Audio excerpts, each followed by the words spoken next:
Chapter 1. Tianyuan Continent, Qingzhou, the Great Yin Kingdom. The blazing sun hung high in the sky, its rays making the ground scorching hot. Even people dressed in short sleeves felt like they were being roasted. With the crowd around, the entire royal city seemed like a giant oven. Chavi strolled slowly down the street, letting out a light sigh, showing none of the elation expected from a xuanhuan. Good news. He had reincarnated as the only son of the Grand General, born into wealth, and he had an engagement to the princess, getting a beautiful wife for free. Bad news. He was born with a crippled body, unable to cultivate. The Great Yin Kingdom was at war. His father could die in battle at any moment. The princess broke off the engagement, disgracing the Liu family. Once I become an unparalleled master, I'll give you back our engagement, making you regret it. He still remembered his grandiose words before his fiancée, yet had no way to turn things around. Sighing again, Chavi thought, I might as well join the army. With my modern mindset, maybe I can make something of myself and also ease my father's burden. He had heard that besides the human race, there were also demon tribes and beast tribes in this world. He wondered if the demon tribes were genuine and if there was a succubus branch. As Chavi pondered, he walked toward the recruitment office at the city gate. Suddenly, he heard a panting old man shouting, Stop! My bag! Give me back my bag! A small thief with a pointed face and monkey-like cheeks was carrying a package and brushed past him. His eyebrows twitched slightly, and he grabbed the thief's shoulder, then yanked him sharply. The thief lost his balance and fell to the ground. Just as the thief was trying to struggle up, Chavi stepped on him. After a while, the old man caught up, almost kneeling before Chavi. Thank you, sir. Thank you, sir. All my fortune is in that bag. If it was really lost, my whole family would be ruined. Without saying much, Chavi threw the bag to the old man, kicked the thief again, and continued walking. To his surprise, the old man insisted on inviting him for tea. At the tea house, Chavi sipped the tea lightly and smiled. Old sir, why did you carry so much silver out? Seeing Chavi drink the tea, the old man's face lit up. He slammed the table loudly and shouted, I came especially to find you. Chavi, prepare to die. On his command, the tea guests and servants in the tea house put down their items and drew weapons from hidden places, surrounding Chavi. There were over 10 of them. Chavi showed a look of panic. I am the son of the Grand General, soon to be the Emperor's son-in-law. How dare you lay a hand on me? Precisely because of your noble status without matching strength, you must die. Blame yourself for being too greedy and rejecting the princess's divorce. A crippled person who can't cultivate. How dare you touch the noble princess? Finished speaking, the old man made no more remarks but clawed towards Chavi. At that moment, Chavi pulled out the dagger from his waist and swiftly slashed across the old man's neck. Instantly, blood splattered everywhere. The old man clutched his neck, losing vitality quickly, falling to the ground, convulsing for a dozen times before finally becoming motionless. Congratulations, host has awakened the strongest martial arts system. You can gain experience and upgrade by killing enemies, and have a chance to seize the enemy's talent. Congratulations, host killed a 5-star warrior, gaining 5 experience points and 5 exchange points. Martial arts flourish in Tianyuan Continent, with realms ranked from low to high. Warrior, martial artist, great martial artist, Talia martial artist, king martial artist, emperor martial artist, patriarch martial artist, honorable martial artist, sage martial artist, and imperial martial artist. Each major realm is divided into 10 stars. Tianyuan Continent is divided into 9 regions, and the Great Yin Kingdom is just a small country within Qingzhou. Chavi's father was the strongest fighting force in the Great Yin Kingdom, the sole great martial artist. Chavi was extremely excited inside. 3 years, I've been waiting for 3 years and now, finally, the plot twist comes. It turned out he needed to kill someone to awaken the system. These assassins did indeed help him greatly. The other assassins were stunned. That old man was their leader, the strongest among them, a 5-star warrior. Yet, he had been killed in one move by a commoner who hadn't even set foot in martial arts. The corpse on the ground was still spurting blood, splashing onto the assassins, chilling their hearts, making them hesitant to advance. Chavi tapped a pressure point on himself, and the tea he drank earlier was spat out. Chavi knew this trick from his previous life. Naturally, he wouldn't fall for it. The appearance of robbers on the heavily patrolled streets of the royal city was clearly suspicious. However, he didn't expect the princess to take him so seriously. To kill a commoner who hadn't entered the martial realm, she actually sent over a dozen warriors and poisoned him beforehand. If he hadn't awakened the system, he might really have failed here. Taking advantage of the shock on the assassins' faces, he muttered in his heart, check the system panel. Immediately before Chavi's eyes, a light screen appeared. Host, Chavi. Realm, mortal. Experience points, 5 out of 10. Exchange points, 5. Talent, none. Occupation, none. The main page showed personal information. The second page was a map. The third page was a mall where he could buy things with exchange points. This system panel was very similar to the online games from his previous life. As a top-level proxy player, he should easily get the hang of it. Chavi closed the system panel and looked up at the group of assassins, seeing their realms hovering above their heads. Apart from the dead 5-star warrior, there was still one 4-star warrior, while the others were 2 or 3-star warriors. Chavi shouted in a cold voice, your leader is already dead. Will you surrender, or do you want to end up like him? The assassins just held their knives, staring at him without any intention of retreating. Don't be afraid, he's just an ordinary person. Though he got lucky defeating our leader, as long as we all rush at once, he won't stand a chance. Encouraged by the 4-star warrior, the remaining assassins steadied their resolve and slashed towards Chavi. Chavi raised an eyebrow. Talking such big talk, but hiding behind while letting underlings take the lead. That 4-star warrior really was no better than a dog. Chavi flipped the tea house table to block several assassins, then swung his dagger at the remaining 2 assassins. This dagger was a spirit weapon, left by his father for self-defense, smeared with deadly poison on its surface. Against warriors, even just a scratch would almost certainly mean death. The two assassins he hit started foaming at the mouth after just a few seconds and collapsed onto the ground.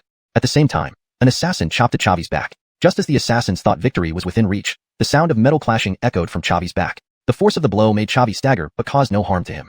Because he wore a close-fitting inner armor given by his father, breaking through which was absolutely impossible for warriors.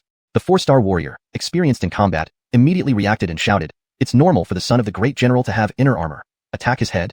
However, Chavi, taught by the great General Isaias, had abundant combat experience and wouldn't give the assassins any chance. The assassins fell one by one, rapidly draining Chavi's stamina. Chavi became increasingly anxious. At this rate, they could exhaust him to death. After knocking down the 5th assassin, Chavi's hand felt heavy, unable to swing the dagger anymore. That 4-star warrior, sensing his predicament like a venomous snake in the dark, attacked fiercely, aiming straight for his neck. Cold sweat instantly broke out on Chavi's forehead as he felt the threat of death. Just then, the two assassins who were initially knocked down succumbed to the poison. Congratulations, host killed a 3-star warrior, gaining 3 experience points and 3 exchange points. Congratulations, host killed a 2-star warrior, gaining 2 experience points and 2 exchange points. Congratulations, host's realm has been upgraded to a 1-star warrior, gaining 1 talent point. A warm current surged through Chavi, restoring his strength to its peak, making him significantly stronger. Chavi blocked the long knife of the 4-star warrior and left a cut on his wrist, letting the poison seep in. In just a breath's time, he lay dead on the ground. Seeing their deputy leader defeated, the remaining assassins lost their fighting spirit and turned to flee. Chavi did not hesitate, slashing each exposed back, leaving no survivors. Then, Chavi changed into clean clothes, calmly walked out of the tea house, and continued toward the recruitment office. According to what the assassin leader said, it was that princess who was furious and hired people to kill him. This enmity must be avenged. Should he tell his father about the assassination attempt? Chapter 2. The First Battle. The Great Flame Kingdom frequently engaged in wars with its neighbor, the Phoenix Chant Kingdom, and often found itself on the defensive. General Isaias advocated for continued warfare while Prime Minister Ahil pushed for peace talks. King Daryl remained undecided. At this sensitive juncture, informing his father of this matter might impact the relationship between the king and his father, possibly even affecting the fate of the Great Flame Kingdom. It seemed he had to take matters into his own hands. His immediate priority was to enhance his strength as quickly as possible. Joining the military would be the next step. Not only could he gain combat experience and level up rapidly, but it would also help alleviate the pressure on his father. As he walked toward the recruitment office, messages of successful kills echoed in Chavi's ears. Those assassins were dying one by one due to the poison. His realm had advanced to 2-star warrior. Arriving at the recruitment station, he saw 2 well-groomed officers seated at the front desk. Chavi put away his dagger and approached them steadily. "Sir, I want to join the army."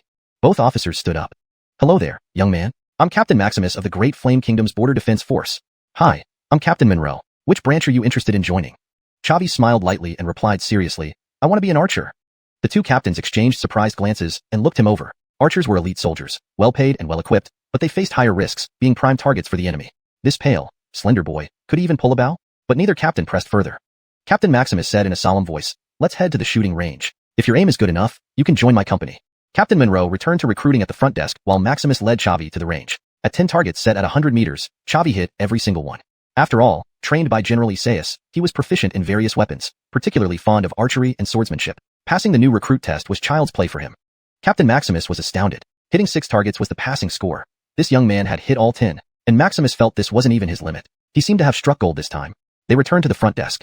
"Young man, congratulations on passing the test. Please register your name and age, then report to the new recruit camp," Captain Maximus said warmly. Jericho, 18 years old. Few in the Great Flame Kingdom had seen General Isaias' son, Chavi, beyond hearing about him. These two captains clearly didn't recognize him. Chavi had no intention of revealing his identity, knowing he would otherwise be pampered rather than fighting on the front lines where he needed to kill enemies to level up. The captains were slightly taken aback by the mismatch between his appearance and his formidable name, but did not comment further. 3 days later, recruitment ended. The new recruits began training on the outskirts of the capital city. After a month, they were deployed to the border between the Great Flame Kingdom and the Phoenix Chant Kingdom, highlighting the kingdom's dire manpower shortage. Tonight marked Chavi's first night at the border. He was excited yet apprehensive. Ancient poetry says, "Amidst 100 battles amidst the yellow sand, until we breach Lulan, we will never return." He harbored dreams of earning fame and glory, and soon, those dreams would come true. Night passed without sleep. Suddenly, a whistle blew, rallying the 100 new recruits who quickly assembled.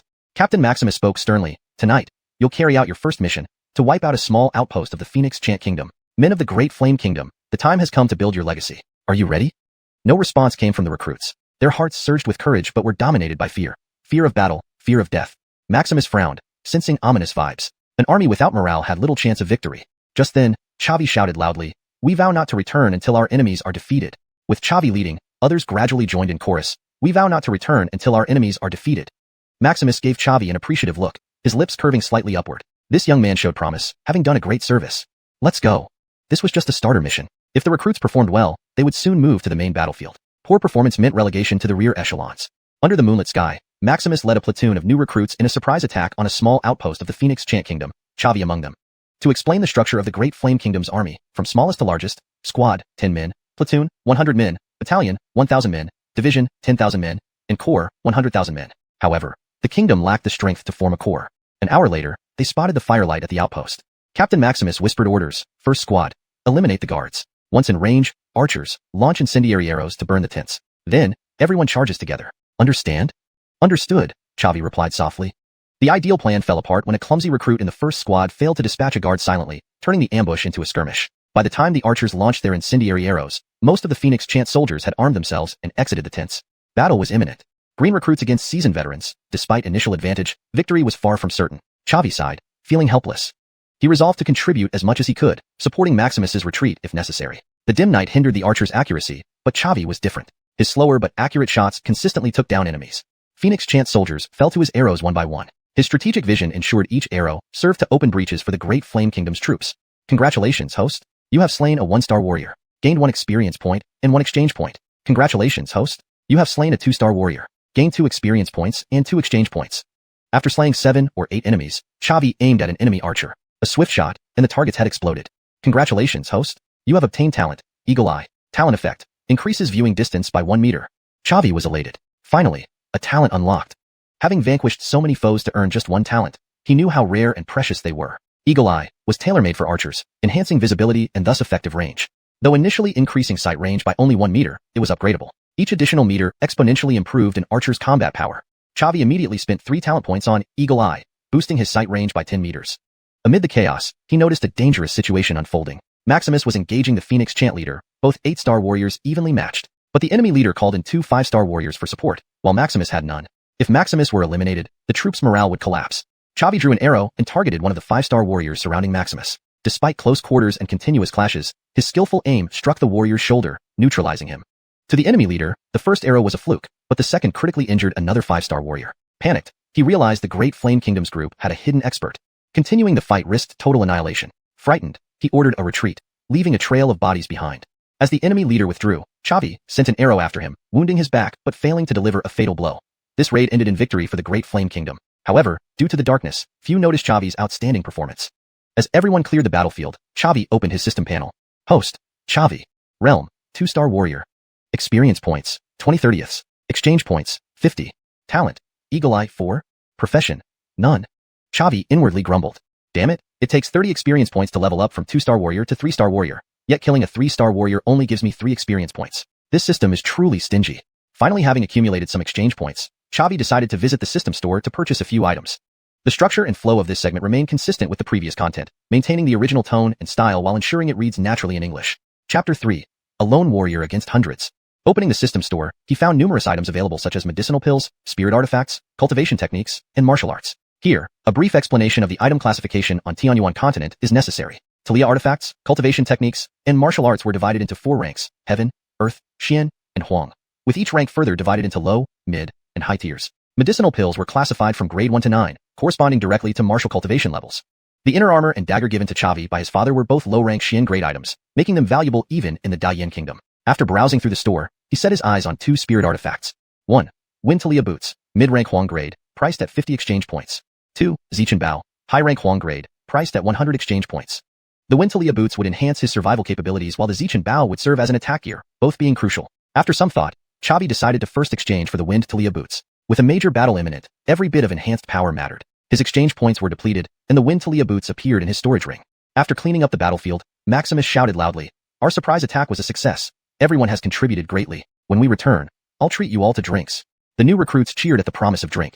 Back at camp, Maximus walked over to Chavi with a cup of wine. "Jericho, thank you for saving my life." Chavi smiled. "You noticed, Captain, as the backbone of the team, it's only right that I help you."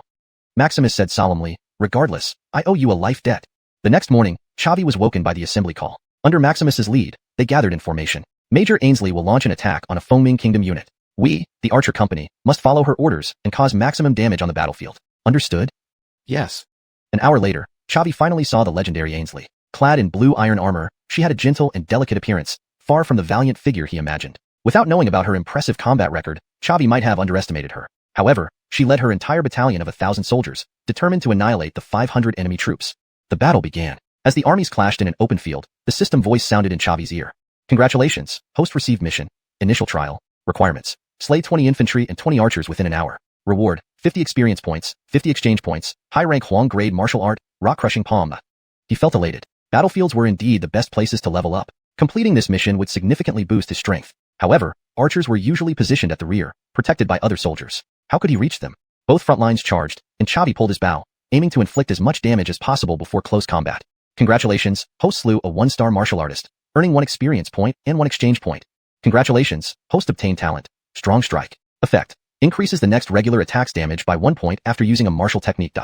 Chavi was pleasantly surprised. He received a talent on the first kill. This talent, versatile and practical, suited him well. The battle intensified, casualties mounting on both sides. Yet Ainsley's forces showed high morale and were clearly dominant.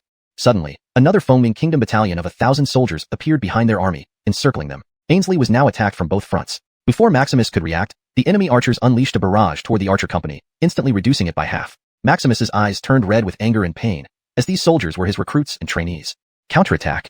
Ainsley also responded quickly, ordering the rear guard to engage. Chavi joined the counterattack, exchanging arrows with the enemy archers. The system notifications kept coming. Congratulations, host slew a 1-star martial artist, earning 1 experience point and 1 exchange point. Congratulations, host slew a 2-star martial artist, earning 2 experience points and 2 exchange points. Congratulations, host advanced to 3-star martial artist, gaining 3 talent points. Despite Maximus's fierce attacks, the archer company fell into a disadvantage due to numerical inferiority and surprise ambush. Within minutes, only Maximus and Chavi remained, while over 100 enemy archers still stood. Maximus's right arm was hit by an arrow, rendering him unable to fight. Seeing the enemy archers about to attack the infantry, Chavi stepped forward, facing over 100 enemies alone. Each arrow he shot brought down an enemy soldier. Enraged, the enemy archer commander shouted, "Damn it! Focus fire and take him out." Hundreds of arrows flew toward Chavi. He allocated all talent points into Eagle Eye, enhancing his vision by 20 meters and, combined with the wind Talia boots, managed to evade all arrows. In the midst of dodging, he shot down another enemy. Congratulations, host completed mission.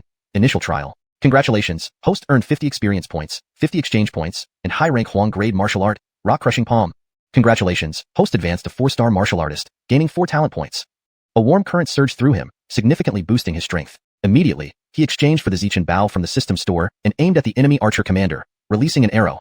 A whistling sound cut through the air as the arrow pierced the commander's palm and buried deep into his skull. Congratulations, host slew an 8-star martial artist, earning 8 experience points and 8 exchange points. Congratulations, host advanced to 5-star martial artist, gaining 5 talent points. A smile tugged at the corner of Chavi's lips. Last time, he could only wound an 8-star martial artist. Now, he could defeat one. He had progressed rapidly. With their leader killed, the enemy archers panicked and withdrew beyond Chavi's range, ceasing attacks on Yin soldiers. Chavi had single-handedly repelled hundreds of elite archers. Planning to continue reaping experience, Chavi noticed a formidable foe approaching. A 2-star martial master from Fengming. Even with the wind Talia boots, this man was faster, causing severe injuries or deaths to any soldier he encountered. Chavi's heart sank. Realizing he had caught their attention due to his powerful output, they aimed to eliminate him. Desperately retreating with the wind Talia boots, he fired arrows at the martial master. However, the gap between their realms made his arrows ineffective. Soon, the martial master closed the distance. On the 5th arrow, the martial master reached Chavi. Gritting his teeth, Chavi put away the Zichen bow and drew his dagger, intending to use its poison. The martial master swung his long sword, knocking the dagger away and delivering a palm strike. The inner armor absorbed most of the damage, but couldn't stop Chavi from being thrown back. The martial master paused, then sneered, "Body armor? You're quite someone. Since that's the case, you cannot be spared." With a swift leap, he pounced from above, sword raised for the killing blow. Chapter 4, Promotion to Company Commander. At that moment, Maximus, who had been resting nearby, suddenly lunged at the martial artist. The martial artist's eyebrows furrowed as he slashed his blade toward Maximus. Blood spurted. Still some daredevils out there? With a swift kick, he sent Maximus flying and continued advancing toward Chavi with a menacing smile on his face. Just then, Ainsley stood in front of Chavi, her hand gripping a long sword. "Killing my soldiers in my army, Bram? You must be dreaming." Bram paused for a moment, then his face lit up with delight. "Ainsley, so you are the martial prodigy of Great Yin Kingdom. At just 18 years old, you've already reached the martial artist realm. Killing you would be far more significant than killing an average archer. We'll see if you can do it." Ainsley swung her frosty white long sword, thrusting it straight at Bram. Chavi was slightly worried. Ainsley was not only young but also lacked combat experience and was 1 level below Bram. Did she have a chance to win? Then he quickly understood the weight of being a martial prodigy. Ainsley's sword was fierce and swift, completely different from her gentle demeanor. Within a dozen exchanges, she had left 3 sword marks on Bram's body. Her white sword now bore a hint of crimson, looking eerily beautiful. Bram's face darkened. Being beaten like this by a girl was truly embarrassing. But losing face was better than losing his life. If Great Yin Kingdom soldiers surrounded him, He might really be trapped here. Better to retreat. Wind slash. Bram roared, using his most proficient martial technique. His long sword turned green, infused with aura, then he swung it fiercely at Ainsley. Ainsley frowned, creating a flower-like pattern with her sword, channeling white dough chi, aura, into it before thrusting it forward to clash with Bram. A metallic clang echoed as both were pushed back several steps. Using the momentum, Bram turned around and ran out of the military formation. Ainsley pointed her sword, sending a snow-white blade of energy toward Bram. Blood spurted from his back, and he hesitated for a moment before speeding up. Ainsley sighed, sheathed her weapon, and approached Chavi. Brother, are you all right? Chavi, already standing, bowed and said solemnly, many thanks for saving me, Commander Lin. Ainsley waved her hand dismissively. One day, I will settle accounts for all the lives Bram has taken. No need to trouble you, Commander. I can handle it, Chavi replied firmly. Hearing this, Ainsley raised an eyebrow. Just moments ago, he was being chased, yet now he spoke so boldly? Under Ainsley's command and Chavi's remote threats, the Phoenix Song Kingdom's troops failed to break through and eventually retreated. Chavi buried his fallen comrades. This company, including Maximus, originally consisted of 107 people, but now only he remained. He felt the cruelty of war and developed even more admiration for his father. Holding the gate of Great Yin Kingdom alone must have been extremely difficult for him. Inside the tent, Chavi checked his system panel.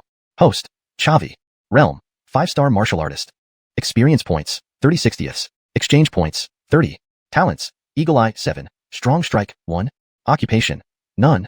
Though he had grown stronger compared to a month ago, it wasn't nearly enough to influence the outcome of a war. Suddenly, a soft voice sounded outside the tent. Jericho, may I come in? Chavi was momentarily stunned. This voice belonged to the beautiful commander. Why was she coming to see him? Please enter, Chavi replied calmly. Ainsley entered the tent, having removed her armor and wearing a leather outfit, making her look even more appealing. Commander, what can I do for you? Ainsley said earnestly, Jericho, your archery is impressive, capable of suppressing an entire enemy company single-handedly. I want to invite you to be my personal guard for special training. Would you accept?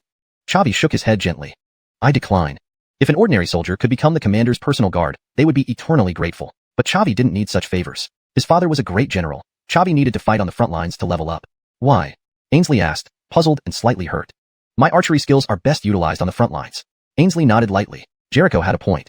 I respect your decision. However, serving as an ordinary soldier underestimates your capabilities. From now on, you will be the company commander of my archer battalion. Start tomorrow. Chavi was shocked. He hadn't expected such a rapid promotion, skipping over squad leader and directly becoming a company commander. It seemed Ainsley had high hopes for him. Father, I hope I haven't disappointed you. The next morning, Chavi headed to the shooting range. Over 100 archers were already assembled, discussing their new company commander. Holy cow, the commander replaced Old Wong with a newbie. Newbie? Must be a fresh recruit. Old Wong served under the commander for 5 or 6 years. Now he's replaced by a rookie? Is this Jericho? What makes him so special? In a corner, the man called Old Wong, Jalen, was getting ready to challenge Chavi. When Chavi arrived, he cleared his throat. Hello everyone, my name is... Before he could finish, Jalen stepped forward. Jericho, I respect the commander's decision, but you'll need to prove yourself. Chavi anticipated this and wasted no words. Beating you will qualify me? Jalen was surprised. He hadn't expected such a straightforward response, almost bordering on arrogance. Does this guy have real skill? But without a test, how could Jalen be satisfied? Sure. How should we compete? As archers, let's compare our archery skills. How exactly? Remove the arrowheads. Whoever gets hit first loses. Agreed.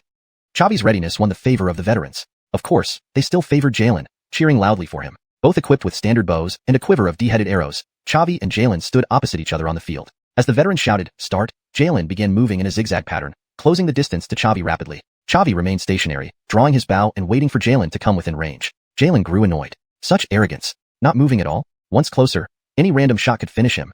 Note: for a smoother reading experience, certain parts have been adjusted for clarity while preserving the original storyline and tone.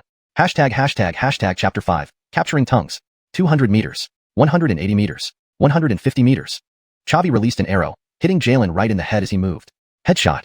All the soldiers stared in shock. The target range immediately erupted in noise. Holy crap, this is probably around 150 meters, right? This guy Jericho's vision is off the charts. No wonder the commander parachuted him into our unit. He's a real pro. Jalen stood there, stunned. His effective distance was 120 meters, which was why Ainsley had chosen him to be the company commander. But this Jericho could hit targets at a terrifying 150 meters. Could this be the skill level of a new recruit? Jalen was now thoroughly convinced. He picked up the wooden arrow and walked toward Chavi, shouting, reporting to the company commander. The other soldiers echoed his words. Reporting to the company commander. Only then did Chavi truly settle into his role. At that moment, Ainsley arrived at the range with a middle-aged man. As soon as she stepped inside, she heard the collective shouts of the soldiers, her lips curling into a slight smile. It seemed her instincts hadn't failed her. She had found a capable individual. Chavi also noticed Ainsley and immediately approached her. Commander, what do you need? Jericho, last night our brigade defeated a supply unit from Fengming, capturing countless supplies. Most importantly, we seized over 200 warhorses. Ainsley smiled slightly, clearly pleased. Chavi paused for a moment before realizing her intent. You're not thinking of turning the infantry archery unit into a cavalry archery unit, are you? Ainsley was somewhat surprised. This Jericho was sharper than she expected. She nodded slightly and said, exactly. This gentleman, Iman, is a company commander from the elite cavalry archers under the general. I've invited him to train your men. How does that sound?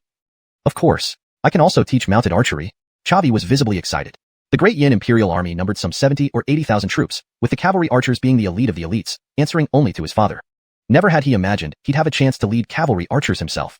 Great. I'll entrust those 200 warhorses to you. Don't let me down. After Ainsley left, Chavi immediately took the troops out for field training. With experienced hands like Chavi and Iman, the veterans quickly adapted. Within a month, they were combat ready. The war between the Great Yin and Fengming continued unabated. After completing the training, Chavi went straight to Ainsley. Commander, the cavalry archery unit is ready. Please give us our mission. Good. Lead your unit and capture a few tongues for me. Yes, Commander. Chavi quickly mobilized the troops and led them away from base camp toward the front lines. But Chavi didn't plan on just capturing prisoners.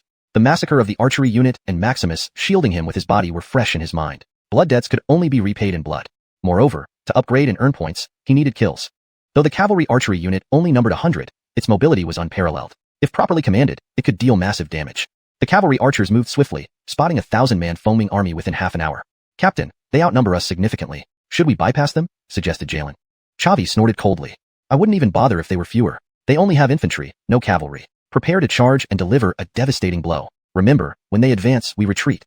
When they retreat, we pursue. Keep moving at high speed, and don't let their archers concentrate fire on us. At his command, the cavalry archers charged forward. Before the enemy leader could react, the cavalry archers had already launched their first round of arrows. Congratulations, host has killed a 1-star martial artist, earning 1 experience point and 1 exchange point. Congratulations, host has triggered a quest. Small trial. Requirements. Kill 100 enemies within a day. Reward, 100 experience points, 100 exchange points, and a low-grade profound level martial art, fire departure sword technique. Chavi was overjoyed. The rewards were substantial and included a profound level martial art. If so, then it was time for a massacre. After 3 rounds of arrows, the enemy finally began to form up and encircle Chavi.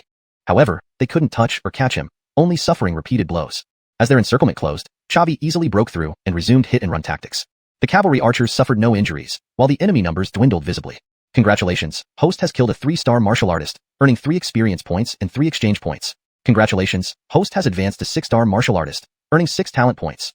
Congratulations, host has obtained a talent. Fury, effect, increases critical hit rate by 1%. With the enemy casualties mounting, they eventually broke and fled.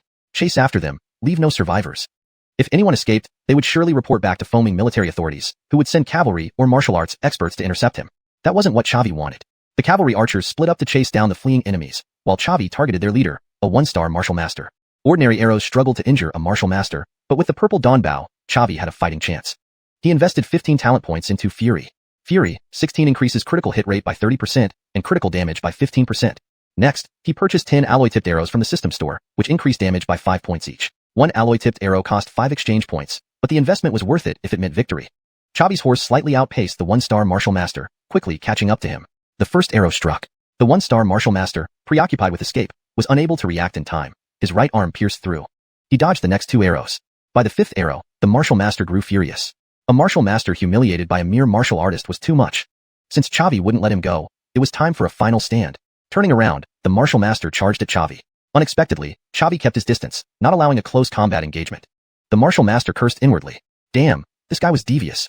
During the tug-of-war, Chavi fired 4 more arrows, all blocked by the iron saber. On the 10th shot, this time, the arrow pierced through the iron saber, impaling the 1-star martial master's chest.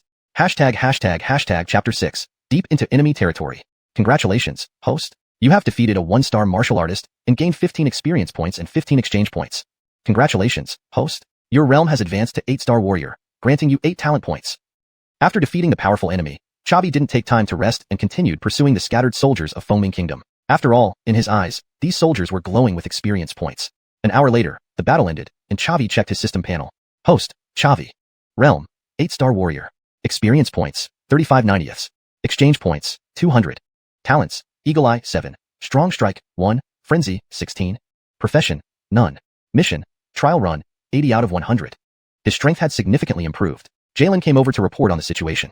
Captain, we wiped out a 1,000-man unit from Fengming Kingdom. Only a few brothers sustained minor injuries. It was a complete victory.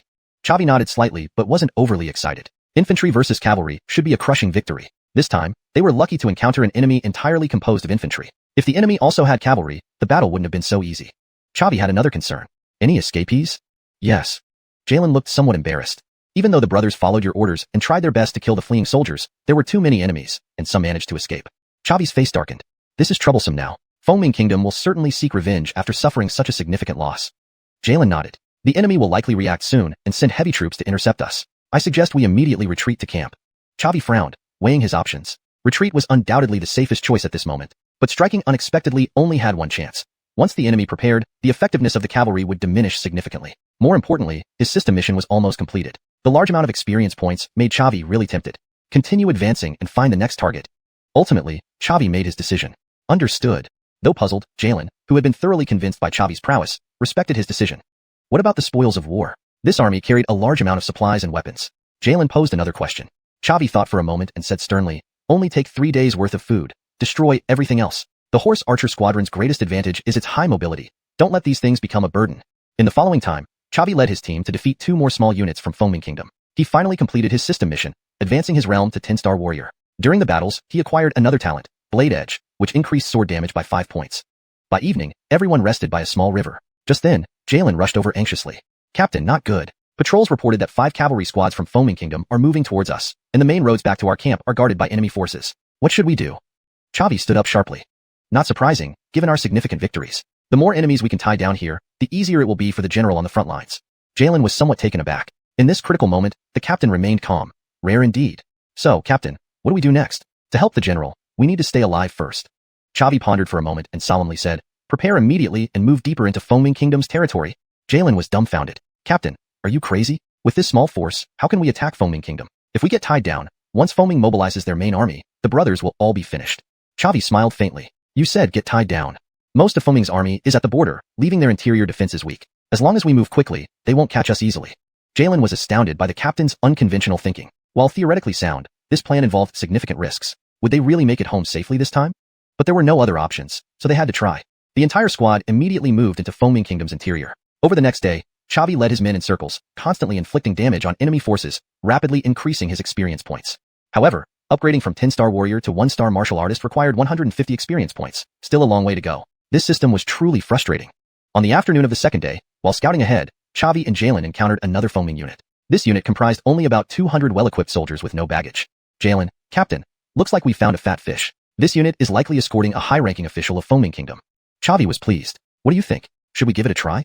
Jalen responded cautiously, probably not. Though their numbers are few, they're elite. More importantly, they likely have martial artists guarding them. Even if we win, we won't capture them, and once they know our movements, it will be difficult to return to camp. Chavi smiled faintly. That's exactly what I want. Those 2 martial artists, leave them to me. Surprised, Jalen asked, Captain, how do you know there are 2 martial artists? Secret, cannot be revealed. Prepare for battle. Chavi upgraded Eagle Eye to level 20, extending his vision by 50 meters. At 200 meters, he could clearly see the targets. With the system's passive ability, he identified 2 3-star martial artists. This was feasible. To ensure success, Chavi upgraded Strong Strike and Blade Edge to level 10 and spent 100 exchange points on a high-grade yellow-class spirit sword from the store. Chavi and his men moved stealthily, waiting for the enemy to stop for rest before launching an attack. After a volley of arrows, the enemy lost a considerable number of men. Chavi ordered, leave one alive, eliminate the rest. Understood.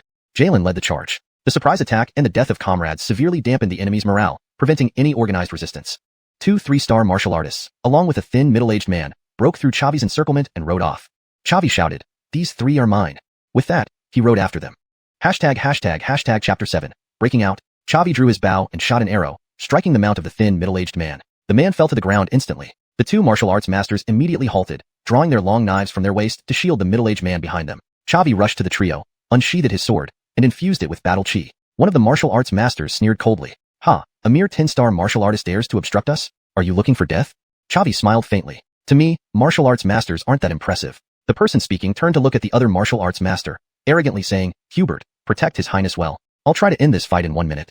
With that, he swung his knife toward Chavi. Chavi showed no fear, gripping his long sword tightly and slashing down. Despite the significant realm gap between Chavi and his opponent, his battle chi strength was not inferior to that of a low-star martial arts master. With the assistance of numerous talents, he managed to overpower the opponent momentarily. 1 minute passed. Chavi remained unscathed. 3 minutes passed. The opponent had 3 bloodstains on his body. 5 minutes passed. The opponent was now riddled with wounds. Hubert, save me, he finally cowered. Seeing this, Hubert was alarmed and immediately moved to support him. Faced with two martial arts masters, Chavi felt some pressure, but only slightly. Once he employed the Lee Fire Sword technique, the situation reversed once more. The two 3-star martial arts masters were completely suppressed by Chavi. With the system, Chavi could instantly perfect any martial art technique he acquired. A perfected low-grade mystic martial art technique was not something two commoner martial arts masters could counter. Moreover, Chavi struck viciously, focusing all his attacks on the already injured enemy. Within a few minutes, the enemy collapsed from excessive blood loss. Seeing this, Hubert's psychological defense crumbled completely. He retreated while shouting, "Stop! I surrender! I surrender!" Chavi sheathed his sword and smiled. "You should have surrendered earlier. Come here." Hubert hastily discarded his broadsword, walked up to Chavi, and knelt down immediately. Chavi bent down, patted him on the shoulder with his left hand, and took out the dagger from his chest with his right hand, severing his throat in one swift motion. "Congratulations, host. You have defeated a 3-star martial arts master, gaining 30 experience points and 30 exchange points." Chavi checked his system panel. Host, Chavi. Realm, 10-star martial artist. Experience points, 90/150. Exchange points, 210. Talents, Eagle Eye, 7. Strong Strike, 1. Rampage, 16. Occupation, none. Good. This cross-realm battle fattened him up nicely. With a bit more experience, he would smoothly enter the martial arts master realm. Holding the dagger, Chavi approached the thin, middle-aged man. Despite trembling all over, the middle-aged man did not collapse. He had decent mental fortitude. "Don't kill me. Don't kill me. I'm the Cade of Foaming Kingdom. My father is the ruler Monroe. You can ransom me for a lot of money. My father will definitely pay." Chavi smiled slightly and put away his weapon. "You're not too stupid. Follow me." The Cade immediately complied and obediently followed Chavi. How could he dare to resist when he was just a 3-star martial artist? After the battle, Jalen reported to Chavi. "Captain, we annihilated the enemy as per your orders and kept 3 prisoners alive." Chavi nodded slightly. "Release these 3 captives." Jalen exclaimed, Captain, if we let them go, the enemy army will know our position. It'll be even harder for us to escape." Chavi said, "I want the enemy commander to know we're deep within Foaming territory." Jalen looked puzzled. "Do as I say." "Oh, and this is the Cade of Foaming. Take care of him." On the 3rd day, Foaming Kingdom recalled a large number of troops, aiming to eliminate Chavi. However, Chavi led the cavalry archers in the opposite direction, heading towards the border of the two countries. Using the map function of the system, Chavi chose a route guarded by only a few enemies, narrowly avoiding Foaming's encircling forces and returning to the Yin Kingdom's camp. "You all rest and regroup. Jalen, come with me to report our results to the battalion commander." "Yes, sir," everyone replied in unison. After several days of bloody battles, they were finally able to rest. These veterans were quite pleased. Chavi then went to Ainsley's tent. "Report." Ainsley, who was handling official duties inside the tent, jumped up excitedly upon hearing this. She hurried to the door and saw the long-awaited Chavi, her face showing relief. Then she became furious. "Jericho, where have you been these past few days? Do you know how worried I was about your safety?" Chavi waved his hands hastily. "Sorry, Commander, I didn't mean to. We were ambushed by Foaming's army after leaving the camp and had to fight and retreat. It took us 3 whole days to shake off the pursuers." Upon hearing this, Ainsley was visibly shocked. She immediately looked at Jalen and asked, "Jalen, is this true?" Jalen nodded repeatedly. Middle Captain is telling the truth. He thought to himself, "You chased Foaming's army, yet you pretend to be a victim. What thick skin. But following you into battle is exhilarating. Helping you tell a lie is nothing." Hearing this, Ainsley's expression improved, her tone softening. "That's what happened. Jericho, you did well to bring everyone back safely. I'll report to the regiment commander to get you rewarded." Chavi smiled faintly. "Commander, during our retreat, we also killed some enemies. Shouldn't we credit the team for these accomplishments?" Ainsley asked coolly, "How many?" Chavi touched the storage ring on his right hand, revealing a pile of Foaming soldiers' ears inside the tent. "Oh my, so many?" Ainsley's eyes widened, and her gaze toward Chavi filled with shock. Chavi then pushed the Cade forward. "Here's the tongue you wanted. He claims to be the Cade of Foaming. Not sure if it's true." Ainsley glanced at the Cade, stunned again. "Jericho, you are truly a godsend. With just 100 men, you achieved such remarkable results." Chavi smiled faintly. "I'm a warrior of the Yin Kingdom. Doing this is my duty." Ainsley added, "I will report to the general for commendation on your behalf." Upon hearing this, Chavi was somewhat startled. Such minor skirmishes would reach his father's attention? What expression would his father have upon seeing him? Chavi was now looking forward to it. Chapter 8. Transporting supplies. Zavig returned to his tent to rest. The battles over the past few days had indeed been grueling. He had been walking on a tightrope. Meanwhile, in a frontline camp of the Daiyin Kingdom, General Isaias was discussing military affairs with 7 division commanders. Ainsley entered and reported Zavig's accomplishments to everyone. Isaias immediately clapped loudly. "Great job, that boy Jericho. With just 100 men, he killed thousands of enemies and even captured the Cade of Foaming Kingdom. I've been wondering why Foaming has been avoiding battles recently. Turns out it was because Jericho hit their nest." The other 7 division commanders were also utterly shocked. Killing over 1,000 enemies was rare in the long-standing war between the Daiyin and Foaming kingdoms. And more importantly, the person who accomplished this feat was just a new recruit. Ainsley smiled and asked, "General, what reward do you plan to give Jericho?" Isaias pondered for a moment before saying, "I will grant him 100 taels of silver, 100 bolts of cloth, and promote him to battalion commander." Upon hearing this, those present were surprised. One person immediately objected. "Fedor, isn't this somewhat unreasonable? A battalion commander must lead 1,000 men. Jericho has been in the army for less than 2 months. Does he have combat experience? Command ability? This impressive victory was just a fluke." Isaias snorted coldly. If I let you lead a team, could you achieve the same results as Jericho? You'd probably struggle to return alive. I always judge people by their abilities, not seniority. That's final. Amal, arrange it. It's too bad I can't personally meet this brave warrior. The objector clenched his teeth and said quietly, understood. I'll follow Fedor's orders. In the Daiyin Kingdom, Isaias held absolute authority, and no one dared to defy him. But inwardly, the man was still unconvinced about this so-called Jericho. The next day, Zavig was practicing archery at the shooting range when a soldier came with an order for him to report to Division Commander Amal's tent. Without delay, Zavig tidied up and headed for Amal's tent. He guessed that Amal was likely there to reward him. He wondered what kind of reward it would be and felt a bit excited. 15 minutes later, he arrived at Amal's tent. Jericho, right? The general has promoted you to battalion commander, so you'll now lead the new recruit battalion. Hearing this, Zavig was taken aback. His father really trusted him, promoting him directly to battalion commander. Such rapid advancement was unheard of, but it was only the new recruit battalion. This battalion lacked strong combat power and rarely participated in important battles. Zavig was worried about missing opportunities to gain experience from killing enemies. So he immediately asked, Commanderly, what battle missions will be assigned to me? Amal replied calmly, you'll transport supplies to Zigui City.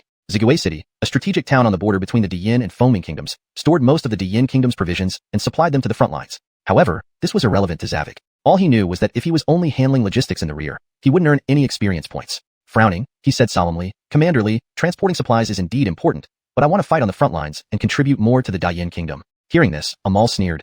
A new recruit like you already achieved such great credit and still isn't satisfied? You want to rush to the front lines for more battle honors? You don't deserve it. Zavig frowned deeply. It seemed that Amal was not entirely convinced. But Zavig didn't want to offend Amal and reluctantly accepted the mission. Fedor has always promoted people based on their abilities, never by seniority. Yet you are so narrow-minded. It's truly annoying. It won't be long before my military achievements surpass yours. I look forward to the day you apologize to me. Amal snorted coldly. You're just a kid, yet you talk big. I'll wait for that day, but until then, you still have to follow my orders. Get lost. Zavig didn't say anything more and turned to leave the tent. As soon as he stepped out, he saw a familiar face. Captain, why are you here? Ainsley smiled lightly. Now we're at the same rank. You can just call me by my name. I came here specially to find you. Zavig, all right, Miss Tanya. What brings you here? Ainsley, more than half of the soldiers in your new recruit battalion are inexperienced, lacking combat power. How about I give you my cavalry archer squad to boost your strength? Those brothers are eager to fight under your command. Zavig shook his head slightly. Although I covet that cavalry archer squad, they are ultimately your troops. You need them on the front lines to maximize your effectiveness. As for me, a logistics commander, what dangers could I possibly face?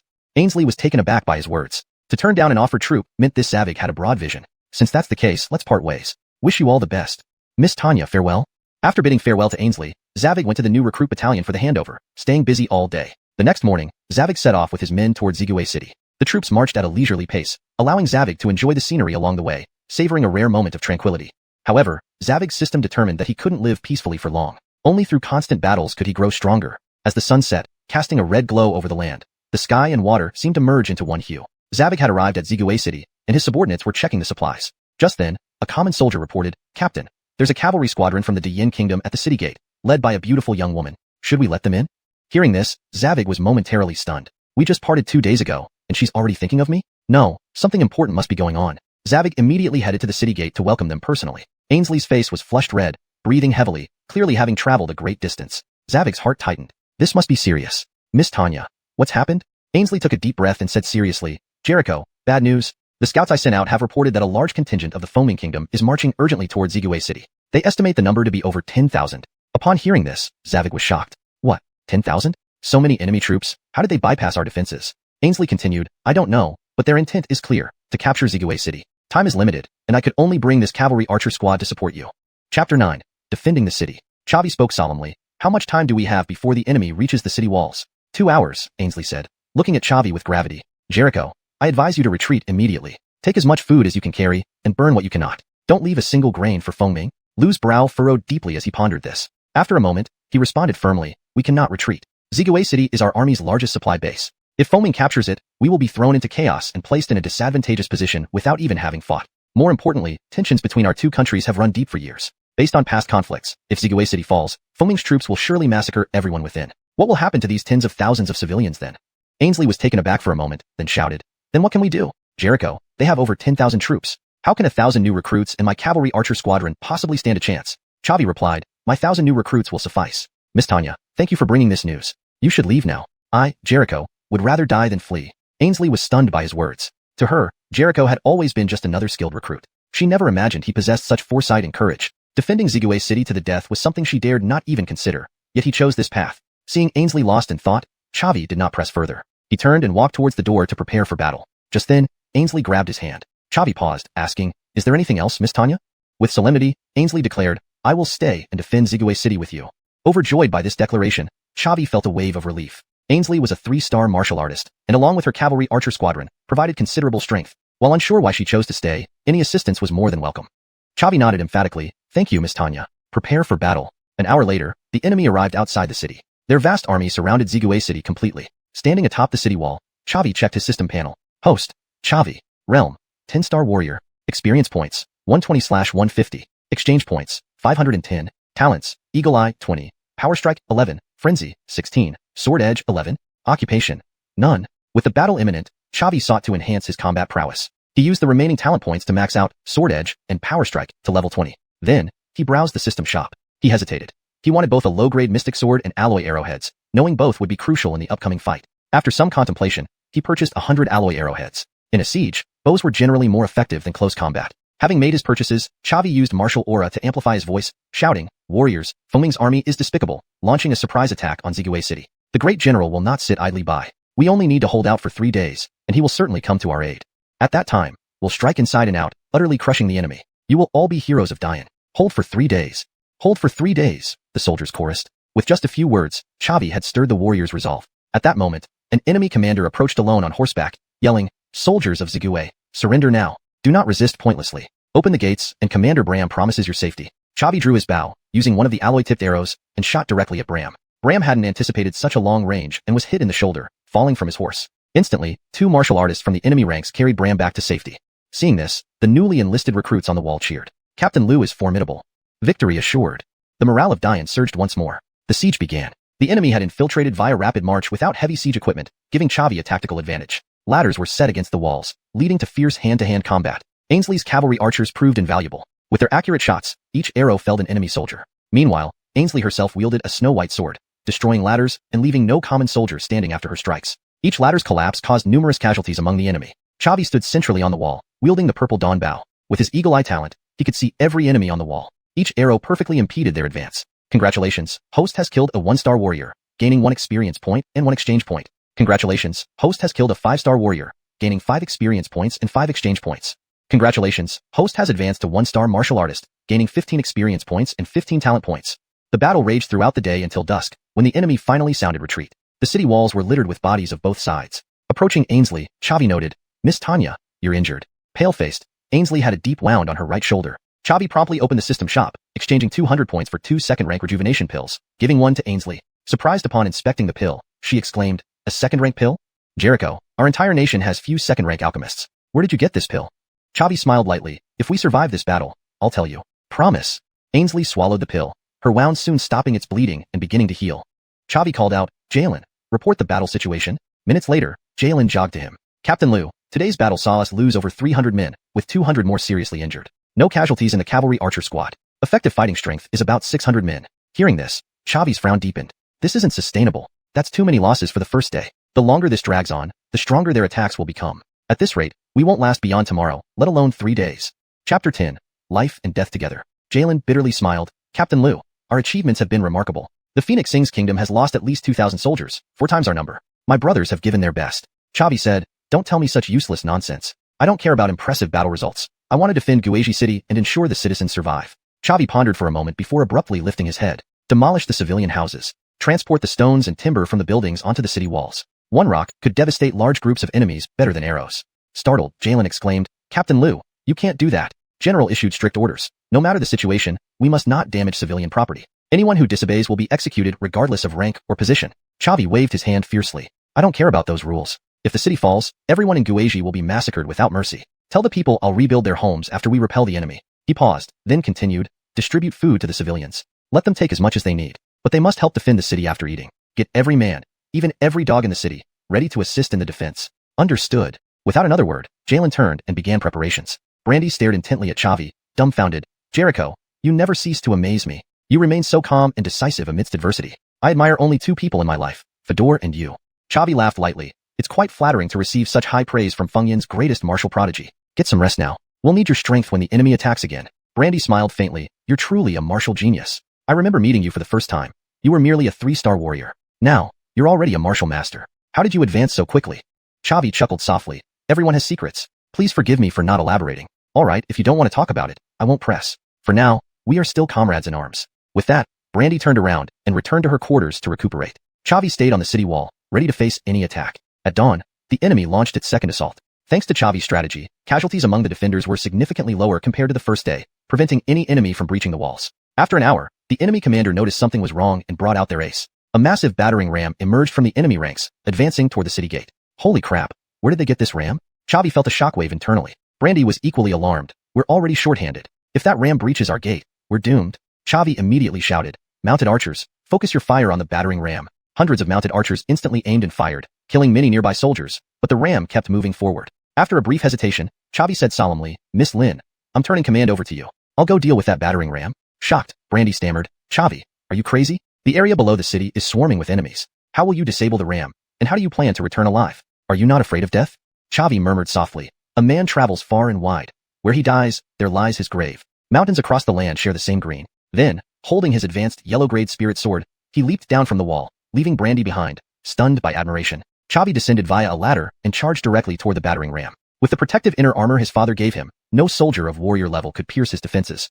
By the time he reached the battering ram, he was covered in blood from numerous clashes. Leaping onto the ram, he prepared to act when suddenly, four martial masters approached. 1 5-star, 2 3-stars, and 1 2-star. The leading 5-star martial master shouted, "Bold indeed, to solo infiltrate the enemy camp. I admire your courage, boy, but I show my respect by exterminating my foes completely." The 2-star martial master was Bram. Staring at Chavi in disbelief, Bram said, "Jericho, you were just a 3-star warrior weeks ago. How did you become a martial master so quickly?" Chavi snorted, "Bram, do you remember the captain of archers you killed? He was my friend. I swore to honor his memory by taking your head." Without further words, Chavi lunged forward, sword in hand. Fighting 4 against 1, especially with a 5-star martial master, put immense pressure on Chavi. Right hand wielding the flame departure sword technique, left hand wielding a dagger, he battled fiercely, focusing most of his attacks on Bram. Being the weakest among them, and having been injured by Chavi's arrow yesterday, Bram soon felt the immense pressure, facing death at every move. After over 100 exchanges, Chavi found his opportunity and struck Bram down. However, he also received 3 blows from ore-infused palm strikes, spitting out a mouthful of blood. His sword was knocked away by the 5-star martial master. Just as the other 3 were about to attack, a distant cry interrupted them. "Chavi, catch!"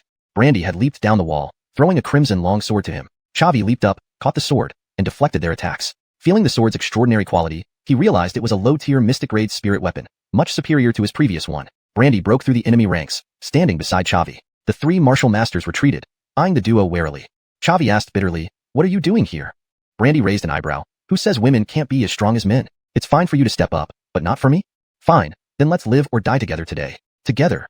4 more martial masters emerged from the shadows, surrounding Chavi and Brandy. Two-faced Brandy, two-faced Chavi. They clearly intended to prioritize defeating Chavi. Furrowing her brows, Brandy asked, 5 against 1, Jericho, are you confident?"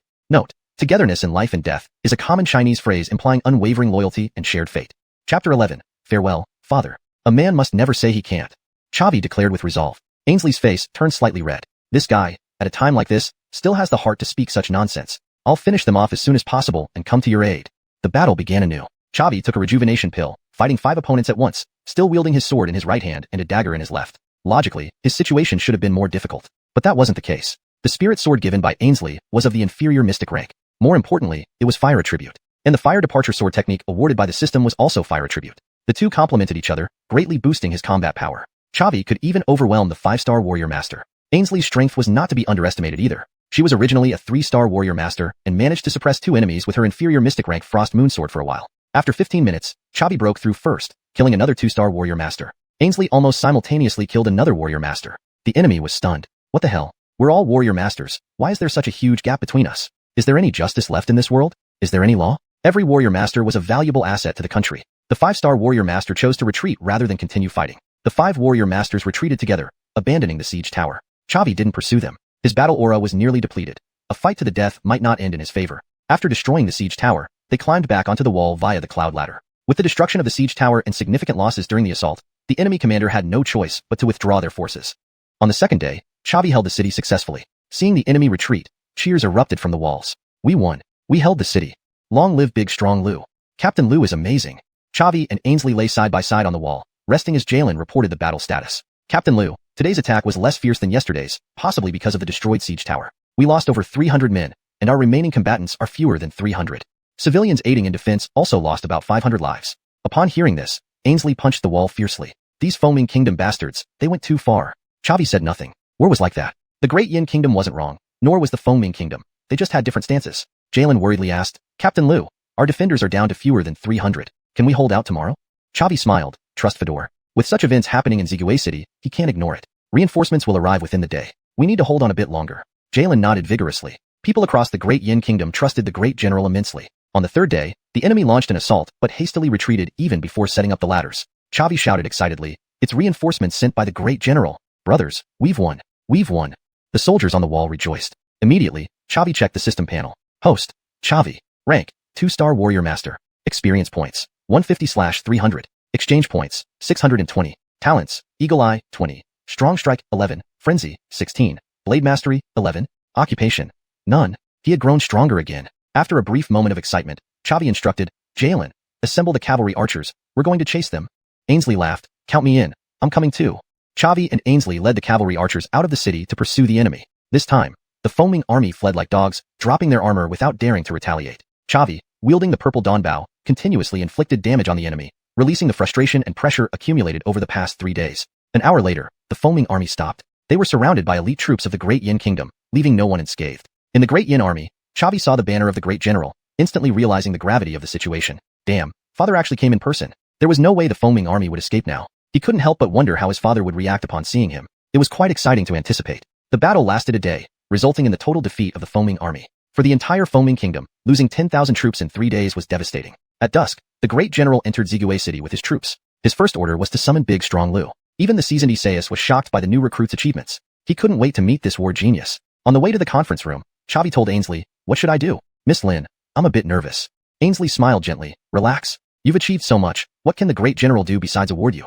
Just don't lose your composure when you see the Great General. He is indeed imposing. Chavi laughed lightly. I'm more worried about the Great General losing his composure. Huh. Ainsley was puzzled. As they entered the conference room, General Isaias sat at the main seat, eagerly waiting. Seeing Chavi, he paused momentarily, slightly taken aback. Little Chun, shouldn't you be studying at home? Why did you suddenly come here? Chavi saluted his father, formally saying, squad leader of the 1st Battalion, Jericho, reporting to the Great General. Hearing this, Isaias jumped up from his chair. What did you say? You're Jericho? Impossible. At this moment, Ainsley realized who she had fought alongside multiple times. Fedor's only son, Chavi. How could this be possible? Everyone in the Great Yin Kingdom knew Chavi couldn't cultivate and mockingly called him the Tiger Father's dog son. Yet this person single-handedly stormed the enemy ranks. Chavi smiled. Dad, did I do okay? Did I not disappoint you? Isaias pondered for a moment before exclaiming, your aura is so strong. Can you cultivate now? Chavi nodded firmly. Your son won't be a failure forever. I'm already a 2-star warrior master. Isaias stared intently at him, his expression changing rapidly before he let out a long sigh. Punch me? Chavi was stunned. Never heard such a request in my life. Isaias sternly commanded, hit me if I tell you to, don't waste time. Chavi thought for a moment. My father is already a 5-star great warrior master. Even if I hit him, he should be fine, right? Chapter 12, heading to Lingxiao sect. Chavi nodded slightly. All right, Dad, catch this. Francis said in a deep voice, use your full strength. Don't hold back. You won't hurt me. Chavi clenched his right fist and punched fiercely at Francis. Francis took the punch on his chest without flinching. Chavi was inwardly startled. No wonder he is a great warrior master. My full strength attack couldn't even break through his defenses. Francis nodded with a smile. Not bad. You indeed have the strength of a warrior master. Looks like you have excellent talent. Chavi grinned. Thanks all to Dad's great teachings. All right, go back and rest. I'll arrange other tasks for you tomorrow. Yes, sir. Chavi and Ainsley left the conference hall. After they were far enough away, Francis began jumping excitedly. Haha, my son finally became someone remarkable. In just a few months, he went from an ordinary person to a 2-star warrior master. Truly a heaven-endowed genius. The power of that punch could match a 5-star warrior master. Now, who would dare say our old Liu family has no successors? On their way back to their rooms, Ainsley's mouth twisted dangerously. Chavi, you kept your abilities hidden pretty well. Chavi laughed awkwardly. Don't be mad, Miss Tanya. I just wanted to achieve something on my own to make Dad proud. I didn't mean to trick you. Ainsley chuckled lightly. I guessed as much. But, since you did so well, why didn't General reward you? He also didn't seem very happy. My dad likes to keep up appearances in front of me, but inside, he must be delighted. Oh, I see. Chavi took out the low-rank mystic sword from his storage ring and handed it to Ainsley. The battle is over now. I should return this sword to you. Ainsley was momentarily stunned before softly saying, it suits you well. It can unleash its maximum potential in your hands. Consider it a gift. Hearing this, Chavi felt pleased. He indeed used this sword very well. Getting to keep it was undoubtedly perfect. We've been through life and death together. I won't decline it. By the way, what's this sword called? Xianxia sword. It's a family heirloom. Chavi smiled. Great name. Indeed. The sword lives up to its name, sharp and domineering. What Ainsley didn't say was that the Xianxia sword was a pair with her Frost Moon sword. According to Lin family traditions, if she found someone worthy of her trust for life, she would give the Qiyang sword as a token of betrothal. At the time, due to the urgency of the situation, she had no time to consider these rules when she threw the sword. Now, she didn't want it back either. The next morning, Chavi and Ainsley went to the conference hall together. Dad, what should we do next? Francis sipped his tea and replied casually, you should leave. Hearing this, Chavi was puzzled. What? Leave? But the war isn't over yet. The war has already ended. After the battle at Zigui City, Fengming Kingdom lost over 20,000 elite troops, greatly weakening them. They no longer have the strength to continue fighting us. We've signed a ceasefire agreement. In the next 5 years, Fengming Kingdom will not recover enough to wage another war.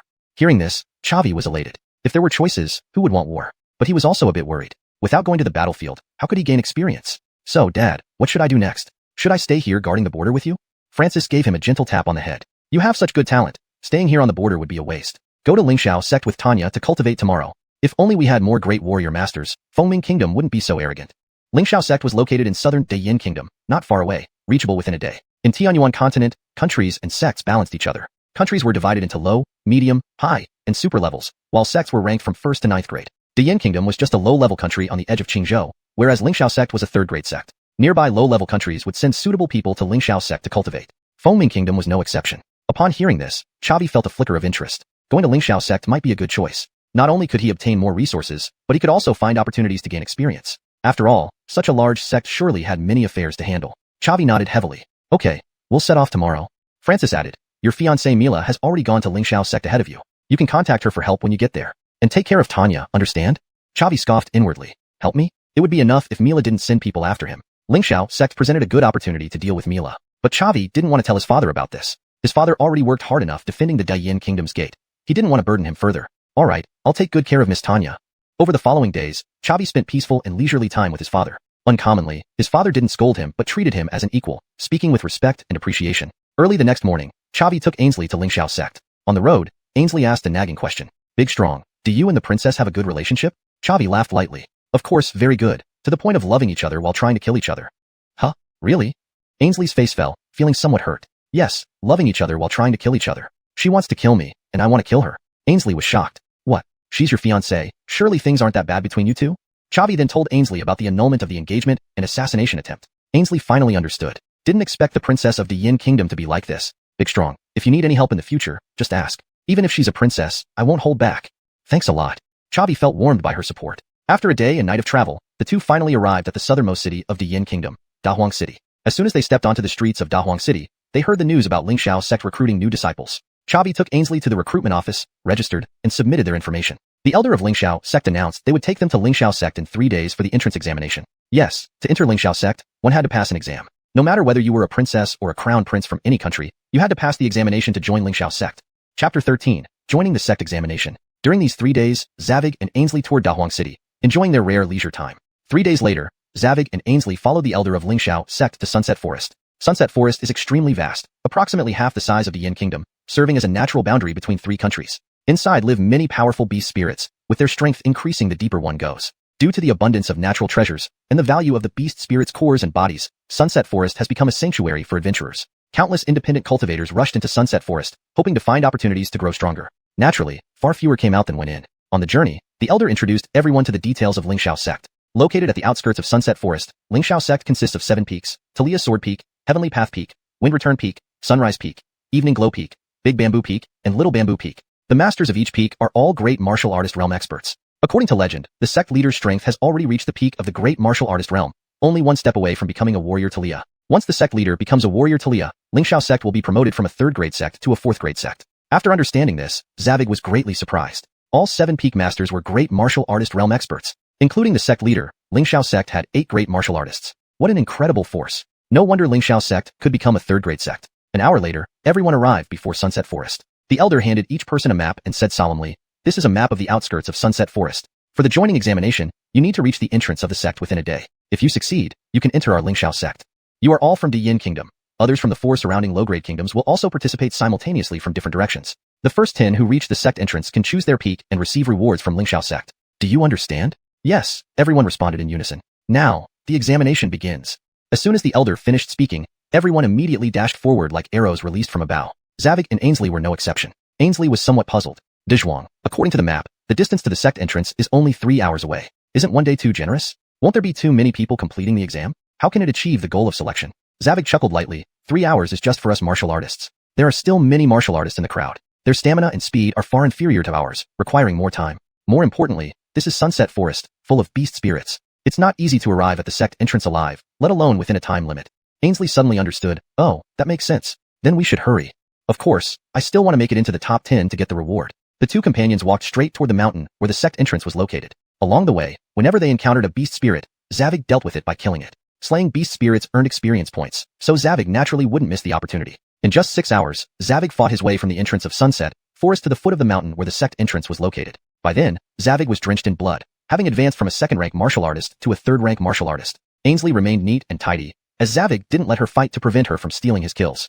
They began climbing the mountain. As soon as they set foot on the mountain, Zavig immediately felt something was off. The gravity at the foot of the mountain was twice as strong as outside. Although this pressure couldn't stop Zavig from advancing, it significantly increased his consumption. Ainsley remarked gravely, "Looks like the test is just beginning." Zavig chuckled lightly. "This level of pressure is still insufficient for selecting disciples. If my guess is correct, the gravity will increase the higher we go. Then let's go. After all, we aim for the top 10. Both smiled at each other and walked together towards the summit. Just as Zavig predicted, the higher they climbed, the stronger the gravity became. By the time they reached halfway up the mountain, the gravity had reached 5 times normal levels. Even Ainsley, a strong martial artist, felt tremendous pressure. At this moment, Zavig saw a stone door and stopped. Ainsley was puzzled. "Nidhogg, are you tired?" Since she herself could continue and given Zavig's formidable strength, he shouldn't be exhausted yet. Zavig pointed at the stone door and said gravely, "I want to take a look inside." Ainsley was confused. "What? With such fierce competition, you have time to wander around? That stone door looks so old. What could possibly be inside? Let's focus on reaching the summit." Zavig shook his head firmly. "I want to see inside. Miss Lin,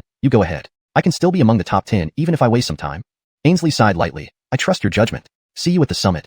Why did Zavig make this decision? Because he discovered on the system map that there was significant space behind the stone door, marked with a treasure chest icon. This indicated that there was definitely treasure inside. Moreover, Zavig had a feeling that the value of this treasure would surpass the rewards for being in the top 10.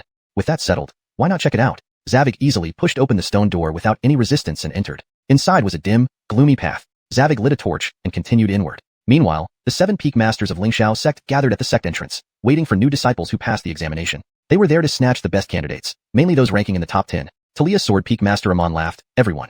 How many new disciples do you think will pass this time?"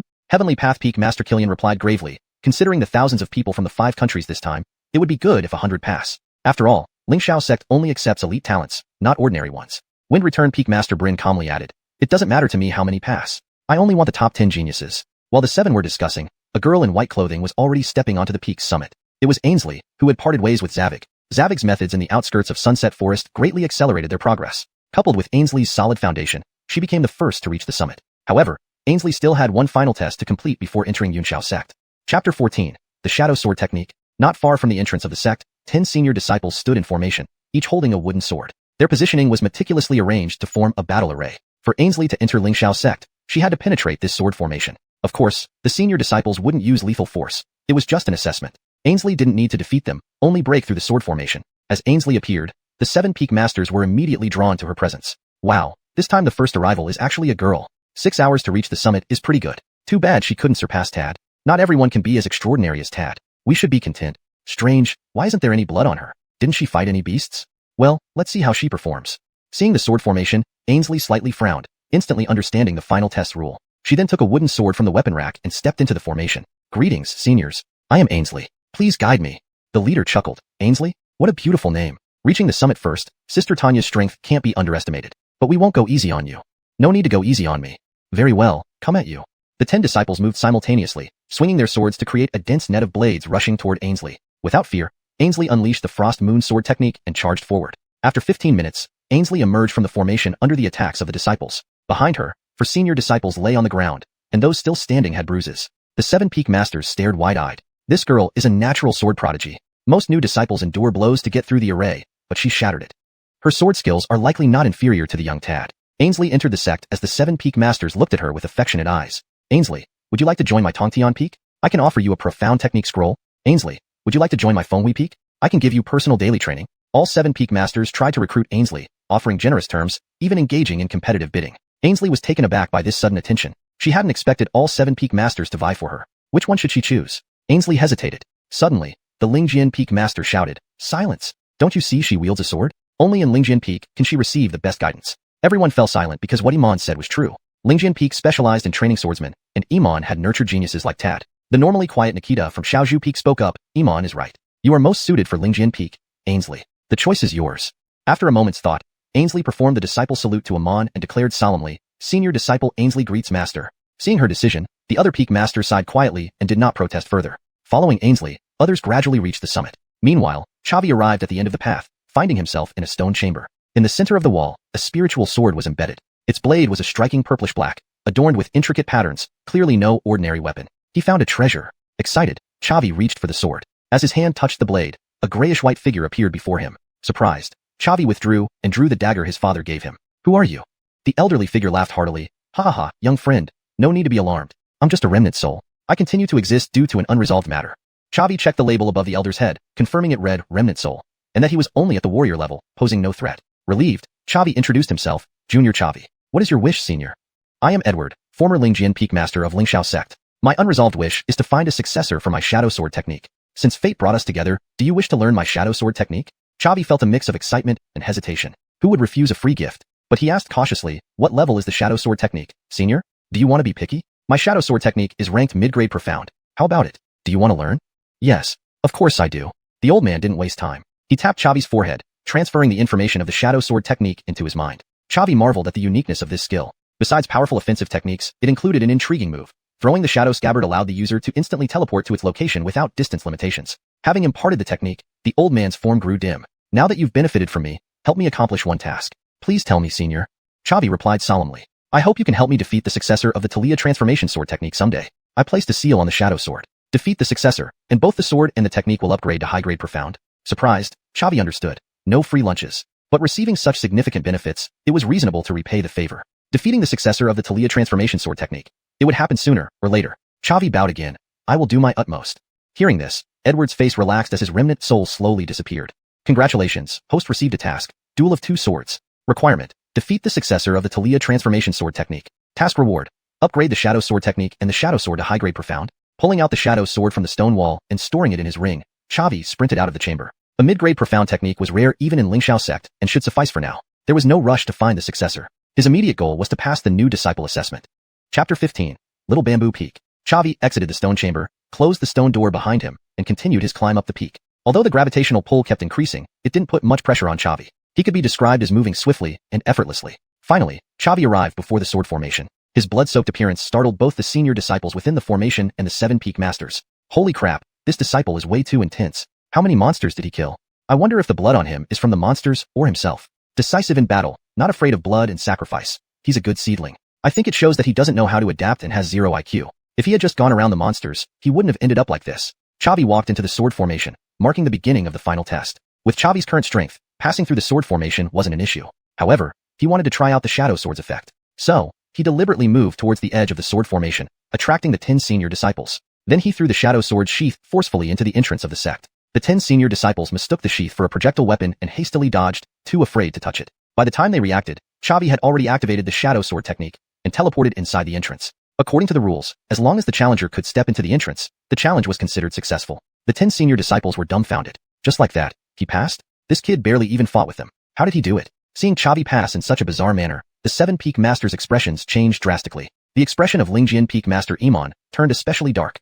Chavi stepped forward, feeling somewhat elated internally. The effect of the shadow sword was truly remarkable. If used properly, it could play a significant role in battle. Then Chavi glanced at the 7 peak masters, noticing that they all looked at him with peculiar eyes. It must be because of his unconventional method of passing. Lingjian peak master Iman asked in a stern voice, Chavi, did you enter the stone door at the waist of the mountain? Chavi nodded slightly, not hiding anything. He would use the shadow sword technique frequently in the future, so there was no need to conceal it. Getting a confirmed response, Iman coldly snorted, my Lingjian peak will not accept a successor of the shadow sword technique.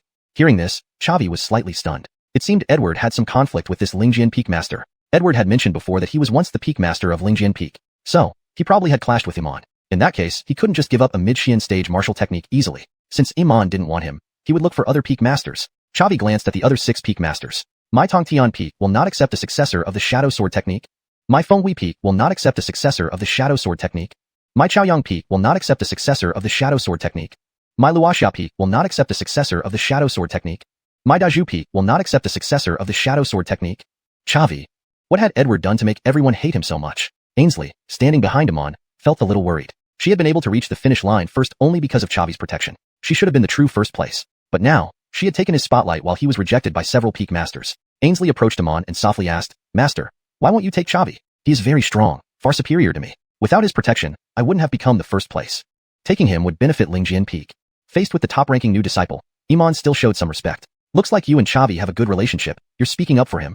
But alas, since he took Edward's shadow sword, even if he is top-ranked, I will not accept him. Ainsley, anxiously, said, Why? What mistake did Edward make? Amon coldly responded, Enough, Ainsley, that's not your place to ask. Don't test my patience. After hesitating for a moment, Ainsley reluctantly backed down. She was just a new disciple, with little influence, unable to change the decision of the peak master. Chavi sighed lightly and looked at Xiao Zhu peak master. She was a seductive woman but unfortunately only had a 5-star martial artist cultivation. How could someone of her strength become a peak master? But Chavi had no choice. She was the only one who hadn't refused him yet. After going through all the tests, he couldn't just leave the mountain now. May I enter Xiao Zhu peak under peak master Lin? Nikita smiled gently and replied softly, You're quite clever. Come to me. Hearing this, Chavi felt a great joy inside. Was Nikita this easygoing? Regardless of her reasons for accepting him, he finally had a place to stay. Thank you, Peak Master Lin. Chavi bowed to her and walked to stand behind her. Iman coldly snorted but didn't say more. Although he disliked Chavi, offending Nikita wouldn't be wise either. As time passed, more new disciples arrived at the peak. Most were in shabby condition, covered in bloodstains. A day passed quickly. Out of the 1,000+ participants from 5 countries, only about 100 finally passed the examination. The top 10 could choose their peaks freely, while others had to wait for assignments. To Chavi's surprise, besides himself, Nikita didn't recruit any other new disciples.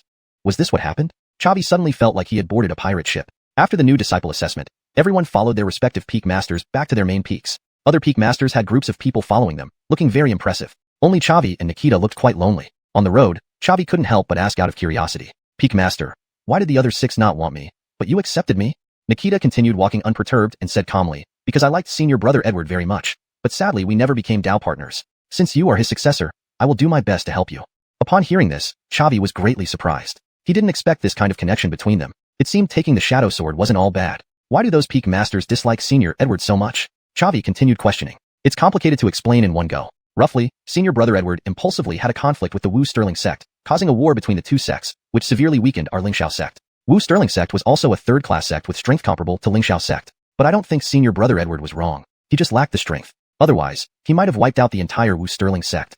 Chapter 16. Practicing Alchemy. Nikita continued. These matters are not your concern. Master Edward devoted his entire life to researching the Shadow Blade technique, but lost to Amon due to insufficient cultivation.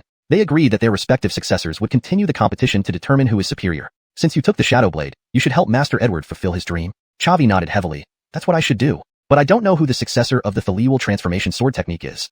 Gillis, the chief disciple of the Talia sword peak and the sole holy son of Lingxiao sect. This. Chavi felt a headache coming on. The other party was already a holy son, while he was just a new disciple. How could he possibly compete? Nikita smiled gently. Work hard, young man. Since Master Edward chose you, there must be a reason. I have confidence in you. Chavi could only smile bitterly. I'll do my best. Oh, right, Peak Master. Why don't you take in other disciples? Because I'm not proficient in martial arts. I only teach alchemy. The disciples of Xiao Zhufeng are all recommended by various peaks and pass my test to enter. The new disciple examination is just a formality for me. Upon hearing this, Chavi was greatly surprised. On the Xuanhuan continent, the most prestigious profession was undoubtedly that of an alchemist. This profession demanded extremely high talent, and cultivating an alchemist was time-consuming. Any quality of medicinal pills was priceless in the market. No wonder Nikita, despite only being a martial artist, could become a peak master. She was an alchemist. Excitedly, Chavi asked, Since peak master has chosen me, does that mean I have the talent to become an alchemist? Nikita shook her head slightly. Not really. I chose you simply out of respect for Master Edward. If you want to learn alchemy, come to the top of Xiao Zhufeng tomorrow, and I'll test you. Understood. Chavi found an empty house at the foot of Xiao Zhufeng, cleaned it thoroughly, and enjoyed a relaxing bath. Meanwhile, at the waist of Tongtian Peak, inside a room, a beautifully dressed, pretty-faced woman was meditating on a mat. In front of her stood a slim young boy. Junior sister Mila, I've gathered the information. Ainsley and Chavi both passed the entrance examination with good results. Ainsley ranked first and entered the Talia Sword Peak. Chavi ranked 10th and joined Xiao Zhufeng. Hearing this, Mila opened her eyes sharply and said sternly, Ainsley has always been recognized as a martial genius in the Great Yin Kingdom, so taking first place isn't surprising. But why did Chavi rank 10th? That waste. Is he really making a comeback? The thin boy continued, If junior sister Mila has grievances with Chavi, I can help discipline him. It's nothing more than a gesture. No, senior brother Harris, I don't want discipline. I want Chavi dead. Hearing this, Harris was startled. We're fellow sect brothers, no need for lethal measures, right? Mila smiled sweetly but spoke ruthlessly. Chavi and I have reached a point where one of us must die. Please help me with this small favor, senior brother Harris. If you succeed, I will agree to become your Dao partner.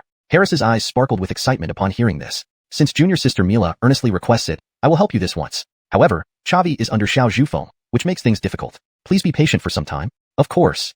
After Harris left, Mila let out a cold laugh. Chavi, if you had remained a waste for life, it would have been fine. But now, you actually stand up again. Though I'm unsure if you know about the assassins I sent, I won't take any chances. You must die. As for Harris, he's just a clown. The person Mila wished to marry must be a true son of heaven, at least on the level of senior brother Gillis. The next morning, Chavi woke up early, finished washing up, and came to the peak of Xiaozhufeng. A fair-skinned, beautiful woman was waiting at the peak. Are you disciple brother Chavi? I'm xuanhuan, the chief disciple of Xiaozhufeng. Peak master asked me to escort you. Upon hearing this, Chavi was inwardly surprised. This woman didn't seem much older than him, yet she was already a fourth-rank martial artist. Her cultivation wasn't extraordinary on its own, but since she was the chief disciple, she must also be an alchemist. That was somewhat intimidating. Greetings, senior sister Dongxian.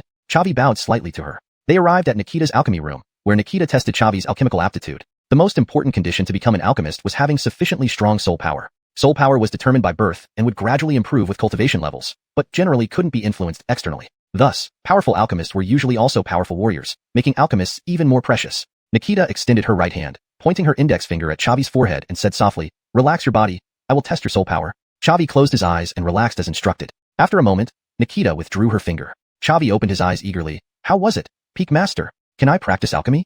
Nikita coughed lightly and replied gently, "Average. You're a bit weaker compared to Dongxian, but you still meet the standard to practice alchemy. Come to me every morning to study alchemy." Chavi was delighted and immediately agreed. Over the following hours, Chavi studied alchemy knowledge under Nikita. When the study session reached an hour, a cold system notification sounded in his ear. "Congratulations on practicing alchemy for 1 hour. Gained 1 career experience point." Really? Chavi quickly checked the system panel. Host, Chavi. Realm, 3rd rank martial artist. Experience points, 200/400. Exchange points, 720. Talents, Eagle Eye, 20. Strong Strike, 20. Frenzy, 16. Blade, 20. Profession, Apprentice Alchemist, 1 out of 10. Indeed, there was a change in the profession section. So, practicing alchemy has no barrier. As long as I put in the time, I can keep leveling up. Ha. Do I need any talents with these cheats? Absolutely not. Surpassing xuanhuan is just a matter of time. After spending the morning with Nikita, Chavi gained 3 career experience points and returned to rest. Before leaving, he specifically sought out xuanhuan. "Senior sister Dongxian, may I ask you about someone?" "Who?" "I spend most of my days practicing, so I might not know everyone in the sect. Do you know Mila?" ####Chapter 17, Jade Shatter. Indeed, while Mila was devising a way to deal with Chavi, Chavi had also harbored murderous intentions toward her. "Mila? I know her. The princess of the Dayin Kingdom, she ascended to the 3rd rank martial artist within less than a year of joining the sect. She's quite a remarkable figure. But what left the deepest impression on me is that she obsessively pursued Gillis, greeting him every day outside his cave abode." Chavi then asked, "Which peak is Mila on?" "Through Heaven Peak. She's considered one of the core disciples there." Chavi nodded slightly. "Thank you, Dixie." After returning to his room and resting for a while, Chavi proceeded to the mission hall to take on tasks. As a 3rd-grade sect, Lingxiao sect has a vast jurisdiction, offering many tasks for its disciples. Completing these tasks earns merit points, which can be exchanged for various treasures from the sect storeroom. Chavi lacked offensive means, possessing only the high yellow rank stone-crushing palm as an attack-oriented martial skill. Though he could buy more from the system mall, it would be better to save where possible. He opted for combat missions, allowing him to gain both sect merit points and experience points simultaneously, achieving 2 goals at once. At the mission hall, Chavi found an appropriate mission. Hunt the one-eyed demon wolves. Mission description. A group of one-eyed demon wolves appeared near the entrance of the sect. Approximately 50 in number, they vary in strength, with a 2-rank beast king among them. Beasts are ranked from 1st to 9th level, corresponding directly to human major realms. A 1st-rank beast is equivalent to a warrior, while a 2nd-rank beast is akin to a martial artist. These one-eyed demon wolves have already killed many outgoing disciples and urgently need to be eradicated. It is recommended to send a team of 5 or more people, led by a martial artist. Chavi located the elder issuing the mission and accepted it. He then left the sect alone, searching for the one-eyed demon wolves' tracks in the outskirts of the Sunset Forest. Using 500 exchange points from the system mall, Chavi bought a Lotian rank longbow named Xianxia Bao. Since he would be fighting a group alone, it was wise to prepare thoroughly. Half an hour later, he finally located the one-eyed demon wolves. Chavi hid in the shadows, drew an arrow, and shot it at one of the one-eyed demon wolves. Congratulations, host, for killing a 1st-rank beast. Gained 5 experience points. The sudden attack sent the pack into chaos, but they quickly locked onto Chavi and charged roaring. Activating the wind Talia boots, Chavi retreated swiftly while continuously firing arrows. With his 3rd-rank martial artist cultivation, eliminating 1st-rank beasts took just 1 strike. One after another, the one-eyed demon wolves fell. The Wolf King roared angrily and sped towards Chavi with great speed. Undaunted, Chavi continued to fire arrows, whittling down the wolf pack's numbers. By the time the Wolf King caught up, over 10 one-eyed demon wolves were dead. Facing the approaching Wolf King, Chavi put away the Xianxia Bao, drew out the Shadow Sword, and engaged in close combat. Within a dozen moves, he inflicted 3 bloody cuts on the Wolf King without sustaining any damage himself. Just as Chavi was about to finish off the Wolf King, the remaining wolves pounced. Chavi threw the scabbard, continuing to fight the Wolf King. As the claws approached, he instantly used Dark Shadow Sword technique, teleporting to the scabbard's location and breaking free from the wolf pack's encirclement. With a swift sword swing, he slew 2 more one-eyed demon wolves. The Wolf King let out an enraged howl. How dare this human escape his subordinate's encirclement? The Wolf King attacked again. Chavi kept evading. Every time he was nearly surrounded, he used the Shadow Sword to escape. After 3 rounds, all the first-rank one-eyed demon wolves were slain, leaving the Wolf King isolated. Sensing fear, the Wolf King realized it couldn't stop this human from slaughtering its subordinates. It knew its speed couldn't match the human. Fleeing was futile. It must fight to the death. With all its might, it lunged at Chavi. Chavi stood his ground, raising the sword to meet it. Suddenly, the Wolf King's green eyes turned blood red, and its aura multiplied several times over. Startled, Chavi reacted too late and had to brace for the impact. A tremendous force surged through the blade, sending the Shadow Sword flying from his hand and smashing against his chest. Chavi flew backward, spitting out blood, his vitality rapidly dwindling. But the Wolf King did not press its advantage, instead turning to flee. Realizing the Wolf King's sudden power surge must be due to an innate ability that required payment, Chavi stood up, fetched the Xianxia bow, and fired an arrow. Congratulations, host, for killing a second-rank beast. Gained 50 experience points, 50 exchange points. Congratulations, host, for obtaining innate ability Jade Shatter. Effect, immediately consume half of your chi, doubling the next attack's damage. Chavi rejoiced inwardly. The Jade Shatter innate ability was incredibly powerful, indispensable for fighting above one's rank, serving as a formidable trump card. As Chavi was about to check his system panel, a slim man suddenly appeared, swinging a sword at him. Chavi hastily raised his sword in defense. Weakened from the earlier battle with the Wolf King, he was forced back several steps by the man. Who are you? Chavi asked sternly. Through Heaven Peak, Harris. Through Heaven Peak? Could Mila have sent you? Ha ha ha, smart kid. Despite knowing nothing about your feud, Mila offered herself in marriage. How could I refuse? Chavi felt a tinge of disgust. How could a high and mighty woman like Mila offer herself so casually? Clearly, Harris was just a pawn in her scheme. However, since this person intended to kill him, Chavi wouldn't let him off easily. He had killed 5th-rank martial artists before.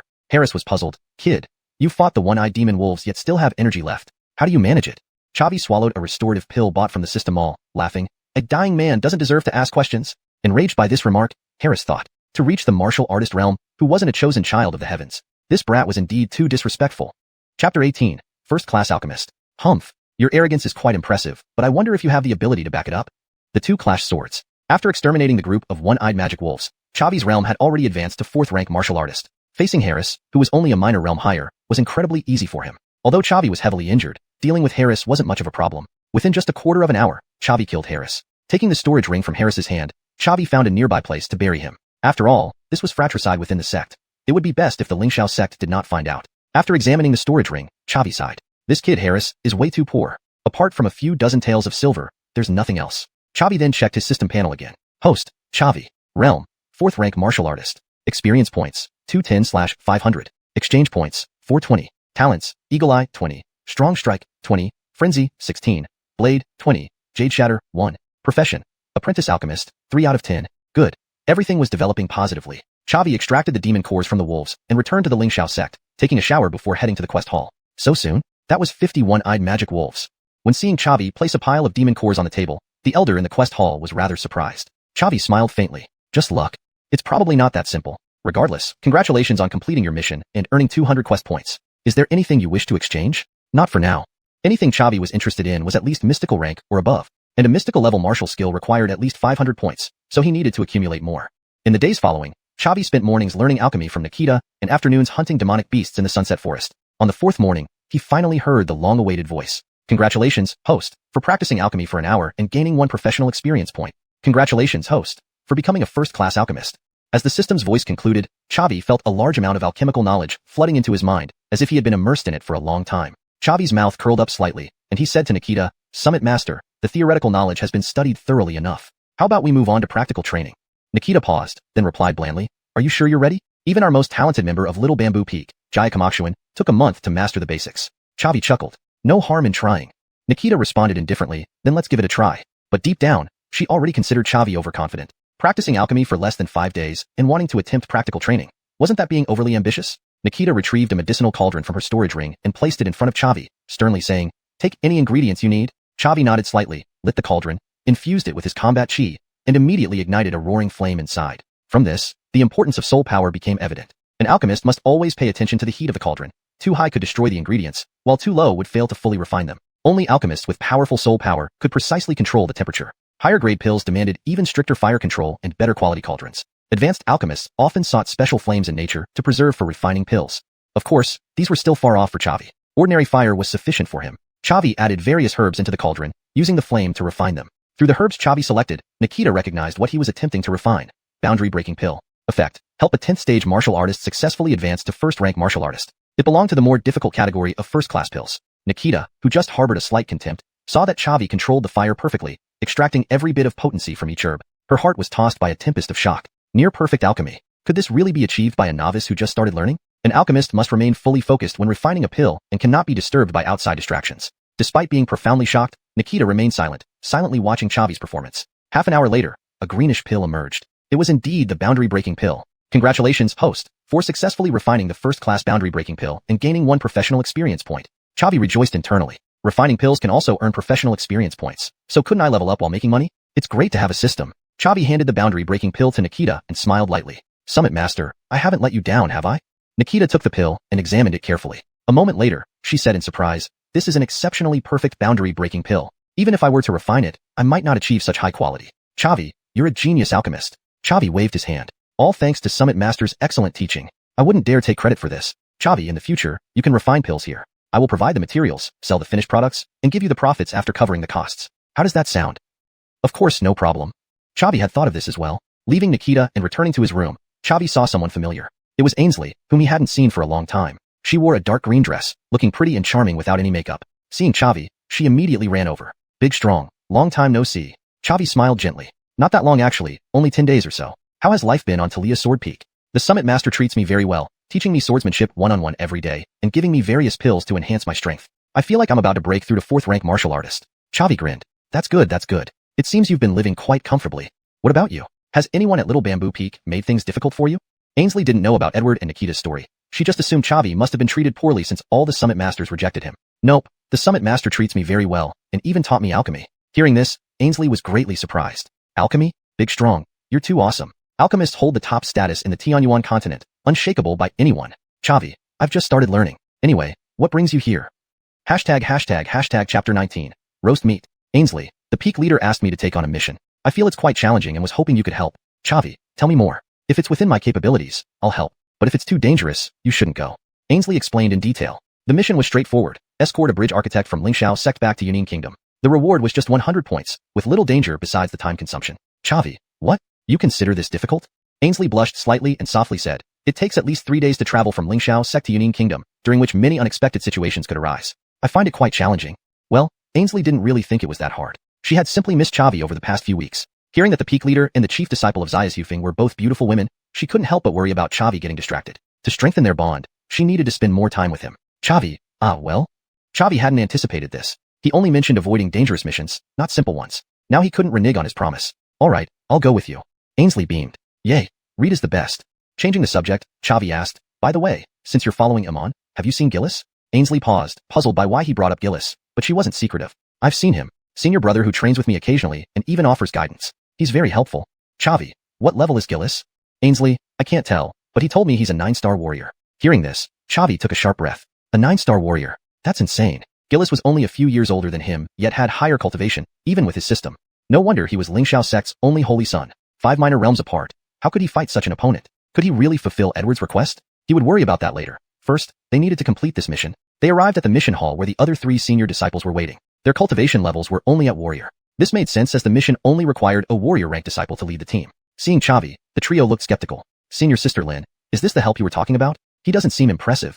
This is a new face. Not from Lingjian Peak, right? Can we trust him? Senior Sister Lin, did you really turn down Senior Brother Connor for him? Worth it. Chavi only came because of Ainsley and ignored these comments, releasing his battle aura. 4-star warrior.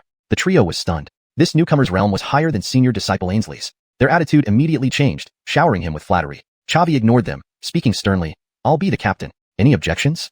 No objections, they chorused. Ainsley naturally had no complaints. The 5 entered a private room where the client, Alwyn, awaited. Alwyn was a burly middle-aged man, heavily muscled and with a fearsome look, clearly someone not to be trifled with. Yet, to Chavi, he was only a 3-star warrior, as weak as a baby. Chavi smiled.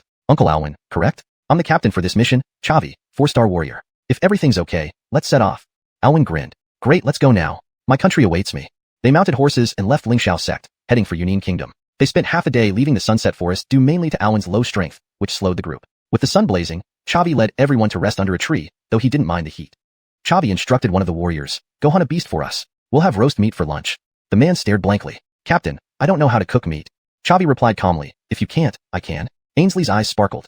Chavi was not only powerful but also skilled in cooking, a perfect match. Excitement filled her heart. 15 minutes later, the man returned with a wild boar. As a 9-star warrior, slaying a low-level beast was easy for him. Chavi quickly started a fire, prepared the pork, and set up a grill, moving efficiently. Within half an hour, the rich aroma of roasted meat filled the forest. Ainsley sniffed eagerly. Reed, is it ready yet? The others were confused. Didn't the captain's name start with Lou? Why did Ainsley call him Reed? Chavi chuckled. Hold on, still need to season it. He waved his sleeve, and several jars appeared. Opening each one, he seasoned the pork. The smell intensified, making Ainsley drool uncontrollably. The three warriors were surprised. They thought Chavi was a martial fanatic who reached warrior ranks so quickly. Who knew he lived so refined a life? 15 minutes later, Chavi finished and handed Ainsley a piece of roasted pork. She took a bite and shouted excitedly, "Delicious! Reed, you're amazing." The others, including Alwyn, stared at Chavi longingly. Chavi smiled. What are you looking at? Eat your meat. They eagerly dug in. Alwyn, after taking a big bite, laughed. Captain Lou, got any wine? Chavi nodded. Of course, but don't drink too much. We still need to continue our journey. The three warriors were momentarily stunned. In previous missions, they were always tense and focused. When did things get so leisurely? Were they on a mission or a vacation? Eating roast meat and drinking wine. Everyone relaxed, sharing stories and growing closer. After half an hour, full and satisfied, they lay down to rest under the shade of the trees. Suddenly, a whistling sound broke the calm. Chavi saw an arrow hurtling toward Alwyn. Without hesitation, Chavi pulled out Shadow Sword, rushing to shield Alwyn from the lethal attack. Enemy attack. Prepare for battle. The others finally reacted, jumping to their feet and drawing their weapons. ##### Chapter 20. Arrival at Ichio City. The first strike missed, and the opponents immediately launched a fierce attack. Dozens of arrows were shot toward the group. The three martial artists reacted quickly and hid behind a large tree. Ainsley gripped her Frost Moon sword and charged at the assassins. There were 11 assassins in total, 2 martial masters and 9 martial artists. Ainsley engaged the lead 4-star martial master in close combat, while the remaining 10 assassins stayed back to shoot from a distance. Chavi had to protect Alwyn and couldn't join the charge, but he took out the Xianxia bow, drew an arrow, and shot at one of the killers. Congratulations, host. You have killed a 5-star martial artist, gaining 5 experience points and 5 exchange points.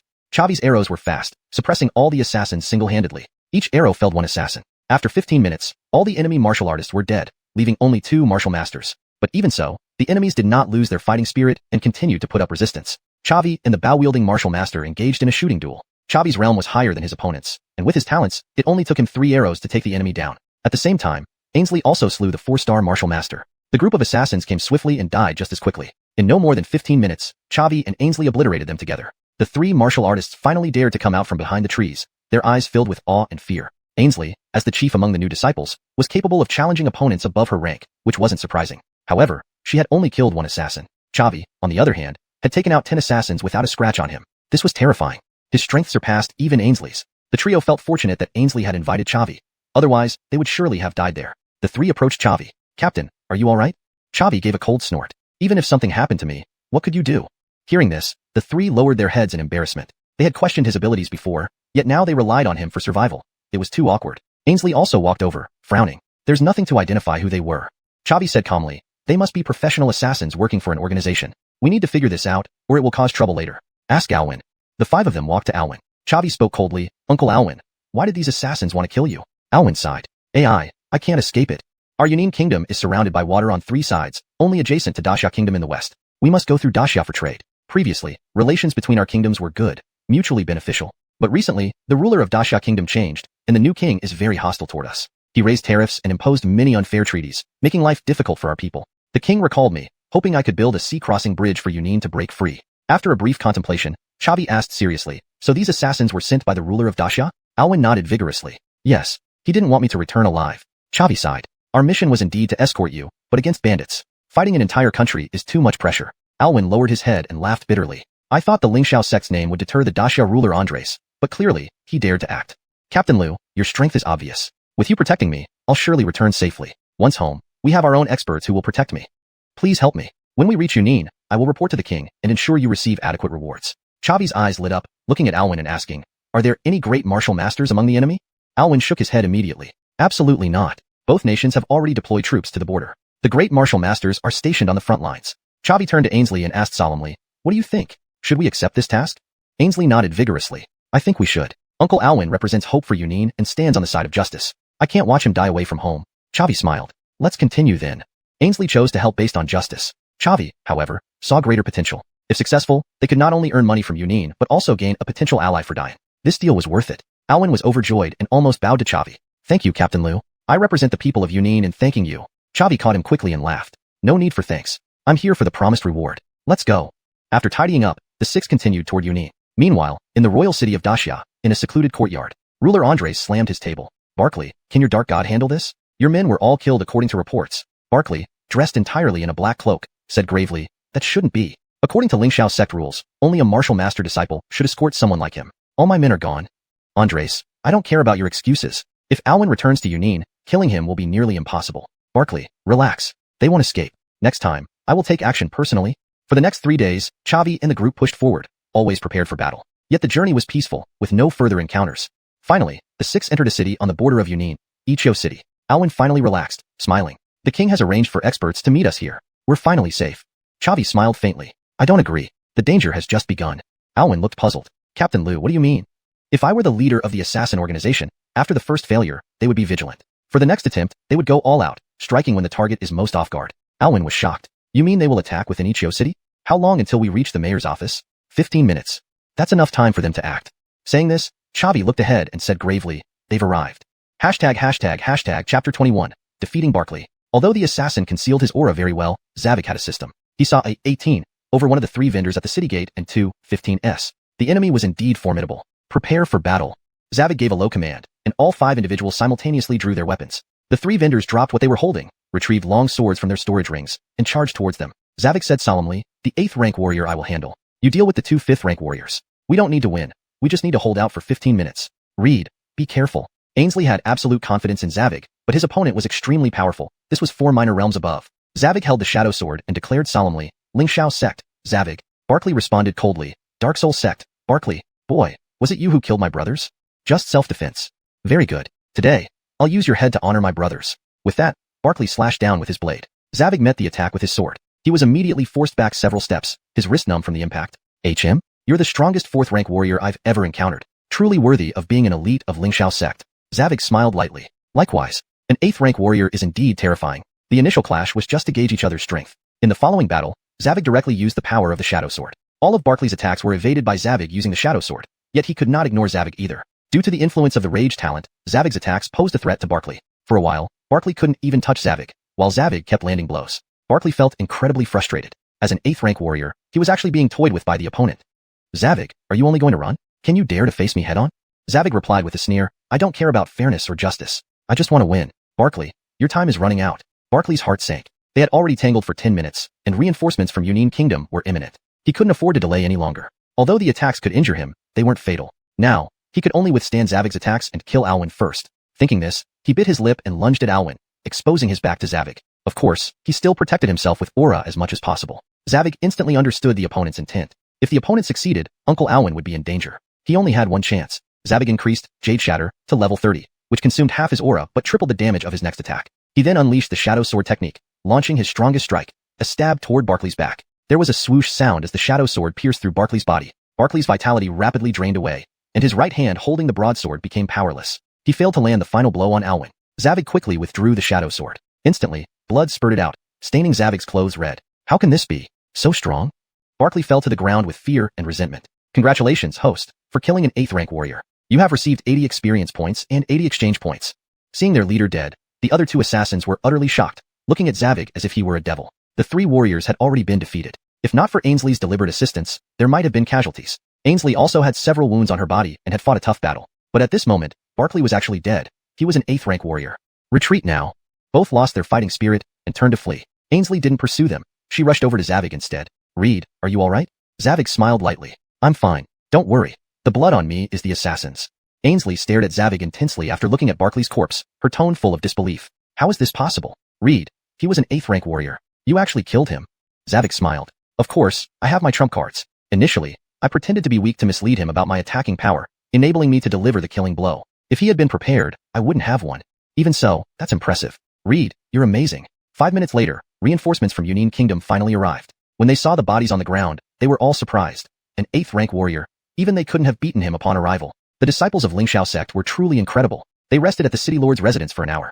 Zavik took a bath, changed into clean clothes, and set off for the capital. Half a day later, the 6 finally reached Yunin Kingdom's capital. King Skylar personally welcomed them. In the council chamber, Skylar showed no airs of royalty and treated these Lingxiao sect disciples very kindly. He knew that among the Lingxiao sect disciples before him, future powerful beings capable of standing against entire countries might emerge. He couldn't afford not to take them seriously. Thank you all for escorting Alwyn back. He has told me everything that happened on the way. To have such combat power at such a young age truly lives up to being Lingxiao sect's elite disciples. Zavik smiled.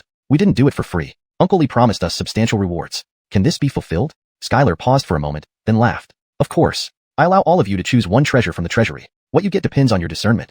In that case, let's go to the treasury right away. Please follow me. Skylar led the 5 to the treasury entrance and opened the doors. You have 1 hour to select treasures. Only 1 item can be taken per person. Make good use of your time. Without hesitation, Zavig entered the treasure vault. Yunin Kingdom was only a low-level country, similar in strength to the Yin Kingdom, so there wasn't much in terms of high-quality items. It took Zavig half an hour to explore the treasury thoroughly. 2 things caught his eye, both martial techniques. The 2 scrolls were both low-tier profound rank martial techniques. Scroll 1. Crushing Gold Finger Ningzhi Dou Qi Yu Zhi Jian, Meng Ci Chu Qi Kui Po Thui Jin Shi translates to Scroll 1. Crushing Gold Finger, channeling Dou Qi, fighting aura, into the fingertips and thrusting powerfully. It can shatter metal and stone. For better fluency in English, it would be more accurately translated as Scroll 1.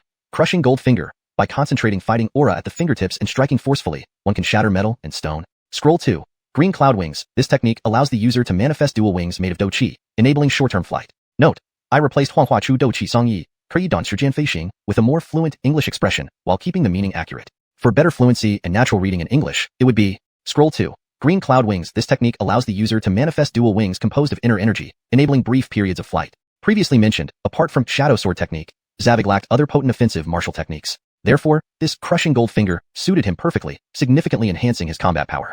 However, Green Cloud Wings was also excellent. Though it allowed only short-term flight, when used properly, it could turn the tide of battle. Which scroll should he choose? Note: the provided translation maintains the original structure and style while ensuring fluency and coherence in English. Chapter 22.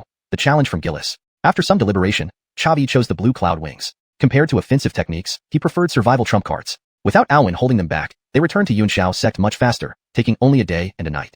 Chavi resumed his routine of alchemy in the morning and hunting beasts in the afternoon to earn experience points. However, the amount of experience required for leveling up was enormous.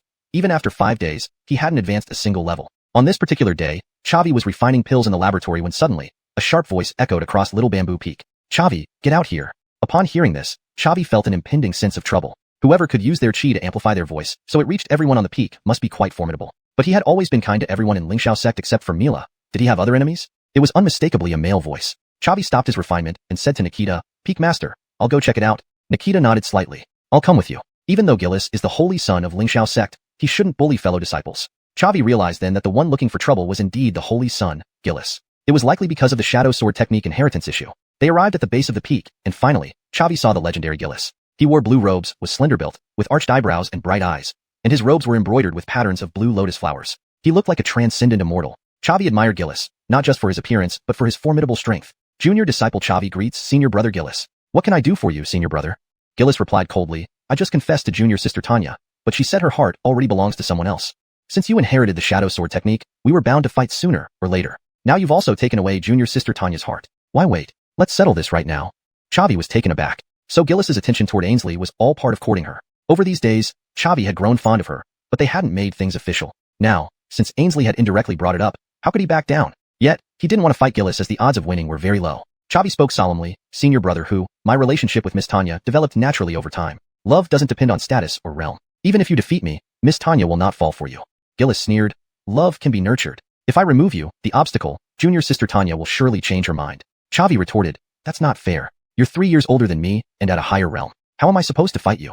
Gillis replied calmly, I understand that. You're a 4-star martial artist, correct? I can suppress my realm to match yours. If you lose, you must leave Lingxiao sect. Chavi felt a surge of excitement. As a transmigrator backed by a system, why should he fear Gillis in an equal realm battle? This could solidify his relationship with Tanya and improve the Shadow Sword per Edward's request. Chavi nodded vigorously, fine. I accept the challenge. If you lose, you must stop harassing Miss Tanya. Gillis nodded slightly, deal. Chavi turned to Nikita, please, Peak Master, be our witness. Nikita said gravely, Chavi, consider carefully. Despite suppressing his realm, Gillis is still no ordinary 4-star martial artist. Chavi smiled, my strength isn't ordinary either, Peak Master. You needn't worry. Nikita sighed lightly and said no more. The three proceeded to the arena. Along the way, Chavi checked his system panel. Host, Chavi. Realm, 4-star martial artist. Experience points, 410/500. Exchange points, 420. Talents, Eagle Eye, 20. Power Strike, 20. Frenzy, 16. Blade Edge, 20. Jade Shatter, 30. Occupation, first grade alchemist, 15 out of 100. He allocated all remaining talent points to Frenzy. Frenzy, 36 critical hit rate increased by 70%, critical damage increased by 35%. With such a high crit rate, nearly every normal attack would crit, increasing his chances against Gillis. Gillis's earlier shout had already alerted all disciples on Little Bamboo Peak. News spread quickly as many Lingxiao sect members rushed to the arena to watch the showdown. It's senior brother Hu. Finally seeing him in person. He's so handsome. Who's challenging him? Someone named Lu Wuxian? Never heard of him. Chavi, ranked 10th in the new disciple exams, but was rejected by all peak masters before going to Little Bamboo Peak. A new disciple dares challenge senior brother Hu? Is he insane? As expected, the crowd overwhelmingly favored Gillis. Not only was he strong, but he was also charismatic, the pride of Lingxiao sect. Both men stepped onto the platform. Hearing the cheering, Gillis's lips curled into a smug smile. Chavi, it seems they favor me.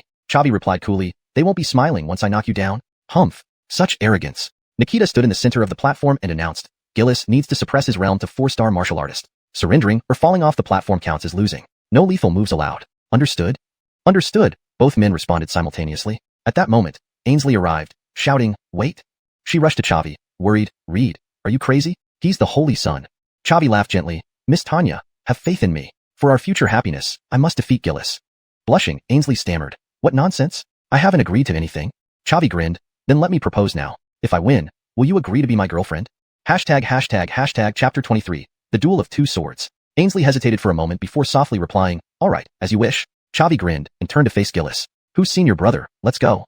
Ainsley hopped off the arena. The match begins. Chavi drew his shadow sword and swung it with force. Gillis unsheathed his transformation to Leah's sword and clashed with Chavi. The two swords collided violently, and Chavi immediately sensed something was amiss. Gillis's transformation to Leah's sword was ranked high profound, one tier above the shadow sword. Moreover, his transformation to Leah's sword technique was also at the high profound level. In previous battles, Chavi had faced ordinary opponents who could be overwhelmed by just using a profound level spirit weapon. But now, he found himself on the receiving end of the pressure. More importantly, Chavi noticed an unusual aspect of the transformation to Leah's sword. A portion of the combat aura attached to his shadow sword would vanish upon contact with the transformation to Leah's sword, about 30% of it. That meant his combat strength could only be 70% effective. Relying on his 3 innate talents, Powerful Strike, Frenzy, and Blade Edge, Chavi barely managed to match Gillis. As they fought, Gillis grew increasingly alarmed. Facing his rival in love, he spared no effort, unleashing full power from the start, even utilizing the transformation power to aim for a swift victory over Chavi. Despite this, he still couldn't gain the upper hand. Below the arena, the spectators were astonished. Whoa, whose senior brother didn't beat Chavi?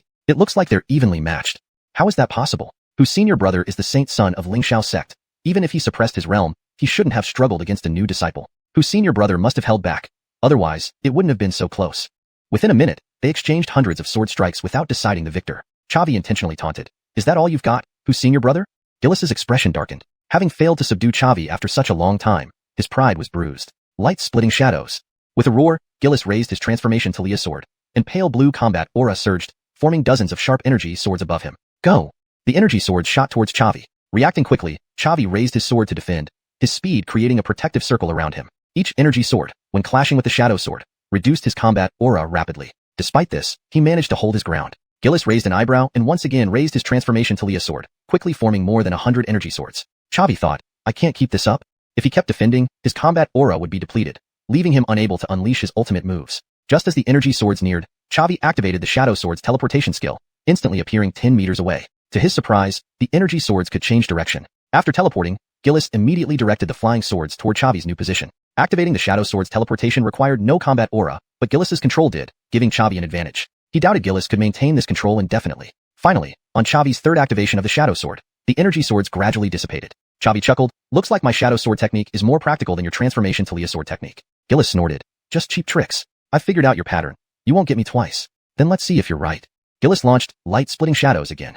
But Chavi's technique was indeed superb. Even with Gillis predicting his moves, Chavi still found openings to perfectly evade. For a while, Gillis seemed powerless against him. Once more, Gillis used light-splitting shadows. As he gathered energy, Chavi initiated a positional shift, slashing towards him. A delighted smile appeared on Gillis's face. If you kept dodging, I'd be helpless, but since you came at me, dozens of condensed energy swords fused into a massive one, stabbing towards Chavi with incredible force. Undeterred, Chavi activated Jade Shattering. Half his combat aura vanished, tripling his attack power. His shadow sword sliced through Gillis's energy sword and continued toward Gillis's chest with undiminished force. Blocking desperately, Gillis was blasted backward, falling off the arena. The watching disciples were stunned momentarily, then erupted into loud applause. Heavens, whose senior brother lost?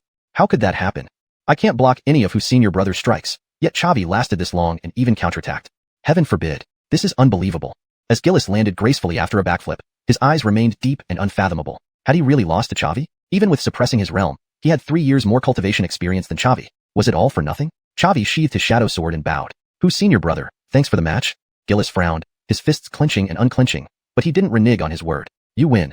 Losing the match, he couldn't afford to lose his integrity. Congratulations, host has completed the task, Duel of Two Swords. The quality of Shadow Sword technique and Shadow Sword has been upgraded to High Profound. Chavi was elated. A High Profound martial technique was rare even in Xianxia sect, ensuring his future combat strength would be formidable.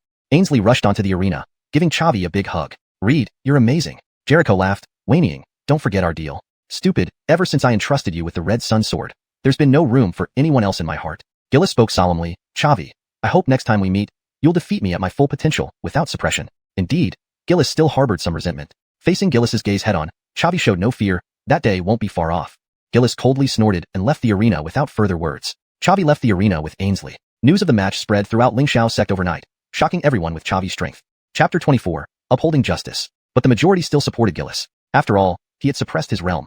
If he used his full strength, Chavi wouldn't stand a chance. After battling Gillis, Chavi enjoyed some private moments with Ainsley. However, Ainsley wasn't ready for anything more intimate yet.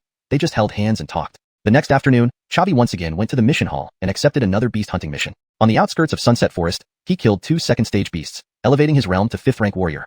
Through this battle, Chavi discovered the advantages of upgrading Shadow Sword. The advanced Xianxia Shadow Sword could launch 2 sheets at once, allowing free movement between them. It wasn't simply doubling its effect, it was squaring it. This dramatically enhanced his survival capabilities and significantly increased his operational options. Note, Xianxia is not translated as it seems to be a specific term in the context of the story that may not have a direct English equivalent. If you prefer it to be translated or explained further, please let me know.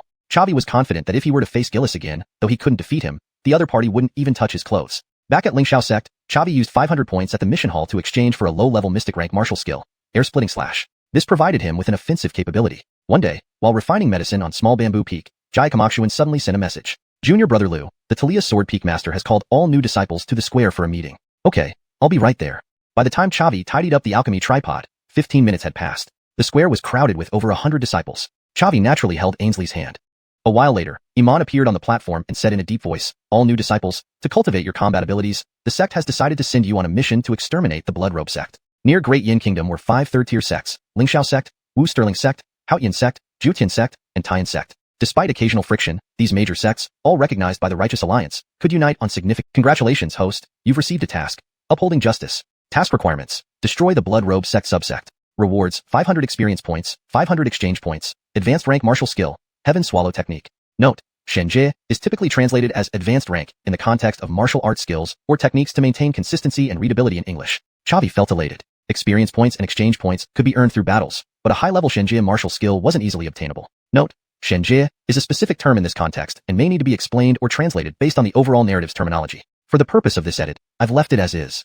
Heaven Swallow technique? What a formidable name. Originally planning to go through the motions, Chavi now realized he needed to focus. The Bloodrobe sect subsect was located on a cliff edge, accessible only via a narrow path. Thinking they were easily defensible, they failed to foresee this becoming a self-imposed trap. Ainsley, having previously led squads, directed the operation expertly. She ordered the stronger warriors to eliminate the guards before leading the main force forward silently. By the time the Bloodrobe sect noticed something amiss, the main force had already reached the entrance. Everyone together. Annihilate them completely, giving the Bloodrobe thugs no chance to escape. Weapons drawn. The battle began. Ainsley engaged the 5th rank warrior, while 3 other warrior class disciples wreaked havoc. With their lead, Xianxia sect's morale sword. Chavi, wielding the green mist bow, hid within the ranks, picking off targets with cold arrows. Each arrow felled a Bloodrobe disciple. In just 15 minutes, Chavi had killed 30 of them. He acted when fellow disciples faced danger, greatly reducing Xianxia sect's casualties. None died, though a few were injured. Conversely, Bloodrobe sect had lost more than half its forces. As Chavi prepared to shoot again, a bloody mist suddenly appeared before him. Frowning, Chavi knew Bloodrobe sect had survived despite major sect pressure. They weren't weak. Uncertain of the mist's nature, Chavi hesitated to approach closely and shot an arrow into it. It vanished without a trace. Then, a red-clothed youth emerged from the mist, dressed in dark red rather than ordinary red, indicating high status. Strikingly pale, devoid of color, this figure exuded a sense of urgency. Hee, kid, good archery skills. Unfortunately for you, meeting me means death. Chavi replied calmly, a 5th rank warrior daring to challenge here? One strike from me and you'll be dead. The newcomer laughed. I'm Alec, Bloodrobe sect's young lord. Fighting higher-ranked opponents is as easy as drinking water to me. Soon you'll realize the gap between us. Coincidentally, excelling in overranking battles is my specialty too. Chavi put away the green mist bow, drew the shadow sword, and stared at Alec. Alec wielded 2 short daggers, combining attack and defense seamlessly. From their first clash, Chavi sensed Alec's extraordinary nature. Though appearing frail, Alec's body was resilient, his fighting aura as deep as water. His aura had unique properties, not just negating enemy aura like Gillis's soul sword art but swallowing and utilizing it. Chavi envied him slightly. Every holy son or young lord seemed to possess special skills. Yet, his own aura had no special attributes. Hashtag chapter 25. Unexpected encounter with a dragon. No time for that now, let's deal with the enemy in front of us first. Despite Alek's aura having a devouring effect, he still wasn't a match for Chavi. Chavi launched a sky-splitting slash, leaving a deep wound visible to the bone on Alek's chest. Shocked, Alek hastily retreated. Another mist of blood appearing around him. Hee, kid, my blood armor technique isn't fully developed yet, and by sheer luck, you've gained an advantage. Next time we meet, I will surely take your life. Chavi slightly raised his eyebrows and slashed another, sky-splitting slash. The blood mist was immediately split in two by the powerful aura, but there was no sign of Alek inside. Chavi sighed lightly. He had let the enemy escape once again. By the next encounter, if Alek brings his so-called blood armor technique, it would be even harder to defeat him. But no matter, he wouldn't stay idle either. Chavi took out the green mist bow and continued to slay disciples of the blood robe sect. Meanwhile, Alek appeared in a secret chamber within the branch hall. Inside the chamber was a blood pool filled with large quantities of blood, with mysterious patterns etched on its surface. In the center of the pool was a dragon. Yes, a dragon. It had a purplish-black body, half of which was dyed red with blood. It had twin wings sprouting from its back and was mighty and imposing. At this moment, the dragon was bound tightly by several iron chains, struggling fiercely to no avail. Alek stroked the dragon's claw and said grimly, "Damn it, the Xianxia sect disciples came too fast. You're almost mine. Unfortunately, my spatial blood evasion can't carry large objects. Otherwise, I would have taken you with me. Since that's not possible, let's make these Xianxia sect disciples miserable." With that, he took out a key and unlocked the chains. The dragon immediately roared and lunged at Alek. Alek hurriedly used the spatial blood evasion technique, transforming into a mist of blood and escaping the scene. The dragon rushed out of the chamber, arriving at the battlefield between the two sects, killing indiscriminately. There were already very few blood robe sect disciples left, while most of those heavily injured were from the Xianxia sect. Even several disciples were killed with a single swipe from the dragon. Chavi looked up at the dragon's head. A second rank, 10-star beast, equivalent to a 10-star martial artist of the human race. This was the strongest enemy he had encountered since crossing over. Ainsley urgently shouted, "All Xianxia sect members, retreat." However, how could ordinary disciples outrun a dragon? A single breath from the dragon released a spurt of dragon fire, instantly severely injuring over a dozen disciples. Chavi frowned deeply, hesitated for a moment, then took out Shadow Sword and charged towards the dragon. Ainsley was startled and shouted, "Reed, are you crazy? That's a dragon." Chavi turned to look at Ainsley and smiled calmly. "Don't worry, with Shadow Sword, it won't touch me. Now only I can hold it off. Go find Chief Manfeng for help quickly." Ainsley nodded vigorously. "You must hold on." Chavi rushed to the dragon and unleashed a sky-splitting slash. Despite being only a 5-star martial artist, his full power strike with a mystic-level martial technique inflicted damage on the dragon. The dragon roared in pain and spewed dragon fire at Chavi. Feeling a chill, Chavi quickly activated Shadow Sword and teleported behind the dragon, narrowly avoiding the lethal blow. The dragon seemed to have lost its mind, turning around and continuing its attack on Chavi. With Shadow Sword's two-phase teleportation ability, Chavi maintained the dragon's hatred firmly. He dodged all of the dragon's dragon fire or claw attacks. Chavi felt somewhat relieved. Fortunately, Shadow Sword had been upgraded to advanced mystic level. Otherwise, he might have failed here. While Chavi held the dragon's attention, Ainsley organized everyone to carry the wounded disciples to safety. Although dozens were seriously injured, only 5 died. Seeing Chavi entangled with the dragon, the disciples admired him immensely. "If any of us were touched by the dragon, we'd be seriously injured, but Senior Brother Liu holds it off alone. His strength is incredible. Senior Brother Liu put himself in danger to save us. He's a hero. If Senior Brother Liu survives this, I will report it to Chief Manfeng for recognition." Ainsley anxiously said, "Stop talking nonsense and go find Chief Manfeng. Only he has the strength to subdue this dragon." Everyone immediately fled the area, with Ainsley leading the way at her fastest speed. 15 minutes later, Ainsley finally found a Manfeng leisurely drinking tea atop a nearby mountain peak. "Chief, something terrible has happened. Chavi is in danger." Hearing Chavi, the Manfeng's eyebrows furrowed slightly, but he remained calm, sipping his tea before saying casually, "Ainsley, don't panic. Tell me slowly. How could Ainsley not be anxious? Every second wasted could mean her lover's death." The purge operation was going smoothly, and almost all blood robe sect disciples were nearly eliminated. But suddenly, a peak second-rank dragon appeared in the branch hall. The dragon attacked everyone without discrimination, resulting in heavy casualties among our disciples. Chavi stayed behind to stop the dragon, so we could retreat. "Chief Manfeng, please go and save him. Chavi could die at any moment." Hearing this, Manfeng felt elated inside. Chavi inherited the Shadow Sword technique, and actually defeated Gillis, whom he had meticulously trained. Though Gillis suppressed his realm, a loss was a loss. Wasn't Chavi announcing to the whole sect that the Thaliwal transformation sword technique was inferior to the Shadow Sword technique? How infuriating. At the sect, with Nikita protecting him, Manfeng didn't dare to act against him. But this time, Chavi chose to step forward to die. It couldn't be helped. Manfeng said calmly, "All right, I'll rescue Chavi after I send the injured disciples back to the Xianxia sect." Ainsley's heart tightened, unable to contain herself as she shouted, "Chief, you can't do this. Prioritize what's urgent. Other disciples may be injured, but returning early or late doesn't change much. Chavi is risking his life to protect everyone." Manfeng took another sip of tea, leisurely saying, "That's not how you should talk. Those disciples' lives are also important. What if they encounter a blood robe sect ambush on the way back? I must prioritize the safety of most disciples." Ainsley was enraged, pointing at Manfeng and shouting, "Manfeng, you just want to see Chavi die, don't you? As a chief, you lack any sense of fairness. I look down on you." Chapter 26, Taming the Nether Dragon. Hearing this, Amon also grew angry and slammed the table. "Ainsley, I am your peak master. Please mind your attitude. Ainsley didn't have time to argue with Iman. Clenching her teeth, she turned and left. I will go save Chavi myself. Even if I die, I want to die together with him. Iman picked up his teacup and took another sip. He didn't believe that anyone would give up their life for someone else. Ainsley was just ranting out of frustration and helplessness. Once Chavi was dead, he could easily console Ainsley and offer her some benefits. She would remain a disciple of the Talia Sword Peak. Meanwhile, Chavi was still grappling with the huge dragon.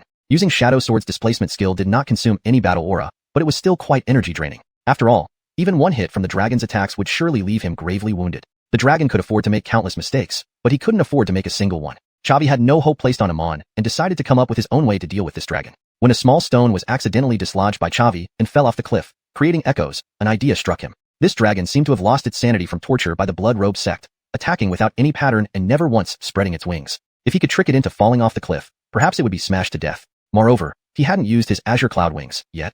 Thinking of this, Chavi immediately threw the scabbard over the cliff and then teleported there. As expected, the dragon also charged off the cliff. A sensation of weightlessness followed as both man and dragon plummeted downwards. Chavi used Azure Cloud wings, and a pair of greenish battle aura wings appeared on his back. After brief adjustment, Chavi managed to ride the wind successfully.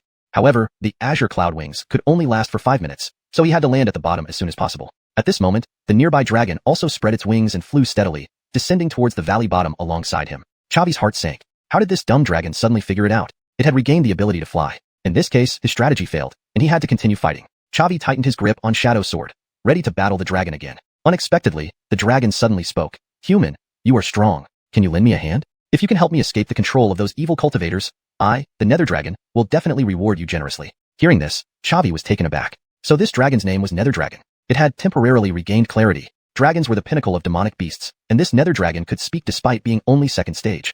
Its bloodline must be very pure. Helping it could only bring benefits, not harm. How do I help you escape the Blood Robe sect's control? Chavi asked in a deep voice. I need a purification crystal. Purification crystal? Such familiar words. He seemed to have seen it in the system store before. Open the system store. Purification crystal. Removes impurities and purifies the body. Price, 1,000 exchange points. Chavi felt a pang. He had accumulated just over 1,000 exchange points after battling and striving for so long, and now they were about to be all used up. He wasn't sure if helping the Nether Dragon was worth it. Forget it. Take a chance. Who knows what might happen? Exchange. A stone instantly appeared in Chavi's storage gemstone. Chavi said solemnly, I happen to have a purification crystal and can give it to you. Upon hearing this, the Nether Dragon was incredibly pleased. Although purification crystals weren't rare, they were expensive, and in such a poor place, they might not necessarily be available. It had merely asked casually, hoping for a slim chance, but unexpectedly, Chavi actually had one. Thank you so much. With just a trace of purification power, I can expel the forces of those evil cultivators. Let's land first and talk. 3 minutes later, man and dragon landed on the ground. Chavi took out the purification crystal from his storage ring and handed it to the Nether Dragon. The Nether Dragon grasped the purification crystal with its claws, closed its eyes, and purple-black flames began to burn around its body. The crimson color on its body visibly faded rapidly. Meanwhile, Ainsley returned to the cliff top once more. She had overturned the branch temple searching for her beloved Reed, but found nothing, which made her deeply sorrowful. She guessed Reed might have fallen off the cliff. With such a high cliff, even a great martial artist would be certain to die if they fell. But she didn't want to give up any hope. She wanted to see him alive or find his remains. After casually slaughtering the remaining Blood Robe sect disciples, Ainsley rushed towards the bottom of the cliff. Chavi was studying the system store when a system notification suddenly sounded in his ears. Congratulations, host has completed the mission. Punish evil and promote goodness, obtaining 500 experience points, 500 exchange points, and an advanced gen stage martial skill heaven swallowing technique. Congratulations, host's realm has been upgraded to 6-star martial artist, obtaining 16 talent points. Chavi was overjoyed. He guessed that Ainsley must have brought reinforcements and completely destroyed the Blood Robe sect's branch temple. The content of heaven swallowing technique appeared in Chavi's mind all at once. The effect was very simple and direct, absorbing the spiritual energy within 100 miles and converting it into his battle aura, allowing for a short-term increase in realm. But the converted battle aura could only last for about 10 minutes. It was an essential skill for fighting beyond one's rank. Half an hour later, the crimson color on the Nether Dragon's body had completely disappeared, and the purification crystal in its claws had turned into a pile of powder. Chavi chuckled lightly. Recovered? Then let's part ways here. My girlfriend is waiting for me. Having said that, Chavi turned around and walked towards the top of the cliff. Ainsley could probably guess that he had fallen off the cliff, so she would likely come down this way to look for him. Just then, the Nether Dragon suddenly shouted loudly, Wait a moment, brother of the human race, I want to follow you. Hearing this, Chavi was greatly surprised. In the Xuanhuan continent, the human, demon, and monster races stood equally divided. Humans and demons were constantly waging war, while monsters remained neutral. It was also common for humans to form contracts with monster beasts to become partners. However, Chavi never thought that this Nether Dragon would take a liking to him. It was the noble dragon race, and its realm was slightly higher than his own. Why? Chavi asked in a deep voice. Because you're very strong. Although I lost control just now, I could still perceive the external situation. There are 5 minor realms between us, yet I couldn't do anything to you, which proves your strength. Also, you bravely stood up for your fellow disciples, facing powerful enemies head-on, showing great righteousness. I believe you won't mistreat me in the future either. So, brother of the human race, may I form a contract with you and follow you? Chavi nodded heavily. Of course I am willing. To have a nether dragon as a partner, Chavi would laugh in his dreams. Chapter 27. The Green Stone Cauldron. The nether dragon nodded earnestly. From now on, you are my partner. What's your name? Chavi. And yours? The elders in my clan call me Tisha. Chavi smiled wryly. All right, Tisha, but you're so big and noticeable. It might not be convenient for us to act together. The nether dragon grinned and then spread its wings, transforming into a streak of purple light that merged into Chavi's body. Tisha's voice came from within him. This is a secret technique of our dragon race. We can create a space inside a human partner's body for residence and cultivation. Just call me when you need me. Okay, Tisha. Chavi checked the system interface. Host. Chavi. Rank.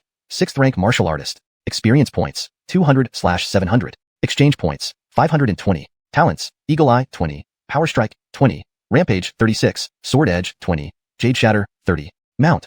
Nether Dragon. 2nd tier. A new section for Mount appeared on the attribute panel, making him feel incredibly satisfied. Walking halfway up the mountain, Chavi finally saw Ainsley. Her eyes were swollen from crying, her heart feeling as cold as ice. At this moment, she saw her man walking towards her. Big Zhuang? You're not dead?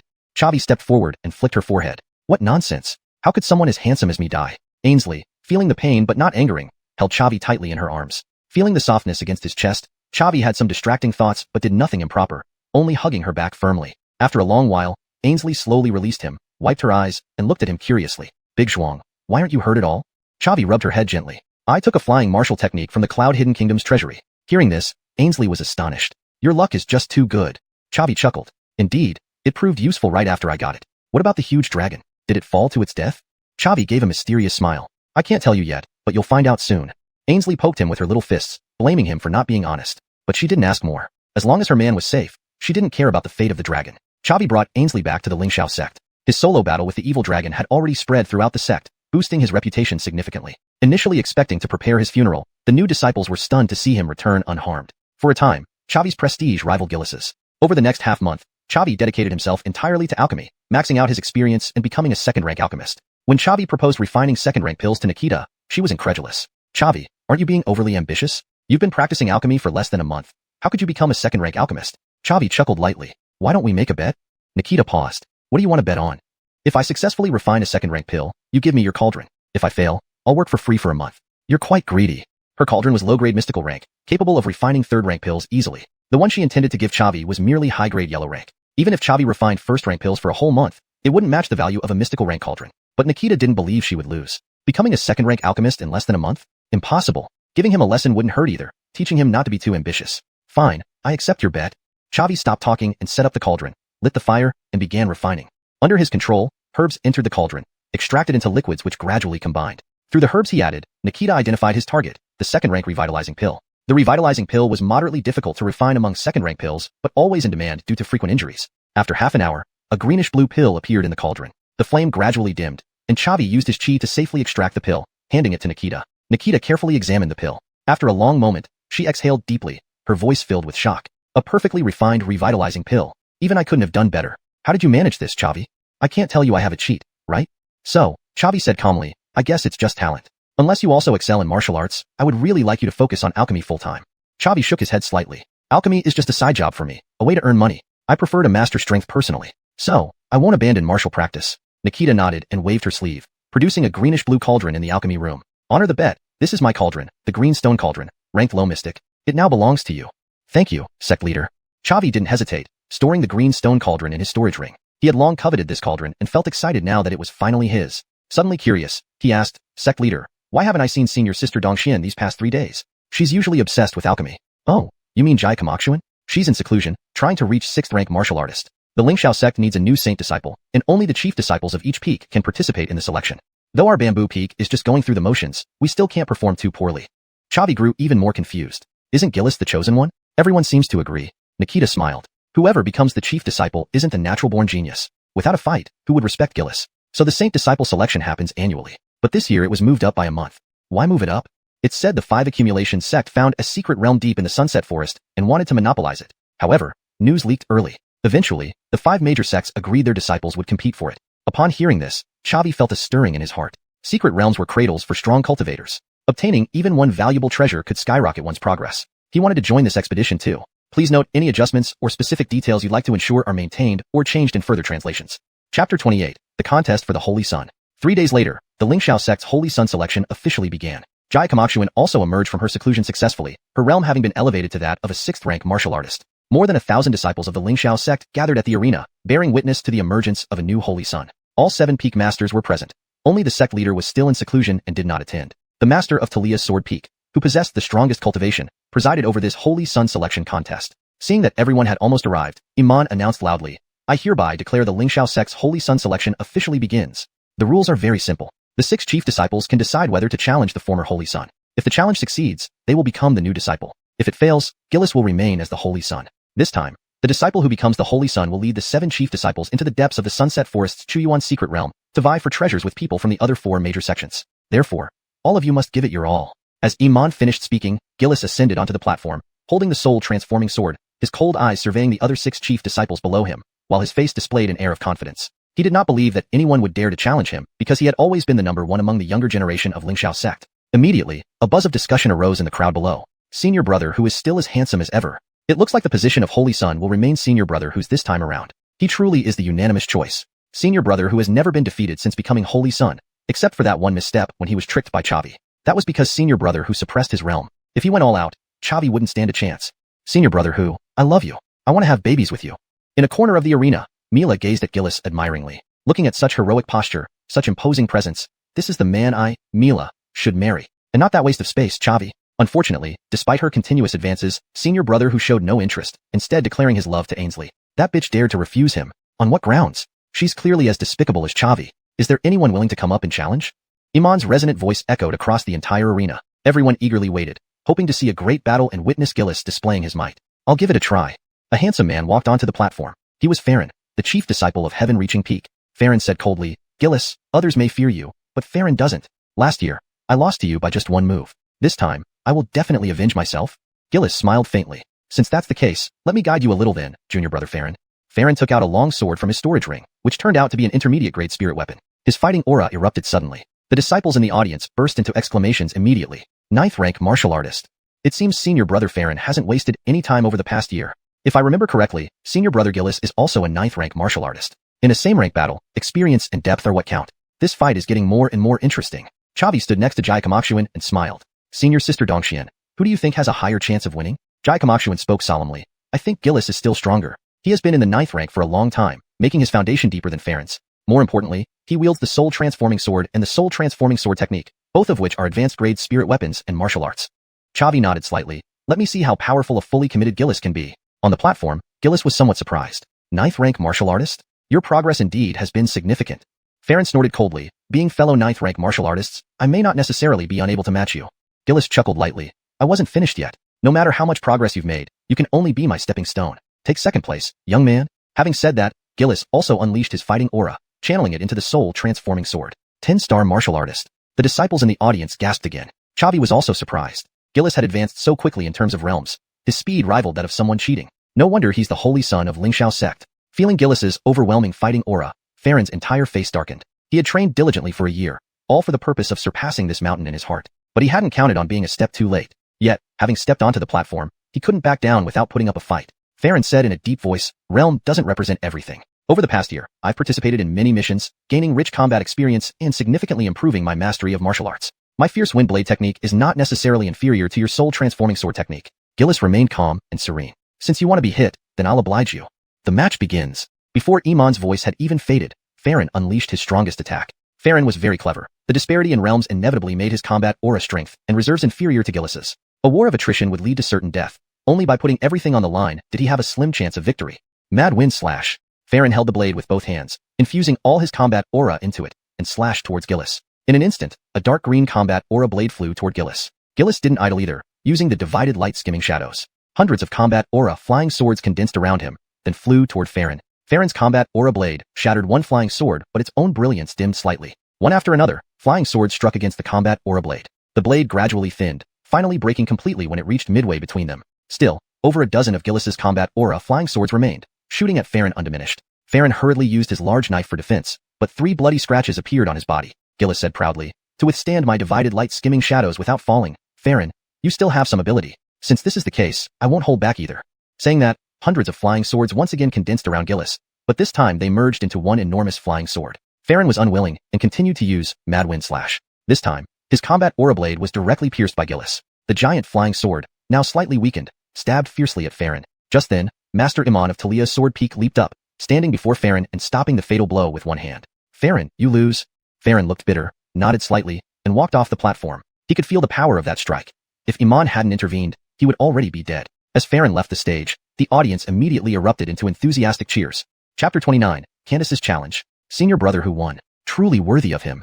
That battle was exhilarating to watch. Both senior brothers are so powerful. Senior brother Farron is also very strong, but he chose the wrong opponent. This time, the contest for the Holy Sun will most likely end with senior brother Gillis winning. Seeing the spirited Gillis, Iman nodded slightly. Gillis had been taught by him personally, and now that he could achieve such success and surpass his peers, it made him proud. Even the frustration of losing to Chavi vanished completely. Is there anyone else who wants to challenge?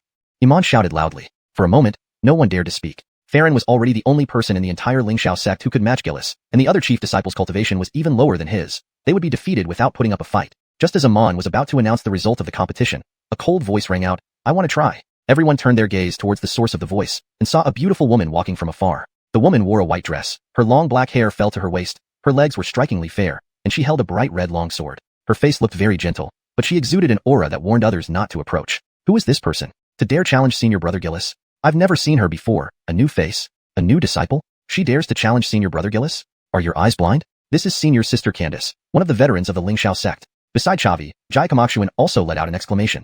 Heaven, it's senior sister Candace. Why did she come? Chavi was somewhat puzzled and asked, Senior sister Dongxian, who exactly is this Candace that you respect so much? xuanhuan took a deep breath and began to explain. Senior sister Candace is the elder sister of senior brother Tad. Senior brother Tad was the most outstanding genius our Lingxiao sect has seen in 100 years. He reached the great martial master realm within 3 years of joining the sect. Upon hearing this, Chavi gasped inwardly. A disciple at the great martial master realm? Even with his own advantages, he couldn't compare. This Tad truly is a dragon among men. And what happened next? Chavi became even more curious. Our Lingxiao sect has always had friction with the Wuyun sect. When they realized we had a genius like Tad, the Wuyun sect was unable to rest easy. They captured senior sister Candace and set a trap to ambush Tad. Senior brother Tad, sword in hand, stormed the Wuyun sect alone, killing one of their vice patriarchs and countless elders and disciples, saving senior sister Candace, but he himself met his death in the Wuyun sect. Chavi sighed softly. The people of the Wuyun sect are shameless. Using the power of an entire sect against a single disciple, how can they do such things? Senior sister Candace used to be a kind-hearted big sister, but after that incident, her personality changed dramatically. She no longer stayed to cultivate in the Lingxiao sect but wandered around the Wuyun sect, continuously attacking its disciples. In the past year, many Wuyun sect disciples have died at the hands of senior sister Candace. She is on the Wuyun sect's wanted list, living on the edge of life and death every day. After hearing all this, Chavi felt a deep sense of emotion. He understood senior sister Candace. The pain of losing a loved one was not something just anyone could bear. If his father had died in battle, he would also wipe out the entire Phoenix Cry kingdom. Chavi said solemnly, so this time, senior sister Candace has returned specifically to become the holy maiden of the Lingxiao sect, then lead us to clash head-on with the Wuyun sect. After all, those heading to the initial primordial secret realm are elite disciples of each sect. Killing ordinary disciples is nothing compared to taking out a few elite disciples. xuanhuan nodded heavily. That should be it. But wasn't it said that only the chief disciples could challenge Gillis? How did senior sister Candace obtain the qualification? xuanhuan shook her head slightly. I'm not sure either. But the answer will be revealed soon. Seeing Candace, Iman was momentarily stunned. Then his eyes reddened slightly. Because Tad and Candace had once been his disciples. Iman immediately guessed Candace's intention and shouted loudly. Only the chief disciples from each peak have the opportunity to challenge Gillis. Candace, you resigned from being a chief disciple a year ago. You don't have the eligibility to participate. Candace replied calmly. Mo Xian has transferred the identity of the Dazufeng chief disciple to me. I believe I now have the eligibility.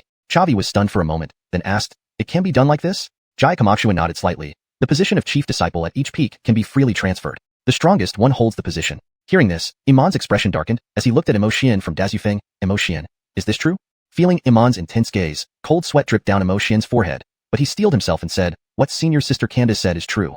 Mo Xian's heart ached bitterly. He once met Candace by chance during a training session and was saved by her. Although he also knew senior sister Candace's intentions, this favor had to be returned. Iman's brows knitted together as he walked beside Gillis and said in a grave voice, Gillis, it all depends on you this time. We must not let Candace become the holy maiden.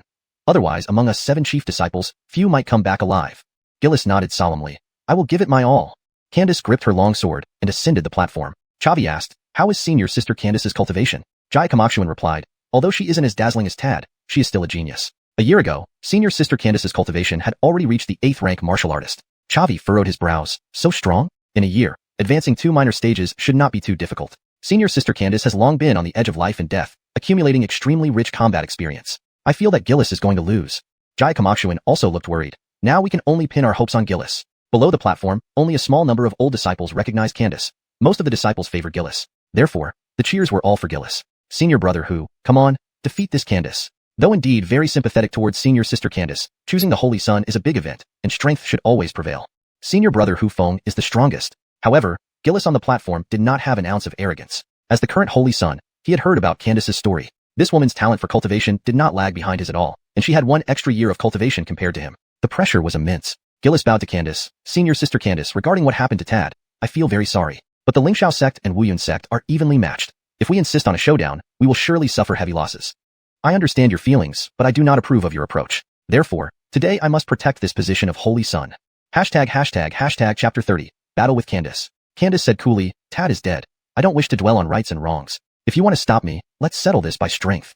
Gillis sighed deeply. Since that's the case, allow me to learn from senior sister Candace. Both combatants unleashed their battle auras simultaneously. Candace was clearly a 10-star martial artist, just a step away from becoming a great martial artist. Gillis didn't dare be careless for a moment and started with Dividing Light, summoning over 100 flying swords around him before they sped towards Candace. Candace responded much more calmly compared to Farron. She drew a sword circle, and a fiery red aura shield appeared around her. The flying swords struck the aura shield, emitting a series of poochie sounds before dissipating one by one. After using up all his flying swords, Gillis still hadn't broken through Candace's defenses. Gillis took a deep breath and prepared to unleash his ultimate move. Over 100 flying swords converged into a massive aura sword, heading towards Candace. Candace, holding her sword in her right hand and standing it vertically in front of her, slid her left hand up along the blade. A fiery red phoenix appeared atop her sword, crashing fiercely into the flying sword. A huge wave of energy emerged, forcing both back several steps. Disciples near the arena were blown away, slamming hard into the ground. By the time everyone reacted and looked at the arena again, they found both had retreated to the edge of the platform. For a moment, chaos ensued. Holy shit,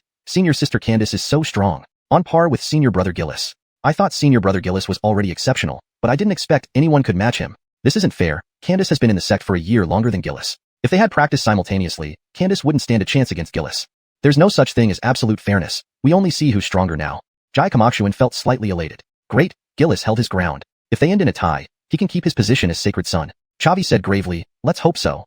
With the powerful moves cancelled out equally, they began comparing sword skills. Both infused their long swords with battle aura and engaged in close combat. Gillis felt enormous pressure. Though his Talia transforming sword technique could consume 30% of an opponent's battle aura, Candace's aura was incredibly powerful and endless. At this rate, it was unclear when a winner would emerge. After clashing over 100 times, they were still evenly matched. Gillis lost confidence in defeating Candace and only hoped for a draw or to deplete her battle aura with the Talia transforming sword technique. But Candace wasn't thinking that way. She needed to win. She must win. When Gillis stabbed toward Candace's abdomen, he expected her to pull back her blade in defense. Unexpectedly, she dropped her sword and slapped towards his chest. Her abdomen was pierced instantly, blood splattering everywhere. Gillis was slapped away, landing on the platform. He did a backflip and stabilized himself without injury. However, falling off the platform counted as losing. Gillis couldn't help but curse, holy shit, damn fierce. Candace extended her right hand, grasping the hilt of the Talia transforming sword and pulling it out violently. Instantly, another gush of blood spurted out, staining half the platform red. Candace tossed the Talia transforming sword to the ground, pressing a few acupoints on her body, stopping the bleeding from her abdomen. Pale-faced, she forced a smile and looked at Amon, saying, Teacher, can you announce the result? Both she and Tad were taught by Amon, so calling him teacher was appropriate. Amon's eyes turned red, sighing deeply. After a while, he announced loudly, Candace wins. This time, an eerie silence descended upon those below the arena, nobody making a sound. They were stunned. This Candace was willing to risk her life to win. If Gillis's sword had aimed at her chest, she'd be dead. Everyone watched Candace with complex expressions, mixed emotions stirring within them. Xuanhuan tightly covered her mouth, her face showing utmost shock. Who else wants to challenge Candace? Iman was just going through the motions. Candace, who was willing to give her life, had already defeated the previous Sacred Son, Gillis. He doubted anyone else would dare step forward. Just then, Chavi whispered, Senior Sister Dongxian, can you transfer the position of Chief Disciple of Small Bamboo Peak to me? Xuanhuan was startled and exclaimed, You want to challenge Senior Sister Candace? Chavi nodded heavily. Senior Sister Candace doesn't even care about her own life. Surely she won't care about other disciples. If she becomes Sacred Daughter, Lingxiao's sect will suffer greatly. So, I must stop her. But, you've only been in the sect for a few months. How could you possibly be a match for Senior Sister Candace? Senior Sister Dongxian, there are no other options. Please trust me once. Xuanhuan nodded. Alright, I'll trust you this time. As everyone remained silent, Chavi walked to the platform, shouting loudly, Chief Disciple of Small Bamboo Peak. Chavi, challenges Senior Sister Candace. The crowd fell silent for a moment before bursting into loud murmurs. Shit, there's another tough one. I know Chavi, a new disciple who just entered the sect, previously defeating Senior Brother Gillis after suppressing his realm. 1 month ago, Wasn't Chavi just a 4-star martial artist? With such weak strength, how can he dare challenge senior sister Candace? The Sacred Sun selection won't suppress realms. Isn't Chavi looking for death? How did this new disciple become chief disciple? After defeating Gillis, Candace had thought it was a done deal. She didn't expect another obstacle to appear. Her expression immediately darkened. Looking up at Chavi, a stranger she had never heard of before. Iman, who disliked Chavi, was furious now that he was causing trouble again. Chavi, you're just a new disciple, meddling where you shouldn't. Get down from there. Chavi smiled calmly. Peak Master E. No rule states new disciples cannot be chief disciples, right? Hearing this, Iman was startled. This boy wasn't just causing trouble. He truly intended to challenge Candace? How dare he? Iman turned to xuanhuan, what's going on here? xuanhuan, gritting her teeth, said, I've already passed the position of chief disciple to Chavi. He has the qualifications to compete for Sacred Sun. Furious, Iman roared, nonsense, this is sheer nonsense. Pausing, he added sternly, the Sacred Sun selection is postponed until Candace recovers from her injuries and then battles Chavi. Candace frowned, sitting cross-legged on the platform to heal herself. At that moment, Chavi slowly walked up to the platform. Chapter 31. The Swallowing Heaven Technique shows its might. Chavi walked up to Candace and took a restorative pill from his storage ring, handing it to her. Senior sister Candace, this is a second-grade restorative pill. If you take it, your injuries will heal faster. Upon hearing this, Candace was somewhat surprised and looked up at Chavi. The cost of cultivating an excellent alchemist was enormous, and the demand for any grade of pills always exceeded supply. She herself had a few pills, but she would not use them unless it was a life-or-death situation. And yet, Chavi was giving a second-grade pill to someone he didn't even know. Was he incredibly wealthy, or simply imprudent? Candace, of course, wouldn't refuse something free. She took the restorative pill, inspected it carefully, confirmed it was harmless, and then swallowed it. Instantly, a warm current surged through her, visibly restoring color to her face. Chavi said in a low voice, Senior sister Candace, I sympathize with your plight and admire your courage, but I think there's no need to act so rashly. If I were leading the team, I could ensure that all the 5 accumulation sect disciples would never return, while guaranteeing that all the Lingxiao sect disciples would remain unharmed. Candace scoffed coldly, who knows if what you say is true? I only trust myself. If you want leadership, defeat me. Fine. Chavi responded firmly. He then stepped back to a corner of the arena without another word. Chavi checked his system interface. Host, Chavi. Realm, 6th rank warrior. Experience, 200/700. Exchange points, 520. Talents, Eagle Eye, 20. Strong Strike, 20. Fury, 36. Sword Edge, 20. Jade Shatter, 30. Mount, Nether Dragon, Tier 2. He still had 31 talent points. Chavi allocated 10 points to Sword Edge and 20 points to Jade Shatter. Sword Edge, 30 using sword-type weapons increases damage by 150 points. Jade Shatter, 50 consume half of one's battle chi to increase the next attack's damage by 5 times. Facing Candace, Chavi dared not be the least bit careless. The saint selection contest was postponed, but no disciple left the arena. They all wanted to witness the birth of the new saint and see whether Chavi had genuine skills or was merely seeking attention. Half a day passed quickly. Candace stood up and told Iman, Teacher, I have fully recovered. Iman was somewhat surprised. So fast? Candace smiled lightly. I already had a solid foundation, and with Chavi's restorative pill, it's normal for my recovery to be quicker. Iman nodded gently. Since you feel fine, let's begin the trial. The third round of the saint selection contest. Chavi challenges Candace. The match begins. Immediately, Chavi activated his battle chi, displaying his 6th rank warrior realm. Skepticism echoed from the crowd below. In less than a month, he advanced from a 4th rank warrior to a 6th rank warrior. Chavi's cultivation speed is even faster than senior brother Tad. What good does it do? He's 4 minor ranks lower than Candace. There's no way they can fight. Chavi is already very outstanding. He just needs more time. If given enough time, he might not lose to senior sister Candace. What's the point of saying this? Chavi just isn't ready now. In the crowd, Mila stared at Chavi in shock. A few months ago, he was just a useless cripple who couldn't cultivate, suffering humiliation and disgrace after their engagement was broken off. But now, he had become a 6th rank warrior, higher in rank than herself, and even had the audacity to challenge Candace. I'll give you the engagement back when I become an unparalleled expert, making you regret it.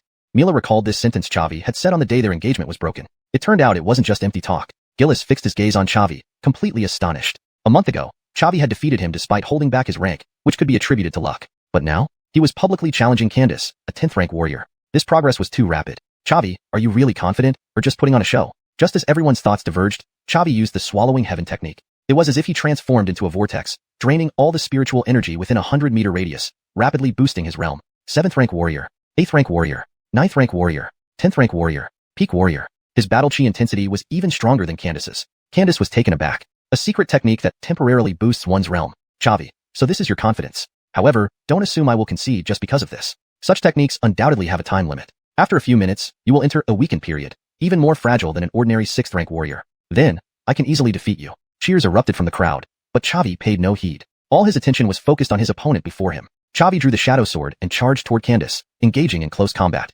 Although Chavi's battle chi intensity temporarily surpassed Candace's, she did not panic in the slightest, having experienced countless life and death battles. Candace's defense was impenetrable, blocking each of Chavi's sword strikes without retreating. Chavi's heart sank. His swallowing heaven technique could only last 10 minutes and wouldn't cause weakness. If he couldn't turn this advantage into victory within 10 minutes, he might lose the match.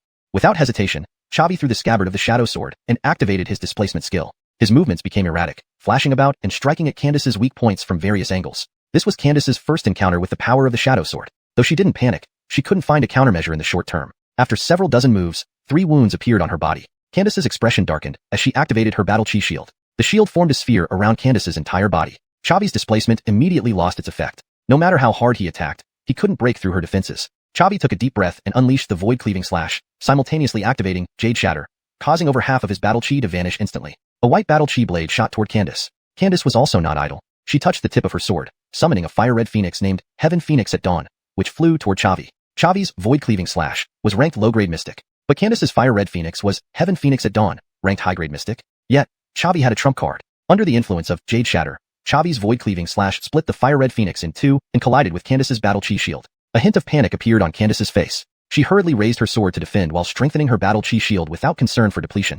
Chapter 32, Becoming the Sacred Sun. But Chavi's Jade Shatter talent was too overbearing. After a brief deadlock, his aura blade shattered Candace's protective barrier and then struck her long sword with great force. Candace was directly knocked flying backward, her sword slipping from her hand as she spat out a mouthful of blood midair before crashing down off the stage. For a moment, the entire crowd was in uproar. Holy cow, really? Chavi won. Chavi has only been at Xianxia sect for 3 months. A new disciple actually defeated senior sister Candace. Chavi's talent might not be weaker than senior brother Tad's. Xianxia sect is going to change. Looking at Candace lying on the ground, Gillis's eyes were full of disbelief. A month ago, Chavi could barely defeat him while holding back his cultivation level. But now, he had defeated even Candace, whom he couldn't beat. The title of the most outstanding young practitioner in Xianxia sect would likely change hands. Mila stared intently at Chavi, standing on the platform, her face turning pale. The person she once looked down upon had now become someone she could only look up to. She couldn't stay at Xianxia sect anymore. If Chavi ever found out about the assassination attempts, he would surely seek fierce retribution. As everyone was still in shock, Mila turned around and left the arena, returning to her room to pack her belongings and escape from Xianxia sect. Iman was also incredibly shocked, staring dumbfounded at Chavi. Chavi put away his shadow sword and chuckled. Master E, can you announce the results now? Iman finally reacted, shouting loudly, Chavi wins. Do any other disciples wish to challenge Chavi? The discussion among the spectators never ceased, but no leading disciple dared to step forward. Forget it, even Gillis and Candace had lost. Who else would dare challenge? After 5 minutes, no one spoke up. Iman announced loudly, I hereby declare that this selection for the Sacred Son of Xianxia sect is over, with Chavi becoming the new Sacred Son. Immediately, enthusiastic applause broke out below the stage. Everyone sincerely admired Chavi. He was simply too strong, his strength increasing faster even than senior brother Tad. Iman continued, please prepare yourselves, senior disciples. In 3 days, I will lead you into the primordial secret realm. With the end of the Sacred Son selection, the disciples in the arena dispersed. Chavi ignored those who came to congratulate him and rushed towards the mountain gate. He had seen Mila's actions. If he were in her position, he would choose to run too. And now was the perfect opportunity for revenge. Chavi activated his wind Talia boots and searched for Mila outside the mountain gate. Half an hour later, he finally tracked her down based on footprints. He immediately drew his Xianxia bow, aimed, and shot an arrow at Mila. Hearing the whistling wind, Mila sensed danger and tried to dodge to the side, but she was still hit in the arm, letting out a scream. Chavi approached Mila, bow in hand. Mila didn't flee because she knew if Chavi had caught up to her, his speed was definitely faster.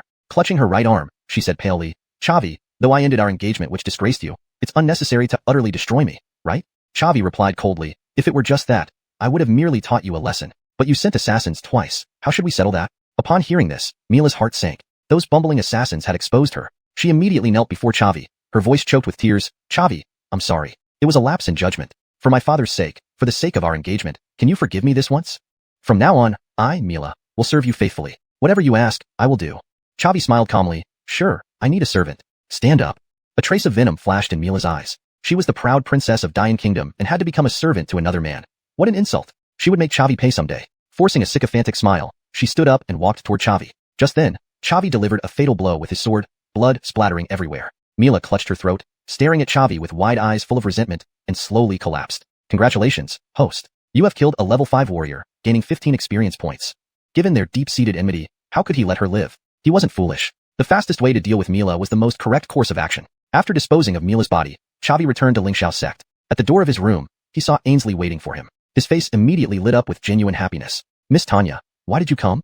Ainsley smiled brightly. Of course, to congratulate you on becoming the Sacred Son of Xianxia sect. I've been here for a while but couldn't find you. Chavi replied mildly, I just dealt with Mila. He had nothing to hide from his loved one. Ainsley paused, then teased, she was your fiancée, aren't you at all sad? Chavi waved his hand. Come on, I have no feelings for her at all. Let's keep this between us. I don't want to strain my father's relationship with the king.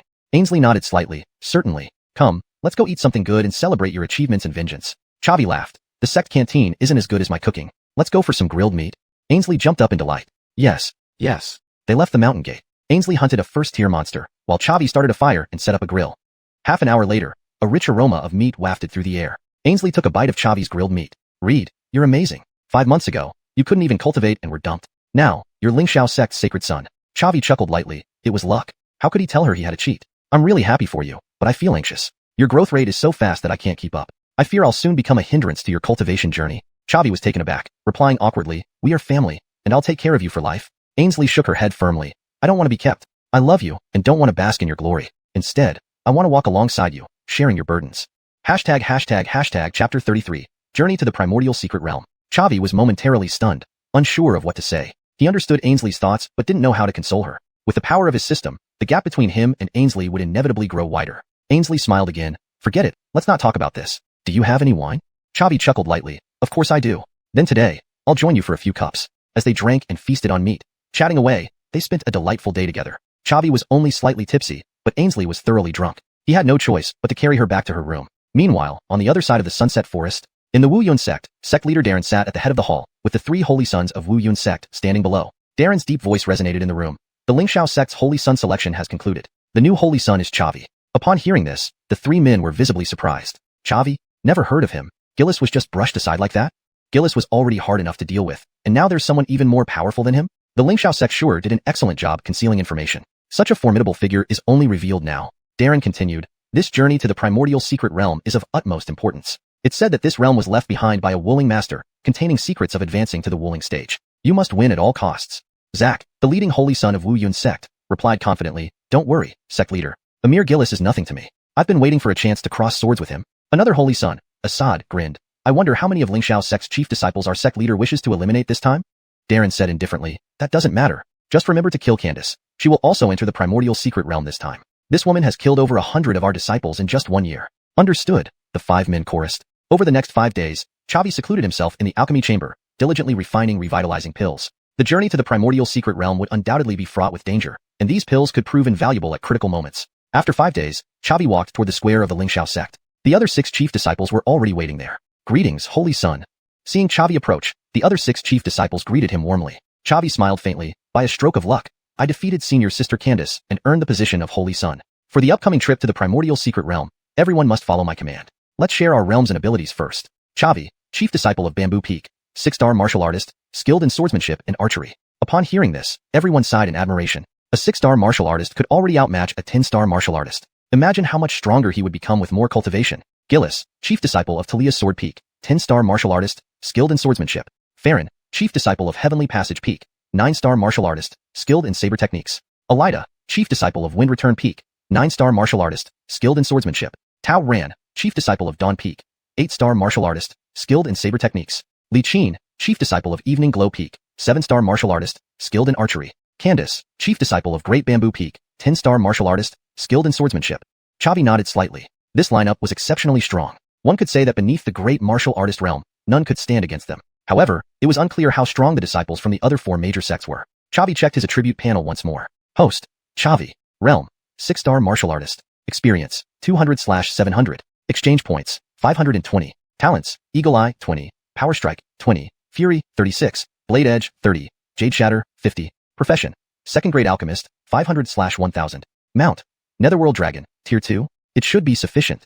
15 minutes later, Chavi finally met the sect leader of Xiao sect, Amadeo. Amadeo was a slim, middle-aged man who appeared refined and unthreatening. But when Chavi looked above his head, he saw only even the strongest of the 7 peak masters, Iman, whose strength was 6-star great martial artist, was easily discernible to Chavi. Yet Amadeo had only question marks above his head, indicating that he was far stronger than Iman. Was he beyond that threshold or not? Greetings, sect leader. Chavi and the other 6 chief disciples bowed respectfully. Amadeo nodded slightly, smiling. Young people, seeing you so powerful fills me with pride. You are the future of Xiao sect. He then turned to Chavi. Especially you, Chavi. I've heard your story. To achieve this as a new disciple is truly remarkable. Chavi chuckled. Pure luck? Amadeo took out an umbrella from his storage ring and handed it to Chavi. This is my personal spiritual tool, the Primal Chaos Umbrella. It can trap enemies in offense and protect you in retreat. I am lending it to you temporarily. Lead everyone to a good result. Chavi accepted the umbrella and sensed its power. It was a high-rank mystic-level spiritual tool. Indeed, the sect leader's personal weapon wouldn't be weak. Chavi nodded firmly. Thank you, sect leader. I will ensure every disciple returns safely. Amadeo nodded slightly. In that case, let us proceed to the primordial secret realm.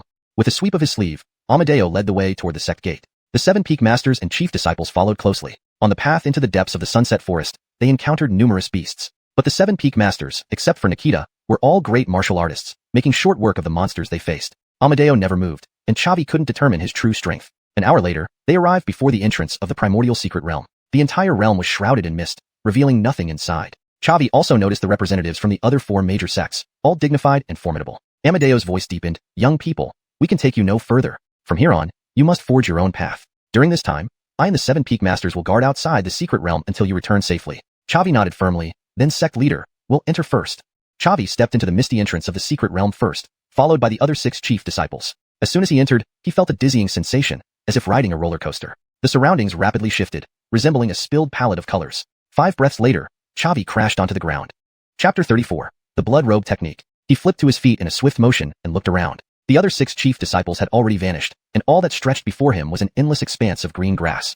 Chavi furrowed his brow. Could the primordial secret realm also randomly teleport people? This made things complicated. He couldn't protect each disciple individually. The only plan now was to head deeper into the secret realm, assuming the other chief disciples would do the same. Chavi moved forward and, after 15 minutes, saw a cluster of buildings. Judging by the design of the rooms, they appeared to be cultivation chambers. Chavi felt a flicker of hope. If these were cultivation chambers, there might be various advanced martial techniques inside. But as Chavi approached, he noticed something unusual. Each building was guarded by puppets. Examining them further, even the weakest puppet was at the 8th rank warrior stage. While an 8th rank warrior wasn't a problem for Chavi, the sheer number here was daunting. As Chavi was about to force his way through, he suddenly spotted others approaching. It was Alec, whom he had previously clashed with, accompanied by 2 8th rank warriors. Chavi was taken aback. Alec? With the 5 major sects experts guarding outside, how did your blood robe sect's disciples enter? Alec grinned. The primordial secret realm is too valuable an opportunity for us not to compete. Not just me. Disciples from the 9 Brody sect and Heavenly Demon sect are also here. We 3 sects combined forces and opened an entry point on the other side. Chavi nodded slightly. I see. So you want to fight me now?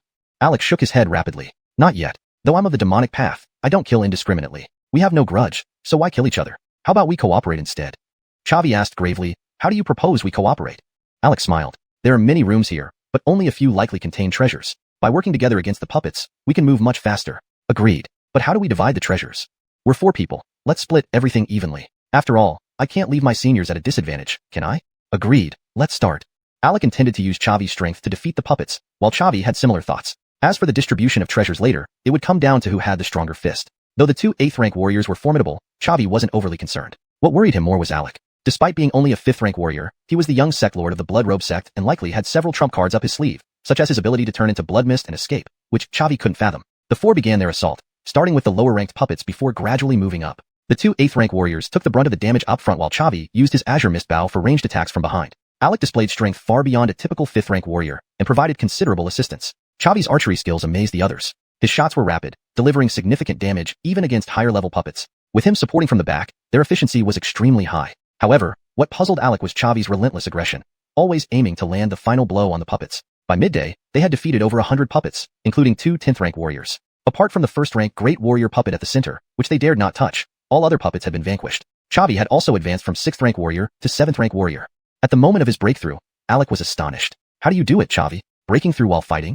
Chavi replied coolly. It has nothing to do with you. Everyone has their secrets. They placed their findings on a table. Hundreds of silver tails, some pills, 2 mystic tier spirit artifacts, and 5 scrolls of mystic tier martial techniques. Alec complained. With so many puppets guarding, I expected a lot more treasure. This is it. Chavi laughed lightly. Just the beginning. Once we explore more areas of the secret realm, we'll gain much more. Alec sneered. Perhaps this trip to the secret realm is over for you. Without warning, he lunged at Chavi with his sword. Chavi was prepared, blocking the attack and sending Alec stumbling back. Chavi remarked calmly. Good timing. I didn't intend to share treasures with demons anyway. Now that the puppets are dealt with, it's your turn to join them. Alec snorted. We're 3 against 1, and you're only a 7th rank warrior. Not scared? Chavi chuckled. Why should I be? You're just giving me an easy win. Alec growled. Take him out. The other 2 Blood Robe sect warriors drew their long blades and attacked Chavi. Alec followed closely behind. Chavi showed no fear, engaging all 3 alone. Though Alec was only a 5th rank warrior, his aura intensity rivaled the 8th rank warriors. Truly worthy of being the Blood Robe sect's holy son. But Chavi was even more extraordinary, holding his ground against their combined assault without falling behind. Alec grew increasingly uneasy. Who was this Chavi? Stronger than even the young lord of the Blood Robe sect. Together, don't give him any openings. Chavi laughed softly. I doubt you'll get that chance. Chavi activated the Shadow Sword's displacement skill. His movements became unpredictable, leaving the trio unable to touch him. 2 void-slaying cuts later, both 8th rank warriors were eliminated. Congratulations, host. Defeated an 8th rank warrior, earned 80 experience points and 80 exchange points. Chavi pulled the shadow sword from one corpse, a faint smile on his face. Alec, now it's just you. Prepare to die. Alec stared at Chavi, disbelief evident in his eyes. To achieve this as a 7th rank warrior, Chavi, you are indeed powerful. If I hadn't mastered the blood robe technique, I might truly die here today. Chavi frowned. Blood robe technique? What was this? Alec extended his hands, and the corpses of the 8th rank warriors flew into them. Their flesh disappeared visibly, turning into dried husks within moments. Alec's rank soared, from 5th rank warrior to peak warrior. He clenched his fists and smirked sinisterly at Chavi. Let's see how you fare now, Chavi. Chapter 35, 3rd rank Talia Array Master. Chavi furrowed his brows. So, this blood robe great art is what it means. Blood robe sect truly lives up to its name as a sect of twisted and evil ways. Even their secret techniques are so bloody and violent. Chavi's face showed no trace of panic. He activated the swallowing heaven technique, and his aura began to surge dramatically. However, Chavi did not go all out, only unleashing 60% of the swallowing heaven technique's power. He was afraid that if his apparent strength was too great, Alec would not dare to fight him. If Alec transformed into a cloud of blood mist and escaped again, it would remain a troublesome issue. Chavi's realm surged rapidly to the level of a 10-star martial artist, just slightly weaker than Alec at the peak of the martial artist stage. Alec was greatly shocked. You actually also have a secret technique that can temporarily boost your realm. Chavi chuckled lightly. Who among those entering the secret realm isn't a genius from various sects? Having a secret technique is very reasonable. But your secret technique doesn't seem as powerful as my blood robe great art.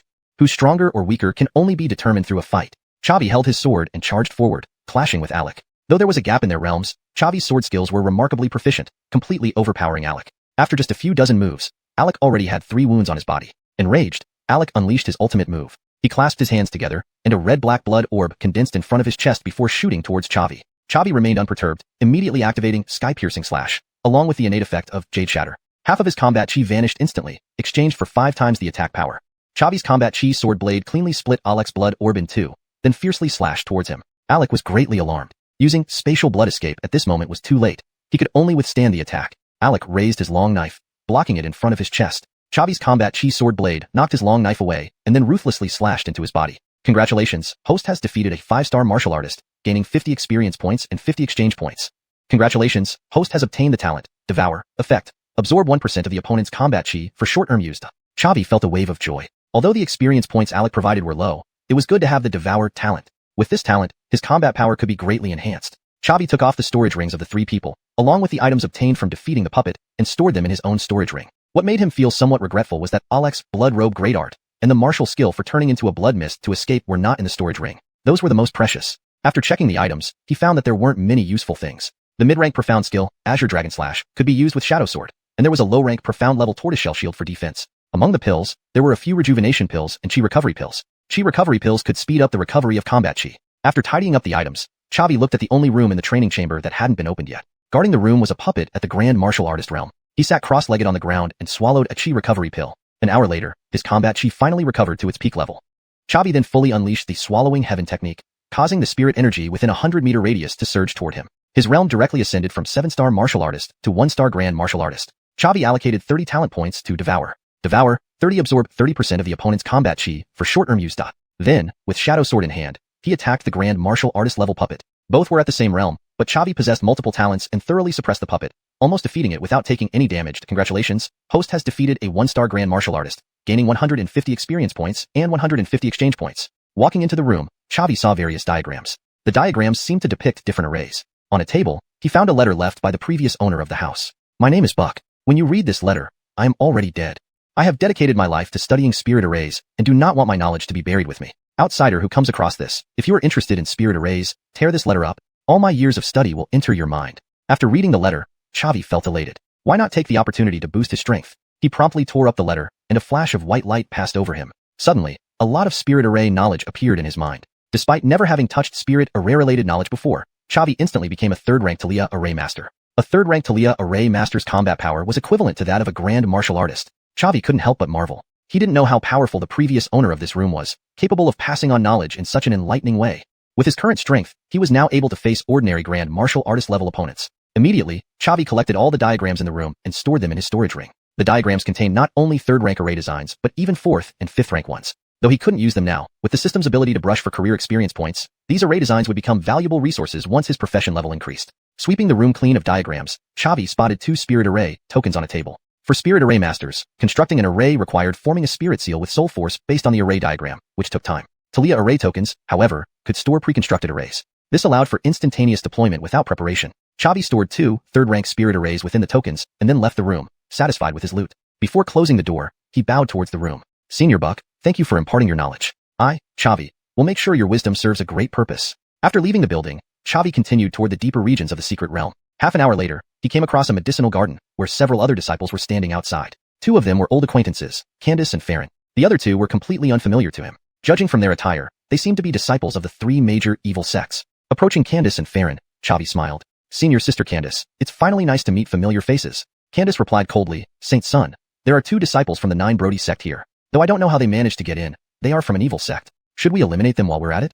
Hearing this, the male and female from the 9 Brody sect looked at Chavi with newfound respect. They had initially thought the Saint Son of Xianxia sect should be Gillis or Candace, not expecting someone else. To be able to defeat either of them, this person must be formidable. Chapter 36, The Medicine Garden. Chavi said in a deep voice, Senior Sister Candace, don't just think about fighting all day. Although the 9 Brody sect follows dark ways, they have had no conflicts with our Xianxia sect. There's no need to add an enemy for nothing. Hearing this, Candace was taken aback and glanced at Chavi with a hint of displeasure but did not say anything more. She remembered that Amadeo had specifically instructed her to follow the Saint Son's lead on important matters during this secret realm journey. The 2 disciples of the 9 Brody sect seemed pleased. After all, there were 3 people from the Xianxia sect, and the Saint Son was even stronger than Candace. It was uncertain who would win if it came to a fight. The male disciple from the 9 Brody sect gave a slight bow to Chavi and smiled. I am the Saint Son of the 9 Brody sect, Mark. This is my junior sister, Deputy Sect Leader Shelley. May I know your honorable name? Chavi replied politely, I am Chavi. If this medicine garden definitely has precious spirit herbs, why do you only linger here and not enter? Mark sighed helplessly. There's an array outside the medicine garden. Though it has weakened over time, it still cannot be broken by martial artists like us. Chavi's eyebrows twitched slightly. Above Mark's head were clearly the words, 1-star great martial artist. Yet he was deliberately suppressing his cultivation level. He was quite calculating. Chavi chuckled lightly. Since I'm here now, let's try again. Even though I'm only a 7-star martial artist, I can still contribute something. Upon hearing this, both Mark and Kelly were puzzled. When did a 7-star martial artist become a Saint Son? This Chavi must have some hidden cards. Instead of looking down on him due to his lower cultivation, the 2 became even more cautious. Mark spoke deeply, if so, let's each unleash our strongest attack at one point on the array and see if we can break it. Chavi nodded slightly. Let's give it a try. So, the 5 gathered before the array and unleashed their strongest attacks, striking the light barrier. The light barrier rippled, but ultimately did not shatter. Mark was inwardly startled. Although Chavi was only at the 7-star martial artist level, his previous move, Sky-Piercing Slash, was almost as powerful as that of a regular 9-star martial artist. Indeed, the Saint Son of the Xianxia sect. Chavi sighed lightly. Looks like it didn't work. Since that's the case, let's part ways. I'll lead my disciples to seek other opportunities. With that, Chavi turned and walked deeper into the secret realm, followed by Candace and Farron. Mark and Shelley watched them leave, dejected. Candace asked as she walked, Chavi, are we really just leaving? I'm not satisfied. Chavi smiled slightly. Neither am I. Let's go back in 15 minutes. Candace was confused. Why waste time doing this? Because Mark is actually a 1-star great martial artist. While I'm not afraid, I don't want to fight him easily. Candace was shocked. A 1-star great martial artist? Are these 9 Brody sect disciples so talented? Chavi said seriously, not just the 9 Brody sect. The last time I met the Blood Robe sect's deputy leader, his combat power was also near the great martial artist level. I think this isn't a unique case. I fear that during this xuanhuan secret realm journey, our opponents will far exceed our expectations. Candace sucked in a cold breath. This is troublesome. Chavi, you could reach peak martial artist when you were a 6-star martial artist using a secret technique. Now that you're a 7-star martial artist, can you reach the great martial artist level? Chavi nodded slightly. Yes. Farron was astounded, unable to close his mouth. Chavi, at such a young age, already had combat power rivaling a great martial artist. If left unchecked, how formidable would he become? His potential rivaled, or even surpassed senior brother Tad. Candace also felt relieved. Good. With a great martial artist level combat power guarding us, everyone can be more at ease. I've been at the 10-star martial artist level for half a year, and I should be able to break through soon. That's wonderful. Candace raised another question. We couldn't break the array with those 2 disciples of the 9 Brody sect helping us. What's the point of going back now that they're gone? Chavi smiled faintly. Trust me. Candace nodded slightly and stopped asking questions. After several days of observing Chavi's strength and wisdom, she chose to trust him. 15 minutes later, the 3 retraced their steps and returned to the medicine garden. Chavi clasped his hands together, and over 100 spirit seals flew from his palms into the light barrier of the protective array. Seeing the spirit seals, Farron and Candace were stunned once more. Farron, holy crap, Chavi actually knows about arrays. Candace, his talent in cultivation doesn't fall short of my brother Tad. The spirit seals merged with the protective array, locating its weak points and destroying them. After 15 minutes, the light barrier around the medicine garden gradually faded until it completely vanished. As soon as the barrier disappeared, Sayla in the writing space said to Chavi, Chavi, I sense the presence of dragon dandelion grass in this medicine garden. If you can pick it for me, it will help me break through to stage 3. Hearing this, Chavi was overjoyed. A 3rd stage beast was equivalent to a great martial artist. If Sayla broke through, his own combat power would significantly increase. No matter the cost, he must get the dragon dandelion grass. The light barrier dissipated, and Chavi told the others, "Everyone, search for the spirit herbs you need. We need to be quick. Take everything you can." "Sure." Farron responded enthusiastically. Under normal circumstances, he would never be able to enter the medicine garden. Now, it was entirely thanks to Chavi. Candace also nodded slightly. "No problem." The three entered the medicine garden, which contained many spirit herbs. Although Chavi had become a second-grade alchemist under Nikita's guidance, he recognized far fewer herbs than he didn't. This proved that these herbs were rare treasures. However, Chavi wasn't too greedy and proceeded deeper into the garden. Getting the dragon dandelion grass to help Sayla break through was the priority right now. Following Sela's guidance, Chavi got closer to the dragon dandelion grass. Finally, in the center of a pond, Chavi saw the fire-red glowing dragon dandelion grass. He left a shadow sword scabbard on the shore and then used the green cloud wings, summoning a pair of chi wings on his back to fly towards the dragon dandelion grass. Chapter 37, Dragon Courage Herb. Just as Chavi flew towards the center of the pond, a water spout erupted from the bottom, bombarding him fiercely. He hastily activated Shadow Sword and teleported back to the edge of the pond. The pond was now tumultuous, and a snake-like demon beast emerged from the bottom. The snake-like demon beast had a bluish-white body, its scales reflecting a cold gleam as it opened its blood-red maw towards Chavi. Chavi's heart sank. It was expected that valuable medicinal herbs would be guarded by a demon beast, which was why he had left the Shadow Sword scabbard on the shore. But he did not anticipate that this demon beast would be so powerful. Third rank, 3 stars. Equivalent to a human 3-star Great Warrior Master. Sayla said from within the mount space, "Chavi, this demon beast is 6 minor realms higher than you. If we really can't manage, let's call it off. Even without the Dragon Courage Herb, I can still advance to 3rd rank. It will just take longer." Chavi shook his head slightly. "How can we just give up? I, Chavi, am not one who bullies the weak or fears the strong. The herbal medicine is right in front of me, so I must try. If I truly can't fight, I'll use Shadow Sword to escape, and it definitely won't catch up." Having said that, Chavi immediately cast the Swallow Heaven Art, his realm ascending rapidly until he reached peak Great Warrior Master. Sensing the change in Chavi's aura, a hint of apprehension appeared in the snake demon's eyes. Both being at the Great Warrior Master realm, although Chavi's realm was still not as high, it could already pose a threat. Chavi unsheathed his Shadow Sword and launched a sky-piercing slash towards the snake demon. With his realm advancement and increasing proficiency, the casting time for sky-piercing slash grew shorter, almost instantaneous. The snake demon ignored Chavi's attack and shot a water spout at him instead. Chavi urgently used Shadow Sword to teleport to another side. Sky-piercing slash struck the snake's body, sparks flying, accompanied by the sound of metal clashing. Chavi's full-force strike could not break through the snake demon's defense. Chavi frowned. Generally speaking, among creatures of the same realm, demon beasts were stronger due to their robust physiques. Failing once did not deter Chavi. Instead, he kept skirmishing with the snake demon, launching successive, sky-piercing slashes at it. The snake demon was enraged by Chavi's relentless attacks. Though Chavi's strikes couldn't breach its defenses, it also couldn't touch him.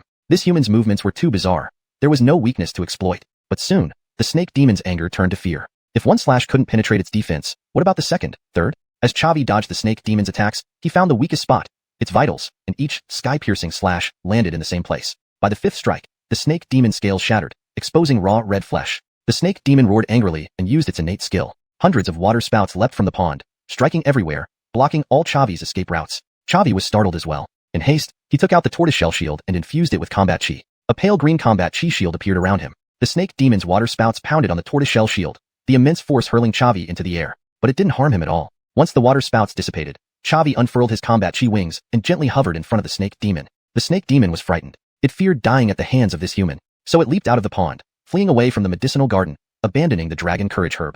Chavi sighed in relief, but didn't chase after it. First, his skyward cloud wings were about to run out of time. Second, even if he caught up, it would be difficult to kill this demon beast, whose skin was too thick. Third, strong enemies lurked in the mystic realm, and Chavi did not want to easily use Jade Shatter, in case someone ambushed him. Chavi spread his combat chi wings, landing on an open spot in the center of the pond, and plucked the Dragon Courage Herb. Then, Sayla in the mount space mentally reached out and took over the herb, consuming it instantly. Chavi checked his attribute panel again. Host, Chavi. Realm, 7-star Warrior Master. Experience points, 300/800. Exchange points, 1220. Talents, Eagle Eye, 20. Strong Strike, 20. Frenzy, 36. Blade Edge, 30. Jade Shatter, 50. Devour, 30. Profession, 2nd grade Alchemist, 500/1000. 3rd grade Talia Array Master, 0/10,000. Mount, Nether Dragon, Evolving. Changes appeared regarding Sela's condition. Chavi then left the pond. Outside, he discovered that Candace and Farron had already plundered the other medicinal herbs. Seeing Chavi approach, both showed smiles. Farron asked, "Boss, there was quite some commotion from your side earlier. Who were you fighting?" Chavi chuckled and said, "There was a spirit herb with a guardian beast. I drove it away." "Damn, boss is awesome. A spirit herb with a guardian beast must be incredibly precious. Boss hit the jackpot this time." Chavi chuckled and said, "It's a decent harvest. Have we gathered everything? We should leave. Others are definitely waiting for us deeper in the mystic realm." Candace spoke up, "Chavi, wait." Chavi was slightly taken aback. "What's up?" "I found a phoenix tail grass in the medicinal garden that matches my constitution very well. If I consume it, it should help me advance to the Great Warrior Master realm. Upon hearing this, Chavi was delighted. Senior disciples truly live up to their reputation. She can now break through to the Great Warrior Master realm, while he is still just a mere warrior master. Great. You focus on breaking through, and Farron and I will protect you. Okay. Candace immediately sat cross-legged on the ground and consumed the phoenix tail grass. Instantly, powerful battle chi fluctuations appeared around her body, but they were inconsistent, clearly indicating she was in the process of breaking through. Chavi and Farron guarded at the entrance of the medicinal garden. Farron smiled and said, "Wonderful. Once senior sister Candace breaks through, we'll have 2 great warrior masters. Who can stop our Xianxia sect then?" Chavi said solemnly, "Let's hope no one else finds this medicinal garden during this period." Farron laughed awkwardly. "Shouldn't happen. In the past day, only the 3 of us and those 2 9 Brody sect disciples have been here. They wouldn't turn back, would they?" At that moment, several powerful auras and footsteps appeared from afar. Chavi's expression darkened. "Farron, your jinxed mouth." It turned out that Mark and Shelley returned, followed by 5 more disciples of the 9 Brody sect. The moment Mark saw Chavi, he was completely stunned. "Chavi, you said you couldn't break this formation, so you left with others. But then you turned back and managed to open the formation? Damn, how devious you are." Chapter 38. Battle against Mark. Chavi's face darkened as he said coldly, "I'm merely striving for the best interests of my fellow disciples. This medicinal garden belongs solely to Xianxia's sect. Anyone who dares to approach shall be killed without mercy." "Mark, you should leave with your subordinates now." Mark sneered. "Chavi, it seems you haven't grasped the situation. It's you who should be begging for help now." Lu sighed softly. "Oh, another bloody confrontation." Mark commanded harshly, "Attack him." The 5 disciples of Zhuge sect behind him immediately rushed towards Chavi.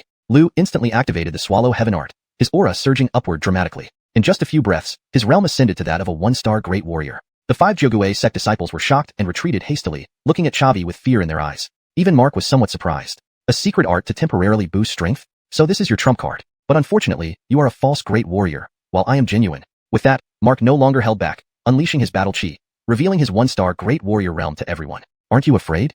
Seeing that Chavi didn't react at all, Mark felt puzzled. Chavi smiled lightly. "It's expected. Why should I be afraid? I'll handle Chavi. You deal with the remaining 2. Being a holy son of Zhuge sect, Mark had his own pride. He believed himself invincible at his rank and thought defeating a warrior who artificially boosted his realm would be incredibly easy. Chavi furrowed his brows. Apart from Mark, there were still 6 senior warriors on the opposing side. Farron alone might not be enough to hold them off. If they entered the medicinal garden and startled Candace, failure to break through would be minor, but endangering her life would be disastrous. After a moment's hesitation, Chavi tossed a Talia array seed toward the entrance of the medicinal garden. A 3rd-grade spirit array immediately appeared, blocking the entire entrance. This 3rd-grade spirit array was named Soul Binding Array, which could temporarily restrain Great Warrior Realm experts. Ordinary warriors would have virtually no chance of breaking free. Upon seeing the Soul Binding Array appear, Mark was greatly startled. 3rd-grade Talia array seed. Chavi, Xianxia sect has truly spared no expense for this secret realm. Mark certainly did not think Chavi obtained the spirit array seed by himself due to its extremely high value. Chavi replied calmly, "Think what you will, but today, you won't enter this medicinal garden." Mark snorted, "You talk big. Yower, you just stand aside. Today, I'll show you the true power of a Zhuge sect holy son." Saying this, Mark pulled out a long blade from his storage ring and slashed at Chavi. Chavi met him with his shadow sword. The blade and sword clashed, sending Mark staggering backwards several steps while Chavi remained motionless. Chavi smirked. "Your strength is too weak." Indeed, compared to the snake demon, Mark's strength seemed insignificant. Mark was stunned. With identical realms, why was Chavi so strong? But Mark also had his pride and wouldn't admit defeat easily. "What good is brute strength alone? My next move, you won't be able to withstand." 9 Brody's Plague. Mark wielded the blade with both hands, infusing it with battle chi. 9 skulls appeared before the blade. Each skull was as large as a human head, glowing red-eyed, looking ferociously menacing. Mark's blade cut down towards Chavi, and the 9 skulls flew at him simultaneously. Chavi remained unperturbed, continuously slashing 9 sky-piercing strikes. Each time he swung his sword, a skull was destroyed. Within a few breaths, Mark's ultimate move was effortlessly nullified by Chavi. How can this be so powerful? Mark stared at Chavi, disbelief evident in his eyes, muttering under his breath. Chavi laughed disdainfully. "Weak battle chi, slow seals. The holy son of Zhuge sect is nothing more than this. Watch me now." Holding the sword with both hands, Chavi released the Azure Dragon Slash, a dark green battle chi dragon emerging at the tip of his sword. Though small, the Azure Dragon had all its organs intact, even the scales visible. Chavi's sword slash sent the Azure Dragon flying towards Mark. Mark did not remain idle and again unleashed 9 Brody's Plague, the 9 skulls colliding with the Azure Dragon. One by one, the skulls were destroyed, the Azure Dragon becoming increasingly ethereal. In the end, all 9 skulls vanished, and the remaining force of Chavi's Azure Dragon smashed fiercely into Mark's chest. Mark was thrown backward, stopping midair with a backflip but still spitting out a mouthful of blood. "Yower, assist me." Mark was scared. He feared that he might not last until Chavi's secret art expired and be eliminated. Thus, he started calling for reinforcements, finally setting aside his pride as a holy son when facing Chavi. Gue Yower and the other 5 senior warriors quickly stood in front of Mark. Chavi scoffed. "Do I fear numbers?" Farron also stepped forward with a long blade. "Hey, do you take me for granted? Want to gank my boss? Did you ask my opinion?" Mark frowned and ordered sternly, "Two of you go after Farron. The rest join me in surrounding Chavi." Chavi chuckled, "Senior brother Farron, don't hold back. Annihilate them all. Let's see who is faster, alright?" Farron laughed, "Ha ha ha, although I'm not as crazy as you. Handling two 8-star warriors isn't a problem. Let's see who is faster then."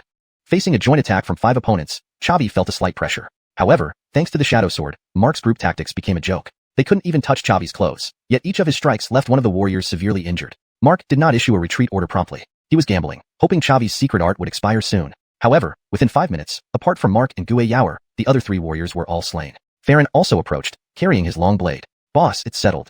Though injured, Farron was still ready for combat. 2-on-2, Mark knew he had no hope of winning. "Chavi, please spare us. I'll immediately leave the secret realm with Yaoer and hand over everything in our storage rings, which would be a considerable fortune for you." Chavi shook his head slightly. "Just eliminating you will make those storage rings mine." Actually, Chavi wasn't being greedy about the storage rings. He had already killed so many Jogue sect disciples, creating a deadly enmity. Releasing Mark would be like releasing a tiger back into the mountains. Sometimes, things either shouldn't be done or should be done thoroughly. Chapter 39. The Righteousness of the Demon Sect Disciples. Mark said in a grave voice, "Chavi, you are truly ruthless. Those who don't know might think you're a disciple of the demon sect." Chavi replied indifferently, "Standard procedure." "Mark, Xianxia, leave your last words behind." Mark shouted loudly, "Xianxia, you go first. I'll buy you some time." Saying this, Mark launched an attack on Chavi. Chavi furrowed his brows and raised his sword to counterattack. This time, Mark's attacks were exceptionally fierce, disregarding his own safety in a desperate attempt to wound Chavi. Xianxia cried out, "Senior brother, I can't leave. I can't just watch you die here without doing anything." Mark said, "Foolish girl, we must leave a spark for the 9 demons sect. Once your strength grows, you can avenge me. I have absolute confidence in you." Mark's attacks were riddled with openings. Chavi thrust his sword directly through Mark's chest, but Mark somehow wedged his muscles around the shadow sword and gripped it tightly with both hands, preventing Chavi from pulling it out. Seeing this, Xianxia finally hesitated no longer and turned to flee. Her vengeful voice echoed through the medicinal garden. "Chavi, the enmity for killing my brother today, I, Xianxia, will surely repay." Chavi's brows remained furrowed as he sternly said, "Farron, chase her." Farron immediately gave chase. Chavi released the shadow sword and used the stone-crushing palm, striking Mark's forehead. Mark spat out a mouthful of blood, his breath weakening instantly, yet he still held onto the shadow sword. Without mercy, Chavi delivered a second and then a third palm strike. Finally, Mark lost his strength, his hands dropping weakly. Chavi forcefully pulled out the shadow sword and wrapped himself in Do-Chi, preventing the blood from splashing onto him. Correction. Chavi forcibly pulled out the shadow sword and enveloped himself in Do-Chi, preventing the blood from splattering onto him. Congratulations, host, for defeating a 1-star great martial artist, earning 150 experience points and 150 exchange points. After disposing of Mark, Chavi immediately headed in the direction Xianxia had fled. Just 100 meters later, he bumped into Farron. Farron rubbed his head, somewhat embarrassed, saying, "Sorry boss, I lost her." Chavi nodded slightly and said gravely, "Expected. After all, Xianxia is the young sect master of the 9 demon sect, so it's normal that she has some means to save herself." The two returned to the entrance of the medicinal garden. Seeing Mark's body, Farron couldn't help but shake his head in admiration. This Mark is quite a man, willing to sacrifice himself to protect Xianxia. Chavi said coolly, "People are not absolutely good or evil. In Xiaoya's eyes, he was a good senior brother. But in the eyes of those civilians massacred by the 9 demon sect, he was a devil." Farron nodded slightly. "I understand. Boss, you were really decisive. I'm a bit relieved that I'm your fellow sect member rather than your enemy." Chavi chuckled lightly. "Being merciful to the enemy is being cruel to oneself. Hurry up and recover your Do-Chi. Other sect disciples could find us at any moment." Asterisk edit. For consistency in terminology and fluency, it should be asterisk. Chavi chuckled lightly. "Being merciful to the enemy is being cruel to oneself. Hurry up and recover your combat chi. Other sect disciples could find us at any moment." Note, Do-Chi is replaced with combat chi for better readability and consistency. With that, Chavi handed Farron a rejuvenation pill. Farron took the pill, swallowed it in one gulp, and then sat down cross-legged to recover his injuries and chi. Chavi also sat down to restore his Do-Chi. Correction. Chavi also sat down to restore his battle energy. Note, for consistency and fluency in English, it's better to translate Do-Chi as battle energy, rather than keeping it as Duki-Da. 2 hours later, a phoenix cry sounded from within the medicinal garden, accompanied by a surge of powerful energy. Chavi smiled. "Looks like senior sister Candace has successfully broken through." He then dispersed the Talia binding array and led Farron into the medicinal garden. Candace stood up from the ground. "I've succeeded. Now I am also a great martial artist." Chavi felt a surge of joy internally. If so, let's continue forward. The trio continued deeper into the mystic realm. An hour later, they arrived at a square. In the center of the square were 10 stone steels intricately carved with mysterious patterns, clearly not ordinary items. There were already dozens of people in the square, disciples from the 5 major sects included. However, these people did not immediately vie for the steels, but instead dispersed around the edges of the square, seemingly watching a spectacle. Chavi patted a Haltian sect disciple on the shoulder and asked sternly, "Brother, what's going on here? Could you explain it to a newcomer?"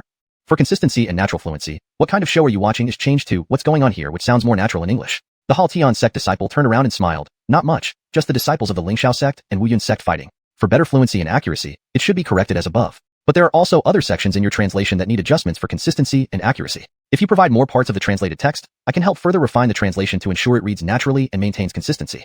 Based on the provided context, here's a refined version of this part along with the preceding sentence. Chavi patted a Haltion sect disciple on the shoulder and asked solemnly, "Big brother, what are you all watching? Could you explain it to us newcomers?"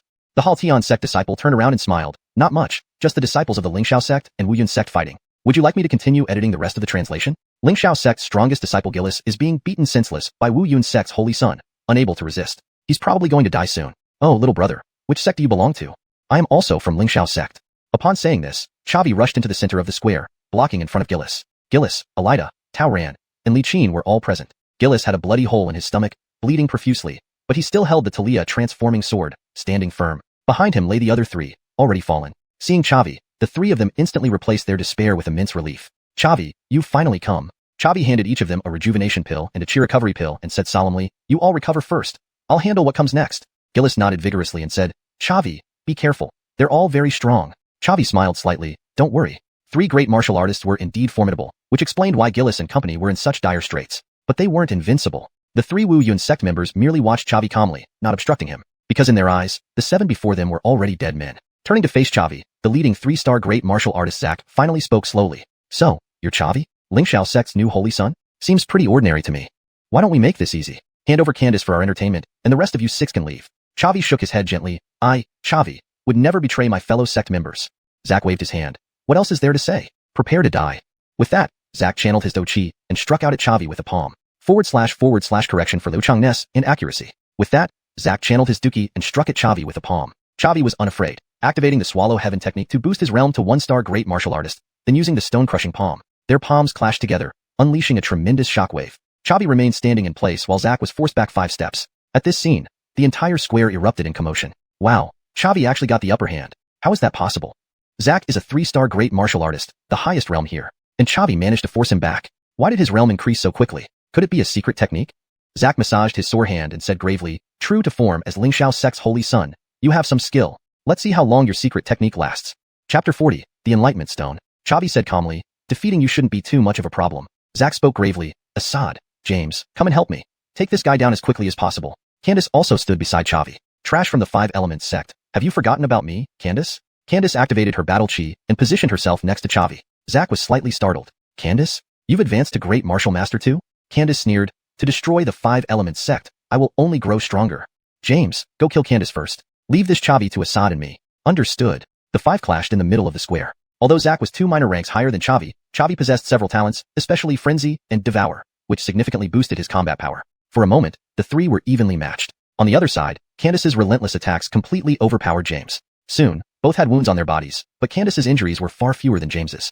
As they fought, Zack grew more and more alarmed. "Damn it, isn't Chavi just too strong? Assad, use that move." Zack shouted loudly. "Got it." They both retreated a few steps, then clasped their hands together. A green tree made of battle chi appeared in front of Assad, and Zack infused his fire attribute battle chi into it. The battle chi tree started to burn fiercely, forming a massive fireball. Chavi frowned. Judging by this, Assad's battle chi is wood attribute, and Zack's is fire attribute. Together, they enhance each other to unleash tremendous power. No wonder he's a holy son of the 5 Elements sect and can master such a combined attack technique. Chavi didn't dare to be careless. He immediately unleashed Azure Dragon Slash, while simultaneously activating Jade Shatter. Half of his battle chi vanished instantly, trading for 5 times the attacking power. They simultaneously pushed forward with their hands, sending the giant fireball hurtling towards Chavi. Chavi slashed his sword, releasing an Azure Dragon flying toward them. The fireball was enormous, easily as large as a person. In contrast, the Azure Dragon was only as big as an arm. But who says size always wins? The 2 battle chi forces held in the air for a moment before the Azure Dragon pierced through the fireball and flew towards Zack and Assad. At the critical moment, Zack could only push Assad aside and cross his arms in front of his chest to endure Chavi's blow. He was blasted backward, spitting out a mouthful of blood midair, and then crashed into one of the pillars at the edge of the square. Assad was frantic, hurriedly running to Zack's side. Despite the heavy injuries, Zack, being a tough man, struggled to stand up. Another mouthful of blood spewed out, and he spoke gravely, "Retreat." The 3 swiftly fled from the scene. Chavi stopped Candace, who wanted to pursue them, saying, "Don't chase." Candace was puzzled. "Holy son, why not chase them? This is a great opportunity to eliminate the 5 Elements sect. If these 3 holy sons die, the foundation of the 5 Elements sect would shake." Chavi said gravely, "If my guess is right, Zack must have had close combat armor to survive my full power strike. My battle chi is already half depleted. Even if we chase after them, we wouldn't be able to kill all 3. Rather than waste time, let's focus on seizing this current opportunity. Next time we meet them, it will be even easier." Candace nodded vigorously. Understood. Your judgment is correct. Chavi handed Candace a rejuvenation pill. Senior sister Candace, your fighting style is too aggressive. You're a major consumer of rejuvenation pills. Candace wasn't shy and swallowed the pill straight away. You're really wealthy, casually eating pills like that. The two joined Gillis and others, sitting cross-legged to recover their strength. Other sect disciples remained around the edges of the square, not daring to cross the line. Damn, this Chavi is way too strong. One man defeated 2 great martial masters, and he's only a 7-star martial master. Let me calculate. Chavi is a 7-star martial master, Zack is a 3-star great martial master, a difference of 6 minor ranks. Even Tad probably couldn't have such powerful combat prowess, right? With Chavi here, Lingxiao sect can finally hold their heads high. After an hour, Chavi fully recovered his peak condition. As soon as he opened his eyes, he saw a light curtain appear in the center of the square. The curtain displayed a message. In the Enlightenment Square, there are 10 stone tablets. Disciples should sit on the cushions in front of the tablets and touch them to comprehend the martial techniques of the primordial secret realm. Only when all 10 people are seated can the tablets be triggered. The disciples from other sects also saw this message and began discussing it. It seems these enlightenment stones are the highlight of this trip to the primordial secret realm. I want to try. If I can grasp a powerful martial technique, it would change my life. You? Go ahead. Didn't you see Chavi is still there? Who dares compete for a spot with him? But there are 10 stones in total. Maybe it'll be my turn? Initially, the disciples from the other 4 major sects were wary of Chavi's strength and did not dare enter the square. However, with the appearance of the message, their desires were piqued, and they all entered the square, gathering around the 10 stone tablets. Chavi clapped his hands and said solemnly, "Stop meditating. Let's secure the enlightenment stones first." The other 6 opened their eyes simultaneously. Li Qin was somewhat worried. I'm just a 7-star martial master, the weakest among us. There are several great martial masters here. This may not be my turn for the enlightenment stone. Chavi responded sternly. I am the holy son of Lingxiao sect, responsible for securing benefits for everyone. Each of the 7 of us should have 1 stone. If any disciple from other sects objects, they'll have to deal with my shadow sword. Everyone looked at Chavi with heated admiration. His words truly exuded immense dominance. In broad daylight, Chavi walked to the first stone, seating himself on the cushion. The entire venue fell silent. No one dared challenge Chavi. Next were Candace and Gillis. Their strength was evident, and there were no objections. But when Farron sat before the 4th stone, a 1-star great martial master from Huatian sect stood up. He didn't target Farron directly, but turned to Chavi. Chavi, this doesn't seem quite fair. Everyone saw the strength of the previous 3, so obtaining a stone is acceptable. But Farron is merely a 9-star martial master. It might not convince the crowd. Letting him occupy a stone, isn't it insulting the remaining great martial masters? I don't wish to harm the harmony between our sects. Chavi, perhaps you should let Farron step down. Chapter 41. The Heaven Obliterating Seal. Zavig coldly snorted. I, Zavig, do not need to explain my actions to anyone. Today, each of you 7 disciples of Lingxiao sect will receive a stone steel. You either maintain your readiness to fight for the remaining 3 stone steels, or I'll cripple you and ensure you never have a chance with the enlightenment stone steels. Choose wisely. Upon hearing this, the first-rank great martial artist of Huatian sect felt a shock in his heart and took a few steps back. Then he summoned up his courage again, stepped forward, and loudly said, Zavig, don't be too arrogant. If we all attack you together, you can't possibly defeat all of us.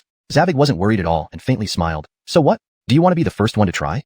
Hearing this, the first-rank great martial artist of Huatian sect was momentarily stunned, then reluctantly retreated. The 5 great sects were competitors among each other. Who would want to take the initiative to provoke Zavig and bear his wrath? Other disciples also silently dispersed and gathered around the last 3 stone steels. Though they had cursed Zavig's ancestry in their hearts, none dared to challenge him. After half an hour, the stone steels were distributed. Each of the 7 disciples of Lingxiao sect obtained a stone steel, while the remaining 3 were claimed by the holy sons of the 3 great sects besides Wuxia sect. As all 10 people took their seats, the stone steels began to glow. Without hesitation, all 10 placed their palms on the steels. The scenery around them changed abruptly, as if an overturned pallet. When the surroundings stabilized, he found himself in a room. Inside the room were 2 doors, each guarded by 2 dazed men. Seeing this scene, Zavig already guessed what the trial left by the secret realm's owner was.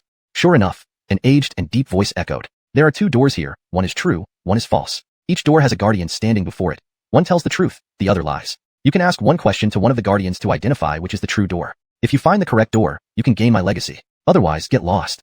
Zavig smiled faintly. He had heard of this puzzle on Blue Star. Though it seemed unsolvable, relying only on luck, it actually tested one's ingenuity. Without hesitation, Zavig walked to one of the guardians and asked softly, if I asked the other guardian which door is the true one, how would he reply? The guardian replied without hesitation. He would say the left door is the true one. Zavig headed resolutely towards the right door. Hey! A murmur sounded from within the room. Entering through the door, the surrounding scenery changed again, and Xuanhuan returned to the front of the stone steel. A martial technique called Heaven Obliterating Seal, classified as low-grade earth stage, appeared in Xuanhuan's mind. Zavig was overjoyed. Even in Lingxiao sect, a low-grade earth stage martial technique was a treasure beyond compare. With the Heaven Obliterating Seal, his combat power would significantly increase. Without needing to use the Jade Shatter, he could ensure those 3 holy sons from Wuxia sect would remain here forever if they came back. Zavig was the first to pass the test, and the other 9 hadn't returned yet. Zavig didn't waste time and sat on a mat studying the spirit array diagrams. Half an hour later, flashes of white light appeared as others gradually returned to the stone steels, their expressions mixed with joy and worry. Zavig guessed their trials must have been different from his. Otherwise, choosing a door wouldn't have taken so long. The 7 gathered together. Zavig laughed and asked, "Did you all have any gains?" 5 of the others indeed did, but Farron looked distressed. "Boss, I didn't pass the test." Zavig pulled out a martial technique scroll from his storage ring and threw it to Farron. "Take this intermediate grade profound stage, Crimson Fire / technique. It's the same blade focus skill as your main weapon. Consider it compensation." Farron received Crimson Fire / and couldn't contain his happiness, repeatedly thanking Zavig. "Thank you, boss. Following you indeed brings rewards." The other 5 couldn't help but look sideways. To casually give away a profound stage martial technique, Zavig was truly domineering. "Alright, since everyone has gained something, let's continue onward." "As you command." 6 voices answered in unison. Over these days, they had come to fully trust Zavig. Especially his effort to secure enlightenment stone steals for them made them feel indebted. Just as the 7 reached the edge of the square, a furious roar sounded from afar. "Zavig, get out here." Zavig frowned. That voice sounded like Zak's. Hadn't he almost died just now? How dare he return? Disciples from the other 3 major sects who were about to leave also heard this and stopped to watch from a distance. What's going on? Zak is coming back? He almost got killed by Zavig just now, and he still dares to come back? He must have called for help. But I haven't heard that Wuxia sect has any other experts. They only have 3 holy sons. Wuxia sect and Xianxia sect are old enemies. First, Edward instigated a battle. Then there was the ambush on Tad, and later, Candace assassinated Wuxia sect disciples. This time, it's probably going to be bloody again. The fiercer they fight, the better, as we will have opportunities to benefit. Zavig calmly stretched out his hand, and the other 6 immediately stopped, took out their weapons, and looked ahead with solemn faces. After a breath, Zak came over with 4 Wuxia sect disciples. Besides Assad and James, there were 2 other 10-star martial masters. Zavig was even more puzzled. With just these 2 additional 10-star martial masters, he dared to come back to provoke him? Zavig said indifferently, "Zak, did you come here to die?" Zak proudly raised his head. "The world turns in 30 years. Don't underestimate a poor young man. Zavig, now that my 5 fellow disciples and I are together, prepare to die." Zavig said coolly, "Can you tell me what gives you the confidence? I'm really quite curious." Zak said, "It's time to show off our sect's secret technique, the 5 elements formation of Wuxia sect." Zavig gripped the shadow sword and smiled. "Fine. Let me see your 5 elements formation." Suddenly, the 5 people burst out with fighting chi, forming a pentagram shape, with 5 beams of white light connecting their bodies. Their auras instantly surged dramatically, comparable to a 5-star great martial master. Zavig frowned. A secret method to elevate one's realm? If it boosts everyone, that would be terrifying. Zavig immediately charged forward, activating the heaven-swallowing technique, and using the rock-shattering palm, striking Zak with a palm. Zak shouted loudly, "Well done, Zavig. Today's humiliation can only be repaid with the lives of Xianxia sect disciples." Chapter 42. Breaking the 5 elements array. Zak also unleashed a palm strike towards Chavi. The 2 men's hands clashed, sending a massive wave of energy surging outwards. Chavi was sent flying backwards, spewing a mouthful of blood in midair. Candace swiftly leaped up and caught Chavi. "Chavi, are you alright? I can still fight." Chavi had intentionally engaged Zak head-on to gauge the power of this 5 elements array. There was no way he would keep taking blows after that. Seeing Chavi take a setback, Zak couldn't help but feel smug. "Ha ha ha, Chavi. It's impossible for you alone to break our 5 elements array." Chavi snorted coldly. "You're celebrating too early. I see you don't regret until you hit rock bottom. Brothers, attack." The 5 people from Wuxia sect simultaneously unleashed their martial techniques. Chavi took out the Xianxia umbrella and opened it, casting a dark green barrier around the 7 people from Xianxia sect. The attacks from Wuxia sect's 5 members only created ripples on the Xianxia umbrella without breaking through Chavi's defense. Zak was somewhat taken aback. A high-grade mystic rank Talia tool? Chavi, you're well prepared. But let's see how long you can maintain this spirit tool. Chavi handed the Xianxia umbrella to Candace, saying sternly, "Candace, protect everyone. I'm going to break the array." Candace was alarmed. "Chavi, how can you do that? You'll die." Chavi smiled gently. "Don't worry. With Shadow Sword in my hand, they won't be able to touch me." With that, Chavi stepped out of the protection shield of the Xianxia umbrella. After his earlier probing, Chavi had already figured out the pattern of the 5 elements array. They could concentrate all 5 individuals' power into one person, just like when Zak first struck him back. But at the same time, the fighting spirit of the other 4 would weaken drastically. If he moved fast enough, there might be a chance to find a breakthrough. Seeing Chavi dare to come out, the 5 from Wuxia sect were surprised. Zak spoke solemnly, "Chavi, you dare to come out? Have you grown tired of living?" Chavi smiled lightly. "I've already seen through the pattern of the 5 elements array. I can break it with a raise of my hand." Zak retorted, "Then let's see." Chavi tossed the scabbard of Shadow Sword away and immediately launched a palm strike at Zak. Recalling his previous defeat at Chavi's hands, Zak didn't dare to be careless. He instantly concentrated all 5 forces on himself and shot out a palm strike as well. Just as their palms were about to touch, Chavi activated the Shadow Sword and teleported in front of a 10-star martial master. The 10-star martial master panicked and hurriedly channeled the power of the 5 elements array, crossing his arms in front of his chest. By the time Chavi's attack reached him, the power of the 5 elements array had already redirected. Chavi was once again sent flying. Zak laughed arrogantly. "So what if you've seen through the mystery of the 5 elements array? The power will instantly enhance on anyone we choose. Chavi, your sword may be fast, but can it surpass the speed of our thoughts?" Chavi frowned, not replying. Instead, he attempted to attack the other 4. Chavi tried each of them, only to be repelled time and time again, eventually coming to terms with reality. Their 5 elements array was indeed flawless. If he wanted to break the formation, brute force might be the only way. The 5 from Wuyan sect were also enraged beyond belief. Though Chavi couldn't harm them, they couldn't touch him either. He had far too many teleportation moves. Zack shouted angrily, Chavi, are you just running away and hiding? Dare you face me directly? Sure, then let me show you my true strength. Chavi clasped his hands together, and a surge of combat spirit erupted from him. A colossal combat spirit seal appeared above his head. Yes, Chavi was using Sky Obliteration Seal. Since technique wouldn't work, he would use brute force. Zack sensed the extraordinary nature of the combat spirit seal and inwardly cursed, damn. How did this guy get even stronger in just a few hours? All 5 focused their powers on Zack, who then unleashed his ultimate move. A large fireball began to form. Chavi activated Jade Shatter and abruptly released a palm strike, sending the combat spirit seal toward the 5. The combat spirit seal collided with the fireball, causing a violent explosion. After a brief standoff, the fireball was extinguished by the combat spirit seal. Although the combat spirit seal became ethereal, it still slammed forcefully into the 5 people. The 5 elements array was instantly shattered, and all 5 were sent flying, coughing up blood in midair before crashing to the ground. Witnessing this scene, the disciples from the other 3 sects at the edge of the plaza sucked in a sharp breath. Zack lost again. After forming that array, their combat spirit strength was no weaker than a 5-star great martial masters, yet they were defeated by Chavi alone. How is this possible? Wasn't that a heaven rank martial technique Chavi used? It's so powerful. I guess it must be. Without doubt, he must have obtained it from the Enlightenment Stone Steel. I also got an Enlightenment Stone Steel, but it only yielded a medium-grade mystic rank martial technique. Why did Chavi obtain a heaven rank? Seeing Chavi win, Candace put away the Yuanxiang umbrella and joined the other 5 to surround the fallen disciples from Wuyan sect. Chavi walked over to Zack. This guy was protected by body armor. Though he made contact with the Sky Obliteration Seal, he wasn't dead, merely unable to fight. Chavi placed a foot on Zack's chest and said calmly, Wuyan sect's 5 elements array is nothing more than this. Zack stared intently at Chavi, his eyes filled with disbelief. This can't be. How is this possible? Even with the 5 elements array, I'm still not your match. You're only a 7-star martial master. Chavi replied coolly, those I defeat are never considered my equals. I give you time to catch up, until you're far out of reach. Zack, you shouldn't have come back. With that, Chavi raised Shadow Sword. Zack panicked and shouted, Chavi, you can't kill me. I'm Wuyan sect's holy son. If you kill me, Wuyan sect will surely never rest until you're dead. Chavi replied coldly, our 2 sects already have grudges. Adding 5 more lives won't matter. Did you consider the relationship between our sects when you ambushed Senior Brother Tad? With a swift movement, Chavi delivered the fatal blow. Congratulations, host. You have killed a 3-star martial master, earning 300 experience points and 300 exchange points. Chavi delivered one stroke after another, executing all 5 Wuyan sect disciples. His realm ascended to 8-star martial master. Even Lingxiao sect's disciples were shocked. Chavi's actions were too ruthless. 5 Wuyan sect disciples, including 3 holy sons, were killed without hesitation. Did he really not fear retaliation from Wuyan sect? Only Candace nodded slightly, saying, Chavi, well done.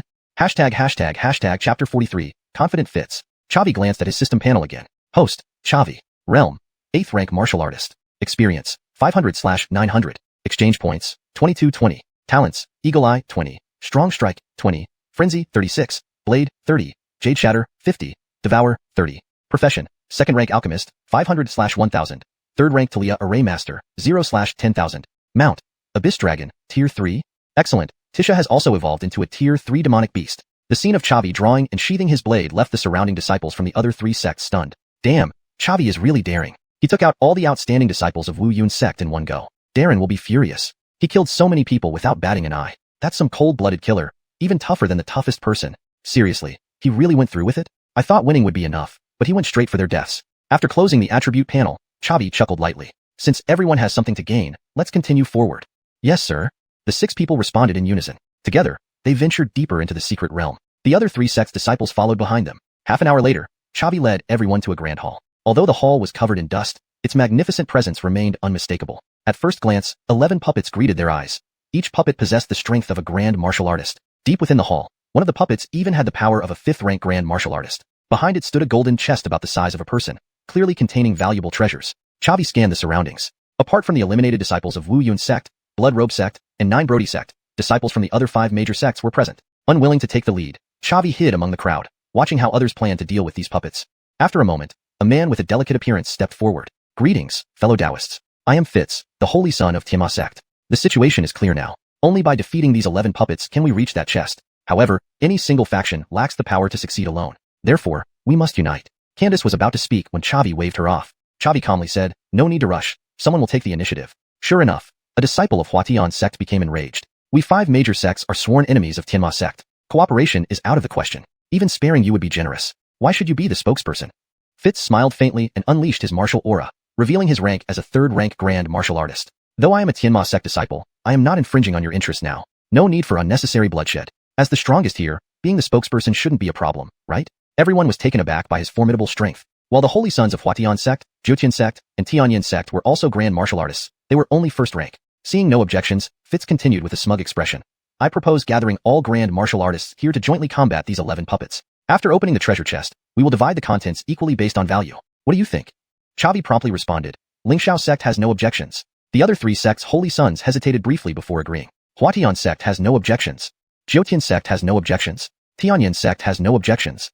Hearing this, Fitz felt incredibly satisfied. Being the mastermind and leader felt exhilarating. However, he was puzzled. Where were the disciples from Blood Robe sect, Nine Brody sect, and Wu Yun sect? If they were present, defeating the puppets would be much easier. He dismissed the thought and shouted loudly, let the grand martial artists from each sect step forward. Chavi whispered to senior sister Candace, go ahead and make a show, but don't exert too much effort. I'll stay hidden and prepare to snatch the treasure. Understood, Candace softly replied. Just then, Gillis stood up. Senior brother Lou, I've also advanced to grand martial artist. Let me join. Hearing this, Chavi was delighted. An additional grand martial artist would significantly boost the team's combat power. Chavi smiled. Great, but brother Gillis, please stay back. We'll handle the treasure later together. Gillis frowned. I just broke through to grand martial artist and wanted to show off. Brother Lou, let me go. Chavi said firmly, the real battle hasn't started yet. There will be plenty of time for showing off after the puppets are dealt with. All right, Gillis nodded and retreated. In the end, 10 first-rank grand martial artists stood forward. The members of the 3 orthodox sects felt bitter. Their strength, acknowledged by the Righteous Alliance as third-rank sects, was apparently inferior to the evil sect disciples. Nevertheless, dealing with the puppets was the priority. Fitz was smart and didn't rush into battle. Instead, he engaged one puppet alone, luring it to the edge of the hall and allowing the group to focus their attacks there. It slowed the process but ensured their safety. Chavi approved. Fitz did have some strategy. After half an hour, the 10 puppets were defeated. Aside from exhausting some martial energy, everyone remained unharmed. Fitz announced loudly, fellow Taoists, one more push, and we'll get that treasure chest. Candace retorted coldly, easier said than done. That's a 5th-rank grand martial artist puppet. Who dares to face it head-on? Fitz raised his proud head. I do. I'll distract it while you attack from behind. Even Candace had nothing to say to that. Fitz was truly confident and indeed had the strength. The final battle began, with 11 grand martial artists facing a 5th-rank grand martial artist puppet. Fitz held the line, barely sustaining minor injuries despite the fierce assault. With his distraction, the others attacked mercilessly. After 15 minutes, the puppet finally collapsed. Fitz shouted triumphantly, ha ha ha, thank you all for your help. I'll fetch the treasure. We'll distribute it according to our contributions. Chavi sternly commanded, Brother Hu, get ready. The true battle begins now. This translation aims to maintain the original tone, style, and structure while ensuring fluency and accuracy in English. ####Chapter 44, Invincible Potion. Just as Fitz's right hand was about to touch the treasure chest, an unexpected change occurred. A blue-purple feathered arrow suddenly shot out from the corner of the hall, speeding towards Fitz. Strangely, despite breaking through the air, the arrow made no sound at all. It wasn't until it struck Fitz that everyone noticed its presence. Fitz's shoulder was hit by the arrow, causing him to stagger backwards several steps. Before he could react, a second and third arrow followed swiftly. The second arrow pierced straight through his chest. Though Fitz managed to block the third arrow with his broadsword, a bolt of lightning erupted from the arrow, sending him flying back and crashing onto the ground outside the hall. For a moment, everyone was stunned. Fitz, a 3-star great martial artist and the strongest in the group, had been defeated so easily? Who was this archer? Now it seemed questionable whether Fitz would even survive. After felling Fitz, the archer didn't pause for a moment, but immediately attacked the remaining 10 great martial artists inside the hall. Each arrow she fired brought down one of them. Those who managed to block the first arrow were still struck by the lightning from the second arrow, flying out and falling to the ground, their fates unknown. Oh no, Senior Sister Candace is in danger. Gillis said anxiously. Senior Sister Candace, come back? Chavi shouted at Candace. Candace had barely taken 5 steps when a blue-purple arrow shot toward her, piercing through her chest and causing her to collapse. In less than a minute, all 11 great martial artists in the hall lay on the ground. A cold voice echoed through the hall. The treasure chest is mine. Anyone who enters the hall will be killed without mercy. I give you 3 minutes to leave here. Once time's up, those outside the hall will die too. Chavi furrowed his brow. The voice clearly belonged to a woman. Where had she come from? How formidable. After hesitating for a moment, Chavi said gravely, Senior Brother Hu, take everyone away. Gillis said anxiously, what about Senior Sister Candace? She's dying. Leave Senior Sister Candace to me. You guys go first. I need to face this woman. Either we both leave together, or we both lie down together. Gillis was shocked. Chavi, what are you thinking? Even Fitz couldn't withstand her 3 arrows. Even if you boost your realm using a secret technique, you won't be a match for her.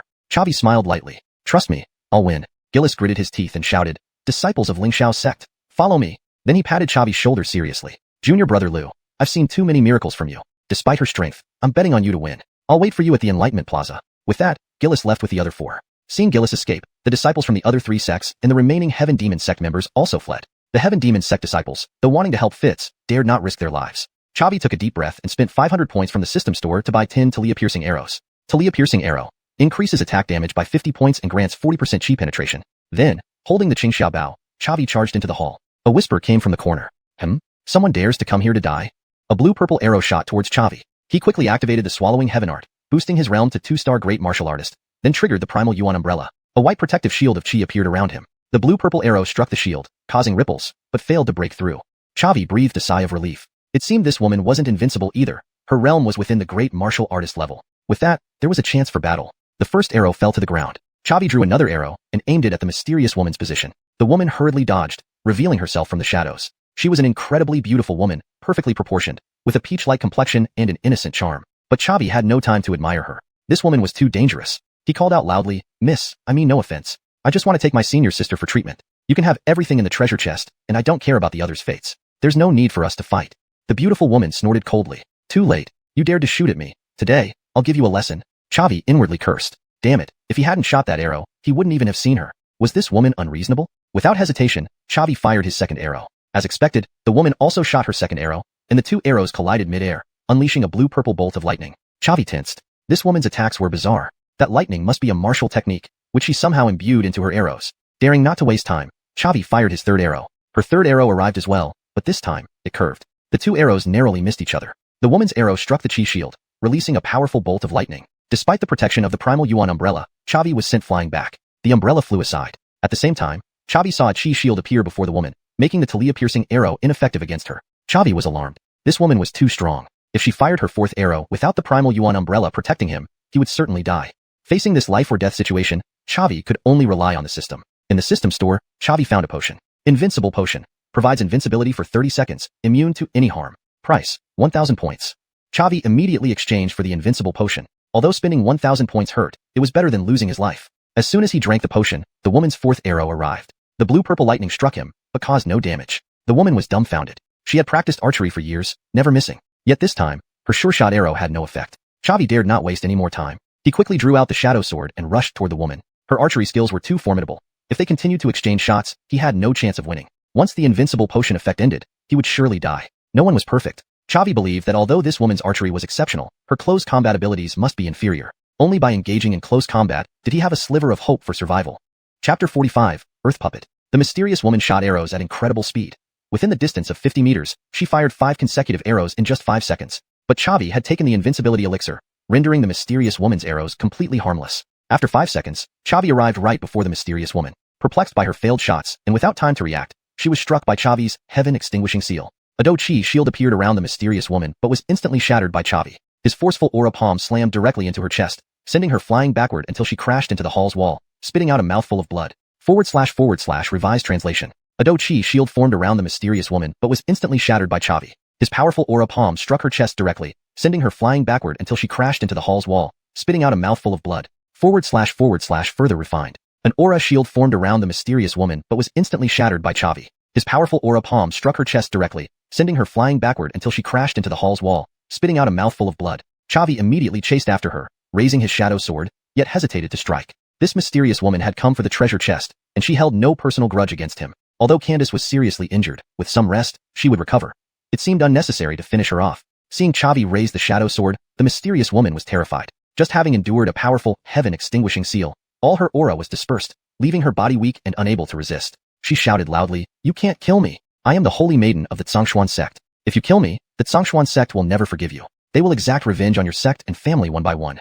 Hearing this, Chavi paused. Xuanhuan sect? Never heard of it. However, given her strength, taking down 11 great martial masters single-handedly, she certainly wasn't cultivated by a mere third-grade sect. Her aura shield automatically activated, indicating an invaluable spiritual weapon. All these facts suggested that the mysterious woman was not someone he could easily provoke. Let her go like this? After humbling her, would she not seek revenge with her domineering personality once she recovers? After a moment of contemplation, Chavi took out the primordial umbrella and sealed her within it. The primordial umbrella provided defense when retreating and entrapped enemies when attacking. Once sealed inside, it would be difficult to break free unless external forces destroyed the umbrella. Upon being sealed, the mysterious woman began to curse and incessantly insult Chavi from inside the umbrella. Ignoring her, Chavi stored the primordial umbrella back into his storage ring. Chavi then approached Candace, handing her a revitalizing pill. Candace swallowed it and, looking astonished, asked, "Chavi, did you deal with the archer?" Chavi smiled bitterly, "Pretty much." Reassured, Candace's face showed admiration. The archer had suppressed dozens of elite disciples single-handedly, but was effortlessly dealt with by Chavi. How strong must he be? What is his true limit? Chavi gripped the blue-purple arrow lodged in Candace's chest and said in a grave tone, "What should we do with this arrow?" "Pull it out. What else can we do?" Hearing this, Chavi felt somewhat shocked. "Just rip it out? It'll hurt a lot." Candace chuckled. I've been entangled with the Wuxia sect for years. I've suffered injuries worse than this. If I couldn't endure pain, I wouldn't have lasted this long. Without further persuasion, Chavi gripped the arrow tail and abruptly pulled it out. Blood splattered everywhere as Candace let out a stifled groan. She immediately controlled the wound with her aura to stop the bleeding. Chavi spoke solemnly, "Your injuries are severe. They need immediate bandaging. Due to propriety, it's not convenient for me. Hold on a bit longer. Gillis and the others are waiting for us at the Enlightenment Plaza." Candace smiled lightly. "My injuries aren't serious. Go ahead and open that treasure chest. It's what you deserve." Chavi nodded slightly and walked towards the treasure chest. On the way, he saw numerous great martial master disciples who had been incapacitated but not killed.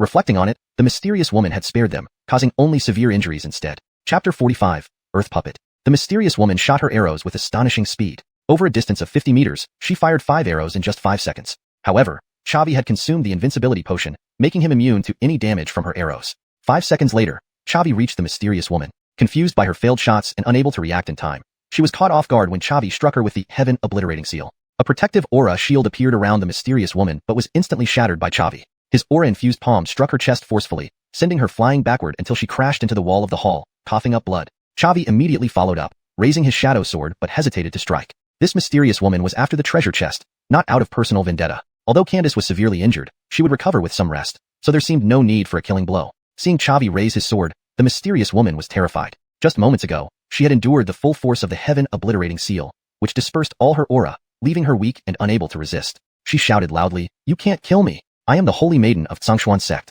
If you kill me, Xuanhuan sect will never forgive you. They will come after your sect and family." Chavi paused at this. Xuanhuan sect? He hadn't heard of it before. Yet, this woman's strength was formidable.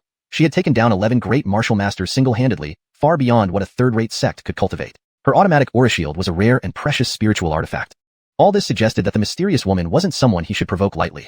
Letting her go like this? After humiliating her, given her domineering personality, wouldn't she come after him once she recovered? After some thought, Chavi took out the primordial umbrella and sealed her inside it. The primordial umbrella provided both defense and a means to trap enemies. Once sealed within, it would be nearly impossible to break free without external force. Sealed inside, the mysterious woman began cursing and shouting at Chavi non-stop. Ignoring her, Chavi put the primordial umbrella away into his storage ring. He then approached Candace and handed her a revitalizing pill. After taking the pill, Candace looked at him in shock. "Chavi, did you take care of the archer?" With a bitter smile, Chavi replied, "I guess so." Candace's face filled with admiration upon hearing his confirmation. That woman had subdued dozens of elite disciples single-handedly, but was easily dealt with by Chavi. How incredibly powerful he must be. What was his limit? Holding the blue-purple arrow embedded in Candace's chest, Chavi asked, "What should we do with this arrow?" "Just pull it out. What else can we do?" Chavi was slightly taken aback. "Just yank it out? Won't it hurt a lot?" Candace laughed softly. "I've been entangled with the Wuxia sect for years. I've had worse injuries than this. If I couldn't bear pain, I wouldn't have made it this far." Without further persuasion, Chavi gripped the arrow firmly and pulled it out swiftly. Blood splattered instantly, and Candace grunted in pain. She quickly controlled the wound with her aura to stop the bleeding. Chavi said solemnly, "Your injuries are severe. You need immediate bandaging. Given the situation, I'll let Gillis and the others wait at the Enlightenment Square while you rest a moment." Candace smiled lightly. "My injuries aren't serious. You should open the treasure chest first. It's rightfully yours." Chavi nodded slightly and walked toward the treasure chest. Along the way, he saw numerous great martial master disciples who had been knocked out. He thought to himself that the mysterious woman hadn't gone for lethal strikes, only incapacitating them, showing some level of restraint. Chavi drew his shadow sword and approached Fitz. Fitz looked at Chavi with sheer terror, stammering, "Why you? What do you want to do?" Chavi said coolly, "Your heavenly demon sect has been causing chaos in this region for years. Today, you shall pay for your crimes." Hearing this, fear gripped Fitz, the primal fear of death. "You can't kill me. I am the holy son of the heavenly demon sect. If you kill me, the heavenly demon sect will never rest until they have avenged me." Chavi gave a cold snort. "A mere heavenly demon sect isn't enough to make me wary." With that, he swung the sword. "Congratulations, host, for defeating a 3-star great martial master, earning 300 experience points and 300 exchange points. Congratulations, host, for advancing to 9-star martial master, earning 19 talent points." After disposing of Fitz, Chavi walked up to the treasure chest. It was unlocked, and he easily opened it. Inside lay a scroll, with the words Earth Puppet emblazoned on its cover. Chavi reached out to touch the scroll, and the system immediately transferred all its contents into his mind. The scroll detailed the method for creating puppets, a skill only advanced alchemists well-versed in the art of potion-making could master. Most importantly, there was no upper limit. As long as one had sufficient soul power and high-quality materials, puppets of various realms could be crafted. Upon fully comprehending the scroll's contents, Chavi felt elated. With an army of puppets under his control, his combat strength would skyrocket. Of course, the number of puppets one person could control was limited, but even then, it would still provide a formidable force. The primary material for crafting earth puppets was the corpse of a martial artist, whose lifetime strength directly determined the puppet's power. So, Chavi placed Fitz's body into his storage ring before lifting Candace and heading towards the Enlightenment Plaza. 15 minutes later, Chavi arrived at the Enlightenment Plaza and immediately handed Candace over to Alida. Alida, please help Sister Candace bandage her wounds. Since you're both girls, it's more appropriate, he explained. Alida nodded earnestly. All right, I'll take care of Sister Candace. The other 5 formed a protective circle around them to prevent prying eyes from intruding. Gillis, visibly astonished, asked, Junior Brother Lou, did you really deal with that archer woman? Chavi nodded slightly, saying in a grave tone, pretty much. Gillis gave him a thumbs up. Amazing, just like you always are. The disciples from the other 3 major sects and the Heavenly Demon sect were all in shock. Chavi returned carrying Candace. Could it be that he defeated that mysterious woman? That's impossible. She's far too strong for any martial master disciple to handle. She probably opened the treasure chest and left on her own accord. I think so too. Since the mysterious woman has gone, we can go rescue our respective holy sons now. As soon as these words were spoken, everyone scrambled back to the grand hall. Chapter 46, The Threat from Darren. After Alida finished bandaging Candace's wounds, everyone rested at the Enlightenment Square for an hour. Once Chavi restored his do-chi to its peak state, the scenery before them abruptly changed. A flash of white light, and they found themselves at the entrance of the secret realm. Amadeo immediately greeted with the 7 peak masters. Amadeo solemnly asked, how did it go? Any gains? Chavi nodded slightly. The harvest was pretty good. Farron hurriedly said, more than just good. Patriarch, let me tell you, every single disciple of Wu Yun sect who entered the secret realm this time was eliminated by Chavi. Not a single one survived. Upon hearing this, Amadeo and the 7 peak masters were all rather shocked. Wu Yun sect and Lingxiao sect had long-standing grievances, and in previous clashes, both sides could be said to have their own victories and defeats. But someone like Chavi wiping out the opposing side completely was unprecedented. Even Tad couldn't achieve this. Amadeo asked seriously, Chavi, is what Farron saying true? Chavi nodded slightly, laughing lightly. Just luck. Getting an affirmative response, Amadeo felt a jolt internally, his gaze towards Chavi becoming gentler. The other 7 peak masters also looked at Chavi with astonishment. Amadeo laughed loudly. Ha ha ha. Well done, Chavi. You've truly given me a huge surprise. As for the items obtained during this secret realm trip, keep them yourselves, no need to hand them over. These things are the fruits of your hard work and can only show their greatest value in your hands. Hearing this, the 7 chief disciples all rejoiced inwardly, responding together, thank you, Patriarch. Chavi smiled awkwardly. Patriarch, there's something I want to discuss with you. Amadeo chuckled. You are the greatest contributor of this battle. Speak directly. As long as it's not excessive, I will meet your needs. Chavi whispered, that xuanhuan umbrella you lent me was very useful. Can you give it to me? This matter couldn't be left unsaid. That mysterious woman was still sealed inside the xuanhuan umbrella. He couldn't just turn her over, could he? Upon hearing this, Amadeo frowned. The xuanhuan umbrella was his personal spiritual artifact, ranked as advanced Xin grade, greatly enhancing his combat power. Giving it away without cause made him somewhat reluctant. Seeing Amadeo's expression, Chavi quickly said, I'm not taking it for free. I can trade 10 low-level Xin grade spiritual artifacts and 10 scrolls of low-level Xin grade martial techniques for it. These items were all obtained by Chavi from defeated enemies. They weren't useful to him, but exchanging them for the xuanhuan umbrella to enhance his combat strength seemed more practical than auctioning them off. Amadeo was greatly surprised when he heard this. Chavi, how much benefit did you gain from the Xuanhuan secret realm? Chavi smiled lightly. Well, that can't be said. Would the Patriarch be willing to exchange with me? Amadeo said sternly. What you're offering far exceeds the value of the xuanhuan umbrella. With these spiritual artifacts and martial techniques, Lingxiao sect's overall strength would significantly increase. This way, I'll take half. How does that sound? Chavi softly replied. No need, Patriarch, you keep it all. Lingxiao sect has taught me well. Contributing back to Lingxiao sect is what I should do. Haha, Chavi, you are indeed a man of character. Since that's the case, I'll accept it all then. With a flick of his sleeve, Chavi presented 10 spiritual artifacts and 10 scrolls on the ground. Hearing Chavi talk about it was one thing, but seeing so many spiritual artifacts in person was another. The disciples and peak masters present were all utterly stunned. Damn, our senior really took out so many spiritual artifacts. I thought he was just playing around. This is what Chavi deserves. We could return safely thanks to Chavi alone. Lou Jr. brother sure got rich from this. He's still willing to contribute back to the sect. If it were me, I might hesitate. Without checking, Amadeo directly stored everything into his storage ring. Since Chavi said it, he believed in Chavi's integrity. Amadeo was about to lead everyone back to the sect when Wu Yun sect's Patriarch Darren suddenly rushed over with his sect's elites. Over a dozen great martial master realm experts surrounded them tightly. Amadeo said sternly, Darren, what brings you here? There was uncontrolled anger in Darren's voice. Amadeo, none of the 5 disciples we Wu Yun sect sent into the Xuanhuan secret realm returned. Can you explain that? Upon hearing this, Amadeo felt delighted internally. Old scoundrel Darren, you deserve this. The destruction of Wu Yun sect's elite young generation would cripple their future competitiveness against us Lingxiao sect. Chavi, you did great. But his expression remained serious, and he said in a solemn voice, the Xuanhuan secret realm is fraught with danger. Casualties are normal. Your own disciples died. Why are you coming to our Lingxiao sect about this? Darren's face darkened, finally unable to hold back. You're talking nonsense. I've already received news that all 5 of our Wu Yun sect disciples were killed by your Lingxiao sect. All by Chavi.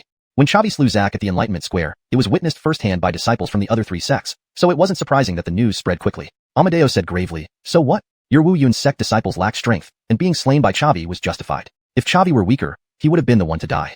Darren's face was as dark as water. Amadeo, hand over Chavi, and there might still be a chance for peace between our 2 sections. Otherwise, war breaks out immediately. Amadeo scoffed. When have our 2 sects ever had peace? Darren, you allow your Wu Yun sect to encircle and kill Tad, but but you don't permit our Lingxiao sect to strike back? Chavi is the sacred son of Lingxiao sect, and I will protect him no matter what. If you want war, then bring it on.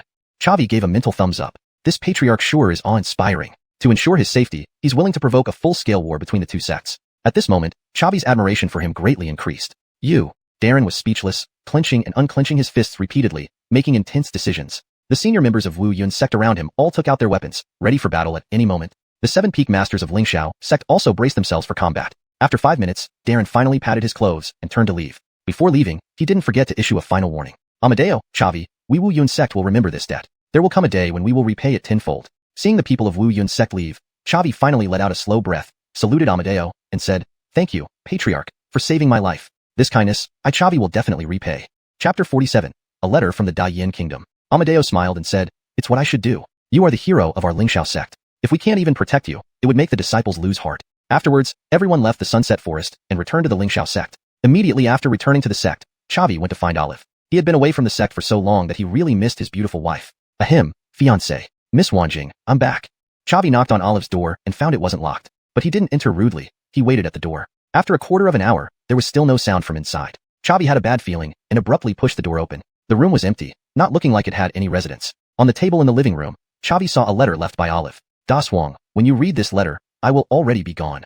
Congratulations on becoming the holy son of the Lingxiao sect. I'm sure your journey into the Chuyuan secret realm was fruitful, but I feel that your pace is too fast, and I can barely keep up. I love you, not like the climbing Hautuinia, showing off on your high branch. Instead, as a tree standing with you. You found your path, and now it's time for me to find mine. I hope when we meet again, you can bring me more surprises. Let's meet at the top."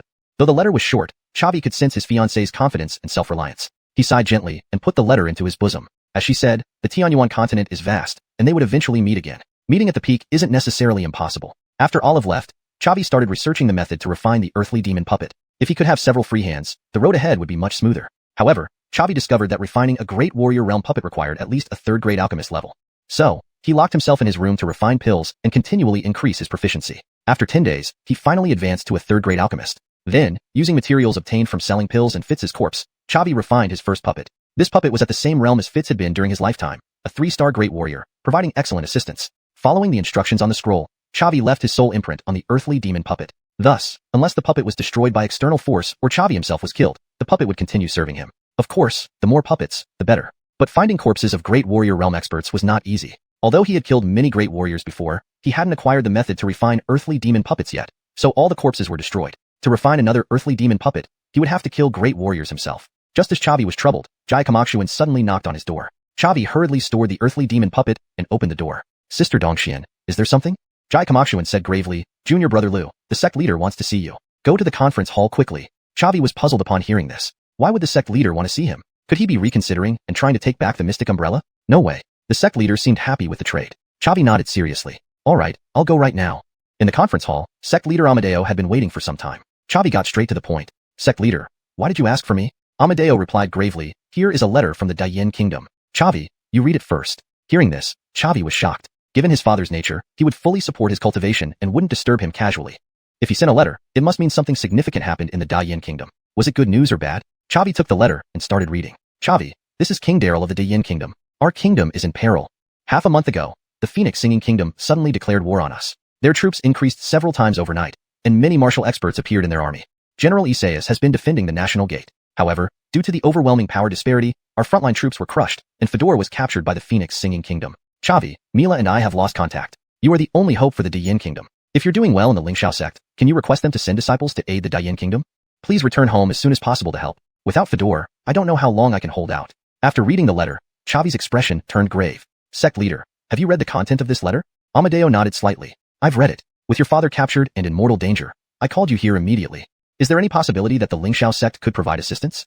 Amadeo shook his head. "It's impossible. On the Xuanhuan continent, sects and kingdoms keep each other in check. According to the rules of the Righteous Alliance, major sects are not allowed to interfere in the affairs of kingdoms. No matter how kingdoms change, it has nothing to do with the Righteous Alliance. Although I want to help you very much, the Lingxiao sect is only a 3rd grade sect and can't withstand the pressure from the Righteous Alliance." Chavi nodded slightly. "Understood. If that's the case, sect leader, I will return to my country first. Do your best within your capability. Chavi, your potential is great and your future achievements will surpass one country or one city. If things go beyond control, mention the name of Lingxiao sect. Although I cannot protect the Daiyin Kingdom, protecting you alone is possible." Chavi said solemnly, "Understood. Sect leader, I bid farewell here.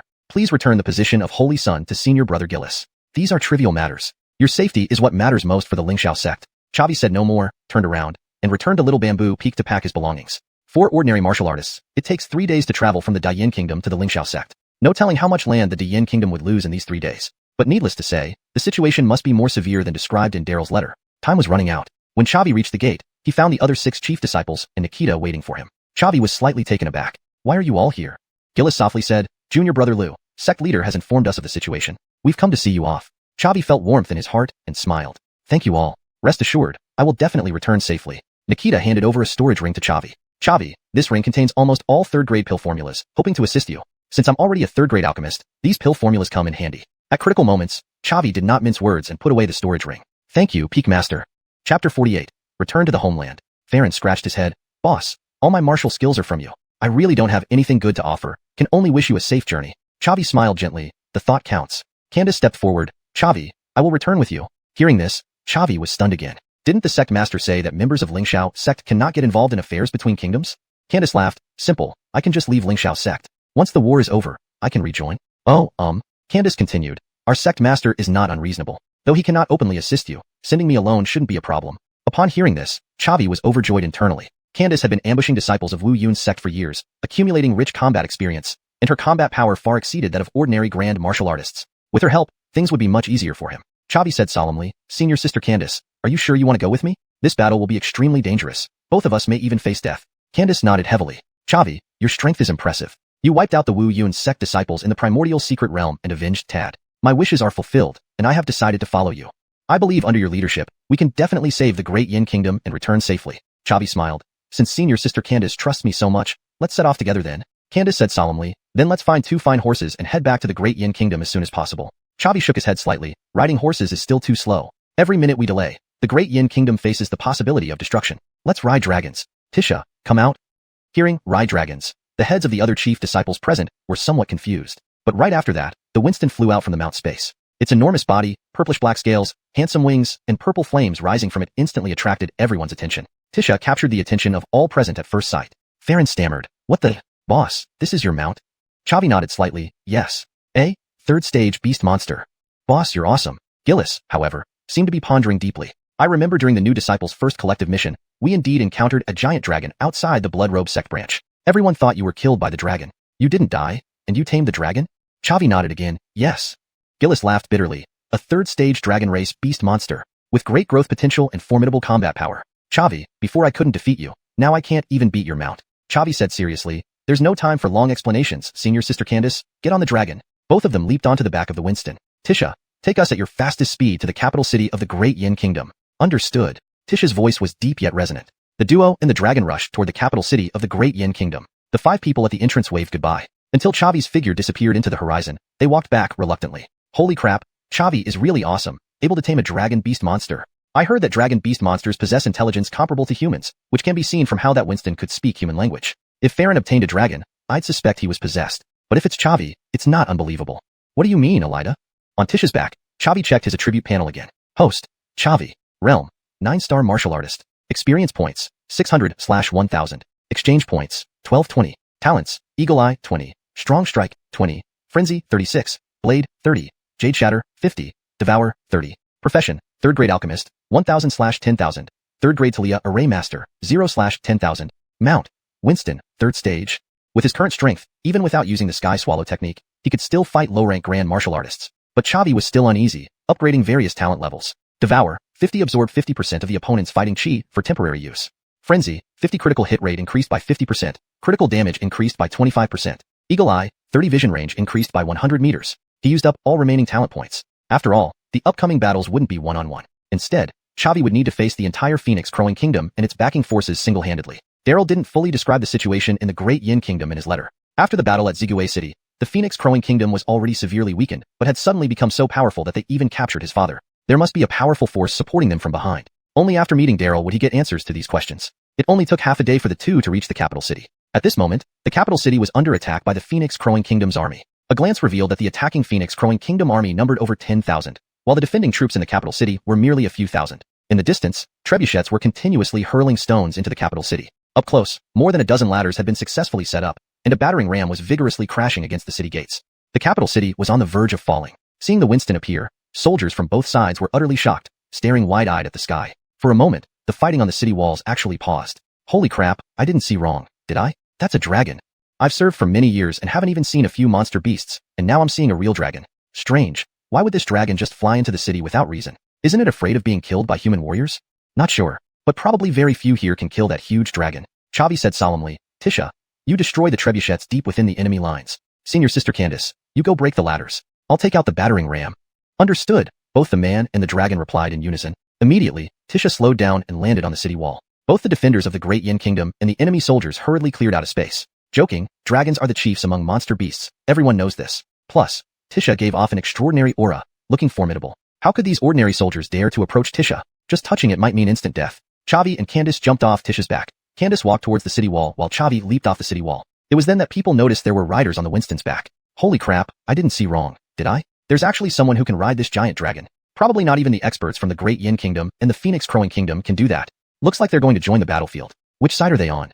Chapter 49. The young general returns. Chavi had just jumped down from the city wall when he was surrounded by soldiers of the Fengming Kingdom. Unafraid, Chavi raised his shadow sword and charged straight towards the siege ram. With the devouring talent, Chavi barely expended any battle chi while killing these ordinary soldiers. System notifications constantly echoed in his ears. Congratulations, host has killed a 3-star martial artist, gaining 3 experience points and 3 exchange points. Congratulations, host has killed a 5-star martial artist, gaining 5 experience points and 5 exchange points. However, to break through from a 9-star martial artist to a 10-star martial artist required 1,000 experience points, so this amount was almost negligible. In just 3 minutes, Chavi killed over 100 soldiers of the Fengming Kingdom. His formidable combat power and decisive strikes struck fear into the hearts of the Fengming Kingdom soldiers. The Fengming soldiers all fell back, creating an empty space around the siege ram. Chavi was about to destroy the siege ram when a furious roar came from afar. Young man, you dare. 3 great martial artists were charging at Chavi, 1 2-star and 2 1-star. Seeing them, Chavi frowned. For a lower-tier kingdom, having even 1 great martial artist was enough to dominate a region. Yet, the enemy actually dispatched 3 great martial artists for just a city attack. Who knew how many more great martial artists the Fengming Kingdom had? This force was definitely not something a low-level kingdom like Fengming should possess. Chavi said gravely, who are you people? The leading 2-star great martial artist laughed. You don't need to know that. All you need to know is that you will die here today. What a pity, such a young 9-star martial artist, quite a genius. But you shouldn't have sold your life to Daryl. Chavi replied calmly, who dies is still uncertain. It didn't matter if they wouldn't answer. He would ask Daryl later. Chavi took out his shadow sword. The battle was imminent. Possessing multiple talents, his combat power far exceeded that of other martial artists at the same level. Even in a cross-rank battle, facing 3 opponents alone was very easy for him. With the help of the shadow sword, the enemies couldn't even touch Chavi's clothes, while each strike from Chavi inflicted heavy damage on his opponents. In just 3 minutes, Chavi found an opportunity to kill one of the 1-star great martial artists. Congratulations, host has killed a 1-star great martial artist, gaining 150 experience points and 150 exchange points. The other 2 were filled with terror. This can't be. He's only a 9-star martial artist. How can he be so strong? We can't even injure him, yet he already killed Branson. He's terrifying. This youth is too terrifying. We can't die here. We must report this to Senior Arif. Panicking, the 2 turned and ran towards the Fengming Kingdom's headquarters. Without hesitation, Chavi launched a sky-piercing slash at the 2. The 2-star great martial artist slapped the 1-star great martial artist, pushing him into the path of the sky-piercing slash and accelerating his own escape. Congratulations, host has killed a 1-star great martial artist, gaining 150 experience points and 150 exchange points. Congratulations, host has advanced to 10-star martial artist, gaining 20 exchange points. Chavi frowned. That 2-star great martial artist was quite decisive, but it didn't matter. There would be another chance to face off. Any invader of his country, he wouldn't let go. Enemy soldiers did not dare to come forward, and Chavi easily destroyed the siege ram, taking the bodies of the 2 1-star great martial artists into his storage ring. At the same time, Sayla also had remarkable achievements. It flew straight to the catapults, destroying one with its claws. After wrecking the catapults, it attacked the troop transport vehicles, arrow towers, and siege crossbows. In short, all of the enemy's large machinery was destroyed by it. The enemy commander also sensed something was wrong but could do nothing about Sayla. Joking, Sayla's defense was so high that even Chavi holding the shadow sword couldn't break through, let alone ordinary arrows. After destroying the catapults, Chavi used Azure Cloud Wings to fly back onto the city wall. Candace wasn't idle either. She destroyed all the ladders. Having no choice, the enemy commander ordered a retreat. All the siege weapons were destroyed, and the ladders were pushed over. Continuing the attack was impossible. Staying longer would only increase casualties. Seeing the tens of thousands of Fengming troops retreating, the defending forces of Dian Kingdom on the city walls all cheered excitedly. We won! We won! Fengming Kingdom has retreated. Great, I don't have to sacrifice myself for my country. My mom is waiting for me to come home for dinner. Those 2 people and 1 dragon are simply amazing. They saved Dian Kingdom. Sayla spat several mouthfuls of dragon flame at the retreating troops of Fengming Kingdom, killing over 100 enemies before leisurely flying back to the city wall and entering Chavi's steed space. The defending soldiers on the city wall all looked at Chavi and Candace with reverence and fear, not daring to approach them. At this moment, a senior officer mustered his courage and walked toward Chavi. Sir, hello, I am? Before he could finish his sentence, Jareth saw Chavi's face and was immediately stunned. Are you? Jericho. No, I should call you Chavi, the only son of General Isekai. Chavi, you have returned from Xianxia sect? Chavi's story was, of course, something Jareth had heard as a brigade commander, and he recognized him at first sight. Chavi smiled gently. Commander Jareth, long time no see.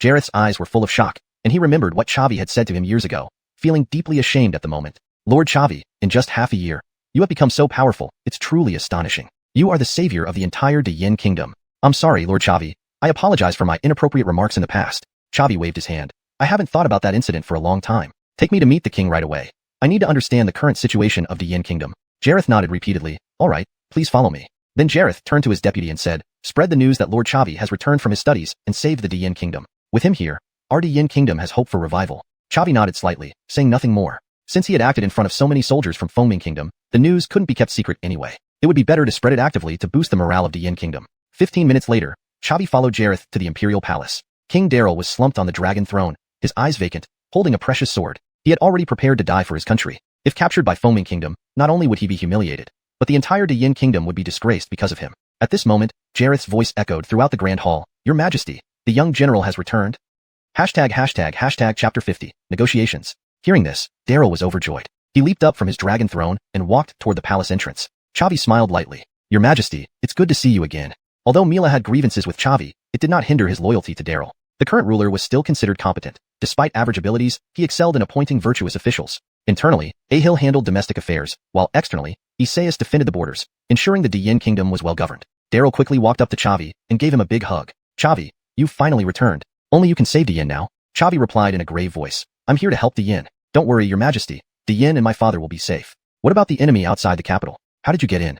Daryl asked, puzzled. Chavi smiled. The enemy has already been repelled. Mila sighed in relief, feeling much more relaxed. That's good. Chavi, you've really grown, managing to fend off tens of thousands of troops. I wonder how many experts from Xianxia sect are helping? Chavi said softly. Xianxia sect is bound by the Orthodox Alliance and cannot interfere in wars between countries. So, I only brought back my senior sister Candace. Hearing this, a look of disappointment flashed across Daryl's face. Just 2 people? This time, Fengming kingdom has sent dozens of great martial masters, otherwise, the general wouldn't have been captured. Chavi reassured him. Rest assured, Your Majesty, our combined strength should be enough. Let's hope so. Daryl didn't blame Chavi. After all, it was commendable that he risked his life to return home. Now, with the general captured, they could only place their hopes on Chavi. Chavi continued, Your Majesty, tell me about the situation in Diyin. And where did Fengming kingdom's reinforcements come from? Daryl replied, Tianhui kingdom helped Fengming kingdom. Hearing this, Chavi was momentarily stunned. Tianhui kingdom? Never heard of it. Daryl sighed, neither had I before. Prime Minister Ahil investigated it. Tianhui kingdom is a medium-sized country to the east of Diyin, about 1,000 miles away, separated by several other nations. After being severely weakened by us, Fengming kingdom sought an alliance with Tianhui kingdom out of desperation. The terms were highly unfavorable, with all conquered territories handed over to Tianhui kingdom. Under such incentives, they dispatched troops for support. Chavi was alarmed internally. This Fengming kingdom truly harms itself. Daryl sighed again. Indeed, with long-standing enmity, it's understandable for the Fengming kingdom's ruler to do this. But I cannot harm the interests of Diyan's people, so I won't follow such a path. Chavi asked, how many troops did Tianhui kingdom send to aid Fengming kingdom? They are 1,000 miles apart, so they shouldn't have sent a large army, right? Mila said solemnly, Tianhui kingdom only sent a little over 1,000, but their elite forces, 1,000-strong detachment entirely made up of low-star martial masters. Additionally, there are at least 10 great martial masters and 1 Talia warrior. Chavi gasped in shock. No way. A martial master detachment. Tianhui kingdom is truly audacious. Daryl looked grim. Isn't that true? With this detachment, Fengming kingdom advanced swiftly and has already seized 2/3 of our cities. If you hadn't returned in time, I might have perished. Chavi nodded emphatically. Got it. Where is my father now? Daryl replied gravely. The general led our soldiers to defend the country, but due to the overwhelming disparity in strength, he was unfortunately captured. The general is now imprisoned in Zigue City, which has become Fengming kingdom's main base. Chavi nodded again. All right, understood. Daryl urged anxiously. Chavi, don't act rashly. Zigue City houses a substantial military force, including Tianhui kingdom's lone Talia warrior. Of course we must rescue the general, but haste makes waste. If you're taken down by Fengming kingdom, Diyin would truly fall. Chavi responded gravely. I understand. I'll proceed cautiously. Your Majesty, I'll retire to my room first. With that, Chavi left the hall with Candace. In a deep chamber within the palace, Chavi dismissed Candace and took out the xuanhuan umbrella. Having kept the mysterious woman confined for days, it was time to communicate with her. Opening the umbrella, the mysterious woman appeared in the room, surrounded by a white light barrier. The seal of the xuanhuan umbrella. Chavi could reseal her with a mere thought. During her confinement, she had cursed vehemently, even insulting Chavi's lineage. Now released, she remained calm, coldly observing Chavi without speaking. Chavi asked solemnly, Miss, may I inquire your name? Anastasia, the mysterious woman replied coolly. You mentioned you're the holy maiden of Xuanhuan sect. I wonder if Xuanhuan sect is stronger than a medium-sized kingdom. Anastasia's eyes sparkled with pride as she tilted her head arrogantly. A mere medium-sized kingdom? I could destroy it with a wave of my hand. Hearing this, Chavi was delighted internally. That's excellent. Would you like to make a deal? I can release you, but I need your help with something. Destroy a medium-sized kingdom? Impossible. My departure from the sect is part of a trial. My master sealed my combat power, limiting me to the level of a great martial master. Otherwise, you'd be no match for me. If I break the seal or reveal my identity prematurely, I'll fail the trial and face severe punishment. Chavi remarked calmly, by keeping you confined, I've also prevented you from returning to Xuanhuan sect on time, making you fail the trial regardless. A flash of annoyance crossed Anastasia's eyes. Fine, let's see who outlasts whom. I have a locating treasure. If I haven't returned to Xuanhuan sect in 3 months, sect experts will come looking for me. Then you'll be dead. Chavi rubbed his temples, feeling a headache. This woman was indeed tough to handle. After some thought, Chavi spoke seriously. Let's not make things unpleasant. We can discuss this amicably. I don't need you to destroy Tianhui Kingdom, just to reveal your identity as a disciple of Xuanhuan sect to intimidate them into stopping their support for Fengming Kingdom. The rest, including the Talia warrior in Zigui City, I'll handle myself. What do you think? Chapter 51. It's great to have a backer. Upon hearing this, Anastasia widened her eyes and looked at Chavi with disbelief. Damn, you're serious? That's a wuling. You're just a 10-star martial artist. What do you have to rely on? Chavi replied coolly, that's my business. You don't need to worry about it. So, can you give me a hand? Consider it as I owe you one. If you run into any trouble in the future, I will help you too. Anastasia smiled and said, sure, I can use my identity as a disciple of Xuanhuan sect to prevent Tianghua from continuing to support Fengming country. But the rest is up to you. Chavi, right? You're an interesting person indeed. I want to see how you manage to turn things around. Chavi smiled faintly and said, a promise is a promise. After speaking, he released the seal on the primordial umbrella. Feeling liberated, Anastasia exhaled deeply, appearing much more relaxed. Then she touched her storage ring, and a kite appeared in her palm. She wrote something on the kite before releasing it into the sky. All right, I've written to my senior brother. He will help me put pressure on Tianghua so that they stop sending troops. Chavi smiled. Thank you. You're really efficient. Since that's the case, let's part here. You continue your training, and I'm going to rescue my father. Anastasia grinned slyly. Who says I'm leaving? It doesn't matter where I train. I decided to follow you and witness firsthand how you turn things around. Chavi frowned upon hearing this. Won't you be a distraction for me? Anastasia placed her hands on her hips and pouted. Are you underestimating me? At least I'm still a saintess. Here's the deal. I won't tag along without purpose. Call me if you need help. However, due to the seal, I can only demonstrate the strength of a 5-star great martial artist. Don't make demands that are too outrageous, or I might refuse. Hearing this, Chavi felt overjoyed internally. Although Anastasia's realm was suppressed to that of a 5-star great martial artist, her true power far exceeded that. Combined with her impeccable archery skills, she would be a significant help. All right, then I thank you in advance, Miss Anastasia. Anastasia responded excitedly. What's our next move then? How are we going to revive the Dian country? Chavi solemnly replied. The first step, of course, is to save my father. Every extra day he stays in Zigui City means more suffering for him. Anastasia was somewhat surprised after hearing this. You want to save your father? Zigui City has a wuling. Let alone you, even I wouldn't be able to defeat him now. Chavi spoke heavily. I plan to break into the prison. There's no need for us to engage that wuling powerhouse. I have my own plan. Anastasia became even more excited. Yes, this is going to be so much fun. I want to come too. Chavi sternly refused. No, this mission is too dangerous. I won't have time to protect you when things go south. Anastasia laughed. It might be dangerous for you, but not for me. If we accidentally bump into that wuling, I'll simply show the token of Xuanhuan sect. Even if he refuses to recognize it, I can lift the seal myself. This? Chavi didn't know what to say. After a while, he responded, it's great to have a backer. All right, Miss Anastasia, please take some rest. I need to seclude myself to prepare for breaking into the prison. Got it. Good luck. Having said that, Anastasia turned and left the room. Chavi heard a system prompt. Congratulations, host received a new task. Rescue Dad. Task requirement. Rescue Isaias from Zigui City. Reward, 2,000 experience points, 2,000 exchange points, mystical grade advanced Thaliwa weapon, sunset bow. Chavi felt delighted internally. Rescuing his father was something he had to do anyway. Triggering a system task out of it was like hitting 2 birds with 1 stone. Becoming a great martial artist required 1,500 experience points, which meant he could achieve that realm immediately after completing the task. He checked his attribute panel. Host, Chavi. Realm, 10-star martial artist. Experience points, 100/1,500. Exchange points, 2,220. Talents, Eagle Eye, 20. Strong Strike, 20. Fury, 50. Sword Edge, 30. Jade Break, 50. Devour, 50. Profession, 3rd rank Alchemist, 1,000/10,000.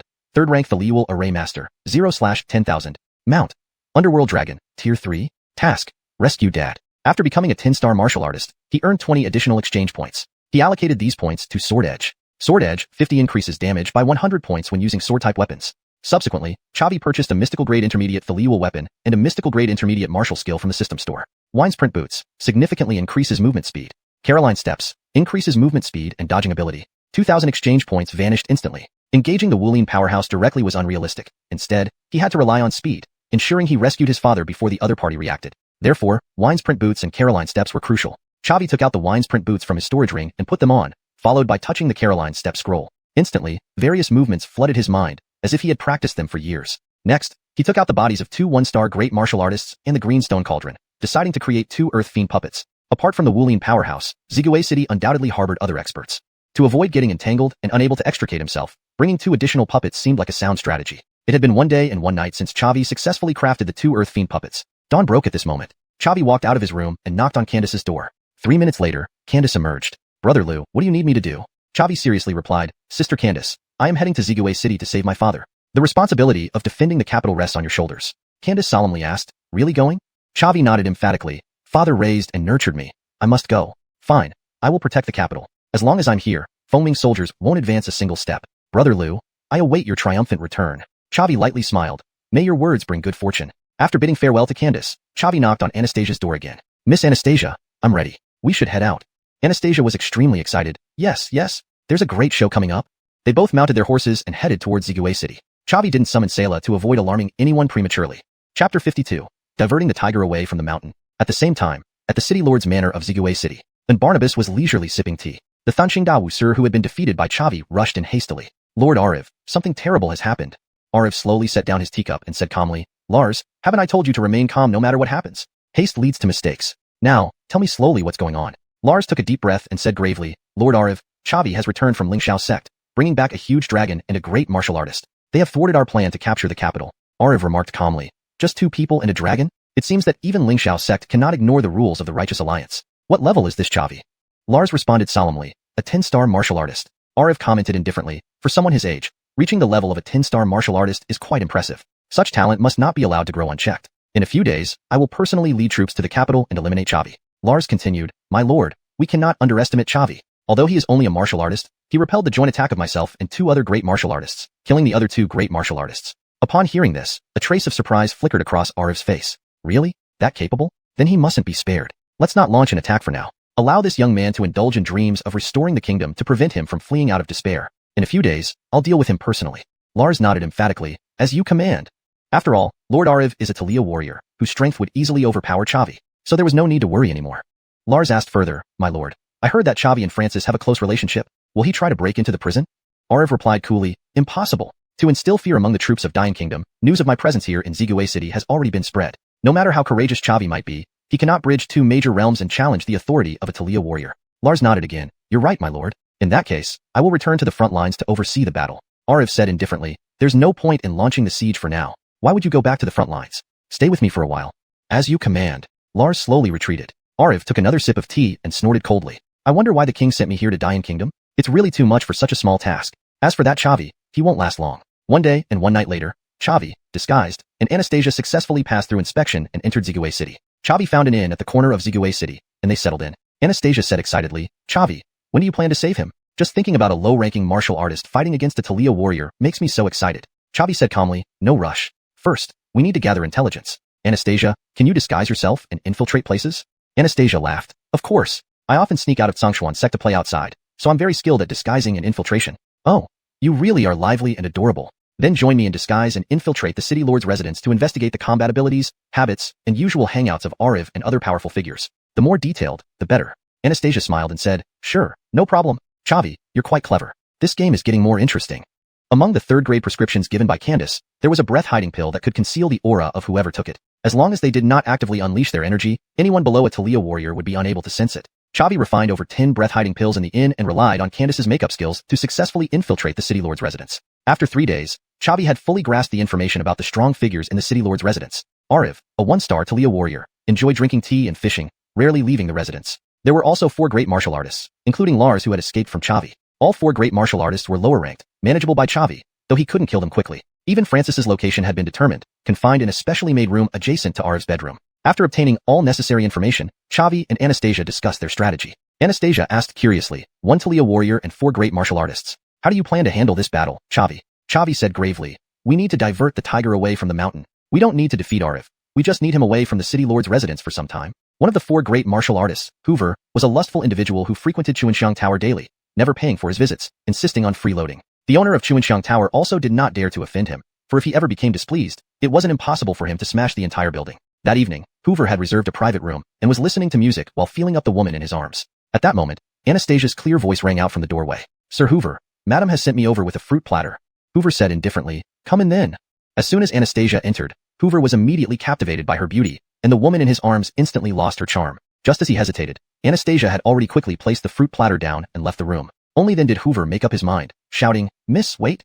Anastasia ignored Hoover's shouts and kept walking faster. Hoover pushed the woman away and chased after Anastasia. She tried to escape, but there was no way she could get away from him. Finally, in an isolated, quiet corner, Anastasia stopped. Seeing this, Hoover's heart filled with joy, and he immediately reached out. Just then, a surge of martial chi formed into a handprint flew at Hoover from the darkness. The power of the martial chi handprint made Hoover's lust disappear in an instant. He immediately gathered all his martial chi to form a shield around his body. The martial chi handprint shattered the shield in an instant, and its remaining force struck Hoover without losing momentum. He was sent flying backwards, spitting out a mouthful of blood in midair before crashing heavily against the wall, falling unconscious. Indeed, the one who attacked just now was Chavi. To end the battle quickly and successfully land the blow, he directly used his ultimate technique, the Heaven Obliterating Seal. Even the 5-element formation of Zack and the others could not withstand the Heaven Obliterating Seal, let alone Hoover, a mere 2-star great martial artist. Anastasia rushed over and kicked Hoover hard. A native of Tiangue Kingdom, actually lusting after this young lady's beauty. Despicable.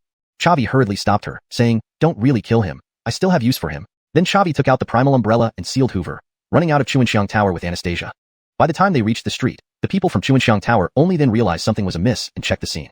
Chapter 53, The Captive. That night, news of Hoover's capture spread throughout the city of Zigue. Arif swiftly responded by sealing off the entire city of Zigue, prohibiting anyone from leaving until Hoover was found. Dead or alive, he must be found. This was exactly what Chavi wanted to see. He intended to plunge the city of Zigue into chaos. As for the barricades at the city gates, he utterly dismissed them as a concern. Ha, Saliconfly. What use are these ground-based blockades? Early the next morning, Arif convened a meeting with the other 3 great martial master realm experts. In the meeting room, Arif took a sip of tea and said calmly, "Hoover is missing. Who do you think did this?" Lars replied gravely, "Lord Arif, I believe it was Chavi. He actually dared to come to Zigue City and attacked our people." Another 3-star great martial master, Kirsty, added solemnly, "Apart from Chavi, we have no other enemies. It must have been him indeed." Arif took another sip of tea before saying in a grave tone, "This Chavi is truly fearless like a newborn calf. Knowing that I am stationed here in Zigue City, he still dares to come seeking his own death." Lars said seriously, "We are out in the open while Chavi is hidden in the dark. Lord Arif, what should we do next?"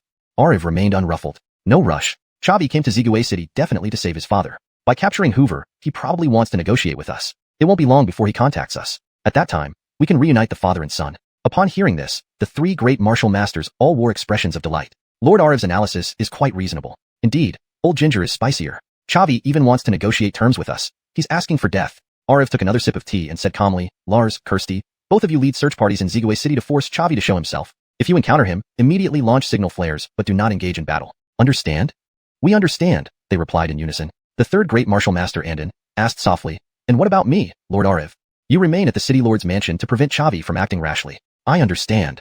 At noon, Lars and Kirsty brought 10 martial masters to the inn where Chavi was staying. They searched room by room and soon arrived at Chavi's door. Lars kicked the door open, and Chavi instantly sent a Min Tion seal towards him. Lars spat blood and flew backward, crashing into the wall heavily. Despite struggling desperately, he couldn't find the strength to stand. "Chavi, why, you actually dared to come here. What else could I do?" Chavi smiled faintly and sealed him within the cosmic umbrella. Just as Kirsty was taking out a signal flare, a blue-purple feathered arrow shot toward him. The arrow made no sound and Kirsty, focused on the flare, was directly pierced through the chest. Instantly, a bolt of blue-purple lightning struck him, killing Kirsty immediately. The remaining 10 martial masters were stunned. Senior Kirsty and Lars were both great martial master realm experts, unreachable for them. Yet now, one died and one was injured in an instant. How powerful must the enemy be? They couldn't muster the will to resist and scattered in panic. One after another, blue-purple arrows shot out, and before the 10 martial masters could escape the inn, they fell one by one. Chavi watched Anastasia, who displayed such terrifying power, and couldn't help but draw in a breath. "Miss Anastasia, you're quite violent, aren't you? Kindness to an enemy is cruelty to oneself, a phrase you must have heard before." "Amazing." Chavi gave her a thumbs up. Anastasia put away her longbow and said with a smile, "Chavi, what do we do next? Use these low-star great martial masters to negotiate with Arif? A 2-for-1 trade. Perhaps he might agree."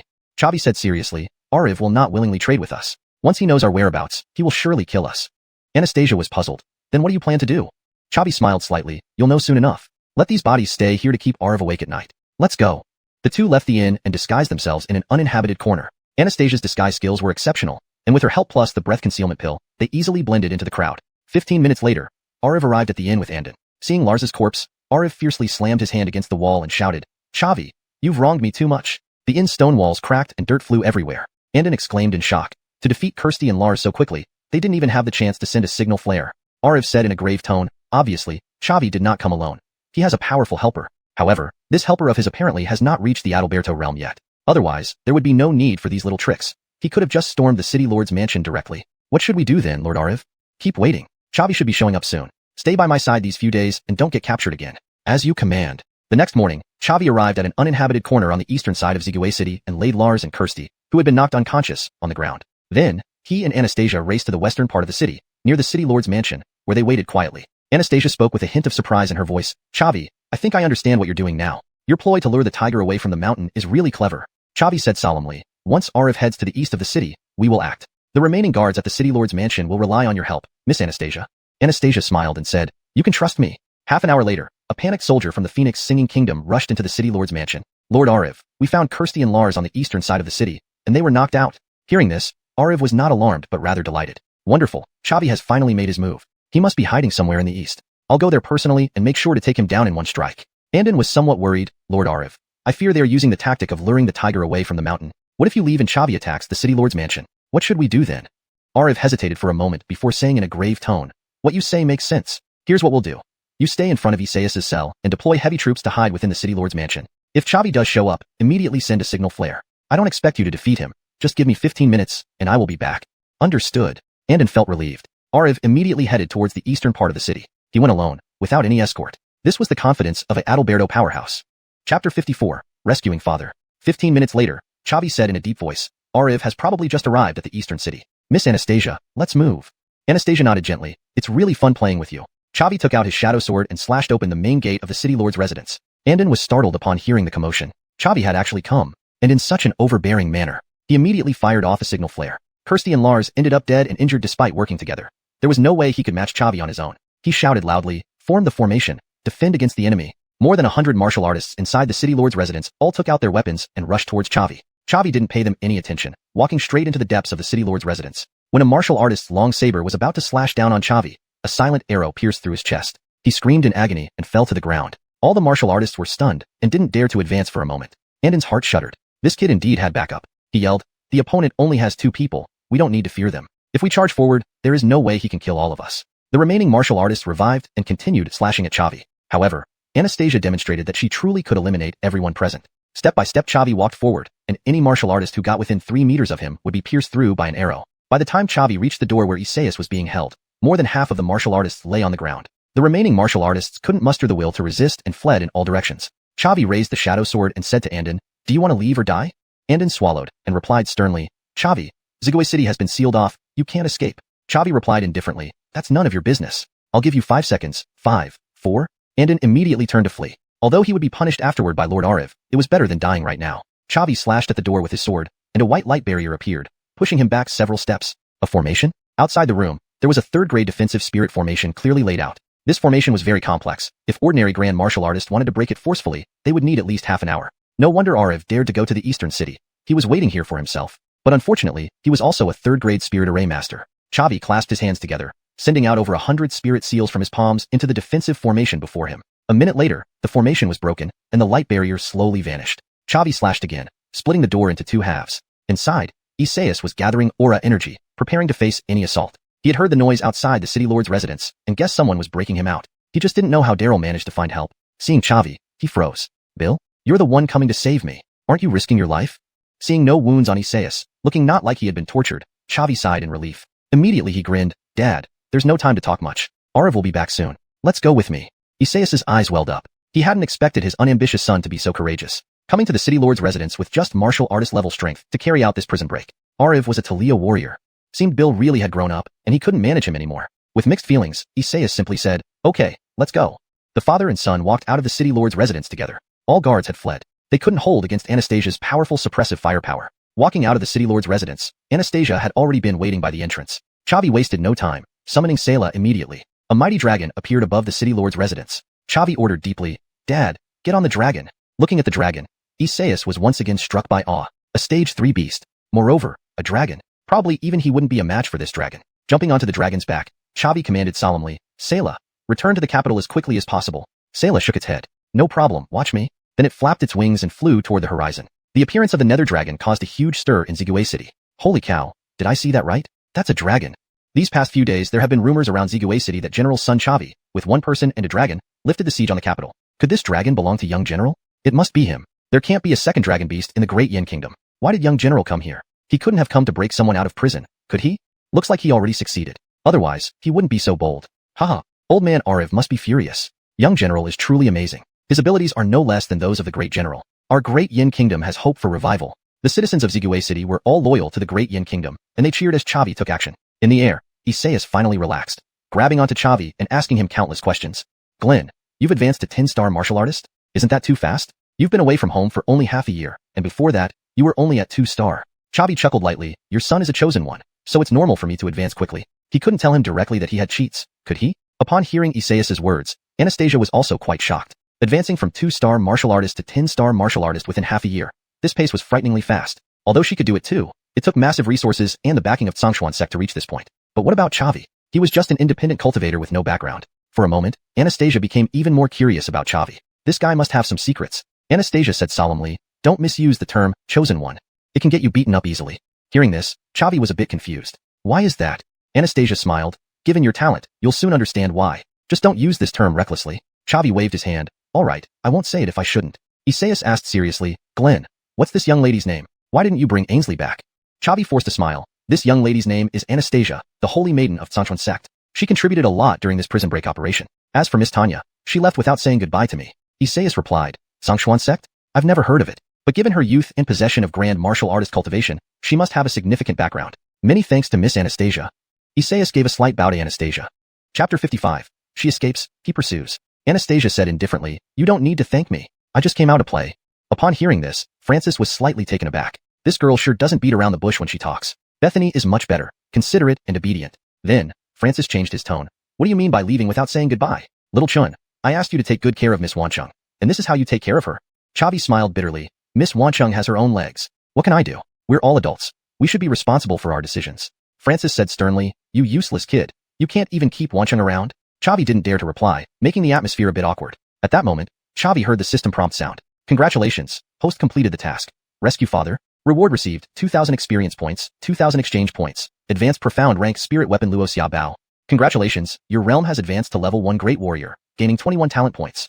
A warm current surged through his body, and the aura around Chavi suddenly soared. Both Anastasia and Francis were greatly surprised. Did he break through? He was just fighting, and now he's broken through? Others usually need to go into seclusion, cautious not to be disturbed, or have any mishaps during their breakthroughs. But you broke through successfully while standing on a dragon's back, with your chi still not fully recovered? And it's a major realm breakthrough too. For a moment, a terrifying thought flashed through Anastasia's mind, adding a note of seriousness to her gaze as she looked at Chavi. Anastasia asked in a solemn voice, Chavi, can you enhance your chi during battles? Chavi was startled upon hearing this.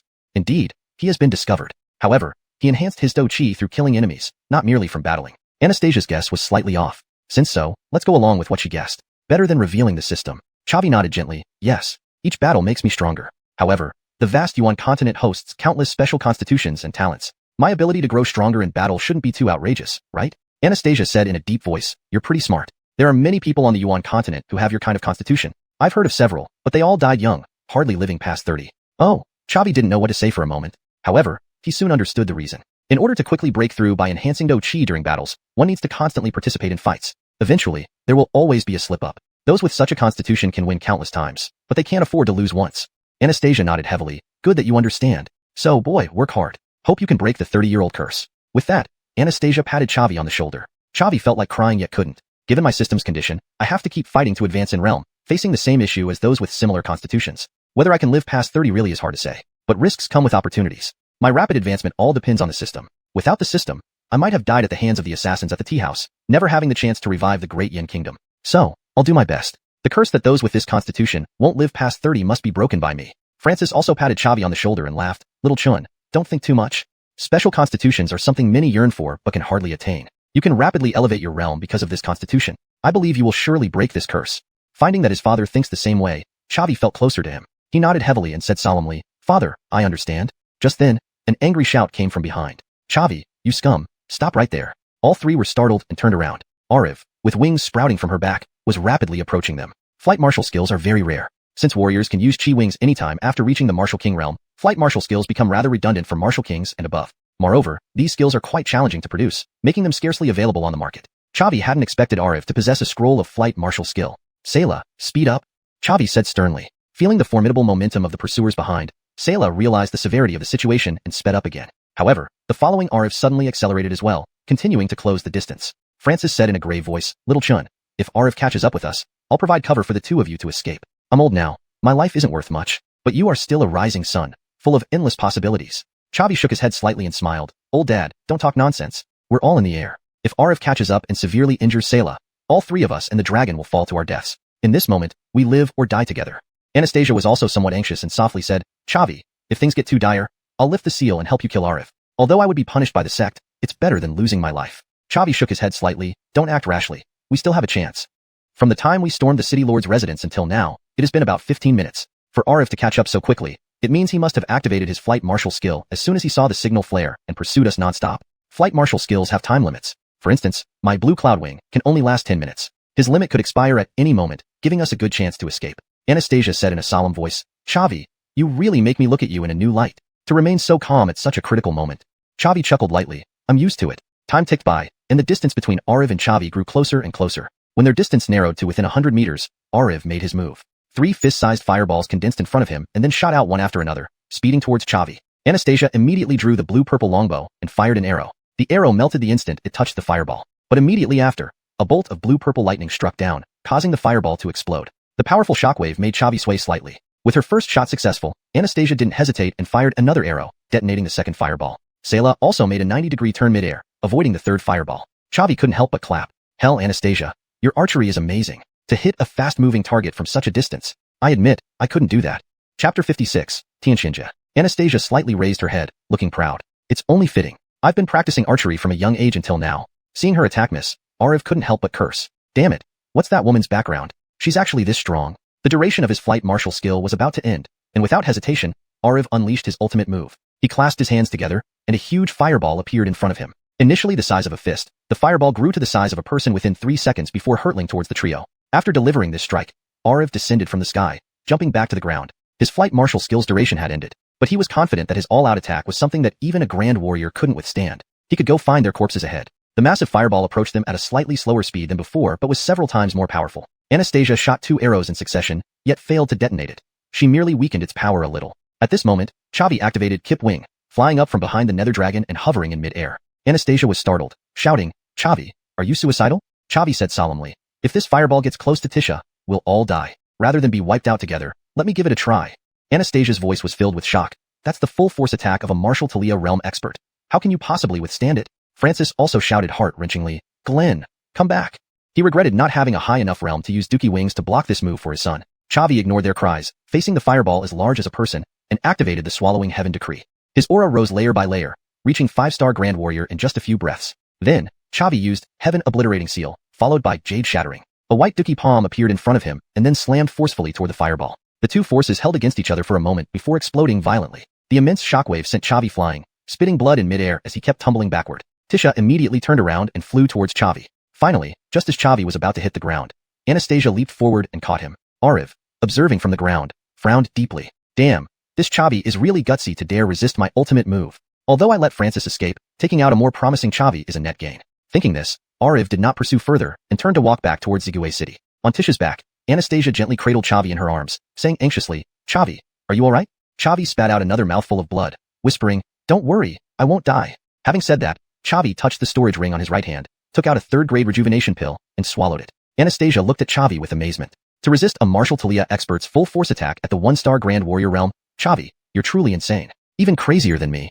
Francis also felt proud, smiling. My son Bill has the makings of an emperor. Chavi smiled faintly, just luck. There were multiple reasons why Chavi managed to withstand the attack. First, Anastasia's 2 arrows consumed part of the fireball's power. Second, Chavi's devouring talent directly nullified half of the fireball's strength. Thus, less than 5 layers of Arif's full power strike remained. Coupled with Jade Shattering and the Swallowing Heaven Decree, Chavi barely managed to endure the blow.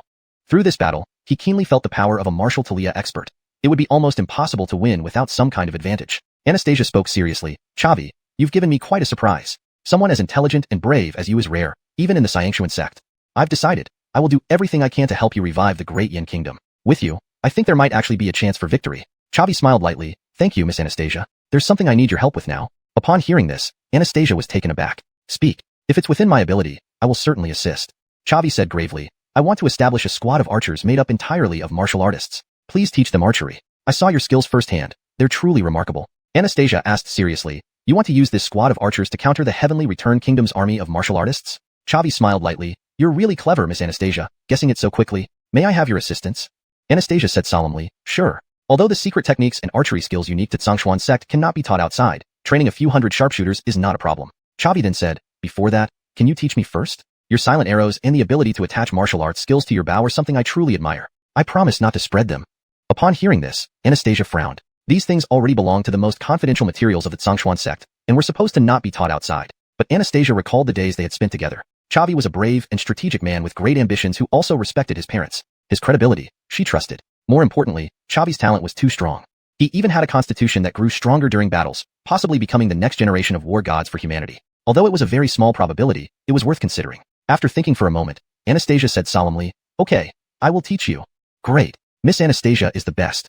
Chavi was extremely happy. If he could learn even a little of Anastasia's archery skills, his combat power would significantly increase. Anastasia touched her storage ring, and a scroll of martial arts appeared in her hand. This martial art is called Xianxia, which allows the user to attach martial arts skills to their arrows. It ranks as low-level earth rank. You take it first, and I will exchange it when I return to Xuanhuan sect. Got it?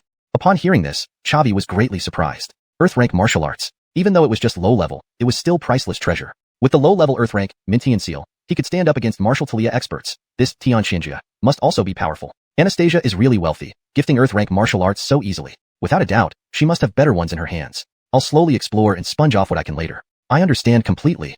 Chavi smiled as he accepted the martial art. Instantly, all the information about Xianxia appeared in his mind. As Anastasia said, using Xianxia allows one to attach martial arts skills to arrows, but requires consuming 3 additional layers of Dookie. This made sense. After all, there was no free lunch in the world. Chapter 57. By my own hands. It took them only half a day to return to the capital. Sayla landed on the city wall, and Chavi, along with the others, jumped down from her back. The soldiers on the wall were still in awe, but not as panicked as before. They knew that this giant purple-black dragon belonged to the young general. The young general was here to help the great Yin kingdom. Amal soon approached them. When he saw Isaias standing beside Chavi, he froze in place. Originally, he had thought that this trip would likely be one of extreme peril for Chavi. Not only was it unlikely he could rescue the great general, but he might have been killed at Zigue City himself. Yet now, he had actually brought the great general back, facing a Adalberto powerhouse. This was nothing short of a miracle. Amal bowed respectfully to Isaias. Greetings, great general. Welcome home. Isaias waved his hand. Take me to see the king. We need to discuss our next move. Follow me. Together, they headed toward the palace, where Mila was holding a meeting with the ministers in the grand hall. The young general has brought the great general back.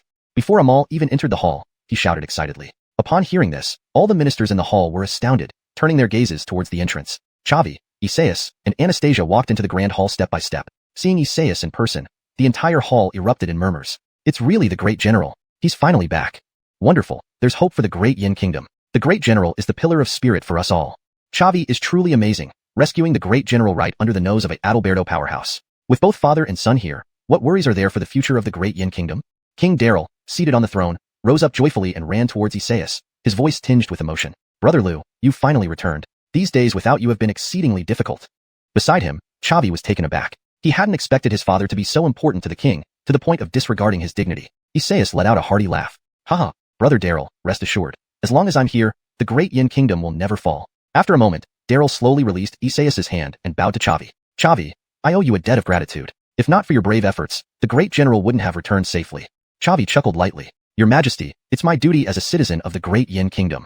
Mila cast a deep glance at Chavi. To snatch someone away from an Adalberto powerhouse spoke volumes about his strength. His value might even surpass that of the king himself. Finally resettling back on his throne, Daryl regained his regal composure. Now that the great general has returned, our nation must plan our next steps against Foaming Kingdom's invasion. Speak your minds, everyone. Prime Minister Ahil stepped forward. Your Majesty, I believe we should fortify the capital. Although the great general is back, our kingdom has lost 2/3 of its land, and our strength is vastly inferior to Foaming Kingdom. It's virtually impossible to win this war. However, with the young general and experts from Lingxiao sect assisting us, merely defending the capital would be difficult for the enemy to breach. Then I will personally visit Qinming Kingdom to request mediation. Qinming is also an intermediate nation with Wu Wang powerhouses, and they have conflicts with Taiyan Huikuo, making it unlikely they'd stand idly by while Taiyan Huikuo grows stronger. With this strategy, the great Yin kingdom may yet survive. Upon hearing this, Chavi frowned deeply. Typical from Ahil, he still wanted to seek peace even when foaming forces were already at the capital's gates. He didn't return just to let the great Yin kingdom struggle for survival. At the very least, he aimed to reclaim all lost territories and perhaps destroy Foaming Kingdom entirely to eliminate future threats. Only then could he pursue his cultivation in peace. Daryl's brow furrowed tightly, his face darkening. Murmurs filled the hall among the ministers. The Prime Minister makes sense. The disparity between us is too great for any victory. No one in our kingdom can handle a Adalberto powerhouse. Sigh, though unwilling, what other choice do we have? These comments came from civil officials. The generals were red-faced with anger, but dared not speak further since Ahil was speaking the truth. Reliance on Qinming Kingdom and seeking peace was their only hope. Chavi scoffed coldly. You, cowardly scholar, dare to interfere in state affairs? Your Majesty, I propose declaring war on Foaming Kingdom and not retreating until we break through their capital. At these words, the hall fell into eerie silence. Everyone was discussing how to preserve the great Yin Kingdom, yet Chavi suggested conquering the enemy nation. Was such ambition possible? The ministers looked at Chavi as if he were a fool, some even blaming him silently for speaking recklessly. Only Anastasia's gaze held surprise and admiration. The fate of the great Yin Kingdom wasn't her concern. She was just an observer. But Chavi's bold statement exuded unparalleled dominance. Would he possess the capability to fulfill it? Suddenly, Anastasia found herself more intrigued by Chavi. For 1 minute, the hall remained eerily quiet, then burst into uproar. Good heavens, what is Chavi saying? Given our current situation, avoiding annihilation is already a feat, and he's thinking of counterattacking. A complete fantasy. In my lifetime of battles, I've never seen anyone more boastful. Years at Lingxiao sect inflated his pride, not understanding the actual conditions of the great Yin Kingdom. So audacious, he risks loosening his tongue. The terms greedy for life and decaying scholar heated Ahil's temper. He indeed feared death, but made his suggestions to save the great Yin Kingdom. He even offered to visit Qinming Kingdom, putting in significant effort. Ahil sternly asked, Young general, aren't you overly confident? Why do you think we can win against Foaming Kingdom? Chavi responded gravely, by my own hands. I've returned to eradicate the threat to the great Yin Kingdom once and for all. This statement infuriated Ahil. Chavi, you must have practiced too much. Do you know the immense pressure facing the great Yin Kingdom? I ask you, who will deal with the Adalberto powerhouse in Foaming Kingdom? Who will face their martial artist brigade? With only a third of our land remaining, where will our grain and troops come from? Even if we counterattack, how will we respond to support from Tianhuiquo? ###Chapter 58, a great victory. Chavi smiled slightly, then said loudly, that Marshal Talia expert, I'll handle him. Since I was able to rescue the Grand General from his hands, I can naturally defeat him. As for that group of Martial Master soldiers, to counter them, I will also cultivate a team of Martial Masters, and I guarantee they will be stronger than those from Foaming. The entire cost of training this force will be borne by me, Chavi. The troops and supplies needed for reclaiming lost territories can be borrowed from Yunin. I have previous favors with its king, Skylar. I believe he won't refuse me. From now on, Tianhui will no longer give any help to Foaming. Because, not only does Foaming have backing, but I, Chavi, do too. Now, do you all have any more questions? The Grand Hall once again fell into a deathly silence. By the tone of Chavi's words, it seemed he believed he could save the entire Yin Kingdom single-handedly. This was simply inconceivable. Could he really do it? Ahil spoke solemnly. Chavi, these are just your claims. How do we know if they're true? We can't place the future of Yin in your hands alone. Chavi snorted. To be honest, I don't take an entire Yin seriously. If it weren't for my father, I could easily leave. But since I chose to stay, it shows I have the capability. Daryl suddenly clapped. Haha, excellent, truly excellent. Indeed, heroes come out young. Chavi, I believe what you say. From now on, the future of Yin is in your hands. Hearing this, Chavi sighed in relief. Daryl at least had some backbone and dared to stand up. Ahil shouted, Your Majesty, please don't. Can you entrust a country of millions to a mere child? Daryl said sternly, Enough. Ahil, my decision is final. I must not give up any chance of counterattacking Foaming. Chavi has boundless potential. This battle is merely a small test for him. Ahil did not argue further. Daryl was the king, and none could oppose what he decided. Mila added, Since that's settled, everyone can retreat. If young General Chavi needs anything done, do not refuse him. Understand? Understood. All ministers bowed and left. Daryl put away his kingly demeanor, standing up from his throne and walking towards Chavi. Chavi bowed slightly. Thank you for your trust, Your Majesty. Daryl chuckled lightly. I should be thanking you. You've shown me hope for our nation's revival. Chavi, is there anything you need from me right now? Chavi replied calmly, Not for the moment. Let's focus on dealing with the enemy outside the capital first. Daryl stated gravely, I don't understand military affairs. This depends on the Grand General. Isaias responded sternly, Leave it to me. Little Chen, let's prepare the troops for an attack. Chavi laughed. Ask some officials and civilians to come up to the city wall to watch the battle. Let them see the might of the Grand General and gain confidence. Isaias gave him a light tap on the head and laughed. You're just showing off your own strength, aren't you? I want to see how much you've improved over the years. Half an hour later, the army was assembled. The Yin only had 3,000 guards while the enemy outside the city numbered over 10,000. But Isaias showed no fear. He specialized in turning things around when the odds were against him. At noon, as the Foaming army was starting fires to cook, Isaias led the troops in an attack. Chavi reappeared. Isaias returned, and the morale of the Yan's soldiers soared. They fought fiercely all the way. The most effective were the 5 great martial master experts. Chavi, Isaias, Candace, Anastasia, and Sayla. All 5 were experienced fighters, attacking Foaming's weakest points, tearing through their lines one after another.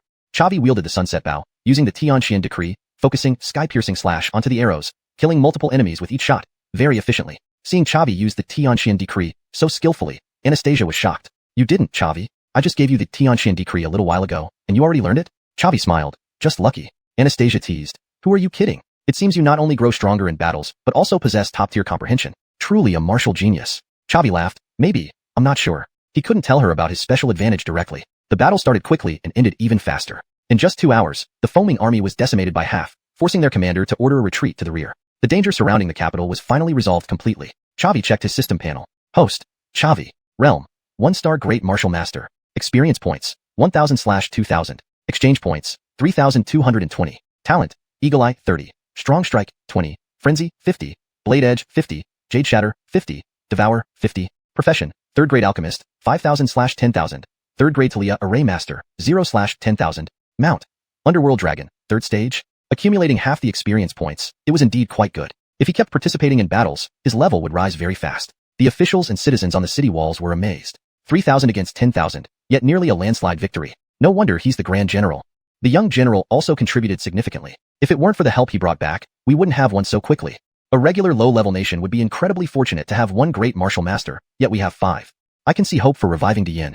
Isaias called off the troops, and everyone returned to the capital. News of this great victory spread quickly among the officials and citizens invited to the city walls. In no time, Chavi's prestige rose greatly within Diyin, even surpassing Isaias. More people also approved of Chavi's decision to counterattack foaming. In the council hall, the 4 great martial masters sat equally with Daryl. Daryl smiled. Although our Diyin has been severely weakened, it is the strongest since its founding. 5 great martial masters, something I never dared dream of before. Chavi smiled slightly. This is just the beginning. I won't leave until foaming is destroyed. Isaias spoke gravely. Little Chun. The defenders in the capital number only 3,000. The armies from other cities combined don't exceed 20,000. It may not be enough to reclaim our lost territories. Chavi replied firmly. I will immediately set out to Yunin to secure the maximum assistance for our country. ##### Chapter 59. An eye for an eye. Isaias smiled and said, Glenn has really grown up. You can do what I cannot. Chavi chuckled lightly. We are a family. No need to be so formal. He continued, Dad, let's start conscription. Prepare for reclaiming our lost territories. At the same time, issue an announcement. I will organize a squad of archers. Requirements. At least 8th rank warrior, under my direct command. Each successful applicant will receive 1 first rank Talia enhancement pill. The first rank Talia enhancement pill could boost a warrior's minor realm without any cultivation, allowing immediate breakthrough. There were even higher grade Talia enhancement pills that could elevate corresponding realms, but one could only take 1 pill in their lifetime. Hearing this, Isaias was puzzled. Any medicinal pill is invaluable, and a first rank Talia enhancement pill is precious among first rank pills. Where did you get so many pills, Glenn? Chavi laughed lightly. I don't have that many pills on hand, but I can always refine them. Hearing this, Isaias was greatly surprised. You're an alchemist? Chavi nodded slightly. 3rd rank. Isaias looked at Chavi with disbelief. So, within half a year, you've advanced from a martial artist to a great martial artist and mastered alchemy at the same time?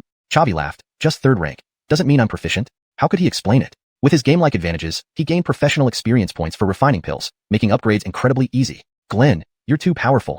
No wonder you have confidence to destroy Foaming Kingdom. A 3rd rank alchemist can attract a bunch of great martial artist level powerhouses. You can even support the entire Diyin Kingdom by yourself.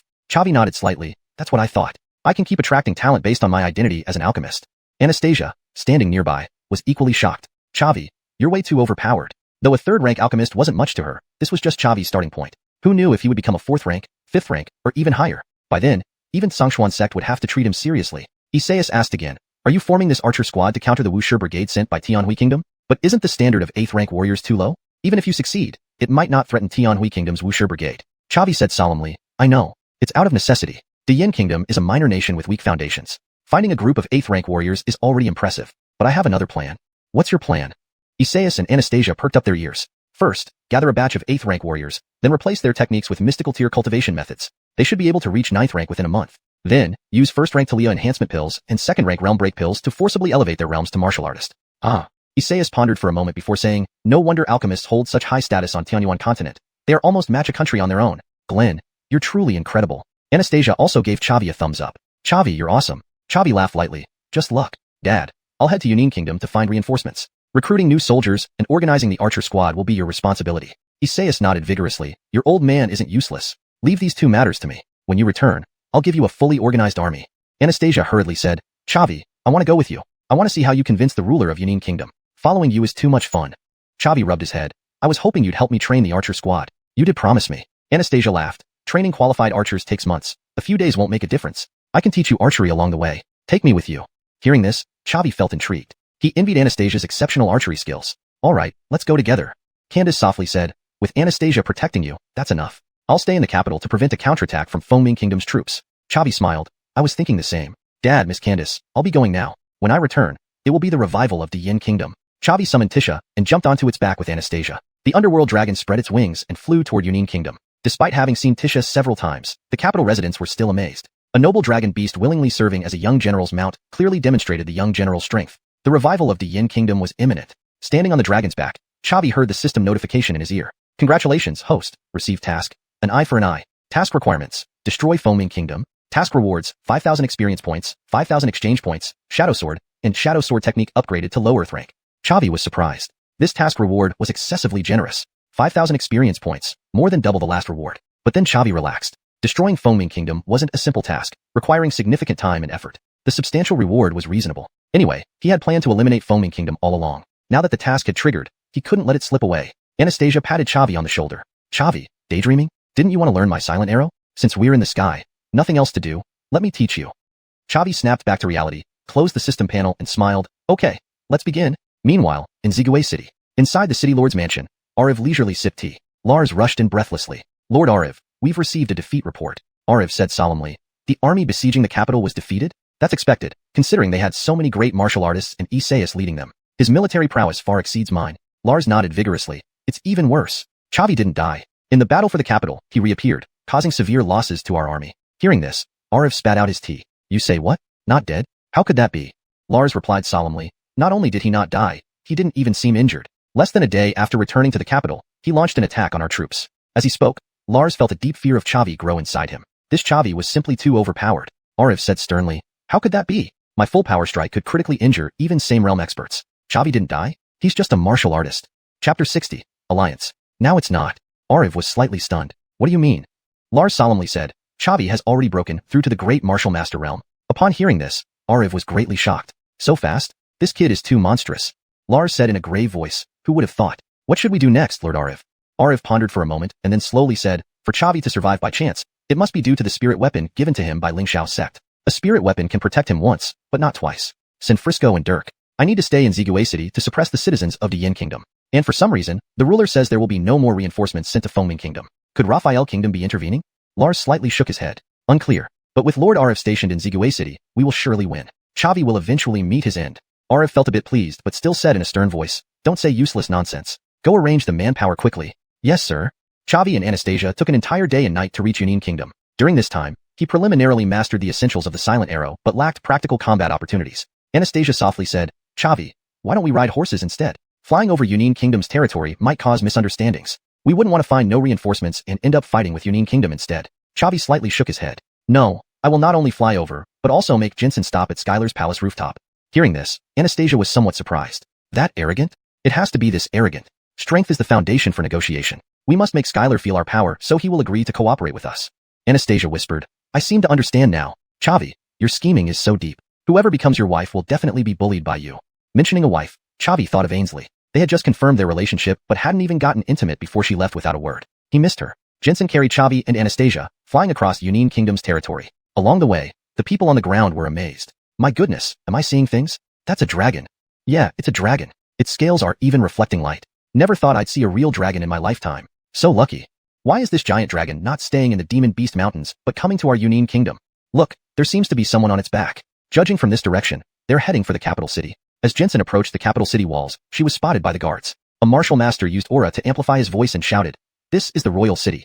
Outsiders are not allowed to enter. People on the dragon's back, stop immediately or we will attack. Chavi calmly replied, Jensen, ignore them and go straight to the palace. Understood. Jensen nodded and continued flying forward. Seeing Chavi not responding, the guards panicked, and hundreds of archers shot arrows at Jensen simultaneously. However, ordinary arrows couldn't break through Jensen's defenses. The arrows sparked off her scales and fell helplessly. The martial master was greatly alarmed. It's a third-stage demon beast. His Majesty is in danger.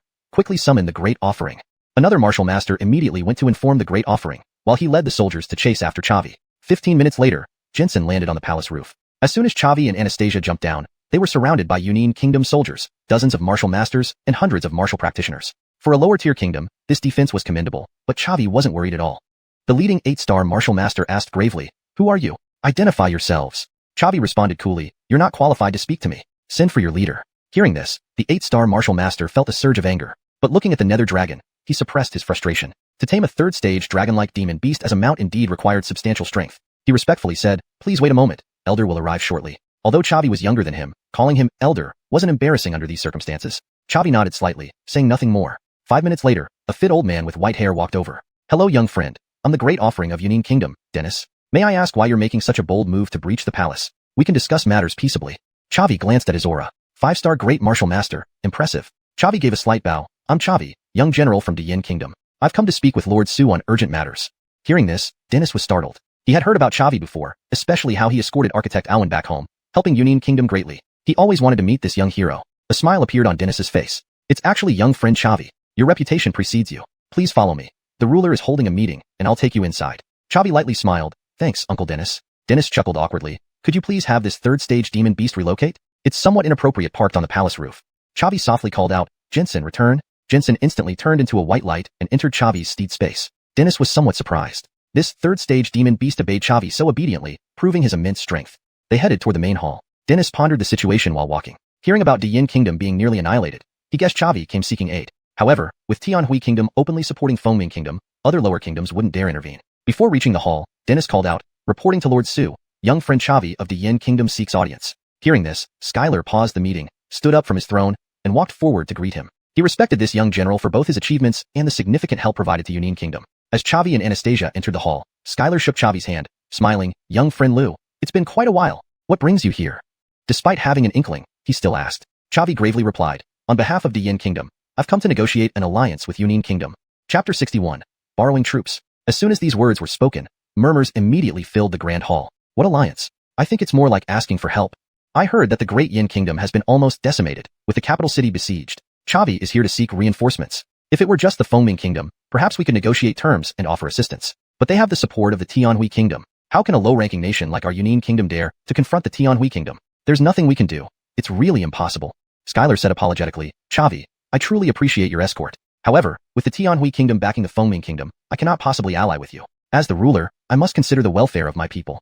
Chavi did not lose heart. It was normal for Yunin Kingdom to have reservations. His job was to alleviate those concerns. Chavi loudly declared, "The Fengming Kingdom has its backers, but I, Chavi, also have my resources. I have already arranged for pressure to be applied on the Tianhui Kingdom, so they won't send troops to aid the Fengming Kingdom anymore. The battles to come will be very fair for both our countries." Hearing this, Skylar was greatly surprised. "Lu, young friend, is this true? Where does your backing come from?"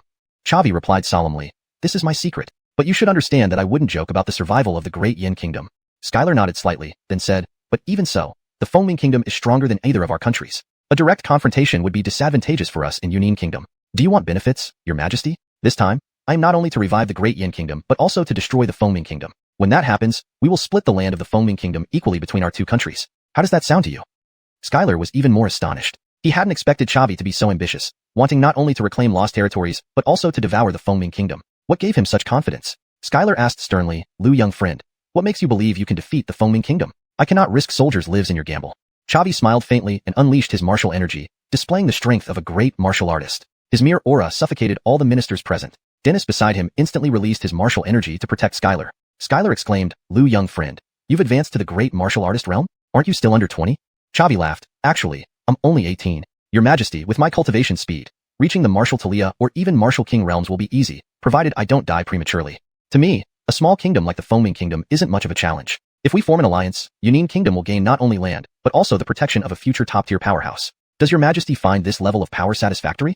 Upon hearing this, Skylar frowned deeply, lost in thought. The ministers and generals in the hall were also discussing fervently. "You're kidding? An 18-year-old great martial artist. What a martial prodigy. Chavi's potential is immense. It's worth taking a chance. If he achieves enlightenment later, we, as allies of Yunin Kingdom, could gain immensely. But we shouldn't take risks. Tianyuan continent doesn't lack geniuses. The possibility of Chavi perishing halfway is too high. We can't stake everything on him. One's life has few opportunities to change its course, just as a country's fate changes rarely. I think it's worth taking a chance." Seeing that Skylar wasn't responding, Chavi took out a pill and handed it to Skylar.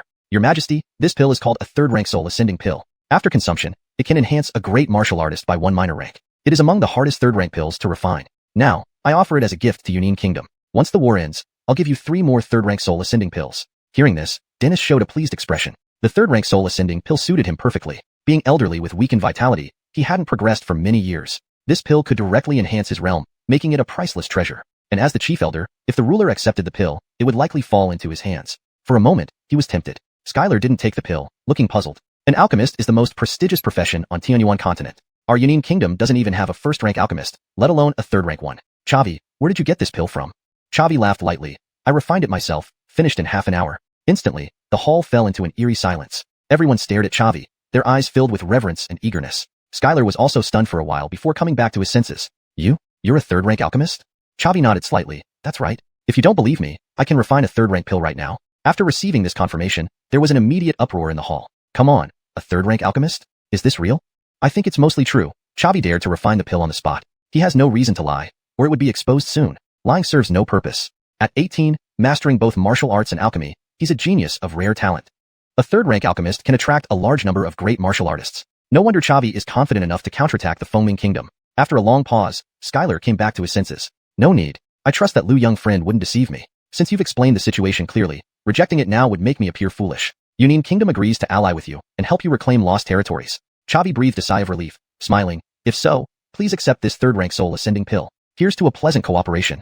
Skylar put away the pill and said solemnly, I wonder what Yunin kingdom needs to do? Chavi said gravely, I need Yunin kingdom to provide food and military supplies for our next battles, ensuring our logistics. Also, I wish to borrow 50,000 elite troops from you to reclaim our lost territories. Upon hearing this, the officials in the hall once again burst into noise. Just providing logistical support is acceptable, but borrowing troops seems excessive. We have only 10,000 soldiers in total, and Chavi wants half of them. How will our national security be maintained? Yes, exactly. What if Daxia kingdom takes advantage of the chaos and invades? How will we resist? Your Majesty, absolutely do not agree. Chavi's demands are too unreasonable. Though he's worth investing in, we can't compromise without bounds. We must ensure our national interests first. Skylar also frowned, hesitating for a moment, then said solemnly, Sorry, Lu young friend. I fear I cannot fulfill the request for troops. Chapter 62.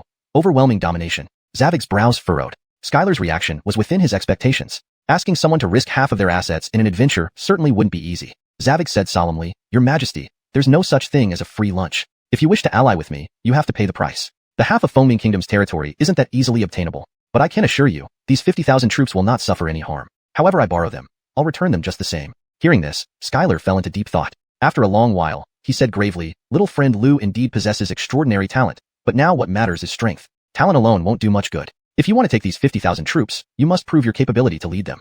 Zavig chuckled lightly, So it's a fight then? Skylar replied solemnly, As long as little friend Lu can defeat our great Cloud Hidden Nation's Grand Venerator, lending you these 50,000 elite soldiers would not be a problem. Zavig smiled, Dennis alone might not be enough for me. Let the other two great martial masters join too. Zavig had already identified through the system that the two middle-aged men beside Skylar were also one-star great martial masters. Hearing this, Skylar was greatly startled. Seems like little friend Lu is quite confident about yourself. Zavig said with a smile, Of course, but I'd like to up the stakes. If I win, the 50,000 elite soldiers stay in Diyin permanently. If I lose, 3 grade 3 spirit-enhancing pills will be handed over immediately. How does your Majesty feel about that? Hearing this, Skylar frowned deeply. If he lost these 50,000 elite soldiers, Great Cloud Hidden Nation's power would significantly decrease. He truly couldn't easily agree to this bet. However, those 3 grade 3 spirit-enhancing pills were also very precious. Dennis spoke up loudly, Your Majesty, agree to it. Why refuse something that comes for free? A greenhorn kid with floating battle chi and slow sigil formation wants to challenge a 5-star great martial master. The ministers in the hall also became agitated. Forget it. Zavig is being way too arrogant. As a 1-star great martial master, he actually challenges a 5-star one, and even one against 3. On what basis? Grand Venerator has years of experience in martial arts and profound cultivation, far beyond what ordinary great martial masters can compare to. Zavig is grossly overestimating himself. Grand Venerator is right. Why refuse something free? Fight him. Your Majesty, bet on it. Let this boy see the true power of our great Cloud Hidden Nation.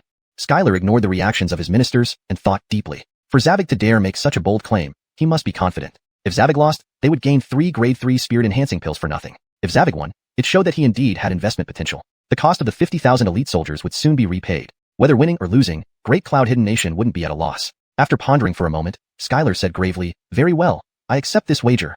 Zavig clapped his hands and smiled. In that case, let's head to the training ground. Let's get this over quickly. Everyone arrived at the training ground. Dennis led the other 2 1-star great martial masters onto the platform, facing off against Zavig. Cheering and encouragement resounded from the crowd below, all directed at Dennis. After all, they were all subjects of the Great Cloud Hidden Nation. Dennis said indifferently, Zavig, your talent is indeed remarkable. If you had a few more years to cultivate, I definitely wouldn't be your match. But now, you're still too inexperienced. Zavig laughed. We'll see if you can say that after I knock you down. Dennis's eyebrows furrowed deeply. Kid, you're too cocky. Saying this, Dennis charged at Zavig, gathering battle chi in his palm and striking out with a palm strike. The other 2 1-star great martial masters followed closely behind. Zavig smiled faintly, drawing his shadow sword and slashing out with Azure Dragon Slash towards the trio. Feeling the power of the Azure Battle Chi blade, Dennis's face changed drastically as he gathered all his battle chi in his hand. The clash between the battle chi sigil and Azure Dragon Slash sent Dennis flying backward, spewing a mouthful of blood before falling off the platform. He forced himself to stop mid-air, doing a backflip to barely land at the edge of the platform, spitting out another mouthful of blood. As for the two one-star great martial masters, they were knocked straight off the platform and lay unconscious. Dennis stared intensely at Zavig, disbelief clouding his eyes. How could he be so strong?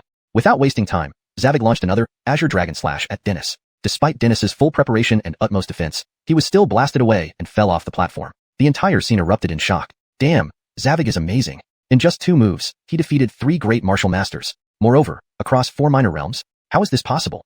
No wonder Zavig dared to boast. He really has the strength. He's only 18. His power is too incredible. Skylar looked dumbfounded at Zavig. His imagination's limit was Zavig depleting Dennis's vitality over sufficient time, but resolving it in just 2 moves. That efficiency was astounding. Zavig walked smilingly to Skylar and said, King Su, I won. Can we mobilize the troops now? It took Skylar a moment to regain composure before he said solemnly, a deal's a deal. I will immediately assemble the army for little friend Lu. I hope you truly succeed in this war. Zavig laughed gently. Then I will wait for the news. There are many affairs in Diyan needing my attention. I shall return first. Please dispatch the troops promptly to the capital city of Diyan. My father knows more about warfare. Skylar nodded heavily. Understood. Without further ado, Zavig summoned the Netherworld Dragon, and together with Anastasia, jumped onto the dragon's back, returning to Diyan. On the dragon's back, Anastasia looked at Zavig with shock. Zavig, how come you seem to have grown stronger? 2 moves to take down a 5-star great martial master, simply outstanding. If I didn't unseal myself with my current strength, I might not be your match either. Zavig chuckled. Just lucky. Miss Anastasia, please continue teaching me other archery skills. Anastasia nodded slightly. The silent arrow is merely basic. I have many advanced techniques. For example, the continuous arrow, volley arrow, twisted string arrow, tracking arrow. There's much more for you to learn. Hearing this, Zavig felt immensely happy. Meeting Anastasia was truly a stroke of luck. Not only did she get along well, but she was willing to teach and help him. At this moment, Zavig's fondness for Anastasia grew significantly. Alright, let's take it slowly. No rush.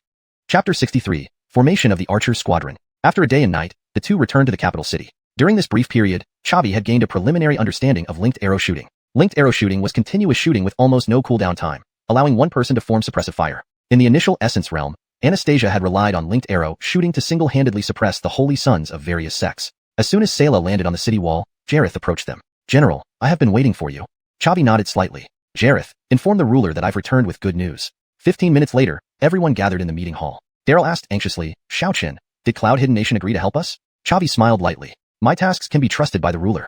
Cloud Hidden Nation has agreed to provide all the grain needed for this war, and even gifted us 50,000 elite troops. Upon hearing this, everyone present was shocked. Everyone knew about Heavenly Return Nation's support for Phoenix Song Nation. Mila originally thought that Chavi's mission would surely fail. Even if they got some help, it would be like adding fuel to an already raging fire. But unexpectedly, he actually managed to secure so much assistance. Providing all the grain would likely require the entire nation's effort from Cloud Hidden Nation, not to mention the 50,000 elite troops. For low-level nations like theirs, having 100,000 troops domestically would already be impressive. Yet Cloud Hidden Nation handed over more than half of its army to Chavi, and not just lent but gifted. How did Chavi manage this? If this defense against the invasion failed, Cloud Hidden Nation would meet the same fate as the Great Yin Nation. Mila stared at Chavi with disbelief. Xiaoqin, are you kidding us? Chavi replied calmly. What's the point of lying about such matters? The Cloud Hidden Nation's troops will enter the capital city in 10 days. However, this aid is not without conditions. After we destroy Phoenix Song Nation, we must cede half our land to Cloud Hidden Nation. Ruler, can you accept this? Getting an affirmative response, Daryl's face lit up with joy. Of course. It's already wonderful to reclaim our lost territories. Occupying Phoenix Song Nation was something I never dared dream about. If we ever reach that point, ceding half the land to Cloud Hidden Nation won't be an issue. Chavi nodded slightly. That's good. He then turned to Francis and said sternly, Father, how's the recruitment going? Francis replied solemnly, your return has greatly boosted the confidence of the citizens of Great Yin Nation. Their patriotic enthusiasm has soared. We recruited 5,000 soldiers in just 2 days. There will definitely be more. Chavi smiled. I don't understand military affairs, so training the army and recapturing the lost territories will be left to you, Father. How many people signed up for my archer squadron? Francis answered solemnly. A total of 222 people signed up, 208-star martial artists, 29-star martial artists, and 2 10-star martial artists. They're mostly here for the first grade Talia enhancing pill. Chavi nodded slightly. Take me to see them. It's time to start training the archer squadron. Sure. 15 minutes later, Chavi arrived at the shooting range where the 222 high-star martial artists were waiting. Chavi faced the crowd unhesitatingly. Hello, I am Chavi, son of General Francis, organizer and commander of the archer squadron. I formed this squadron specifically to counter Phoenix Song Nation's martial artist battalion. Hearing this, murmurs immediately broke out among the crowd. What? To fight that battalion? They have 1,000 people, and each is a strong martial artist. How can we possibly be their match? Is Chavi crazy? Even if he wanted to win, he shouldn't be so unrealistic. Let's go. Following him is suicide. Chavi smiled mildly at these comments, not getting angry. Rest assured, I'm not foolish. I promised each member of the Archer Squadron a first-grade Talia enhancing pill. Let's take them now. With that, he beckoned Candace to distribute the pills. Upon receiving the pills, everyone was incredibly excited, instantly warming up to Chavi. General, what else do you have to say? We're all eager to hear. One of the 10-star martial artists spoke seriously. Chavi smiled lightly. I've given you the first-grade Talia enhancing pills, but I don't recommend taking them yet. Because, to counter Phoenix Song Nation's martial artist battalion, I plan to form a squad of martial artists. I can provide you with a mystical rank cultivation method, making it feasible to advance a minor realm within a month. Then, using the first-grade Talia enhancing pill and a second-grade realm-breaking pill, we can mass-produce first-star martial artists to oppose Phoenix Song Nation's battalion. The crowd was taken aback. Damn, so impressive. Mass-producing martial artists. How many pills does that require? Can Chavi afford it? If he's confident enough to say that, he must have the resources. If I cultivate it on my own, it might take a lifetime to reach the martial artist realm. Now that there's a shortcut, why not take it? The 10-star martial artist loudly questioned. Where did you get so many pills to sustain us? Chavi answered solemnly. Because I'm a third-grade alchemist myself, and refining first and second-grade pills is easy for me. But these benefits aren't free. I'll give you the mystical rank cultivation method shortly, but only those who reach 9th-star martial artist within a month and complete Anastasia's archery training will qualify for the second-grade realm-breaking pill and other benefits. Now, choose. Leave with the first-grade Talia enhancing pill, or join my special training. After a moment's contemplation, enthusiastic support echoed through the crowd. You're amazing, General. Following a third-grade alchemist is an honor for a lifetime. We're in with General. We trust you, General. Not a single person chose to leave. Anticipating this, Chavi smiled. Since that's settled, pick your cultivation methods. I have 10 scrolls of low-rank mystical cultivation techniques for you to choose from and share. Chavi waved his sleeve, causing 10 scrolls to appear on the ground. And one last thing, I warn you, before the Archer Squadron participates in battle, anyone who leaks this information will be hunted down by me, no matter how far they run. Understand? Understood, they responded in unison. Chavi smiled. Very well, Anastasia. These soldiers are under your command for training. No need for them to become archery masters. Accurate shots within 100 meters will suffice. Anastasia grinned. Simple enough, leave it to me. Chapter 64, Journey to Qinming Kingdom. Chavi nodded slightly. Alright, this place is in your hands. I need to make a trip to Qinming Kingdom. Upon hearing this, Anastasia looked puzzled. Going to Qinming Kingdom for what? Seeking reinforcements? Chavi chuckled wryly. To find money. Huh.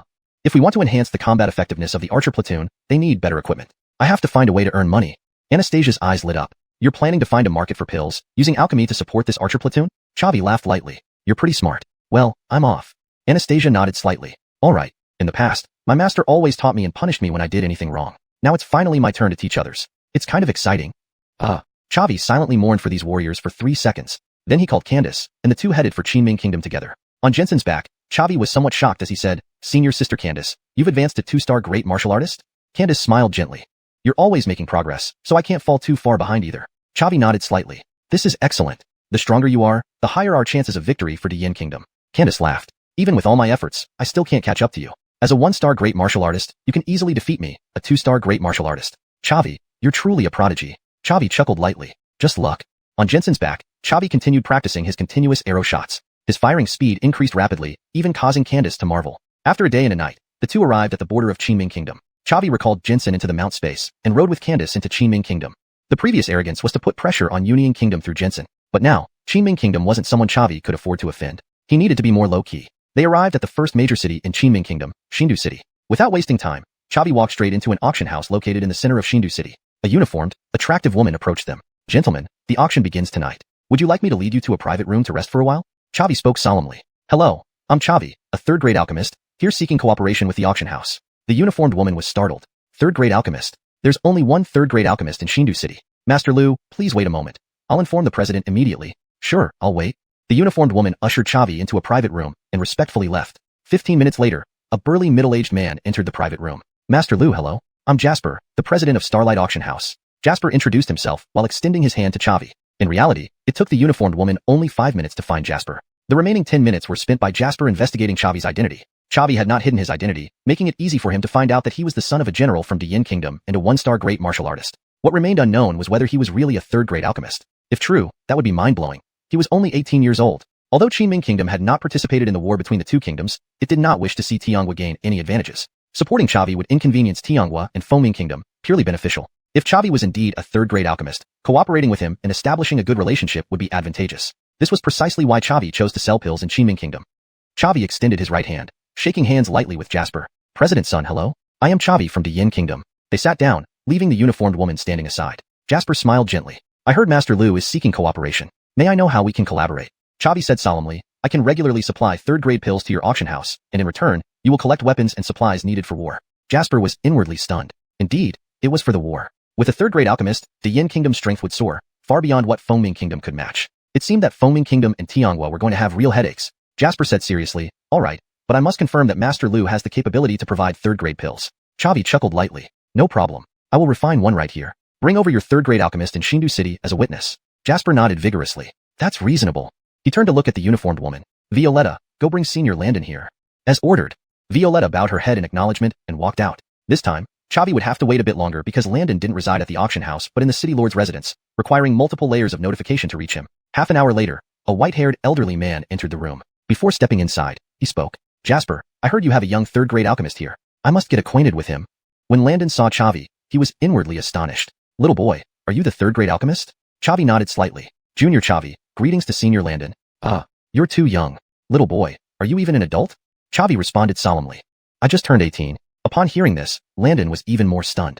A third-grade alchemist at 18? Impossible. You're not pulling my leg, are you?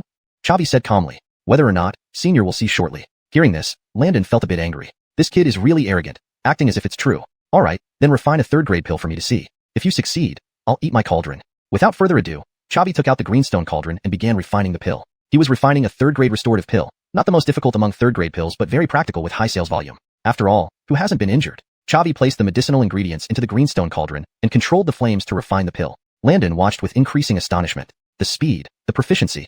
It didn't seem like an act. His movements were even more perfect than his own. Landon felt both shocked and unwilling to believe it. If Chavi succeeded, it would be incredible. Even in the entire Qinming Kingdom, there was no such young third-grade alchemist. Should he eat the cauldron or not? After half an hour, Chavi finished refining, and a greenish pill appeared in the greenstone cauldron. Chavi used his chi to lift the pill and handed it over to Landon.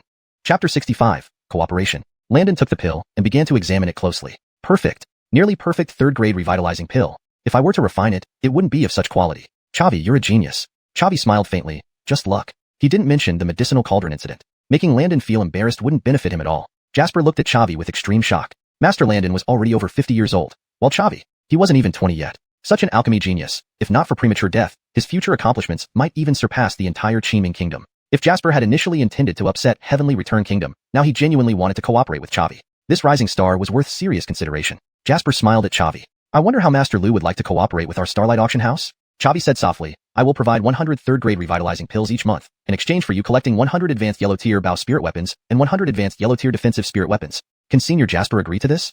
Oh. Jasper hesitated. As expected, Chavi was indeed building an army, specifically a special archer unit. Exchanging one third-grade revitalizing pill for 2 advanced yellow-tier spirit weapons, this deal would still allow the auction house to make a profit. However, though they were only yellow-tier, they were still spirit weapons. 100 pieces a month, not even the capital city could gather so many. Moreover, the large-scale outflow of spirit weapons was a matter affecting national defense security. Without the Emperor's approval, he, as president of an auction house, couldn't agree either. Jasper paused for a moment, then said solemnly, this matter is too significant. I must report it to the Emperor. Master Lu, can I have 1 day's time? Chavi nodded gently, sure, I'll wait for you for 1 day. He had anticipated this scenario, so there was nothing surprising. For the Qinming Kingdom to provide so many spirit weapons at once definitely wasn't easy. He had already shown his capabilities. What remained to be seen was the Emperor's decision. Jasper said seriously, Violetta, escort Master Lu to rest, and I'll immediately go find the Emperor. Yes, President.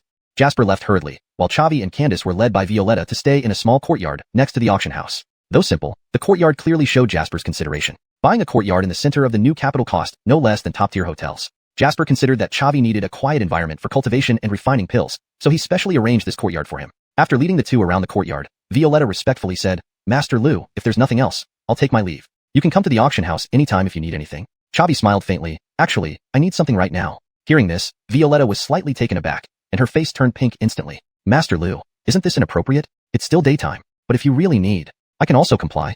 Chavi was speechless. Candace also gave Chavi a strange look. My real need is for you to help me find some wooden arrows with removed arrowheads. Can you do that? Upon hearing this, Violetta's whole face turned red. She realized immediately that she had jumped to conclusions. How embarrassing. Okay, I'll go find them immediately. Violetta nodded vigorously and rushed out of the courtyard. Candace chuckled, Chavi, turning down free offers. Are you worse than beasts now? Chavi said sternly, Senior Sister Candace, please don't tease me. I already have a Dao companion and can't just accept everything. Candace smiled. Is it that girl with the same surname as me? She indeed is quite good. Chavi nodded slightly, without saying much more. Losing Ainsley right after establishing their relationship made Chavi somewhat heartache. Seeing Chavi unwilling to talk, Candace felt a bit awkward and brought up another topic. Why do you need headless arrows?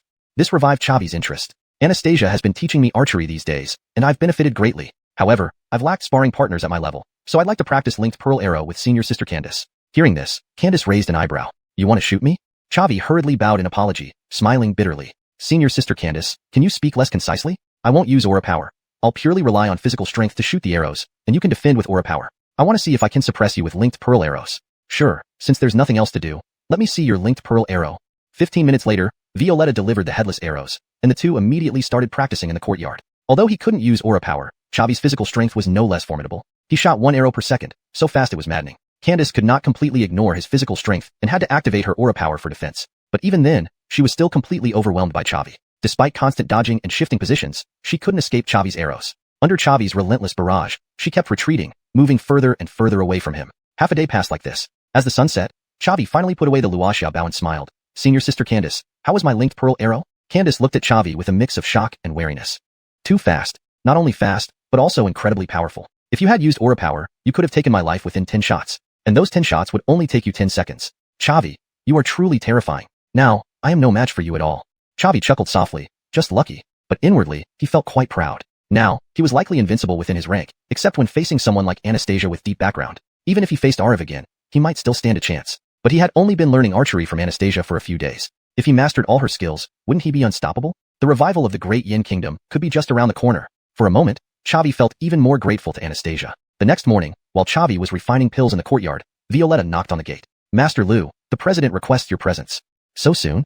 Chavi hurriedly packed away the greenstone cauldron and headed to the auction house with Candace. On the way, Violetta walked quickly, eyes straight ahead, feeling somewhat regretful about her hasty words. After 15 minutes, the three arrived at the private room where Jasper was already waiting. Chavi smiled lightly. Well, President's son, did the Emperor approve our cooperation?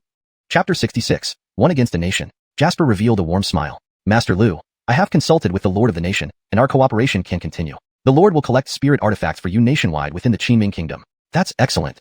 Zavig continued, I will provide you with the 3rd grade restorative pill starting next month. But now, I'd like to request some bows and arrows first. With that, Zavig waved his sleeve, and 10 spirit artifacts appeared on the table. Here are 8 low-grade Qin, stage spirit artifacts and 2 mid-grade Qin, stage spirit artifacts. President's son, could you please help me exchange them for 100 spirit artifact bows and arrows and 2 low-grade Qin, stage medicine cauldrons? Can you assist me with this? Jasper pondered for a moment before slowly replying, we do have low-grade Qin, stage medicine cauldrons at our auction house, but the number of spirit artifact bows and arrows is quite substantial. Could I have 3 days? Revised. Jasper paused for a moment, then replied slowly, we do have low-grade Qin, stage medicine cauldrons at our auction house, but the quantity of spirit artifact bows and arrows is quite large. Could you give me 3 days? Sure. In that case, I'll wait patiently for your good news, President's son. Zavig took the 2 cauldrons from Jasper's hands and returned to the courtyard. After closing the gate, Candace asked curiously, Junior brother Lu, don't you already have 1 medicine cauldron? What use are 2 more? Zavig smiled faintly. I need to improve my alchemy efficiency. After all, there are over 100 people waiting for me. For 1st and 2nd grade pills, I can multitask and refine 3 at once. Upon hearing this, Candace was greatly surprised. Refining multiple pills simultaneously was something she had never heard of. So, you're pretty impressive. In the following days, Zavig focused entirely on refining pills. He refined several dozen of each type, 1st grade Talia Ascension pills, 2nd grade Realm Breaking pills, and 2nd grade Talia Ascension pills. Given Zavig's speed, it only took him about 15 minutes to refine 1st or 2nd grade pills. With 3 cauldrons under his control simultaneously, his pace was incredibly swift.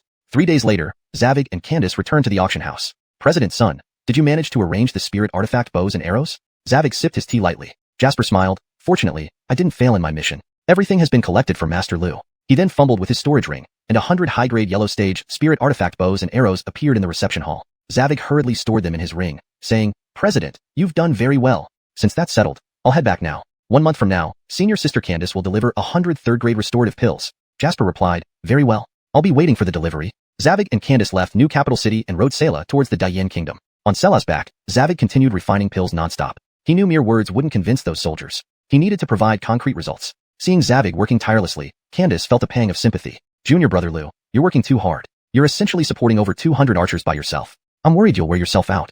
Zavig laughed bitterly. It's not just 200, it's 500. I plan to expand the archer squad to 500 men to match the Wuxia battalion of the Tianhui Kingdom. Hearing this, Candace was even more astonished.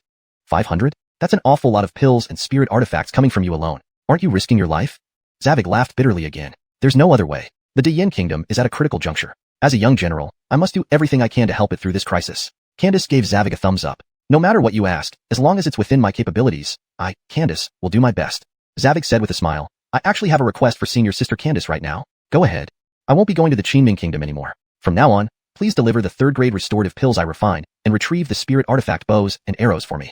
Just a simple errand. No problem at all. Just upon returning to the Daiyin Kingdom, Zavig immediately sought out Anastasia. She was at the archery range training the squad of archers. Seeing Zavig, everyone stopped what they were doing. Anastasia smiled lightly and asked, "So, how did it go? Zavig, did you find a supplier?" "Of course I did. When I, Zavig, set out to do something, I never return empty-handed." With that, he fumbled with his storage ring, and 100 high-grade yellow stage spirit artifact bows appeared on the archery range. The soldiers were all in awe. Whoa, spirit artifacts. So many spirit artifacts. This is crazy. The leader was only gone for a few days, and he brought back so many spirit artifacts. While they are just high-grade yellow stage, they're still spirit artifacts. If we can master them, we might even stand a chance against the Wuxia. I thought it would be impossible to counter the Wuxia battalion of the Tianhui Kingdom, but now it looks like our leader is really taking this seriously. Anastasia was also slightly surprised. Looks like your preparations are quite thorough. You don't mean to equip each person with a spirit artifact, do you? Zavig smiled lightly. 2 pieces. 1 spirit artifact bow, and 1 defensive spirit artifact. Amazing. Now I understand why alchemists have such high status. A high-level alchemist can truly stand against an entire nation. Right now, you're facing off against the entire Foaming Kingdom by yourself. Zavig smiled again. How has the training been these past few days? It's only been a few days. How much change could there be? I've eliminated some less talented ones, recruited new members, and the training has just begun. To form an effective combat force, it will take at least a month. Zavig nodded slightly. A month it is then. I trust you. Then, addressing the many soldiers present, Zavig spoke solemnly. Those with a cultivation level above 9-star martial artist, step forward. 30 people step forward. I'll give each of you a 1st-grade Talia Ascension pill, 2nd-grade Realm Breaking pill, and a 2nd-grade Talia Ascension pill. After consuming them, you should be able to quickly advance to 2nd-grade Wuxia. At that point, you'll have the strength to contend with the Wuxia battalion of the Tianhui Kingdom. The entire crowd was buzzing with excitement. Whoa, mass-producing Wuxia. Our leader is amazing. Being under the young general is the most fortunate thing in my life. With the young general here, the revival of the Daiyin Kingdom seems possible. Without wasting time, Zavig distributed the pills. The 30 recipients looked at him with admiration and fervor. The other soldiers were extremely envious. Zavig continued, the rest of you need to work harder. As long as you can cultivate to the 9-star martial artist realm, I will give you these 3 pills for free. Hearing this, everyone was thrilled. Once we reach the 9-star martial artist realm, we can make a leap in rank. Such a huge opportunity has fallen into my lap. Brothers, let's work hard and eat the young general dry. If I had to cultivate on my own, I might never break through to Wuxia. This is my chance, and I must seize it. Chapter 67, Breaker of Armies. After finishing his pep talk, Chavi returned to his room for cultivation. In the following days, Chavi spent his mornings refining pills and afternoons learning archery from Anastasia. The days passed by in a fulfilling manner. Anastasia also found immense joy in her new role. Back at Xuanhuan sect, she could only receive guidance as a disciple. Now, she had been upgraded to an instructor. Seeing the awe and respect in the soldiers' eyes filled her with a sense of pride. A month went by. During this period, Chavi mastered all of Anastasia's archery techniques. Continuous shot, volley shot, twisting string shot, and tracking shot. Continuous shot. Uninterrupted firing of arrows at high speed to create suppressive firepower. Volley shot. Simultaneously shooting multiple arrows, each with different targets and power. Twisting string shot. Increasing the power of the arrow through spinning the bowstring, which multiplies the force but also increases preparation time. Tracking shot. Not true tracking. It involves changing the direction and power of a preceding arrow by hitting it with a subsequent one, allowing continuous redirection to achieve a tracking effect. However, he had only just scratched the surface. Further improvement required more training and combat experience. At the same time, Jasper's first batch of equipment arrived. The 200 members of the archer squad were equipped with Zeichin bows and close-fitting armor. One morning, while Chavi was refining pills in his room, Isaias knocked on the door. He quickly extinguished the cauldron fire and opened the door. Father, what's up? Isaias spoke gravely. Glenn, over this past month, we've reclaimed 1/3 of the Yin Kingdom's territory. However, we've run into obstacles at Wanchun City. Chavi raised an eyebrow. How many defenders does Wanchun City have? 110,000 strong, but that's not the main issue. The key is that Wanchun City has several Tian's Kingdom great warrior masters defending it. With them there, our forces can't break through. Chavi chuckled. All right, father, I'll help you storm the city. Isaias said solemnly, Wanchun City is a strategic stronghold, so it's not surprising that great warriors are guarding it. But this many, I fear they might be targeting you. Chavi laughed lightly. As long as Arav doesn't act, the others are just trying to make a name for themselves. Good, Glenn. I believe in you. Anastasia was training the archer squad, so Chavi didn't call her. Instead, he took Tisha and Candace to the front lines. Around noon, when the enemy troops at Wanchun City were having lunch, Isaias ordered the attack. Chavi and Candace rode on Tisha's back straight onto the city walls, disrupting Foaming Kingdom's defenses. Candace wielded a fiery red sword, hacking her way through the enemy ranks. Chavi used the sunset bow to provide support from behind. At this moment, the power of continuous shot became evident. Despite being only 2 men and a dragon, Chavi suppressed the entire wall using the sunset bow and continuous shot technique. No enemies could approach them. Soon, Tian's Kingdom's great warriors surrounded them, 2 8-star great warriors and 3 3-star great warriors. Candace engaged a 3-star great warrior, while Tisha blocked 2 more 3-stars. That left the 2 8-stars to confront Chavi. Chavi said grimly, 2 8-star great warriors? It seems you're really here to intercept me. Lewis sneered, Chavi, though your talent is strong, don't be too arrogant. We're 7 major realms higher than you. Chavi laughed softly, that's not necessarily so. With that, He unleashed the heaven-devouring technique. His aura surged, reaching 5-star Great Warrior within 3 breaths. Feeling the change in Chavi's energy, the two were shocked. A secret art that boosts power temporarily? No wonder you escaped, Lord Arif.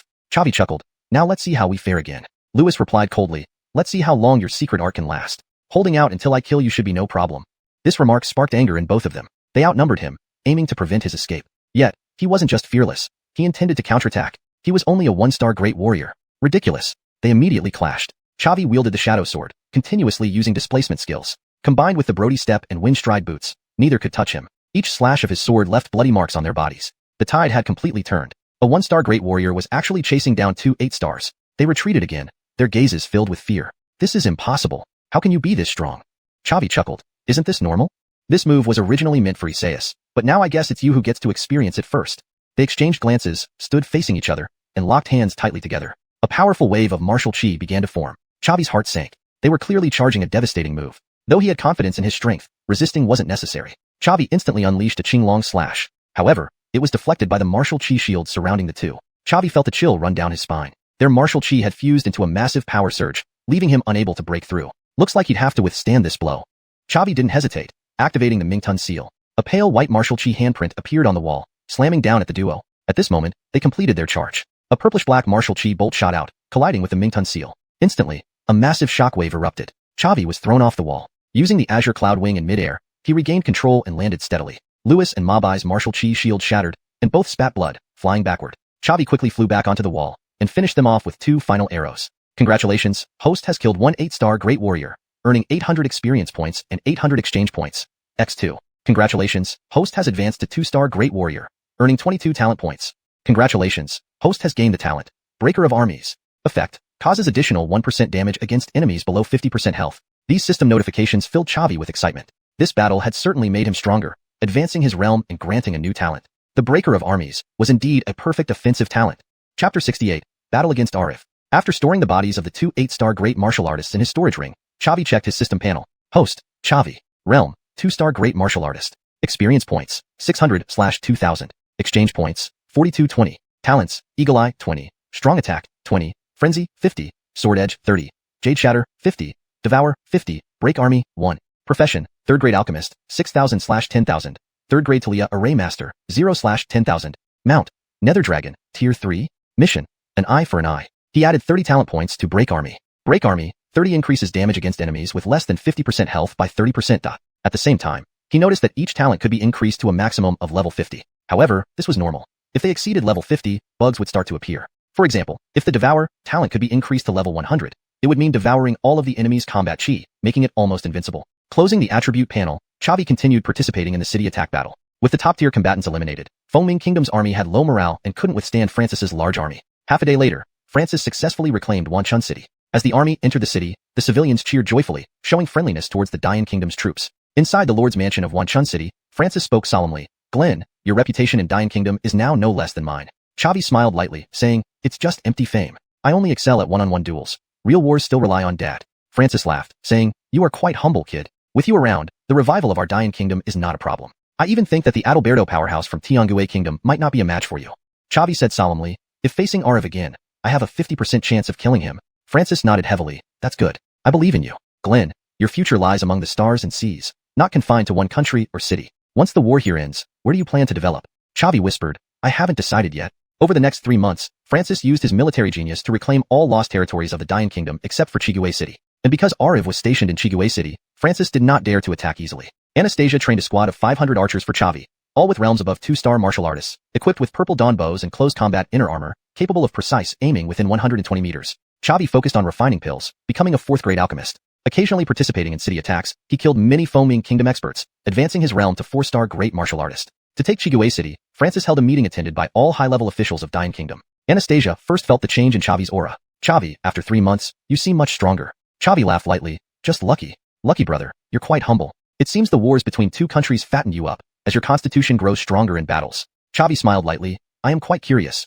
How strong are you really, Miss Anastasia? Don't worry, we will have plenty of opportunities for deeper exchanges. Francis spoke solemnly. Enough, Miss Anastasia. Stop teasing Glenn. Let's talk about serious matters. Over these 3 months, we continuously attack cities and forts, eliminating over half of Fengming Kingdom's effective forces. Meanwhile, our army has been growing. Thanks to Glenn, his strength has boosted the morale of Dayan Kingdom's troops. Chavi laughed lightly. It's what I should do. But, the enemy's martial artist battalion hasn't appeared. I speculate they may have gathered heavy troops in Chiguay City, planning to crush Dian Kingdom's army in one blow. Chavi said solemnly, we still need to fight.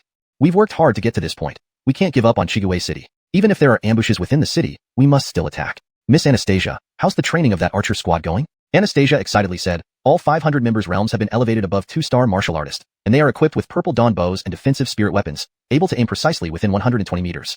Even when facing Tianguay Kingdom's martial artist battalion, they can stand their ground. I can't wait to see my training results. Chavi smiled, that's good. The martial artist battalion will be handled by Miss Anastasia. As for Ariv, leave him to me. Hearing this, everyone present was somewhat surprised. Anastasia said in a deep voice, Chavi, are you sure? Ariv is a Adalberto powerhouse. He has been in close seclusion these days. His strength must have improved. Chavi smiled lightly and said, half a year ago, I could still withstand Ariv's ultimate move. How could I be afraid of him after half a year? Dad, let's launch the attack. Good. March the army to Chiguay City. Isaias had already prepared for this. It only took one day for the Dian Kingdom's troops to reach the city walls. All top combatants within the country, along with that squad of archers, came to Chiguay City. This battle would determine the fate of both countries. Ariv stood on the city wall and shouted at the Dian Kingdom's troops, Chavi, come out here. Chavi showed no fear and stepped forward from the crowd. Ariv, long time no see. Ariv said fiercely, Chavi, almost all my subordinates I brought back from Tianguay Kingdom died at your hands. We must settle this account. Chavi shouted loudly, your Tianguay Kingdom bullied the weak and helped Foaming Kingdom start a war, causing countless civilians to lose their lives and homes. How should we settle this account? Ariv retorted fiercely, in the eyes of the strong, there's no place for the weak. Chavi sneered, who knows who will be the strong one yet? Having said that, Chavi activated the swallowing heaven technique, and his aura surged. In just a few breaths, he advanced to the 8-star martial artist realm. Then Chavi took out the sunset bow, drew an arrow, and shot it towards Ariv.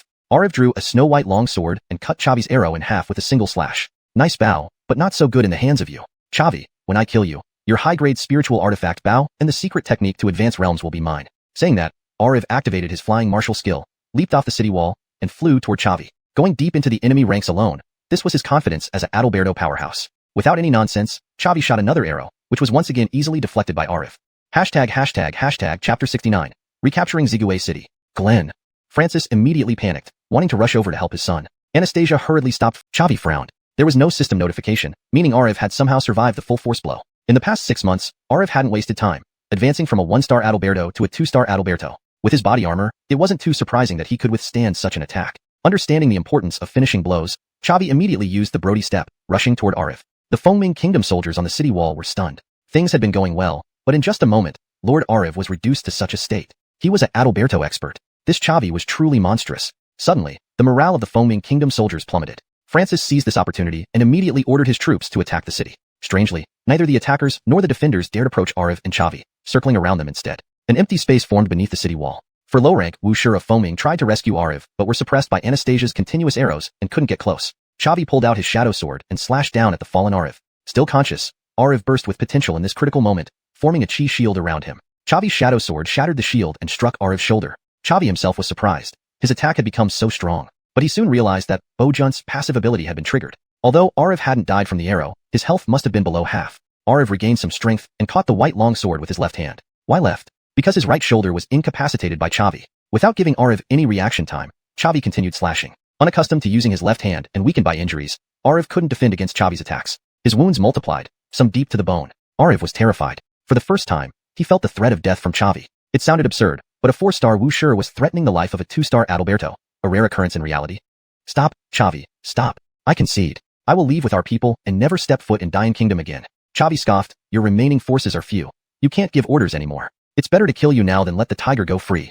Ariv's heart sank. Chavi was too terrifying, having almost exterminated all the Wuxia he brought from Tianhui Kingdom, leaving no leverage. But after finally becoming an Adalberto, he still had a bright future ahead. How could he die easily? Biting his lip, Ariv shouted, Chavi, I can recommend you to our king. Your talent is unmatched even in Tianhui Kingdom. I can arrange for you to be the youngest venerable in our kingdom, aiding your cultivation with national resources. Even all of Foaming Kingdom's land, I can offer you. Chavi smiled faintly. That sounds tempting. Hearing this, Ariv was delighted. Quick, put away your weapon. I can't hold on much longer.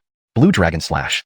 Chavi roared, releasing a greenish-blue blade from the shadow sword, which cleaved through Ariv's chest. Congratulations, host. You have killed a 2-star Adalberto, gaining 2,000 experience points and 2,000 exchange points. Congratulations, host. Your realm has advanced to a 5-star Wuxia, gaining 25 talent points. Chavi rejoiced internally. True to form, Adalberto expert yielded so many experience points. A massive windfall. As for Ariv's offers, Chavi dismissed them without thought. Having killed so many from Tianhui Kingdom, how could they treat him sincerely? Not to mention, once Arav recovered, he would come after him. Chavi wouldn't rely on anyone else for survival. Taking Arav's storage ring, Chavi held the corpse and used Kip Wing to fly onto the city wall. Arav is dead. Soldiers of Fengming Kingdom, do you wish to continue fighting? Seeing Arav's body firsthand, the soldiers on the wall shivered in fear. How is this possible? Lord Arav, Adalberto expert, was killed by Chavi. Too terrifying. Chavi is simply too terrifying. Resistance is futile with Chavi here. I don't want to die. I want to go home. Morale among the Fengming soldiers plummeted. Half surrendered, while the rest were killed by Chavi's archers. Within half a day, Zigue City was captured. The last city of the Dayan Kingdom was finally reclaimed.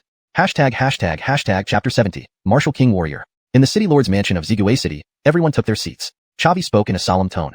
Father, how severe are our battle losses? Isaias, though serious, could not hide his smile. Glenn, thanks to you for slaying Arav. After Arav's death, Fengming Kingdom's troops surrendered immediately. We didn't lose many soldiers, and instead gained an additional 50,000 surrendering troops. Adding to the 50,000 troops from Yunin Kingdom, our total military strength now stands at 150,000. It's stronger than ever. Chavi smiled lightly. As expected, Father's command is truly excellent. He then turned to look at Anastasia. Miss Anastasia, I was busy engaging Arav and did not pay attention to the archer squadron. How did they fare in the battle? Anastasia smiled. The archer squadron eliminated half of Tianhui Kingdom's martial artists with just 2 volleys. The remaining people surrendered. A sense of pride appeared in Chavi's eyes. This archer squadron was something he had personally trained. Their success filled him with satisfaction. Father, it's time to prepare for a counterattack on Fengming Kingdom. It's time for them to pay the price. Isaias nodded seriously. The enemy kingdom's elite forces have been wiped out in this battle. Destroying Fengming Kingdom is only a matter of time. The long-standing grievances between our 2 kingdoms will finally be resolved. Anastasia said softly, Chavi, the situation here is mostly settled. It's time for me to return. Upon hearing this, everyone present was momentarily stunned. Miss Anastasia, are you returning to xuanhuan sect? Chavi asked gently. Anastasia nodded slightly. I've been away from the sect for more than half a year, and my training journey has ended. It's time to go back. Chavi, thank you for allowing me to see a different side of Dayan Kingdom during this training. I've also felt the charm in you. If you ever have the chance, come visit xuanhuan sect. You deserve a bigger stage. Here is a map of Qingzhou which includes introductions to various sects and kingdoms, including xuanhuan sect. This is my sacred maiden token. Show it to anyone in the sect, and they will lead you to me. As she spoke, Anastasia handed over a scroll and a token to Chavi. Without hesitation, Chavi accepted them. Every new connection builds new networks. Without Anastasia, Tianhui Kingdom would have intervened directly, making his death inevitable. Because intermediate nations have martial king warriors as their guardians. Moreover, since he and Anastasia had grown quite close, accepting something from her seemed natural. After receiving the items, Chavi spoke seriously. Miss Anastasia, you have your own life to lead, and I have no reason to stop you. May your journey be smooth. But there's something that has been on my mind. Just how powerful are you? Can you show me? Anastasia smiled faintly. Sure, since my training journey is over, let me unseal my power. As soon as Anastasia finished speaking, a terrifying aura emanated from her, oppressing everyone in the room to the point where they struggled to breathe. However, it lasted only 3 seconds before she reigned in the aura. Chavi was taken aback and stared at Anastasia in disbelief. You see, after advancing in cultivation, Chavi had been able to discern Arav's cultivation level. Now, he couldn't gauge Anastasia's level at all. This meant her realm was far beyond Arav's. Chavi couldn't help but exclaim in shock, Holy crap, are you a martial king? Anastasia smiled and stepped outside, sprouting a pair of blue-purple combat wings from her back before flying into the sky. Chavi, the xuanhuan continent is vast. I hope one day we meet again at the peak of our powers. Her voice echoed throughout the city lord's mansion. Chavi was astounded. Being able to summon combat wings indicated that Anastasia was at least a martial king warrior, or even stronger. He had captured her purely by luck. If her temper had been slightly worse, she could have easily killed him with a single palm strike once she unsealed her powers. Isaias and Candace were also shocked. Isaias patted Chavi on the shoulder and laughed. Glenn, you've really grown up, actually befriending a martial king warrior. How did you two meet? Chavi wiped sweat from his forehead and replied wryly, pure coincidence. If I had known she was a martial king warrior, I wouldn't have dared to make a move. Actually, Chavi wasn't being entirely honest. Even if Anastasia was a martial king warrior, he still would have challenged her within the Chuyuan secret realm, because senior sister Candace faced imminent danger, and he had to take the risk. After Anastasia left, the counterattack against Fengming Kingdom officially began. Isaias led the army eastward into Fengming Kingdom's territory. Chavi's first task was to refine Frisco and Dirk into puppets. It didn't take him much time, as he was already a 4th-rank alchemist, making it easy for him to refine great martial artist realm puppets. Besides, Nikita's storage ring contained materials for refining 3rd-rank pills. But Chavi was greedy and wanted to refine Arav's corpse into a puppet too. However, it required many materials that were not available in Nikita's storage ring. Reluctantly, Chavi took Jensen and headed to Qiming Kingdom. In the reception hall of the Starlight Auction House, Jasper and Chavi sat face to face. Jasper opened with praise. Master Lu, you're truly a young hero. I heard that you slew Arav and restored Dayan Kingdom's territory. That was a martial Talia warrior. Chavi smiled lightly. Just luck. Avoiding further discussion on the topic, he made his request. I came here today to ask President Sun to help me gather some alchemy materials. Jasper smiled and replied, that's simple. Just give me the list, and I'll ensure everything is collected. Chavi handed over a piece of paper. Upon seeing the material list, Jasper was dumbfounded, his mouth hanging open in disbelief as he looked at Chavi. Core of a Tier 4 beast, blood Talia grass, autumn rain grass, so many high-level materials. Master Lu, did you advance to 4th rank alchemist? Chavi nodded lightly and laughed. Yes. Can President Sun help me gather these materials? Jasper, acknowledging his capability, was greatly surprised. Even in Qiming Kingdom, there were only 2 4th rank alchemists, both highly revered by the Emperor. And Chavi, who hadn't yet turned 20, was a 4th rank alchemist? A genius of unparalleled talent. Such a talent should either be eliminated immediately or befriended. Jasper drew in a deep breath and became even more respectful towards Chavi. Master Lu, these materials are very rare even in Qiming Kingdom. I will search nationwide for them, though it will take some time. Chavi nodded slightly, showing no dissatisfaction. Given that the counterattack had just begun, he had no immediate plans to leave Dying Kingdom. Waiting a few days was no problem. ##### Chapter 71. Nation's Demise. Chavi continued. Exchanging these materials will require a fair amount of silver, won't it? I've spent almost all the money I had on me. Indeed. To train that squad of archers, Chavi had expended a vast amount of resources. He had used quite a number of Mystic Stage, spiritual artifacts, and Mystic Stage cultivation techniques. President Sun, I'd like to discuss something with you. Could I ask for a loan first? You give me a few 4th rank elixir recipes, and I will refine them on site to repay my debt. What do you think? Jasper didn't hesitate at all, immediately replying, no problem. However, I only have 2 4th rank elixir recipes here. The 4th rank rejuvenation pill and the 4th rank vitality restoring pill, which are the best-selling elixirs. Chavi smiled gently. Thank you, President Sun. How about we agree on the number of pills suitable for you? Jasper replied solemnly, 10 4th rank rejuvenation pills should suffice. Given Chavi's speed, refining a single 4th rank elixir required just 1 hour. 10 4th rank rejuvenation pills would take him 10 hours, which wasn't a big issue. Fortunately, he had the system. As long as he refined elixirs, he could increase his profession level without any bottlenecks. Even reaching 9th rank alchemist wasn't out of the question. Half an hour later, Jasper handed over the 2 4th rank recipes to Chavi. Master Lu, give me a month, and I'll prepare all the materials you need by then. Chavi nodded slightly. By then, I will present you with 10 4th rank rejuvenation pills. After finalizing the deal, Chavi rode Sailor back to Great Yin Kingdom. The counterattack against Foaming Kingdom had already begun. Chavi frequently joined the battles, helping his father capture cities and territories.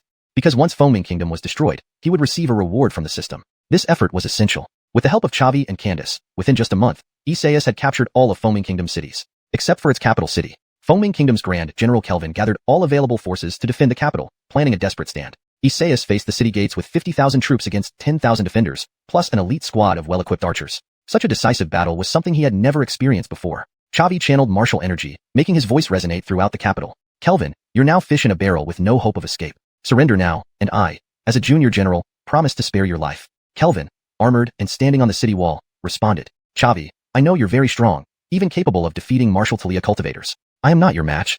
But my lord has shown me great favor, promoting me to Grand General. In this time of crisis, how can I betray his trust? If you want to enter the capital, step over my dead body. Chavi frowned. Fine, if that's what you choose, then die you shall. Speaking, Chavi unleashed the kip wings, soaring onto the city wall. Wielding the shadow sword, he slashed around, sending all of Kelvin's guards flying. Other common soldiers dared not advance. Chavi held the shadow sword, smiling at Kelvin. It's not too late to surrender. Kelvin drew his long sword from his waist and lunged at Chavi. Kelvin's cultivation matched Isaias's, both being 5-star great warrior masters. Although Chavi was 1 realm lower, with his numerous innate talents, he didn't regard Kelvin as a threat. One move of the Azure Dragon slash sent Kelvin flying backward, spraying blood into the air, crashing heavily into the city wall. Activating the Shadow Sword's teleportation skill, Chavi appeared instantly before Kelvin, delivering a fatal blow. Congratulations, host, for defeating a 5-star great warrior master, earning you 500 experience points and 500 exchange points. Chavi stored Kelvin's corpse in his storage ring. He did not plan to use this corpse for puppet refinement. Kelvin was a man of honor who had simply chosen the wrong allegiance. Once the war ended, he would find a proper place to bury him. With the assistance of the archer squad, Isaias breached the capital in just half a day. Previously, when attacking other cities, Foaming Kingdom soldiers would surrender upon seeing the enemy approach. Those who stayed behind to protect their lord were resolute warriors. Despite Kelvin's death, not a single one chose to surrender, fiercely resisting Isaias's assault. After half a day, thousands of corpses piled up around the capital. Ultimately, the army entered the capital. Isaias and Chavi walked into the palace, where Emperor Connor of Foaming Kingdom sat on the dragon throne, holding a golden sword. Chavi said coolly, Connor, you've lost. Connor laughed bitterly. I never thought after so many years of rivalry with Daryl, I would finally be defeated by a mere boy like you. Chavi, you are indeed formidable. I admit defeat gracefully. Chavi said calmly, His Majesty requested me to capture you alive and return you to Great Yin Kingdom for trial. But considering you are the head of a nation, enduring humiliation might damage Foaming Kingdom's dignity. Perhaps you should take your own life. Connor laughed loudly. Haha, Chavi, you're still a decent man. Then, he pulled out his sword and slashed his throat. Congratulations, host, for completing the task. An eye for an eye, earning you rewards, 5,000 experience points, 5,000 exchange points, Shadow Sword and Dark Shadow Blade technique upgraded to low-tier Earth rank. Congratulations, host, for advancing to 6th rank Great Warrior Master, earning 25 talent points. Chavi took a deep breath. Having campaigned for nearly half a year to complete this task, he finally obtained the rewards. He immediately checked his attribute panel. Host, Chavi, Realm, 6th rank Great Warrior Master. Experience points, 600/7,000. Exchange points, 12,220. Talents, Eagle Eye, 20. Strong Strike, 20. Fury, 50. Blade Edge, 30. Jade Shatter, 50. Devour, 50. Conqueror, 30. Professions, 4th rank Alchemist, 5,000/100,000. 3rd rank Thaliul Array Master, 0/10,000. Mount, Underworld Dragon, Tier 3. Not bad. He had become much stronger. With 109 accumulated talent points, Chavi maxed out the remaining talents. Eagle Eye, 50 vision range increased by 200 meters. Strong Strike, 50 damage of the next basic attack is increased by 100 points after using a skill. Blade Edge, 50 damage dealt with sword-type weapons increased by 100 points. Conqueror, 50 damage to enemies below 50% health increased by 50%. Chavi felt certain, if he faced Arav again, even without sneaking up, he could easily defeat him head-on. After finding an empty spot outside the Foaming Kingdom capital to bury Kelvin, Chavi promptly rode Sayla towards Qiming Kingdom. It was time to collect the materials for refining the 4th rank Earth Fiend puppet. Chapter 72. Farewell to Father. After a day's journey, Chavi arrived at Wanchun City in the Qiming Kingdom. The moment he walked through the doors of Starlight Auction House, Jasper hurried over to greet him. After all, a 4th rank alchemist was a person of immense prestige even in the Qiming Kingdom. As the president of the auction house, Jasper dared not offend Chavi in any way. Indeed, due to his connection with Chavi, the king had supported Starlight Auction House, enabling Jasper's influence to extend into the capital city. In many ways, Jasper owed his rise to Chavi's favor. Chavi came straight to the point. President's son, have you gathered all the materials I need? Jasper smiled and said, Master Lu, the king mobilized the entire kingdom's resources to find these materials for you, and they are all here. With that, Jasper fumbled with his storage ring and soon, the 4th rank demon cores and other spiritual medicines appeared on the table. Chavi packed away the materials and then took out 10 grade 4 rejuvenation pills, handing them to Jasper. With this, our deal is settled. President's son, farewell? Hold it. Chavi stopped, looking somewhat puzzled. Is there something else, President's son? Jasper replied, I also have a scroll containing a 4th rank elixir recipe. Master Lu has been a regular patron here, and after so many collaborations, I'd like to give this recipe as a parting gift. Chavi was taken aback. You know I'm leaving? Jasper chuckled lightly. The Foaming Kingdom has already fallen. With your ambition, you'll definitely return to Lingxiao sect to continue your cultivation. Chavi did not refuse. A 4th rank elixir recipe was precisely what he needed. He carefully tucked the recipe away and said with a smile, I will remember President Sun's kindness. Jasper's goal was fulfilled. He was delighted knowing that Chavi would remember this deed. With everything settled, Chavi left without delay, riding Sayla back to the Dayan Kingdom. At the Lu family residence within the capital city, Chavi locked himself in his room and began trying to refine the earthly fiend puppet. Arav's corpse and the 4th rank demon core were unique, so he had to succeed on the first try. He placed various herbs into the azure stone cauldron, which slowly dissolved into liquids and gradually integrated into Arav's corpse, forming connections with the demon core in her chest. An hour later, all the herbs were fully refined. However, problems arose when the medicine liquid tried to fuse with Arav's body. Ordinary flames were too weak to achieve complete integration. Chavi had no choice but to trade time for temperature, maintaining intense heat on Arav's corpse while preserving the integrity of the liquid medicine. This exerted an enormous strain on his soul power, but success hinged on this one attempt. Despite the strain, he had no option but to push through. It took a whole day and night before the earthly fiend puppet took shape. By then, Chavi was drenched in sweat, trembling, and nearly depleted of soul power, but he gritted his teeth and held on. Another half hour later, the Martial Talia level earthly fiend puppet was finally completed. Without even extinguishing the fire in the cauldron, Chavi collapsed from exhaustion. After a full day and night of sleep, Chavi woke up. His soul power was still not fully restored, and his head throbbed intermittently. Rubbing his temples, he muttered in frustration, Damn, refining an earthly fiend puppet is truly difficult. The challenge wasn't due to lack of skill but the inadequate tools. Ever since becoming a 4th rank alchemist, ordinary flames were no longer sufficient. The ingredients required for refining were more precious and harder to process, necessitating rare Thaliul fires with higher temperatures. Thaliul fire, naturally generated in the world, possessed superior heat but was incredibly rare. It could also enhance an alchemist's combat strength by bolstering their fighting spirit. Seems like I'll need to find a source of Thaliul fire if I want to continue my journey as an alchemist, Chavi thought. After tidying up the azure stone cauldron, Chavi knocked on Francis's door. Come in, a stern voice responded. Opening the door, Chavi saw his father busily handling military affairs. How have things been lately, Dad? Francis looked up, his face breaking into a smile. It's you, little Xing. Everything is under control. The Foaming Kingdom has been destroyed, and we're now deploying troops and officials to manage the new territories. You don't need to worry about it. Chavi nodded slightly. Since that's the case, Dad, I should be leaving.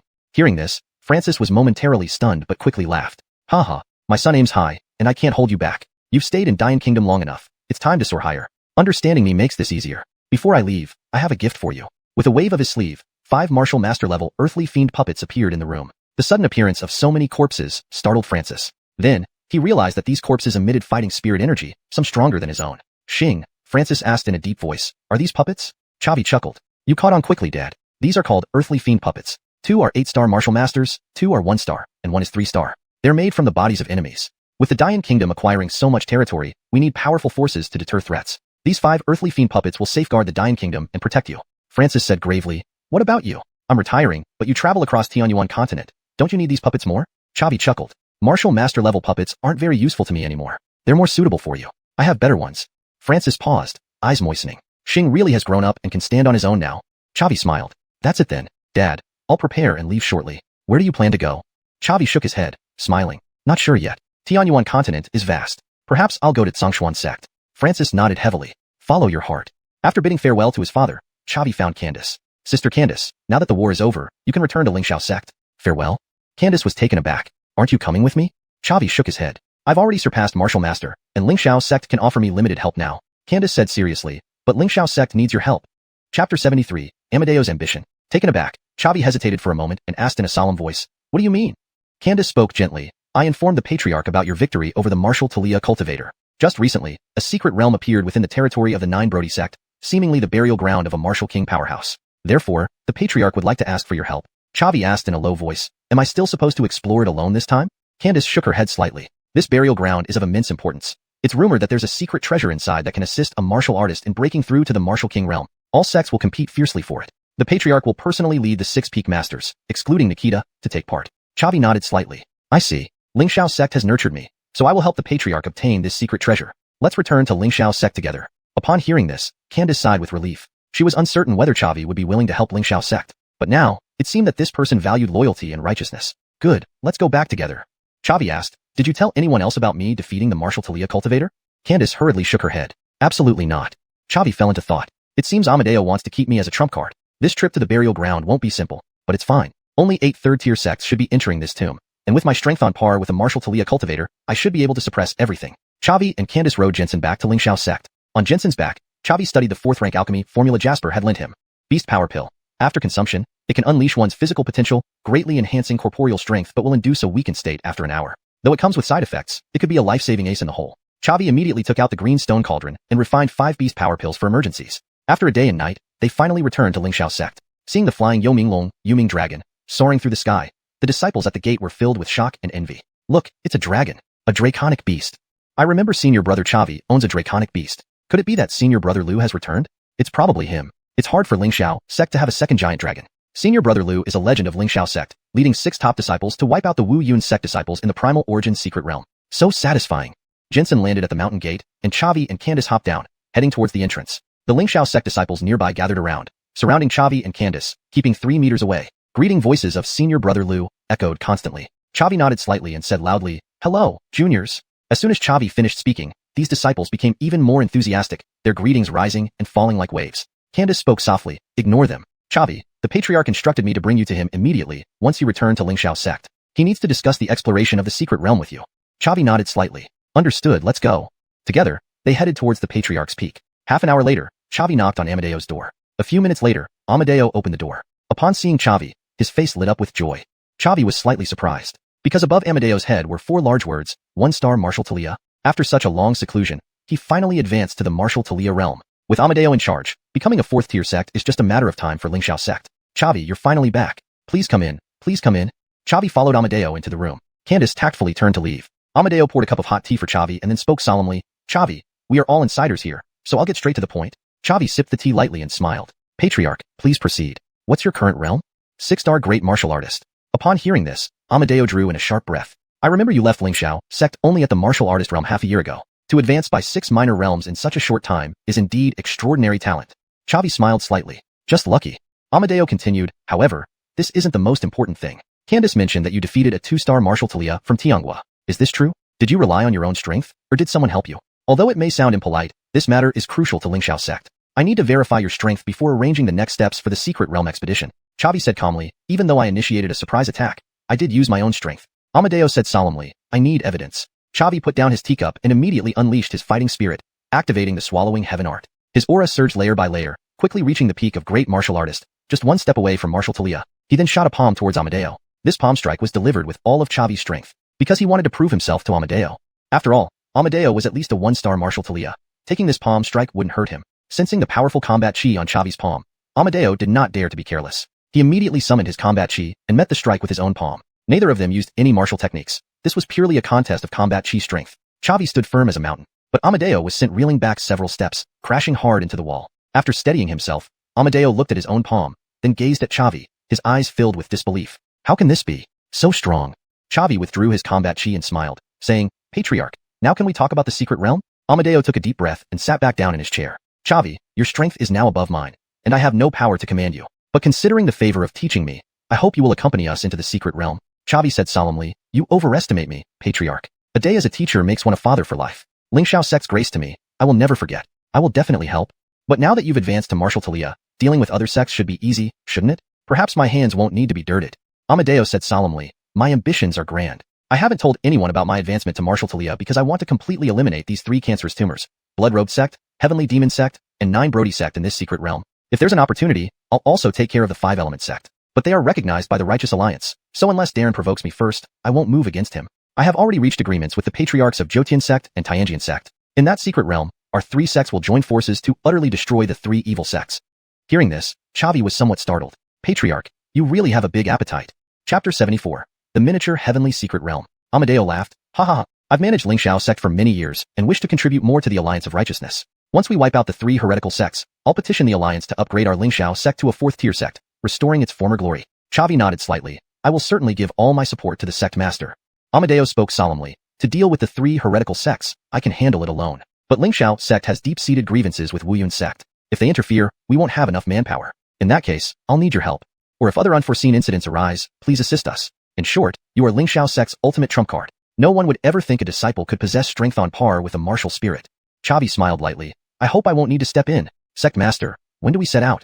Amadeo said gravely, waiting for your return has delayed us. We must reach the entrance to the secret realm by tomorrow, so let's leave now. Is that all right? No problem.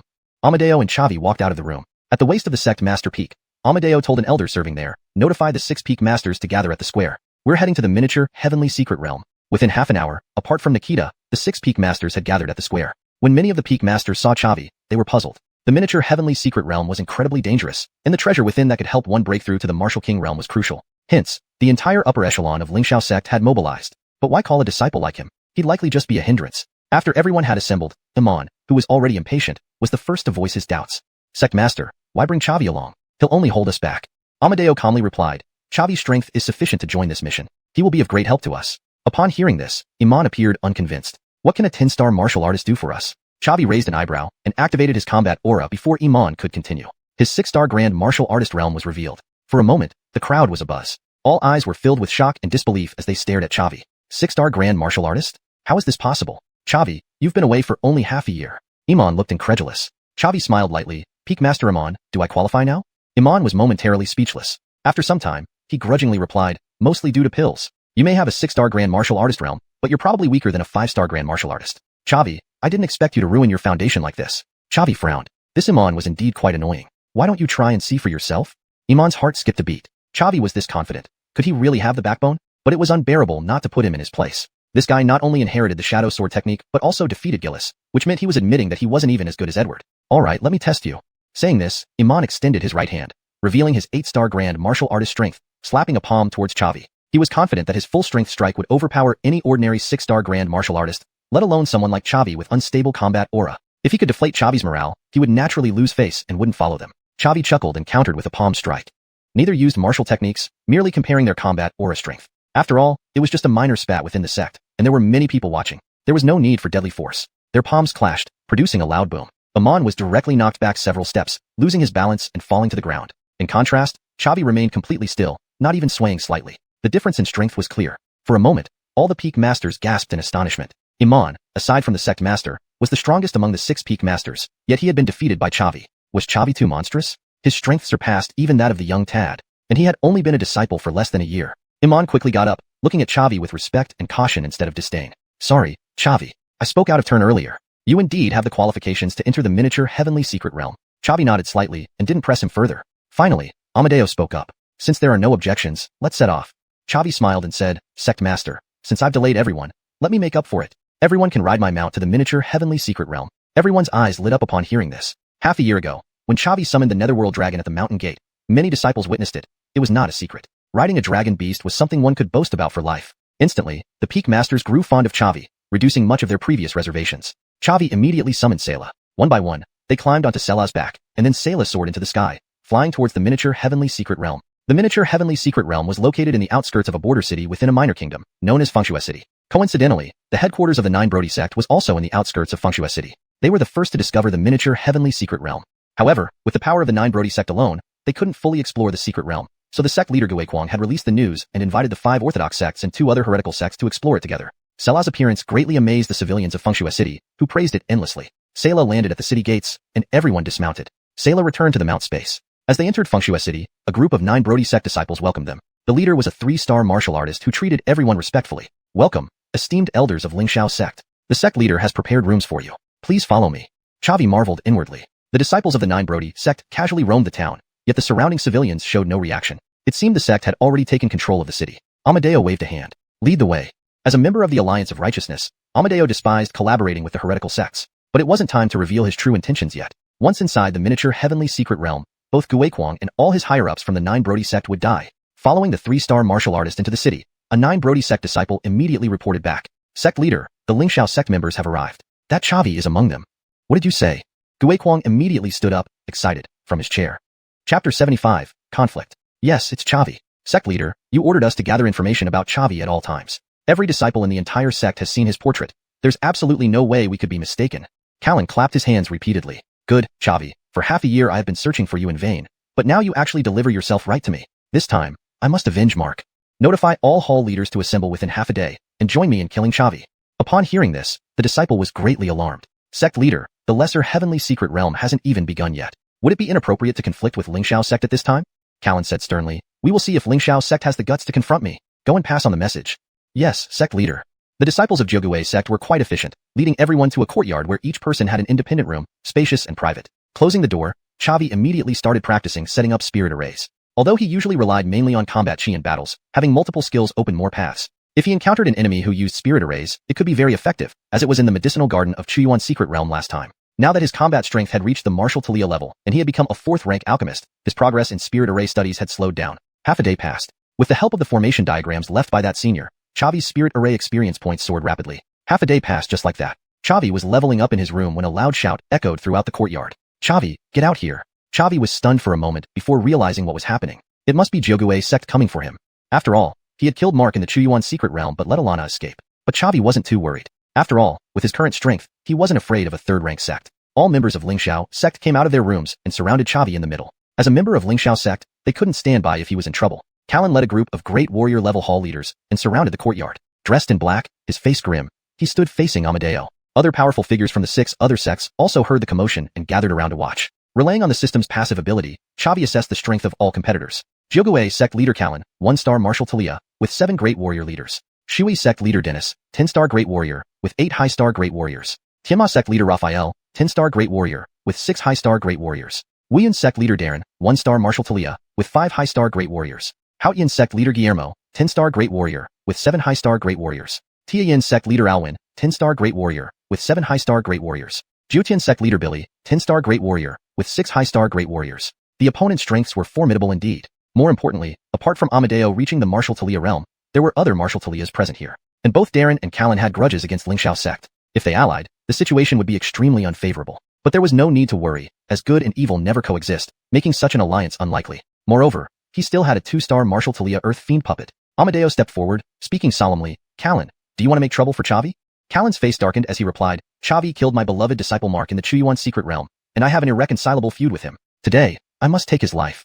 Amadeo, if you know what's good for you, hand over Chavi. Otherwise, your Xianxia sect won't need to participate in this lesser, heavenly secret realm. Amadeo chuckled coldly. He did well. The 9 Brody sect is already notorious. I've long wanted to eliminate them. Chavi has done a great service, and I should protect him even more. Hearing Amadeo's words, Callan exploded with rage. He hadn't expected Amadeo to give him no face at all. Enraged, he activated his combat chi, revealing his martial Talia strength without restraint. For a moment, everyone was taken aback. What? Callan has actually advanced to that step? With a martial Talia powerhouse supporting it, Zhuge sect now has the confidence to challenge a 4th-rank sect. No wonder Callan is so arrogant, willing to tear things off with Xianxia sect. It turns out he has broken through.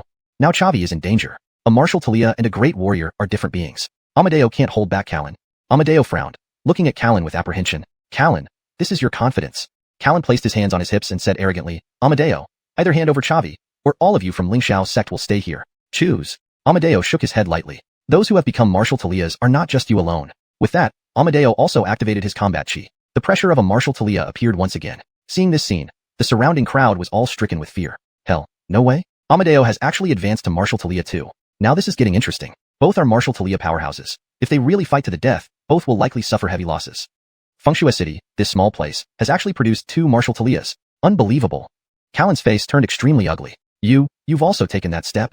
Amadeo said solemnly, Callan, today I must protect Chavi. You can either fight me to the death, which would mean both our sects lose the qualification to enter the Xuanhuan secret realm, or you can leave right now. Callan hesitated for a moment, but eventually turned and left. Chavi, in the lesser heavenly secret realm, I will definitely kill you. Chavi frowned, saying nothing. Amadeo also brought everyone back to the courtyard, talking privately with Chavi. Many thanks, sect leader, for protecting me, Chavi said with a light laugh. Amadeo said gravely, Chavi, don't mock me. You are the strongest presence here. I wanted to conceal my strength and deliver a fatal blow to the 3 evil sects in the lesser heavenly secret realm, but I didn't expect to be exposed before entering it. Callan has also advanced to Martial Talia. It won't be easy to take them down. When the time comes, it will depend on you. Chavi laughed lightly, sect leader, rest assured. When the time is right, I will act. Since Callan wants to kill me, I won't let him leave the lesser heavenly secret realm alive either. Amadeo nodded heavily. From now on, we rely on you. Oh, by the way, sect leader, I have some bad news. Amadeo was slightly stunned, then said sternly, what? That Darren from Wu Yun sect has also advanced to the Martial Talia realm. Hashtag chapter 76, the Flame Corridor. Amadeo was taken aback. What? How did you figure that out? Chavi smiled gently. You don't need to worry about how, I just did. Amadeo gave a bitter smile. I thought the power of the Martial Talia could suppress everything, but I didn't expect that on this journey through Xianxia, we've already encountered 3 Martial Talias. Even you, who aren't a Martial Talia yet surpassed them. Chavi softly said, Master, there's no need for undue self-deprecation. In the Xianxia secret realm, I will definitely help you. Amadeo nodded emphatically. Everything depends on you.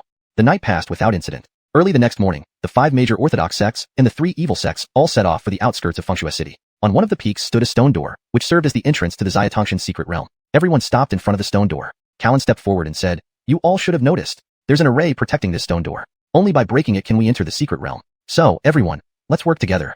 Without hesitation, everyone unleashed their strongest attacks against the stone door. Amadeo and Callan's attacks were particularly formidable, their fluctuations of battle chi causing others to be astonished. Chavi hid his true strength, not using the heaven-devouring technique, and only using about 50% of his power, showing strength equivalent to an ordinary 6-star great martial master. Darren was also pretending, displaying only the power of a great martial master. Despite this, the array on the stone door was broken by the combined effort. Once the array was dispelled, Callan took the lead, pushing open the stone door. Others followed closely behind. Entering the stone door, Chavi felt an intense wave of heat wash over him. Looking ahead, he saw a long corridor. Below the corridor raged fierce flames, with sporadic small stones scattered in between serving as stepping stones. Callan had initially intended to take the initiative, but hesitated upon seeing the flame corridor. Others gradually stopped as well. Chavi spoke solemnly. Master, do we go in? Amadeo shook his head. It's tricky. This flame corridor stretches endlessly, and the temperature within is extremely high. One must continuously mobilize battle chi to protect oneself from being burned. If battle chi runs out before reaching the end, one will be scorched alive. Chavi nodded slightly. Your analysis is correct. At this moment, Iman stepped forward. Training is like rowing upstream. If you don't advance, you retreat. We have to try, at least. If our battle chi consumption reaches half without seeing the end, then we'll consider retreating. Amadeo nodded, speaking solemnly. Everyone prepare to enter the flame corridor. Once battle chi is more than halfway consumed, reconsider whether to leave. Understood. Chavi suddenly said, Hold on. All the members of Xianxia sect looked at him with puzzled eyes. Chavi continued, I have some 3rd-grade chi recovery pills. Taking them can speed up the recovery of battle chi, helping everyone travel further. With that, Chavi handed 3 3rd-grade chi recovery pills to each peak master. Upon receiving the pills, everyone looked at Chavi gratefully. Even Iman, who had always been at odds with Chavi, slowly spoke, Chavi, thank you. Chavi laughed lightly. We're all family here. This is what I should do. Afterward, Chavi handed Amadeo another 3 pills. Master, since you've already broken through as a Martial Talia, 3rd-grade pills aren't very useful to you. But these 3 are 4th grade. Amadeo accepted the pills, shock evident in his voice. Chavi, where did you get so many pills? Pills are always highly valued and priced beyond reach in Tianguan continent. I'd only use them in life or death situations. Giving them away like this? I've never seen anyone do that. Chavi laughed again. I'm an alchemist myself. Crafting a few pills is easy. Master doesn't need to feel burdened. Amadeo was surprised. You wouldn't already be a 4th-grade alchemist, would you? Chavi nodded slightly. You catch on quickly, Master. Receiving confirmation, everyone in Xianxia sect looked at Chavi differently. Alchemists were the most prestigious profession in Tianguan continent. A 4th-grade alchemist could attract a large number of Martial Talia experts. Chavi's power now far exceeded the entire Xianxia sect. If he wanted, annihilating Xianxia sect would merely be a matter of time. The members of the 8 great sects kept their distance from each other, so none of them heard Chavi's words. After consuming a 4th-grade chi recovery pill, Amadeo entered the flame corridor first, leaping from one small rock to the next, heading deeper into the secret realm. Encouraged by Chavi's pills, others from Xianxia sect entered the flame corridor confidently. Chavi followed behind. However, Chavi didn't use brute force. His shadow sword played a crucial role. Chavi simply threw the sheath of his shadow sword toward the next rock and used the teleportation skill. His expenditure was the least among everyone. Seeing Chavi's almost cheat-like way of progressing, the rest of Lingxiao sect felt both envy and relief. They envied Chavi's immense capabilities and were relieved that he was part of their sect. Seeing Lingxiao sect's people charging ahead, the other 7 sects couldn't stand still anymore. What to do? They couldn't just hand over the treasures. Gritting their teeth, they also entered the flame corridor. With the shadow sword in hand, Chavi's progress was the fastest, even quicker than Amadeo, a martial Talia expert.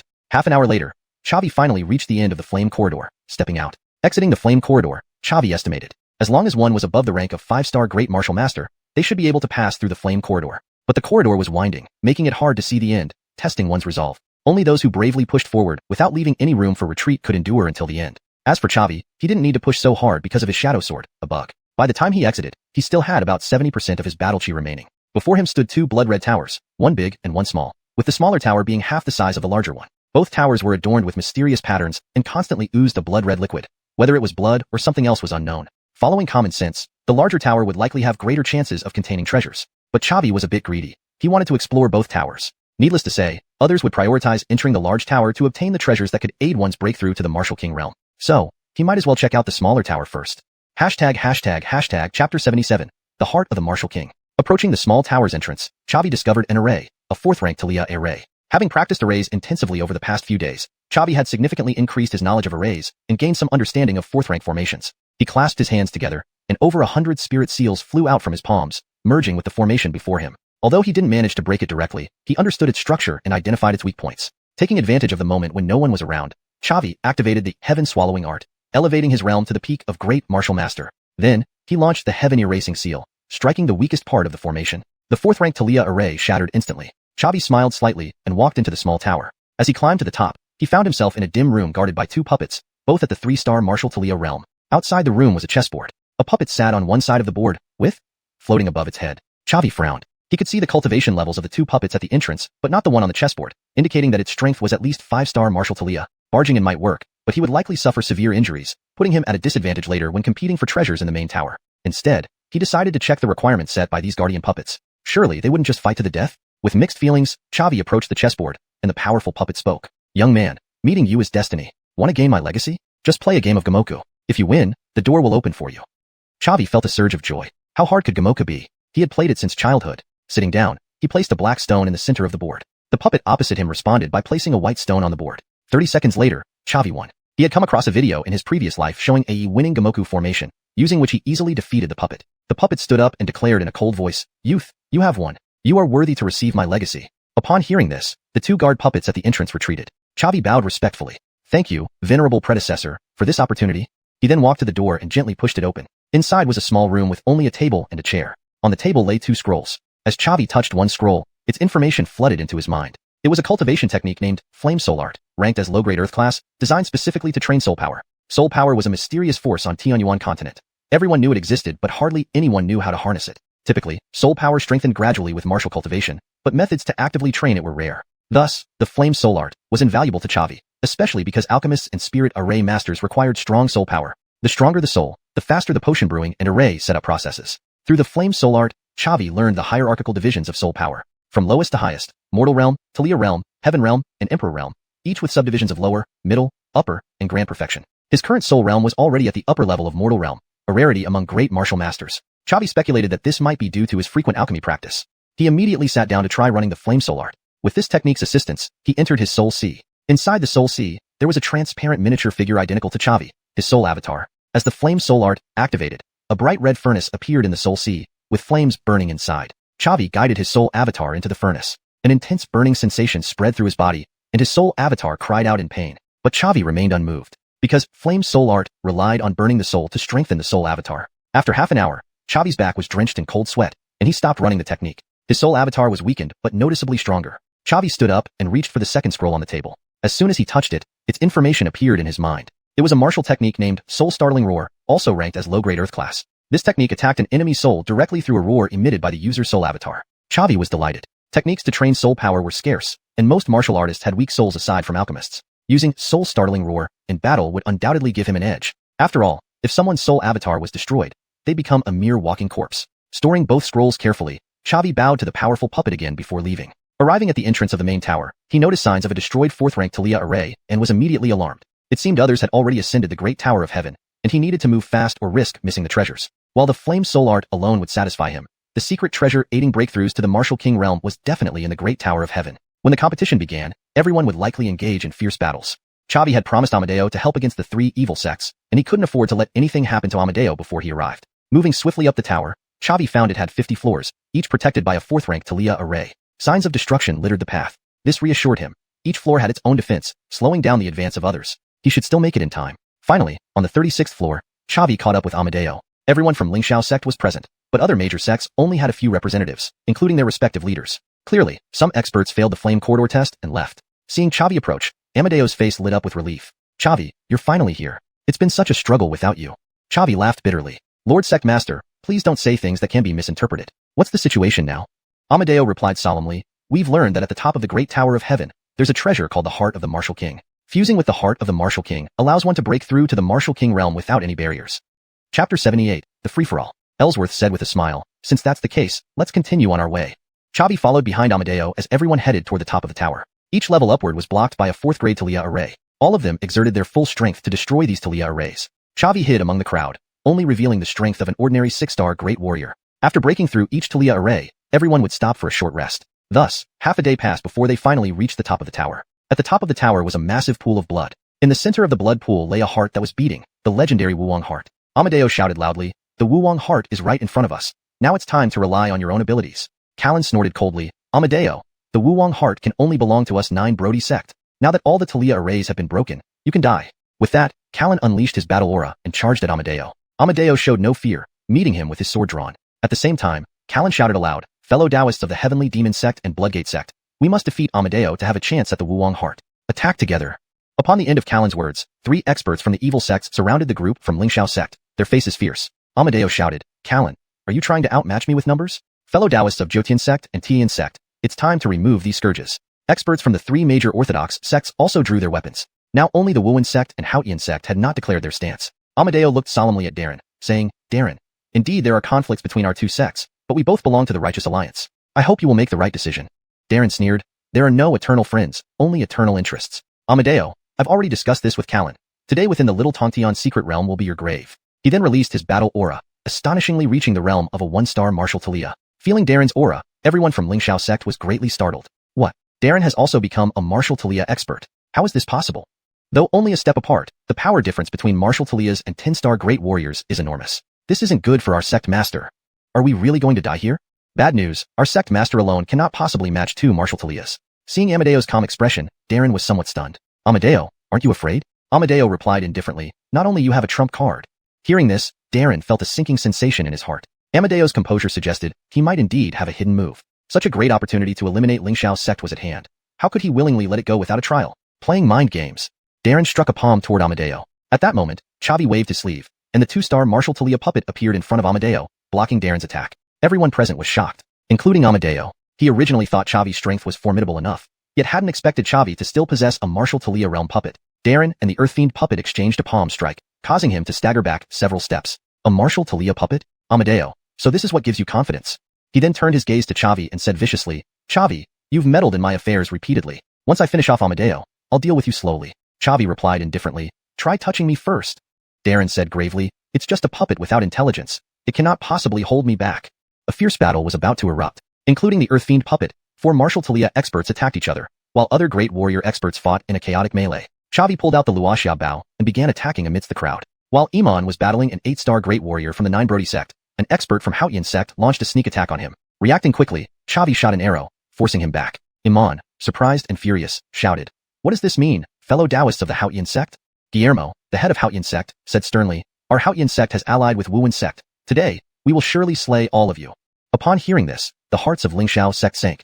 Haotian sect had turned against them, resulting in a situation where 3 sects faced 5. The enemy outnumbered them almost 2-1, making victory very difficult. It was at this time that Xavi's archery skills played a powerful role. He used the rapid-fire arrow, continuously inflicting damage on the enemies, overwhelming 5 sects people with his sheer force. Whenever an enemy tried to approach him, he would activate Shadow Sword skill to escape. Iman and the others also recognized the value of Xavi, so they worked together to protect him, ensuring a safe environment for him to deal damage. In just 10 minutes, Xavi had killed 10 high-star great warriors. His realm also advanced from 6-star great warrior to 7-star great warrior. Ancient Yuan, who was fighting the Earth Fiend puppet, was inwardly terrified. Damn, how can Xavi be this strong? If I don't stop him soon, my subordinates will all be killed. Determined, Ancient Yuan decided to use his trump card.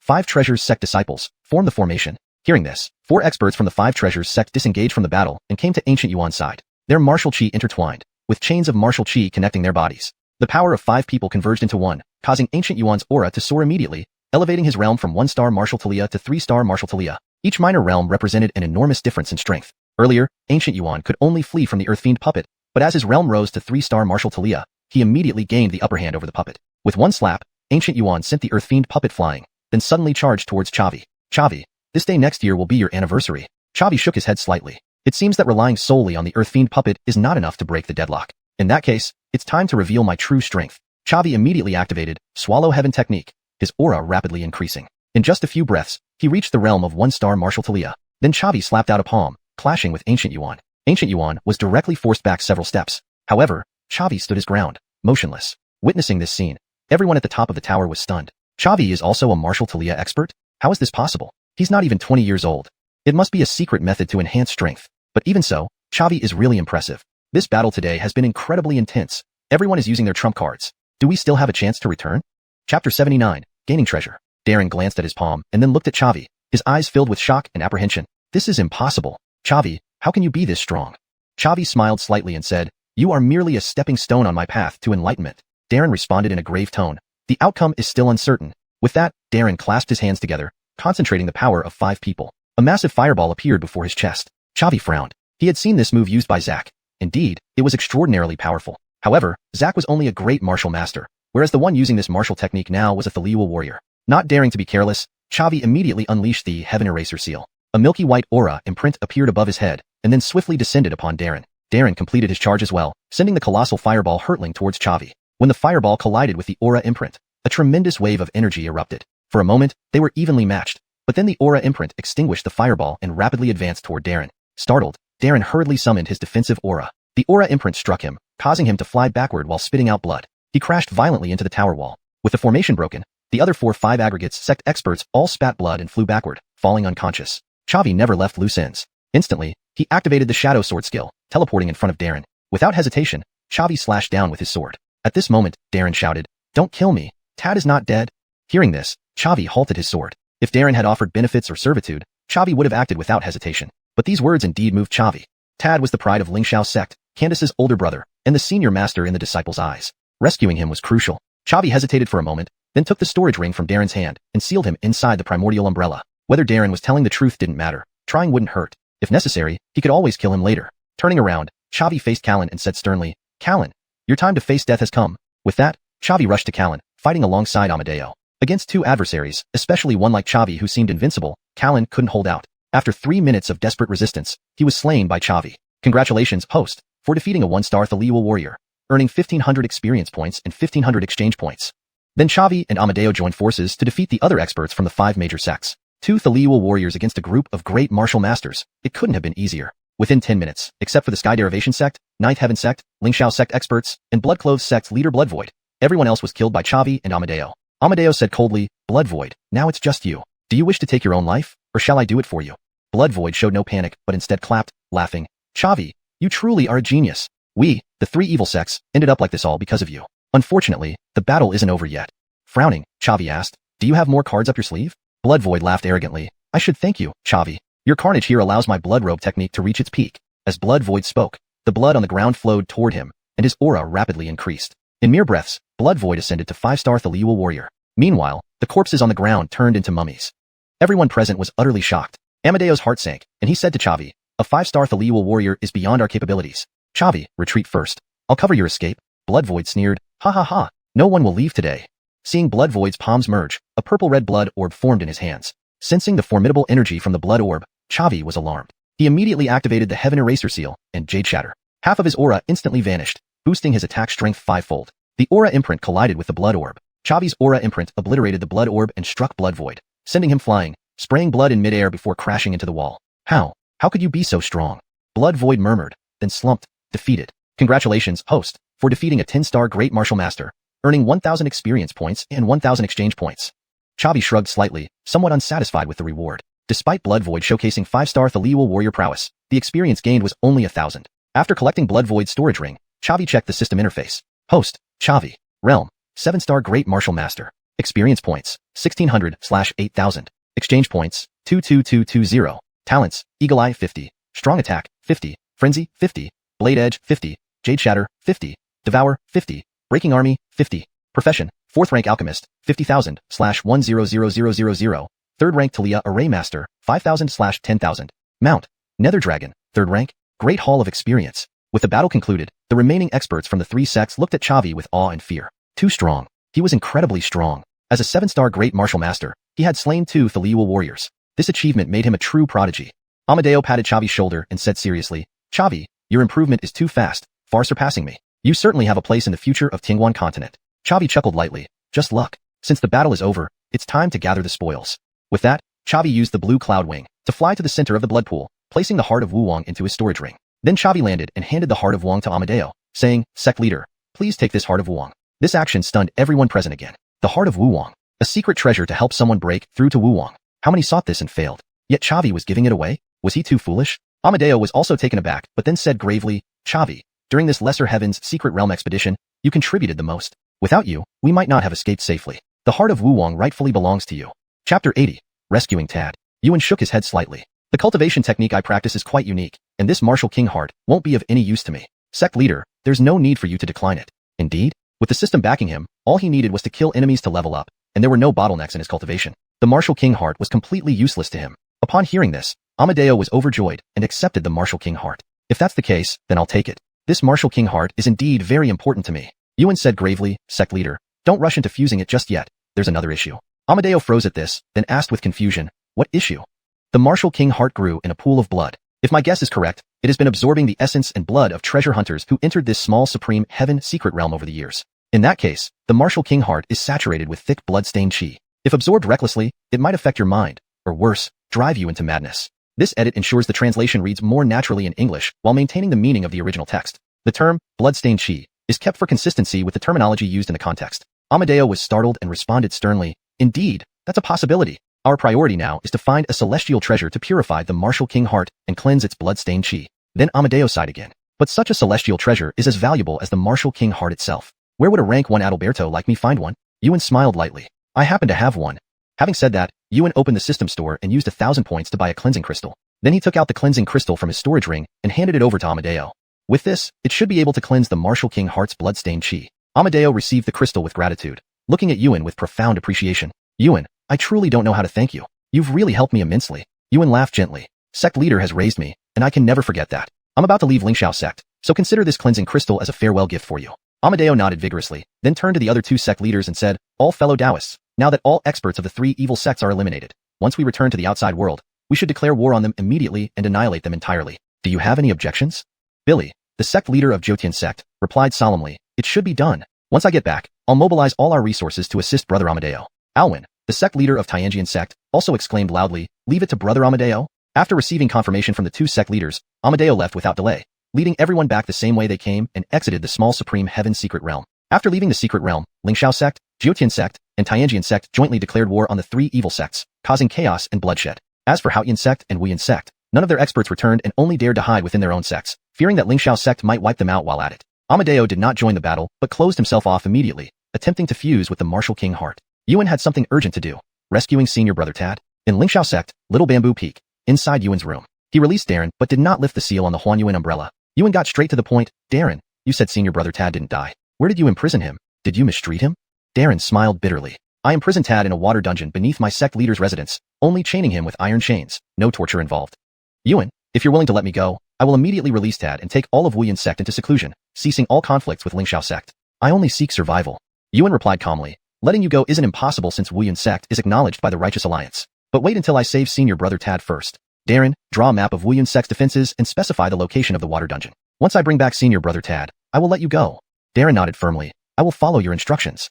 Now he was in someone else's hands. He had no choice. After obtaining the map from Darren, Yuan rode Jensen, heading straight towards Wuyan sect's territory. Wuyan sect was on the other side of the Sunset Forest. To reach it as quickly as possible, Yuan ordered Jensen to cross the Sunset Forest directly. His combat power was already comparable to that of Adalberto, and he no longer needed to fear the demons in the Sunset Forest. Flying demons were even rarer. While flying over the center of the Sunset Forest, Yuan heard a dragon roar, seemingly declaring its dominance. He was alarmed. There was actually a dragon demon in the Sunset Forest. Dragon demons sat atop the pyramid, always powerful entities that couldn't be provoked easily. Moreover, Yuan had no enmity with the dragon demon, so there was no need to provoke it. He ordered Jinsen to speed up immediately. That massive dragon in the center seemed wary of Jinsen and didn't fly up to cause trouble for the duo. After one day and one night, Yuan and Jinsen finally arrived at Wu Yunsek's territory. Yuan put Jinsen back into the mount space, then disguised himself as Darren and swallowed a concealment pill. This disguise technique taught by Anastasia was indeed very useful. He strode confidently toward the gate of Wu Yun sect.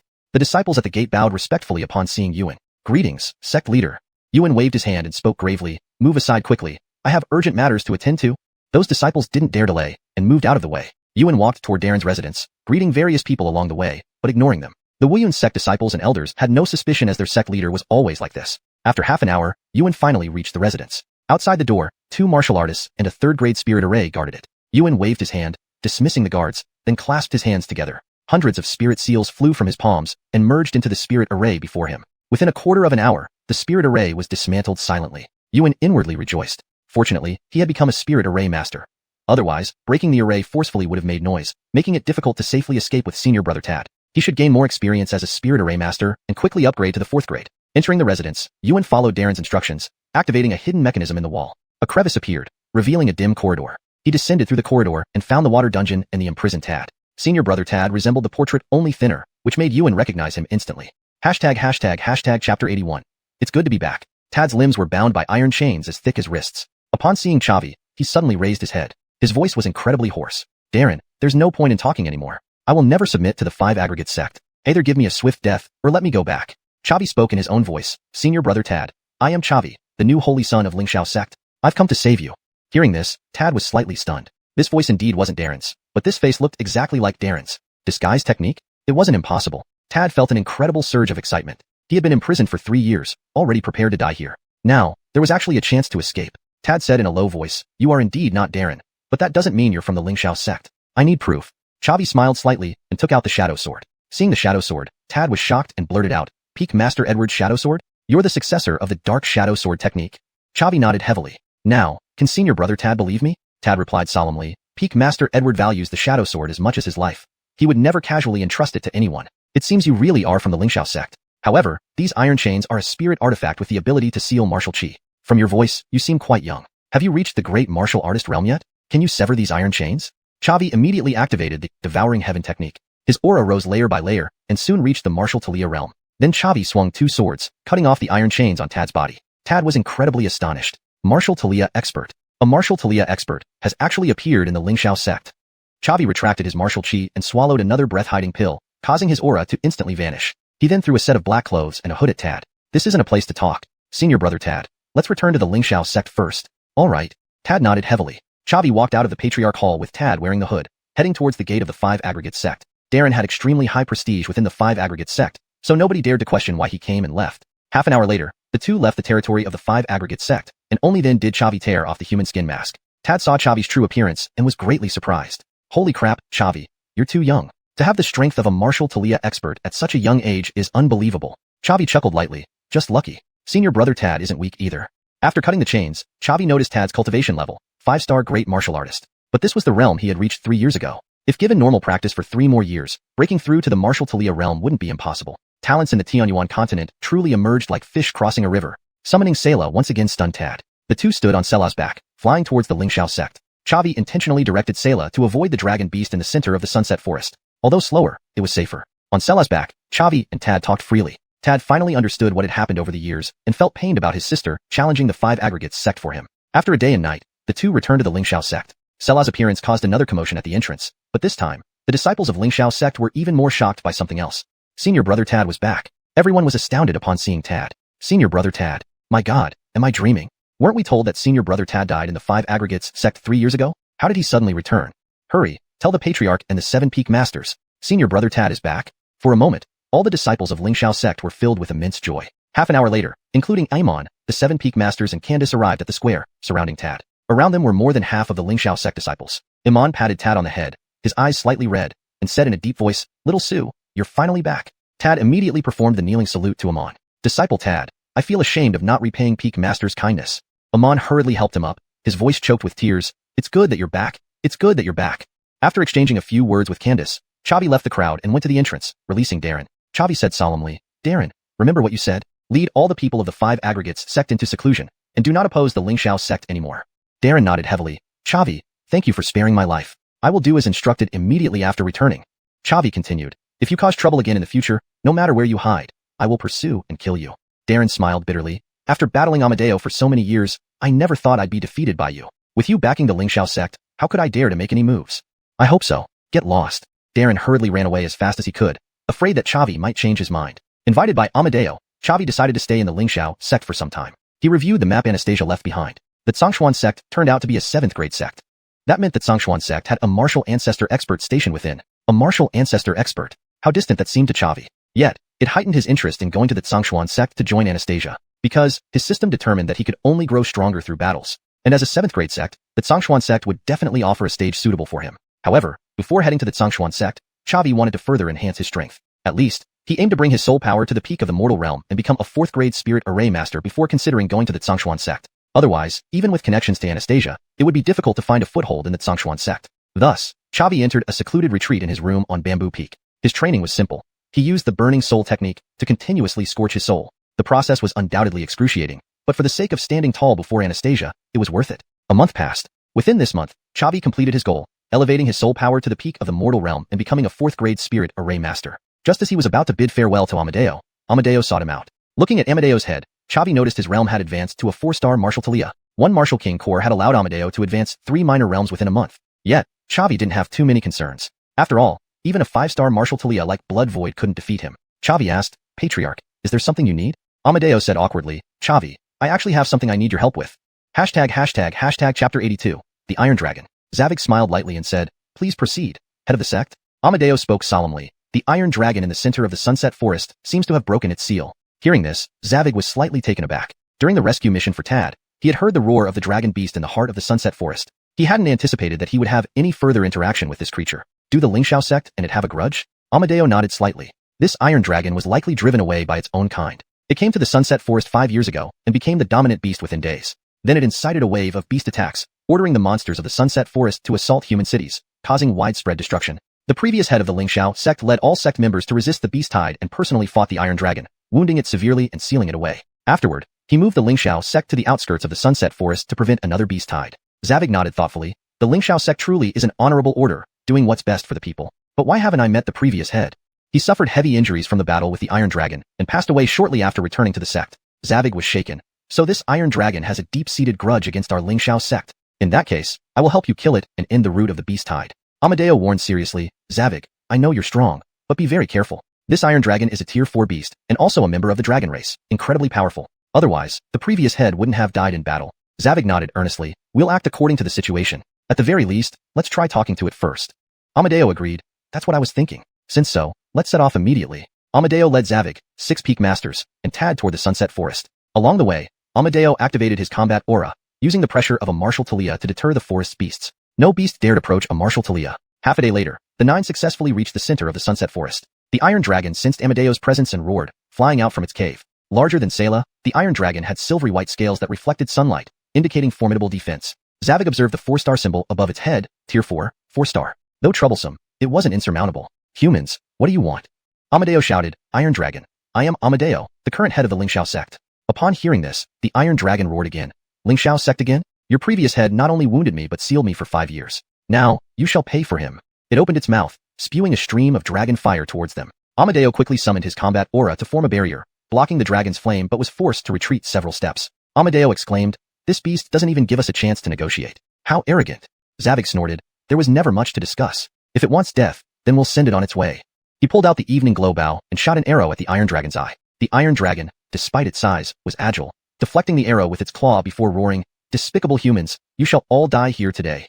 Instantly, over 10 tier 3 beasts appeared around them, various forms releasing powerful auras. Amadeo shouted, Lingxiao sect, attack. Zavig shot an arrow, killing one of the tier 3 beasts instantly. As he prepared to continue, Tad intervened, Junior brother Liu, leave these beasts to me. You help the head. Zavig nodded vigorously, alright, senior brother Tad, I trust you. Zavig activated the Swallow Heaven technique, his aura surging rapidly, soon reaching 1-star martial Talia. The Iron Dragon was startled. Another martial Talia? Has the Lingxiao sect become so powerful? Zavig coldly said, if you stop now and talk with us, you might live. The Iron Dragon scorned, a 1-star martial Talia dares challenge my authority? Both of you can come at once. Zavig grinned, fine, then prepare to die.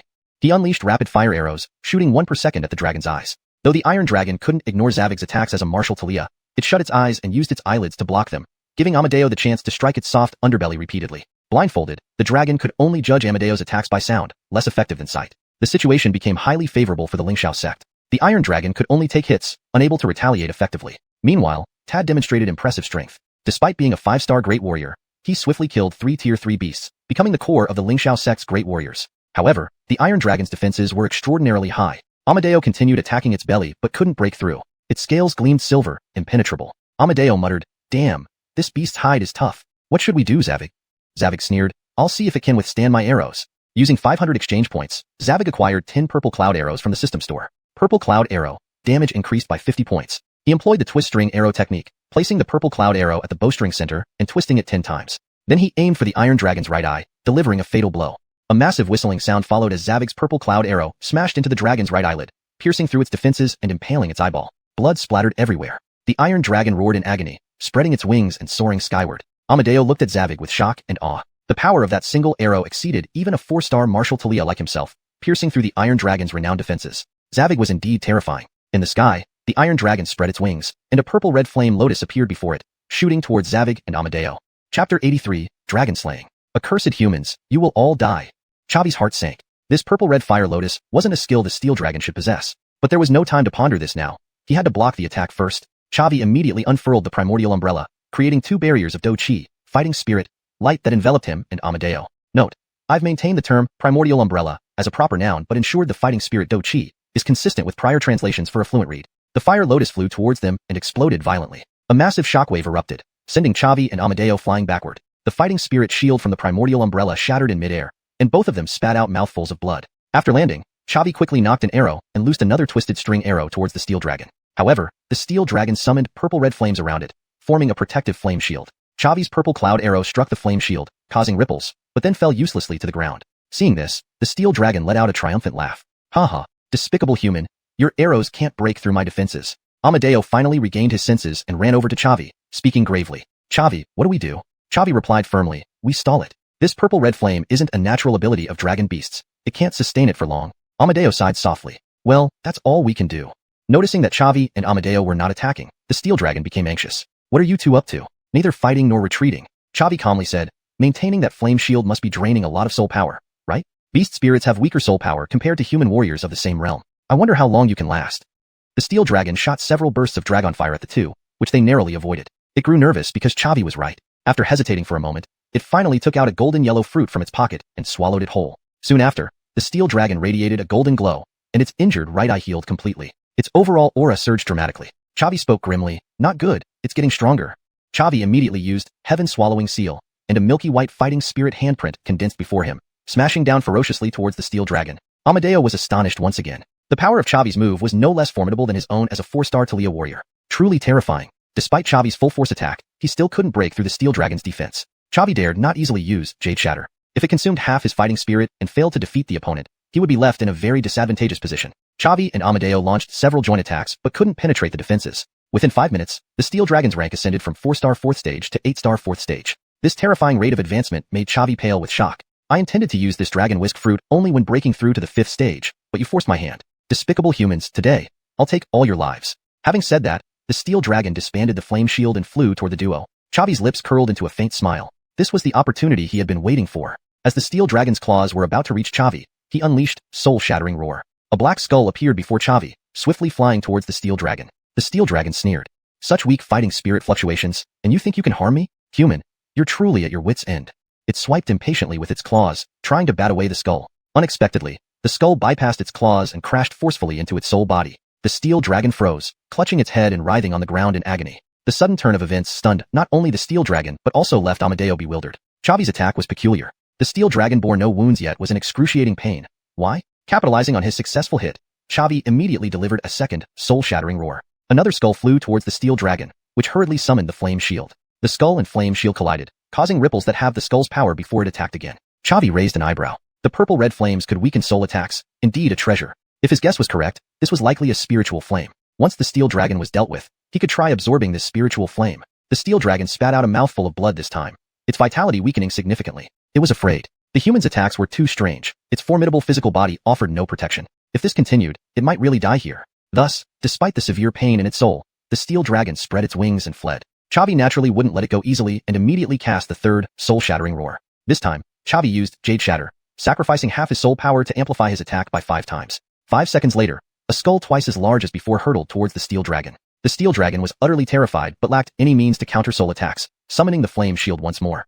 This time, Chavi's skull shattered the flame shield and smashed into the steel dragon. The steel dragon let out a mournful cry, plummeting from the sky and crashing heavily onto the ground. Congratulations, host, for defeating an 8-star 4th stage beast spirit, gaining 8,000 experience points and 8,000 exchange points. Congratulations, host, for advancing to 8-star great warrior, earning 28 talent points. Chavi was delighted. This steel dragon actually boosted him to a new subrealm directly. He immediately checked his system panel. Host, Chavi, realm, 8-star great warrior, experience points, 1,600/9,000, exchange points, 32,220, talents, Eagle Eye 50, strong attack 50, fury 50, blade edge 50, jade shatter 50, devour 50, conqueror 50, profession, 4th rank alchemist 60, 000/100, 000, 3rd rank Talia array master 6, 000/10, 000, mount, abyssal dragon, 3rd stage, great, much stronger indeed. With the steel dragon dead, the remaining 3rd stage beast spirits lost their fighting spirit and fled. Members of the Xianxia sect gathered together. Amadeo asked in disbelief, Chavi, how did you do it? Chapter 84, heading to Xuanhuan sect. Chavi chuckled lightly. I used a soul attack technique. Hearing this, Amadeo was even more astonished. Soul, such an ethereal thing, can only be strengthened gradually as one's realm increases. There are actually offensive techniques for it? Chavi laughed gently. The Xuanhuan continent is vast. It's quite normal for the sect master not to have heard of some things. Amadeo said in a solemn voice. All right, Chavi, many thanks for your help in solving a big problem for Xianxia sect. The corpse of this steel dragon should rightfully belong to you, and you should be able to refine many treasures from it. Chavi smiled lightly. The body of the steel dragon indeed holds considerable value, but I don't have enough time to refine it. I just want the demon core. Amadeo responded with gravity. That's fine, whatever you feel. After taking out the demon core of the steel dragon, Chavi and Amadeo walked into the cave where the steel dragon had lived. A quarter of an hour later, Chavi saw a spirit tree inside the cave, with 2 golden fruits on it. Chavi spoke in a solemn tone. This must be the dragon whisker fruit that the steel dragon mentioned. I didn't expect any to remain. Sect master, I'll take these 2 dragon whisker fruits. Amadeo nodded slightly. You are the greatest contributor in this battle, and those dragon whisker fruits are well deserved by you. Chavi carefully picked the dragon whisker fruits and put them into his mount space. Selah, after consuming 1 dragon whisker fruit, the steel dragon advanced 4 minor realms. It should be beneficial to you too, right? The voice of the Winston came from the mount space. Of course it will be useful. Chavi, you've done me a great favor. With these 2 dragon whisker fruits, I will soon reach the 4th stage. Hearing this, Chavi felt immensely happy. Selah is his mount, and Selah's strength growing means his own strength has also increased. If so, then I'll wait for the good news. They continued walking deeper into the cave. 3 minutes later, Chavi saw a flame. The flame was purple-red, like purple crystal. Chavi was pleased inwardly and said in a grave tone, Sect Master, I'm an alchemist, and this flame would be greatly helpful to me. So, I won't be courteous. Amadeo nodded again. It's well deserved. Chavi extended his right hand towards the purple-red flame and absorbed it into his meridians. Instantly, Chavi's whole body was scorched by the flames. He immediately sat down cross-legged and activated his martial chi to refine the purple-red flame. He remained seated for a day and a night. The purple-red flame was as untamed as a wild horse and did not obey Chavi's command at all. But Chavi's soul power had already reached the peak of the mortal realm, giving him strong control over his body, launching attacks against the purple-red flame time and time again. Meanwhile, Amadeo stood firmly protecting Chavi, not daring to move an inch. After a day and a night, Chavi finally refined the purple-red flame and stored the fire seed in his dantian. After successfully refining the purple flame, Chavi suddenly opened his eyes and stood up from the ground. Amadeo looked at Chavi, with a hint of envy in his tone. Success? Chavi nodded heavily, barely successful. He couldn't help but feel fortunate in his heart. The power of this purple-red flame was too powerful to refine easily. If his soul realm hadn't reached the peak of the mortal realm, it might even have burned him alive, let alone refining it. Amadeo said with a smile, give it a name. Chavi pondered for a moment, then said, when it burns, it looks like purple crystal. Let's call it purple crystal flame. Putting away the purple crystal flame, everyone returned to Xianxia sect together. Chavi packed up his belongings and bid farewell to Amadeo. Sect master, now that the threat to Xianxia sect has been eliminated, I need a bigger stage. Therefore, we will part ways here. Amadeo nodded seriously. Your future lies in the boundless universe, indeed not limited to a small place like Xianxia sect. Chavi, farewell on your journey. Do you need me to throw you a send-off party? Hearing this, Chavi was momentarily taken aback. Well, no need. I'm not fond of farewells. I can leave on my own. After saying this, Chavi walked toward the mountain gate alone. Amadeo still announced the news. By the time Chavi reached the mountain gate, more than half of the disciples of Xianxia sect had gathered there. Many were acquaintances of Chavi, Gillis, Candace, xuanhuan, and several other masters. Without being too formal, he waved at everyone and smiled. Folks, I'll take my leave. With that, Chavi summoned Selah and flew away from Xianxia sect. Farewell, senior brother Liu. Farewell, echoed continuously as Chavi gradually disappeared without looking back. Using the map provided by Anastasia, Chavi rode Sayla and flew towards Xuanhuan sect. Chapter 85. Arrival at Xuanhuan sect. Xuanhuan sect was located in the eastern part of Qingzhou, situated outside a border city of a high-level country named Linyun Kingdom, within a mountain range. Xuanhuan sect had extremely high prestige in eastern Qingzhou and maintained connections with multiple high-level countries, having deep roots and vast influence. Chavi, riding on Sayla, spent 3 days and 3 nights flying to reach the border of Linyun Kingdom. Immediately thereafter, Chavi instructed Sayla to return to the mount space for rest, while he descended to the ground, bought a fine horse, and rode towards Xuanhuan sect. After all, Linyun Kingdom was a high-level country with formidable Wu Zone powerhouses stationed there. The number of Wu Wang experts capable of flight within its borders was definitely not small. If he acted too arrogantly, he might be intercepted by the waiting Wu Wang powerhouses. Upon entering Linyun Kingdom, Chavi spent another 3 days riding his horse before reaching Xianxia City, a border city. The Tianluan Mountains outside Xianxia City was where Xuanhuan sect was located. Just as Chavi stepped into the Tianluan Mountains on horseback, 2 young men dressed in white Taoist robes stopped him. Beyond this point is the territory of Xuanhuan sect. Non-essentials must stop. Upon hearing this, Chavi was greatly startled. These 2 were actually disciples of Xuanhuan sect. Yet when Chavi glanced at their heads, both clearly indicated Adalberto cultivation. Ordinary gatekeepers of Xuanhuan sect were all Adalberto cultivators, truly deserving of being a 7th grade sect. Chavi felt shocked yet excited. With such powerful backing, if he could cultivate within the sect, his strength would surely skyrocket. Chavi politely clasped his hands and said with a smile, "My name is Chavi, a friend of Saintess Anastasia. I've come to meet her and reminisce about old times. Please inform her for me." Upon hearing this, both men were astonished beyond measure. Anastasia was none other than the Saintess of Xuanhuan sect, holding a status akin to an inner sect elder. They, ordinary outer sect disciples, had never even seen Anastasia, let alone called themselves friends with her. "Don't boast, boy. With your average aptitude, how could you possibly know Her Excellency the Saintess? Do you know what crime it is to insult the Saintess? Leave quickly while no one else is heard. Don't say such things again." Chapter 85. Farewell to Anastasia. Chavi found the situation somewhat amusing. He just wanted to see Anastasia, yet it was interpreted as an insult to her. At the same time, he felt a bit worried. In Diyin Kingdom, they were equals and inseparable friends who could talk about anything. But now she was the highly revered Saintess, and he was merely an 8-star great martial artist, even less than an average disciple of Xuanhuan sect. Would she still give him a second glance? Chavi recalled a phrase he had seen online in his previous life. If one day your friend rises to prominence, you only have one chance to speak to them, after which you will likely part ways forever. However, Chavi wasn't the kind to shy away from seeing Anastasia. He had confidence in Anastasia. More importantly, he had confidence in himself. Without further ado, Chavi took out the token Anastasia had given him and handed it to the gatekeeping disciple. The gatekeeper examined the token carefully before bowing to Chavi. "Salutations, Senior Brother Liu." Chavi chuckled. "Can I be announced now?" A disciple respectfully replied, "Please follow me, Senior Brother Liu. I will lead you to the Saintess." Chavi nodded slightly and smiled. "Thank you." They walked together into Xuanhuan sect. On the way, Chavi got a glimpse of part of Xuanhuan sect. As a 7th grade sect, Xuanhuan sect occupied a vast area, spanning nearly half of the Tianluan mountain range. There were over 1,000 outer sect disciples, all martial Taliyas. Over 1,000 martial Taliyas. Chavi had revealed all his cards just dealing with Ariv back then, while Xuanhuan sect boasted thousands of martial Taliyas. As for the inner sect disciples, it was even more formidable. Only those who reached the martial king realm were eligible to apply to become inner sect disciples. And even then, applications had to pass tests set by inner sect elders to gain entry. However, Chavi did not belittle himself. Apart from these Xuanhuan sect disciples being elites cultivated since childhood from various advanced nations, he himself had been practicing for less than a year. Chavi was confident that, with the system, he would eventually surpass these older disciples. After an hour, Chavi followed the guard disciple through the outer sect to the Saintess Peak in the inner sect. At the foot of the mountain, in a tasteful room, the guard disciple brought Chavi a chair and tea, then said respectfully, "Please rest here, Senior Brother Liu. I will inform the Saintess immediately." Chavi nodded slightly. "Trouble you." The guard disciple turned and left. Chavi picked up the teacup and began savoring it. After another hour, a familiar voice came from outside the door. "Haha, Chavi, you're finally here. I've missed you so much." Chavi put down his teacup and walked toward the door. Anastasia, dressed in purple, grinned at him. Chavi reached out his hand to her. Ignoring it, Anastasia gave him a big hug. Noticing this, a frown crossed the female disciple's face behind Anastasia, but she dared not interfere. Chavi noted the disciple's expression, feeling slightly nervous. Was Anastasia completely disregarding her status? If others saw Xuanhuan sect Saintess hugging a common man, they might tear him apart. Pulling away, Chavi laughed. "How have these days been for you?" Anastasia pouted slightly. "Routine. In Xuanhuan sect, it's either cultivation or martial contests. Nothing compares to fighting alongside you." Chavi nodded. "Expected. You never liked staying idle." Anastasia glanced at Chavi, surprised. "You've grown stronger?" Chavi chuckled. "Just a small improvement. It's nothing compared to you." Anastasia said gently, "Brother Flash Xian is modest again. By the way, how's everything going in Diyin Kingdom?" Chavi replied solemnly. "All settled. Lingxiao sect 2. I'm here to join you. I'll follow you from now on." Anastasia laughed. "Great. I'll give you a follower status, and I'll protect you from now on." Chavi shook his head and said seriously, "No need. I don't want to trouble you. Just make me a common disciple, and I'll strengthen myself gradually." Chavi had thought this through. Following Anastasia was safe and offered many resources, but it wouldn't help him utilize the system to improve. As the Saintess, Anastasia was strong and well protected, staying with her meant few combat opportunities. How could he gain experience without battles? So, Chavi decided to go solo. Anastasia was slightly taken aback. So determined? Think carefully. Once you miss this chance, it won't come again.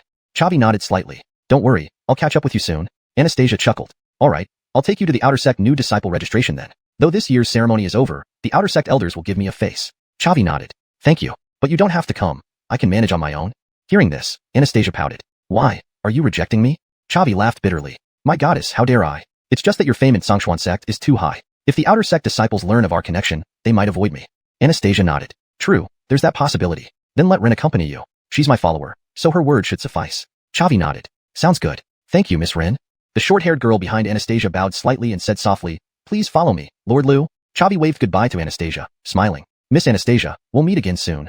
With that, Chavi followed Rin out of the room. They headed toward the Outer Sect. Looking at Rin's head, Chavi thought deeply. Rin's level showed? During the battle with the Steel Dragon, despite it consuming Dragon Whisker Fruit and reaching 4th tier, 8-star, Chavi could still gauge its level. Yet, he couldn't discern Rin's. This suggested Rin was far stronger than the Steel Dragon. She might be a martial king. Even a martial king served as Anastasia's follower. How strong must Anastasia be? Chavi hesitated for a moment, then asked quietly, Is the Saintess already a martial emperor? Rin nodded gently. You're pretty smart. One requirement to be the Xianxia sect Saintess is to reach the martial emperor realm. Only 2 disciples in the entire sect have achieved this. The Saintess is one of them. Chapter 86, Entering the Sect. Receiving the confirmation, Chavi heaved a heavy sigh. I am 3 major realms behind Anastasia. How can I fight her? If Anastasia had been slightly less patient back then and unsealed herself, wouldn't I have been dead? The sacred maiden of Xianxia sect is truly terrifying. Hearing Chavi's sigh, Rin's lips curled upward into a slight smile as she raised her head proudly. Being able to become a follower of Anastasia was the most proud thing in her life. Now seeing Chavi in such an awkward situation, all due to the strength of her master, she felt a small sense of satisfaction. Then Rin put on a serious face and said gravely, Chavi, the sacred maiden has told me about your situation. There is indeed some connection between you two, and the sacred maiden also feels favorably toward you. But I advise you not to have improper thoughts about the sacred maiden, nor to exploit her name for show or power. Because, the gap between you two is too large. You cannot bear this karma, and it might even lead to self-destruction. Chavi felt somewhat annoyed. This Rin actually lectured him. What right does she have? She just happened to be born into a better position, starting from a higher level than him. Chavi spoke seriously. Miss Rin, please rest assured. I already have a girlfriend. Even if the sacred maiden were to pursue me, I would not accept. Upon hearing this, Rin was slightly stunned. Why does this promise sound strange? What does it mean by even if the sacred maiden pursued me?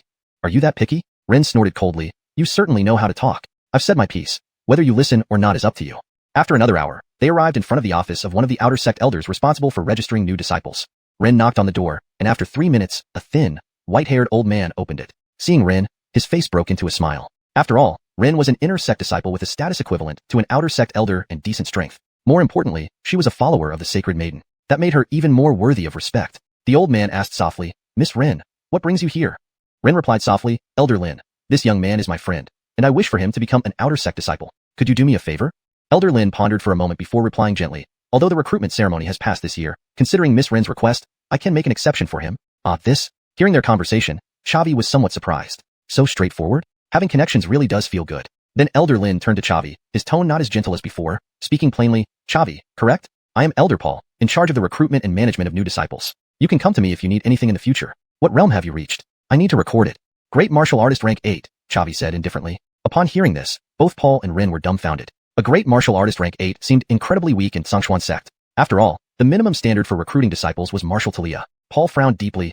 This is a bit difficult. According to the rules, Outer Sect disciples must have at least martial talia strength. I dare not break these rules casually. Rin nodded slightly. It's fine. I understand. If it's too much trouble, let's just forget it. After hearing great martial artist rank 8, Rin's impression of Chavi had plummeted to an all-time low. With such weak strength, he dared to claim a relationship with the sacred maiden, even boasting about catching up to her.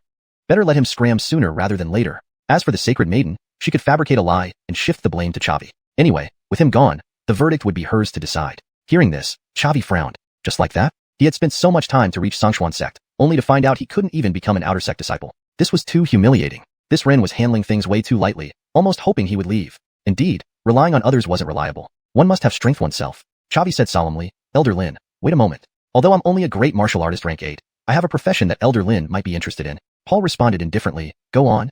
Chavi continued, I am a 4th grade alchemist. Upon hearing this, both were startled. Alchemists were extremely scarce everywhere, including Xianxia sect. Although Xianxia sect wasn't short of 4th grade alchemists and had even higher grades, Chavi had the advantage of being young. If he advanced to 5th grade, or even 6th grade in the future, even Xianxia sect would take notice. Paul nodded heavily. The power of a 4th-grade alchemist far surpasses that of an ordinary martial Talia. Chavi, you indeed have the qualifications to enter the outer sect. But I need proof. Chavi smiled lightly. Alright, I'll give you proof. With that said, Chavi opened the system mall and exchanged 5,000 points for a high-ranking Shen stage demon cauldron named Black Rock Cauldron. The green stone cauldron he had cheated from Nikita was no longer sufficient. Chavi took out the Black Rock Cauldron from his storage ring, ignited it with purple crystal flame, and demonstrated his alchemy skills to Paul right there. As soon as the purple crystal flame appeared, Paul and Rin were shocked again. Both of them were knowledgeable and could immediately tell the extraordinary nature of the purple crystal flame. Not only could it assist alchemists in refining pills, but it could also be attached to combat energy, enhancing the user's combat power. It was a rare heavenly treasure. Even within Xuanhuan sect, it was extremely scarce. One by one, herbs were thrown into the Black Rock Cauldron, transforming into medicinal liquids under Chavi's control, then merging together. From the start of refining until pill completion, it only took him half an hour. To refine a 4th-grade pill previously would take him an entire hour. Such tremendous improvement came not only from the assistance of the purple crystal flame, but also from his powerful soul strength. Half an hour later, a 4th-grade rejuvenation pill appeared in the cauldron. Chavi retrieved the pill and handed it to Paul. Please inspect this, Elder Lin. Paul accepted the pill and carefully examined it. 3 minutes later, he spoke with surprise in his tone. An extremely perfect 4th-grade pill. In my life, I've seen many pills, but none as high quality as this. Hearing Paul's high praise, even Rin was slightly surprised. It seems that Chavi isn't so bad after all. Though his strength is a bit weak, his alchemy skills are quite impressive. However, it still wasn't enough to earn her attention. Chavi smiled slightly and said earnestly, Can Elder Lin now proceed with my induction formalities? Chapter 87. The Talia Gathering Tower. Paul smiled and said, Of course. With that, he proceeded to handle Chavi's enrollment into the sect, handing him a token and a set of disciple robes. Chavi took the token and inspected it. It contained his basic information and 7 points of spirit energy. Chavi was somewhat puzzled and asked softly, Elder Paul, what exactly is this spirit energy? Paul gently explained, I was just about to tell you. Our Xuanhuan sect has a Talia Gathering Tower, a magical artifact personally built by our founder. The tower can absorb spiritual energy from the world and condense it, then provide it to the disciples within, significantly accelerating their cultivation. However, it's not free. To enter the Talia Gathering Tower, you need to spend spirit energy, which you can obtain by completing sect missions or trading with others. The tower has 5 levels in total. The higher the level, the better the cultivation effect, but naturally, more spirit energy is required. Outer disciples can only enter the 1st to 3rd levels, while inner disciples can access the 3rd to 5th levels. Do you understand? Chavi nodded slightly. I understand. He had a system that allowed him to gain experience points by killing enemies. Would the Talia Gathering Tower be useful for him? No matter what, he should give it a try. What if it could grant him free experience points? Paul continued, though it might seem distant to you, I must inform every new disciple. Our Xuanhuan sect also has a Xianxia Tower, another magical artifact built by the founder. The Xianxia Tower has 30 levels, each guarded by a martial artist formed from condensed spiritual energy. Defeating these guardians grants a large amount of spirit value and purified spiritual energy infusion. So, strive to cultivate and improve yourself, young man. Chavi nodded vigorously. I understand, thank you, Elder. The Xianxia Tower piqued his interest even more. If he could gain experience points from battles and receive purified spiritual energy infusions, wouldn't that double his gains? Xuanhuan sect, as a 7th-rank sect, truly lived up to its reputation. He'd already encountered 2 extraordinary things upon entering. If he stayed in Xuanhuan sect, especially advancing to an inner disciple, his strength would undoubtedly grow rapidly. Paul spoke sternly, don't think too far ahead. The 1st level guardian in the Xianxia Tower has martial Talia strength, and with your 8-star great warrior strength, it's impossible for you to succeed. Chavi chuckled. That's not necessarily true.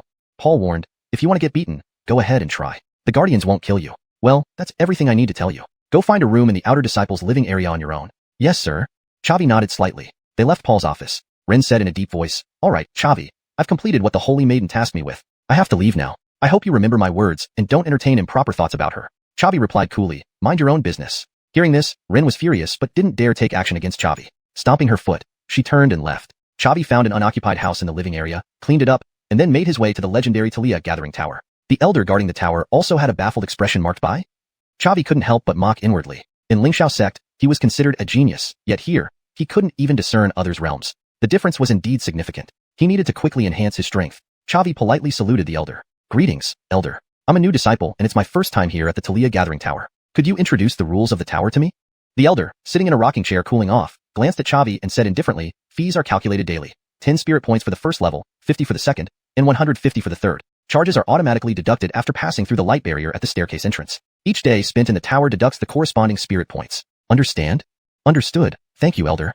Chavi nodded. He was slightly taken aback. His initial 10 spirit points were barely enough for one day at the 5th level. Xuanhuan sect was ingeniously leveraging the Talia Gathering Tower to encourage disciples to complete tasks and trade for the sect, turning a huge profit. Shaking his head, Chavi headed towards the Talia Gathering Tower. Entering the 1st level, the number on his token immediately dropped to 0. He entered a small private room, closed the door, and sat cross-legged on the ground. He hadn't cultivated any martial techniques yet, relying solely on his system for leveling up. But he had a theory. Perhaps the system's full potential hadn't been unlocked yet. In such a special space as the Talia Gathering Tower, could it trigger passive leveling? Unable to cultivate martial chi, Chavi didn't idle.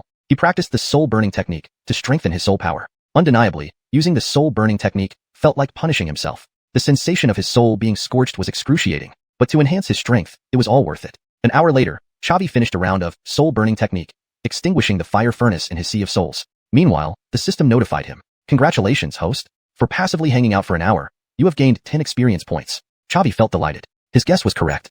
Passive hanging out in the Talia Gathering Tower genuinely increased experience points. Moreover, he only needed to stay inside without actually cultivating, leaving him free to do other things, like strengthening his soul power or refining pills. Double the gains in half the time. Having the feeling of exploiting a loophole was truly great. To advance from an 8-star Great Warrior to a 9-star Great Warrior required 9,000 experience points. 1 hour yielding 10 points seemed slow, but it was only the 5th level. If the cost of using the tower was proportional to the speed of gaining experience points, then the 3rd level would give him 150 points per hour. That was 3,600 points a day. Impressive indeed. Chavi speculated that Xianxuan sect divided the tower into 5 levels because different disciples had varying cultivation methods and speeds. Ordinary martial Talia disciples wouldn't benefit much from the 5th level compared to the 1st level. Hence, the levels ensured maximum resource utilization. But Chavi didn't need to worry about that. With his system, he could gain experience points simply by idling, unaffected by cultivation methods. Now, he eagerly anticipated accessing the 3rd level to verify his theory. For now, though, he needed to maximize the benefits from the 5th level since he'd already spent spirit points. Chavi rested in the room for 2 more hours, gaining another 20 points, before continuing to hone his soul power. ##### Chapter 88. A frenzy of competition. The day passed by just like that. After a day had passed, Chavi emerged from the Talia Gathering Tower, planning to go home for a good night's sleep. However, he noticed a large crowd gathered outside the tower. Looking at their attire, they were all outer sect disciples of Xianxuan sect. These disciples were gazing intently at the entrance of the Talia Gathering Tower and engaging in animated discussions. Damn, 3 top 10 ranked Earth list experts have appeared. Big moves. It looks like they're here to intercept someone. Who is so blind as to provoke these 3 big shots? Hearing these comments, Chavi remained unperturbed. If they were intercepting someone, it didn't matter to him. He might as well head home early for a good sleep. Just then, a burly man with dark skin blocked his path. The man wore an awkward smile and said in a low voice, "Hello, fellow disciple Chavi. I am Zaire, ranked 7th on the Earth list. Can we chat?"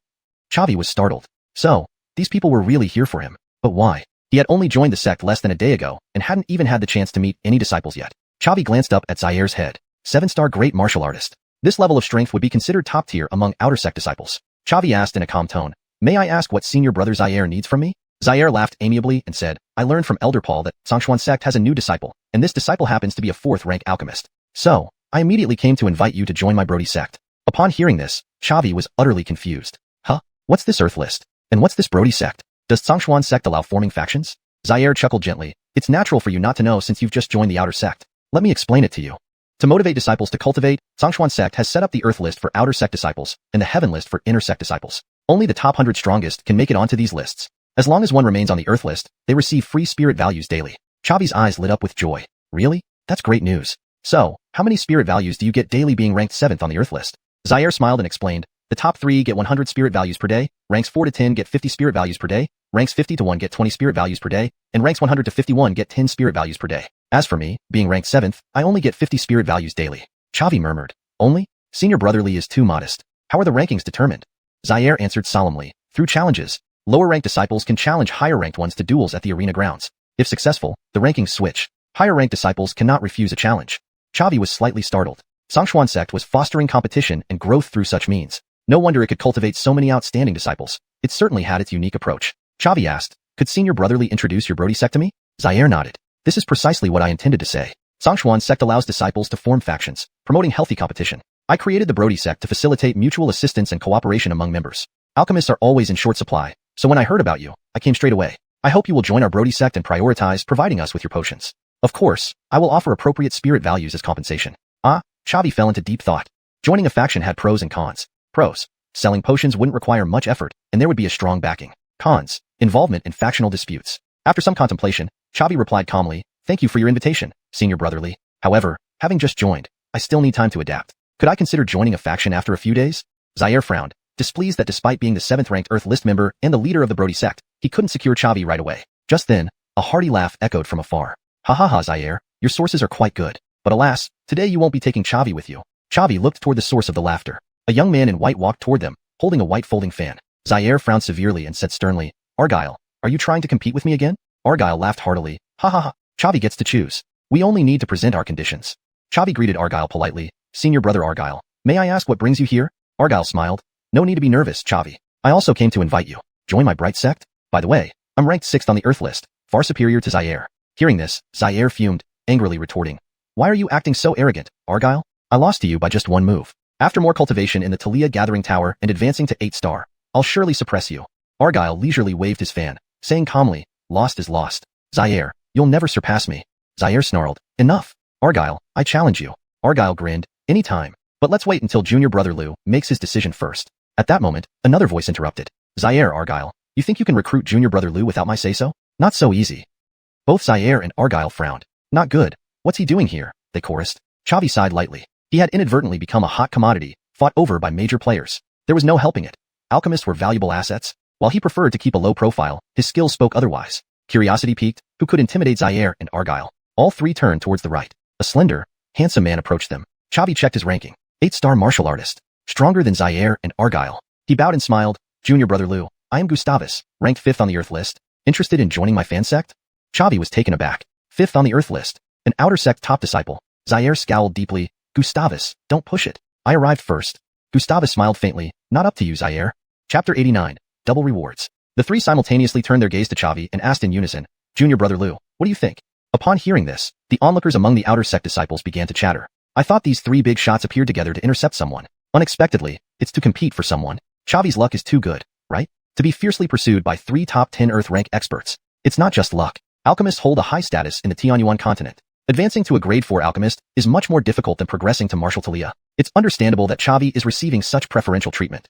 The new disciple admission exams were a month ago. How did he get in here? Isn't it obvious? He must have connections.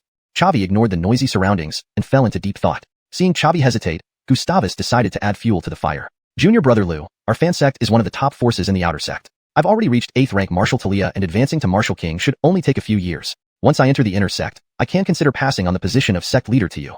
Chavi was momentarily stunned. Gustavus really went all out, even offering up the sect leader position. However, Chavi felt nothing about it. Because he was confident he would enter the inner sect earlier than Gustavus. The outer sect was just a stepping stone for him, and the position of sect leader held no appeal whatsoever. The other two didn't think this way but were still shocked by Gustavus's offer. Argyle couldn't stand idly by and watch Chavi be swayed, so he immediately interjected, Junior brother Liu, don't listen to his nonsense. From my perspective, it will take Gustavus at least 5 years to enter the inner sect. How long are you going to wait?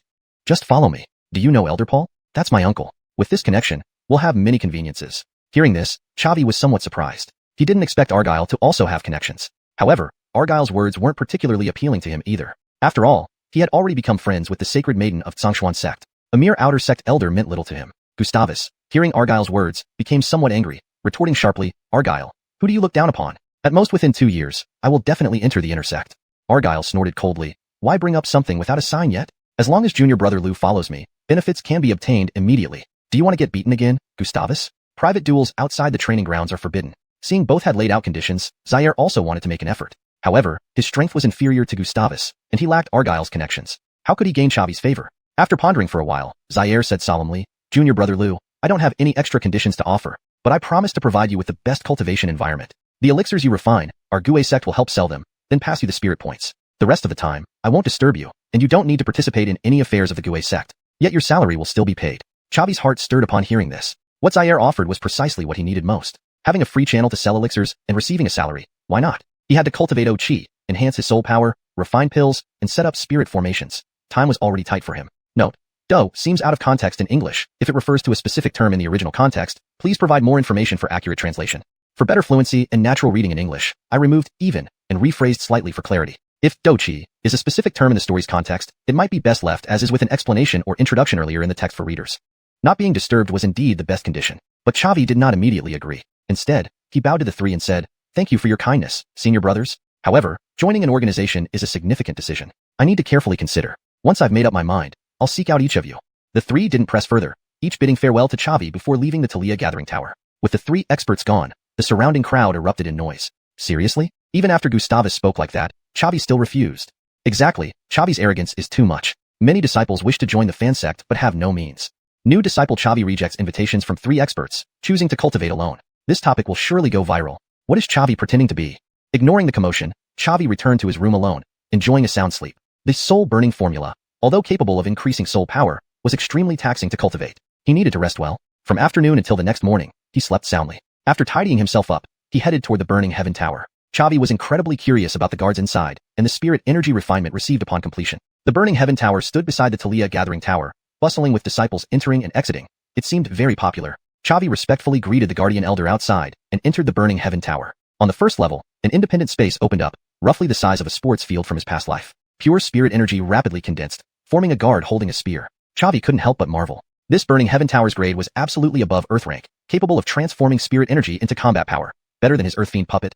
Moreover, there were over 100 disciples inside, creating 100 martial Talia guards simultaneously, a truly formidable feat. Chavi looked at the guard, seeing its rank was first rank martial Talia. Since so, let's test this guard's strength. Chavi drew his shadow sword and charged at the guard. Upon contact, Chavi sensed its extraordinary nature. Though merely composed of spirit energy, this guard's battle awareness was excellent, even possessing superb spear skills. Without using the Swallow Heaven formula, Chavi struggled to defeat it within a short period. Through this combat, Chavi gained deeper insight into spear techniques. In the future, if facing enemies wielding long spears, he'd find it easier. Ultimately, with his numerous talents, he thoroughly suppressed the guard and defeated it easily after mastering its spear techniques. Congratulations, host has slain a first-rank martial Talia, gained 1,000 experience points and 1,000 exchange points. As the system voice announced, the guard reverted into a pure bundle of spirit energy, flooding into Chavi's body. A warm sensation spread throughout. The system prompt sounded again. Congratulations, host has gained 1,000 experience points. Chavi felt delighted. His guess was correct. Thanks to exploiting the system bug, defeating the guard once granted double rewards. Ha. As long as this continued, advancing to Martial King, entering the inner sect, and even surpassing Anastasia were not impossible. After the guard's defeat, a low voice echoed in the room. Stay here or continue forward? Chapter 90, Joining the Brody Gate. Chavi fell into deep thought. Only the first defeat of a guardian allows one to receive an enlightenment, but so many disciples come and go within the Burning Sky Tower. This is because battling the guardians can improve a disciple's combat skills. Even if no experience points are gained, their strength still increases. That's why the tower spirit asks whether to continue or proceed to the next level. xuanhuan sect's method is truly ingenious. By relying on the Burning Sky Tower, it can mass-produce martial arts experts. Chavi softly said, continue forward. Since the Burning Sky Tower was here now, Chavi also wanted to know his own limits. Chavi slowly ascended to the second floor. Thalial energy gathered, and a guardian appeared. This time, the guardian was at the 2-star martial Talia realm, wielding a long saber. Chavi gripped the shadow sword and rushed up. As soon as they clashed, Chavi felt the extraordinary nature of the guardian. Besides its battle aura strength rising to the 2-star martial Talia realm, its saber techniques had improved significantly, clearly much stronger than the first floor. But Chavi's shadow sword technique had already been upgraded to a low-grade earth rank, so dealing with the second floor guardian wasn't too difficult. After 15 minutes, Chavi pierced the guardian's chest with one strike. Congratulations, host has defeated a 2-star martial Talia and obtained 2,000 experience points and 2,000 exchange points. Congratulations, host has gained 2,000 experience points. Chavi smiled faintly. This feeling of rapid experience growth was absolutely exhilarating. Chavi continued to push through, defeating the guardians on the 3rd and 4th floors without revealing any of his hidden cards. His realm had also advanced to 9-star Great Martial Master.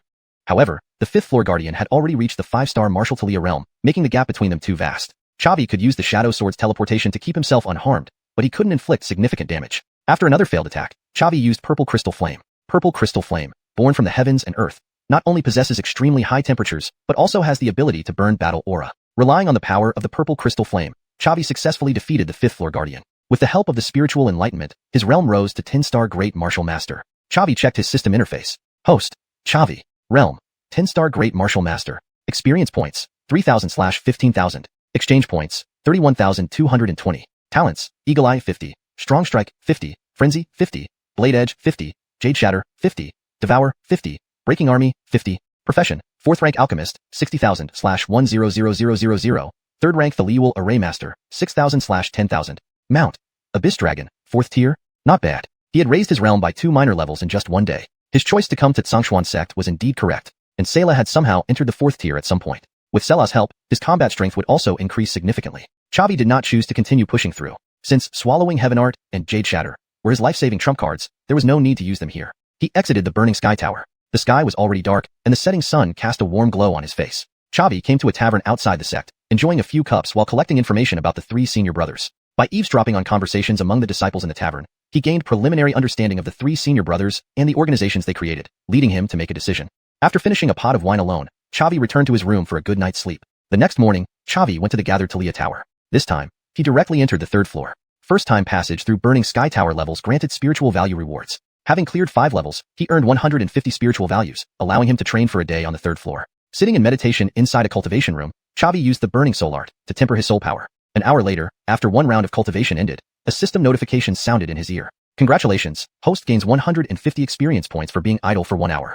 Chavi was pleasantly surprised. His guess was correct. The consumption of spiritual values and the gained experience points were proportional. If he kept coming to the gathered Talia Tower, leveling up would be easy. Xavi spent a day in the gathered Talia Tower, accumulating 3,600 experience points and tempering his soul power before exiting. A day of continuous cultivation was already his limit. Moreover, he had used up all his spiritual values. It was time to join an organization. Xavi arrived at the headquarters of the Brody Gate and spoke to the disciples guarding the entrance. Brothers, could you inform Senior Brother Zaire that new disciple Xavi seeks an audience? Hearing this, both guards were greatly shocked. What, you're that Xavi? The 4th rank alchemist our boss ordered us to bring in at any cost. Xavi nodded slightly. Yes, that's me. The boss has already given orders. If Junior Brother Liu wants to see him, no matter the time, we must report immediately. Junior Brother Liu, please follow me. All right.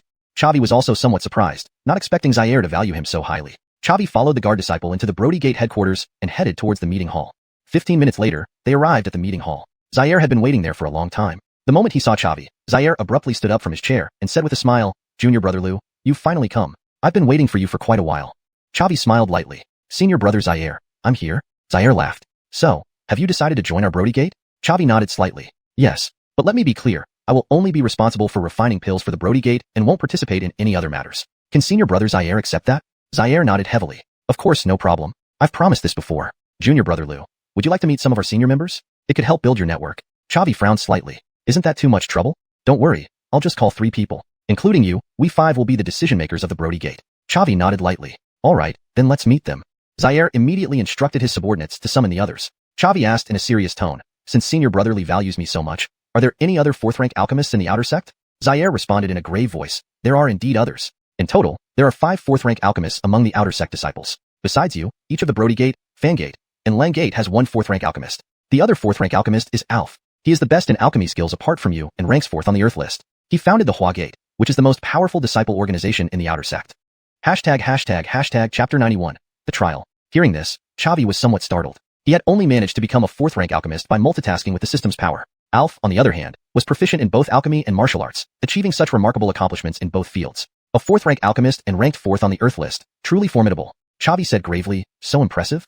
Zaire nodded vigorously. Indeed, it's true. I also admire Alf. He is truly a mountain that presses down on all of us. Xavi continued. If there's an opportunity, I really want to meet Alf. Half an hour later, the 3 individuals Zaire mentioned arrived at the meeting room one after another. Zaire softly introduced, let's all get acquainted. Adrian, a 6-star Adalberto, ranked 10th on the Earth list. Hubert, a 5-star Adalberto, ranked 15th on the Earth list. Giacomo, a 3-star Adalberto, and a 4th rank alchemist. Upon hearing this, Xavi was taken aback. The Brody sect had 2 experts within the top 10 of the Earth list, indicating considerable strength. Xavi bowed to the trio and said with a smile, Junior Xavi greets the 3 seniors. Adrian smiled, no need for formalities, Brother Liu. Zaire has already told me about you. A young 4th rank alchemist with a bright future indeed. Hubert was equally courteous. Brother Liu, I hope we can cooperate well in the future. Only Giacomo remained grim-faced. Is being a 4th rank alchemist so easy? Do you think everyone is Alf? Zaire, I don't agree with adding Xavi to the decision-making team. He lacks the necessary experience and qualifications. Giacomo's words left Zaire and the others momentarily speechless, leading to an awkward silence. Xavi instantly understood the source of Giacomo's resentment. Originally, Giacomo was the only 4th rank alchemist in the Brody sect, enjoying exclusive access to resources and respect. Now, with his arrival, Giacomo's status was diminished. But no matter. Isn't Giacomo questioning his abilities? Xavi would simply make him bow in submission. Xavi stated firmly, in Xuanhuan continent, strength is paramount.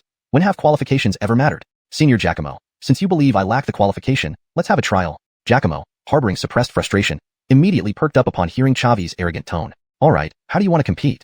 Xavi responded seriously, your martial cultivation is too weak to qualify as an opponent. Since we are both alchemists, let's compare our alchemical skills. Giacomo retorted angrily, who said I'm weak? Even if we went to the training ground, I could beat a new disciple like you. But since we are alchemists, naturally, we should compete through alchemy. Xavi chuckled. How do we compete? You set the rules. Giacomo replied solemnly, fine. We will each refine a pill here with a 2-hour time limit. Then, we will compare the quality of our refined pills. Xavi laughed lightly, sure, no problem. Actually, Giacomo harbored ulterior motives. He took almost 2 hours to refine a 4th rank pill, and setting this as the benchmark would allow him to perform at his peak. If Xavi rushed the process, the pill's quality would undoubtedly decline. Xavi was unafraid. With the system's assistance, the quality of his refined pills would be superior among peers. There was no way he could lose. Both pulled out their cauldrons, and the trial began immediately. When Zaire and the others saw Xavi's purple crystal flame, they were visibly impressed. Their discernment easily recognized its potency. Zaire remarked, Junior Liu, that should be a Talia flame, significantly more powerful than Giacomo's beast flame. Adrian added, that's correct. Talia flames are natural flames born from the elements, while beast flames come from fire-type beasts. Both have their strengths. But Junior Liu's Talia flame is of much higher rank, far surpassing Giacomo's beast flame. The fire seed is essentially a second life for an alchemist, greatly enhancing refining speed and quality. I initially thought Junior Liu, being newly admitted, wouldn't match Giacomo's skills. But with this purple flame, it's hard to say who will win. Hubert smiled. I hope Junior Liu wins. Giacomo acts arrogantly as the sole fourth-rank alchemist in the Brody sect. It's high time someone put him in his place. One by one, herbs were added to the Black Rock Cauldron by Xavi. He was refining a fourth-rank rejuvenation pill due to its popularity. It could save lives in battle scenarios, making it one of the most sought-after pills. Moreover, it was relatively easier to refine and obtain materials for compared to other fourth-rank pills, making it even more favored by alchemists. Giacomo was also refining a fourth-rank rejuvenation pill, as it was his specialty. Time ticked by slowly. An hour later, Xavi retracted the purple crystal flame and watched Giacomo silently. An alchemist must concentrate fully during refinement, or failure might occur. Thus, Xavi waited quietly. Seeing Xavi complete his refinement, Zaire and the others were astonished. Zaire whispered, Junior Liu, you're done already? Xavi nodded slightly. Yes, refining a fourth-rank pill doesn't take long. Zaire gave Xavi a thumbs up. Impressive. Noticing Xavi retract the purple flame, Giacomo was internally alarmed. So fast? Does he treat refining as mass production? Could he really be that capable? Impossible. A new disciple just joined. How could he surpass me? He probably sped up to show off. The pill's quality will be poor. The final victory still belongs to me. Another hour passed before Giacomo completed his refinement. Xavi chuckled, Senior Giacomo, you sure took your time. Giacomo couldn't miss the sarcasm. He patted his sleeves and sneered, what good is speed if the quality suffers? Quality comes first in alchemy. Xavi smiled, agreed. Let's compare the quality then. With that, Xavi opened his cauldron. Instantly, a faint fragrance filled the conference room. Giacomo also opened his cauldron, intensifying the aroma in the room. Xavi took out the rejuvenation pill and handed it to Giacomo, saying, as alchemists, we know who excels. I trust Senior Giacomo can judge without bias. Giacomo carefully examined the pill. After a minute, he reluctantly admitted, I lost. Chapter 92, The Challenge. Xavi Gungso shang Giacomo with a smile and said, I yield to you. Giacomo spoke in a deep voice. The quality of your alchemy pill is already top-notch among the fourth-grade pills. Perhaps only Alf can match you. Hearing such high praise from Giacomo, Zaire and his two companions were somewhat shocked. A novice disciple's alchemy skills could rival the strongest alchemist of the outer sect? Looks like this time I really struck gold. Xavi said in a deep voice, Senior Brother Li, now that we've met, can we discuss the terms? Zaire nodded slightly. Junior Brother Liu, please speak. Xavi said solemnly, I will refine 5 fourth-grade pills for the Brody sect every day, and you'll help me sell them. I don't care how many spirit values they sell for, but you need to give me 50 spirit values as payment for each pill. Zaire pondered for a moment, then nodded heavily. No problem. A fourth-grade pill is worth far more than 50 spirit values. Our Brody sect will still make a profit. Xavi touched his storage ring, and 5 fourth-grade revival pills appeared in his palm. He then handed the pills to Zaire. These are today's pills. Is it convenient for Senior Brother Li to settle now? Zaire was slightly stunned. You're in such a hurry? Xavi smiled. My starting point is very low. If I don't seize the time to practice, I'll really fall behind senior disciples like you. Without wasting words, Zaire directly transferred 250 spirit values to Xavi. Having received the spirit values, Xavi bid farewell to the 4 and came to the Talia Gathering Tower. No matter how many spirit values one has, they are useless without converting into strength. Xavi entered the 3rd floor of the Talia Gathering Tower directly, grinding experience nonstop. While gaining experience, he also practiced soul-burning art to strengthen his soul power. Roasting his soul body for 2 hours in the fire furnace, then resting for 2 hours, and then continuing the roasting. It was truly an intense training. After staying in the Talia Gathering Tower for a day, Xavi came out to rest for a day, drinking some wine and wandering around Xianxia sect. After 10 consecutive days of non-stop grinding, his realm finally ascended to 1-star Martial Talia, successfully joining the ranks of Martial Talias. But what made Xavi regretful was that despite practicing soul-burning art intensively for these 10 days, there was no sign of his soul power breaking through. However, he was also at ease. The cultivation of soul power was inherently difficult, requiring long-term accumulation. He had already taken a shortcut with soul-burning art, and should not be too greedy. After breaking through to Martial Talia, Xavi left the Talia Gathering Tower and went to the headquarters of the Brody sect to find Zaire to deliver the pills. As soon as he arrived at the entrance of the Brody sect, 2 members of the Brody sect were guarding the door. Of course, it was on a paid basis. These 2 disciples could also receive spirit value compensation from Zaire. Seeing Xavi, the 2 showed respectful expressions on their faces. Although Xavi did not participate in the affairs of the Brody sect, Zaire still distributed his portrait to all the members of the Brody sect. So, the 2 disciples recognized this 4th-grade alchemist, Xavi. Greetings, Senior Brother Liu. Although Xavi had just entered Stronger1 sect and was relatively inexperienced, this did not prevent the 2 senior disciples from addressing him as brother, because Xavi was an incomparably honored alchemist and also a core member of the Brody sect. In any place, strength was always the most decisive factor in determining status. Xavi waved slightly. Is Senior Brother Zaire here? I need to find him to deliver the pills.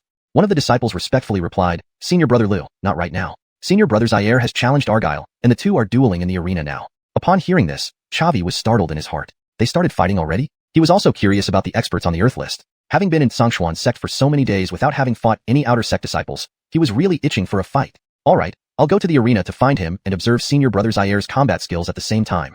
After bidding farewell to the 2 gatekeeping disciples, Xavi arrived at the arena. There was no need to search, because the battle between the 7th and 6th strongest on the Earth list was a big deal for the outer sect of Stronger1 sect. Many disciples came to watch. Wherever there were the most onlookers, that was where the 2 were fighting. More than half of the members of the Brody sect and Lang sect came to watch, as this was a significant event concerning the honor of both sects. Seeing Chavi, the members of the Brody sect greeted him one after another and made way for him. Thus, Chavi was able to observe the two people's battle from the best angle. On the platform, Zaire and Argyle were already facing each other. Disciples below the platform began discussing, and even some disciples from the Ordinary Alliance opened betting pools. The betting pools had multiple contents. The odds of either winning were 1 to 1.5.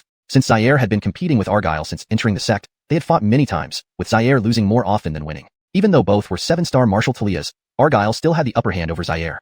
Therefore, more disciples placed their bets on Argyle, with Zaire having slightly higher odds. But it still made for an exciting match, because the gap between the two was very small. The last time Zaire challenged Argyle, he only lost by one move. Other betting options included how many minutes it would take to end the fight and who would be injured. After all, the disciples of the Ordinary Alliance were quite adept at this. Half of the spectators had placed bets, while the rest were discussing the battle. Zaire is challenging Argyle again. This is the third time this month, right?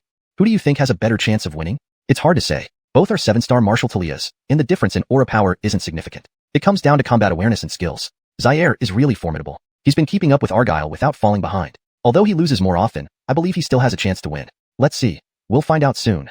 On the platform, both were making threats. Argyle loudly said, Zaire, I could suppress you before, and I can do the same now. We Lang sect will definitely get the usage rights of the Amber Pavilion. Zaire snorted coldly. A scholar should be viewed with new eyes after 3 days. Argyle, this time I've prepared thoroughly. Not only will I become number 6 on the Earth list, but I will also secure the usage rights of the Amber Pavilion.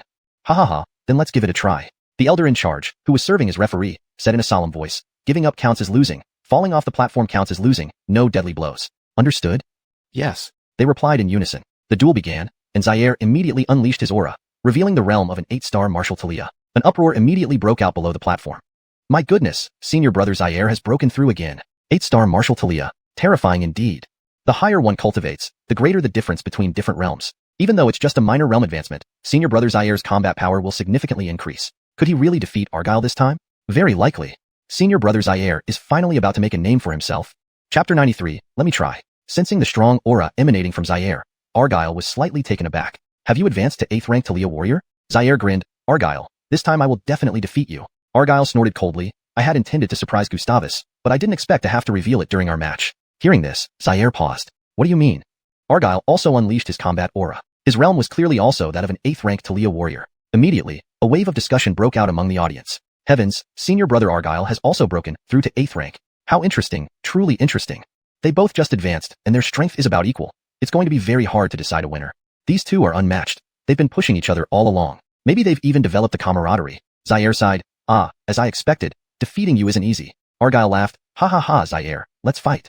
Both men drew their weapons and rushed towards each other. Chavi watched them intently, greatly interested in this battle. These two were top-tier fighters of the Outer Sect. Through this match, he could gauge the strength of the Outer Sect's elites. Zaire wielded a long knife, a high-grade mystic-level spirit weapon, while Argyle used a long spear, also high-grade mystic level. Their realms, weapon grades, and even cultivation techniques were identical, making this a perfectly fair test of their practical combat abilities. Their fighting styles were distinct. Zaire was aggressive, with slow but powerful strikes. Even if another 8th rank Talia warrior got hit, they would be severely injured. Argyle's spear movements were incredibly swift, his thrusts lightning fast. After over 100 exchanges, both men bore bloodstains from the other. Argyle had fewer but deeper marks, while Zaire had many shallow ones. Yet neither could decisively defeat the other. After another clash, Argyle said solemnly, Zaire, if we keep this up, we'll exhaust ourselves. Let's settle it with one decisive move. Zaire replied, sure, then let's play. Both released their ultimate techniques. Argyle raised his spear high, gathering his combat aura onto it before lunging at Zaire. A green aura-imbued spear shot toward Zaire. Zaire swung his knife, sending a man-sized blade toward Argyle. The two attacks collided, creating a massive shockwave. Both men were sent flying. Argyle landed at the edge of the platform. Zaire landed off the platform. Argyle wins. This challenge ends in failure, the elder on the platform announced. Upon hearing this, there was a huge uproar below. Spectacular. Absolutely spectacular. No wonder they're top 10 on the Earth rankings. Their moves are far beyond what I can handle. TSK, Zaire lost again. When will he turn things around? They're rivals, but also kindred spirits. Argyle gave a polite bow to Zaire. Junior brother Zaire, please bear with me. Zaire scoffed. Who did you call junior brother? We entered the sect at the same time. Next time, I'll beat you. Argyle chuckled. Ha ha ha, I look forward to it. Zaire returned to the Brody Gate members area, where he immediately saw Chavi. He apologized. Sorry, junior brother Lou, I lost to Argyle again. Chavi patted him on the shoulder and smiled. Senior brotherly, don't blame yourself. It's just a slight misstep. Thanks to you, I witnessed such an exciting battle. Through this battle, Chavi understood the might of xuanhuan sect disciples. Both Zaire and Argyle were far stronger than guards of the same rank from the incineration tower. It wouldn't be easy to win against either of them unless he used soul-shattering roar for a sneak attack. Zaire nodded and said gravely, a loss is a loss, nothing more to say. Next round Adrian, you go? Adrian nodded firmly. Yes, leader, I won't disappoint you. Xavi was momentarily puzzled. Senior brother Zaire, wasn't this your challenge to Argyle? Why is there a second round? Zaire explained. Who just challenges people for fun? The conflict is between the Brody Gate and the Lang clan, both wanting the Amba Pavilion's usage rights. So, this bet was set up. Each side sends 5 people, best 3 out of 5. Oh, that makes sense. Zaire added seriously, this bet is crucial. It decides not only the Amba Pavilion's usage rights, but also the reputation of our organizations. Pity. I lost to Argyle first round. Xavi reassured him, don't worry. If worst comes to worst, I'm here. Zaire hesitated. You? Junior brother Lou, you're new to the sect, probably can't do much yet. But rest assured, the Brody Gate's overall strength surpasses the Lang clan. Our chances of winning should be good. Xavi smiled but didn't say more. He'd intervene if things went awry. In the second match, Adrian easily defeated his opponent. His elegant finish earned cheers from the female disciples. Adrian struck a pose, sleeves fluttering, performing a graceful salute. Xavi nodded approvingly. Adrian wasn't weak. In the third match, Hubert barely won, adding another victory for the Brody Gate. In the fourth match, Giacomo narrowly lost. Now it was match point. This final match would decide the bet. Zaire frowned and asked Giacomo angrily, what happened? You hold beast fire but can't even beat a third-rank Talia warrior? Giacomo conceded, sorry, I got careless. Zaire added gravely, for the last match, Argyle will definitely send a strong disciple. Who can take on this? Xavi stepped forward. Senior brotherly, let me try. Zaire asked, Junior brother Lou, what's your rank? First rank Talia warrior, Xavi replied calmly. Before Zaire could speak, Giacomo jeered, Xavi, as a first rank Talia warrior, you still dare speak? Beating you would be a cinch even after my loss. Xavi replied, if I lose, I'll freely refine potions for the Brody Gate for a month. Senior brotherly, what do you think? Zaire pondered. A fourth-rank alchemist working for free for a month is worth more than Amba Pavilion. But this bet concerns organizational prestige. Should he agree? The scene builds tension by showcasing Argyle and Zaire's fierce battle, highlighting the competitiveness within the sect. It emphasizes Xavi's keen observation and strategic thinking, setting up his potential involvement in the pivotal fifth match. Chapter 94, Battle a Kill. Zaire pondered for a moment before slowly responding, since that's the case, then I'll trouble brother Lou. He still believed that if Xavi had dared to boast, he must have had some basis. Besides, with the elite combat forces within the sect mostly spent, letting him try wouldn't be inappropriate. Xavi nodded slightly, rest assured, Senior brotherly, I will surely win. Giacomo snorted, more of a show-off than Adrian. I bet you just want to steal the limelight. Xavi walked calmly onto the arena. Voices from the crowd below rose once again. Who's that guy? Never seen him before. I know. He's called Xavi, a new disciple who joined the outer sect through connections, and he's a rank 4 alchemist. Initially, Zaire, Argyle, and Gustavus were all vying for him. Rank 4 alchemist? That's impressive. But it seems rather inappropriate for him to step onto the arena at this time. Exactly. A new disciple, challenging an expert from the Lang sect? Dream on. How does he even think coming here to get beaten up is a good idea? The crowd jeered mercilessly, but Xavi paid them no heed. Soon enough, he would make those onlookers shut their mouths. The Lang sect also dispatched a disciple, which immediately caused an uproar. Holy cow, that's a kill. Ranked 9th on the Earth list, stronger than Adrian. When did a kill join the Lang sect? I didn't hear anything about it. Probably just joined the Lang sect specifically to face off against the Brody sect in this bet. As far as I remember, Akil was already a 6-star Adalberto 3 months ago. Is it interesting to see a 9th-ranked Earth list member fight a new disciple? It'll probably end in one move. Xavi's hearing was quite sharp, catching most of the chatter from the disciples below. 9th-ranked on the Earth list indeed had some prowess. But how could he hone his skills if his opponents weren't formidable? Xavi saluted Akil and said with a smile, Junior Xavi greets senior brother Akil. Akil said in a deep voice, Xavi, right? Argyle mentioned you, rejecting his invitation. But that has nothing to do with me. What are you relying on by stepping onto this arena? Xavi laughed lightly, you'll find out soon enough. Immediately, Xavi unleashed his aura, revealing a 1-star Adalberto. Upon sensing the fluctuations of Xavi's aura, the crowd began jeering. Damn, what is this? A 1-star Adalberto dares to step onto the arena? At least Giacomo was a 3-star Adalberto and lost to the Lang sect. How can a 1-star Adalberto like Xavi even dare stand on the arena? I bet 100 Talia points. Xavi will be taken down within a minute. I bet 200 Talia points. Xavi will be knocked down within 3 moves. Akil was also somewhat puzzled. He expected Xavi's strength to be weak, but not this weak. With a difference of 5 minor realms between them, was this battle even necessary? Akil frowned. Xavi, even if you have divine powers, it's impossible to cross 5 realms and fight. You might as well jump off the arena yourself to save yourself some pain. Xavi laughed softly. Senior brother Akil, don't be so hasty. I'll make you satisfied. Saying this, Xavi drew his shadow sword and charged at Akil. Akil was also a skilled swordsman and pulled out a green long sword. For the first move, Xavi used all his strength. He knew that Akil would likely underestimate him and wouldn't exert full effort in the first move. Taking this opportunity, he aimed to severely injure him. Although Xavi had many trump cards and could defeat Akil head-on, why pass up such a golden opportunity? As predicted, Akil only used half his strength for the first move. He was afraid of hitting too hard and injuring Xavi, thus offending a rank 4 alchemist. This level of caution showed Achilles' prudence and recognition of Xavi's potential. He guessed that Xavi must have had some trump cards if he dared to step onto the stage. If Xavi used the unique flames of an alchemist, there was a chance he could fight above his rank. However, he couldn't possibly be Achilles' match. Their long swords clashed, and a massive force surged from Xavi's shadow sword. Achilles' sword was directly sent flying out of his hand. Suddenly, the entire audience buzzed with excitement. No way. Senior brother Achilles' weapon was sent flying. He's a 6-star Adalberto. Senior brother Achille underestimated this. Even though senior brother Achille held back, it shows Xavi's strength. Sending a 6-star Adalberto's weapon flying, he should be proud. This Xavi is pretty impressive. Voices of discussion never ceased from the crowd. On the stage, Xavi didn't idle. He aimed another slash at Achilles' shoulder. Weaponless, Achille blocked with his left arm. Blood gushed forth immediately. A deep wound appeared on Achilles' arm, visible to the bone. Then Achille extended his right hand, and the green long sword flew back into his grasp. As a disciple of Xuanhuan sect, Achilles' weapon was undoubtedly a spirit weapon that recognized its master. Within a certain range, he could control the spirit sword. With the spirit sword in hand, Achille deflected Xavi's second slash. Xavi, taking advantage of the situation, didn't give Achille any chance to counterattack, continuously slashing one after another. Achille could only defend passively, constantly retreating. Achille was inwardly alarmed, not daring to underestimate Xavi any longer. He poured all his aura energy into the spirit sword, finally blocking Xavi's attack. Then, with a burst of strength, he slashed Xavi away. Only now could he catch his breath. Shock filled Achilles' tone. Little brother Liu, I underestimated you. Your strength is indeed remarkable. Xavi smiled. Thank you for the compliment, senior brother Wang, Achille said sternly. But the realm gap isn't something easily bridged. Even with just one hand, I can still defeat you. Xavi laughed. Let's see then. He summoned purple crystal flame. Purple flames instantly enveloped his shadow sword, exuding an eerie beauty. Ranked 9th on the Earth list, Achille had sharp eyesight and immediately felt the extraordinary nature of the purple crystal flame. This flame was significantly more powerful than the beast fire wielded by Giacomo. He must take this seriously now. Injured himself and facing such a tenacious opponent. If he didn't go all out, being defeated by Xavi would be unbearable to explain to Argyle. They immediately clashed on the arena, exchanging over 100 moves without a decisive outcome. To Achilles' horror, he discovered that Xavi's purple crystal flame had the ability to burn aura energy. His aura energy injected into the spirit sword would be extinguished upon contact with the shadow sword, not even half remaining. Isn't Xavi's purple flame too powerful? Chapter 95, Victory. But what Achille didn't know was that the purple crystal flame alone wasn't nearly as powerful as it seemed. However, Xavi possessed the Devour talent, and when combined with the flame, it became truly terrifying. Achilles' full arsenal of combat chi could only unleash 3 to 4/10 of its potential power. This was the confidence behind Xavi daring to challenge a higher-ranking opponent.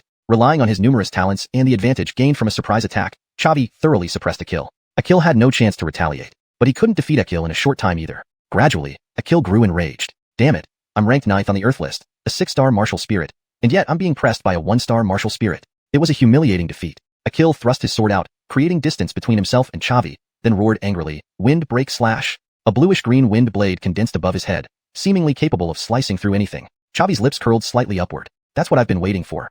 You to use your ultimate move. I haven't even used my shadow sword's displacement skill yet. Without delay, Xavi executed the Azure Dragon Slash, conjuring a massive azure dragon at the tip of his sword which then shot towards Achille. Simultaneously, Achille completed his charge, and an equally sized bluish-green wind blade flew toward Xavi. However, their attacks didn't collide but instead narrowly missed each other, heading towards their respective targets. Achille was greatly startled. What the hell? This Xavi is ruthless. He wants to trade blows? Immediately, Achille raised his azure longsword, infused it with combat chi, and held it defensively in front of his chest. In his eyes, Xavi's strategy was foolish. He was confident his ultimate move would surely gravely wound Xavi. As for whether Xavi could harm him, it was unpredictable. Either way, it wouldn't be a loss. Just as Achille finished preparing his defense, he noticed Xavi toss a black scabbard near his feet. What does this mean? But he had no time to ponder. The Azure Dragon Slash collided fiercely with Achille, unexpectedly strong. His sword slipped out of his hands once again, and his body was blasted away, flying off the platform. Achille, alarmed, forced his body to twist midair and spat out a mouthful of blood due to the excessive force. Fortunately, he landed on the edge of the platform without going out of bounds.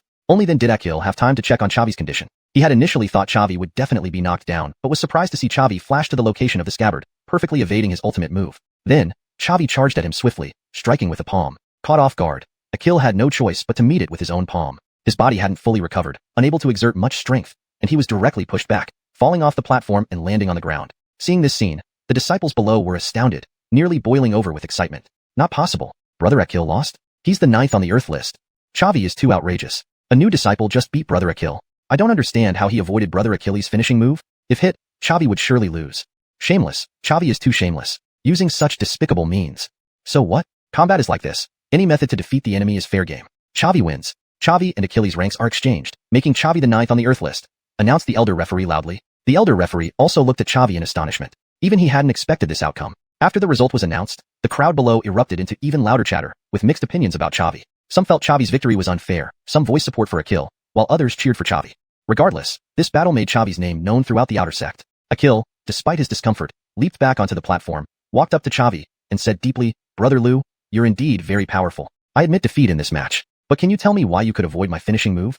Xavi's lips curved upwards slightly. Because the martial technique I practice is somewhat special. My shadow sword scabbard can split into 3, and as long as I have the shadow sword, I can instantly teleport to where the scabbard is. Chavi knew he'd always use the shadow sword, so eventually, people would guess the principle. There was no harm in telling Akil now. Akil nodded seriously. So that's it. This duel, I lost without regret. With that, Akil descended the platform and returned to the Lang sect area. Akil bowed his head slightly and said to Argyle, "Sorry, brother Argyle, I couldn't win the match for you." Argyle patted Achilles' shoulder and said solemnly, "No need to blame yourself, brother Akil. Chavi's strength caught all of us off guard. You did well." Hearing this, Akil looked at Argyle with gratitude and immediately replied, "Anytime brother Argyle needs help, I'll be there." Argyle smiled. "Your words put me at ease." Then, Argyle glared darkly at Chavi. This kid not only rejected his invitation and chose the weakest of the 3 factions, the Brody sect, but also helped them against him. After suppressing Zaire for so many years, this was one of the rare defeats. So, Chavi, huh? You wait and see. Chavi also descended the platform and approached Zaire. Elder brother Zaire, the mission was not dishonored. Zaire gazed at Chavi, shock evident in his eyes. "Brother Liu, you're incredibly strong. You actually defeated Akil. Even I couldn't do it that quickly." Chavi chuckled lightly. "Pure luck." Zaire gave Chavi a thumbs up. "Ha ha, brother Liu, thanks to you. Finally, I won against Argyle. The Amber Pavilion usage rights belong to us now. Brother Liu, put aside training tonight. Let's go drink at the Amber Pavilion." Hearing drink, Chavi's eyes lit up. Sure. Are you buying?" Zaire patted Chavi's shoulder and laughed. "Of course." Giacomo looked at Chavi with admiration. This new disciple was not only better in alchemy but also in strength, making him incredibly appealing. He was thoroughly convinced by Chavi. That evening, Zaire hosted a feast for the Brody sect members at the Amber Pavilion they won, with Chavi as the undisputed star. Countless Brody sect members toasted to Chavi. Chavi accepted all invitations without refusal, indulging himself for once. Meanwhile, at the inner sect's Holy Maiden Peak, Anastasia idly plucked petals from a small flower. Salma entered from outside and grinned at Anastasia. "Holy Maiden, I heard an astounding piece of news that has already spread from the outer sect to the inner sect." ####Chapter 96, The Alchemist's Battle. Upon hearing this, Anastasia immediately perked up and laughed. Tell me more. Finally, there's some gossip to enjoy. Alessia gently said, "It's about Chavi, who previously came to you seeking favor. In the outer sect, he defeated Akil, a 6-star martial Talia, with just a 1-star martial Talia realm, and became the 9th ranked on the Earth list." Anastasia's eyebrows furrowed upon hearing this. Only 9th? He must not have used his full strength yet. Alessia was completely taken aback. She had thought Anastasia would be astonished by Chavi's achievement. After all, becoming the 9th ranked on the Earth list in just 1 month of joining the sect was rare even in the entire xuanhuan sect. For instance, she was thoroughly shocked. But she never expected Anastasia to say such a thing. "Huh? Saintus, what are you saying? Not using full strength? You're overestimating Chavi." Anastasia chuckled. "I fought alongside him for so long. I know him well. This is far from his limit. To me, Chavi has the potential to become the 5th war god of humanity." Hearing this, Alessia felt a wave of shock within her. What? A war god? Since ancestor Renhuang unified the 9 provinces, there have only been 4 war gods in total among humans, each a youthful prodigy, unparalleled. How could Chavi, who is so weak, possibly be a war god? Anastasia smiled. The previous 4 war gods also rose from humble beginnings, suppressing an era without any background. If they can do it, why can't Chavi? Alessia shook her head vigorously. The probability is too low. I don't believe it. Unless Chavi truly has the strength to look down upon all others. Anastasia replied with a smile. Then watch closely. 9th on the Earth list is just the beginning for him. He will create many more legends in the future. Alessia spoke solemnly. Saintus, if you favor Chavi so much, what about senior brother Emmanuel? Anastasia responded calmly. Emmanuel and I only share camaraderie as fellow disciples, nothing else. Eventually, Emmanuel will understand his heart and find true love. Alas. Alessia sighed lightly and turned to leave the room. Since its establishment, the Guimin sect had continuously competed with the Langmin sect, always neck and neck. This time, Chavi played a crucial role in helping Guimin win the bet. The members of Guimin greatly admired Chavi, praising him endlessly and offering rounds of drinks. Consequently, Chavi was literally drunk into unconsciousness. It was Zaire himself who personally carried him back to bed. Chavi slept straight through until noon. When the midday sun shone on his face, he finally woke up slowly. After dispelling the effects of alcohol with inner strength, he immediately headed to the gathering Talia Tower for cultivation. No way around it. Anastasia's Emperor Realm cultivation was like a towering mountain pressing down on him, making it hard to breathe. To catch up with her, he still needed to work hard. As for defeating Akil, he didn't even give it a second thought. It was just a minor matter. What troubled Chavi was that advancing from a 1-star martial Talia to a 2-star martial Talia required 20,000 experience points. Damn it, every major realm advancement required 10 times the experience of the previous level. When would he ever catch up with Anastasia? After cultivating in the gathering Talia Tower for a day, he earned 3,600 experience points and strengthened his soul force. Returning to his house, Chavi planned to rest when he noticed one of the Guimin members who had toasted him earlier waiting at his door. "Junior brother, is there something wrong?" Chavi asked, puzzled. The person replied, "Senior brother Liu, something big happened. The sect master ordered me to wait here for you. As soon as you return, you need to go to Guimin headquarters." Chavi frowned. "Can you be more specific?" "I don't know the exact situation either, but it seems to be related to the pills you refined." Hearing this, Chavi froze. Did something go wrong with his pills? Could they have made someone ill? That shouldn't be possible. With the system, his refined pills were nearly perfect. Better to check it out first. Half an hour later, Chavi arrived at Donghua Hall, which Zaire had set up as Guamin headquarters. Seeing Chavi, the two disciples guarding the entrance greeted him respectfully and promptly informed Zaire. 15 minutes later, Chavi met Zaire in the conference room. Without wasting time, Chavi asked, "Senior brother Zaire, what's going on? Why did you call me here so urgently?" Zaire said seriously, "There's a bit of trouble. I wanted to sell your refined pills to the auction house run by an elder of the outer sect. Meanwhile, Huamin, led by Alf, also plans to sell their pills to the same auction house. The auction house can't handle all the pills, so they left it to us to negotiate."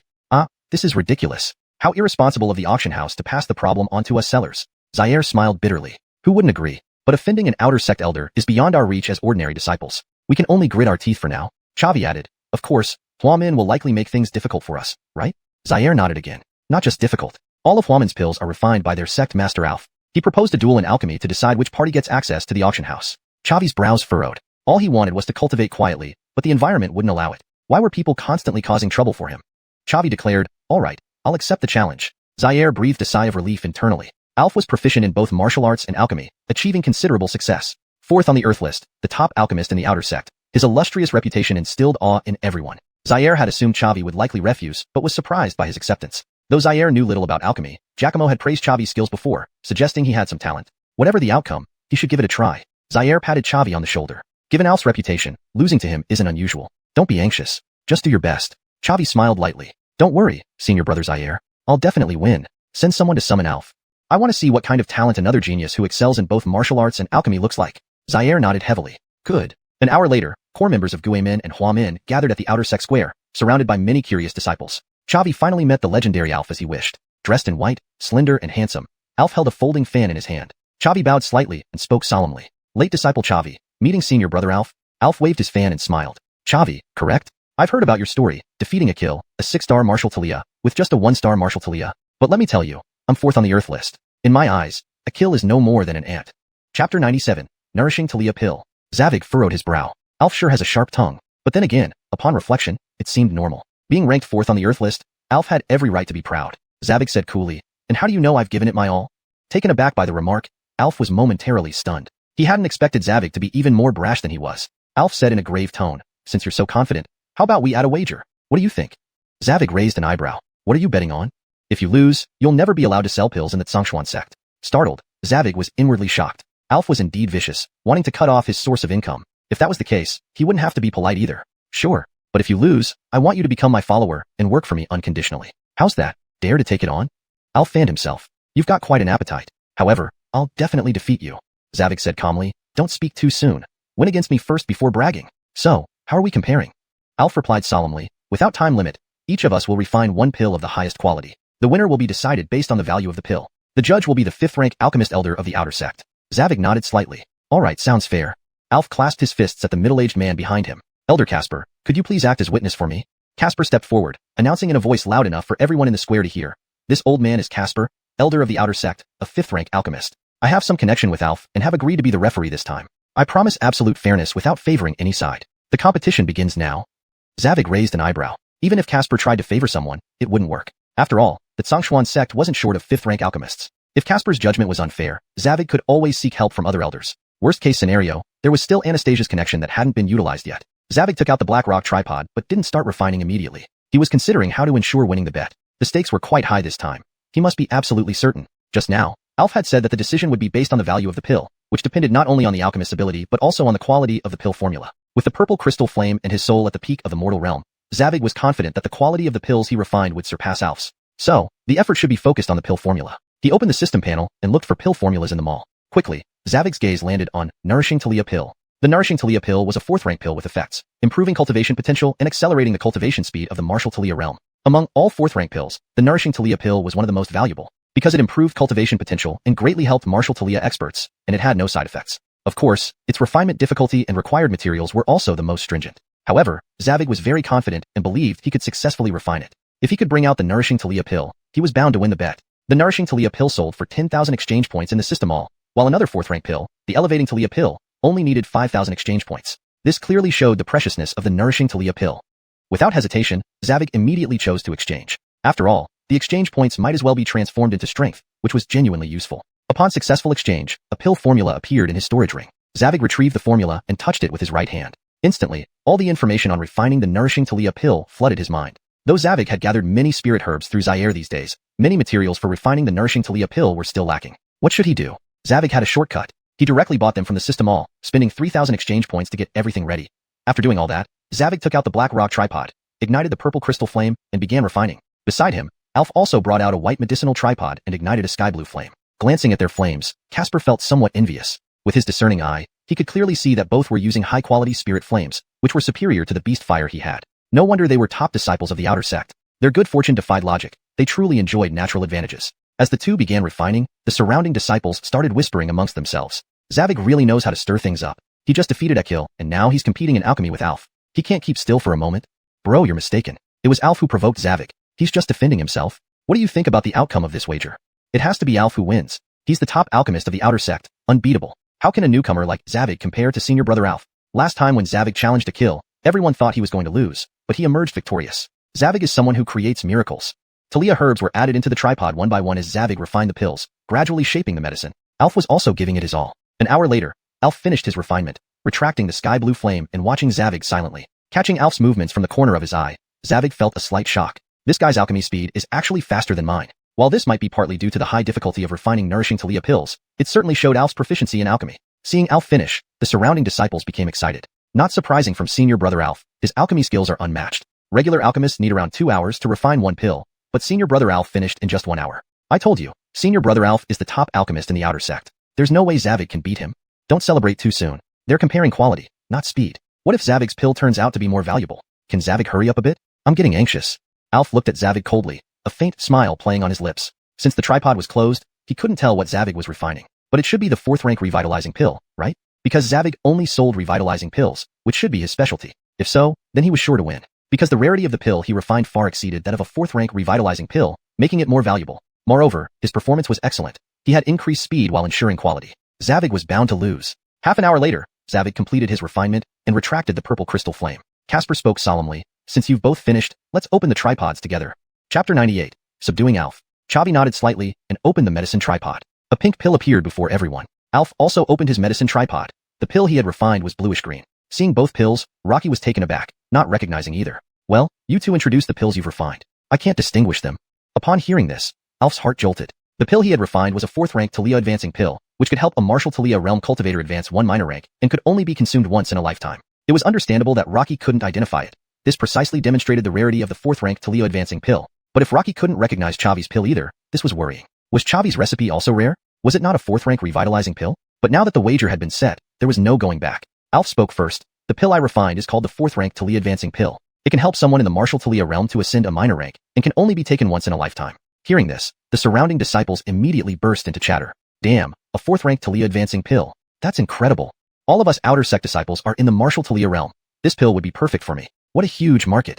I never heard senior brother Alf mention having this recipe before. He must have been saving it as a trump card. What else is there to compare? Senior brother Alf is bound to win. Despite the commotion around him, Alf felt no pride but instead a heavy heart. Because he, too, couldn't identify Chavi's pill. Facing the unknown made him wary. Rocky looked at Chavi and said gravely, Chavi, it's your turn to reveal.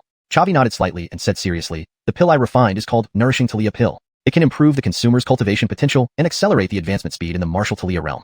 Upon these words, the crowd fell silent for a moment before erupting into tumultuous waves. What? A Nourishing Talia Pill? I've never even heard of it.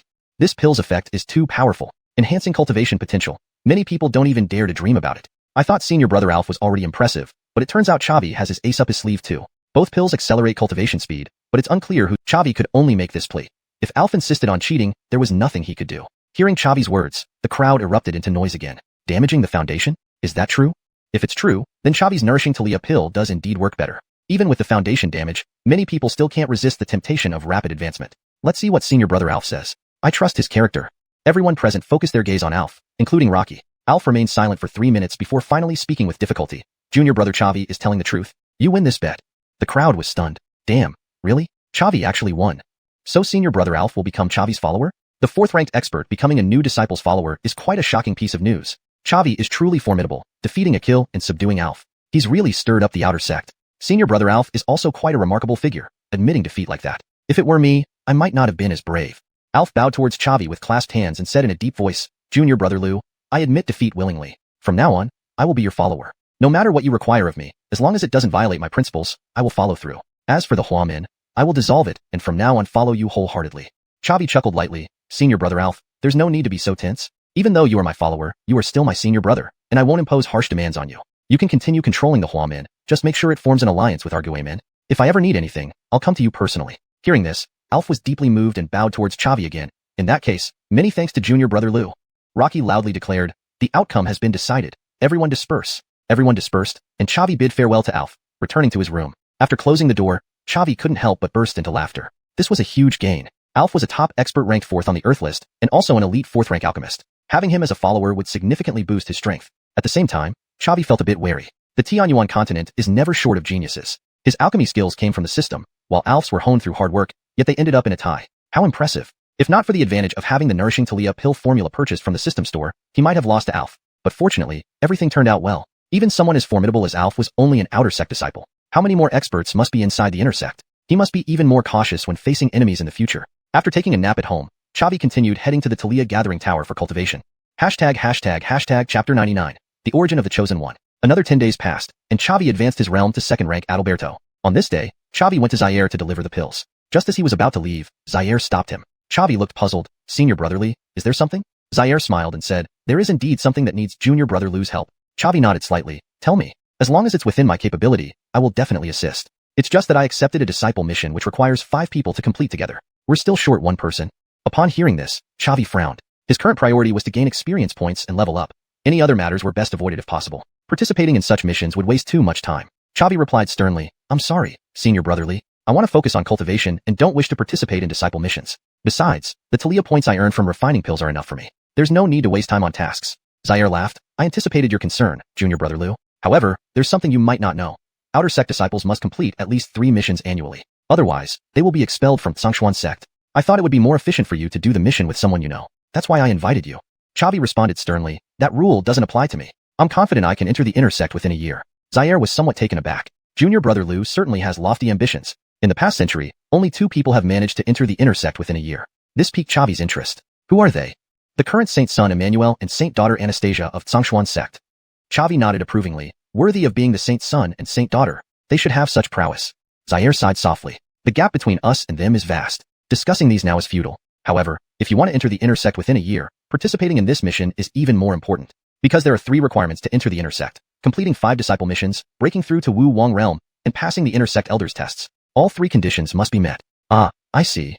Chavi felt speechless. It seemed that if he wanted to enter the inner sect, he had to complete even more tasks. After pondering for a moment, Chavi nodded slightly. If that's the case, then I'll go with senior brotherly this time. Hearing this, Zaire's face lit up with a smile. Great. Let's set off then. This time we're all familiar with each other. Besides you and me, there are also Adrian, Hubert, and Giacomo. Chavi nodded. All members of Brody Gate indeed. Chavi followed Zaire to the mission hall and met up with Adrian and the others. After receiving the mission, they rode horses towards Nangagia City. The mission was called Capture the Serial Killer. In Nangagia City, a deranged killer had been invading women's homes at night, raping and murdering them. 13 women had been killed so far. Despite the efforts of the city guard, they hadn't caught him yet. The incident caused widespread outrage, prompting the city lord of Nangagia City to close the city gates and swear not to rest until the killer was caught. They also sought help from Xuanhuan sect. However, since the 13 victims were all ordinary people, the upper echelons of Xuanhuan sect didn't pay special attention to the matter and assigned the mission to outer sect disciples. On the way to Nangagia City, while chatting idly, Chavi asked a question that had been bothering him for a long time. Senior brotherly, do you know anything about the Chosen One? Previously, when I talked with an inner sect senior sister, she told me not to mention the term Chosen One lightly. So, I'm curious. The senior sister Chavi mentioned was none other than Anastasia. Anastasia had been vague, sparking his curiosity. Dian Kingdom was a small place, so it wasn't unusual for news about the Chosen One to be scarce. But as number 7 on the Earth rankings, Zaire should know something about it. Zaire paused slightly, then smiled. The Chosen One? I know about it. It's not exactly a secret, and it's widely known across Xuanhuan continent. Why wouldn't you know? Chavi chuckled bitterly. I came from a small place. Senior brotherly, tell me about it. Zaire smiled again. Sure, why not? Since we have nothing better to do, let me tell you. To understand the origin of the Chosen One, we need to talk about the 3 ancient emperors first. The 3 ancient emperors were our human race's supreme geniuses who made tremendous contributions to our rise. Heaven Emperor created the entire cultivation system for humans, allowing us to step into the path of martial arts and avoid becoming slaves to demon and beast races. Earth Emperor single-handedly defeated the demonic armies, securing the 9 provinces for human survival. Human Emperor unified the 9 provinces, establishing the Imperial Hall and the Righteous Alliance, laying the foundation for human prosperity. Without the 3 ancient emperors, there wouldn't be the flourishing human civilization we see today. Hearing this, Chavi felt a jolt in his heart. Each emperor's contribution could be summarized in one sentence by Zaire, but Chavi could glimpse the immense challenges behind those achievements. The three ancient emperors were truly extraordinary. Chavi asked seriously, what does the Chosen One have to do with the three ancient emperors?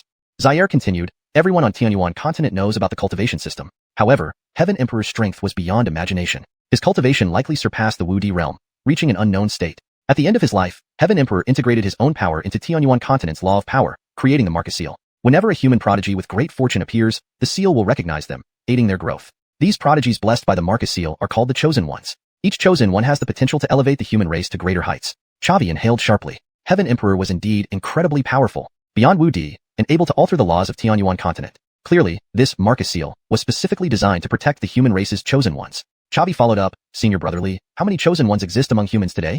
Zaire answered solemnly, I don't know. I've never seen a Chosen One myself. I've only heard about the legend. Chavi nodded emphatically, it's fine. Maybe we'll get the chance to meet one in the future. Zaire smiled wryly. Perhaps Junior Brother Lu has a chance. As for me, I know my limits.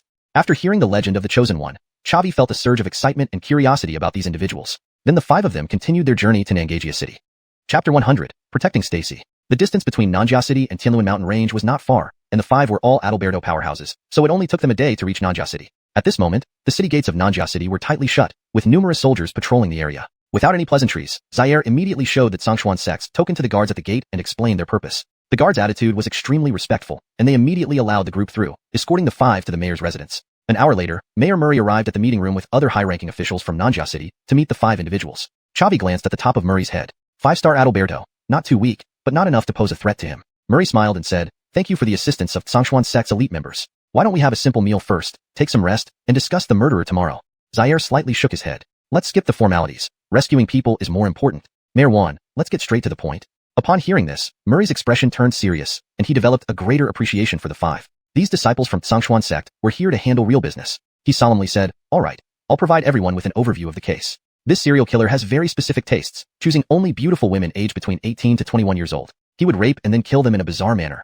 He hangs the victims upside down from the ceiling, slices their wrists, and lets them bleed to death. He must possess advanced techniques to hide his tracks. We've already imposed a curfew and deployed soldiers to patrol the entire city, yet we still can't catch him. Zaire spoke in a deep voice, understood. Let us see the victim's files.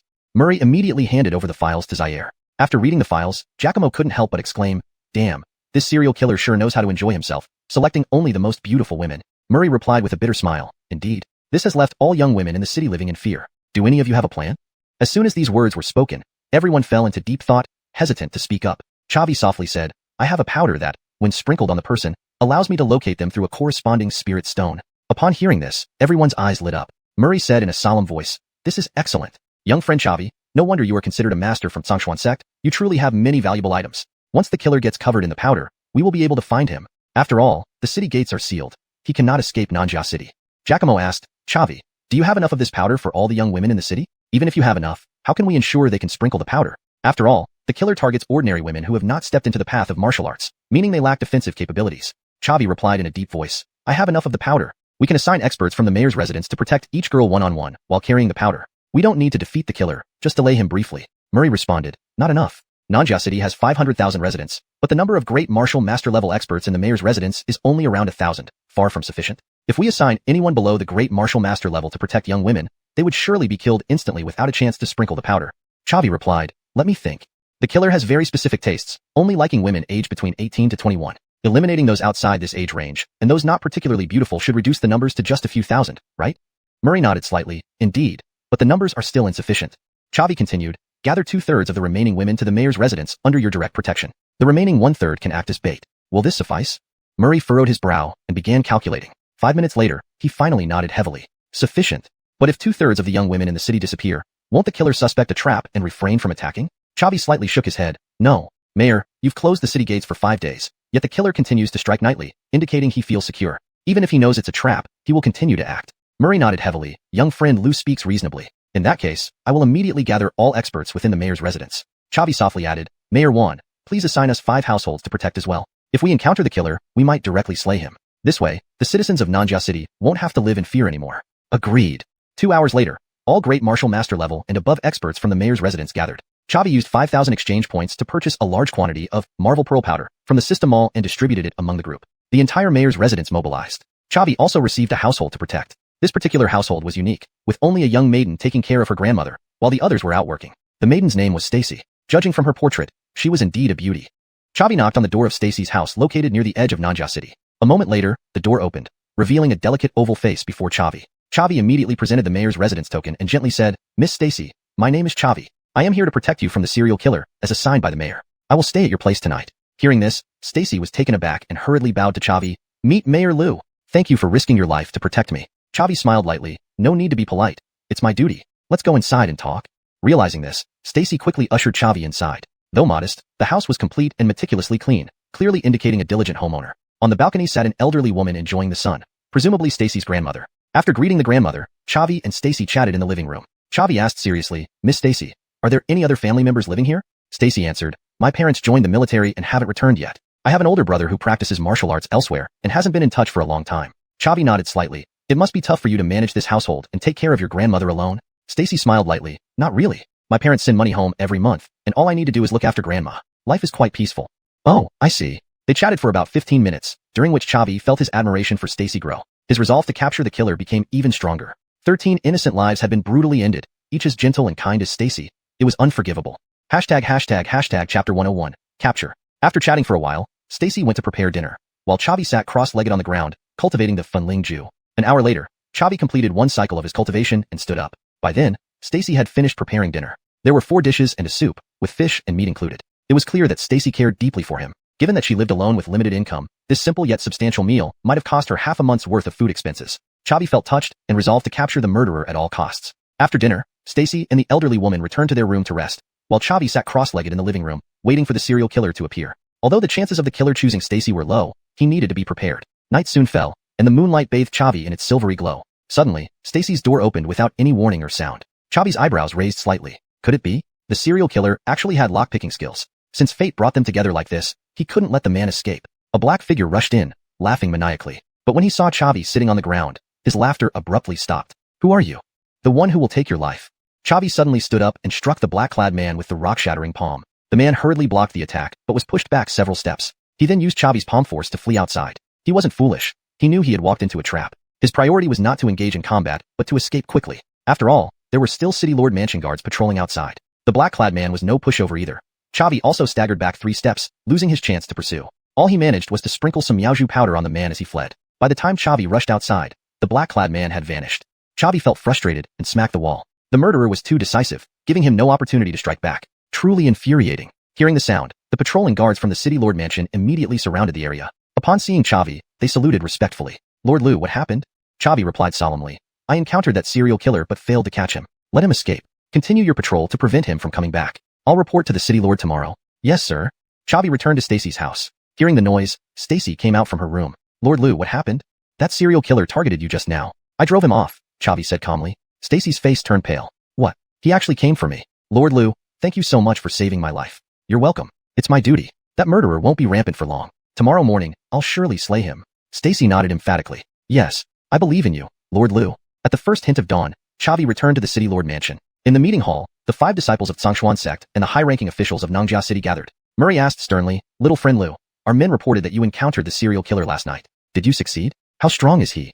Chavi nodded slightly. "I succeeded in sprinkling miaoju powder on him, but he's very alert. I only exchanged one move with him. For my estimation, his strength is comparable to Akil, whom I once defeated, a 6-star martial Talia. I can't be sure if he held back."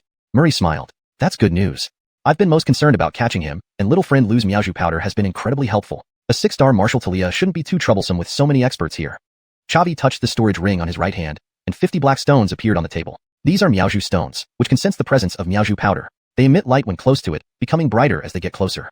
Murray nodded vigorously. "Excellent. I'll dispatch our experts to search the entire city immediately. Disciples of Xuanhuan sect, please stand by at the City Lord Mansion. Once we find the murderer, help us eliminate him." Elmer responded seriously. "Agreed." Murray immediately gave orders to start the search. Time passed until noon. Just when the sun was hottest, a City Lord Mansion expert brought good news. "City Lord, we've located the murderer in a tea house in the eastern part of the city." Murray, elated, ordered the Xuanhuan sect disciples and City Lord Mansion experts to disguise themselves and approach the tea house discreetly to avoid alarming anyone. He didn't want a large-scale battle there, risking civilian casualties. Murray instructed quietly, "You lot, pose as customers and gradually clear out the civilians." "Got it?"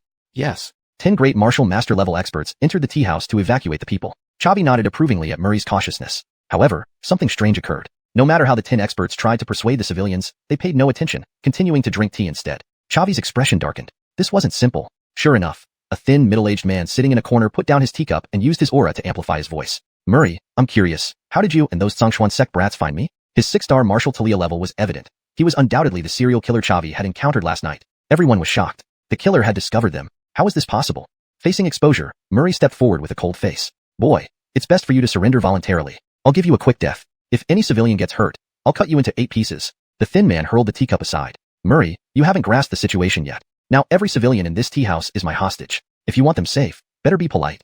With that, he clapped his hands. The 50-odd tea house patrons suddenly froze, standing stiffly around him, shielding him. Seeing this, Murray was taken aback. What's going on? Are these people his accomplices? Chavi shook his head slightly. None of them have entered the martial path. They don't qualify as his allies. Rather, he's controlling all the civilians in the tea house.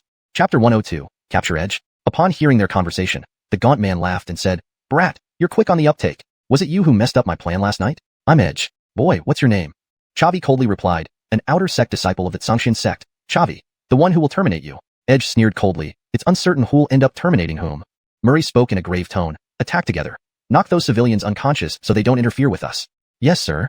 The 5 low-rank Adalberto that Murray had brought immediately charged at Edge. However, the 5 individuals accompanying Chavi did not move. Rescuing hostages was a mere appetizer. Capturing Edge was the main task. 2 low-rank Adalberto rushed into the crowd intending to knock 2 civilians unconscious. Unexpectedly, these 2 civilians exploded. Yes, they exploded. Blood gushed out and flesh flew everywhere. The tremendous force directly taking down the 2 low-rank Adalberto. Witnessing this horrifying scene, the remaining 3 low-rank Adalberto immediately halted their actions and rapidly retreated. Murray was greatly alarmed, bellowing, Edge, what are you doing?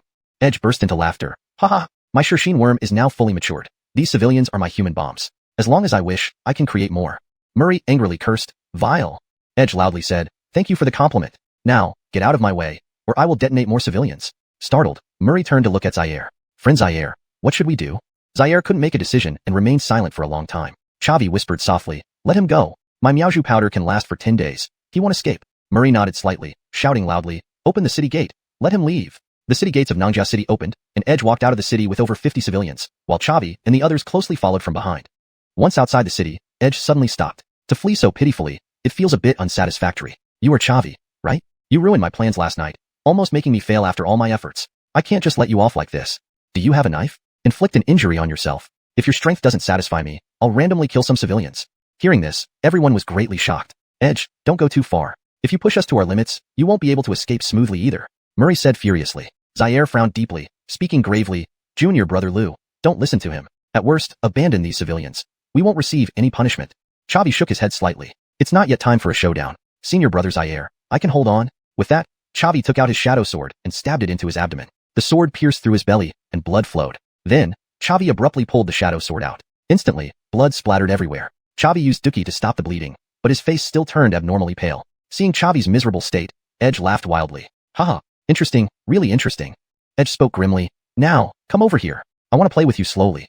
Upon hearing this, Chavi immediately stumbled towards Edge. He had been waiting for this moment. Since Edge would threaten him to self-mutilate, there was a chance he might further humiliate him, thereby providing an opportunity to get closer to Edge. Though he wasn't fully confident, it was worth a try. If he could get close, he was confident he could finish Edge in one move. Even if he couldn't get close, being slashed once didn't matter since he had Huachun pills prepared. Edge also underestimated the situation. When Chavi activated his Duki, he distinctly felt Chavi's aura, that of just a first-rank Adalberto. Moreover, Chavi had slashed himself. Whether he could survive was already questionable, let alone hurting Edge. As Chavi passed through the crowd and came before Edge, Edge kicked him down directly. Just as he intended to take further action, Chavi activated Soul-Shattering Roar. A black skull appeared in front of Chavi's chest, flying towards Edge. Edge sneered coldly. I knew you wouldn't be honest. A first-rank Adalberto. Wanting to? Before he finished speaking, Edge was hit hard, spitting out blood and falling to the ground, losing consciousness. The over 50 civilians under his control also lost their power, collapsing one after another. Chavi sighed in relief, taking out a Huachun pill from his storage ring and swallowing it. The wound on his stomach began to heal rapidly. Indeed, Edge's xuanhuan was peculiar. With a single thought, he could make controlled civilians explode. Chavi didn't dare to take the risk. If using the Heaven Annihilation Seal failed to kill Edge in one move, those civilians would be in grave danger. So Chavi chose to use the Soul-Shattering Roar. Ordinary Adalberto powerhouses mostly had their soul strength at the middle stage of the mortal realm, and those who could reach the late stage were exceptionally gifted. But Chavi was a pill refiner. He had been honing his soul strength while refining pills, coupled with the Talia burning incantation. His soul strength had already reached the peak of the mortal realm. Using the Soul-Shattering Roar against Edge would definitely land a hit. Zaire and Murray weren't fools either. Seeing the sudden change, they immediately rushed over. Murray swiftly crippled Edge's hands and feet and then bound him. There was no need to be too courteous when dealing with a deranged murderer. Zaire was more concerned about Chavi's safety, patting Chavi on the shoulder and saying gravely, "Little brother Lu, are you okay?" Chavi slightly shook his head. "I'm fine. Senior brotherly, don't worry. This wound looks serious, but it actually avoided vital organs. With the help of the Huachun pill, I'll recover within half a day." Only then did Zaire relax. That's good. Little brother Lu, you've truly suffered this time." Chavi smiled lightly. "It's nothing much. I can't reason with a madman, can I? The important thing is capturing him."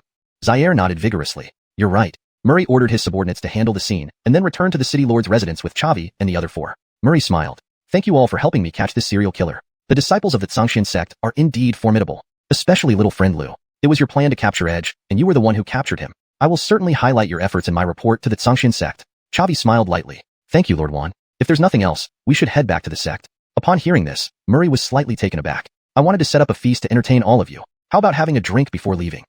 Chapter 103, The Tianluan Medicine Garden. Chavi shook his head slightly. "No need. My time is precious. I must return to the sect quickly to cultivate." Murray nodded slightly and did not try to persuade him further, choosing to respect Chavi's decision. After writing the mission report and stamping it with the city lord's seal, Murray handed it over to Zaire with a smile. "Thank you all for your help this time." Zaire took the report and bid farewell to Murray. The five rode back to Xuanhuan sect. On the way, Giacomo said curiously, "Chavi, what exactly was that move you used against Edge? His body didn't have any damage, yet he lost all fighting ability immediately. It's terrifying. He's a 6-star Adalberto." The other three didn't speak, but listened intently. Chavi chuckled lightly. "Soul attack." Upon hearing this, Giacomo was taken aback. "I am also an alchemy master, and I know about soul realms, but I'm only at mid-mortal realm." "Chavi, are you at late mortal realm?" Chavi nodded slightly. "So, you guessed right." Receiving confirmation, Giacomo became even more excited. "No wonder you could defeat Alpha in alchemy, being already at late mortal realm. You're impressive." The other three were bewildered, having no understanding of soul power or its realm distinctions. But they were sure that Chavi's combat strength far exceeded that of a 2-star Adalberto. After all, he defeated Edge in one move. And Edge was a 6-star Adalberto. Returning to Xuanhuan sect, Chavi immediately headed to the Talia Gathering Tower to cultivate. Before parting, he told Zaire, "Senior brother Zaire, if there are any suitable disciples missions in the future, I hope you can include me. I need to complete the 5 tasks required to enter the inner sect as soon as possible." Zaire nodded slightly, smiling. "Everyone has seen Brother Lu's strength. This mission succeeded entirely because of you. If there are any future missions, I will notify you first." "Many thanks, Senior Brotherly." Chavi stayed in the Talia Gathering Tower for 20 days, advancing his realm to 3-star Adalberto. His soul power also grew robustly, feeling like it wouldn't be long before a breakthrough. 10 days later, Chavi found Zaire to submit the elixirs. Zaire smiled and said, "Brother Lu, we have a new mission. Want to team up again?" Chavi replied seriously, "Tell me about the mission first." Zaire explained, laughing, "This mission happens every year and is highly sought after. Many vie for it. I got it through Brody Gate's influence. There's a secret realm within the Tianluan Mountains called Tianluan Medicine Garden, filled with various precious herbs. A disciple of Xianxuan sect discovered it first, but since Xianxuan sect can't take it all alone, it made an agreement with 2 7th-rank sects and Liyun Kingdom. Every year, the Tianluan Medicine Garden opens once. Forces under Wu Wang enter to harvest herbs, gaining as much as their abilities allow. Because of the realm restrictions, this task falls to us outer sect disciples. All we need is to collect 1 plant each of 3 herbs required by the sect, and we complete the task. Other gains we keep. Hence, this mission is very lucrative and highly contested. Hearing this, Chavi was surprised. While it's indeed profitable, competing against experts from the other 2 sects and Liyun Kingdom sounds dangerous. Zaire nodded slightly. "It's challenging. Our relations with Liyun Kingdom are good, but with the other 2 7th-rank sects, we are in competition, often clashing. If we enter Tianluan Medicine Garden, chances are high we'll face experts from Xuanhuan sect and Sterlingyang sect. But there's no free lunch. Obtaining herbs comes with a price. Brother Lu, do you dare accept this mission?"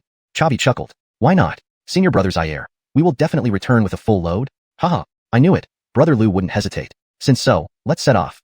Meeting Adrian, Hubert, and Giacomo, they headed together towards the Tianluan Medicine Garden. En route, Chavi heard the familiar system notification. "Congratulations, host received mission. Full return.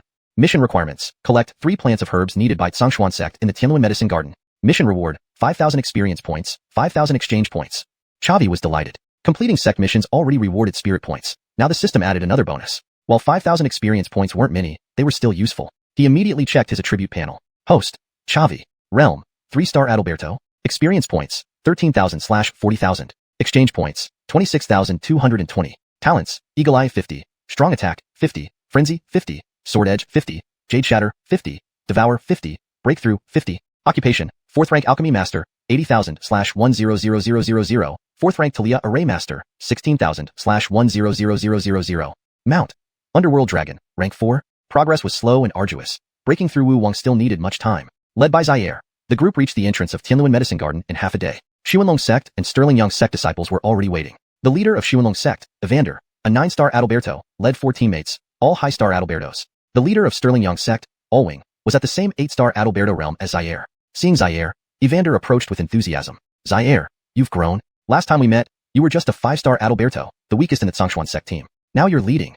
Zaire snorted coldly. Evander, stop pretending. Last time our luck was bad, unable to grab azure grass. This time, I won't repeat that mistake. Evander laughed coldly. Probably this time, you'll still come up empty-handed. Then it depends on each one's ability. Allwing of Sterling Young sect walked over, smiling to ease tensions. You two don't need to be so tense. Tianluan Medicine Garden is vast. We should all get enough without conflict. Zaire nodded slightly. Let's hope so. As long as Evander doesn't start trouble, I won't bother with him. Oh, who did Liyun Kingdom send this time? At that moment, a graceful voice echoed from afar. Let me join you for some fun. Everyone turned towards the distant voice. ##### Chapter 104. Seizing the 9 Ministers' Fruit. A lively and charming young girl, wearing a green dress and with 2 ponytails, approached the group. Chavi was bewildered, not recognizing her. The other 14 individuals, however, bowed simultaneously. Your Highness, Caitlin.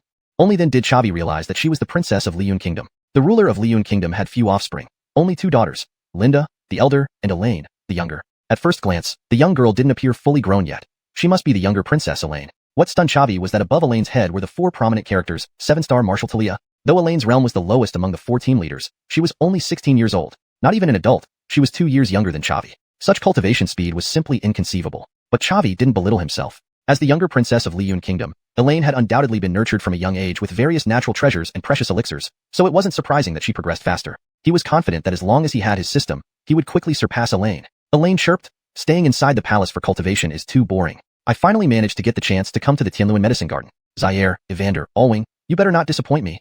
Chavi was taken aback. This princess was indeed very confident. She hadn't even entered the medicine garden yet, but already started challenging everyone. Was she overconfident, or did she have some ace up her sleeve? Zaire was also momentarily stunned, but soon replied in a solemn tone. Rest assured, we won't let your highness down. 15 minutes later, the spirit array at the entrance of the Tianluan Medicine Garden dissipated, revealing a grand gate. Elaine smiled and said, since the Tianluan Medicine Garden has opened, let's each rely on our own abilities. With that, she led the Liyun Kingdom's experts into the garden. The other 3 factions followed suit. Inside the medicine garden, a dense forest came into view, with trees blocking out the sky and grass reaching past the ankles, accompanied by the fragrance of unknown wildflowers. All 4 factions spread out without hesitation, each searching for spiritual herbs. After all, everyone had influential backgrounds, and for the sake of relationships between sects and countries, they avoided unnecessary conflict as long as there were no conflicting interests. Chavi spoke up, Senior Brother Zaire. Should we search this vast medicine garden inch by inch? Zaire chuckled, Brother Lu, you're thinking too much. This isn't our first time here. Previous visitors left us a map, marking the locations of the 3 spiritual herbs needed by Xuanhuan sect. After we collect those 3, we can explore further and enrich our own stashes. But this map is a year old. The positions of these spiritual herbs might have changed. Chavi nodded slightly. Having a map is still better than nothing. Where should we go first? Zaire glanced at the map before replying, let's start with Angel Lake. It's closest to us and has one of the herbs the sect needs, the 9 Ministers' Fruit. Chavi agreed, fine, I'll follow your lead. Half an hour later, the 5 arrived at Angel Lake. The lake was calm and peaceful, with birds singing and flowers blooming around it. In the middle of the lake stood an island with a plant emitting a sweet fragrance, bearing a golden fruit. Zaire stated, that should be the 9 Ministers' Fruit. Shall we swim over? Chavi waved his hand. Wait a minute, Senior Brotherly. All great treasures are usually guarded by beasts. If my guess is correct, a beast may be lurking underwater waiting for us. Zaire frowned. That makes sense. What do we do? Chavi smiled lightly. I have a flying martial skill. With the Shadow Sword's teleportation, I won't be harmed even if we encounter a powerful beast. Let me lure it out, and we'll take it down together. Zaire nodded emphatically. Well done, Brother Lu. With you around, our team's combat strength greatly increases. I'll leave it to you. Chavi nodded slightly, then left a Shadow Sword scabbard on the shore and used Kip wings to fly towards the 9 Ministers' Fruit. As Chavi reached the center of the lake, a massive water pillar rose from the depths, striking him fiercely. Chavi immediately activated Shadow Sword and teleported back to the shore. The water column fell, revealing a large turtle floating on the surface. Zaire frowned. Turtle-type beast, strong defense. Our numerical advantage may not help much since we struggle to break through its defense. Chavi looked at the turtle's head marked with Stage 4 5-star beast and sighed in relief. Just Stage 4 5-star. We can try attacking. If we can't break through its defense, it won't catch up to us. Zaire nodded. Good point. Attack. The 5 launched simultaneous attacks on the turtle beast. It roared, enveloped by a turquoise protective shield. Their attacks only rippled against the shield without breaking through. Simultaneously, 5 massive water columns rose from the lake, crashing towards them. Chavi used Brody Shadow Step to dodge. Unexpectedly, the water columns curved and headed straight for him again. Shocked, Chavi shouted, this beast's attack has tracking. Be careful. Unable to dodge, they could only withstand it. Chavi slashed the water column with Azure Dragon Slash. A giant Azure Dragon emerged from the Shadow Sword and smashed into the water column, shattering it into raindrops soaking Chavi. Wiping the water off his forehead, he smiled slightly. His speculation was right. The beast was strong defensively, but its offensive power was merely that of a common Stage 4 5-star beast, insufficient to harm him. The others also defended against the attack. Giacomo, due to lower realm, was knocked away while the other 3 remained unharmed. Giacomo rolled across the ground, finally getting up and staring at Chavi. This guy reached 3-star martial Talia so fast? A month ago, he was just 1-star when fighting a kill. His advancement speed was too fast. Both at 3-star, why was the gap so huge? Chavi was unscathed, while he was in such a mess. Where was justice? Where was fairness? Zaire also stared at Chavi in shock. Brother Liu, you've improved again? Chavi laughed. Just lucky. This isn't important now. Let's focus on dealing with this beast first. Chapter 105, Decision. Zaire said in a grave voice. I have already exerted my full strength, but I still cannot break through its defense. Surely our journey to Tianluan Medicine Garden won't fail at the first hurdle? Chavi responded in an equally serious tone. I've been observing this demonic beast all along. Although you can't penetrate its defense, you're pretty close. I have an extremely powerful ultimate skill. If we join forces, we can definitely breach its defense. Senior brother Zaire, use your strongest attack and strike its head. Zaire nodded heavily. In that case, junior brother Liu, everything depends on you now. Green edge slash. Zaire lifted his long saber and unleashed his strongest attack. A turquoise aura of fighting spirit gathered above his head before fiercely slashing down upon the tortoise-like demonic beast. Chavi took out the sunset bow, knocked an arrow, and used the Kip arrow he had purchased from the system mall. Kip arrow, 100 exchange points, boosts normal attack damage by 100 points. He then performed the twisted string technique, twisting the bowstring 10 times, building immense power within it. Only a high-ranking mystic-level spiritual weapon like the sunset bow could withstand 10 twists. If it were an ordinary bow, the string would have snapped long ago. Subsequently, Chavi activated the Xianxia technique, adding the Azure Dragon slash effect to the arrow as he aimed for the tortoise-like demonic beast's right eye. This arrow from Chavi possessed tremendous power yet produced no sound at all because he simultaneously used both the twisted string technique and the silent arrow technique. The tortoise-like demonic beast was giving its all to resist Zaire's strongest attack and didn't feel the true danger coming. Zaire's green edge slash stirred up huge ripples on the demonic aura shield but couldn't penetrate it. Just as the tortoise-like demonic beast started to relax, Chavi's Kip arrow arrived. The Kip arrow directly shattered the demonic aura shield and then ruthlessly pierced into the tortoise-like demonic beast's right eye. Instantly, blood splattered everywhere. But that wasn't the end. The Azure Dragon slash effect embedded in the Kip arrow was triggered, directly destroying the tortoise-like demonic beast's brain tissue. It didn't even get a chance to let out a death cry before plunging into the lake. Congratulations, host, for defeating a tier 4, rank 5 demonic beast, earning you 5,000 experience points and 5,000 exchange points. Suddenly, the entire area fell silent. The other 4 people stared at Chavi with disbelief in their eyes. Is this over? Giacomo asked in a trembling voice. Zaire looked at Chavi not only with awe, but also with caution. Chavi, your methods are too powerful. I originally thought we just needed to injure this tortoise-like demonic beast and scare it away. But look what you did. You killed it outright. Chavi laughed lightly. Just luck. Zaire, astonished, said, Luck, brother. Stop being modest. This is pure raw power. Adrian also remarked in a solemn tone, Chavi, your strength far surpasses mine. I doubt I could last 5 moves against you. Being 9th on the Earth list is an understatement for you. Chavi chuckled again. Enough talk. Let's focus on completing the sex mission first. Seeing that Chavi remained calm, Zaire felt even more shocked. This indicated that slaying the tortoise-like demonic beast wasn't a big deal to him and seemed effortless. Chavi activated the Kip wings and flew to the small island, plucked the 9 minister fruit, and stored it in his storage ring. He then returned to the shore and said seriously, Senior brother Zaire, where do we go next? Zaire replied gravely, we have 2 options. The other 2 medicinal plants the sect needs are the azure grass and the cloud rain fruit, which are marked on the map. The azure grass is located on Scarlet Flame Peak, and the cloud rain fruit is on Eastbound Peak, both quite far from here.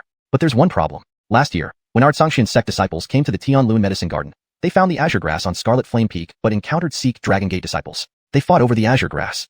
In the end, we lost. All 5 of our disciples suffered severe injuries and were forced to withdraw from the Tianluan Medicine Garden without any gains. Upon hearing this, Chavi frowned. So, that means the Sikh Dragon Gate disciples know about this place too. If we head to Scarlet Flame Peak, we might clash with them again. Senior brother Zaire nodded gently. You reacted quickly, junior brother Liu. Evander, the leader of Sikh Dragon Gate, is a 9th star martial Talia and has been so for a while. I'm just an 8th star martial Talia who recently broke through, so my chances of winning against him are slim. Therefore, my suggestion is to abandon the azure grass and find the cloud rain fruit first. The Tianluan Medicine Garden is vast, and there must be more than one azure grass. As long as we search diligently, we still have a chance to complete the mission. Chavi furrowed his brow deeply. Senior brother Zaire, can you really let the azure grass slip away like this? Moreover, we can only stay in the Tianluan Medicine Garden for 5 days. What if we can't find another azure grass? Wouldn't the mission fail? Zaire smiled bitterly and said, what else can we do? I can't defeat Evander. I couldn't a year ago, and I still can't now. Chavi spoke solemnly. You may not be able to defeat Evander, but I can. Senior brother Zaire, I must complete the 5 tasks as soon as possible and can't afford to just hand over the azure grass. If we really end up fighting with Sikh Dragon Gate, then leave Evander to me. Hearing this, Zaire was greatly surprised. What? Junior brother Liu, are you serious? That Evander is a 9th star martial Talia, while you're only a 3rd star, 6 minor levels apart. How could you possibly defeat him? Chavi smiled lightly. Senior brother Zaire, when I competed with Argyle for the Amber Pavilion, everyone thought I couldn't match a kill, but I won. Just now, no one believed I could kill the tortoise-like demonic beast, but I did it. So, why not believe in me one more time? I promise, if I face Evander, I will definitely defeat him. Zaire frowned deeply and, after hesitating for a moment, asked in a deep voice, what do you all think?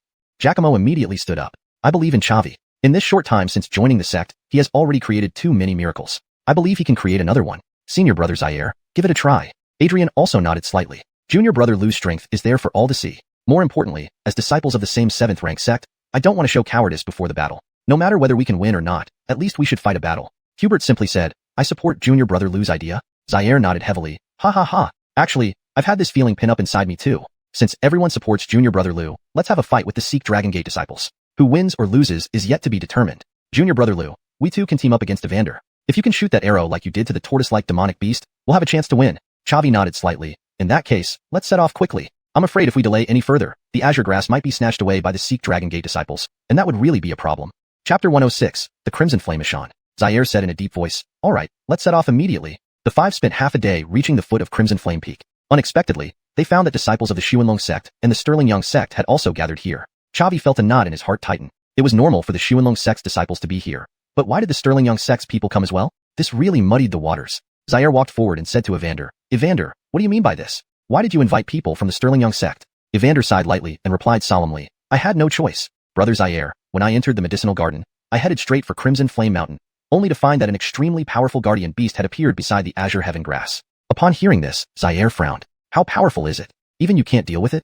Rank 4, 10 stars. Everyone present drew in a sharp breath. Martial cultivation was like rowing against the current. One would fall behind if they didn't advance. The higher one climbed, the greater the gap between different realms became. Although Evander was only one small realm away from the rank 4, 10-star beast, he was absolutely not its match. Evander continued, it's a tiger-type beast. We can call it the Crimson Flame Ishan. Its strength is formidable. More importantly, it has moved its entire clan next to the azure heaven grass. Besides itself, there are 5 other rank 4, starless Crimson Flame Tigers, along with countless rank 3 Crimson Flame Tigers. This dish is too large for our Xuanhuan sect alone to handle. So I proactively contacted friends from the Sterling sect to ask them for assistance. I guessed you wouldn't give up on the azure heaven grass either, so I waited for you to arrive. If the 3 parties unite, relying on our numerical advantage, we might defeat the Crimson Flame Ishan.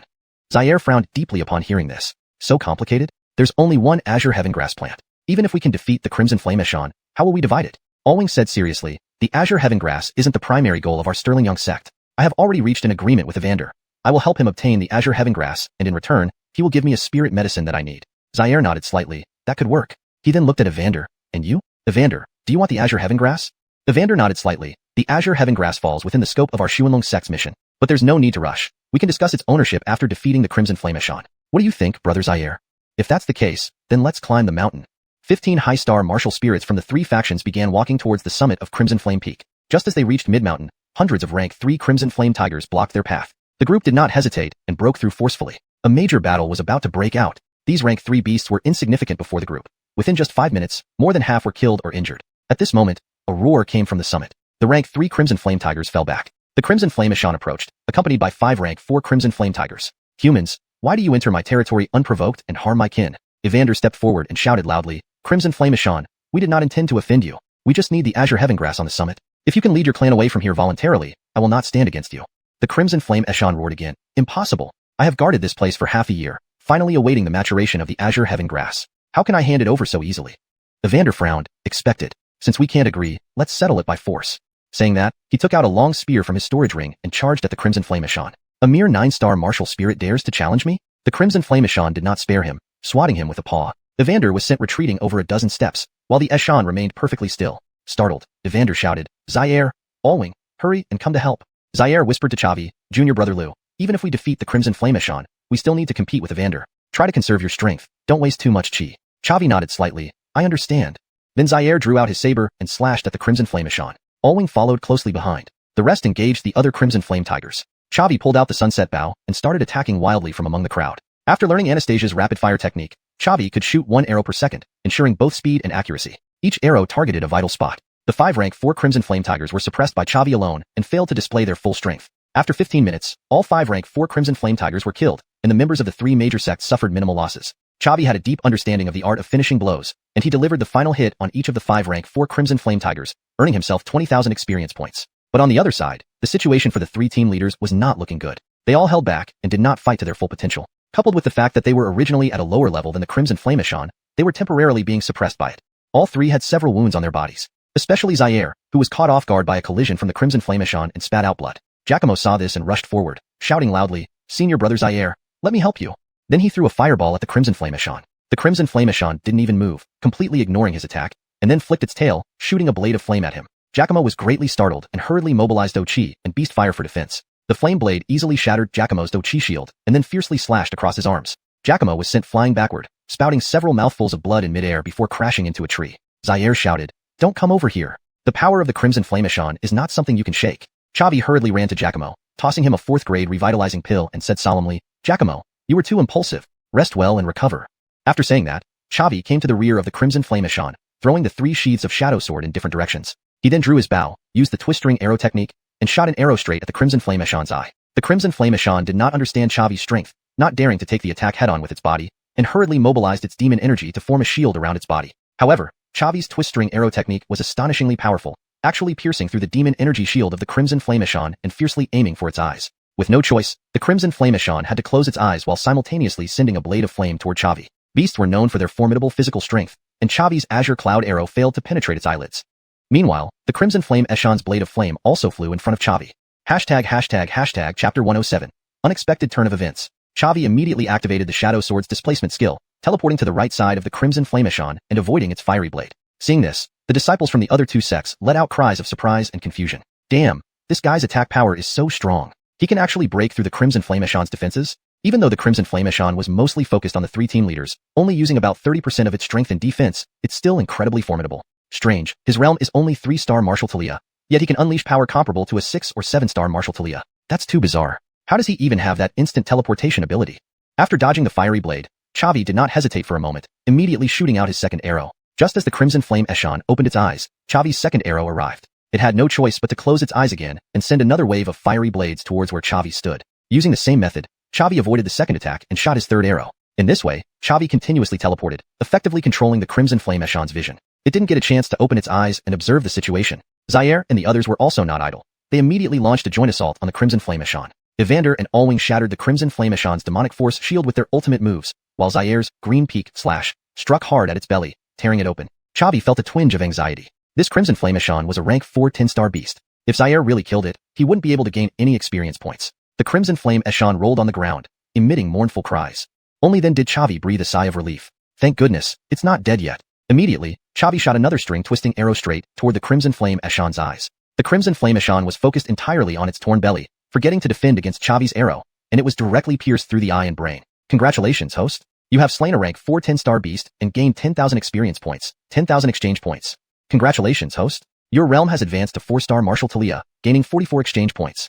Chavi was overjoyed and immediately checked his attribute panel. Host, Chavi, realm, 4-star Martial Talia, experience points, 3,000/50, 000, exchange points, 56,220, talents, Eagle Eye 50, Strong Strike 50, Frenzy 50, Blade 50, Jade Shatter 50, Devour 50, Breaking Army 50, Profession, 4th grade Alchemist, 80, 000/100, 000, 4th grade Talia Array Master, 16, 000/100, 000, Mount, Abyss Dragon, rank 4, not bad, one step closer to Anastasia. Evander and Allwing looked at Chavi with shock. Previously, they only regarded Zaire highly and paid no attention to the other Xuanhuan sect disciples. But they never expected this archer to be such a formidable individual. His attack power already reached the level of a 7-star Martial Talia, and his archery skills were nothing short of miraculous. Evander was certain that although Chavi couldn't defeat him, restraining him for an hour would be no problem. Originally, the Xuanhuan sect was the weakest among the 3 factions, but now, with Chavi added, it was probably the strongest. Evander approached and extended his right hand with a smile.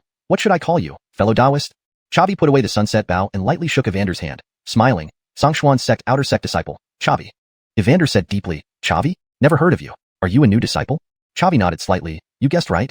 Evander was even more astonished. Brother Liu, you've reached such strength just after entering the sect. There will definitely be a place for you in Qingzhou in the future. Chavi chuckled. Qingzhou is too small. Upon hearing this, everyone present was somewhat shocked. Qingzhou is small? This guy must be too arrogant. Even within the entire Xuanhuan sect, no one would say Qingzhou is small. After all, the Xuanhuan sect could only dominate the eastern part of Qingzhou. Evander neither confirmed nor denied this, smiling. Let's not talk about these meaningless things. Let's secure the sky-green grass first.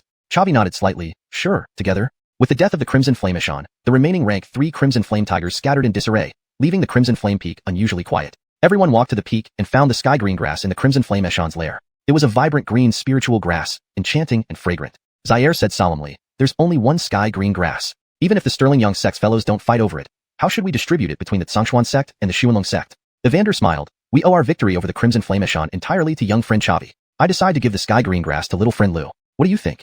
Upon hearing this, Zaire frowned. So easily giving it away? He originally thought there would be a fierce battle between the two sects, but unexpectedly, Evander was so cooperative. There might be a trap. Zaire nodded slightly and said solemnly, if that's the case, then we won't be shy. Junior brother Lu, go pick up the sky green grass. Okay. Chavi moved forward. When he was only 3 steps away from the sky green grass, Evander suddenly attacked him. A surge of fighting chi burst forth from Evander's palm, shooting straight toward Chavi. Chavi quickly activated the Shadow Sword's displacement skill, returning to Zaire's side. Seeing this, Evander's eyebrows raised slightly, and he said solemnly, your teleportation skill must have limitations. Being able to use it so swiftly shows you were prepared. Chavi smiled slightly. I didn't plan on getting the sky green grass that easily. Zaire shouted angrily, Evander, do you want to start a war with our xuanhuan sect? Evander chuckled, Zaire, you don't represent the xuanhuan sect? Although due to the relationship between the two sects, I can't kill you. Plundering everything you carry isn't a problem. Even if the higher-ups of the xuanhuan sect know about this, they'll only blame you for your lack of strength. Zaire said solemnly, our strength difference isn't significant. If we fight to the death, both sides will suffer heavy losses. Evander, are you planning to let the Sterling Young sect disciples profit from this? At that moment, Allwing stepped forward and laughed, ha ha ha, Evander alone can't take you down, but what if I join him? Allwing's words had barely fallen when the disciples of the Sterling Young sect and the xuanhuan sect surrounded the xuanhuan sect people. Seeing this, Zaire's heart sank. You planned this all along?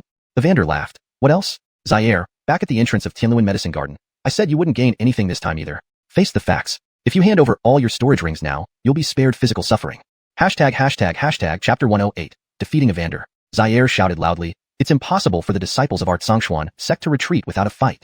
Evander, come on.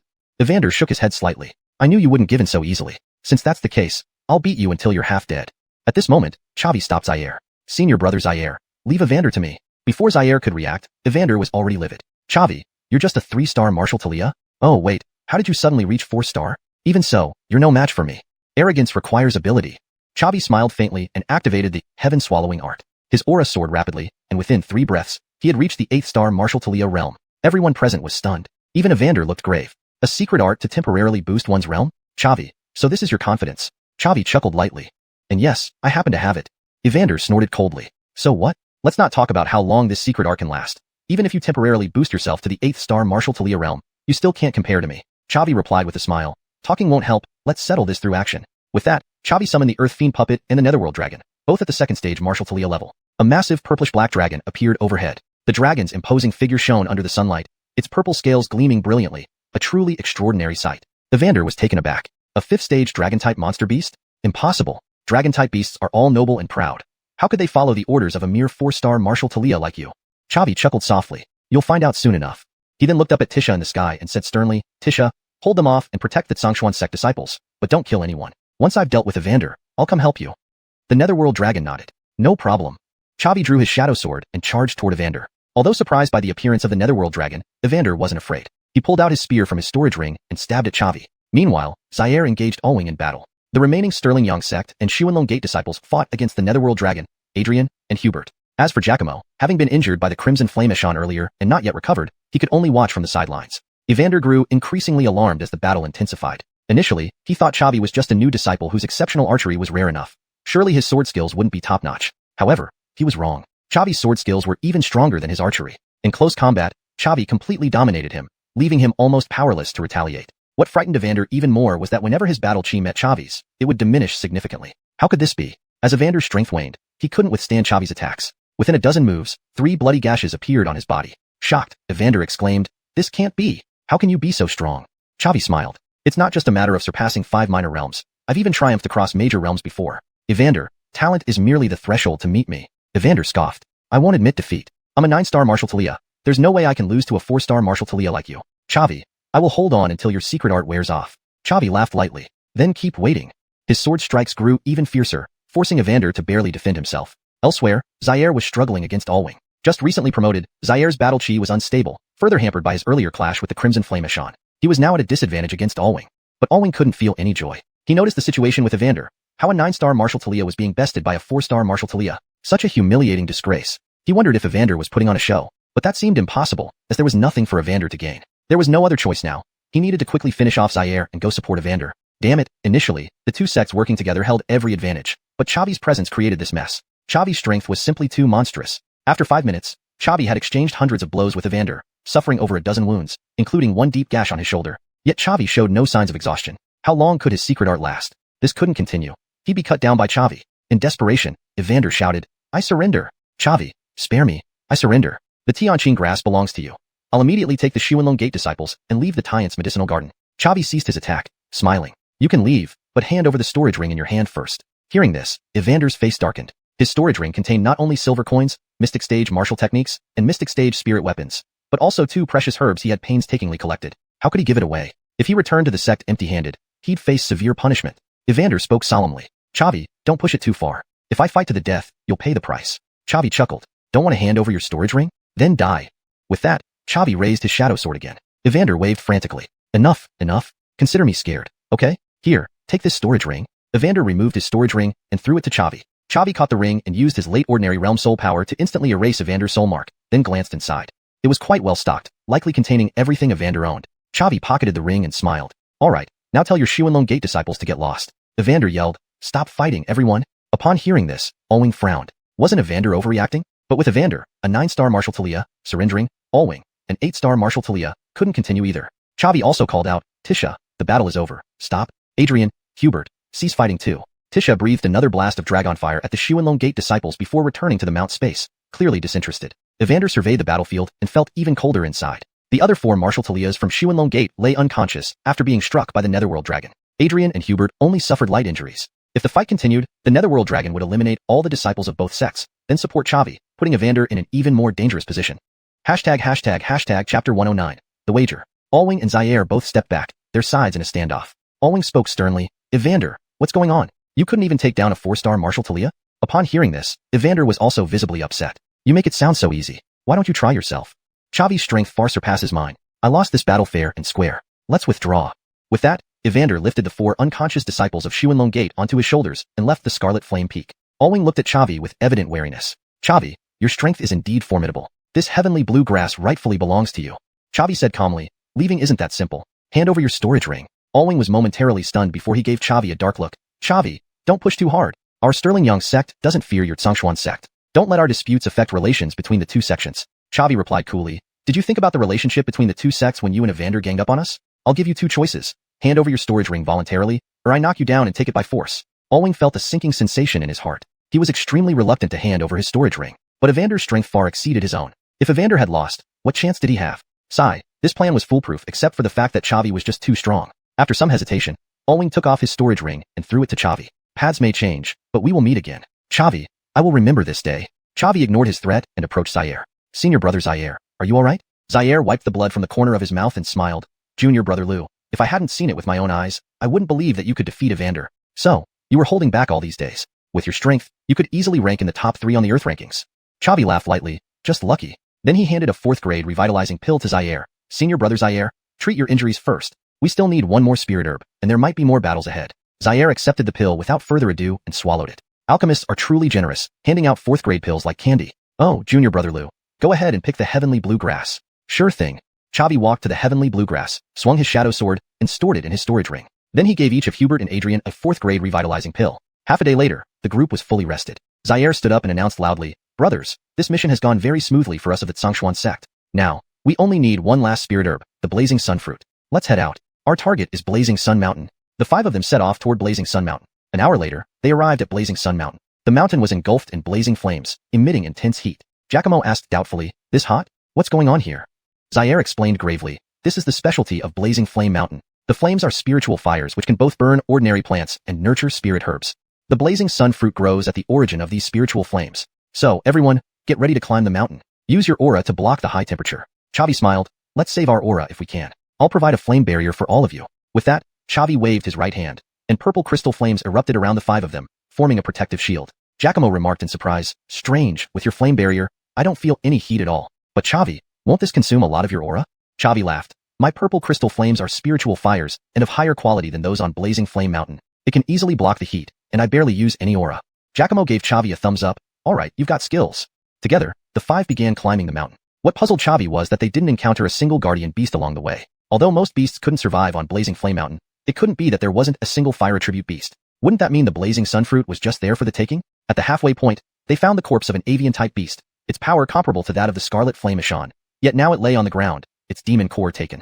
Zaire felt a sense of unease. It looks like we're late. Chavi nodded slightly. The disciples of Xuanhuan Gate and the Sterling Yang sect couldn't have reached here so quickly after fighting us. If anyone beat us here, it must be the Caitlyn. Let's climb up and see. Maybe they haven't left yet. They continued toward the peak. In a cave at the summit, Chavi saw the little Princess Elaine holding the blazing sun fruit. Zaire bowed slightly. Greetings, your highness. Seeing the five of them, Elaine frowned but then forced a smile. Brother Zaire, what a coincidence. You're looking for the blazing sun fruit too? Zaire nodded and said gravely, yes. Elaine laughed. Unfortunately, you're a bit too slow. We defeated the guardian beast, and I've already picked the fruit. You should look elsewhere. Zaire replied, in that case, please consider letting us have the blazing sun fruit. Hearing this, Elaine's expression turned displeased. What do you mean, Zaire? We were here first, and I'm the Caitlyn of Linyun Kingdom. Are you trying to snatch it away? Zaire said calmly, in xuanhuan continent, strength reigns supreme. My Xuanhuan sect doesn't fear Linyun Kingdom. If I manage to take the blazing sun fruit from you, not only will the sect not punish me, but they'll reward me greatly. Caitlyn, defeating that guardian beast must have cost you a lot. Can you resist an attack from our Xuanhuan sect disciples who are fully prepared? Zaire glanced at the four Linyun Kingdom experts behind Elaine. They were injured and appeared weak. Elaine felt her heart sink. After a moment's hesitation, she said softly, Brother Zaire, I can give you the blazing sun fruit if you agree to a condition. Zaire was taken aback. No one willingly gives up what they've obtained. He was ready to take it by force but didn't expect Elaine to offer conditions. It must be a trick, but it couldn't hurt to listen. Zaire said gravely, what condition? Elaine said gently, let's have a bet. If you can stand after receiving my full blow, I'll hand over the blazing sun fruit. If you can't, you'll let us leave. How about that? Zaire fell into deep thought upon hearing this. Chapter 110. Victory. To gamble, or not to gamble? Since Elaine proposed this bet, it meant she had confidence in herself. Moreover, the body of the bird-type guardian beast still lay there. But Elaine was only a 7-star martial Talia, her realm slightly lower than his. To say that she could knock him out with one strike was something Zaire just couldn't believe. After all, not everyone was as monstrous as Chavi. Who among those who could enter the Xuanhuan sect wasn't a heaven-defying prodigy? Zaire also had his pride. If he didn't accept the bet and let them gang up on him, he felt uneasy about it. Fine, I'll take your bet. Zaire finally made his decision. Hearing this, Elaine's face lit up with a smile. Great, great. Here I come, Brother Zaire. Please hold on. Immediately after, Elaine clasped her hands together, and a colorful flower appeared before her, flying towards Zaire. Zaire did not dare be careless. He drew his long sword from his storage ring and placed it before his chest, simultaneously generating a battle chi shield. However, the colorful flower penetrated both the long sword and the battle chi shield before slamming into Zaire forcefully. Zaire was hit hard, spitting out a mouthful of blood before collapsing to his knees. Giacomo was stunned. What the hell? Chavi, what's going on? Why didn't Brother Zaire's defenses work? Chavi said gravely. Elaine used a soul attack. Her soul strength has likely reached the late mortal realm. Hearing this, Giacomo was greatly surprised. What? Late mortal realm? She's only 16. I don't even know how to cultivate soul strength, yet Elaine has already reached the late mortal realm and learned soul attack martial techniques. Chavi nodded slightly. Indeed, she's quite powerful. Zaire knelt on the ground for a full 5 minutes before recovering, slowly standing up. Caitlyn is truly a genius in cultivation, managing to seriously injure me. From this, it seems the bird-type guardian beast at the mountain waste also died by your hand? Elaine slightly raised her head, a hint of pride in her eyes. Although she wasn't an alchemist, her soul strength had always been stronger than others since childhood. She even comprehended the cultivation methods and martial techniques for soul strength within the national treasury. In terms of true combat power, she was no weaker than a 10-star martial Talia. Elaine spoke softly, Brother Zaire, since I've won, can you release us now? Zaire frowned. Even though he lost, he still didn't want to let Elaine go. After all, the flame fruit was one of the 3 spiritual herbs required by the Xuanhuan sect, which was very important. Just as Zaire hesitated, Chavi stepped forward. Brother Zaire should indeed let you go, but if I, Chavi, say no? Hearing this, Elaine turned to look at Chavi. Chavi, never heard of you. Since when does a 4-star martial Talia dare to speak up? You're nothing more than cannon fodder in the Xuanhuan sect. Chavi replied calmly, whether I'm cannon fodder or not doesn't matter. But Brother Zaire only promised to let you go. I haven't agreed. Elaine was furious. Could it really play out like this? Chavi, how can you do this? Don't you have any shame? Chavi smiled lightly. I won't make things difficult for you. How about we bet again? If I can withstand your attack and remain standing, you give me the flame fruit. If I can't, I'll let you leave. How about it?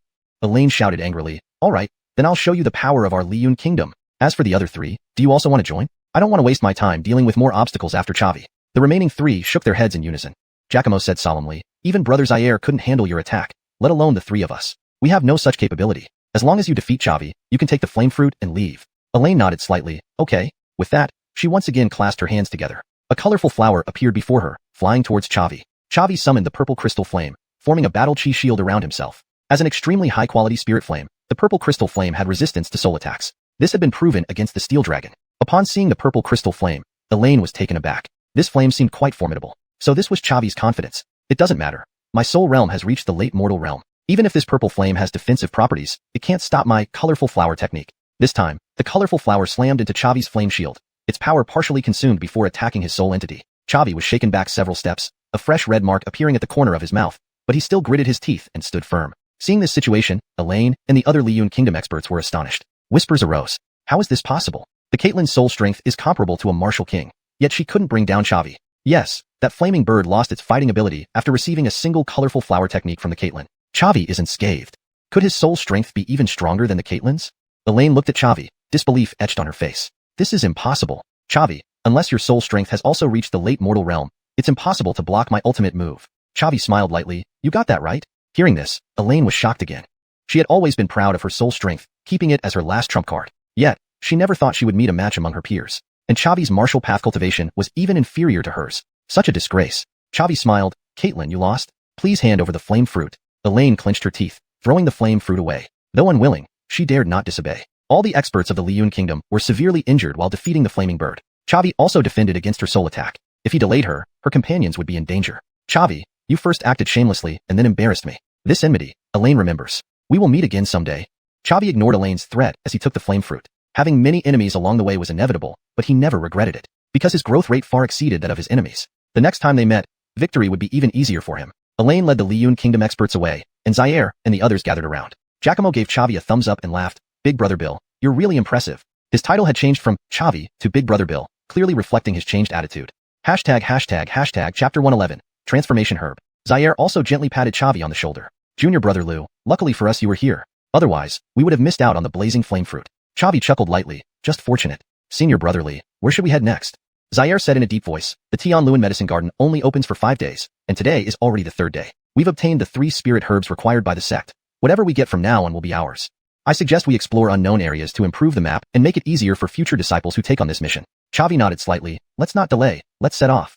The 5 of them continued walking deeper into the Tianluan Medicine Garden. 2 hours later, the 5 arrived at the foot of a mountain. The mountain exuded vitality, occasionally accompanied by the roars of demonic beasts. Zaire spoke gravely. Where there are many demonic beasts, there must be precious resources. Brothers, what do you think? Should we charge in and check it out?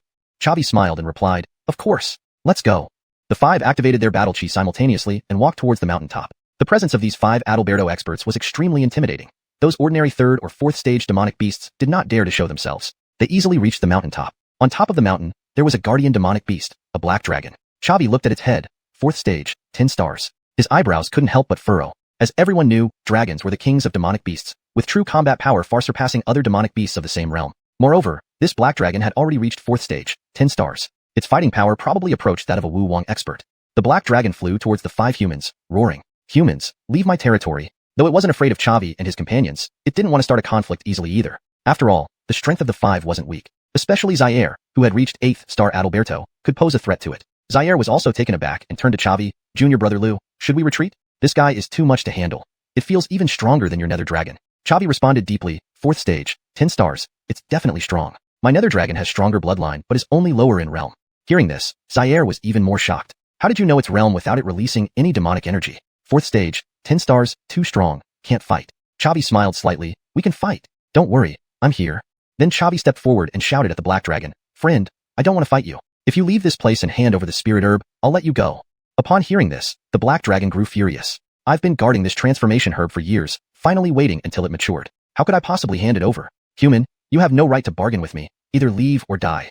With that, it spewed a jet of black dragon fire at Chavi. Chavi was well prepared, using the Shadow Sword's teleportation skill to dodge the attack. After several days of interacting, senior brother Zaire had come to trust Chavi completely. Seeing him engage the black dragon, Zaire felt it inappropriate to watch from the side and shouted, Brothers, let's go together. Take it down. The 4 Adalberto experts immediately charged forward. Chavi stood back, using soul-shattering roar, followed by Jade Shatter. Half of his battle chi vanished instantly, but his attack power increased 5-fold.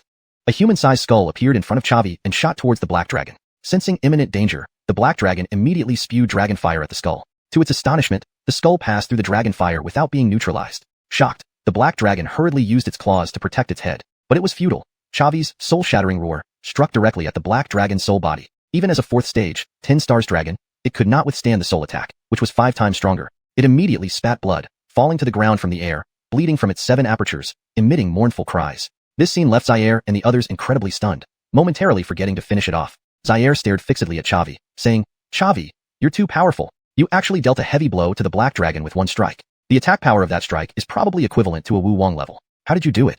Giacomo also showed great surprise. Yeah, even late-stage mortal realm soul power wouldn't be this powerful. Brother Bill, how many secrets do you have? Chavi laughed. That's my ace card. I can't tell you about it. What matters now is quickly finishing it off.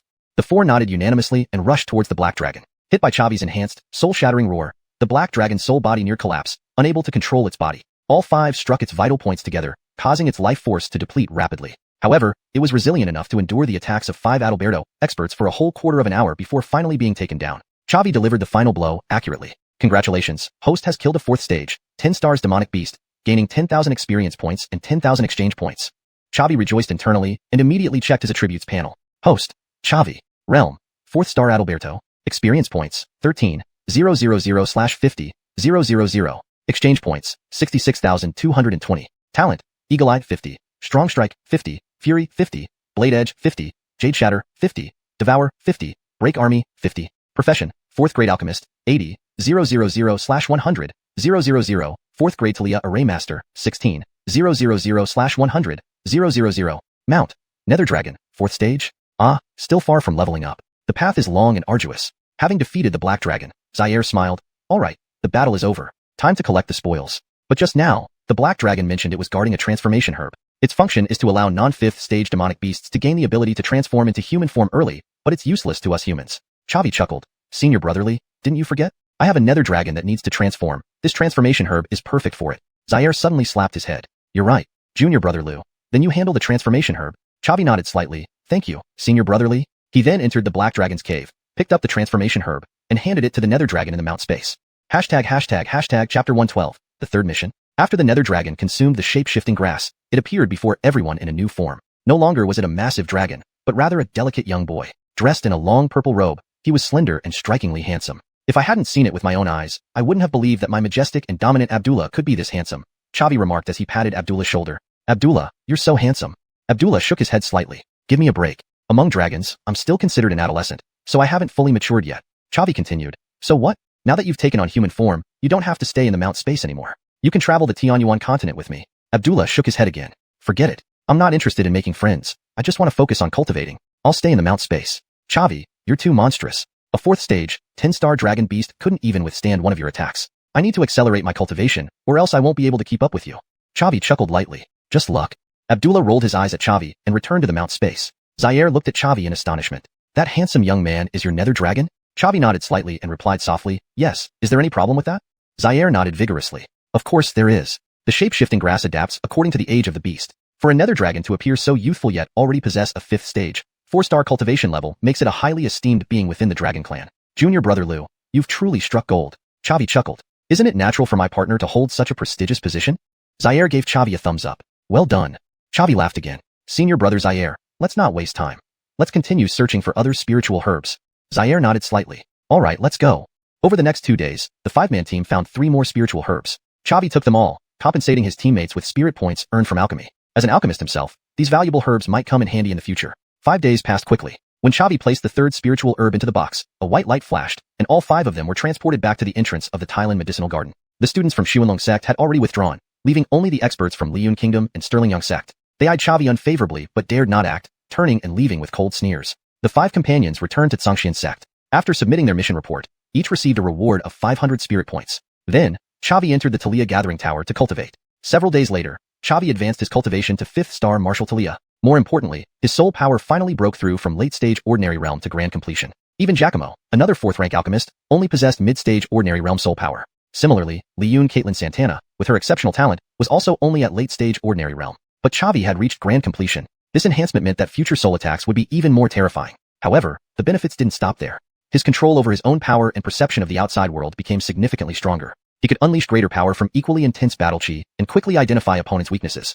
Soul power advancement brought comprehensive improvements to Chavi's abilities. His overall strength increased greatly. That day, Chavi went to deliver his elixirs to Zaire as usual. Zaire received the life renewal pill with shock and apprehension evident in his gaze. Junior brother Lou, it's been barely 10 days since we last met, and I feel like you've become even stronger, Zaire remarked. Chavi chuckled. Senior brother Lee, your perception is quite sharp. Indeed, I've improved somewhat. It's only natural, don't you think?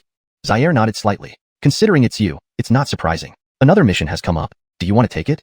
Hearing this, Chavi's eyes lit up. The previous 2 missions had yielded significant gains. Clearly, combat was the fastest way for him to enhance his strength. This new mission excited him as well. Tell me more. Zaire said solemnly. It's related to Liyun Kingdom again.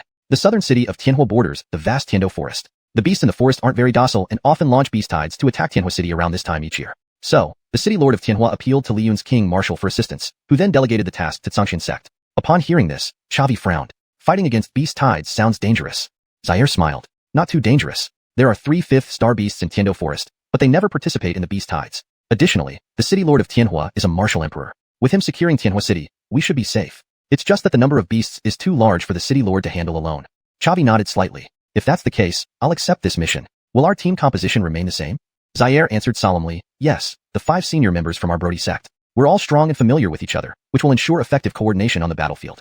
Chavi spoke quietly. Let's replace Giacomo. That guy isn't reliable and didn't help much during the last 2 missions. We need powerful partners this time. Zaire was momentarily taken aback. Who do you want to join us? Who would agree to team up with us? Chavi chuckled. Alf. He's already my follower, so he should have no problem accompanying me on this mission. Zaire was visibly excited upon hearing this. That's great. Alf is the 4th-ranked expert on the Earth list, far stronger than me. With his help, this mission will be much easier. Chavi chuckled. I thought so too. Let me find Alf while you seek out Adrian and Hubert. We'll meet at the mission hall. All right. The two left the headquarters of the Brody sect, heading in different directions. Chavi arrived at the Xuanhuan headquarters. Seeing Chavi, the 2 gatekeepers immediately greeted him respectfully. Most outer sect disciples knew about Alf losing a bet to Chavi, making him Chavi's follower. Essentially, the entire Xuanhuan now belonged to Chavi. Greetings, senior brother Liu. Chavi waved. No need for formalities. Take me to Alf. Chapter 113, Defending Against the Beast Tide. Half an hour later, Zavig met Alf in the conference hall of the Xuanhuan headquarters. He still wore his white clothes and held a feather fan, looking gentle and handsome as ever. Master. The moment he entered the room, Alf bowed respectfully to Zavig. Zavig hurriedly helped him up, smiling. Senior brother Alf, there's no need for such formalities. Although we are master and servant, we don't have to be so formal. Just call me by my name from now on. Alf paused slightly, gazing at Zavig with added respect. All right, junior brother Liu, what can I do for you? Anything within my capabilities will be done. Zavig chuckled lightly. Indeed, there is something that requires your help. I've signed up for the task to defend Tianhua City against the beast tide, but I'm short one person. Can you come? Without hesitation, Alf responded firmly. Absolutely. Battling the demonic beasts is perilous. If anything were to happen to you, I would be failing in my duties. Even if you hadn't asked, I would have followed you anyway once I knew. Zavig smiled gratefully. Thank you, senior brotherly. In that case, let's set off. Zavig led Alf to the task hall where Zaire and the others were already waiting. Upon seeing Alf, Zaire teased with a laugh. Isn't this senior brother Alf? All your brilliance wasted, subdued by junior brother Liu. Alf replied coolly, if you continue belittling me, Zaire, I'll punch you, regardless of the sect rules. Zaire recoiled, taken aback. After all, Alf's reputation as 4th on the Earth rank was well earned. Zaire continued, but it's not a bad deal for you. Being favored by junior brother Liu means your future achievements will surely surpass mine. Alf was momentarily stunned. He had only lost to Zavig in alchemy. In combat, he could easily overpower him. Why did Zaire act like he had gotten a great bargain? What do you mean? Alf asked. Zaire grinned. You'll see when we resist the beast tide. Zavig interjected. Enough chit-chat. Let's head out. For this mission, I'll be the captain. Any objections?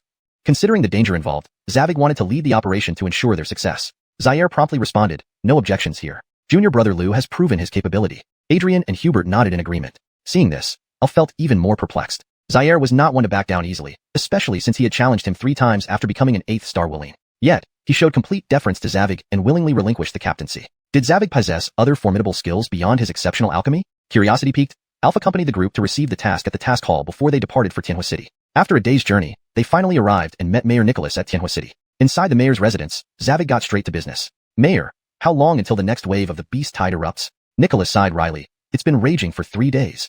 During these days, I've rallied the experts of Tianhua City to defend the gates, repelling several waves of attacks. But we've also suffered many casualties. Zavig frowned. Sorry, we arrived late. Nicholas waved it off gently. It's not your fault. This year's beast tide started earlier than usual, which caught me off guard. It's also the strongest in the past decade. A sinking feeling hit Zavig. For the coming days, our 5 will man the city walls and assist Mayor Shi in defending Tianhua City. Nicholas nodded emphatically. You are all elites of Xuanhuan sect. With you here, I'm relieved. But there's a pressing issue. Zavig urged. Please, go on. The beast tide happens annually. To protect the citizens, a master from Xuanhuan sect erected a spirit array around the walls 10 years ago. In fact, it wasn't just one but many spirit arrays with various functions, attack, defense, suppression, all interconnected into a massive protective array covering the entire wall. But over the past 3 days, the array has been damaged and can no longer function as intended. If it cannot be repaired, the upcoming battles will be incredibly difficult. Zavig asked gravely, surely Mayor Shi must have some preparations? Nicholas laughed bitterly. The master from Xuanhuan sect left instructions for maintenance, but to repair the array, it requires a 5th rank Talia array master and 3 4th rank Talia array masters. In recent days, I found 1 5th rank and 2 4th rank masters. We're missing one, and I can't find another quickly. Zavig declared resolutely, then I'll take the spot. Everyone present was shocked. Nicholas excitedly exclaimed, little friend Liu, you're a 4th rank Talia array master? Zavig nodded, yes. Alf and the rest were stunned. Zaire, tell me Zavig isn't a 5th-star Wulian, 4th-rank alchemist, and also trained in spirit arrays. Zaire murmured, I just found out myself. Junior brother Lou is really unbelievably talented. Nicholas was elated. If that's the case, let's get to the wall immediately. I'll send word to the other 3 array masters right away, aiming to repair the array before the next wave hits. Zavig nodded. All right. Half an hour later, everyone reached the city wall. The other 3 array masters joined shortly after. The 5th-rank Talia array master said quickly, Mayor Sure, you mentioned everyone was here. Where is the other 4th-rank Talia array master? Nicholas pointed to Zavig and smiled. This disciple from Xuanhuan sect, Zavig. All 3 array masters were visibly startled. Achieving proficiency in spirit arrays required significant talent and time. The 5th-rank and 2 4th-rank masters were well over 50 years old, while Zavig was strikingly young. The 5th-rank master scrutinized Zavig closely. Little friend Lou, are you sure you can handle this task? One of the 4th-rank masters behind him jeered, impossible. If he can construct a 4th-rank spirit array, I'll eat the city wall. Translation ends here to ensure coherence and natural flow, preserving the original tone and structure while ensuring fluency and clarity.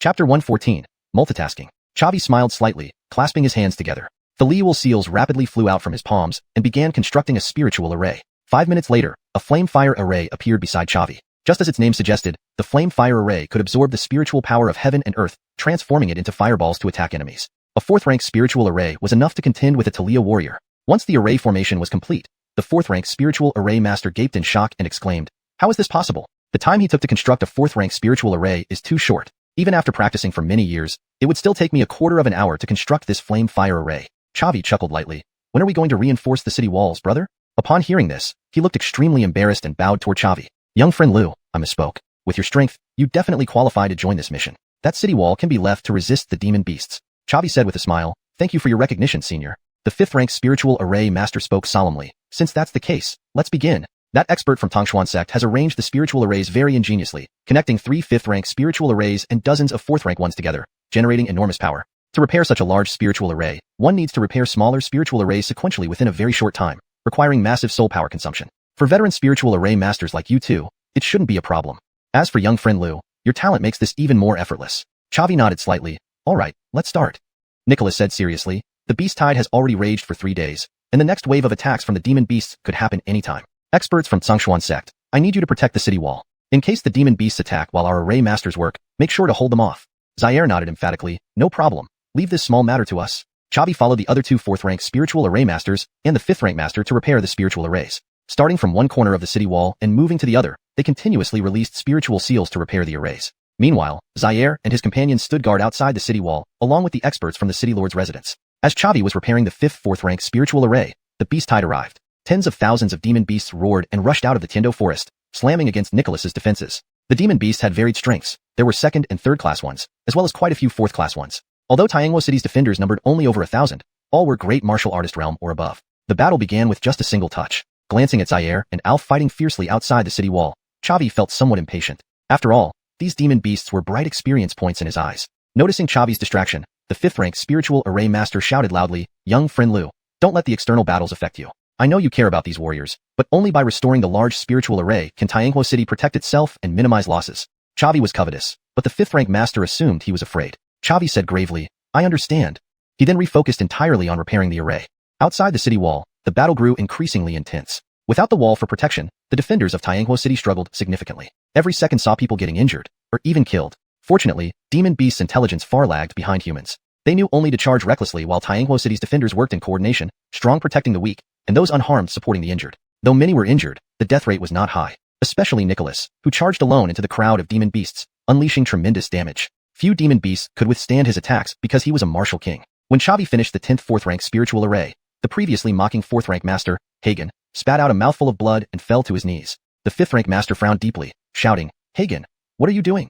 Hagen supported himself on the ground, replying painfully, Honest, our soul powers are depleted. This task consumes too much. Hearing this, Honest's heart sank. In this mission, everyone had a clear division of labor, none dispensable. He had to control the 3 5th-rank arrays, so he couldn't help Hagen. If Hagen couldn't continue, this mission would fail. He couldn't help cursing, damn, we're almost done. At this moment, Chavi called out, Honest, let's continue the mission. I'll make up for Hagen's part. Surprised, Honest asked, young friend Lou, are you serious? Repairing 2 different arrays simultaneously requires multitasking, which even I can't achieve. Chavi chuckled, let me try, Honest. What if it works? We can't let Xianxia City soldiers die in vain. Struck by these words, Honest said solemnly, young friend Lou, if you truly can do this, I'll give you precious treasures.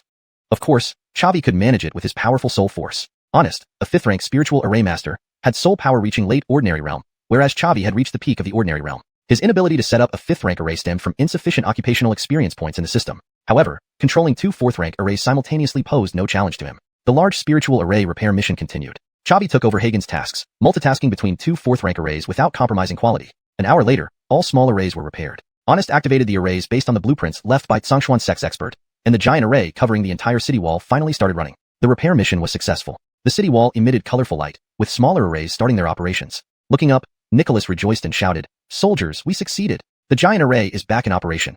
Your efforts have not been wasted. Now, join me to kill the enemy and defeat this beast tide. Future pressure will be greatly reduced." Immediately, the morale of Tianhua City's defenders soared. After completing the repair, Honest and the other 4th rank master collapsed onto the ground, panting heavily. Their soul powers were almost drained, and the intensity had been incredibly high. Meanwhile, Chavi retrieved his Wuxia bow from his storage ring and dashed towards the defensive line. Surprised, Honest yelled, "Young friend Lu, what are you going to do?" "To fight the enemy," Chavi replied casually.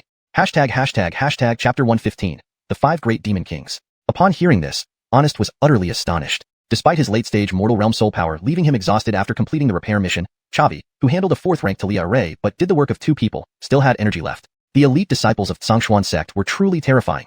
Holding the sunset bow, Chavi stood at the back, providing support from a distance. "Congratulations, host has defeated a 1st-class rank 4 demon beast, gaining 1,000 experience points and 1,000 exchange points. Congratulations, host has defeated a 3rd-class rank 4 demon beast, gaining 3,000 experience points and 3,000 exchange points."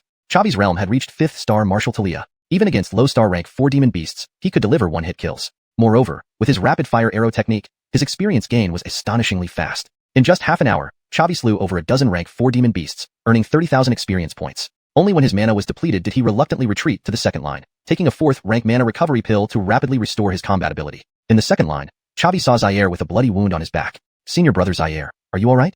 Chavi asked gently. Zaire shook his head. "There were too many demon beasts. I didn't react in time and got hit by an 8th-class rank 4 demon beast. But it's fine. With the 4th rank revitalizing pill you gave me, I'll recover quickly. By the way, junior brother Lu, did your giant spirit array repair mission succeed? Why did you come to the front lines?" Chavi smiled lightly. Of course it succeeded. Hagen wasn't much help and quit halfway through. Thankfully, my soul power was strong enough, or it would have been tough.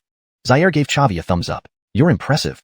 2 hours later, Chavi had fully restored his mana. Just as he was about to rejoin the battle, the demon beasts retreated into the heavenly dual forest. Chavi felt somewhat regretful but didn't say much more. With the wave of demon beasts gone, City Lord Nicholas called off the troops. However, they couldn't rest immediately, needing to move the defenses back to the city walls. Only when the moon shone brightly, and even the crows struggled to fly did the fortifications finally finish. Nicholas ordered wine and meat for the soldiers, inviting Chavi and 4 others to join.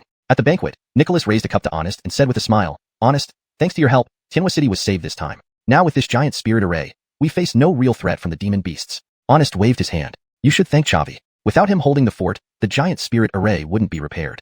Hearing this, Nicholas was startled and asked softly, "What happened?" Honest recounted the events on the city wall. After listening, Nicholas looked at Chavi with renewed admiration. "Lu Jensen, truly a young hero.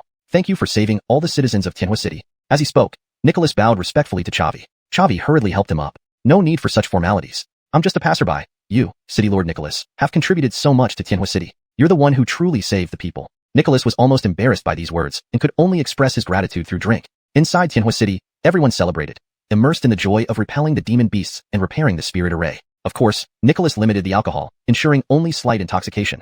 They needed to defend against another wave of beasts tomorrow. Meanwhile, deep within the heavenly dual forest, 3 burly men and a seductive woman stood before a cave. They were not humans but powerful demon beasts that had reached the 5th rank, capable of assuming human form. In the heavenly dual forest, they were undeniably the rulers, the demon kings. A burly man frowned deeply and addressed the seductive woman sternly. "Coral, the assault on Tianhua City has lasted 4 days. I was ready to act. Why did you call us back now?" The woman known as Coral smiled seductively and asked softly, "Lord Harmon, please don't worry. I summoned you because our master has awakened." The 3 burly men's faces lit up with joy. "What? Master really awakened?" At that moment, a powerful spiritual fire aura emanated from the cave, followed by a solemn voice. "Of course she has." A silver claw emerged from the cave, followed slowly by the figure of a silvery white dragon. "Greetings, master." "Greetings, leader." All 4 bowed simultaneously. The man named Lord Harmon exclaimed excitedly, "Leader, you're back. This time, we will definitely capture Tianhua City." The dragon spoke slowly. "These despicable humans treat our heavenly dual forest like their backyard, continuously hunting demon beasts, extracting cores, and refining elixirs. Now, it's time for them to pay. Follow me." Her body then emitted colorful light, shrinking into that of a young maiden. At dawn, most soldiers hadn't woken up when the alarm rang throughout Tianhua City. The demon beasts of the heavenly dual forest launched another beast tide. Chavi and the other 4 woke up and quickly ascended the city walls. Seeing the situation, their expressions turned grim. Tens of thousands of demon beasts, all above 3rd rank. Even rank 4 demon beasts numbered over 100. Chavi spoke sternly. It seems all the demon beasts from the heavenly dual forest have poured out this time. Nicholas was also shocked. Fortunately, the giant spirit array was repaired. Otherwise, Tianhua City's current defenses couldn't withstand this army of demon beasts. But that's not the worst of it. Chavi was taken aback. Worse. Nicholas responded gravely. Commanding so many demon beasts requires a 5th rank demon beast. The 5 demon kings from the depths of the heavenly dual forest may intervene. We don't know how many of the 5 demon kings will come. Chavi nodded slightly. Actually, it's not all bad. The giant spirit array can slay 5th rank demon beasts. If only a few demon kings come, they won't return. At that point, the demon beasts of the heavenly dual forest will be severely weakened, making them hesitant to launch another beast tide for a long time. You, City Lord Nicholas, can enjoy some peace. Nicholas smiled bitterly. I hope it isn't too many. The city defense battle began. Over 100 4th rank spirit arrays within the giant spirit array activated simultaneously, swiftly harvesting the lives of demon beasts. For a moment, the demon beasts outside the city struggled to advance. Chapter 116. Altogether. At this moment, 5 humans from the beast horde unleashed their do-chi to transform into wings and flew towards the walls of Tianhua City. Chavi immediately recognized that these 5 were beasts in human form. Nicholas also noticed and said in a grave voice, 5 demon kings appearing at once. This spells trouble for us. Note, do-chi is a specific term often left untranslated in English translations of Chinese novels, as it refers to a type of energy or aura used in martial arts. It can be translated as fighting aura or combat chi, but is often kept as do-chi to maintain authenticity. Here's a more fluent version. At this moment, 5 humans from the beast horde unleashed their fighting aura to transform into wings and flew towards the walls of Tianhua City. Chavi immediately recognized that these 5 were beasts in human form. Nicholas also noticed and said in a grave voice, 5 demon kings appearing at once. This spells trouble for us. Little friend Liu, if the city falls, don't engage in prolonged combat. Quickly send word back to Linyun Kingdom and xuanhuan sect. You are all elite disciples of xuanhuan sect, destined for greater achievements than I. It would not be worth dying here. Chavi felt a shock internally and asked solemnly, City Lord sure, what about you? As the City Lord, I vow to live and die with Tianhua City. The white-robed girl leading the group roared angrily, Nicholas, come out now. Nicholas immediately transformed his do-chi into wings and flew up into the air to confront the girl. Note, for a more natural English flow, flew up into the air is more descriptive. Also, it's better to translate do-chi as fighting aura or combat energy for an English audience unfamiliar with the term. However, since do-chi is used in the provided segment, I've kept it unchanged. If you like a fully translated version without Chinese terms, please let me know. For a fully translated segment, Nicholas immediately transformed his combat energy into wings and flew up into the air to confront the girl. In white attire, radiating immense dragon aura, you must be Violet, the silver dragon and ruler of the celestial battle forest. Violet nodded slightly. Nicholas, when I last saw you, you were but a novice. I didn't expect you to become a Wuwang warrior. Lead your forces away from Celestial Battle City, and I might spare your life. Nicholas shook his head vigorously. That's impossible. I am the city lord and will rise and fall with the city. Fine, then you die. Saying this, Violet raised her right hand, summoning a giant dragon claw formed by demon power, which lunged toward Nicholas. Nicholas quickly channeled his do-chi for defense, but was still slammed away, crashing heavily into the city wall. Note, do-chi is a specific term often left untranslated in English translations of Chinese fantasy works, as it refers to a type of energy or chi used in combat. It's usually contextually understood by readers familiar with the genre. For better fluency and natural reading in English, we can adjust this sentence. Nicholas quickly channeled his do-chi for defense, but was still flung away, crashing heavily into the city wall. Seeing this, Chavi frowned. Violet was truly formidable. With her 5th stage, 5th rank cultivation, she was the strongest present. Moreover, being a dragon beast with powerful bloodline energy made her even more terrifying. Although Nicholas was also a 5th rank Wuwang, he was completely outclassed in the clash. From their first encounter, it was clear who had the upper hand. Violet raised an eyebrow, smiling. You actually managed to withstand my attack. Not bad. She flew onto the wall, ignoring numerous martial spirit experts, and continued to strike Nicholas with another palm. Suddenly, a greenish light shot towards Violet, immobilizing her. This unexpected turn shocked both humans and demons alike. Boss. Adrian rushed forward, wanting to rescue her. Stay back. Violet ordered deeply. This 5th grade Talia array can control nearby beasts. Coming closer would be futile. Rest assured, they can't harm me. Destroy Celestial Battle City entirely. Understood. The 4 demon kings charged onto the wall, ready to unleash havoc. Nicholas shouted loudly, Honest, I need to use the Talia array to seal Violet and won't be able to fight. Please lead these Xuanhuan sect disciples to safety. Honest hesitated momentarily before whispering, Xuanhuan sect disciples, follow me. We'll fight our way out. All 4 disciples looked to Chavi, as he was their leader for this mission. Chavi spoke gravely. Run? Why should we run? They should flee instead. Xuanhuan sect members, prepare to defend Celestial Battle City. Hearing this, Alpha applauded heartily. Well done, Chavi. No wonder you're my master. Since that's the case, today I'll play along. Pulse breaking technique. Alf formed a hand seal, his do-chi transforming into a vibrant red, even staining his white clothes. Correcting turning into to transforming into makes the sentence flow more naturally in English and better conveys the act of transformation. Additionally, I kept do-chi untranslated as it seems to be a specific term from the original text that may not have a direct English equivalent. If you prefer to translate O Chi to English, it would typically be rendered as fighting chi or combat energy. Here is the revised sentence with that change. Alf formed a hand seal, his combat energy transforming into a vibrant red, even staining his white clothes. His aura surged abruptly, climbing from 8th rank martial spirit to 1st rank Wu Wang before charging at the Eshan. The Eshan, also a 1st rank Wu Wang, countered with a forceful palm strike. Brave indeed. Let's see how strong your forcibly elevated rank is after using secret techniques. Relieved, Chavi realized he wasn't the only one with secret techniques. This significantly reduced the pressure on the defenders. However, another doubt arose. Alf possessed a secret technique to temporarily enhance his rank yet was only ranked 4th on the Earth list. Did he hold back, or were the top 3 already Wu Wangs? He'd have to ask him later if he survived this. Seeing Alf lead the charge, Honest's fighting spirit flared. Haha, since Xuanhuan sect's young friends are so brave, how can I lag behind? He summoned a 5th grade Talia Array and confronted Qingling K, the enchanting woman, a 5th rank, 4th star demon king. Adrian couldn't be more thrilled. Exciting. Who knew you humans, though despicable, could still be honorable? So, who wants to fight me? Step up. If not, your soldiers will suffer. Chavi activated Heaven Devouring Technique, his aura climbing rapidly from 5th rank martial spirit to 9th rank martial spirit. He drew his shadow sword, pointing it at Adrian and Wolf King. Both of you, come together. This left not only Adrian and Wolf King astonished, but also amused the city's defenders. What nonsense. Alf, an 8th rank martial spirit, barely dared to challenge the Eshan after using a secret technique. And you, a mere 5th rank martial spirit, dare challenge 2 demon kings? What makes you think you can?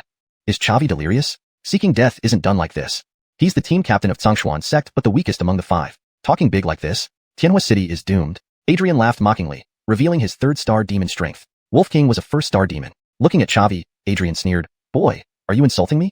Chavi replied coolly, 5th stage demon cores are invaluable alchemical materials. Adrian erupted in fury and lunged at Chavi with a palm strike. Chavi immediately used wind boots and Brody step, dodging the attack and slashing at Adrian's chest. Startled, Adrian hastily blocked with his left arm. Chavi's shadow sword left a shallow mark on his hand, causing slight pain. Adrian was inwardly alarmed. This boy's Do Chi strength was formidable, matching that of a 3rd star Wu Wang, rivaling his own demon power. If not for his superior physical resilience as a demon beast, he might have been at a disadvantage. Note: I replaced demon with demon beast to better fit the context of the story and maintain consistency in terminology. But how could this be? He was just a 5th rank martial spirit. A strange and talented kid indeed. Meanwhile, Wolf King ignored Chavi, flying towards the martial spirit experts on the wall to eliminate Tianhua City's resistance.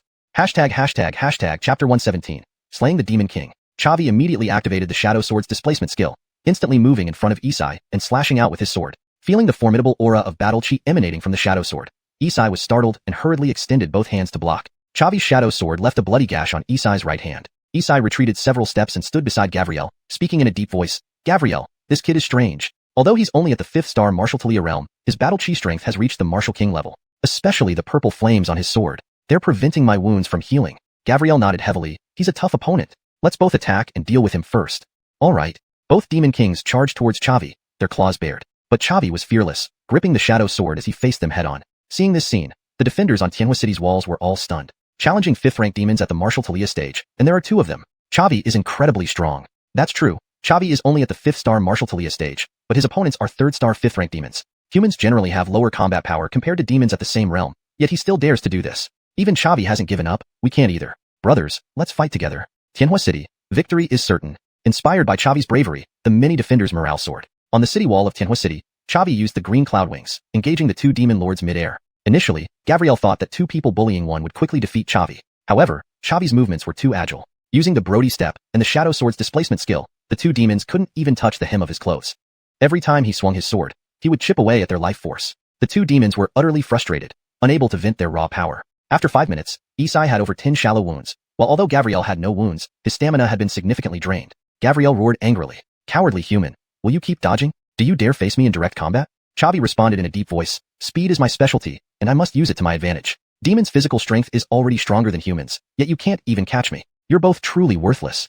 Offended, Gavriel transformed into his true form, abandoning his human shape. A gigantic bear appeared on the city wall. Seeing this, Isai also transformed into his true form. A black wolf, only half the size of the giant bear, appeared on the wall, but its presence was equally powerful. In their true forms, demons could fully exploit their physical strength advantages, increasing their combat power by at least 3 times. But 5th rank or higher demons typically transformed only when encountering strong enemies. Wilhelmina, who was fighting against Honest, was shocked upon seeing Gavriel and Isai transform first. How could they reveal their trump card so quickly? Was this Chavi, only a 5th star martial Talia, really that difficult to handle? Wilhelmina felt something was amiss. The demon wave might end in failure. In their true forms, Gavriel and Isai had greatly enhanced physical strength and speed. Yet, they still couldn't even touch Chavi's clothes. Chavi's speed was simply too fast, and the Shadow Sword's displacement skill played a significant role. Although the two demons understood Chavi's shadow sword displacement pattern, they were powerless to stop him. Conversely, their larger bodies made it easier for Chavi to inflict damage. As the battle continued, Isai accumulated more wounds, and Gavriel began to suffer injuries as well. Meanwhile, Alf also gained the upper hand in his battle. His blue spirit flame, known as Heartsea Flame, was as powerful as purple crystal flame. With Heartsea Flame, Alf suppressed Ashan and forced it to transform into its true form. Only in its true form could Ashan withstand the burning of Heartsea Flame. However, Alf couldn't kill Ashan immediately. Once the time limit of the vein destruction technique expired, he would still be in danger. Honest was slightly at a disadvantage. Wilhelmina excelled in speed, and Honest's 5th rank Talia Array couldn't catch it, only barely holding it back. After another 3 minutes, Isai had dozens of bleeding wounds due to the purple crystal flame preventing healing. Isai let out a mournful cry. Lord Bear, I can't hold on. Before this human secret technique expires, I'll be killed. Gavriel, save me. Gavriel's heart sank, and he bit his teeth, activating his innate skill, Dark Gold Claw. Its dark golden claws emerged, a demonic energy condensed dark gold bear claw appearing in the sky before slamming down on Chavi. The range of the dark gold claw covered half the city wall, including Gavriel and Isai. It was a strategy to wound the enemy at great cost to oneself, but Gavriel had no choice. From previous sparring sessions, Isai wouldn't die but lose fighting ability by taking Gavriel's ultimate move. But Gavriel was confident this move would slay Chavi. Cornered and sensing the immense danger, Chavi revealed his own trump card, the Heaven Erasing Seal. A white aura palm formed above his head, and with Jade shattering, half his aura vanished, exchanging for 5-fold damage increase. The aura seal and dark gold claw materialized simultaneously, colliding. Gavriel's dark gold claw was an area of effect skill, while Chavi's Heaven Erasing Seal concentrated all power into a single strike. The Heaven Erasing Seal effortlessly shattered the dark gold claw, its remaining force surging towards the sky. Gavriel was astonished. Chavi was too powerful. To think he could block a full-strength attack from a 3rd-star 5th-rank demon using just 5th-star Martial Talia prowess. Simultaneously, the leftover force from the dark gold claw struck Gavriel and Isai. Gavriel took his own ultimate move, coughing blood. His breath weakened considerably. This showcased Chavi's formidable strength. Gavriel, a 5th-rank 3rd-star demon skilled in defense, was severely injured by his own ultimate move, while Chavi remained unscathed. Terrifying. Isai was knocked down, falling onto the city wall and vomiting blood, losing all mobility. Seizing the moment while Gavriel was still reeling, Chavi used the Shadow Sword's displacement skill to teleport in front of Isai and stabbed it in the neck. Instantly, blood splattered everywhere. Congratulations, host. You have slain a 1st-star 5th-rank demon. Earned 15,000 experience points and 15,000 exchange points. ####Chapter 118. The Blue Talia Finch escapes. Chavi's heart leapt with joy. This hard-fought battle had finally yielded some rewards. Adrian, staring at Jedediah's dead body, felt his fur stand on end as he muttered in disbelief. You killed Jedediah. You actually killed him. Chavi withdrew the Shadow Sword and said coolly, Adrian, if you don't want to die, lead the beasts away from Tianhua City. Otherwise, you'll meet the same fate as Jedediah. Adrian was momentarily stunned, then roared in anger. Delusional thoughts. Chavi, you can never use that move again. You're already spent, and I will kill you to avenge Jedediah. Chavi replied calmly, my remaining battle chi is indeed minimal, but it's still enough to deal with you. Adrian shouted, let me see if that's true. With that, it swiped its claw at Chavi. Chavi clasped his hands together and unleashed the soul-stirring roar. A black skull appeared above Chavi's head, shooting towards Adrian. After their previous battles, Adrian no longer underestimated Chavi and enhanced the power of its claw. However, the skull pierced right through its claw, striking it forcefully, impacting its spiritual form. Adrian let out a Tanjiao, losing strength in its right claw, plummeting from the sky and crashing onto the city wall. Edit. Adrian let out a terrible scream, losing strength in its right claw, and plummeted from the sky, crashing onto the city wall. Chavi quickly followed up, stabbing Adrian in the eye while it was stunned. In the end, the Shadow Sword penetrated its eyeball and destroyed its brain tissue. Congratulations, host. You have defeated a Tier 5, Rank 3 beast for 30,000 experience points and 30,000 exchange points. Congratulations, host. Your realm has advanced to level 6 Warrior Talia, earning you 36 talent points. Chavi felt a surge of joy and immediately checked his attribute panel. Host, Chavi, Realm, Level 6 Warrior Talia, Experience Points, 13,000/70,000.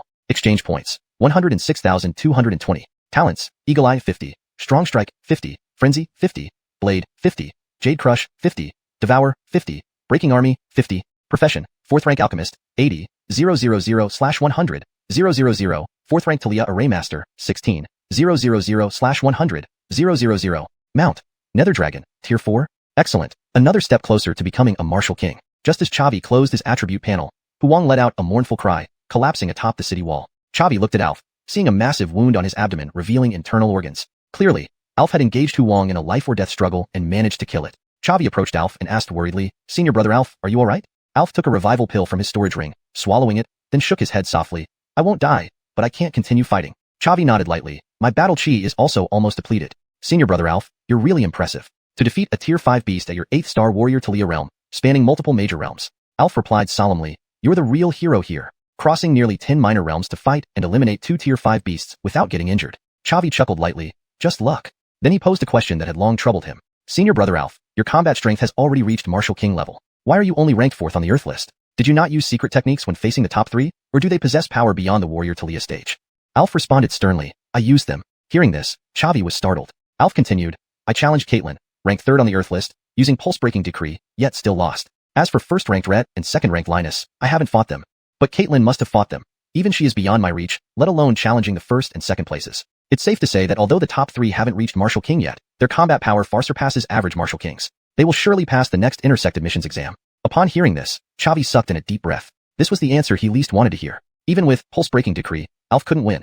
How strong must the top 3 be? Indeed, the Xuanhuan continent is full of geniuses. The ability to fight across ranks isn't exclusive to him alone. Despite having a system to rely on, he could not afford any pride or carelessness, lest he be easily eliminated. At that moment, Chavi became curious about the top 3 on the Earth list. He wondered what the outcome would be if he faced them. Seeing Chavi's shocked expression, Alf patted him on the shoulder and laughed. Junior brother Liu, there's no need for undue humility. The top 3 have been in Xianxia sect for 3 years, whereas you've only been here a few months. In my view, your talent and potential far surpass theirs. What you need is time. Being able to follow you is my greatest fortune. Chavi nodded slightly. I understand. Senior brotherly, rest first. I'll go help Master Honest. Finishing, Chavi swallowed a chi-replenishing pill and cast green cloud wings, flying to Honest's side. Only now did Honest realize the situation outside and looked at Chavi in shock. Little friend Liu, did you take down those 2 beast kings? Chavi nodded slightly, barely. Honest gave Chavi a thumbs up. Then he turned to the blue Talia Finch and called loudly, Blue Talia Finch, 3 of the 5 beast kings are dead. Do you still want to resist? The blue Talia Finch wore a grim expression. Such heavy casualties were unimaginable. Originally, she thought Violet's return would lead everyone to conquer Tianhua City, but unexpectedly, the Tiando Forest had lost 3 tier 5 beasts. These beasts were the very foundation of Tiando Forest, and it was all because of this youth named Chavi. Why was he so powerful? The blue Talia Finch looked at Chavi and said solemnly, Chavi, huh? Truly formidable. The grudge between you and Tiando Forest is noted by blue Talia Finch. There will be a day of reckoning. She then transformed into her original form, becoming a large bird-like creature, and flew away from Tianhua City. Chavi sighed in relief. His battle chi was almost depleted. Helping Honest was just for show. If the blue Talia Finch insisted on a final confrontation, he wouldn't be able to fight anymore. That would result in even greater casualties among the city guards. Honest deactivated the spirit array, patted Chavi on the shoulder, and smiled. Little friend Liu, Tianhua City owes you for turning this crisis around. Chavi replied seriously, don't celebrate too soon. We still have one formidable opponent left. Chapter 119, Banquet Attendance. Upon hearing this, Honest's expression turned solemn, and he looked at Nicholas and Violet on the city wall. The two walked onto the city wall together and came to Nicholas's side. Although Nicholas was engaged with Violet, he hadn't missed what was happening outside. When he saw Chavi slaying 2 demon kings in succession, he was also struck with immense shock. At the same time, Alf approached as well. The elite forces of Tiando City gathered together. Nicholas spoke in a deep voice, Violet, the winner is already decided. It's meaningless for you to continue Juchan with me. Quickly lead the demons of Tiando Forest away. Violet whispered, impressive, truly impressive. No wonder you're disciples of Xuanhuan sect. What are your names? Outer disciple of Xuanhuan sect, Chavi. Outer disciple of Xuanhuan sect, Alf. Violet nodded slightly. Indeed, outstanding figures. Losing to you isn't a grievance. I'll dismantle the spirit array and leave with the beasts. Nicholas sighed deeply and deactivated the binding Talia array. But he kept a watchful eye just in case Violet changed her mind, so he could restart the array anytime. After looking deeply at Chavi once more, she flew into the air, transforming into a silver-white giant dragon, emitting a deafening roar. The demons that were crazily attacking Tianhua City began to retreat like the ebbing tide upon receiving her command. Then Violet also flew away into the distance. The city walls immediately erupted with cheers. They won. Finally won. To successfully defend Tianhua City this time, thanks were owed to the 5 disciples of Xuanhuan sect, and the disciple leading them seemed to be named Chavi. In an instant, countless guards of Tianhua City remembered Chavi's name. After receiving Nicholas's hospitality, the 5 of them submitted their mission report and returned to Xuanhuan sect. Chavi went straight to the Fountaining Heaven Tower to sense the change in his strength. Inside the Fountaining Heaven Tower, he battled from the 5th level to the 10th level without encountering any significant obstacles. However, when facing the 1-star Martial King Realm Guardian on the 11th level without using Heaven Swallowing technique, Chavi felt slightly strained. Chavi challenged over 10 times and used the soul power of Great Perfection Realm to discern the battle habits of the Guardian. It took him a whole day to barely succeed in his challenge. Through this battle, he gained new insights into Shadow Sword and Shadow Sword technique, pushing his strength to a higher level. As for the Spirit Points reward, it didn't seem quite as important now. After all, Chavi was an alchemist. A little money wasn't an issue. After defeating the 11th level Guardian, he did not proceed further. Because the realm gap was too large, his chances of winning were slim. Resting in the room for a day, Chavi found Zaire to hand over the medicinal pills. Inside the Brody sect headquarters, Chavi said with a smile, Senior brother Zaire, do you have a new task for us? Zaire nodded emphatically, absolutely. I have an easy task where we only gain spirit points. How about it? Will you go? Chavi laughed lightly. Tell me more. Zaire softly said, it's Caitlyn Linda of Liyun Kingdom who's turning 18 soon. Since Xuanhuan sect has long been on good terms with Liyun Kingdom, we must attend her birthday festivities. So the sect has decided to send Saintess Anastasia with 2 inner disciples and outer disciples to attend the banquet. To show respect to the princess, attending disciples must be ranked in the top 10 of Earth or Heaven lists. I don't know who the inner disciples are, but for the outer disciples, it's you, me, and Alf. We only need to sit and eat to earn spirit points and meet the princess of Liyun Kingdom, a mutually beneficial good thing. But the top 3 of Earth list always appear mysteriously elsewhere, and other experts are either cultivating inside the Talia Gathering Tower or on missions outside. So, this good deal falls to us. Hearing this, Chavi felt a slight flutter in his heart. He hadn't seen Anastasia for a long time and somewhat missed her. This would be a great chance to catch up. As for the princess of Liyun Kingdom, he wasn't particularly interested. Chavi gently said, if so, I might as well play along. Zaire chuckled, great. Let's head to the task hall right now. I'm afraid this task might get snatched by others if we delay. Chavi nodded slightly, okay, let's go together. Half an hour later, the 2 arrived at the task hall, accepted the participate in the Caitlin's birthday feast task, and met up with Alf. The 3 waited in a room for an hour before Anastasia entered with Huili and a handsome man. Alf and Zaire immediately stood up and bowed to Anastasia in unison. Greetings, Saintess. Chavi raised an eyebrow slightly. Seems like Anastasia had some airs, even making outer disciples bow. But he didn't make much fuss either, merely bowing slightly. Greetings, Saintess. Seeing Chavi, Anastasia's eyes flashed briefly before she waved her hand and said coolly, rise. Since everyone is here, let's get going. With that, she turned and walked toward the mountain gate. The other 5 followed behind her. Chavi felt a bit defeated. Although his realm had rapidly advanced to 6-star martial Talia, he still couldn't discern Anastasia's cultivation level. Above her head was? Damn, this girl is too strong. Fortunately, he could now identify Huili's cultivation level, which was clearly 6-star martial king. Zaire had mentioned before that only those ranked in the top 10 of the heaven list could participate in this mission. So Huili was actually one of the top 10 in the heaven list, and she was willingly following Anastasia. This further highlighted Anastasia's outstanding ability. The 6 arrived at the mountain gate. Anastasia whistled, and a greenish-blue bird flew toward them. Though it was called a small bird, when it landed in front of them, it was as big as a house. Chavi looked at the bird's head. It was marked with 5-stage 5-star. Damn, even Anastasia's casual mount has the strength of the top demon king in Tiando Forest. Anastasia spoke softly. We're attending this banquet to strengthen the ties between our forces, and also to showcase the might of our Xuanhuan sect. So we must have style. This wind Talia bird is my mount, a 5th-stage beast. We'll ride it to attend the banquet. It will land right outside the royal city gates of Liyun Kingdom, which should be stylish enough. Chavi nodded slightly. Anastasia's arrangement made sense, and her explanation was straightforward without any pretense. The 6 mounted the wind Talia bird, which spread its wings and soared into the sky. On the bird's back, they formed 3 groups. Anastasia stood alone at the front, Huili and the handsome man were in the middle. At the rear were the 3 outer disciples. Chavi was discussing alchemy with Alf when Anastasia suddenly said softly, Chavi, come over here, I need to talk to you. For a moment, the other 4 looked at Chavi with peculiar glances.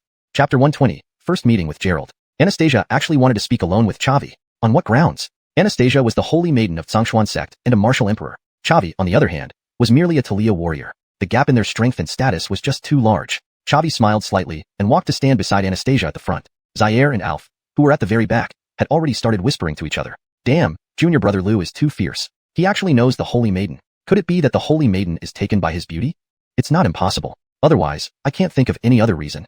Being connected to the holy maiden, Chavi can practically walk around Xuanhuan sect however he wants. How lucky for me to become Chavi's follower. The handsome man frowned and said softly, Ren, is this Chavi the holy maiden's friend she made during her travels outside? Ren nodded slightly. I've warned him to keep his distance from the holy maiden, but I didn't expect he wouldn't listen to my words of wisdom at all. No problem, he's just a clown. Without Prince Sacred needing to intervene, I can easily take care of him. Ren nodded slightly again, not objecting to the hostility in the handsome man's words. She had never liked Chavi, and if the handsome man really did something, she wouldn't stop him. Anastasia patted Chavi's shoulder and laughed. Wow, 6-star Talia warrior. Your progress has been amazing. Chavi smiled bitterly. I can't hide anything from you. You saw through me in an instant. Anastasia said solemnly, if my memory serves, you dared to take on a Talia warrior's ultimate move when you were only a great martial artist of the 1st rank. Now that you're a 6-star Talia warrior, defeating a martial king shouldn't be much of a problem, right?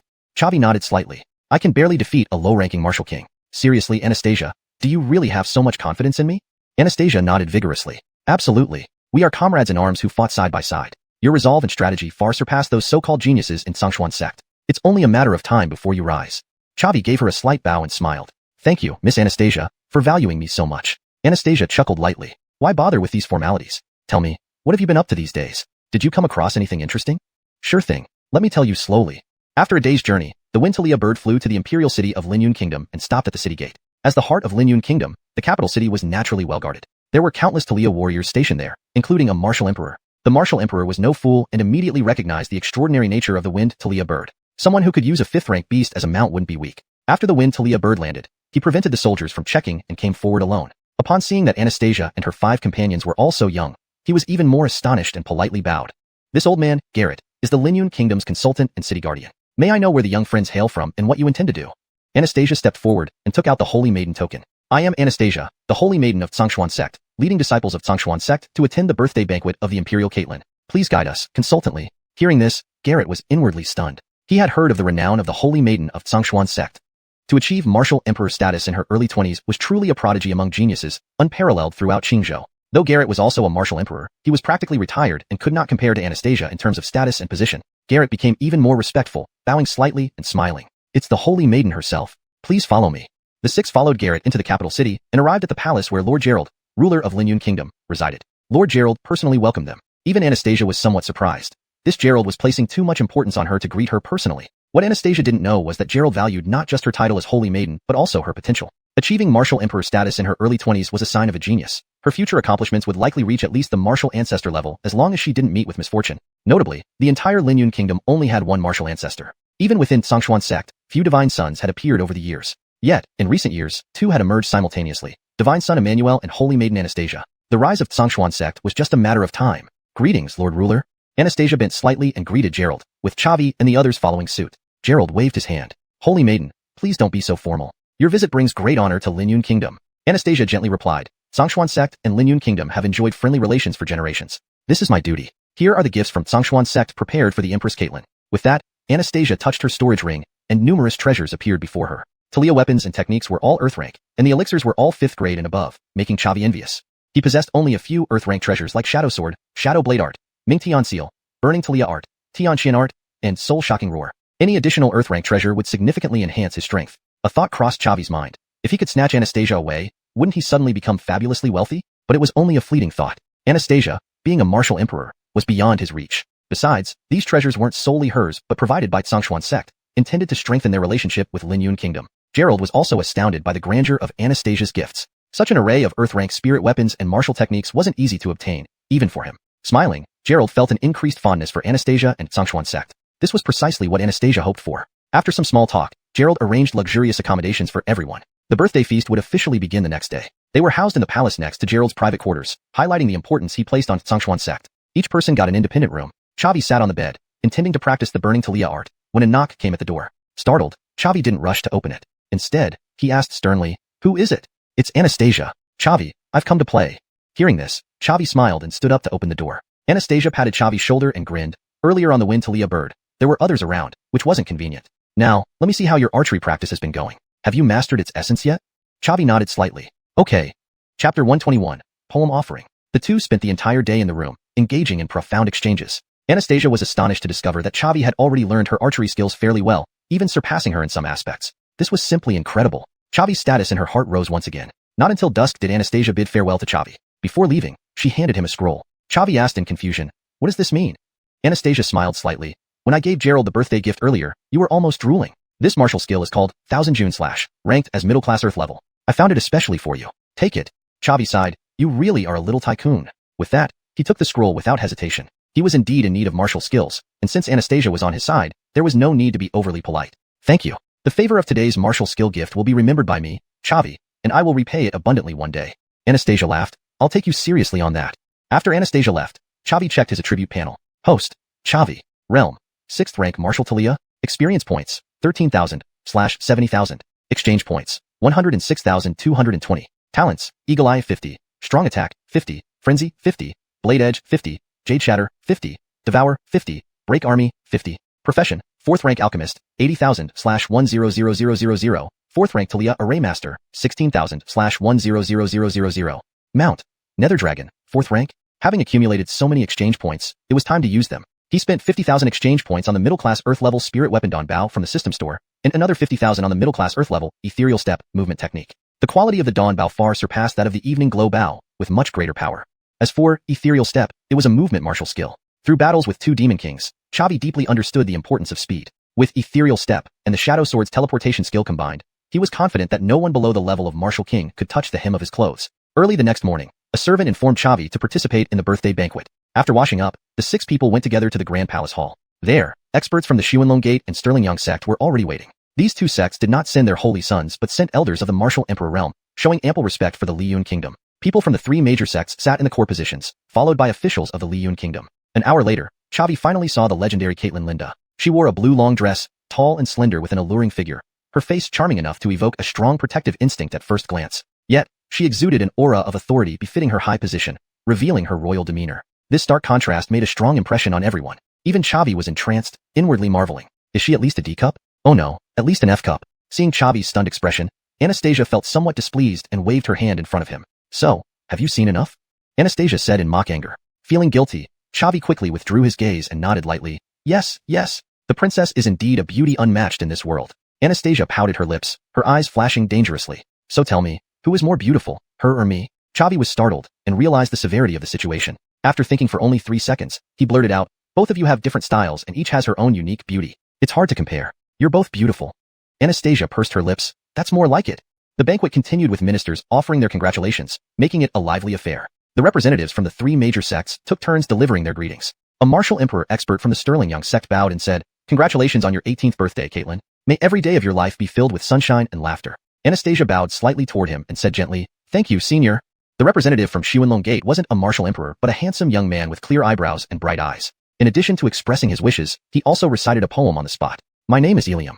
Having the fortune to meet the true appearance of the princess, I am deeply impressed and wish to offer this short poem to express my admiration. Graceful brows and fine eyes, captivating with every glance, elegant bearing that leaves ordinary mortals forgotten. As soon as Ilium finished speaking, the hall immediately burst into applause and praise. Wow, this Ilium is young but quite talented. These 16 characters do capture the essence and charm of the princess, with a touch of elegance, someone commented. Has Ilium already become a martial king? To have such strength at such a young age, and excel in both martial arts and literature, he is indeed rare.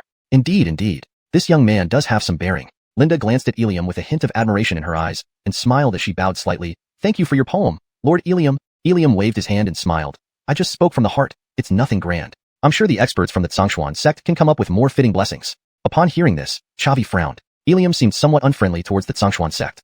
He had no objection when the Sterling Young sect's representative gave flattering words, but immediately shifted the focus to the Xuanhuan sect after showing off himself. If the Xuanhuan sect couldn't come up with something better, they would be one step behind the Xuanhuan Gate. Anastasia also saw through Ilium's intentions, but she had no solution. If it were a martial competition, she could thrash Ilium. But writing poems was not her strong suit. Anastasia wasn't someone to be trifled with either. She suddenly slammed the table and stood up, speaking in a deep voice. What do you mean, Ilium? Are you trying to test the strength of our Xuanhuan sect's holy maiden? The martial emperor expert from the Xuanhuan Gate quickly stood up and blocked Ilium, loudly saying, Ilium just wants to meet friends through poetry. There's no need for the holy maiden to get so angry. If Xuanhuan sect can't come up with any poetry, just say so. Hearing this, the officials in the hall began to whisper again. The holy maiden of the Xuanhuan sect has too little grace. Without literary talent, should she resort to violence? Exactly. If you can't compose poetry, just admit it. It's not a big deal. Slamming the table like this only makes the Xuanhuan sect look inferior. Cloudy Lee's strength is indeed unparalleled, but her temper seems lacking. Anastasia, with her cultivation, heard all the comments around her and was extremely furious. She was unsure whether to stand or sit, feeling extremely embarrassed. Chapter 122, Sparring. Just then, Chavi patted Anastasia's shoulder gently and said softly, Miss Anastasia, don't worry. Let me handle this. Upon hearing these words, Anastasia immediately relaxed. She had absolute confidence in Chavi. Although she didn't know what he planned to do, she was sure that Chavi would find a way to help her out of the predicament. Anastasia smiled at Chavi and sat down. Chavi spoke up loudly, since all the Taoist friends from the Xuanhuan Gate are so sincere, we from the Xuanhuan sect cannot lag behind. I, Chavi, also have a poem to offer. Upon hearing this, the officials in the hall instantly grew excited. Wow, it's not just Ryan who is cultured. Chavi from Xuanhuan has risen up too. This isn't just poetry submission. They are clearly competing. Interesting, so interesting. Let's see who ends up looking silly when they recite their poems together. I can't wait to see what kind of poem Chavi comes up with. Ryan's brows furrowed as well. Indeed, his intention was deliberately trying to embarrass the people from Xuanhuan sect. But he hadn't anticipated that there was someone from Xuanhuan sect who could also recite poetry. Now things were complicated. If he couldn't match Chavi, it would not only be embarrassing for him, but also tarnish the reputation of the entire Xuanhuan Gate. That would truly be counterproductive. Ryan watched Chavi nervously, fearing that he might come up with some famous lines or golden phrases. Everyone else also turned their attention to Chavi. Chavi smiled faintly and began.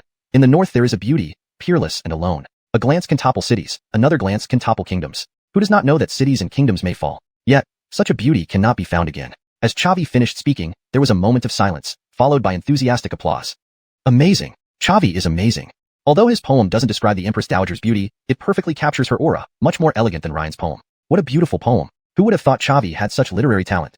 Comparing the two, it's clear who is superior. Linda was also deeply moved. Even though she was a princess, she couldn't help feeling touched by such praise from a man. She had heard of Chavi before. He defeated her sister Elaine at the Tianluan Medicinal Garden and possessed even stronger soul power than Elaine. But she never expected that he would not only excel in martial prowess, but also have such excellent literary skills. Linda bowed slightly toward Chavi and said softly, Thank you, Sir Lu, for your poem.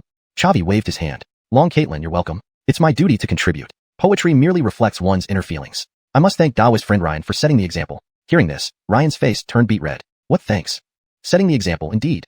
Who wants to be a stepping stone for you? But since he had already lost the poetry contest, further threats would only make him look like a fool, so he sat back down dejectedly. Chavi chuckled lightly and also sat down. Anastasia patted Chavi's shoulder and gave him a thumbs up, saying with a smile, Chavi, you really are amazing. How did I never notice your literary talent after spending so much time with you?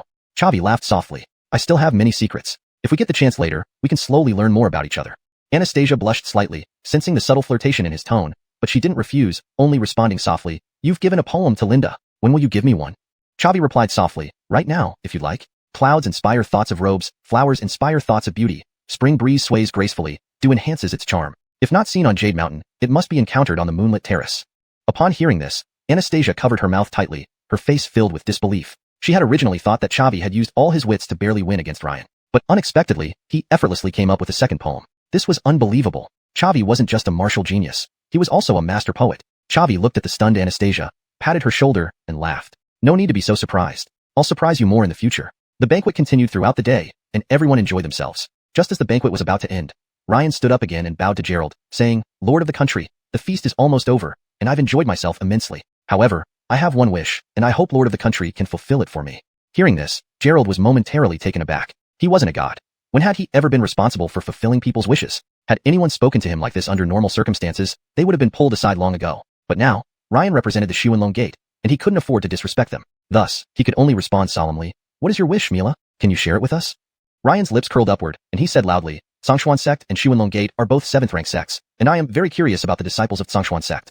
Now that we're in the same room, I would like to spar with a disciple from Xianxia sect, adding excitement to this feast. Would Lord of the country and the friends from Xianxia sect agree? Hearing this, Gerald frowned. Ryan seemed quite hostile toward Xianxia sect. Earlier, he provoked them with poetry, and now he was directly proposing a martial competition. But this didn't concern him much. Rather, the more these sects competed, the more donghua would benefit.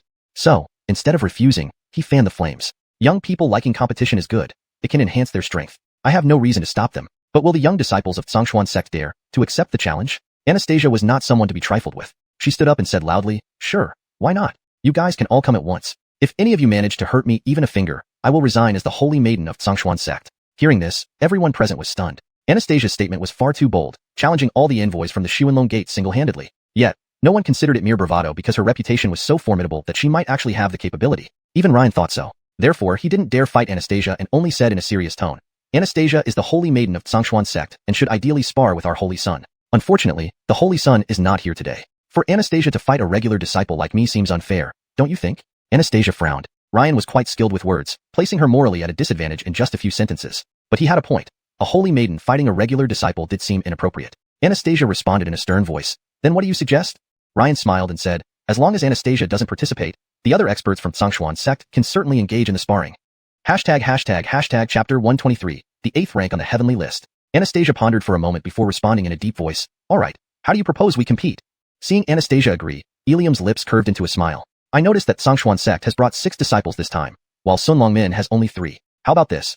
Both sides dispatch 3 disciples to battle each other, best of 3 rounds. The losing side will gift Caitlin Chung a piece of Earth rank spirit weapon as a gesture of respect. What do you think, Holy Maiden Anastasia? Before Anastasia could respond, Ren tugged at her sleeve and whispered anxiously, Holy Maiden, no, we'll be at a disadvantage. But Anastasia ignored Ren and loudly declared, Fine, we accept your bet, Xianxia sect agrees. Hearing this, the 3 disciples from Sun Longmin were all thrilled. Both Sun Longmin and Xianxia sect were 7th rank sects and always saw themselves as equals, neither ever yielding to the other. While Ilium wasn't confident he could defeat Anastasia, he was quite sure he could handle ordinary disciples from Xianxia sect. More importantly, he had received some advance information. Xianxia sect's team consisted of Anastasia leading 2 inner sect disciples and 3 outer sect disciples. If Anastasia couldn't participate, even if both inner sect disciples took part, one spot would still have to be filled by an outer sect disciple. The outer sect disciples of Xianxia sect were only at the martial Talia realm. With such a significant advantage, losing would be embarrassing. Ren was worried about exactly this point. She said anxiously, Holy Maiden, you're underestimating them. All 3 Sun Longmin disciples are elite.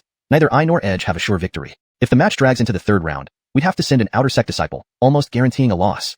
Anastasia chuckled lightly. I've already considered that, but I'm confident in Chavi. If he competes, he can definitely win one round. Our chances of winning aren't bad.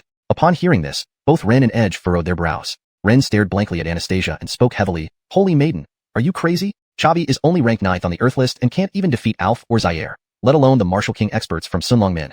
Anastasia chuckled again. That news is a few months old. Now, Chavi is far more than just ninth on the Earth list. Rin blinked in surprise, then sneered disdainfully. No matter how powerful he gets, he's still just an outer sect disciple. How strong could he be? Anastasia smiled. You'll see Chavi's strength soon enough. Follow my plan. Edge first, Rin second, and if anything goes wrong with the two of you, then Chavi will turn things around. Rin stomped her foot angrily. Holy maiden, you overestimate Chavi. He's not worthy of it.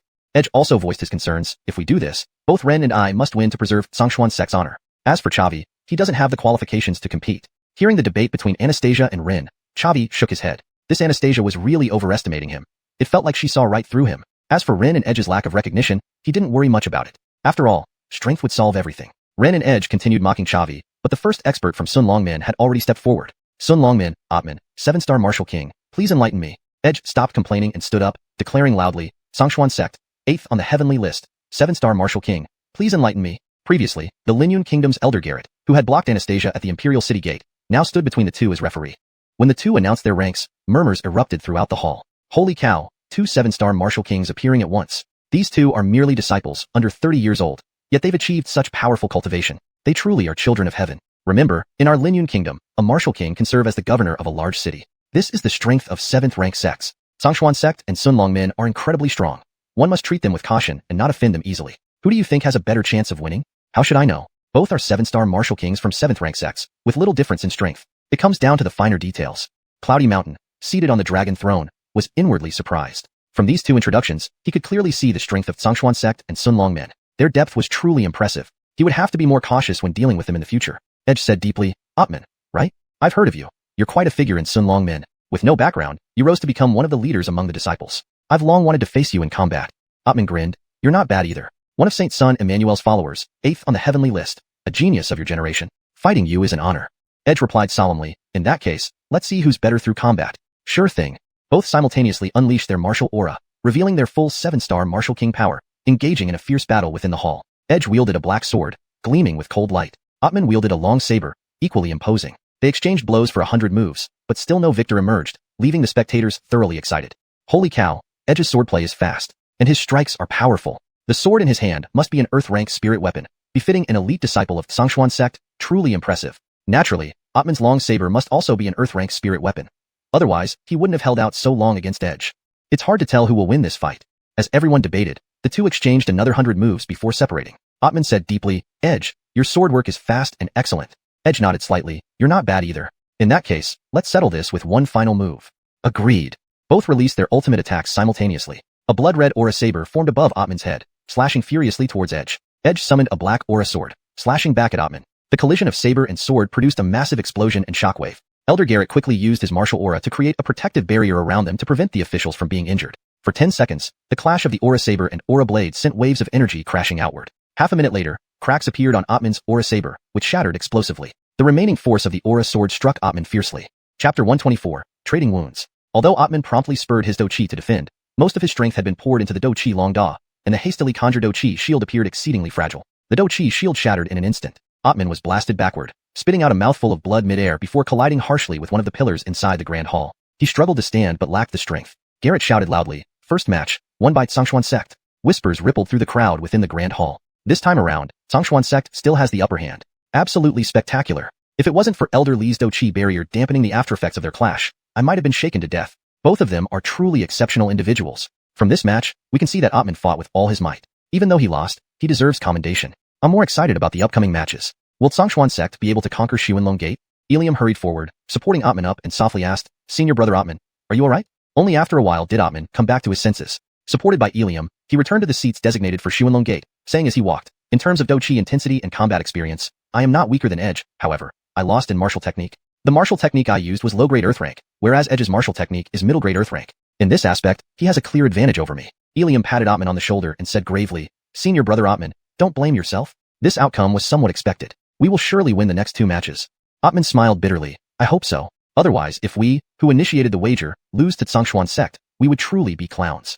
Ilium declared solemnly, impossible. After my investigation, Xuanhuan sect only brought 2 inner sect disciples this time. For their third match, they can only send forth outer sect martial Talias. Beating them would be child's play even with my eyes closed. Atman murmured softly, let's hope we can last until the 3rd round. Edge also returned to Xuanhuan sect seating area. Although victorious, there was no trace of joy on his face. Anastasia asked gently, Junior brother Edge, why are you not happy despite your victory?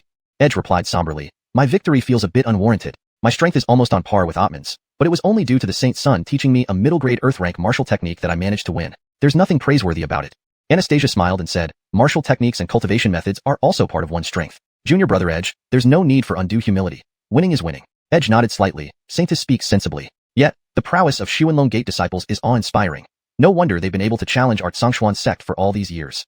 Anastasia spoke gently. Rin, it's your turn next. Let's aim for a clean sweep against Xuanhuan Gate. Rin nodded firmly, replying, rest assured, Saintis, I will definitely win. Besides, I don't wish to place any hopes on Chavi. Upon hearing this, Chavi frowned. What a distasteful woman, belittling him in every word she uttered. If given a chance to step up, he must show her what he's capable of. Ren slowly moved to the center of the Grand Hall, declaring aloud, Xianxia sect, 10th on the heavenly ranking list, 6-star martial king.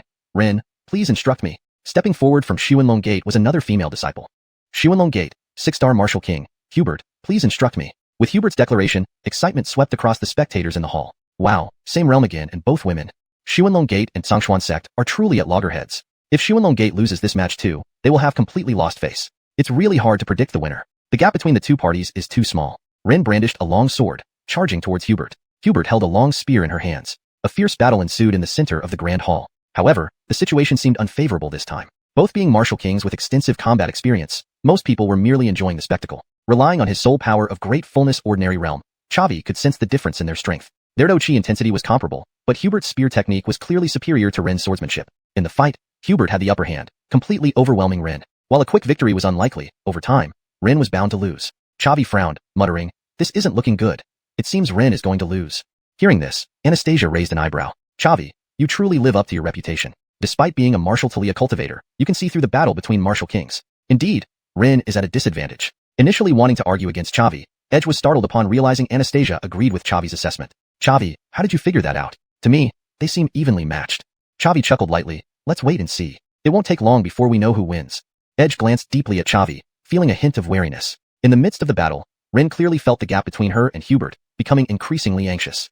This can't go on. If this continues, I'll be injured soon. Then, Ren decided to follow Edge's approach and determine the outcome with martial techniques. Though she didn't have a middle-grade Earth-rank martial technique, at least she could match Hubert. This way, the wager would leave Xianxia sect in an unbeaten position. With that thought, Ren disengaged Hubert's spear with her sword, retreated several steps, and started channeling her ultimate move. A massive white do-chi long sword formed above her head and descended furiously toward Hubert. Hubert was taken aback as well and conjured a do-chi spear to counterattack. Just as the do-chi long sword and the do-chi spear were about to collide, the do-chi spear suddenly curved, narrowly missing the sword and aiming directly at Ren. Ren was completely stunned. What the heck? Why can her martial technique change direction mid-release? She's going all in, isn't she? Is she reckless, or what? Ren immediately mustered all her do-chi to form a do-chi shield. However, the shield held for only 3 seconds before shattering under Hubert's spear, which then pierced viciously towards Ren's chest. Ren was blasted backward, spitting blood in mid-air, and collided fiercely with one of the pillars. Meanwhile, Hubert was also hurled back and slammed into another pillar. The scene left everyone in the audience stunned. My god, do they fight like this? Are they crazy? It's Hubert's do-chi spear that changed course. It was Hubert who went for the mutual damage. But what good does this do for Xuanhuan Gate? Will this round end in a draw? Chapter 125, One Move. Garrett looked at the two people lying on the ground, and was also extremely shocked. However, he did not forget his duty as a referee and shouted loudly, I'll give you 10 seconds. If no one can stand up by then, this match will be declared a draw. 10, 9, 8. When Garrett counted down to 3, Hubert shakily stood up with the help of a pillar. As for Ren, there was no sign of movement from her side. Garrett loudly announced, the second match goes to Xuanhuan Gate. For a moment, applause filled the hall. Hubert had thrown herself into the battle and barely defeated Ren. Her wisdom and determination were worthy of everyone's admiration. Chavi nodded slightly. This Hubert indeed had some skill. Ren's defeat was justified. After Garrett announced the result, Edge immediately leaped forward, carried Ren into his arms, and took her back to the Xianxia sect seating area. Ren swallowed a mouthful of blood and weakly said, I'm sorry, Saintis, I lost. I've disgraced you. Anastasia shook her head indifferently. It's fine. You've done your best. The opponent took advantage where they could. It's not something you can avoid. Besides, we haven't lost yet. There's still the last match. After saying that, Anastasia took out a 5th-rank revitalizing pill from her storage ring and fed it to Ren. Having just been defeated, Ren felt embarrassed and didn't speak further. However, Edge frowned deeply and solemnly said, Saintis, about the 3rd match selection, I hope you will seriously consider it. After all, Chavi is only 9th on the Earth list. The gap between him and Wuwang powerhouses is too large. If worst comes to worst, we could choose Alf. He is at least 4th on the Earth list, which makes him somewhat stronger than Chavi. Before Anastasia could respond, Alf stepped forward and spoke. Junior Brother Lu's strength far surpasses mine. I am merely his follower. Having Junior Brother Lu participate is the optimal choice. Hearing this, Edge was startled. The 4th-rank expert serves as the follower of the 9th rank? He had never heard of such an odd combination. What qualifications did Chavi have? Why should he be chosen? But now that Alf had refused, they could only let Chavi go up. Edge gravely said, if so, then let junior brother Lu take the stage. I hope you can hold on for a few more seconds and don't disgrace Xianxuan sect. Clearly, Edge did not trust Chavi. Chavi smiled faintly. I'll do my best. Thereupon, Chavi walked toward the center of the hall. On the other side, Ilium from Xuanhuan Gate stepped up, the same Ilium who had repeatedly caused trouble for Xianxuan sect. Seeing Chavi, Ilium felt delighted inside. This kid, who had just composed better poetry and stole his limelight, actually dared to come up now. A mere outer sect disciple, his cultivation level must top out at Adalberto. It would be impossible for him to be any match for me. If there's a chance, I'll try to cripple his martial arts cultivation. Xuanhuan Gate, 5-star Wuwang. Ilium, please instruct. Xianxuan sect, 9th on the Earth list, 6-star Adalberto. Chavi, please instruct. Upon hearing Chavi's words, there was an uproar throughout the venue. What kind of joke are you making? Since when did a mere Adalberto dare to step up for Xianxuan sect? No way. These two differ by 9 small realms, how can they fight? Could it be Xianxuan sect has no one left? This isn't it. Previously, Edge was only 8th on the heavenly list, showing that Xianxuan sect still has stronger individuals. It's just that right now Xianxuan sect has no one else present. The other sect's experts weren't brought along. Adalberto versus Wuwang. This match won't be exciting. Ilium can end the battle in one move. This Chavi writes good poetry, but his strength falls short. In the center of the hall, Ilium gave Chavi a provoking smile. Chavi, how many moves do you think you can withstand from me? Chavi said coolly, 1 move is enough. Hearing this, Ilium was slightly stunned. This Chavi doesn't play by the rules. Shouldn't he normally either provoke or beg for mercy? You're wise enough to know your limits. Chavi added, I meant that 1 move is enough to take you down. Upon hearing this, Ilium was greatly astonished. Why are you so arrogant? Chavi smiled faintly. Chavi, never boast. When I say 1 move, I mean I will definitely finish you off in 1 move. Ilium sternly replied, all right, I'll stand here motionless and let you have 1 move. I don't believe you can truly fight across realms. The match begins. Ilium beckoned Chavi with his finger. Chavi drew the shadow sword and unleashed the Devour Heaven technique. His aura instantly soared. Within just 3 breaths, his realm escalated from 6-star Adalberto to 10-star Adalberto, only 1 step away from Wuwang. Feeling the changes in Chavi's aura, Ilium was somewhat surprised. A secret technique to temporarily enhance one's realm? So, this is your confidence. But alas, the gap between us remains insurmountable. Chavi didn't waste words. With both hands gripping the shadow sword, he raised it high above his head, activating Thousand June Slash and Jade Shatter. A powerful sword aura began to coalesce on the shadow sword. Sensing the formidable fighting spirit on the shadow sword, Ilium was greatly startled, and his contempt for Chavi vanished immediately. He hurriedly summoned all his fighting spirit to form a protective shield around his body, not daring to be the least bit careless. Half of his internal fighting spirit vanished in an instant, but it boosted his attack power 5-fold. With both hands on the sword, Chavi slashed forward fiercely. A white blade of fighting spirit shot toward Ilium. The blade struck the fighting spirit shield and held for a moment before Ilium's shield shattered explosively. Immediately after, he was blasted away by Chavi's fighting spirit blade, spewing several mouthfuls of blood in midair before crashing violently into the wall of the hall. How can this be?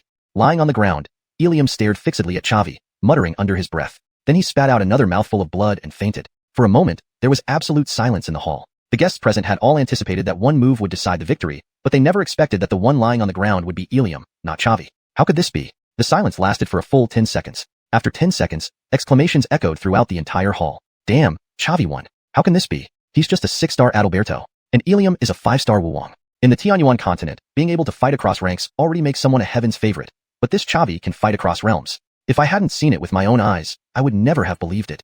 Heaven-born genius. Chavi's strength is too great. Becoming a Wuhuang, or even the 3rd holy son of Xianxuan sect in the future is not impossible. Even the usually unperturbed Emperor Gerald, seated on his dragon throne, stood up in excitement, staring intently at Chavi. Chapter 126, The Night Caitlin. This young man is just too extraordinary. The 3rd match, victory goes to Xianxuan sect. Garrett declared loudly after swallowing hard. Atman immediately ran up and carried Ilium away, giving Chavi a glance filled with wariness as he passed by. Chavi smiled faintly and returned to the seats of Xianxuan sect. Anastasia patted Chavi on the shoulder and laughed. Great job, Chavi. You've really made us proud. Chavi's win did not surprise her, but winning in 1 move was indeed beyond her expectations. Chavi smiled lightly and replied, I owe it all to your 1,000 flash. Otherwise, I wouldn't have won so easily. Anastasia said seriously, a single intermediate Earth rank martial technique isn't enough to make you fight across ranks. It's mostly your own effort. Ren and Edge exchanged glances, thoroughly astonished by Chavi's performance. Ren clasped her hands towards Chavi. Apologies, junior brother Lu. Earlier, I underestimated you and spoke rudely. I apologize now. Ren was sincere. In the Xuanhuan continent, there were countless prodigies. She had always valued current strength over talent. Even she couldn't defeat Ilium in 1 move. Chavi's current strength now deserved her respect. Chavi waved his hand and smiled. Just luck. Thank you for recognizing me, senior sister Ren. Edge also nodded slightly, clasping his hands towards Chavi. Junior brother Lu's talent and strength are truly commendable. I misspoke earlier. Chavi waved his hand again, unwilling to engage in further formalities. Zaire patted Alf on the shoulder and said in disbelief, Alf, did I see that right? Junior brother Lu defeated a Wu Wang powerhouse, jumping 9 minor realms. Alf gave him a light punch. I find it unbelievable too, but that's the truth. Zaire, damn, this makes me want to be Junior Brother Lu's follower. Alf said proudly, that depends on fate. Do you think Junior Brother Lu accepts just anyone? The match concluded. Anastasia stepped forward and addressed the leader of Xuanhuan. Elderly, the victor has been decided. Can we settle the wager Elia mentioned earlier? Elderly clasped his hands towards Anastasia and chuckled bitterly. Xuanhuan honors its word. This low Earth rank cold shadow shield will serve as a birthday gift for the Caitlyn. He touched the storage ring on his right hand, and a sky blue shield appeared, which he promptly handed over to Garrett. Garrett accepted the cold shadow shield without saying much. Gerald stood up and said, thank you, Elderly. It's already late. Everyone should stay overnight in the Imperial City, and I'll send you off tomorrow. Everyone agreed and dispersed, returning to their respective suites to rest. As night fell, in his room, Chavi was meditating on the Talia burning decree when he heard a knock on the door. He opened it to find a delicate little girl who, if he remembered correctly, was with Caitlyn Linda. Chavi asked softly, may I know what brings you here, miss? The little girl bowed slightly and said gently, Sir Lu, the Caitlyn requests your presence. Chavi was taken aback. Indeed, it was the Caitlyn who sent someone. His outstanding performance today surely caught the attention of Liyun Kingdom. He wondered whether the Caitlyn wanted to recruit or warn him. But with Anastasia here, she wouldn't dare do anything reckless. Chavi nodded slightly. Lead the way. Half an hour later, Chavi arrived at the Caitlyn's palace. Instead of opulent luxury, the place exuded a scholarly and refined elegance. Caitlyn Linda still wore her blue gown, looking charming and graceful. Chavi greeted her formally. Your Highness. Linda said gently, Sir Lu, please don't be too formal. Everyone, you may leave. Yes, Your Highness, the maids chorused. Soon, only Chavi and Linda remained in the room. Chavi asked, may I know why you summoned me, Your Highness? Linda said solemnly, Sir Lu, I want to recruit you as my prince consort. What? Chavi was stunned. What kind of audacious proposition was this? Just because he beat a 5-star Wu Wang, the Caitlyn was eager to marry him? Chavi asked dubiously, why? Linda smiled and said softly, because of your potential. I investigated you, Sir Lu. From a low-ranking country, Dying Kingdom, born with sealed meridians, unable to practice. But you entered the martial path a year ago, quickly becoming a powerful Adalberto with the ability to defeat Wu Wangs. In my eyes, your potential doesn't fall short of Holy Maiden Anastasia, perhaps even surpasses hers.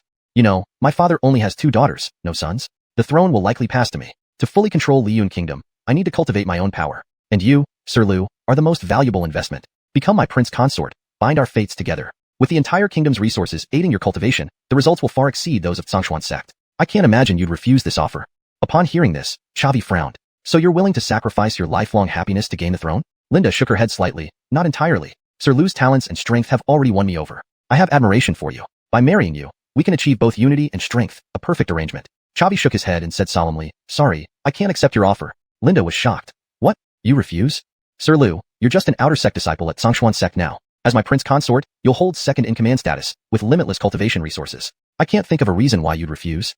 Chavi said firmly, then I'll tell you my reasons. First, I already have a fiancé whom I love deeply. I won't accept another woman.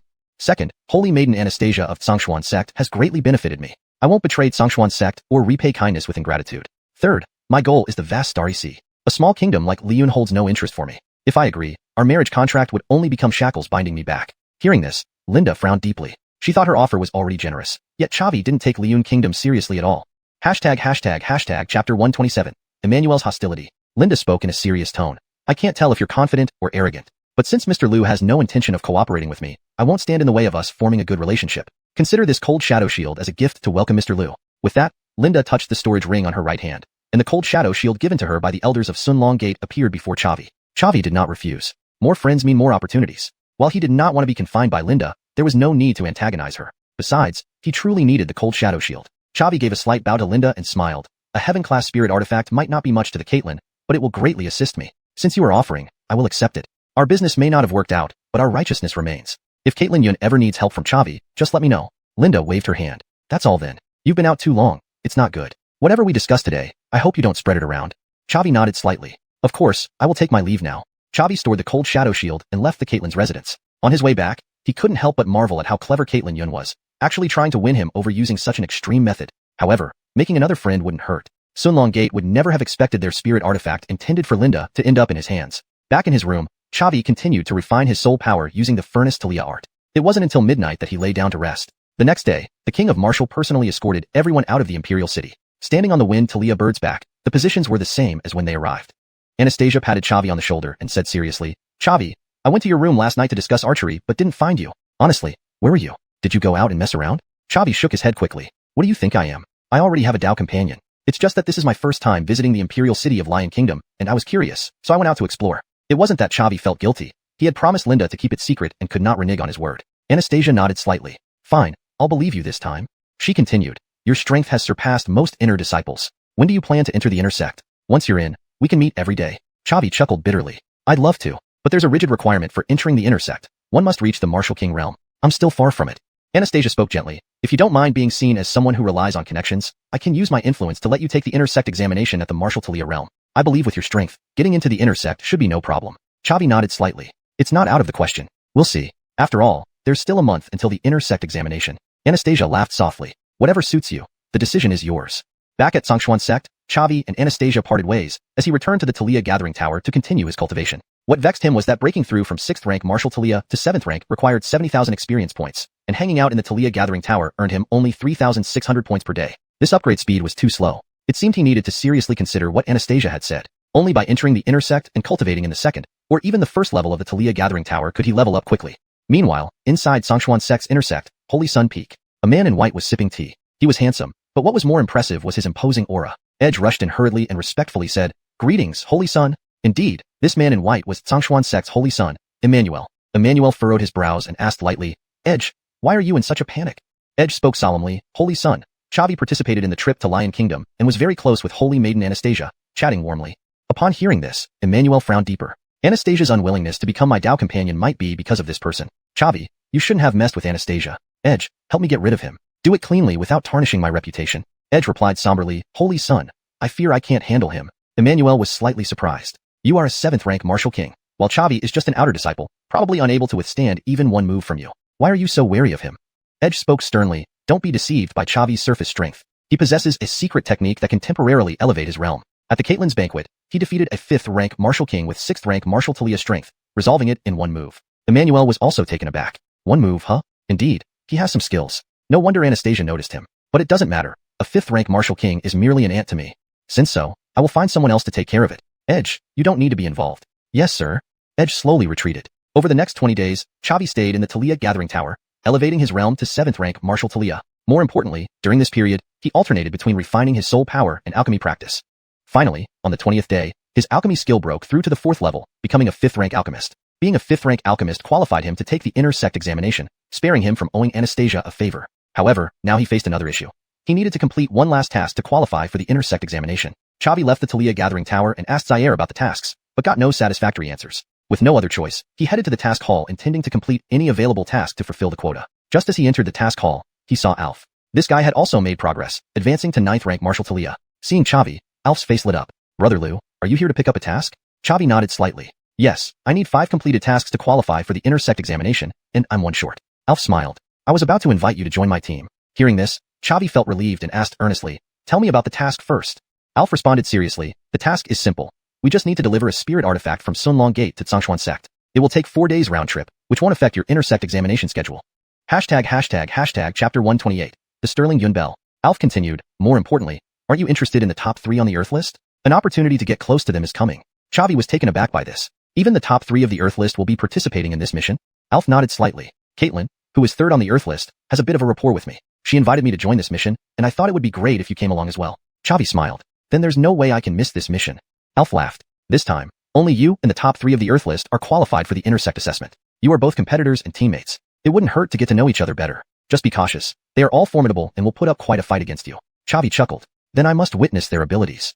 The two entered the mission hall. In a room, Chavi met the legendary Caitlin. She wore a green dress, had an excellent figure, and 2 braids adorned her head. Alf grinned. "Senior sister Caitlin, I've brought Chavi here. Let's introduce you too."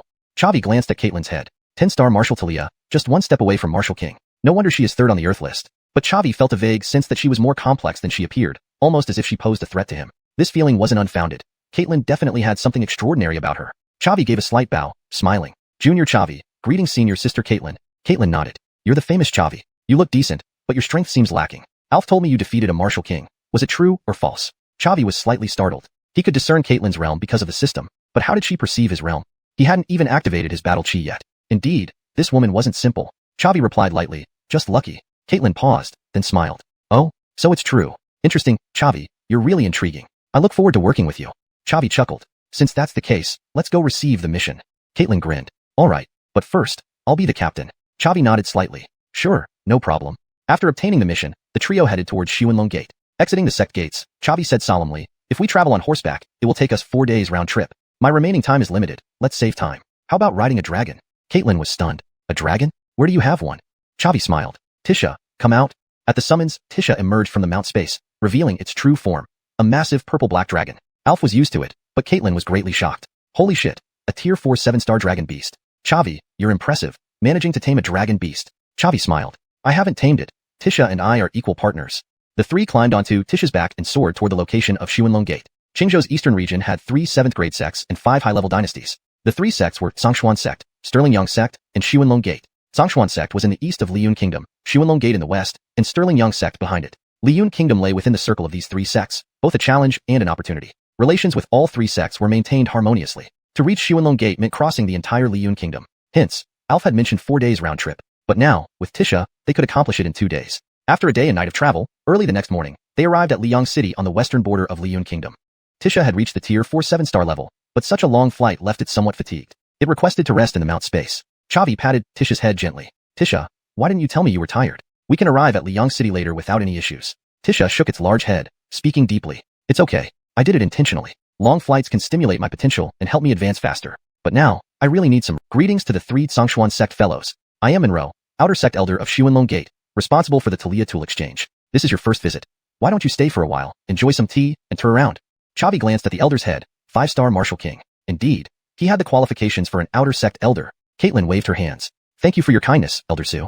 However, the inner sect assessment of Stronger1 sect is starting soon. We need to return quickly to prepare, so we can't stay long. Please expedite the process and hand over the Sterling Yun Bell to us. Monroe was astonished. All 3 of you are around 20 years old and already qualified for the inner sect assessment. Truly, you are exceptional talents. Since that's the case, I won't delay you. Here's the Sterling Yun Bell, young Caitlin. Saying this, Monroe touched his storage ring, producing a bluish-green bell. The Sterling Yun Bell, a mid-earth rank Talia tool, emitted sound waves to attack an enemy soul, weakening their combat power. Although its offensive power didn't match soul-stunning roar, it excelled in endurance. It was a treasure among earth-rank Talia tools. Hashtag chapter 129, taking a walk. Receiving the enchanting bell, Caitlin did not linger. She led the 3 of them out of the Sunlong Gate. Walking down the streets of Liaxiang City, Chavi asked curiously, Senior Sister Caitlin, the enchanting bell is a rare treasure. Why would Sunlong Gate willingly give it up? Caitlin replied softly, it's because our Stronger1 sect offered something of even greater value in exchange. What exactly it is, I'm not sure. Chavi nodded slightly. That makes sense. Stronger1 sect wouldn't do a losing deal. At that moment, Chavi furrowed his brows. Through the system's ability, he sensed 3 experts ahead, disguised as street vendors, 1 5-star Martial King and 2 3-star Martial Kings. Without stopping, Chavi whispered to the others, there are 3 Martial King level experts ahead. I suspect they're here to seize the enchanting bell. Get ready for battle. Caitlin nodded slightly. I noticed them too. They've even gone to the trouble of disguising themselves as vendors, clearly aiming to take us by surprise. Alf was bewildered. Wait, how did you spot them? When they were only 10 meters apart, the 5-star Martial King pointed his hand forward, sending a beam of Do-Chi speeding towards Caitlin.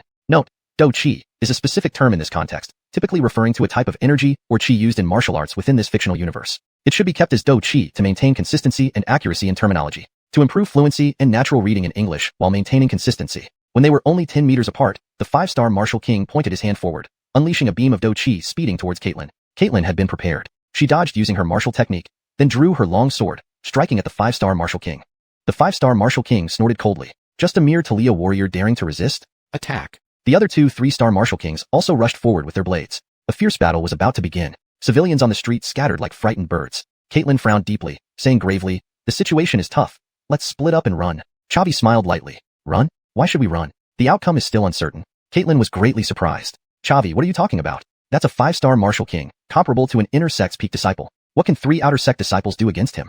Chavi wouldn't pass up this chance to claim a kill. He smiled, saying, I'll handle the 5-star Martial King. Senior Sister Caitlin, you deal with those 2 3-star Martial Kings. Caitlin was momentarily stunned before loudly asking, Chavi, are you sure? Don't play with our lives. Chavi smiled. I'm sure.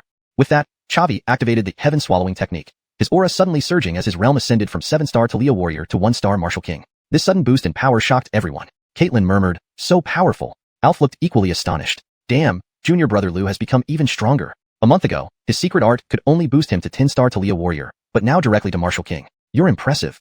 Ignoring their shock, Chavi gripped the shadow sword and charged at the 5-star Martial King. Caitlin clenched her teeth and dashed toward one of the 3-star Martial Kings. No one joked with their life. She decided to trust Chavi this once. Alf also used the pulse-breaking art, boosting his realm to 2-star Martial King. He summoned the Heart of the Sea Flame and charged at the other 3-star Martial King. The leader of the enemy group was greatly alarmed. They said these were just 3 outer sect disciples. How can each of them have Martial King level combat strength? Our intelligence was wrong.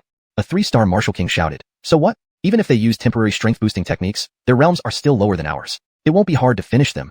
The leader nodded slightly. Good point. After retrieving the enchanting bell, I'll report this to higher-ups and recommend substantial rewards for you. Hearing this, Chavi frowned. Retrieve? Could these people be from Sunlong Gate? Did they regret giving away the enchanting bell and now want to kill and reclaim it? It wasn't impossible. Chavi reached the 5-star Martial King and swung his sword down. The 5-star Martial King also drew his saber and engaged Chavi head-on. However, he was forced back 3 steps by the massive force transmitted through his blade, while Chavi remained immobile. The 5-star Martial King was startled, exclaiming, "How is this possible? Even if you used a secret art, your realm is still lower than mine. How could you push me back?"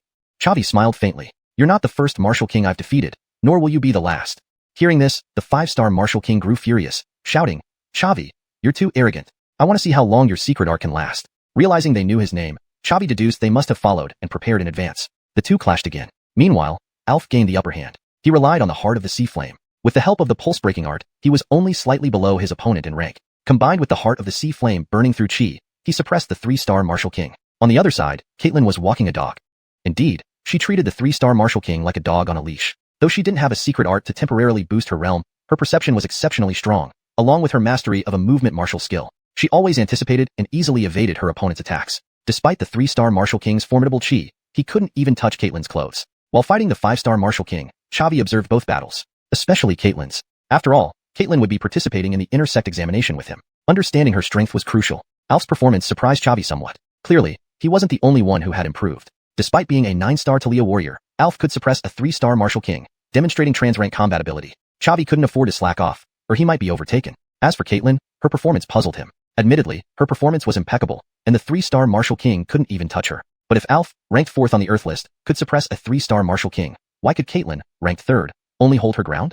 That didn't make sense. There were two possibilities. First, Caitlin's strength was indeed limited to this level, having made no progress recently, while Alf had improved. Second, Caitlin was holding back, not revealing her true strength. Although the first scenario seemed more likely, Chavi preferred to approach things cautiously. Therefore, he assumed the second possibility. Moreover, Caitlin could toy with her opponent not just due to her movement martial skill, but also her powerful perception, which was tied to her soul strength. Chavi speculated that Caitlin's strength lay in her soul power. While musing over this, Chavi continued to fight. Within 3 minutes, they exchanged over 100 blows. Chavi managed to inflict 3 wounds on the enemy. Chapter 130. The Eryun Bell reveals its power. The Wu King who was fighting against Alf was in even worse condition, with over a dozen cuts on his body. Moreover, Alf's Heart of the Sea Flame was preventing his wounds from healing, and all the cuts were bleeding profusely. He couldn't hold on any longer and called out to the leader, "Boss, save me. I'm about to be finished off." The 5-star Wu King leading them was taken aback and shouted loudly, "Hold on a bit more. Their secret technique's duration is about to expire." At that moment, Caitlin took out the Eryun Bell and activated it. Immediately, the souls of the 3 assassins came under attack, causing their combat strength to plummet rapidly. The 5-star Wu King was shocked beyond measure, exclaiming involuntarily, "Impossible. You've had the Eryun Bell for less than half a day. How could you possibly learn how to activate it?" Chavi was also somewhat surprised, looking at Caitlin with an additional hint of wariness in his eyes. Caitlin said coolly, "Just because you can't do it doesn't mean I can't."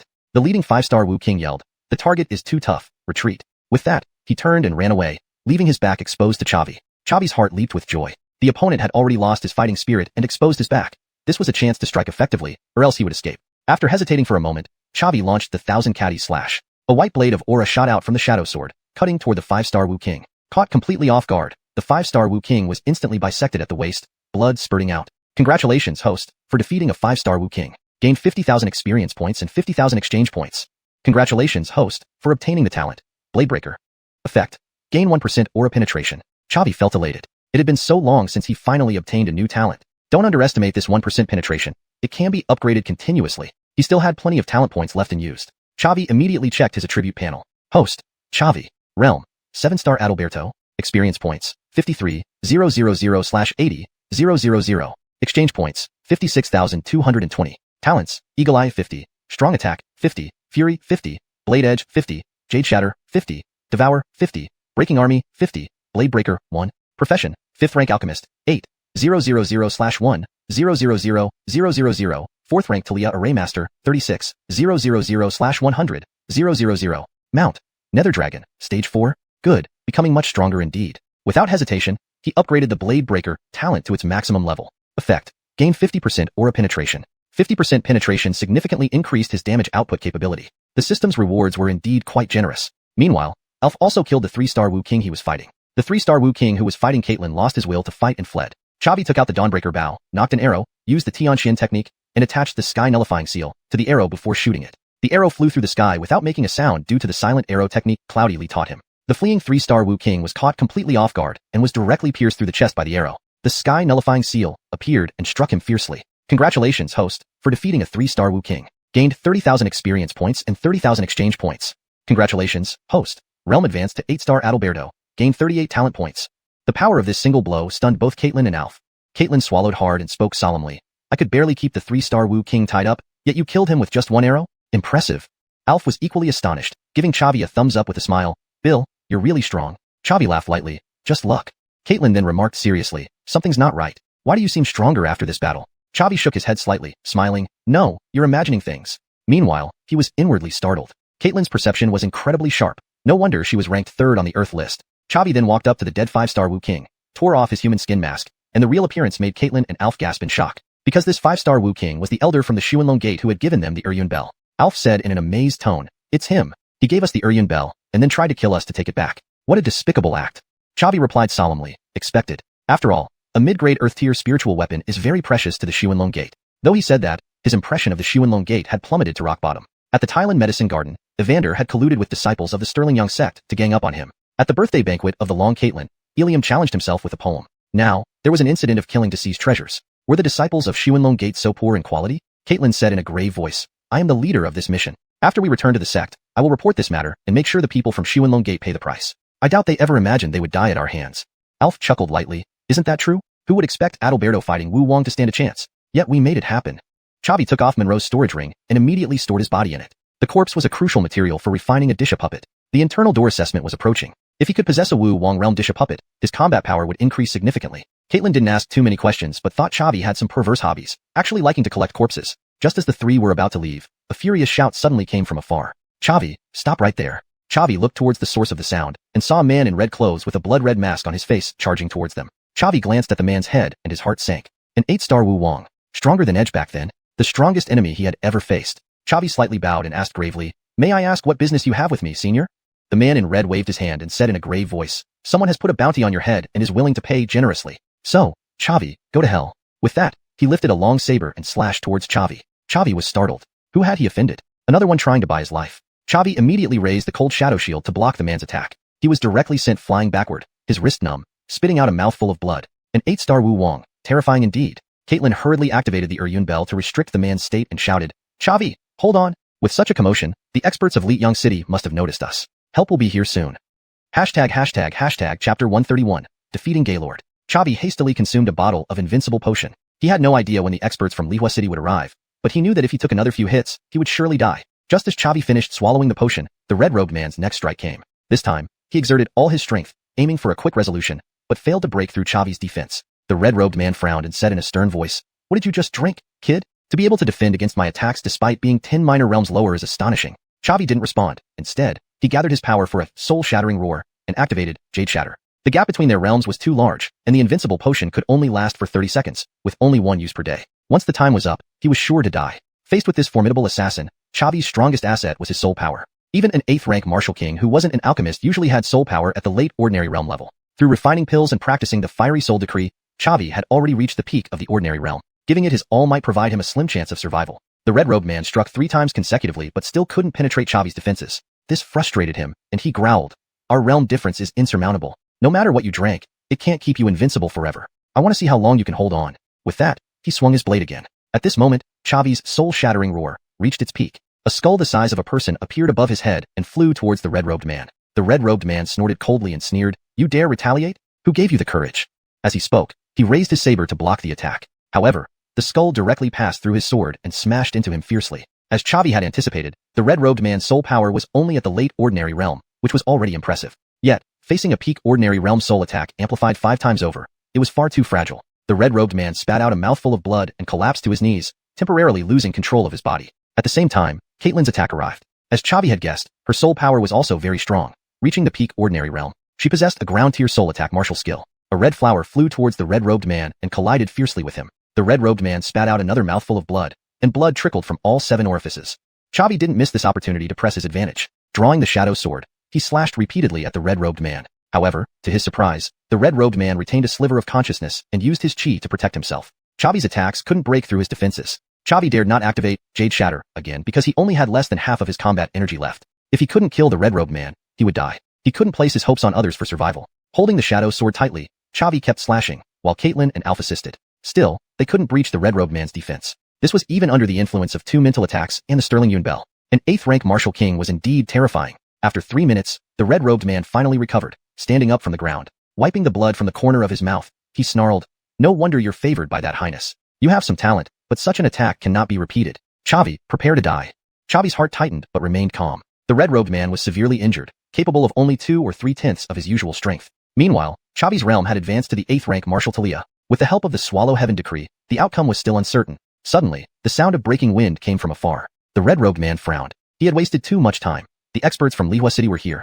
If he were at full strength, he wouldn't fear them. But now, he could possibly be captured. Using his combat energy, the red-robed man pushed Chavi and the others away and summoned his combat wings, fleeing the scene. "Chavi, today's grudge will be remembered by Gaylord. Should we meet again, I'll certainly kill you."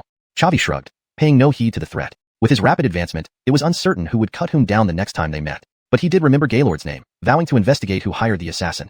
Gaylord was already so powerful. What kind of expert could command him? 20 seconds later, a 5th-rank martial king arrived with more than 10 martial Talias. He was the city lord of Lihua City. Knowing that Chavi and the others were allied with xuanhuan sect, he offered to personally escort them back to xuanhuan sect to prevent any further assassinations. Chavi didn't refuse. Free protection was always better than nothing. Upon returning to xuanhuan sect, the trio submitted their mission to the task hall. Caitlin smiled at Chavi. "Chavi, I didn't believe Alf's words before, but now I see that you truly have the strength to stand against a martial king, and your peak ordinary realm soul and 4th-grade alchemist status make you worthy of being called a prodigy." Chavi smiled lightly, not 4th grade, but 5th grade. Alf and Caitlin were taken aback. Caitlin covered her mouth, looking at Chavi in disbelief. "You're actually a 5th-grade alchemist."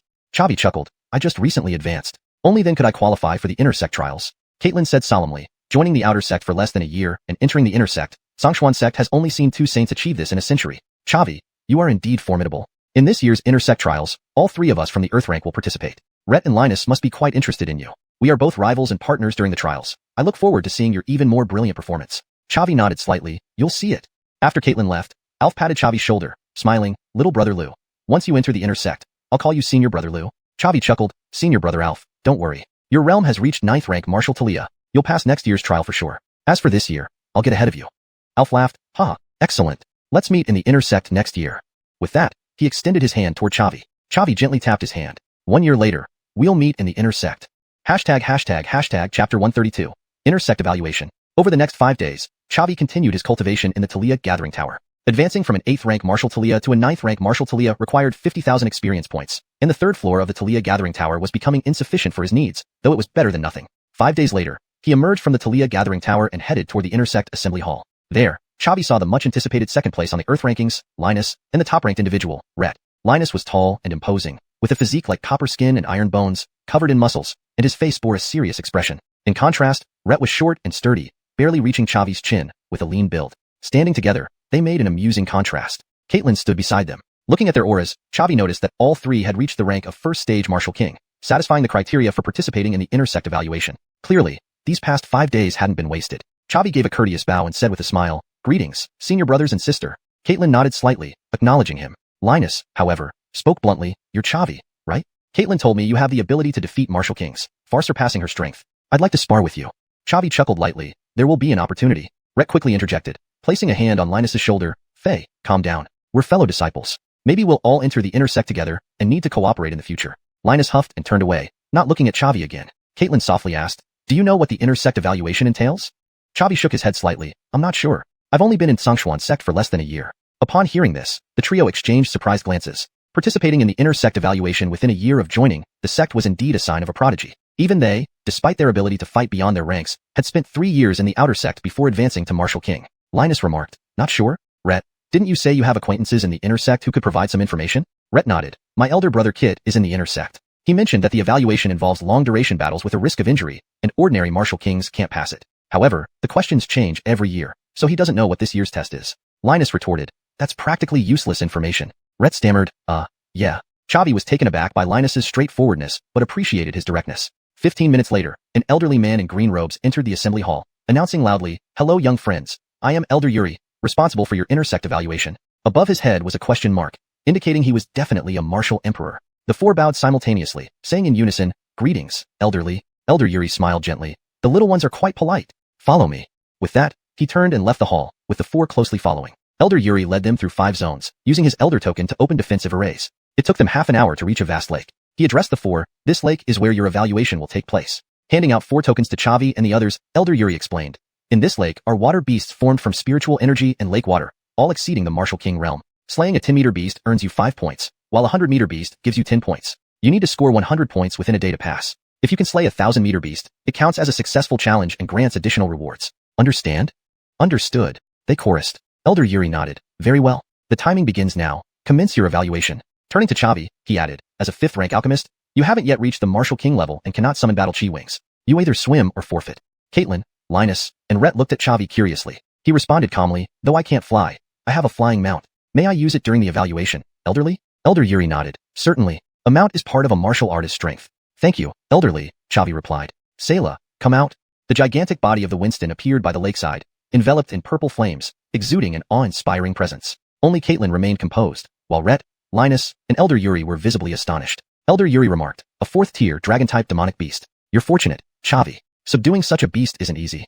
Chavi laughed lightly. It was mere luck. Elder Yuri waved a hand. Enough chatter. Timing has begun. Proceed with your evaluations. Rhett and the others refocused, summoning their battle chi wings and flying into the lake, while Chavi mounted Sayla and followed suit. Each went their separate ways to hunt the water beasts. Despite being sectmates, they weren't close friends and preferred not to interfere with each other. Although called a lake, its vast expanse stretched endlessly. Riding on Sayla, Chavi sped ahead and discovered his first water beast after 15 minutes. A sudden jet of water shot up from beneath Sayla, charged with immense spiritual energy. Without panicking, Chavi summoned the cold shadow shield, infusing it with battle chi, creating a sky blue shield beneath Sayla. The water jet collided with the shield, producing a shower of splashes but dissipated instantly, leaving the shield undamaged except for a slight dimming. Chavi's lips curled into a faint smile. The cold shadow shield was truly an excellent asset. The power of that water jet was comparable to a first-stage Martial King's full attack, yet he deflected it effortlessly without even using the heaven-swallowing technique. It reminded him of how it saved him against Gaylord previously. Linda had indeed done him a great favor. After the initial failed attack, the water beast below summoned 3 more jets, each powerful enough to rival a Martial King's strike. Chavi held firm with his cold shadow shield, absorbing the attacks without harm. Chapter 133, Thousand Zhang Water Beast. Immediately, Chavi drew the shadow sword and slashed a wave of sword chi toward the lake bottom. Huge waves were stirred up, followed by a roar from the depths. Then, Chavi saw the true form of the water beast. This water beast looked like a demonic wolf, except its body was made entirely of water. It opened its mouth, shooting another water jet at Chavi. Chavi used Azure Dragon Slash, splitting the water jet into 2. Realizing that the water jets alone couldn't harm Chavi, the wolf-shaped water beast flew towards him at incredible speed, intending to tear him apart with its sharp claws. Chavi utilized the Shadow Sword's teleportation skill, instantly appearing behind the water beast, then delivered another Azure Dragon Slash. The wolf-shaped water beast didn't have time to react, and when hit by Azure Dragon Slash, its aura instantly weakened. Thus began Chavi's mock battle. Using the Shadow Sword and Ethereal Step, he toyed with the wolf-shaped water beast effortlessly. 3 minutes later, with the 10th Azure Dragon Slash, the wolf-shaped water beast finally succumbed, bursting into a rain shower. Congratulations, host, for defeating a rank 5, 1-star water beast, gaining 10,000 experience points and 10,000 exchange points. Chavi felt elated. Sure enough, defeating a water beast also grants experience points. Elder Yuri required 100 points. Thus, he would need to defeat at least 10 water beasts. With so much experience, even advancing 2 levels or breaking through to Martial King wasn't impossible. Chavi consumed a grade 4 chi recovery pill and continued his search for the next water beast. The first water beast was 10 zhang in size, while the second one he encountered was 100 zhang, at the rank 5, 3-star level. The difference in realm was significant, and Chavi couldn't recklessly use the Heaven Devouring technique, because its duration was only half an hour, with a cooldown period of 1 day. Facing a rank 5, 3-star water beast, Chavi unhesitatingly used 1000 Catty's Slash, barely managing to subdue it. After these few battles, Chavi understood that 10 zhang water beasts had strengths ranging from rank 5, 1-star to 2-star, while 100 zhang ones. Chavi chuckled. Just luck. Sister Caitlin, how are you doing with collecting points? Caitlin shook her head and said solemnly, not too well. My advantage lies in my perfected soul power, but the water beasts here are formed from natural energy, attacking instinctively without souls. My soul attacks don't work, so I've only accumulated 50 points so far.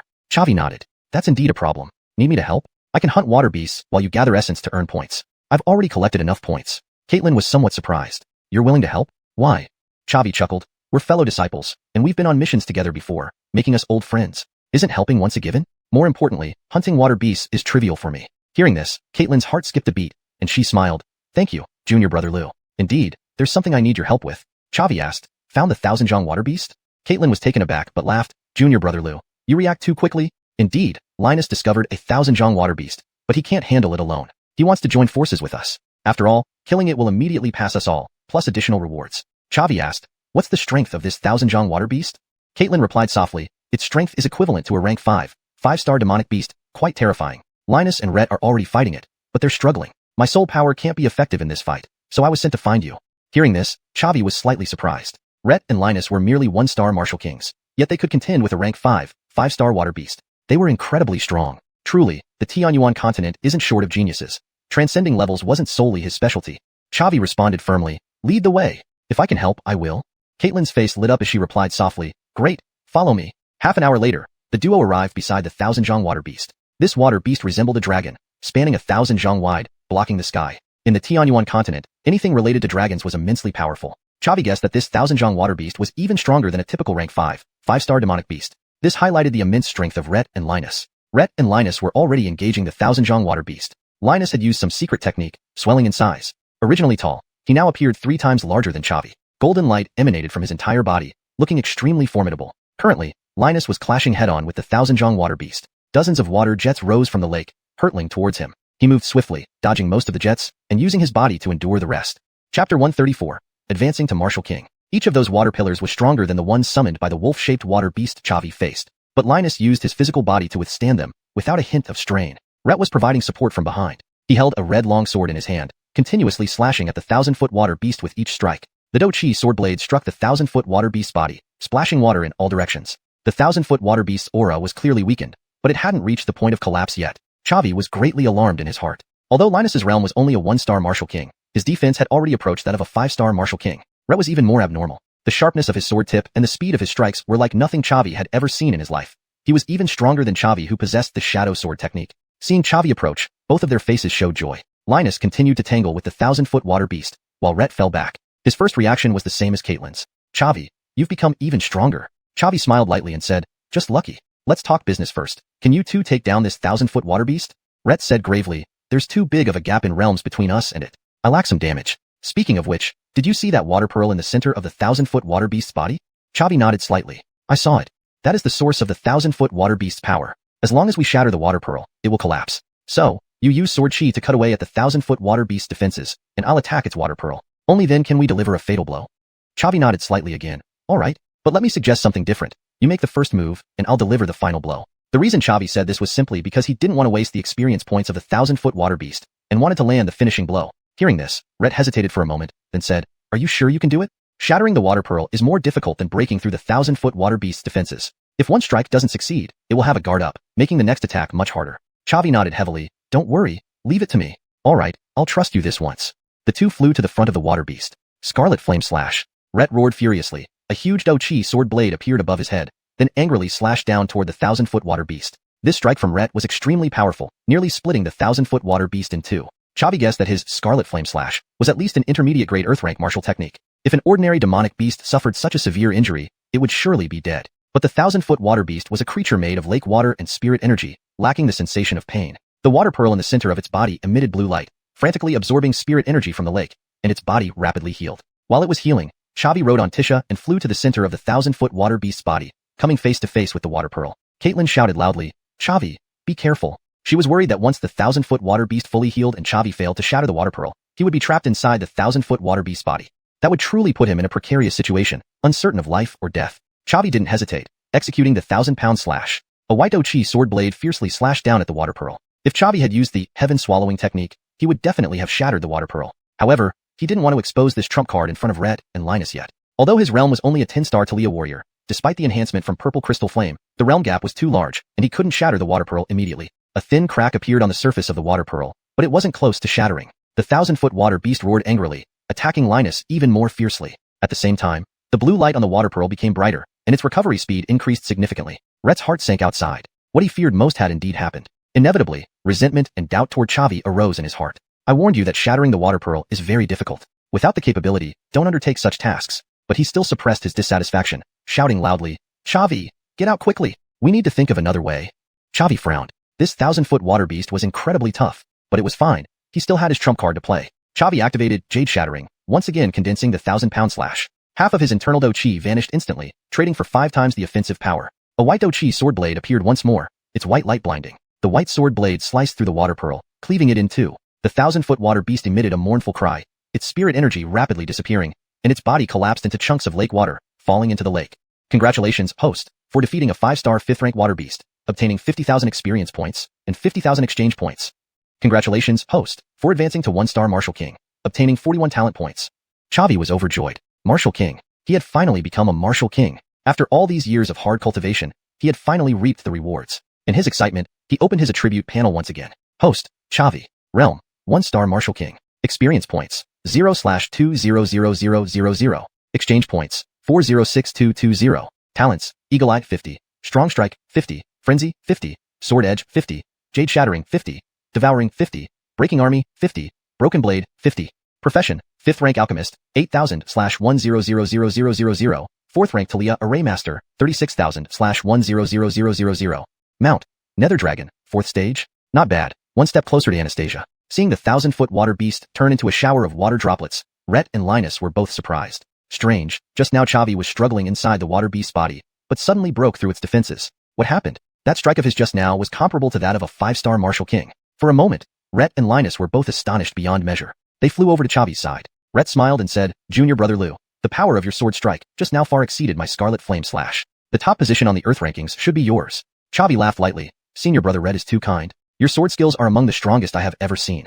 I will need to learn much from you in the future. As for rankings, they aren't so important since we are now inner disciples. Upon hearing this, Rhett showed a bright smile. Right, we are inner disciples now. Linus also patted Chavi on the shoulder, laughing. Junior Brother Lou, well done. The power of your strike was incredible. I want to spar with you to see if your full strength attack can break through my adamantine barrier. Upon hearing this, Chavi was somewhat alarmed. This Linus is really a martial arts enthusiast, wanting to test even at this moment.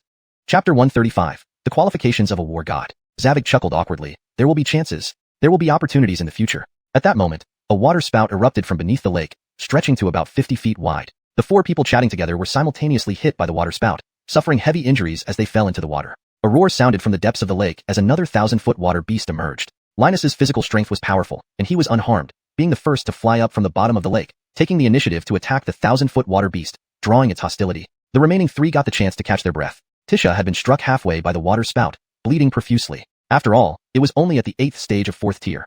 It was too much of a strain to withstand the attacks of the 1,000-foot water beast. Zavig unleashed his fighting spirit wings, flying up from the lake bottom, feeding Tisha 3 revival pills before storing it back into the mount space. Tisha, are you okay?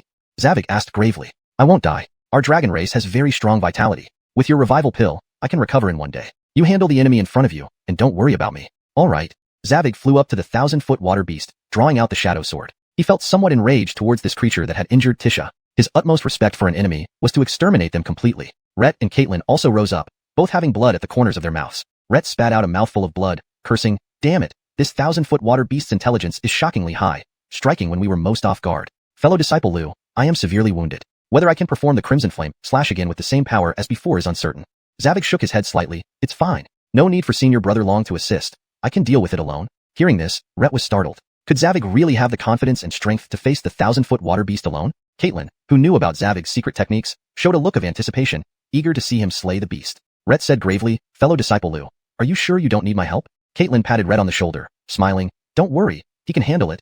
Zavig slowly flew towards the 1,000-foot water beast, activating the heaven devouring technique, his aura rising gradually. For every meter he advanced, his realm would ascend 1 level. By the time he reached Linus's side, his realm had risen to 5th rank Wu Wang. Rhett kept a close eye on Zavig, feeling his changing aura, incredibly surprised inside. The second 1,000-foot water beast sensed the threat, ignoring Linus's provocations and focusing its attention on Zavig. It opened its huge mouth, releasing the 30-foot water spout that had seriously injured the trio earlier. Zavig raised the shadow sword, unleashing the 1,000 June Slash. A massive white fighting spirit sword blade appeared above his head, then flew toward the 1,000-foot water beast. The 30-foot water spout was instantly split in 2. Next, the body of the 1,000-foot water beast was cut apart as well. The water bead at the center of its body was directly shattered. Congratulations, host, for defeating a 5-star water beast, gaining 50,000 experience points and 50,000 exchange points. This incomparably sharp slash stunned everyone. Even Linus, who usually had confidence in his defense, was shaken. He was sure that Zavig's powerful strike was something he couldn't block. If this sword strike came towards him, his body would be split just like the 1,000-foot water beast. After the second 1,000-foot water beast fell, it took the trio several moments to snap out of their daze and fly towards Zavig. Rhett's tone was filled with astonishment. This must be a secret technique that can temporarily boost one's strength, right? Fellow disciple Lou is truly a prodigy. Eliminating the second 1,000-foot water beast, the anger in Zavig's heart subsided significantly, allowing him to force a smile. Just lucky. This secret technique can only last for half an hour. Rhett said in a serious tone, I don't care about those things. I only know that you, Junior Brother Lou, have the strength to slay a 5-star Wu Wang. You've only been in the sect for less than a year. Linus and Caitlin also looked at Zavig with shock, unable to calm down for a long time. Because that slash was simply too powerful, too domineering. Rhett continued, Junior Brother Lou, can you become stronger during battles? Hearing this, Zavig's heart skipped a beat. Sure enough, it had been seen through. But it didn't matter. He could attribute this to a special constitution. After all, there were countless special constitutions on Xuanhuan continent, so becoming stronger during battles wasn't a big deal. The system was an absolute secret that mustn't be revealed. Zavig nodded slightly and smiled. Senior brother long guessed right? Rhett said solemnly. Indeed it is. Junior brother Lu, you have the qualifications of a war god. Zavig was slightly stunned upon hearing this. Do these two words, war god, have any special meaning? Rhett replied gravely. Of course they do. Being a war god is one of the highest honors for humans. Upon hearing Rhett elevate the topic to the entire human race, Zavig was startled again. Can you explain in more detail? Rhett laughed. Junior brother Lu hasn't heard of this? Let me explain to you. As everyone knows, Xuanhuan continent is divided into 3 major races: humans, demons, and monsters. The monster race has always been conservative, sticking to the eastern continent and coexisting peacefully with the human and demon races. However, wars between the human race in the west and the demon race in the north never cease. Within 100 years, 4 major clan wars have erupted. The human race, which has risen relatively recently, has weak foundations. In these wars, they are always on the defensive, striving merely to ensure that the demon-repelling pass isn't breached. And in every human-demon war, a war god emerges among the humans, playing a crucial role in helping the human race repel the demon offensive. These 4 war gods all possessed constitutions that allowed them to grow stronger in battle, and they reached strengths comparable to Wuxia before the age of 30. After repelling the demon invasion, the first war god Cody led the construction of the demon-repelling pass. People with constitutions that allow them to grow stronger in battle aren't necessarily war gods, but war gods definitely have this ability. So, Junior brother Lu, I say you have the qualifications of a war god. The next war god of the human race might just be you. Upon hearing this, Zavig was shocked beyond measure. Strength comparable to a Wuxia before the age of 30? That's too insane. It's hard to say if I'll even reach that level in my lifetime. So where are those 4 war gods now? Upon hearing this, Rhett's eyes darkened. They all died defending the demon-repelling pass, their bodies merging with its walls. Zavig laughed bitterly. So being a war god is a high-risk occupation. Rhett said solemnly. Dying while defending the human race is a great thing. I honor them and aspire to follow in their footsteps. Zavig laughed bitterly. I'll pass. I don't want to be a great person. I just want to live a simple life with my friends. It seems the title of war god isn't for me.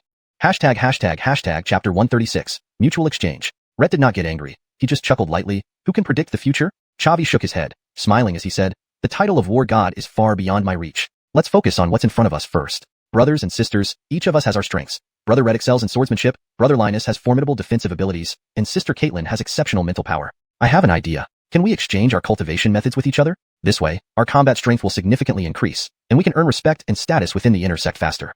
Rhett shook his head slightly. It's not very feasible. While we can exchange secret techniques, these techniques must be tailored to our individual physiques to be effective. For example, your battle-enhancing physique, Lu brother, cannot be replicated. Chavi nodded gently. Indeed, there is that issue, but I still want to give it a try. Could the 3 of you teach me your strengths? Regardless of whether I can master them, I am willing to exchange this scroll of secret technique enhancement for it. Hearing this, all 3 were taken aback. They had been eyeing that secret technique of Chavi's, which they coveted greatly. If they could elevate their realm to 5-star martial king, they could challenge seasoned inner disciples. Chavi's offer was indeed quite sincere. Linus nodded first. All right, I can pass on my Vajra wall technique to Brother Lu. Rhett hastily added, if Brother Lu is willing to try, I can teach you my swordsmanship, though I can't guarantee you'll master it. Chavi felt a surge of joy and bowed to both of them. Thank you, brothers. Caitlin lowered her head, feeling regretful as she said, my strength lies in spiritual power. But from the battle during the escort mission with the Mistbell, I saw that Brother Lu already possesses a grand completion level spirit. You probably don't need my help. Chavi smiled lightly. No worries. Given our friendship, I'll give you this heaven-devouring technique regardless. Caitlin's face lit up with delight, and she laughed. In that case, I won't hesitate to accept it. Yuri waved his sleeve and said, follow me. The 4 followed Yuri away from the lake to the scripture library. After Yuri explained their purpose to the martial emperor elder guarding the library, he received 10 scrolls and placed them before the 4. These are 10 low-grade earth-ranked martial arts scrolls. Each of you may choose one to take away. Rhett smiled. Brother Lu contributed the most, so you should pick first. Chavi stepped forward and softly said, if that's the case, I won't hesitate. Indeed, during the battle against the 2,000-meter water beasts, his contribution was the greatest, and choosing the scroll first was only fair. Chavi opened the 10 scrolls and reviewed them one by one. Due to his system upgrades, he didn't need cultivation techniques. For soul cultivation, he had the soul-burning technique, and for offensive martial arts, he had heaven-obliterating seal and 1,000-pound slash. 9 out of 10 scrolls held little value for him, but one scroll caught his attention. Purple Cloud Wings * low-grade earth rank flying martial art, granting flight capability below the martial king realm, increases flight speed above the martial king realm. The increased flight speed intrigued Chavi. Through years of combat experience, he understood the importance of speed. In crucial moments, this purple cloud wings could potentially reverse the outcome of a battle. Chavi picked up the purple cloud wings and smiled. Elder Yuri, I've made my choice. Yuri nodded. The rest of you, come forward. Rhett and the others approached and chose the martial arts they liked. Yuri then handed each of them a token, saying gravely, these are your inner disciple tokens. They serve as proof of identity and record your spirit value balance. Within the inner sect's 36 peaks, numerous cave dwellings await. Choose one you like. The 4 accepted the tokens and bowed collectively. Thank you, elderly. Yuri waved his hand. That's it. Go on. I have nothing else to instruct. Caitlin suggested. Why don't we live on the same peak? It would make exchanging secret techniques and executing missions together more convenient. Chavi laughed. Sure, no problem here. The other two also agreed. Thus, the four went together to the 36 peaks and chose 4 adjacent cave dwellings on a mountain's waist. Rhett and the others couldn't wait to try the 4th and 5th floors of the Talia Gathering Tower. Chavi found a secluded spot at the waist of the mountain. His first task was to test the effectiveness of the purple cloud wings. First, he activated the Azure Cloud Wings, but its speed was already lagging compared to Rhett and the others' Aura Wing technique. Then, he dismissed the Azure Cloud Wings and used the Aura Wing technique. The speed doubled, feeling slightly faster than Rhett and the others. Finally, he activated the purple cloud wings. His speed indeed soared, doubling that of the Aura Wing technique. What did this mean? Even 2 Rhetts couldn't catch up to Chavi. Chapter 137, Free Labor. Chavi was overjoyed. The effectiveness of the purple cloud wing far exceeded his expectations. He promptly put away the purple cloud wing and made his way to the Talia Gathering Tower. He also wanted to know how much experience the 5th floor of the Talia Gathering Tower could provide. Familiar with the route, Chavi easily ascended to the 5th floor of the Talia Gathering Tower. Each disciple had a separate cultivation room that was extravagantly furnished, far surpassing those on the 3rd floor. On the 5th floor, he saw no outsiders at all. Firstly, cultivating for one day on the 5th floor required consuming 1,000 spirit points, which even inner sect disciples found hard to earn easily. Secondly, even if they had spirit points, not many could perfectly absorb all the spiritual energy. For most, the 4th and 3rd floors were sufficient. However, this wasn't an issue for him. His experience came from the system without any physical requirements. He could enter any floor he wished. Chavi sat cross-legged in the cultivation room and used the Talia burning technique to hone his soul power. After an hour, the cold system prompt sounded in his ear. Congratulations, host, for idling for 1 hour, earning 1,000 experience points. Chavi was overjoyed. Indeed, the consumption of spirit points was directly proportional to the experience gained. The 5th floor of the Talia Gathering Tower was truly impressive. All his hard work on completing missions and participating in the inner sect examination had been worthwhile. Thus, Chavi spent a whole day cultivating in the Talia Gathering Tower. Meanwhile, at the Holy Sun Peak within the inner sect, Edge walked in with a troubled expression. Holy Sun, latest news. Chavi passed the inner sect examination and collaborated with 3 others to kill 2,000 feet water beasts, earning extra rewards from the sect. Emmanuel set down his teacup and said solemnly, this Chavi does have some skill. No wonder Anastasia favored him. My people failed to take him out as well. Edge said with a distressed face, Holy Sun, Chavi's growth rate is too fast. I'm afraid one day he might pose a threat to you. Emmanuel laughed lightly. Don't worry. Chavi may be improving, but I haven't been idle either. A martial king is merely an ant in my eyes. There's no need to pay too much attention. But Gaylord's failure has alerted him. Sending another martial king to assassinate Chavi now would just be sending them to their death. Let him enjoy a few peaceful days. When the time comes, I will personally handle him. Hearing this, Edge's face lit up. No wonder you're the Holy Sun, showing no regard for ordinary inner sect disciples. In that case, I'll wait for good news. Chavi idled in the Talia Gathering Tower for a day, gaining 24,000 experience points, which was already quite impressive. However, advancing from 1-star Martial King to 2-star Martial King required 200,000 experience points. This experience system was truly a bottomless pit, but the benefits the system brought to Chavi outweigh the drawbacks. So, he had no choice but to accept it. After leaving the Talia Gathering Tower, Chavi rested in his cave dwelling for half a day before opening the system store. He was already a 5th rank alchemist, but he lacked alchemy formulas. Only by earning spirit points through alchemy could he afford the immense cost of the 5th floor of the Talia Gathering Tower. The system store had an extensive selection. Earth-class martial techniques, Earth-class spirit artifacts, potions, and alchemy formulas. Everything was available. However, not everything in the system store was accessible. Apart from certain special items, other purchases required a realm breakthrough.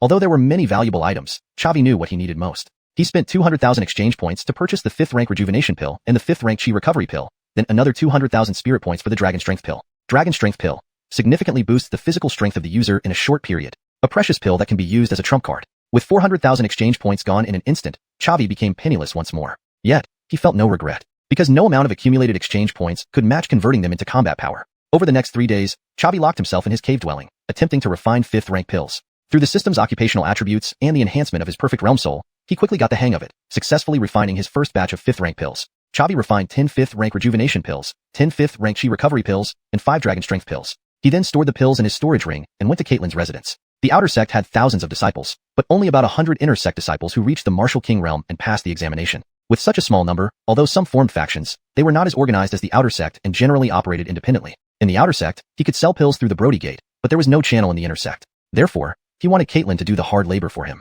Chavi raised his right hand and gently knocked on the door. 3 minutes later, Caitlin opened the door. Upon seeing Chavi, her face lit up with joy. Junior brother Lou, what brings you here? Chavi smiled. I indeed have a favor to ask. I want to earn spirit points by refining pills to cover the expenses of the Talia Gathering Tower, but selling them myself would waste too much time.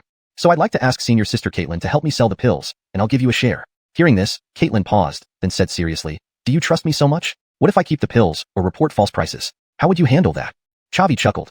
We've shared life and death together. I believe senior sister Jiang won't betray me. Caitlin nodded emphatically. Very well. I'll take on this task. Chavi's face showed gratitude. That's wonderful. Do you think a certain percentage would be appropriate?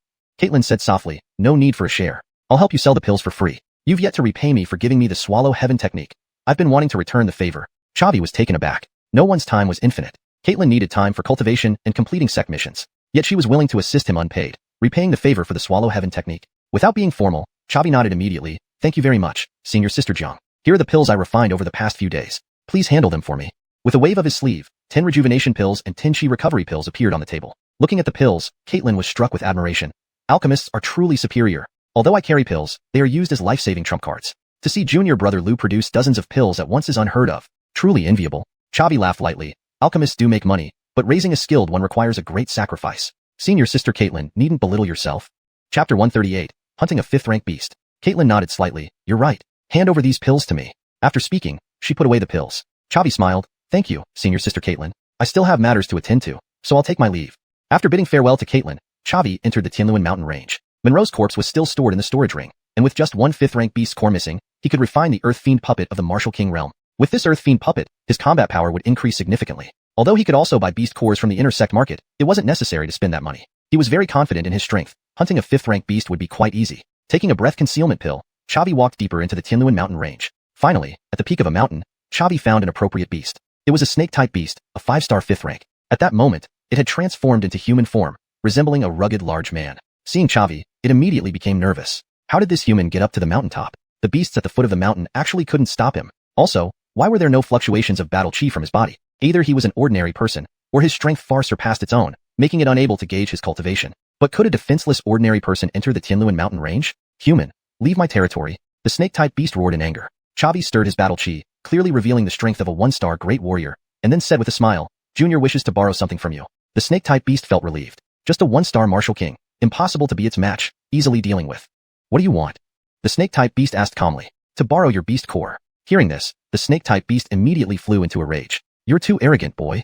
Then it rushed toward Chavi, slapping out a palm towards him. Chavi showed no fear, using the heaven swallowing technique. His aura instantly surged, rising from a 1-star martial king to a 5-star martial king. Then he used the rock-shattering palm, clashing with the snake-type beast. Feeling the change in Chavi's aura, the snake-type beast was greatly shocked. But it didn't have time to change tactics, only increasing the force in its palm to clash with Chavi. The snake-type beast was pushed back several steps, while Chavi stood firm on the spot. Drawing in a breath, the snake-type beast yelled, What a despicable human, suppressing your realm to deceive me. But it doesn't matter.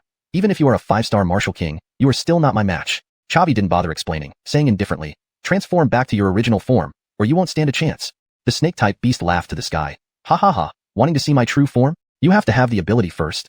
Then it summoned a longsword, charging at Chavi, slashing down with one stroke. Chavi also drew out Shadow Sword, clashing with the snake-type beast. Upon engaging, the snake-type beast felt enormous pressure. Its beast chi mysteriously disappeared by half upon contact with Chavi's Shadow Sword. This left it powerless against Chavi. Moreover, its best attribute, speed, was suppressed by Chavi. Chavi's movement technique was incredibly bizarre, leaving it unable to touch even the edge of his clothing. In just 3 minutes, the snake-type beast had accumulated over 10 wounds. In contrast, Chavi remained unscathed, calm, and collected.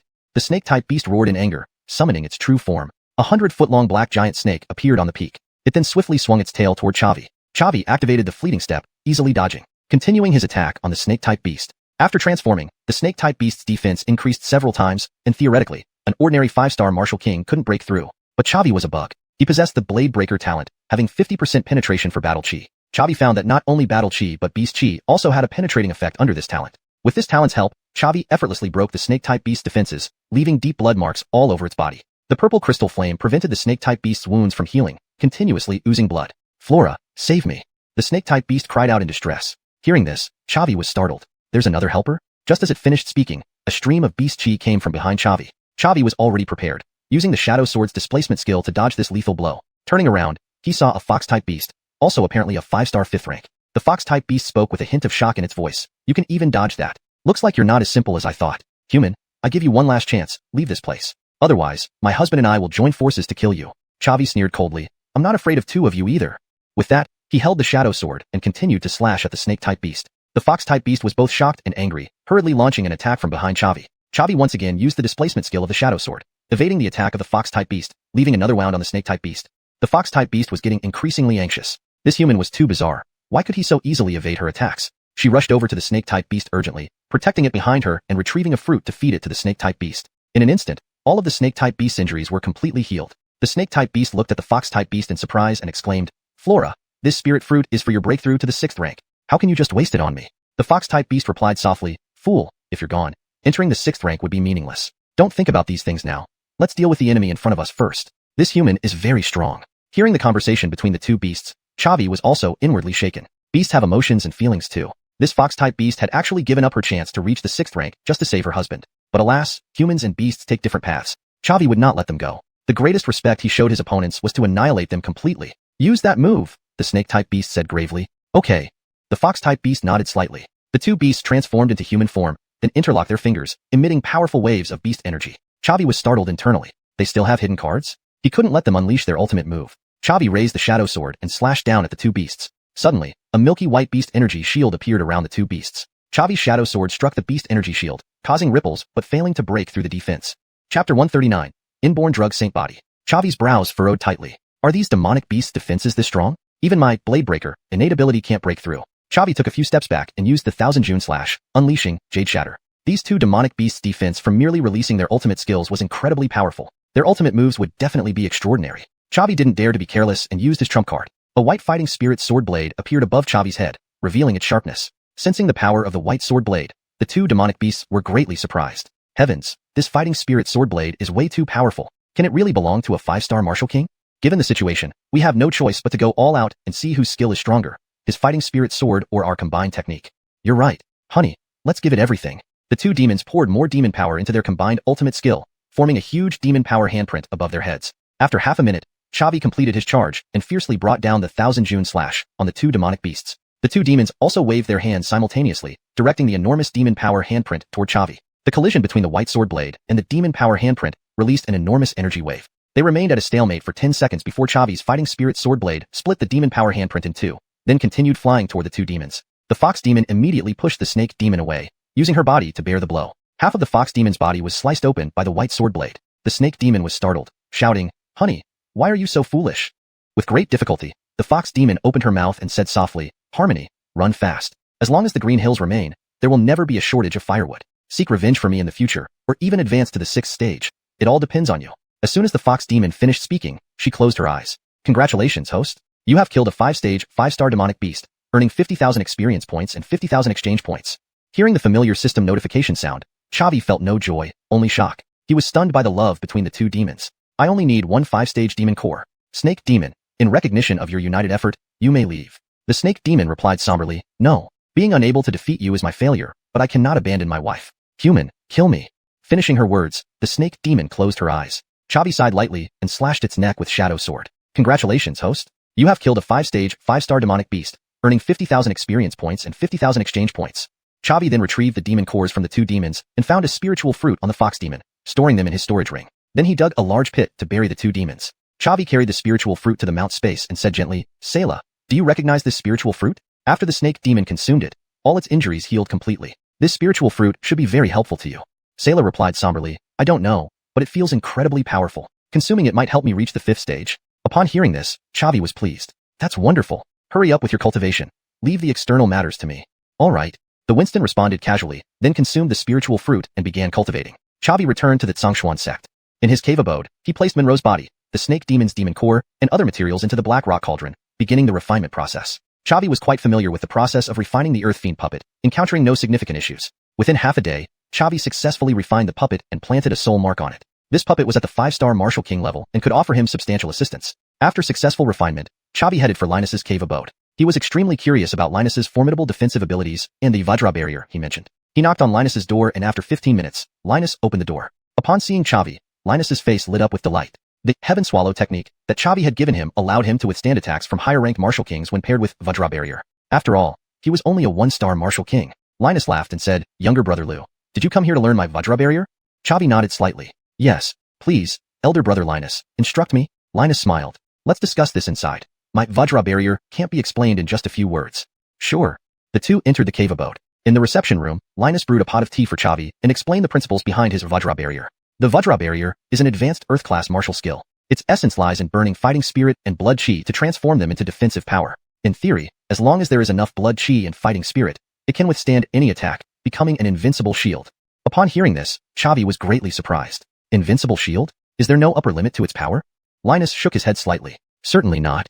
Chavi asked curiously. Indeed, it's impressive. But activating Vajra barrier consumes a lot of blood chi and fighting spirit, so it can't be used for a long time, right? Yet, when we faced the 1,000-foot water beast, you kept Vajra barrier active. Elder brother Linus, where does your blood chi come from? Linus took a sip of tea and smiled. This involves my secret, but since younger brother Lou is family, I'll tell you. I possess a special constitution, the immaculate body.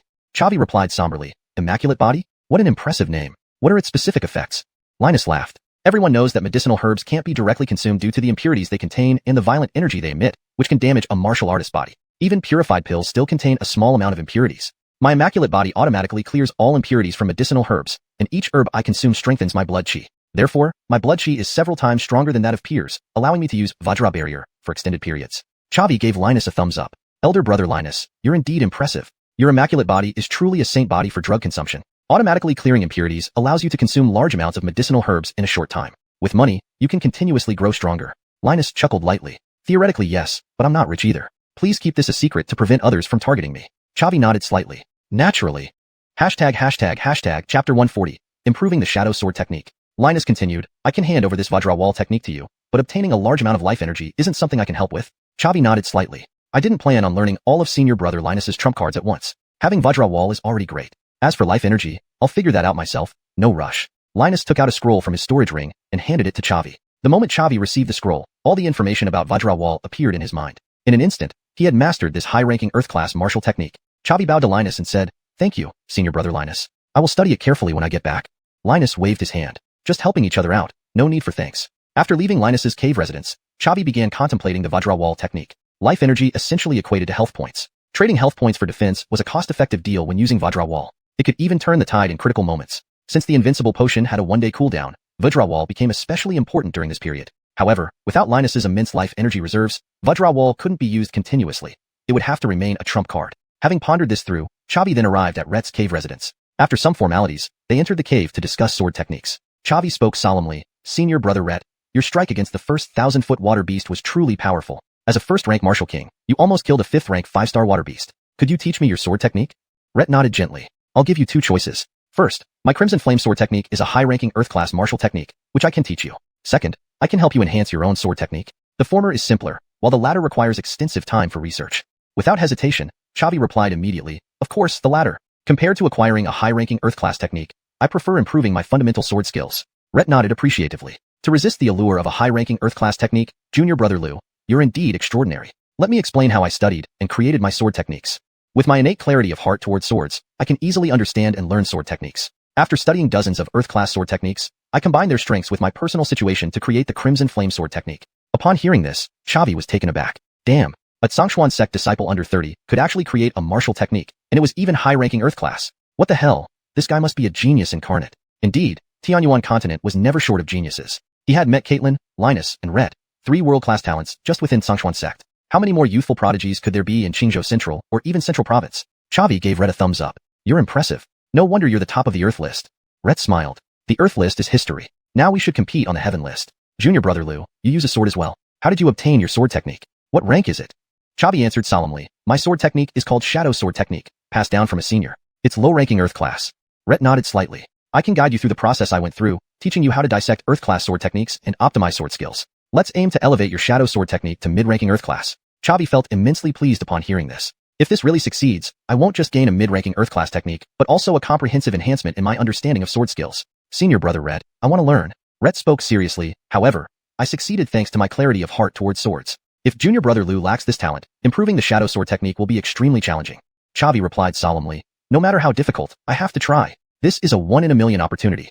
Rhett nodded slightly. Since junior brother Lou has this determination, I will certainly impart all my knowledge. However, I also need to practice at the Talia Gathering Tower, so come every other day to discuss sword skills. I promise to teach you until you fully master it, no giving up halfway. Chavi felt deeply grateful and bowed to Rhett. Thank you, senior brother Rhett. They had just entered the inner sect and faced immense pressure from senior disciples. They needed to focus on intense cultivation. Yet, Rhett was willing to spend half his time teaching him. This favor was not small at all. Rhett chuckled lightly. Actually, helping you helps me too. Teaching a student gives me a new perspective on my Crimson Flame sword technique and greatly aids my own improvement. Chavi responded seriously. That's a separate matter. No matter what, I will remember this favor, senior brother Rhett. Rhett smiled. You're very polite. Since that's settled, let's start today's lesson. Rhett's teaching method was straightforward. Learn Earth-class sword techniques, practice, dissect, and summarize. He shared dozens of Earth-class sword techniques he had collected over the years with Chavi. In return, Chavi offered only one advanced profound-class technique, swallowing heaven art. Feeling like he had made a huge profit, Chavi became even more grateful to Rhett. Chavi's learning speed was remarkably fast due to the system. Touching these Earth-class sword techniques instantly allowed him to achieve mastery, making practice nearly flawless. As a result, learning and practicing took almost no time, and only dissecting and summarizing were necessary. Even Rhett was surprised. Chavi's learning speed surpassed his own, despite having clarity of heart towards swords. Truly a prodigious talent. Thus, Chavi trained at the Talia Gathering Tower while learning sword skills from Rhett. A month passed quickly. During this month, Chavi elevated his realm to second-rank Martial King and learned most of Rhett's sword concepts, successfully improving the Shadow Sword technique and Shadow Sword to mid-ranking Earth class. In Rhett's cave residence, Shadow Sword technique was successfully upgraded to mid-ranking Earth class. Rhett was amazed. Junior brother Liu, it took you just a month to improve Shadow Sword technique. You're truly a sword genius. In comparison, my clarity of heart towards swords seems like nothing. Chavi bowed to Rhett. Senior brother Rhett, you exaggerate. I merely followed your path, so naturally, it was faster. Speaking of sword talent, you surpassed me by far. Chapter 141. Caitlin is injured. Rhett smiled lightly. You gave me quite a bit of face. Alright, I've taught you all my understanding of swordsmanship. What you need now is time to accumulate experience. I believe that in the near future, you will definitely be able to upgrade the Shadow Blade technique to a higher Earth rank, and even beyond. Yuan nodded slightly. Thank you, senior brother Rhett. I will certainly study swordsmanship diligently in the future. After bidding farewell to Rhett, Yuan headed to the Blazing Heaven Tower. To advance from a 2-star Martial King to a 3-star Martial King required 300,000 experience points, and relying solely on the 5th floor of the Talia Gathering Tower was no longer sufficient for him. Defeating guards in the Blazing Heaven Tower would earn him double experience points, so he planned to start by earning these points first. The last time he came to the Talia Gathering Tower, Yuan had already broken through to the 11th floor and defeated a 1-star Martial King level guard. But back then, he was only at the Martial Talia stage. With his current strength, climbing the tower was incredibly easy. He reached the 12th floor, challenging a 2-star Martial King level guard. Instant kill. Using the move, Thousand June Slash, Yuan instantly killed the guard on the 12th floor. Equipped with numerous talents and purple crystal flame, Yuan could even engage in cross-level battles, let alone same-level ones. Congratulations, host. You have killed a 2-star Martial King, earning 20,000 experience points and 20,000 exchange points. Congratulations, host. You have earned 20,000 experience points. 2 consecutive system notifications brought a smile to Yuan's face. Taking down a 2-star Martial King for 40,000 experience points was a pretty good deal. Next, Yuan proceeded to the 13th floor. This floor's guard had 3-star Martial King strength, but Yuan still managed to defeat it easily. Continuing this way, Yuan cleared up to the 15th floor, defeating its guard. His realm advanced from 2-star Martial King to 3-star Martial King. Then, Yuan challenged the 16th floor guard, equivalent to a 6-star Martial King level. This time, the battle was much tougher. Despite having many buffs, the gap in realms was too wide, making it very difficult to compensate. Since the Shadow Sword had been upgraded to mid-earth rank, it could now summon 4 sheaths, allowing simultaneous movement in 4 directions. With the help of the Shadow Sword and Caroline Step, Yuan held his own against the 16th floor guard. Neither could hit nor break through each other's defenses. Thus, Yuan spent an entire day in the Blazing Heaven Tower, challenging the 16th floor guard 5 times consecutively. Each ascending floor not only increased the guard's realm but also their combat experience rapidly. Additionally, the 16th floor guard used a sword as well. Though Yuan couldn't defeat it, he learned a lot and began to internalize the knowledge Red imparted, elevating his sword skills further. After the 5th failed attempt, Yuan did not continue but chose to leave the Blazing Heaven Tower. Just as he stepped out, he heard the voice of Winston. Yuan, I've broken through. Hearing this, Yuan was elated. Tisha, you broke through to 5th stage? This is amazing. With your help, my path to enlightenment will be much smoother. Winston said solemnly. This wouldn't have been possible without the spirit fruit you gave me. Not only did it help me break through, but it also comprehensively enhanced my physical power. Although I'm only at 1st stage 5th level now, dealing with 5th stage peers won't be an issue. Yuan was even happier. So this is great news. I initially planned to hunt a 5th stage beast to obtain a core for creating an earth rank puppet, but the greatest gain turned out to be that spirit fruit. There was a hint of laughter in Winston's voice. Yuan, following you these days has greatly increased my cultivation speed. Having spirit fruits regularly made life very comfortable. Evolving to 5th stage in such a short time was unimaginable before. Even my fellow clan members training within the dragon vein couldn't evolve this quickly. Being recognized as your servant is my lifetime fortune. Yuan laughed. It's just the beginning. Following me will ensure you enjoy a luxurious life. Plus, I can find a cute little female dragon for you. Winston replied sternly. Stop talking nonsense. I'm a respectable, family-oriented dragon who doesn't give favors easily. I'll continue cultivating. Call me if you need anything. With that, Winston fell silent. Yuan opened his attribute panel. Host. Yuan. Realm. 3-star Martial King. Experience points. 50, 000/400, 000. Exchange points. 206,220. Talents. Eagle Eye 50. Strong Strike 50. Rampage 50. Blade Edge 50. Jade Shatter 50. Devour 50. Conqueror 50. Break Blade 50. Profession. 5th grade Alchemist. 108. 000/1. 000. 4th grade Thaliul Array Master. 36. 000/100. 000. Mount. Winston. 5th stage. Not bad. Another step forward. Leaving the Blazing Heaven Tower, Yuan went to meet Caitlin to deliver the pills but found no one there. He felt a bit strange. He and Caitlin had agreed to meet every week during this time, and over the past month, she always waited for him in her cave dwelling. Why wasn't she here this time? Yuan sensed something wrong and headed towards Linus's cave dwelling. All 4 of their cave dwellings were located on the same peak for mutual support. 3 minutes later, Yuan arrived at Linus's cave dwelling and saw Linus sitting seriously at the entrance. Upon seeing Yuan, Linus said in a low voice, "Junior brother Lu, I've been waiting for you. Something happened to Caitlin. She asked me to wait for you here. The problem is quite serious, and only you might be able to resolve it." Yuan asked gravely, "What happened?"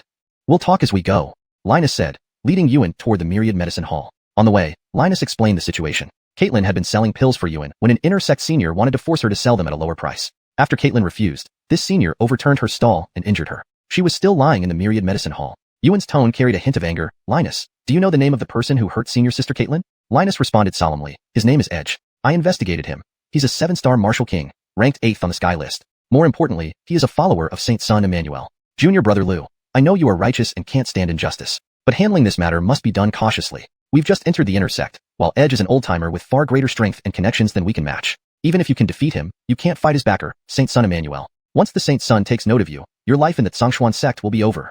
Chapter 142, Challenge to Edge. Zavik sneered. "Edge, right? We're old acquaintances. Forget that he's just a follower of the Sacred Sun. Even if he were the Sacred Sun himself, I wouldn't let him off easily." Linus sighed and said with a bitter smile, "I can't convince you. Just think carefully about it yourself." Half an hour later, the two arrived at Wan Yaotang, Hall of 10,000 Medicines. In one of the rooms, Zavik saw Caitlin lying on the bed. She had no color in her face, dried blood still visible at the corner of her mouth, and her right arm was wrapped in bandages. Zavik hurriedly took out a grade 5 Huichun pill and handed it to Caitlin. Caitlin waved her hand softly and said, "Brother Lu, there's no need. I've already taken the Huichun pill." Zavik asked in a deep voice, "How are you doing, senior sister Caitlin? Are your injuries severe?"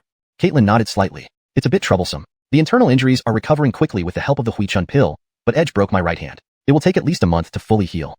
Zavik nodded and replied, "All right, senior sister Caitlin, rest well. I'll go get revenge for you." Hearing this, Caitlin's expression changed, and she quickly reached out with her left hand to hold onto Zavik. "Brother Lu, what are you planning to do?" Zavik answered gravely, "Since Edge broke your right hand, I'm going to break his right hand as well." Caitlin, worried, said, "Brother Lu, don't be impulsive. Besides Edge's own strength, he has the identity of a follower of the Sacred Sun. We can't afford to offend him." Zavik smiled faintly. "It's not just about Edge. Even the title of a Sacred Sun won't intimidate me." Rhett stood forward beside them and added, "I'll go with you. My older brother Kit is ranked 6th on the heavenly list. Even if it's the Sacred Sun, he'll give us some face." Zavik nodded. "Good, let's go together."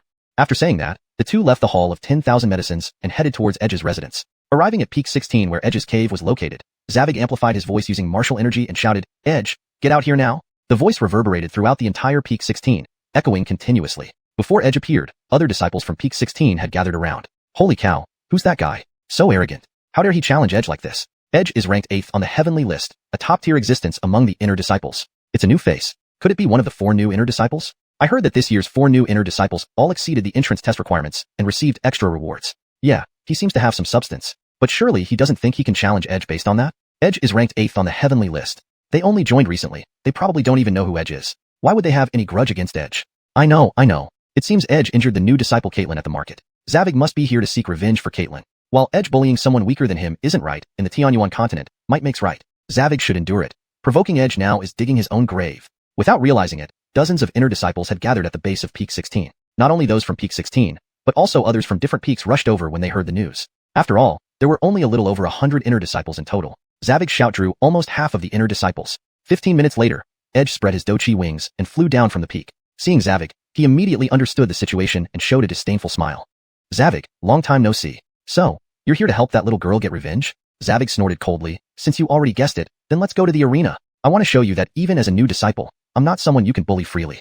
Edge nodded slightly. "Sure, I'll fight you, but fighting alone is boring. Let's make a bet. If you lose, you cannot sell any of the elixirs you refine within the Xuanhuan sect."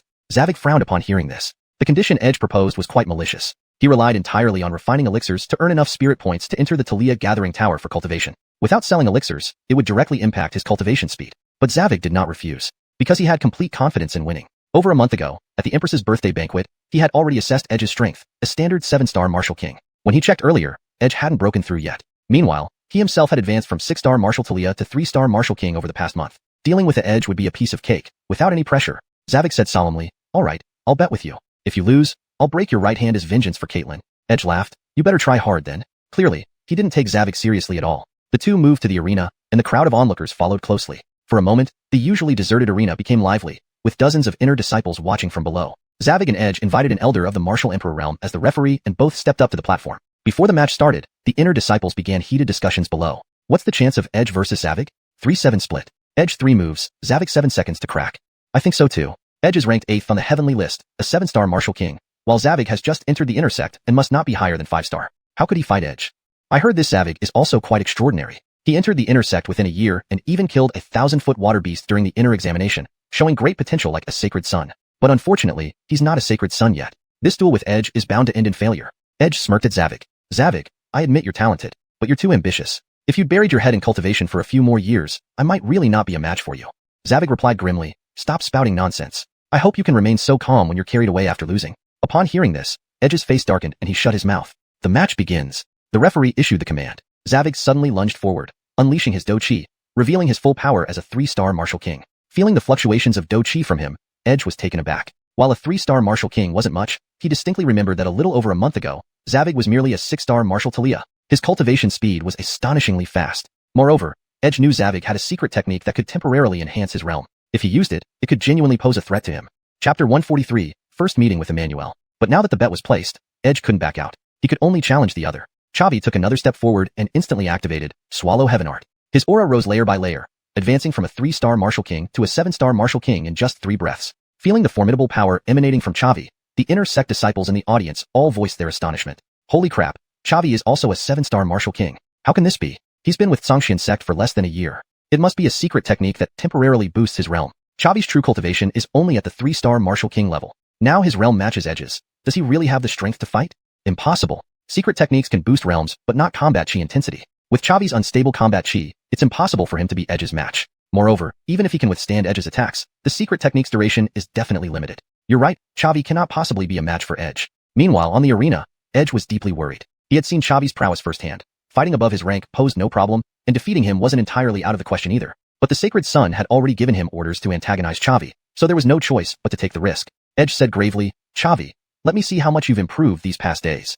Chavi gave a cold snort. You'll see soon enough.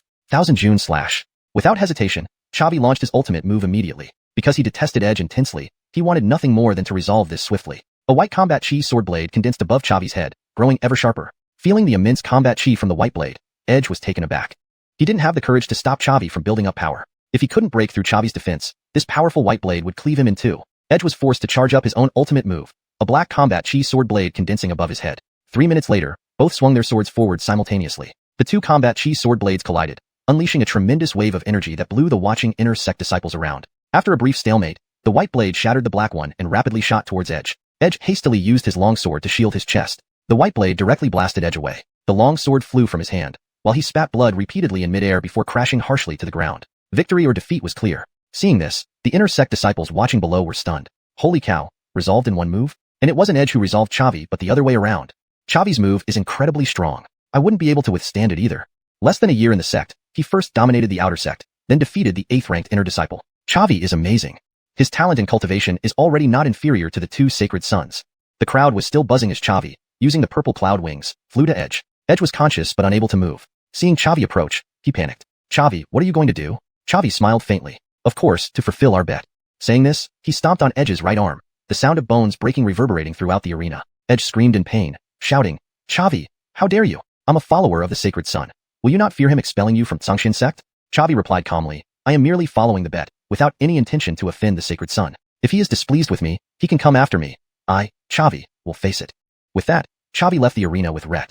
Looking at Chavi's confident departure, the many inner sect disciples marveled. Holy cow, Chavi is truly fearless. Breaking the arm without hesitation. Isn't he afraid of offending the Sacred Son? But I think it's well deserved. Edge bullying newly admitted inner sect disciples has always been tasteless. Yet seeing Chavi dare to act against him still shocks me. No matter what, breaking Edge's arm is slapping the Sacred Son in the face. The Sacred Son won't let this slide easily. Intriguing indeed. Since Chavi joined Xianxia sect, he has truly stirred up a storm. I wonder how he'll handle Edge's retaliation. Chavi returned to Xuanhuan with Red and said to Caitlin with a smile, Senior Sister Caitlin, I've avenged you. I broke Edge's right arm. Upon hearing this, Caitlin and Linus were greatly astonished. What? You actually won. Edge is number 8 on the heaven rank, a 7-star martial king. Chavi smiled lightly and said, fighting above our rank should be quite easy for us. Caitlin laughed bitterly and said, but the realm you've crossed is too large. Chavi, quickly pack your things and leave Xianxia sect. Once the Sacred Son learns of this matter, he definitely won't let it go easily. Staying in Xianxia sect will only lead to your death. Chavi smiled lightly and said, Senior Sister Jiang, no need to worry. Edge has his backing and I, Chavi, also have my backing. It's still unknown who will come out on top. Caitlin asked doubtfully, could it be that you know an inner sect elder at the martial emperor level? As fellow martial emperors, the sacred son's status far exceeds that of the inner sect elders. They cannot protect you. Chavi smiled calmly and said, I know the sacred maiden. What? Hearing this, Caitlin, Rhett, and Linus all opened their mouths wide, looking incredulous. Meanwhile, a few of Edge's close friends treated his injuries and carried him up to the sacred sun peak. After dismissing the others, Edge said gravely, I'm sorry, sacred son. I failed to defeat Chavi and damaged your prestige. Emmanuel sipped a mouthful of tea and said indifferently, it was expected. The one Anastasia admires is certainly not an ordinary person. I've already prepared to play with Chavi slowly. This time, having you provoke Chavi was just to find an opportunity to strike. Next, I will crush him swiftly. Edge nodded heavily. With the sacred sun's strength, killing a 3-star martial king is a very simple matter. An hour later, Chavi returned to his cave residence, took out the black rock cauldron, and began refining the 5th grade rejuvenation pill. At this moment, a lofty voice echoed across the entire peak. Chavi, get out here. Chavi raised an eyebrow slightly. Without thinking, it must be Emmanuel coming to confront him. He acted pretty fast. It hadn't been 2 hours since the battle ended. Chavi put away the black rock cauldron, walked out of his cave, came down to the foot of the mountain, and saw the legendary sacred son Emmanuel for the first time. Chapter 144, One Palm. Emmanuel wore a white robe, with a handsome face and an aura of supreme power. Zavig glanced at his head.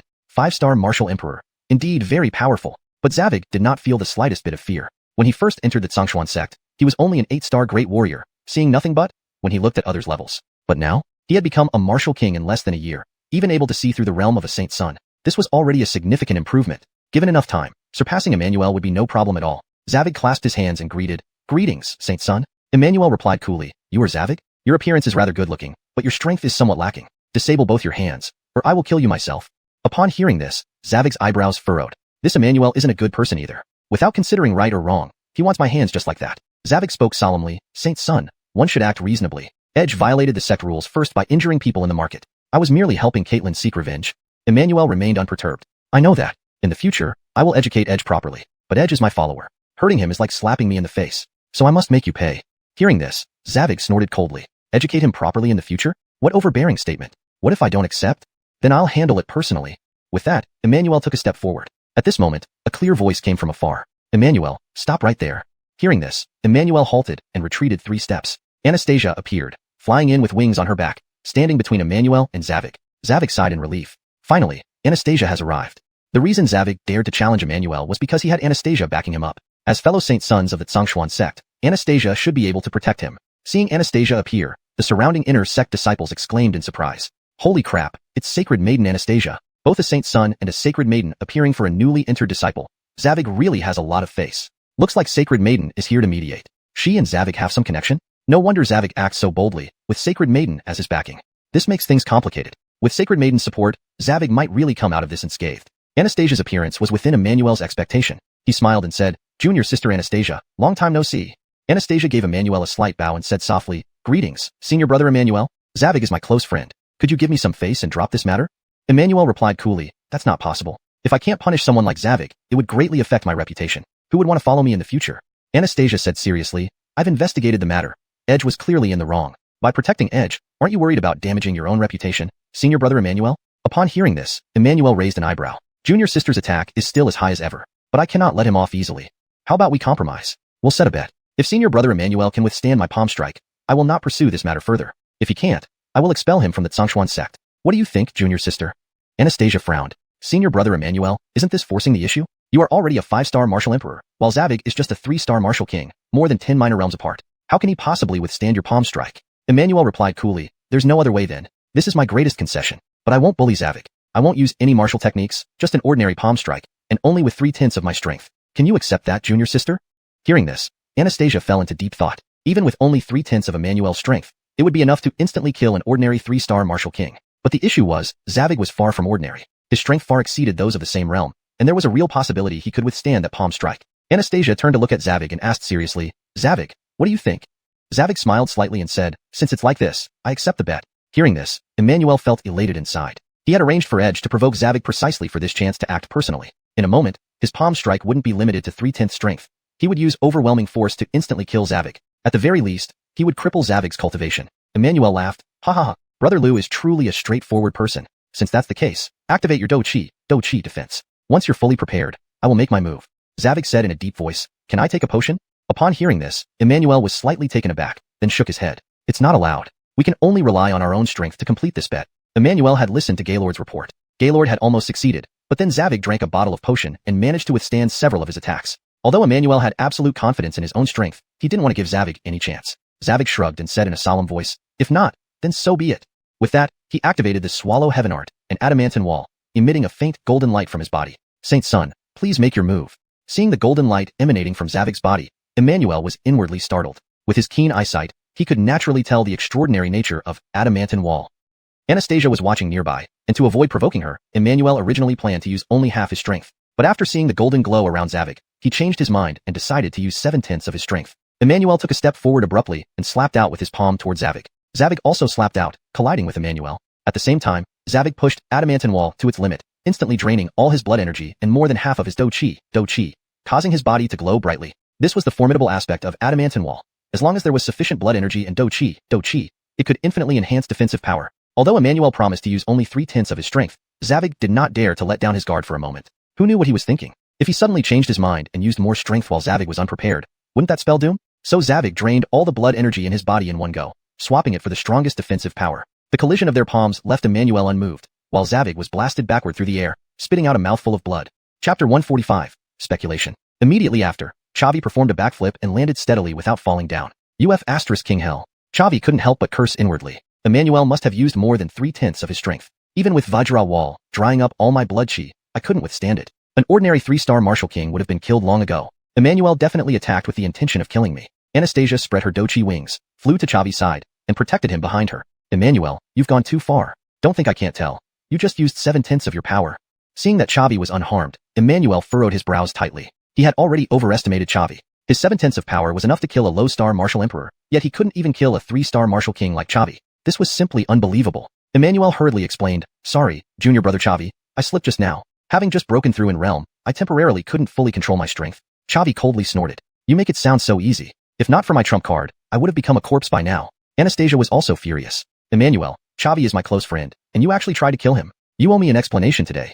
Emmanuel smiled bitterly. Mistakes have been made. Further words are meaningless. I am willing to give Junior Brother Liu a mid-rank Earth-class martial technique scroll as compensation. Would Junior Brother Liu accept it? Without hesitation, Chavi said in a deep voice, sure. Give me the martial technique, and consider this matter settled. Chavi knew clearly that Emmanuel was, after all, the sacred son of Xuanhuan sect, and was stronger than Anastasia by a notch. Even if he had only injured himself, let alone really killed him, the upper echelons of Xuanhuan sect wouldn't have anything to say about it. To be able to get a mid-rank Earth-class martial technique was due to Anastasia's face. However, since Emmanuel dared to try to kill him, Chavi had already kept this grudge in mind. He would take Emmanuel's life one day. Seeing Chavi giving in, Emmanuel breathed a sigh of relief, took out a martial technique scroll, and threw it to Chavi. Just as Chavi received the martial technique, he gained all information about the scroll. Sky-breaking palm, mid-rank Earth-class, forming Do-Chi hand seals to attack enemies. It was mediocre among Earth-class martial techniques, but he didn't expect much from Emmanuel, so as long as it was useful, it was fine. Emmanuel solemnly said, since that's the case, consider today's matter settled. I'll go back to practice. Farewell, senior sister Anastasia, junior brother Liu. After saying this, Emmanuel spread his Do-Chi wings and flew away into the distance. Anastasia also called out angrily, how much longer do you want to watch? Scram, all of you. Who dared not to listen after the sacred flower of the saintess spoke? Everyone dispersed, but as they left, their mouths were not idle. Holy cow, Chavi, at the realm of 3-star martial king, managed to take a hit from the sacred sun. How is this possible? Yeah, it's incredible. The sacred sun has been in the martial emperor realm for many years. Even a low-star martial emperor would find it hard to take his palm strike. Count Chavi is awesome. Breaking Edge's hand, suffering no consequence, and even getting a martial technique scroll from the sacred sun. If word gets out about this, Chavi will definitely become famous. Chavi became number 8 on the heaven list after joining the inner gate for more than a month. If he continues to practice, becoming Xuanhuan sect's 3rd sacred son is not impossible. Anastasia patted Chavi on the shoulder and said deeply, Chavi, are you okay? Chavi laughed lightly, relax, I won't die. Anastasia asked suspiciously, tell me, Chavi, how did you manage to take Emmanuel's palm strike? His realm is already 5-star martial emperor, and his 7/10 power palm strike isn't something even low-star martial emperors can take. Yet you are still standing. For this life and death friend, Chavi didn't need to hide anything. I recently obtained a secret technique that can convert blood chi into defense. Just now, it drained my blood chi in those few seconds. If Emmanuel had used another 10th of his power, I'd be dead. Anastasia nodded slightly. So that's it. That's still amazing. To resist a martial emperor level attack at the martial king level and retreat unscathed. Chavi, you really keep surprising me. Chavi smiled bitterly. What resistance? I can only guarantee surviving one of his hits without dying. I'm not his match at all. This Emmanuel is only in his early 20s, and already this strong. Xuanhuan continent indeed has plenty of geniuses. Anastasia chuckled softly. You don't need to belittle yourself. In my eyes, your potential is far greater than Emmanuel's. Your sights should be broader, not confined to Zhongshuan sect. All of Qingzhou, or even the core of the 9-continent central state, should be your stage. Chavi smiled bitterly and said, I can't think that far ahead, but I'm quite curious, why did Emmanuel target me? That palm strike of his was clearly intentional, aiming to kill me. I even suspect that Edge injuring Sister Caitlin was also at his behest. Anastasia patted her head. I really don't know about this. Emmanuel is a Shaolin Kong, practice fanatic. Apart from going to the Juling Tower, for practice, he rarely comes out to meet people. It should be the first time he met you. How could there be any enmity? Chavi asked in a deep voice. Then what's your relationship with Emmanuel like? Hearing this, Anastasia frowned. It's okay. I also started as an outer gate disciple and climbed up step by step to become the Holy Maiden. Emmanuel joined the sect earlier than me, and he was very good to me, often helping me complete tasks and guiding my cultivation. But a year ago, he suddenly confessed his love to me. I found him too boring and didn't agree, so our relationship has been a bit strained ever since. To avoid awkwardness, I mostly avoid him. Wait, are you saying that Emmanuel might be jealous of our closeness, which is why he targeted you? Chavi nodded slightly. You finally caught on. Besides this, I can't think of any other reason. Anastasia said solemnly, we can't rule out this possibility. But Emmanuel is devoted to cultivation and respects others. I believe his mind wouldn't be that narrow. Of course, if it proves true, I will help you deal with Emmanuel. Chavi nodded heavily. This is just a guess. Now isn't the time to jump to conclusions. There might be other reasons. But Chavi was only comforting Anastasia. He had a vague feeling that Emmanuel wasn't as simple as Anastasia described. The assassination attempt during the escort of the Yunyun Bell and Edge's deliberate provocation both seemed to have Emmanuel's shadow behind them. It's just that their relationship was good, and he didn't want to say bad things about Emmanuel in front of Anastasia. Hashtag chapter 146, Gaylord's information. Anastasia nodded slightly. Let's wait and see. Speaking of which, Chavi, you said just now that you consumed all your chi and blood to block Emmanuel's attack. So, you must be very weak now, right?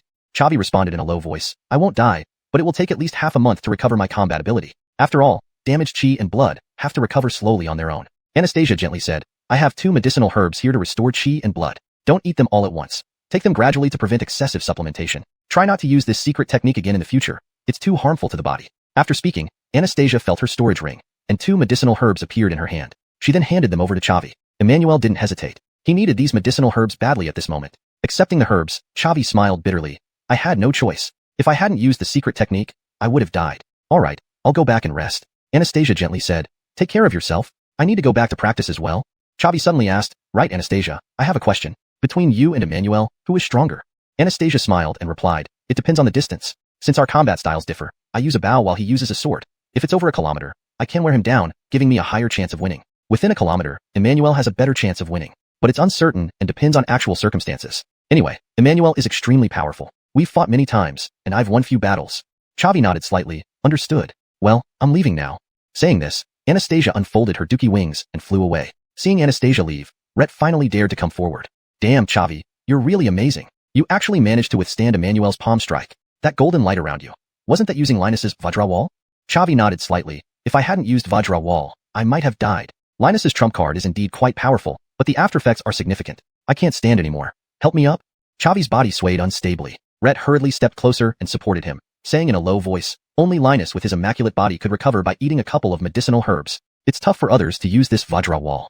Chavi lightly laughed. No rush. I'll eventually find a suitable method. Help me get back. I can't hold on much longer.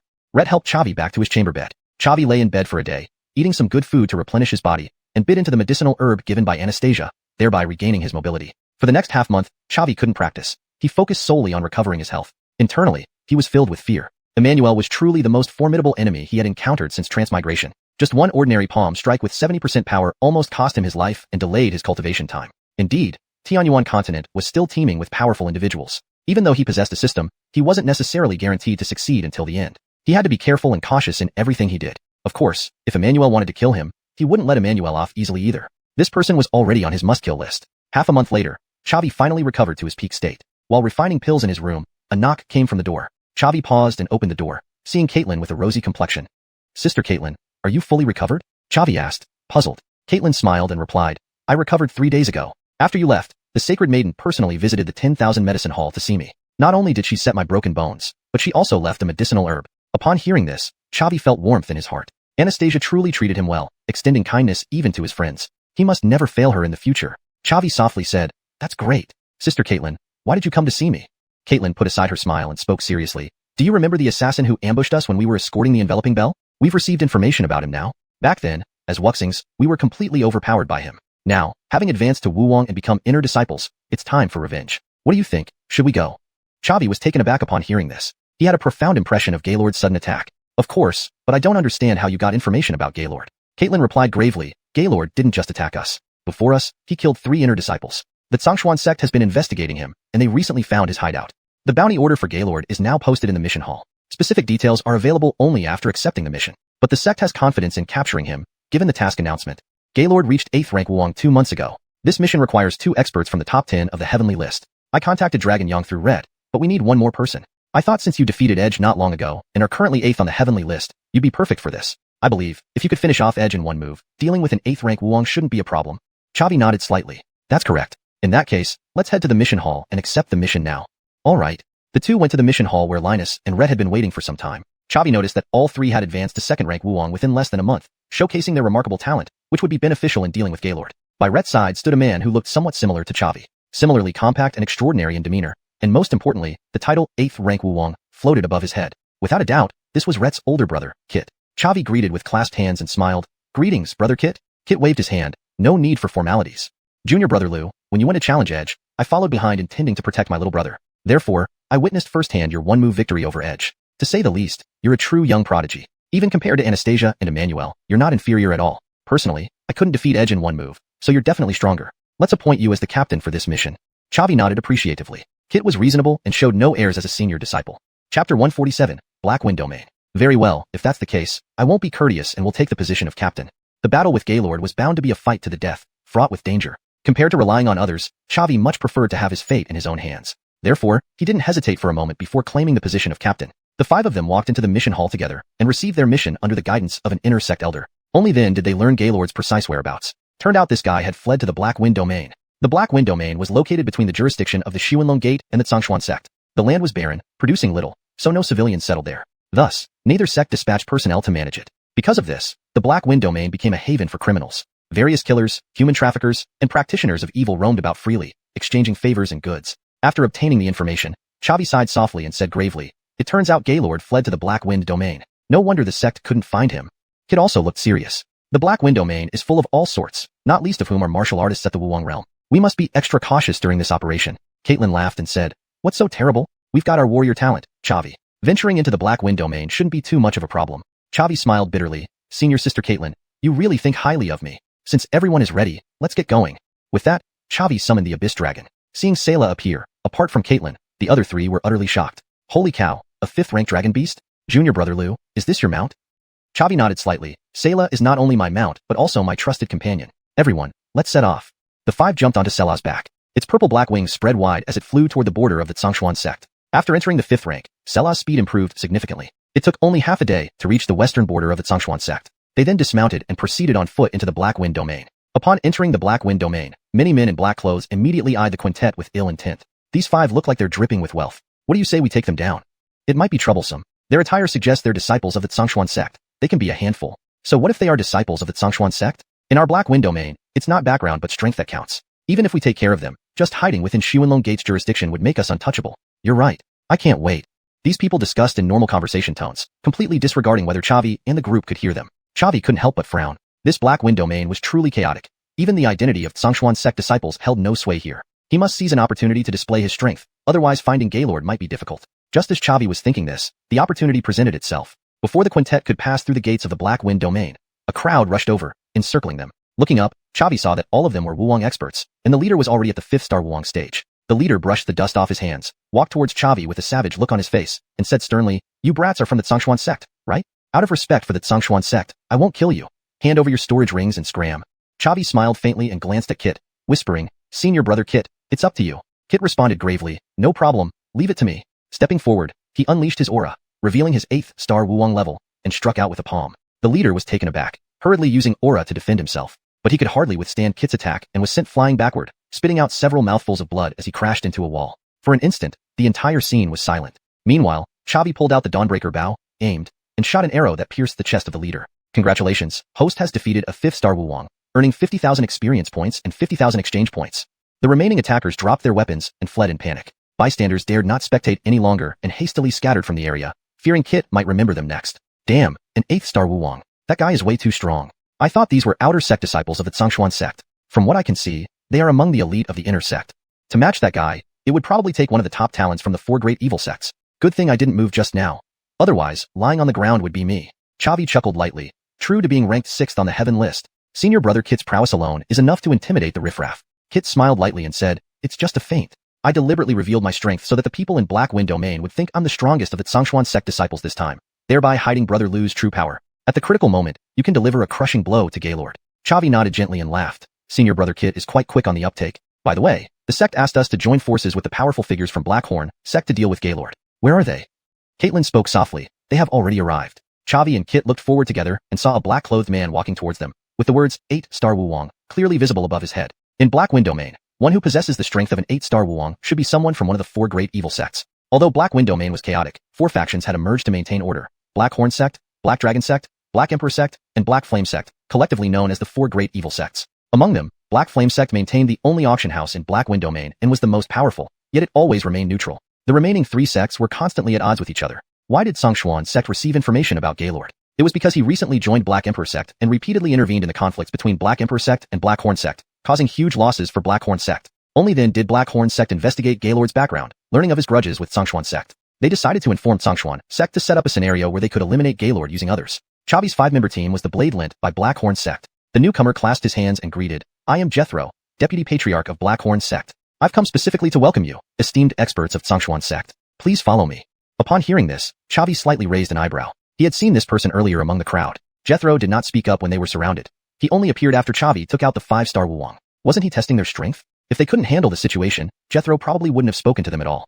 Indeed, no matter when or where, strength determined the right to speak. Chapter 148, Farewell Gaylord.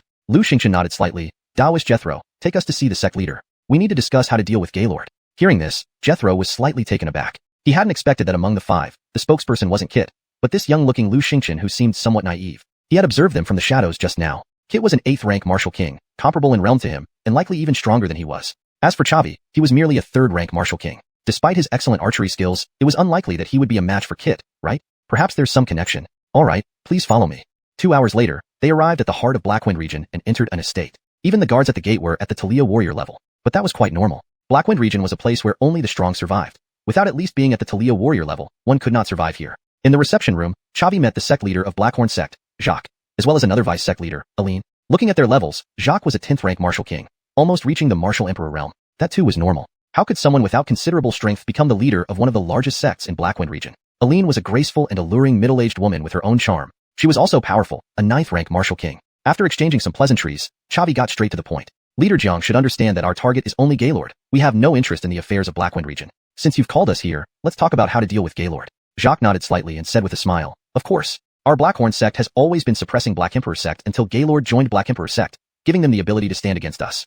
I plan to launch a cleansing operation on Black Emperor sect headquarters in 3 days. By then, the 5 experts from Stronger1 sect will only need to help me deal with Gaylord, and I'll handle the rest." Upon hearing this, Chavi frowned. Although Blackhorn sect is slightly stronger, if it comes down to a full-scale battle between sects, even if you can overwhelm them, your Blackhorn sect will suffer heavy losses, won't it?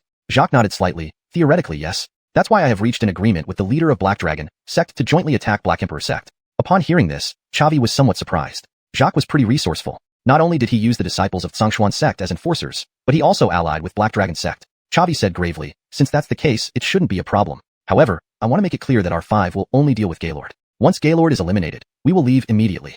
Jacques nodded heavily. "Naturally. Please rest in the guest rooms first. I need to plan the attack on Black Emperor sect." Just as they stepped out of the meeting room, a system notification sounded in Chavi's ear. "Congratulations. Host receives task. Revenge. Task requirement. Eliminate Gaylord. Task reward. 100,000 experience points. Elevate Swallow Sky Art to low-grade Earth tier." Chavi was delighted inside. Dealing with Gaylord was something he had to do anyway, and now there were system rewards too. What a windfall. While 100,000 experience points might not be much, elevating the Swallow Sky Art to low-grade Earth tier was extremely important.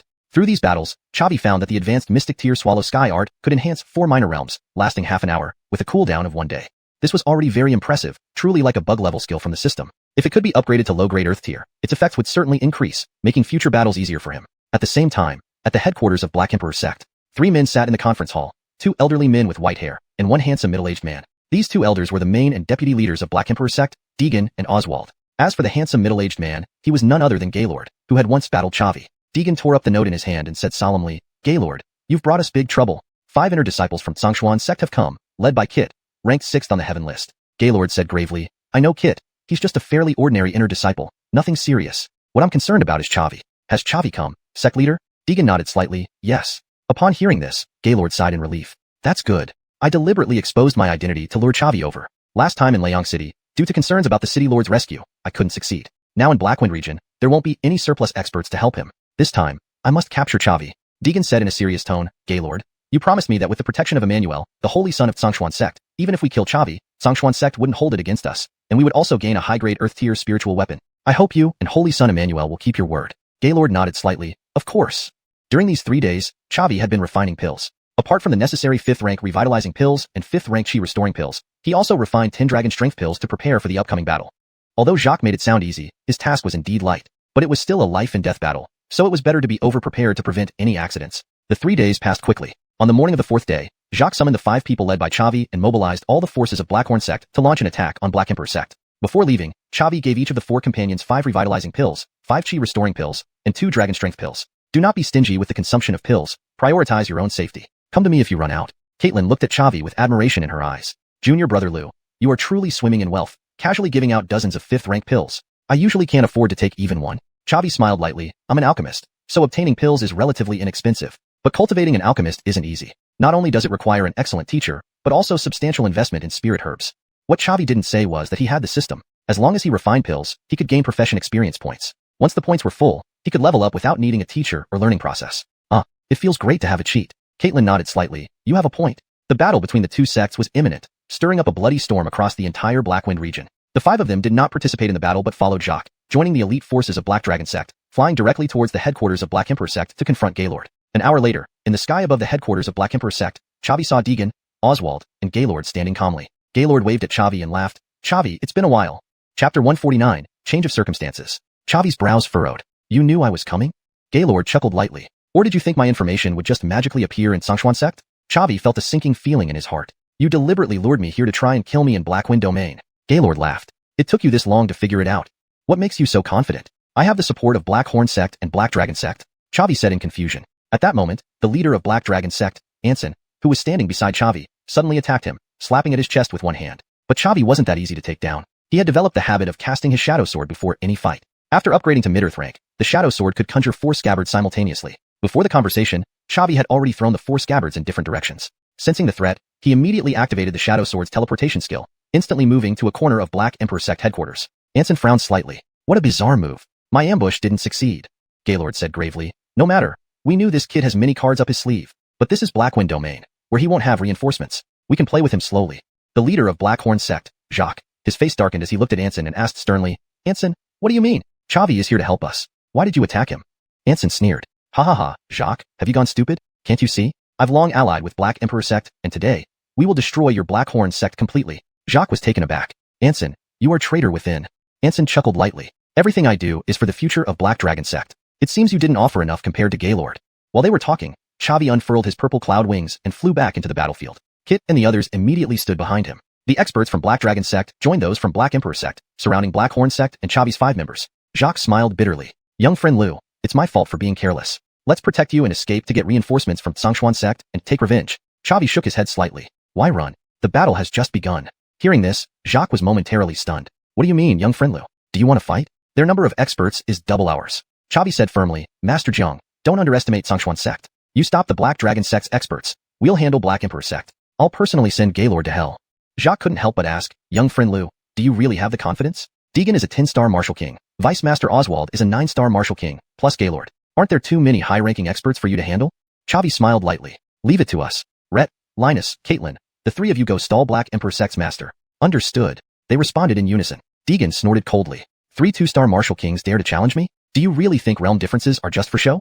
Linus chuckled. Old man, don't be overconfident. In Xuanhuan sect, we're top disciples. Fighting above our rank is normal. It's time I put Xiaotianju to use, given by Brother Lou. Saying that, Linus used Xiaotianju. Rhett and Caitlin followed suit. The trio's power surged, boosting their realm from 2-star martial king to 6-star martial king within moments. Upon seeing this, Deegan's brows tightened. A temporary strength-enhancing secret technique? But you're too young, lacking the foundation. Even if you raise your realm, you cannot match me. Rhett said deeply, old fool, taste my sword first. Crimson flame slash. A fire-red aura blade shot toward Deegan. Feeling the immense power, Deegan was startled and hurriedly activated his aura shield. However, it was useless. Rhett's crimson flame slash shattered his aura shield and slashed into him. He was hurled backward, sliding over 100 meters before stopping mid-air. The whole scene left everyone shocked, especially Blackhorn Sect's forces. Is this real? A 2-star Martial King repelled a 10-star Martial King. That's an 8-level gap. Even with secret techniques, this is crazy. I thought we'd be done for, but Xuanhuan Sect's disciples are unexpectedly powerful. If the other 4 are like this, we might just survive. No wonder Xuanhuan Sect's disciples are so strong. Ordinary Xuanhuan Sect disciples wouldn't be this crazy. Rhett must be among the best in Xuanhuan Sect. Meeting him today is Black Emperor Sect's misfortune, but Blackhorn Sect's luck. Seeing Deegan knocked away, Gaylord's face turned grim. He had assassinated 3 Xuanhuan Sect disciples before, knowing their average disciple didn't have this level of power. His bad luck brought him tough opponents. He had started celebrating prematurely after his plan worked. Who knew the situation would change so drastically? How strong would the other 4 be? As for Chavi, their captain, how formidable would he be? Could he handle them? For a moment, Gaylord felt despair. Yet now the battle had started. He had no choice but to push through. Deegan flew back, glancing at a palm-sized wound on his right hand. Looking at Rhett, he said gravely, Rhett, even in Xuanhuan Sect, you're among the top? No more underestimation. I'll give my all. Rhett nodded slightly. The better then. Black Emperor palm. Deegan roared, his right hand raised high. A black aura handprint formed overhead. Seeing this, Rhett was taken aback. Earth-rank martial technique. No wonder you're Black Emperor Sect's master, summoning such formidable power. Linus declared gravely, let me try it. I'm curious about a veteran 10-star Martial King's power.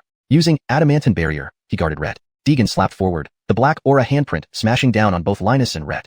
Hashtag chapter 150, dream on. Linus V stepped forward, using an aura shield to block Deegan's strongest attack. Given the context and to maintain consistency in terminology, Do Chi Hu Dun should be translated as aura shield, for a natural and fluent read in English. The term Do Chi, Duki, is often translated as aura in English translations of similar works, referring to a protective barrier formed from one's internal energy. With the adamantine wall enhancement, his aura shield was incredibly powerful and managed to withstand Deegan's most potent strike. Linus was hurled backward by the immense impact but was caught by Rhett. Despite this, his aura shield remained intact. This outcome caused an uproar in the crowd. Holy crap, this disciple of Xuanhuan Sect is so formidable. At the level of a 2-star Martial King, he can withstand the ultimate move of a 10-star Martial King without a scratch. No wonder their team leader Chavi is so confident. He really has the strength. They have the best offense and the best defense. What a perfect match. If these outsiders from Xuanhuan Sect fight so fiercely, we shouldn't lose heart either. Let's give it our all and break out. Well said, let's break out. For a moment, the morale of Heijiao Sect's forces soared. Kid also nodded slightly. Although his younger brother had a lower cultivation realm than himself, his talent far surpassed him. Even his own sword techniques were guided by him. In the future, his achievements will undoubtedly far exceed his own. This kid has quite excellent friends too, each with their unique strengths, making for a great network. Seeing that Linus had blocked his full-strength attack, Deegan's expression turned grim. Good. Indeed, you live up to your reputation as a genius of Xuanhuan Sect. Since that's the case, let's have a proper battle. Rhett pointed his sword forward. As you wish. The trio then engaged Deegan in combat. Linus took on the defensive role, while Rhett handled the offense, and Caitlin influenced Deegan's condition with her peak soul realm soul power, preventing him from using his full strength. For a moment, the two sides were locked in a fierce struggle. Previously, if anyone had told these people from Blackwind Domain that a 2-star Martial King could challenge a 10-star Martial King, they would never have believed it. But now, they were witnessing this very scene. Jacques breathed a sigh of relief and turned to look at Anson. Anson, you traitor, dare you fight me? Anson retorted fiercely. Why not? We'll do battle. Aline and Jethro also engaged the 2 deputy patriarchs of Heilung Sect. Kit said to Chavi, Junior Brother Liu, I'll take care of Oswald. Gaylord has deep grievances with you. Deal with him personally. Chavi said solemnly, Senior Brother Kit, are you sure about this? Oswald is 1 rank higher than you. Kit chuckled lightly. While I'm not as monstrous as you guys, I'm still 6th on the heavenly rankings. Taking down a 9-star Martial King isn't a big issue. Chavi nodded slightly. Resolve this quickly. They spoke in normal voices without hiding, and Oswald could hear every word. A look of shame and anger appeared on his face. Kit, don't you really think I'm a pushover? Today, I'll show you the insurmountable gap between realms. Kit laughed lightly. Then let's begin. The two flew into combat. Now, only Chavi and Gaylord remained idle. Chavi said gravely, Gaylord, it's time to settle the debt from our first encounter. Gaylord frowned. Chavi, you really dare to fight me? Chavi drew the shadow sword and smiled faintly. Do you think I'm bluffing? Gaylord also unsheathed his long saber and declared fiercely, since you're walking into my trap, I don't mind claiming this head. Chavi chuckled lightly. Who will claim whose head remains to be seen? Saying this, he activated the Devouring Heaven technique, his aura intensifying layer by layer, elevating his realm from 3-star Martial King to 7-star Martial King. Seeing this, Gaylord's expression darkened. The last time you tried to kill me, you used a secret technique. I didn't expect that this technique would be so effective, actually enhancing a Martial King's realm. Sure, something given by the system was bound to be incredible. Chavi thought to himself, but only replied coolly, So, Gaylord, are you ready to die? Gaylord snorted coldly. Don't underestimate the limitations of your secret technique. Even under its effects, you're still 1 rank below me. You stand no chance against me. Chavi chuckled lightly. Let's see about that. With that, he leaped forward, slashing his sword toward Gaylord. Gaylord met him blade to blade. A spark erupted from their weapons, and Gaylord was immediately forced back, feeling pain in his hands as his long saber almost slipped from his grasp. Conversely, Chavi remained unmoved. How can this be? So strong? Gaylord muttered to himself. Gaylord, we have no grudges. Your assassination of me must have been instigated by someone else. Tell me who's behind you, and I might spare your life. Gaylord snorted coldly. Don't count on it, Chavi. I know your secret technique can only last for a short time, and after using it, you will enter a weakened state. Once the effect runs out, you will surely lose. Chavi chuckled lightly. You won't have to wait that long. Gaylord was partially correct. The advanced stage, Devouring Heaven technique, could last for half an hour, which was already considerable. Moreover, there were no side effects or weakened periods after use. Having a cheat felt amazing, but he wouldn't explain this to Gaylord. Chavi swung his sword again, aiming straight for Gaylord's head. Gaylord, with his 8-star martial king strength, realized he was completely outmatched by Chavi. Chavi's aura intensity and sword skills were far superior, completely overpowering him. At this moment, he felt some regret. Had he known, he wouldn't have listened to Emmanuel's orders to set up an ambush for Chavi.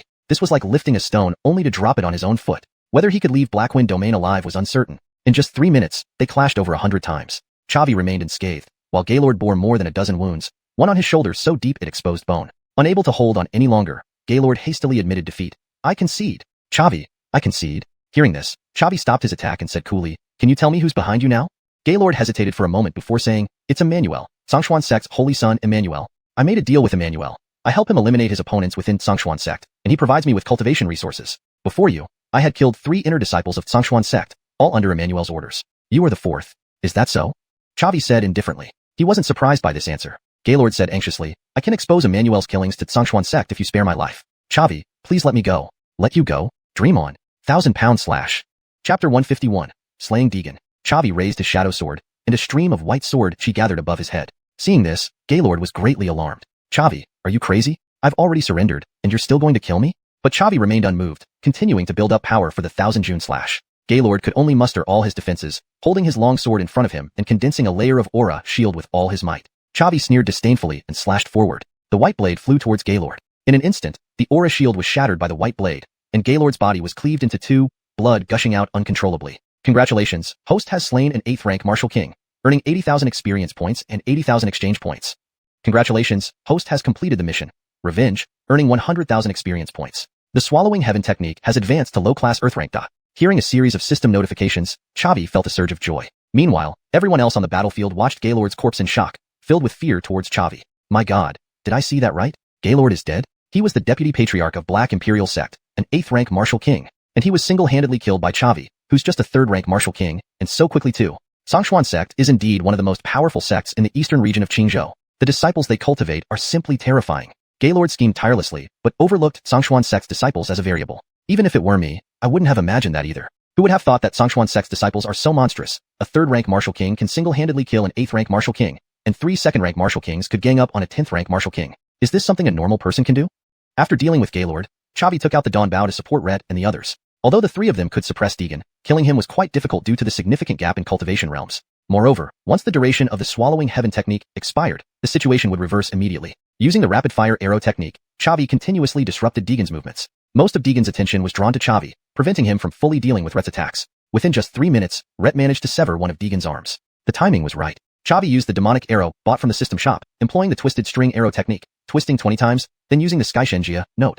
This seems like a partial or incorrect term, likely meant to be sky pivot technique, to attach the heaven-splitting palm to this shot. Demonic arrow increases regular attack damage by 500 points. Chavi then aimed at Deegan's chest and released the arrow. At the same time, Ret launched another Crimson Flame Slash at Deegan. Ret's Crimson Flame Slash left a deep impression on Deegan.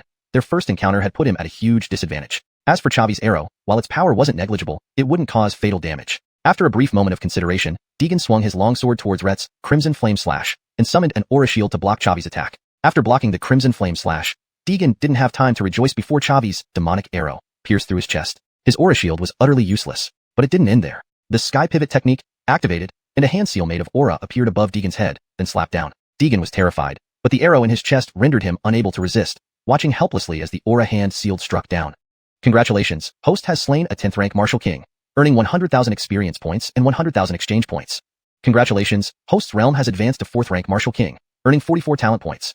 Chavi felt delighted and immediately checked his attribute panel. Host, Chavi, realm, 4th rank martial king, experience points, 20,000/500, 000, exchange points, 426, 220, talents, Eagle Eye 50, Strong Strike 50, Fury 50, Blade Edge 50, Jade Shatter 50, Devour 50, Conqueror 50, Break Blade 50. Profession, 5th grade alchemist, 208, 000/1, 000, 000, 4th grade Talia Array Master, 66, 000/100, 000.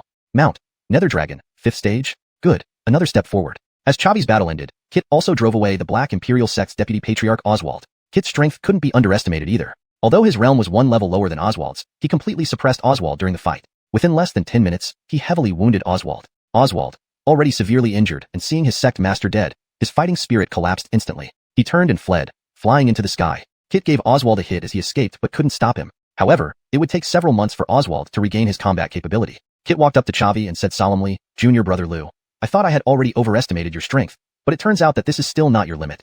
To slay a 10-star martial king at the realm of a 2-star martial king, even Emmanuel and Anastasia from back then couldn't have done it." Chavi smiled lightly and said, "Just lucky. Most of the damage was dealt by senior brother Ret. I just took him by surprise and got the kill. If Deegan had fully defended himself, it would have been very hard for me to break through his defenses." Kit spoke in a grave tone. "A win is a win. Regardless of the reasons, this proves you have the strength to challenge a 10-star martial king." Chavi gently shook his head and didn't continue with pleasantries. He turned and looked at Anson, who was entangled with Jacques, and gravely said, "Anson, prepare to die." Upon hearing this, Anson was greatly startled and quickly disengaged from Jacques. He stared fixedly at Chavi, disbelief evident in his gaze. "You actually took down Deegan? How is this possible? I've been contending with Deegan for over a decade and couldn't defeat him. You came to Black Wind Domain only a few days ago, and Deegan is dead?" Chavi said indifferently, "Since you're so distressed, why don't you join him?" With that, Chavi raised his sword, ready to strike. Anson waved his hands frantically. "Stop fighting, stop fighting. Chavi, I admit defeat. All the assets of Black Imperial Sect will be handed over to you. I won't take a single coin, just spare my life." Hearing this, Chavi's heart stirred. All the assets of a top-notch sect in Black Wind Domain were indeed substantial. But more importantly, the duration of Swallowing Heaven technique for him and Ret Trio was almost over. If they continued to fight, it would be difficult to gain an upper hand against Anson, and there might even be casualties. Since the mission to slay Gaylord was already completed, there was no need to further participate in the battle. At this moment, a voice came from afar. "Little friend Liu, can you give Face Colin a face? Please stop the fight." Chavi looked towards the source of the voice. "Great, another 10-star martial king. ##### Chapter 152. Auction." Chavi asked in a deep voice, "Who are you?" Colin cupped his hands and greeted Chavi. "This old man is Colin, the patriarch of the Black Flame sect. Greetings, young friend Liu." As he spoke, Colin's gaze towards Chavi was filled with reverence. He had received news of this great battle involving the three major sects right from the start, but chose to observe from the shadows. If the Black Imperial sect could truly annihilate the Black Horn sect, he would get his share as well. But he never imagined that 5 young disciples of the xuanhuan sect would completely turn the tide. Deegan and Gaylord were dead, Oswald fled, and the Black Imperial sect had become disorganized. If he didn't appear to stop this battle now, by the time Chavi wiped out the Black Dragon sect, the Black Wind Domain would be dominated solely by the Black Horn sect. The Black Flame sect wouldn't have a peaceful day either. So, Colin had to intervene before Anson was eliminated, to stop the xuanhuan sect. Chavi raised an eyebrow and asked gravely, "So, Patriarch Wang, are you here to help the Black Dragon sect or Jacques?" Colin shook his head vigorously. "I am here for the development of the Black Wind Domain. The Black Wind Domain has always been beyond the law, relying on our 4 major sects to maintain order. The fall of one sect like the Black Imperial sect might still be manageable, but if young friend Liu were to wipe out the Black Dragon sect as well, it would shake the very foundation of the Black Wind Domain. This chaos would claim countless lives. Does it matter to me?"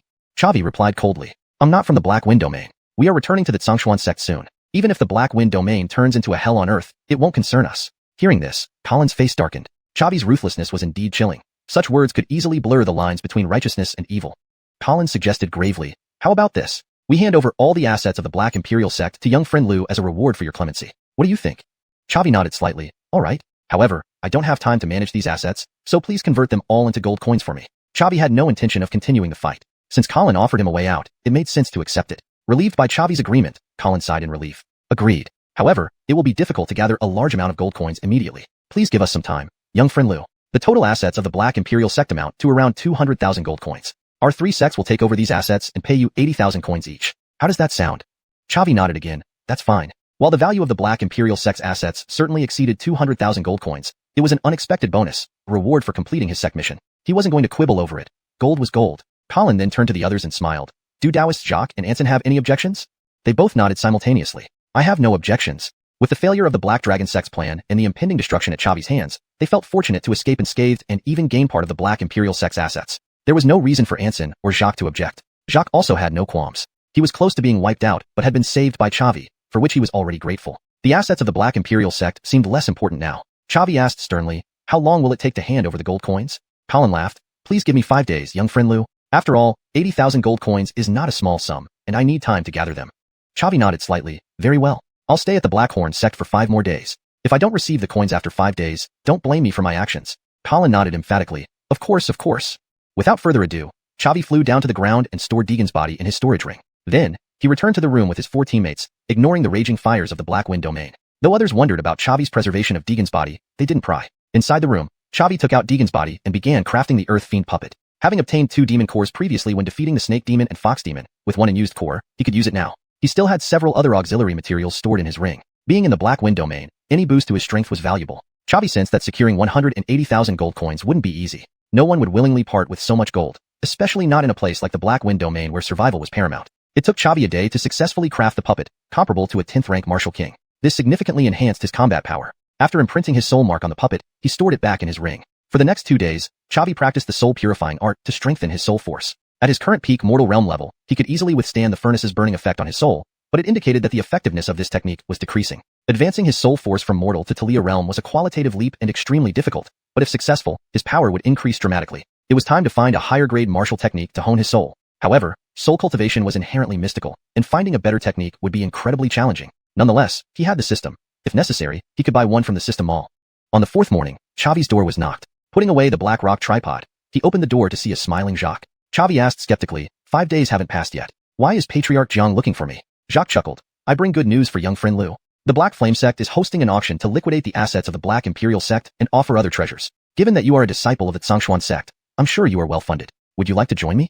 Chavi's heart leapt. An auction hosted by the strongest faction in the Black Wind domain would be highly valuable. With luck, he might find a martial technique to enhance his soul power. Even if not, there would surely be other gains. Chavi nodded. I must attend. Lead the way, Patriarch Jiang.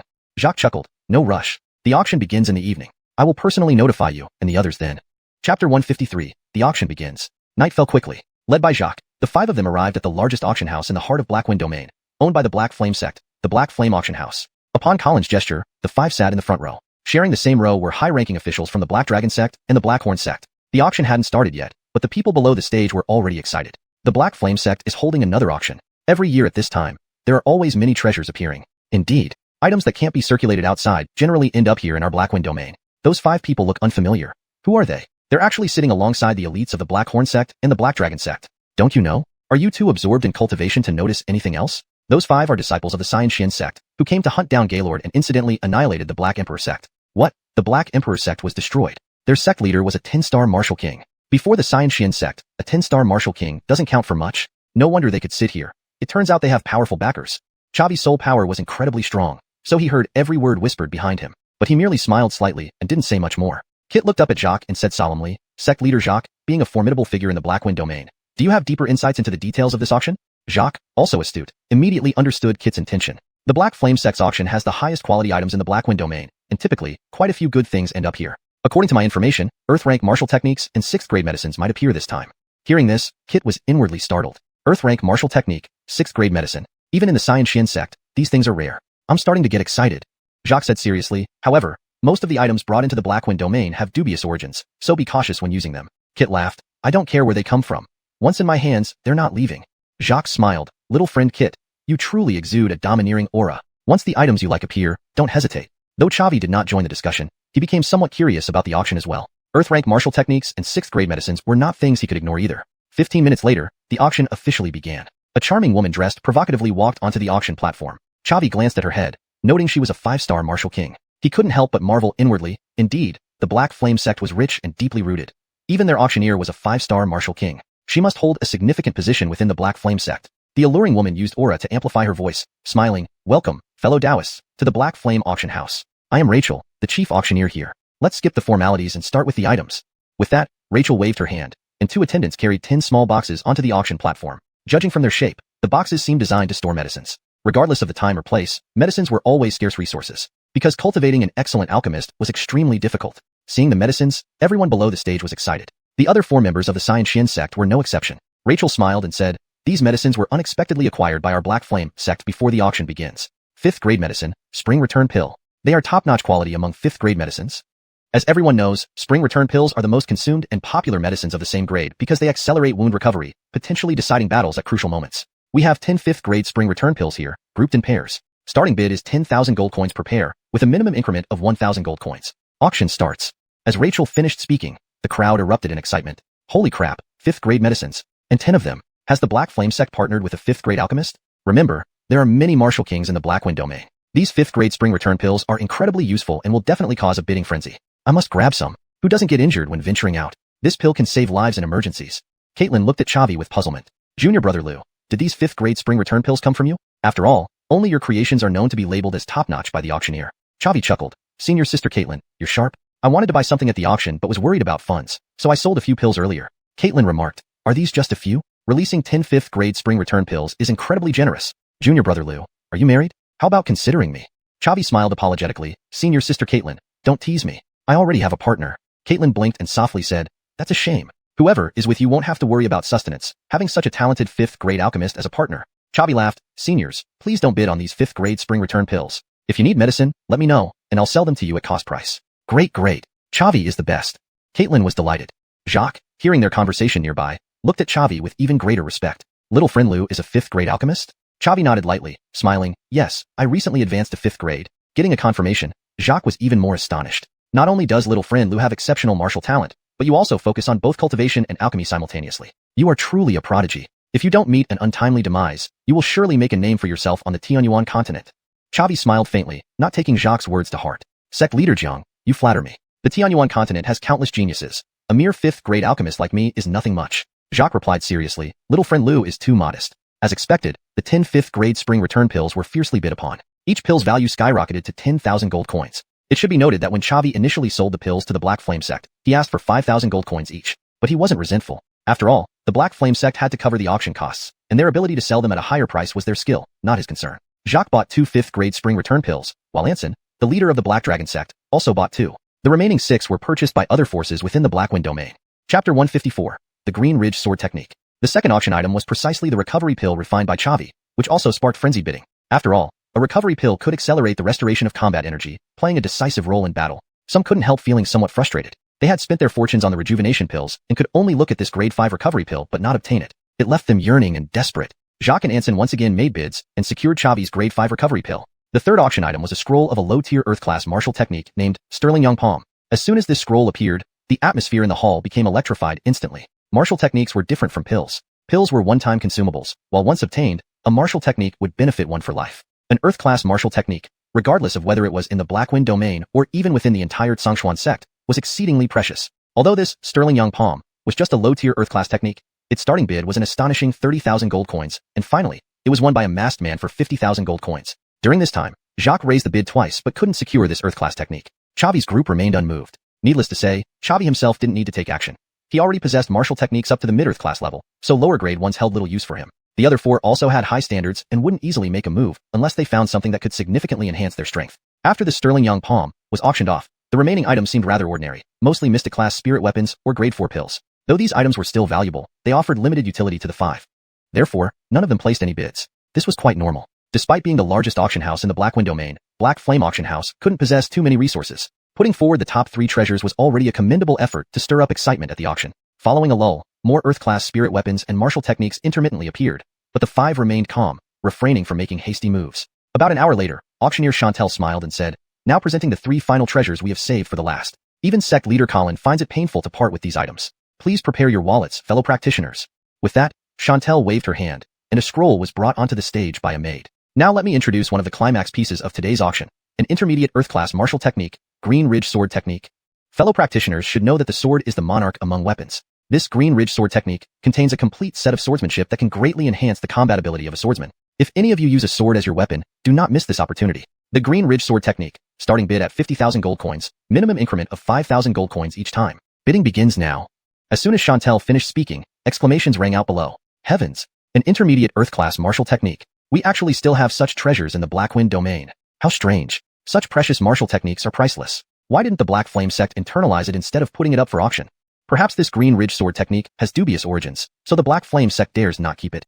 There's a possibility, but even so, I'm willing to try. An intermediate Earth-class martial technique. I've never seen one in my life. If I can obtain it, my strength will definitely skyrocket. Bids came in rapidly, and within a minute, the Green Ridge Sword Technique had been driven up to 70,000 gold coins. At this moment, Rhett made his move. Raising his bidding paddle, he loudly declared, 80,000 gold coins. Chavi tugged at Rhett's sleeve and said solemnly, Senior brother Rhett, be cautious. This Green Ridge Sword Technique ranks as an intermediate Earth class, making it an extremely rare treasure even within the entire Blackwind domain. If Colin isn't keeping it but selling it instead, it likely has questionable origins. If you were to use this green ridge sword technique, there might be a risk of being hunted down in the future. Rhett gave a faint smile. I understand that, junior brother Liu. Rest assured, I won't directly use it. My goal is to study the sword moves within the green ridge sword technique, to optimize my own crimson flame sword technique. I also wish to elevate my crimson flame sword technique to the heavenly class. Hearing this, Chavi was taken aback. Red indeed had grand ambitions, trying to create a heavenly class martial technique, but given his talent in swordsmanship, success was not impossible. Chavi nodded slightly. Fine then, senior brother Red, proceed with the auction. Following Red, Jacques raised his paddle, pushing the price of the green ridge sword technique to 85,000 gold coins. He, too, wielded a sword, so this green ridge sword technique was useful to him. Jacques smiled modestly at Red. Little friend Red, I apologize, but I also find this green ridge sword technique useful, so I'll have to compete with you. Red shook his head slightly. No problem. In the auction house, wealth decides the winner. Let's each rely on our abilities. He then raised his paddle again, setting the price at 90,000 gold coins. Jacques frowned. Disciples of the Xuanhuan sect were indeed wealthy, casually bidding 90,000 gold coins. While the Black Horn sect did have 90,000 gold coins, it wasn't something they could readily produce. Furthermore, through internal information, he already knew about the final auction item. That item was crucial to the Black Horn sect, and he must secure it. Thus, he had no choice but to give up on the green ridge sword technique. Though reluctant, Jacques lowered his paddle. However, others continued to bid against Rhett. Finally, Rhett secured the green ridge sword technique for 100,000 gold coins. His lavish spending shocked Chavi. Rhett had purchased the green ridge sword technique solely for research purposes, not direct use. He owned over a dozen scrolls of Earth-class sword techniques. How immensely wealthy must he be? As Chantel's hammer fell, whispers rose from the audience. Disciples of the Xuanhuan sect are so wealthy? Just throwing out 100,000 gold coins like that. No wonder. This guy must hold an esteemed position in the Xuanhuan sect. Otherwise, he wouldn't be this rich. No wonder they wiped out the Black Emperor sect. Not only are they powerful, but their financial might is formidable too. I heard Rhett isn't even the strongest disciple of the Xuanhuan sect. Their leader Chavi hasn't even participated yet. I'd love to see how strong Chavi's finances are. The matter of the green ridge sword technique was settled, and the maid beside brought out another scroll. Chantel gently said, next, please welcome one of our final climax pieces, the soul refining technique. Chapter 155, the pole-breaking pill. Upon hearing these 3 words, Chavi's heart skipped a beat. The soul refining technique? Judging by the name of this martial skill, it appears to be capable of enhancing one's soul power. This time, I've truly stumbled upon something valuable. Opal continued her introduction. It is widely known that the main direction for human cultivation is martial arts, but there are also auxiliary professions, such as alchemists, spirit array masters, blacksmiths, and so on. To achieve notable accomplishments in these auxiliary professions, you're right. I won't waste my effort on this. Thus, no one raised a bid for a full minute. Jacques looked at Chavi and laughed. Little friend Liu, you're an alchemist too. Aren't you interested in the soul refining technique? Chavi replied indifferently. I already have a martial technique that can temper soul power. This soul refining technique is of too low a rank, making it useless for me. Jacques was taken aback. So Chavi wasn't short on money. He simply found it beneath him. From his tone, the martial technique Chavi possessed must at least be of low earth rank, which made him look down on the soul refining technique. Damn, the disciples of Xuanhuan sect really are extravagantly wealthy. For a moment, Jacques entertained a dangerous thought. After a minute, someone confident enough finally raised their bidding paddle, loudly announcing, 55,000. Relieved, Opal sighed internally. If no one had bid, the soul refining technique would have failed to sell, negatively impacting her salary and reputation. Just as Opal was about to strike the hammer, Caitlin raised her paddle. 60,000 gold coins. Her clear voice resonated throughout the auction hall, drawing everyone's attention to her. The disciple of Xuanhuan sect is so wealthy? First securing the Qinggang sword technique, now aiming for the soul refining technique. Won't we be utterly embarrassed if all the top 3 items go to Xuanhuan sect? This girl is still too inexperienced. The soul refining technique is notoriously difficult to cultivate unless one has exceptional talent. Otherwise, it's a lot of effort for little gain. She's probably dreaming of the benefits after strengthening her soul power. She's rich but naive. Damn, if only we could overpower them and snatch it. The foundation of Xuanhuan sect is indeed extraordinary. Their few disciples can casually bid so much gold. Chavi was also puzzled, looking at Caitlin and softly asking, Senior Sister Caitlin, your soul power has already reached the great completion of the mortal realm, and you definitely possess an earth rank technique to temper your soul. Why do you need this soul refining technique? Caitlin said seriously, my recent cultivation has hit a bottleneck, preventing me from advancing to the Talia realm. I want to try this soul refining technique to see if different methods of tempering soul power can help me break through. Chavi nodded slightly. I see. Then go ahead and acquire it. I hope you can soon enter the Talia realm. Chavi was surprised again. Caitlin's talent and soul power didn't lag behind his own. She had been at the great completion of the mortal realm for half a year, but couldn't advance. This clearly illustrated the difficulty of transitioning from the mortal realm to the Talia realm. To achieve a breakthrough, he needed to find a higher rank technique to temper soul power soon. The person who initially bid 55,000 immediately lost their resolve after seeing Caitlin's offer and did not raise another bid. Thus, Caitlin acquired the soul refining technique for 60,000 gold coins. Opal placed a small box on the auction table and slowly opened it, revealing a yellow pill to the audience. Chavi's expression changed as he straightened up. With his strong soul power and sitting in the front row, he faintly sensed the powerful energy contained within the pill. This must be the 6th rank pill Jacques mentioned. Opal's inviting voice echoed in the auction hall. Ladies and gentlemen, this is the last item of the night, undoubtedly the most precious. 6th rank pill, the pole-breaking pill. Let me introduce it briefly. This pole-breaking pill was refined by a 6th-rank alchemist outside the Black Wind domain, reaching us through twists and turns. Its effects are remarkable. It can greatly enhance the user's blood chi capacity and physical strength, allowing the user to battle above their rank. More importantly, it has a special attribute, break the pole, which is where its name comes from. If the user suffers severe injuries during future cultivation, the hidden potency of this pill will activate, aiding rapid recovery and enhancing cultivation potential. Break the pole is also known as breaking and then establishing. Chavi was shocked. The base attributes of this 6th-rank pill were impressive enough, and it had a special attribute. Its breaking and then establishing effect combined the functions of a rejuvenation pill and a talent fruit, making it incredibly powerful. Even a 6th-rank alchemist might struggle to refine such a valuable pill. Chavi knew he had to secure this pole-breaking pill. Opal's clear voice rang out across the auction hall. 6th-rank pole-breaking pill, starting bid at 100,000 gold coins, with each subsequent bid not less than 10,000 gold coins. Auction begins. Chapter 156, A Surge in Strength. The auction began, and Chavi was the first to raise his paddle. 110,000 gold coins. Seeing this, Jacques was startled. Finally, Chavi made his move. As the leader of the Xuanhuan sect's disciples on this trip, his strength could not be underestimated. Jacques was uncertain whether he could outbid him or not. The effects of the polar breaking pill were outstanding. After Chavi, a few more people raised their paddles. In less than a minute, its price soared to 150,000 gold coins. The Dragon Black sect's patriarch Anson also raised his paddle. 160,000 gold coins. His move silenced the entire venue for a moment. After all, while everyone was tempted, they didn't truly have that much money. Only leaders like Anson had such financial power. Seeing no one bid further, Anson was secretly delighted and started fantasizing about entering the martial emperor realm after consuming the polar breaking pill. Just as Chantel was about to count down, Jacques made his move. 170,000 gold coins. Anson's expression darkened immediately. He had been competing with Jacques for over a decade and knew his tenacity well. He never gave up until he achieved his goal. It seemed very difficult to obtain this polar breaking pill this time. However, he wouldn't give up easily either. 180,000 gold coins. Jacques raised his paddle again. This move sent ripples through the crowd, with whispers rising everywhere. My goodness, a single pill has been bid up to 180,000 gold coins. Who can afford that? True to form, Jacques, the patriarch of Heijiao sect, really isn't afraid to spend. Even for Jacques, taking out 180,000 gold coins is no small feat. The Heijiao sect will need several years to recover. Only the top players in the Blackwind region can participate in such bidding. We peripherals can only watch.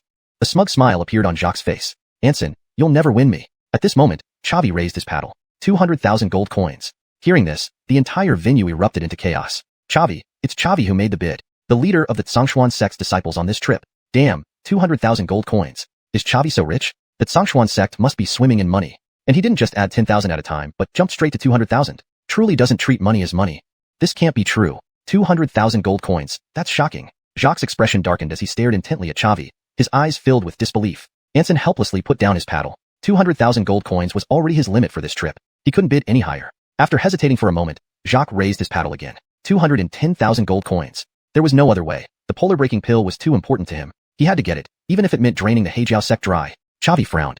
Jacques was quite determined, managing to come up with so much money. But competing financially with a 5th-rank alchemist wasn't wise. Chavi raised his paddle once more. 250,000 gold coins.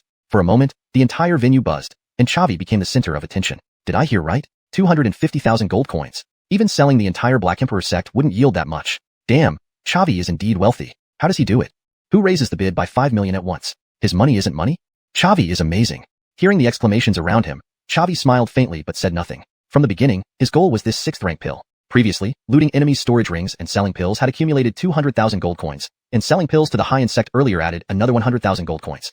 Chavi was confident that no one in the Blackwind region could match his wealth. Moreover, he intentionally sold pills to the high-end sect to lure potential opponents into spending their money on the 5th-rank revitalizing pills, weakening their financial power.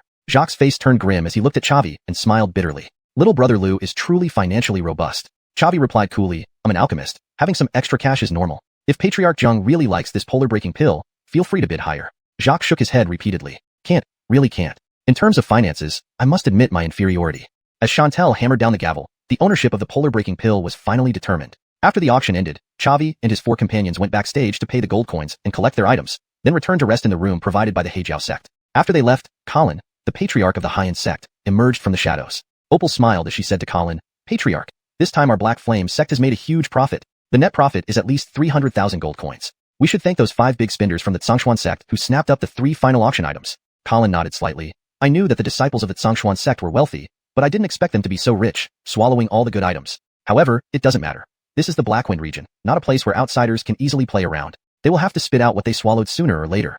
After closing the door, Chavi took out the polar breaking pill and swallowed it. As soon as the pill touched his tongue, it transformed into a warm liquid, moisturizing his body. Chavi felt an intense heat throughout his body, as his physical body was being transformed by a powerful force, growing stronger every second.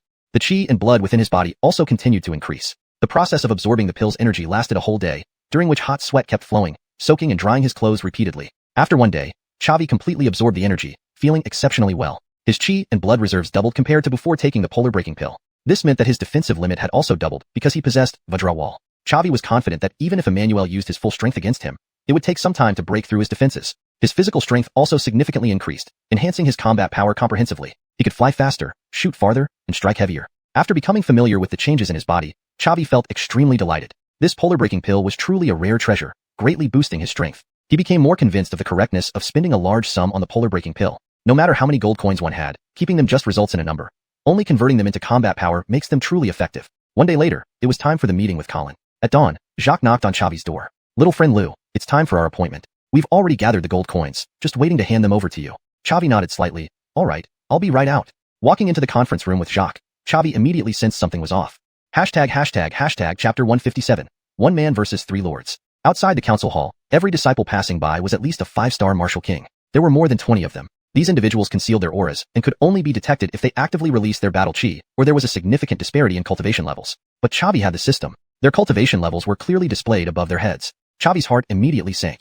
It seemed these three old fellows couldn't hold back any longer, and were about to make a move against him. This was quite normal. After all, he was an outsider in Blackwind territory. More importantly, during the auction, the Xianxia sect had taken away all three of the most important items up for bidding, proving that they were incredibly wealthy. The greed in the hearts of the three sect leaders ultimately overcame their fear of the Xianxia sect. When Xavi stepped into the council hall, he threw the 4 shadow sword scabbards in 4 directions and whispered to the 4 individuals, "Prepare for battle." The other 4 from the Xianxia sect were sharp and instantly understood Xavi's intent, readying themselves for combat. Upon entering the council hall, Xavi saw the 3 sect leaders and 6 vice-sect leaders. Jacques, the leader of Blackhorn sect, Anson, the leader of Black Dragon sect, and Colin, the leader of Black Flame sect. All were 10-star martial kings. Among the 6 vice-sect leaders, 3 were 9-star martial kings and the other 3 were 8-star martial kings. Seeing this lineup, Xavi frowned. All of Blackwind territory's top experts were here. If things turned violent later on, it would be the 5 inner disciples of the Xianxia sect against the entire Blackwind territory. A daunting challenge indeed. But Xavi felt no fear. His progression had been too rapid. He was now much stronger than when he first arrived in Blackwind territory. Xavi smiled at the 3 sect leaders. "Have you gathered the 180,000 gold coins?" Colin softly said, "Young friend Lou, the gold coins have been collected and are in my storage ring. Come take them."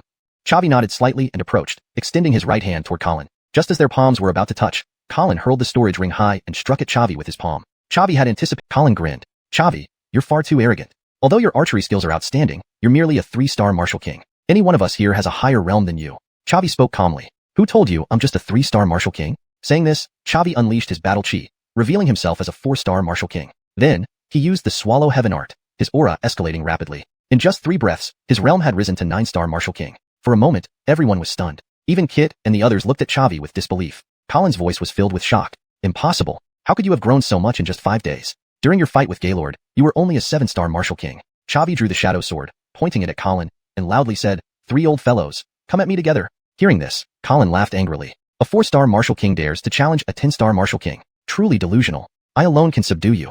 Saying this, Colin leaped forward and struck out with the palm. Xavi didn't dare let his guard down, knowing the opponent was 6 minor realms higher. He used the stone-shattering palm. With his current strength, using a yellow-grade martial technique was seamless, equivalent to casting a skill like a regular attack. As for Colin's palm strike, it contained no martial techniques. Their palms collided fiercely, sending powerful battle chi waves through the council hall, flipping over tables and chairs. Colin retreated more than 10 steps before stopping, while Xavi stood firm. Colin examined his palm, and then stared at Xavi in disbelief. "This is impossible. You're only a 4-star martial king. How can you be this strong?" Xavi smiled faintly. "Is it strange? I can fight beyond my rank and even surpass it. Come at me together, or you won't have another chance." Xavi continually provoked the 3 sect leaders because their numbers were overwhelming, and he feared Rhett and the others wouldn't be able to handle it. As for himself, with the shadow sword and ethereal step, he was confident he could toy with 3 10-star martial kings. They wouldn't even touch the hem of his robes. Being so provocatively challenged by a late teen, Colin was enraged, his face turning red. Yet he couldn't deny reality. Xavi was simply too powerful for him to handle alone. "Comrades, lend me a hand. We must eliminate this freak first." "All right."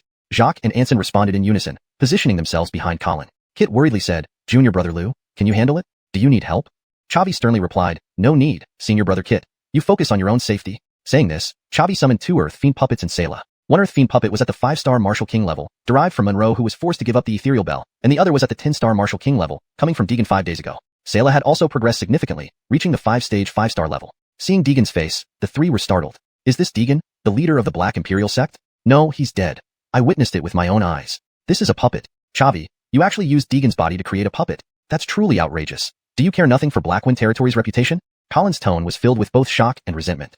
Chapter 158. A narrow victory. Zavig smiled faintly. Don't worry, you will all be refined into puppets soon enough. Upon hearing this, Colin could no longer hold back and drew his long saber from his waist, slashing it down at Zavig. Zavig showed no fear and raised his sword to meet the attack. The intense battle had just begun. After consuming the pole-breaking pill, Zavig's physical strength was elevated by a level. With the help of his various innate abilities, his solo combat power even surpassed that of Colin. The three were increasingly alarmed as they fought. If not for personal experience, they would never have believed that a 4-star martial king could challenge a 10-star martial king. And now, Zavig not only managed to do so but faced off against 3 of them. It was simply absurd. After accepting the reality, the trio planned to fight together against Zavig but were taken aback by how bizarre his movements were. Not only was he extremely fast, but he occasionally teleported instantly, making it impossible for them to even touch the hem of his clothing. In contrast, Zavig continually left cuts on their bodies.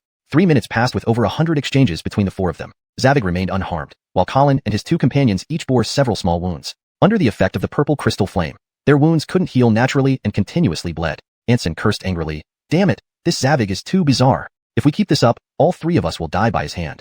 Colin also felt panic, yet tried to maintain his composure. Hold on. His secret technique must have a time limit. Once it expires, he'll be easy prey. Jacques laughed bitterly. But can we last until then? He was already regretting the ambush on Zavig.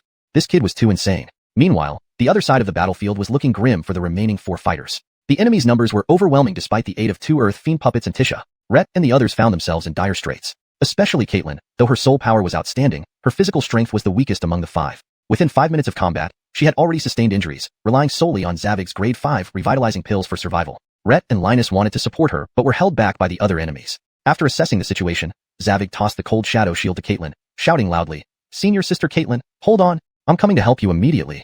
Caitlin caught the shield and activated it, forming an icy blue aura shield around her which repelled the attacks of the Black Wind region's experts. She sighed in relief, shouting back, "Junior brother Lou, I'm fine. Be cautious. These 3 are very strong." Without further ado, Zavig increased the pressure on his current opponents. After another minute, using the Shadow Sword's displacement skill, he severely injured Colin, leaving a deep, bone-exposing wound on his chest. Pale-faced, Colin sternly ordered, "Fellow Taoists, we don't have time to wait for Zavig's secret technique to expire. Use our ultimate move." Jacques gravely replied, "I never thought a mere child could force us to use our ultimate techniques." Anson wore a sinister expression. "Very well, let's show him some color." The 3 adjusted their positions with Anson in front and Jacques and Colin behind him, placing their hands on his back. The trio's aura converged, slowly forming a black aura dragon above Anson's head. Feeling the immense power radiating from the dragon, Zavig knew he needed to act quickly. He swiftly launched his 1,000-jewel slash. A white aura sword blade appeared above his head, growing larger. 10 seconds later, Anson roared furiously. Black Dragon Palm. With a sudden motion of his right hand, a massive black dragon flew towards Zavig. Zavig scoffed and slashed forward.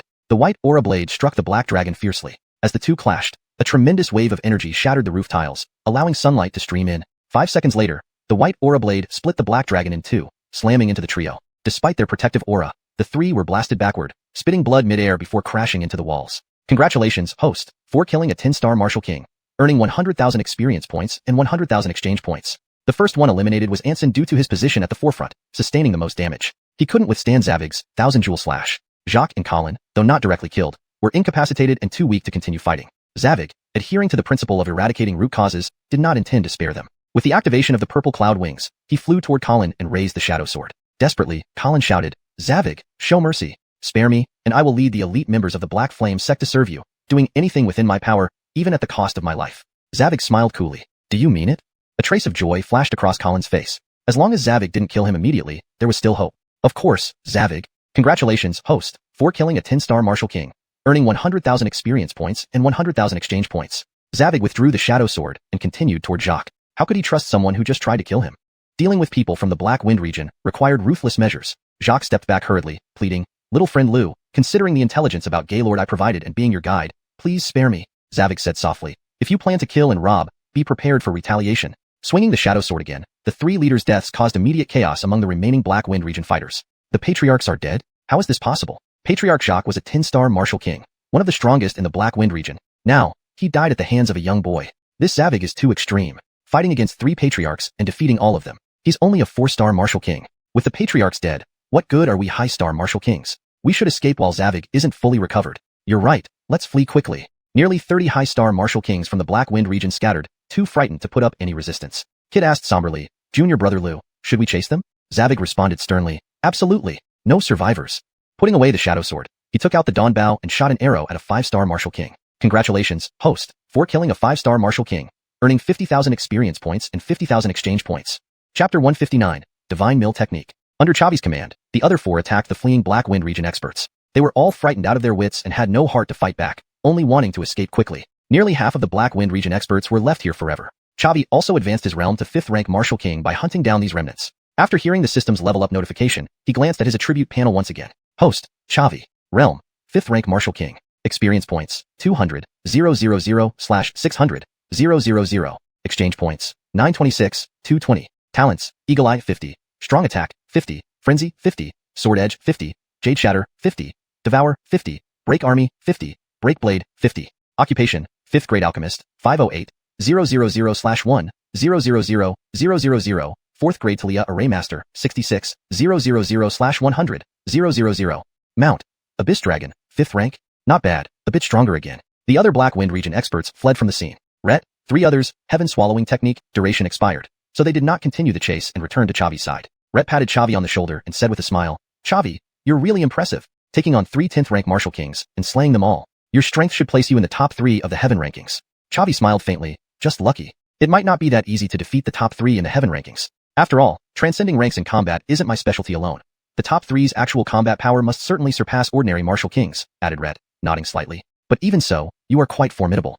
Kit said in a deep voice, the 5 of us almost wiped out all the top experts of the Black Wind region. It probably won't take long before chaos ensues within the Black Wind region. Chavi chuckled lightly. Let it be as chaotic as it likes. Since we're not from the Black Wind region, it has nothing to do with us. Brothers, let's gather the spoils of war. Upon hearing this, the eyes of the other 4 lit up. The 3 sect leaders coveted their storage rings, and even went against their promise to kill them brutally. They, too, desired the storage rings of the 3 sect leaders. Besides, since they acted in self-defense, they didn't feel an ounce of guilt taking this wealth. Immediately, the 4 dispersed to collect the fallen Black Wind region experts' scattered storage rings. Chavi took possession of the storage rings and remains of the 3 sect leaders. All 3 were killed by him. It was only fitting that he claimed the spoils. After half an hour, having finished gathering and sorting, everyone climbed atop Selah's back, leaving the Black Wind region. With their departure, the Black Wind region would never be peaceful for a long time to come. The elite forces of the 4 major sects were virtually decimated, turning internal strife and power struggles into the new theme of the Black Wind region. Returning to Xuanhuan sect, Chavi turned in the mission at the quest hall and returned to his cave dwelling to rest. Sitting cross-legged on his bed, Chavi opened the system store. The items within were diverse: elixirs, martial techniques, spirit artifacts, spirit array diagrams, etc. Among countless treasures, he found what he currently needed most: the Earth Tier Martial Technique, Divine Mill Technique. Divine Mill Technique was ranked high among Earth Tier techniques. Function: to condense a divine mill within the Sea of Souls, refining soul power. Price: 500,000 exchange points. A long time ago, Chavi had set his eyes on this Divine Mill Technique, but had hesitated to act. Firstly, his soul power wasn't strong enough yet. This Divine Mill Technique could not only fail to strengthen his soul power but might also cause him damage. Secondly, the price was simply too steep, and he couldn't afford it. However, things were different now. His soul body had already endured the burning of the soul burning technique, and he had accumulated enough exchange points. It was time to get this martial technique. Chavi silently recited, "Exchange for Divine Mill Technique." Suddenly, a scroll appeared out of nowhere in his storage ring. Chavi retrieved the scroll and touched it with his hand. Instantly, all the information of the Divine Mill Technique flooded his mind, as if he had mastered it over many years. Rubbing his hands together, Chavi eagerly activated the Divine Mill Technique. Inside his Sea of Souls, a massive stone mill slowly formed and began to rotate continuously. Compared to the stone mill, his soul seemed like an ant next to a skyscraper. Seeing the enormous stone mill, Chavi felt a twinge of apprehension. But since he was already here, he had to try. So, he controlled his soul to enter the bottom of the stone mill, letting it be ground down. Within just 10 seconds, Chavi's soul was shattered and reformed outside the stone mill under the power of the Divine Mill Technique. He gasped inwardly. Damn, this kind of pain from having the soul crushed is really not something ordinary people can endure. No wonder there are so few who cultivate soul power. But after the soul recondensed, he clearly felt that his soul power was noticeably stronger than before. This Divine Mill Technique really works well. If so, then there's nothing more to say. To catch up with Anastasia as soon as possible, to find Lady Tanya, no matter how bitter or difficult it is, he had to persevere. After resting for an hour, Chavi once again activated the Divine Mill Technique. Pain came again, but the improvement was visible. The second cultivation session was similar to the first one. He only lasted 10 seconds under the stone mill, and it only turned a fraction. According to the Divine Mill Technique, if one could endure one full rotation under the stone mill, they would be considered grand accomplished. There was still a long way to go for Chavi. Chavi once again went to the first floor of the Gathering Talia Tower, leveling up while cultivating soul power. Even on the first floor of the Gathering Talia Tower, he gained only 24,000 experience points per day, which was barely sufficient for Chavi. Still, something was better than nothing. Meanwhile, in the central part of Central Prefecture, at the headquarters of the Righteous Alliance, in a luxurious room, a woman with a delicate face sat cross-legged on a cushion. She wore a sky blue long gown, appearing gentle and weak. Yes, she was Ainsley, who had been apart from Chavi for days. Her aura was hundreds of times stronger than when they parted, and she had a mark on her forehead that resembled a blazing fire. The noble and elegant blaze contrasted greatly with her gentle and frail appearance. Ainsley frowned slightly and said softly, "Uncle Ning, when can I leave my seclusion?" A scholarly middle-aged man in front of her smiled. "Miss Tanya, you are far too important to our human race. Unless you possess enough strength to protect yourself, I truly cannot rest assured letting you go out." Ainsley's voice rose slightly. "With Uncle Ning's unrelenting support, I have already broken through to martial ancestor. Is this not enough?" Chapter 160, Wu Zong's Cave. Luke smiled bitterly and said, "Of course not enough. If they knew about your existence, those old guys of the demon race who have lived for more than 100 years would wake up. By then, I might not be able to protect you." Ainsley's face darkened. "But, Uncle Ning, you promised me." Luke spoke softly. "You are in such a hurry to go out because of your little boyfriend, aren't you? Don't worry. I asked Curtis to make predictions, and you will meet again soon." Ainsley's pretty face blushed when her thoughts were exposed, but she still nodded slightly without Zhou-chan anymore. In the following month, Zavig continued to earn experience points in the Talia Gathering Tower while using the Shinma Decree to hone his soul power. In fact, the spiritual energy provided by the first floor of the Talia Gathering Tower was quite abundant. After just 1 month of being AFK, Zavig's realm improved to the 6-star Martial King, but he was still unsatisfied, thinking this upgrade speed was too slow. Meanwhile, his soul power also increased significantly, managing to last for a quarter lap in the stone mill. Also, he took the opportunity to brush up on the Thaliul Array profession, becoming a 5th-rank Thaliul Array Master. Within this short period of 1 month, Zavig became much stronger, incomparable to what he used to be. After 1 month ended, Zavig returned to his cave, resting well for several days. Then, he came to the Inner Gate Market, bought 3 5th-stage beast cores with the spirit value obtained from selling pills, and refined the 3 corpses of Black Wind Domain's patriarchs into 10-star Martial King level Earth Fiend puppets. The 4 major domains patriarchs from Black Wind Domain had all been refined by him into puppets. If this matter were to spread, it would definitely cause a great stir. One day, while he was sleeping in bed, suddenly there was a knock at the door outside his cave. Zavig hurriedly got up and opened the door, only to see Anastasia's charming face. Looking at the top of Anastasia's head, Zavig was also startled in his heart. More than a month ago, her realm was still 4th-star Martial Emperor, but now she has become a 5th-star Martial Emperor. Bear in mind, the higher the realm goes, the harder it is to break through. Anastasia breaking through a small realm in the Martial Emperor realm carries far more weight than his breakthrough in the Martial King realm. He could only reach this effect relying on the system and the Talia Gathering Tower, while Anastasia could achieve it independently. Truly terrifying. Although he was emotionally tumultuous inside, Zavig didn't show anything on his face, instead smiling gently and saying, "Miss Anastasia, why did you come to find me?" Anastasia raised an eyebrow and said solemnly, "Zavig, after more than a month, how come I feel you've gotten even stronger?" Zavig was startled in his heart. Is this girl so perceptive? Zavig laughed and said, "Since you keep running forward, I must also work hard, or I'll be left behind." Anastasia nodded slightly. "That makes sense. I have a very lucrative mission here, but it's also risky. Currently, I'm short of people. I don't trust anyone else. Only you are most satisfactory to me, so I came to look for you." Hearing the words, "very lucrative," Zavig's eyes lit up, laughing and saying, "Tell me more." There is a cave that appeared in Tianluan Mountains. According to the clan's inspection, it is suspected to be left by a Wu Zong powerhouse. So the clan sent me to take 3 disciples of the Inner Gate to have a look. All earnings can be kept freely. Upon hearing this, Zavig felt happy inside. All earnings can be kept freely? Indeed, very lucrative. Since it's like that, I can't miss out. Miss Anastasia, take me along. Anastasia chuckled lightly. "I knew it, with your personality, you can't waste a good chance to gain benefits. But this mission does carry some risks because Liyun Kingdom and Sterling Yang Sect, Xuanhuan Gate will also send experts. We have to deal with traps in the cave and compete with people from these 3 factions for opportunities." Zavig nodded slightly. As expected, there is no free lunch in the world. If you want to gain benefits, you must pay a price. But I think with Miss Anastasia around, we will surely return fully loaded. Anastasia chuckled lightly. "What? You want to sponge off others?" Zavig nodded slightly. "I can sponge off in a tough way." The two played around for a while, then went to the task hall with the other 2 Inner Gate disciples to receive the task. After negotiations among the 3 major clans and Liyun Kingdom, rules were set.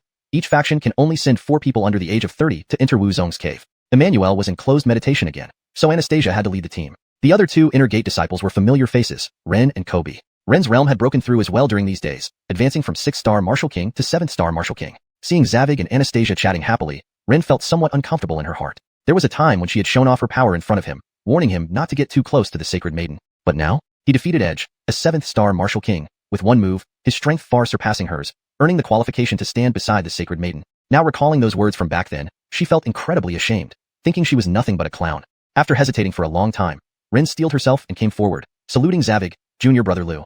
Your improvement speed is so fast that it's beyond my imagination. I apologize for what I said before. You indeed have the qualifications to be friends with the Sacred Maiden." Zavig said indifferently, "No need for your words, I understand clearly. Just make sure you don't hold us back during the mission." Hearing Zavig's blunt words, Ren felt furious yet more disheartened. Because, among the 4 of them, her strength was indeed the weakest. Ren didn't have the right to retort, only sinking her face and standing behind Anastasia. After accepting the task, the 4 set off, walking deep into the Tianluan Mountains under Anastasia's lead. The Tianluan Mountains were vast, filled with countless 5th and 6th stage beast cores, and even 7th stage legendary beasts.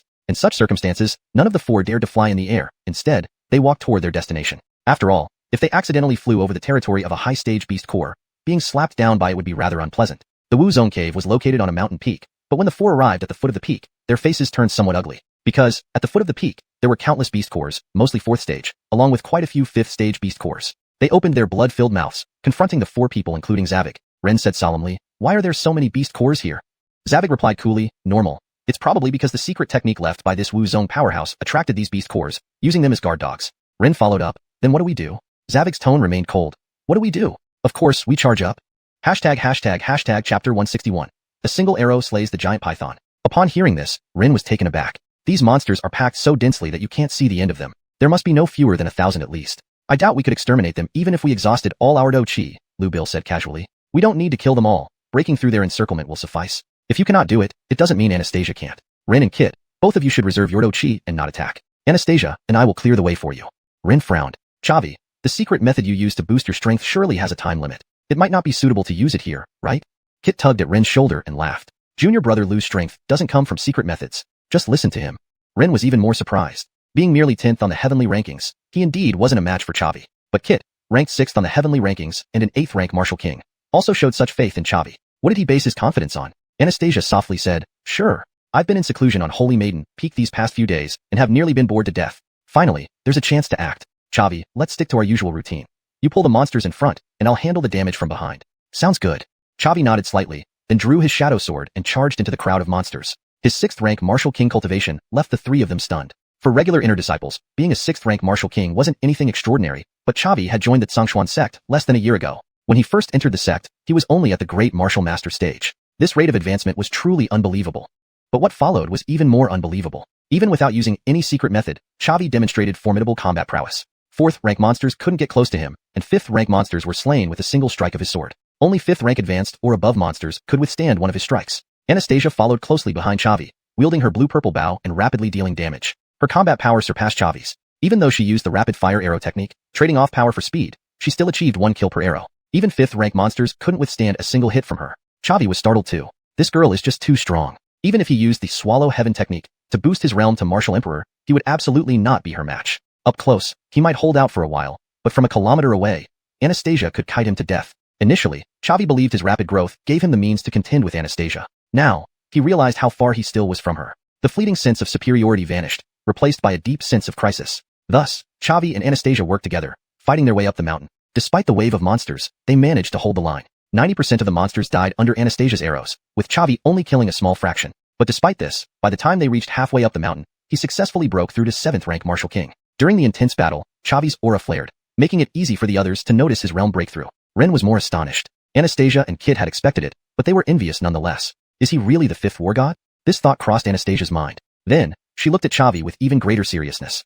While Chavi fought valiantly, a giant green snake rushed toward him, tail raised high, swinging down fiercely. The force of the blow sent over a dozen 5th rank monsters flying. Chavi tensed, instantly activating the Shadow Sword's teleportation skill to move 10 meters away, dodging the deadly strike. Looking at the green snake's head, he saw 1st stage 6th rank. It was actually a 6th rank monster. Its first strike unsuccessful, the green snake let out a long roar and swung its tail at Anastasia. Though he knew Anastasia definitely had protective spirit equipment, Chavi didn't want to shirk his responsibility and teleported in front of Anastasia, drawing his cold shadow shield. At the same time, Adamantine Wall activated, consuming a quarter of his blood energy for enhanced defense. Golden light flickered on the cold shadow shield as the giant snake's tail struck it. Chavi was forced back 3 steps but suffered no damage. Meanwhile, Anastasia didn't stay idle. As soon as the giant snake attacked Chavi, she cast Twisted String Arrow technique and used xuanhuan to imbue her arrow with a martial skill. The green snake was also knocked back. While it was staggered, Anastasia's arrow arrived. The blue-purple arrow effortlessly pierced through its defenses, piercing its body. The green snake let out a mournful cry as its body slumped to the ground. But Anastasia's attack wasn't over.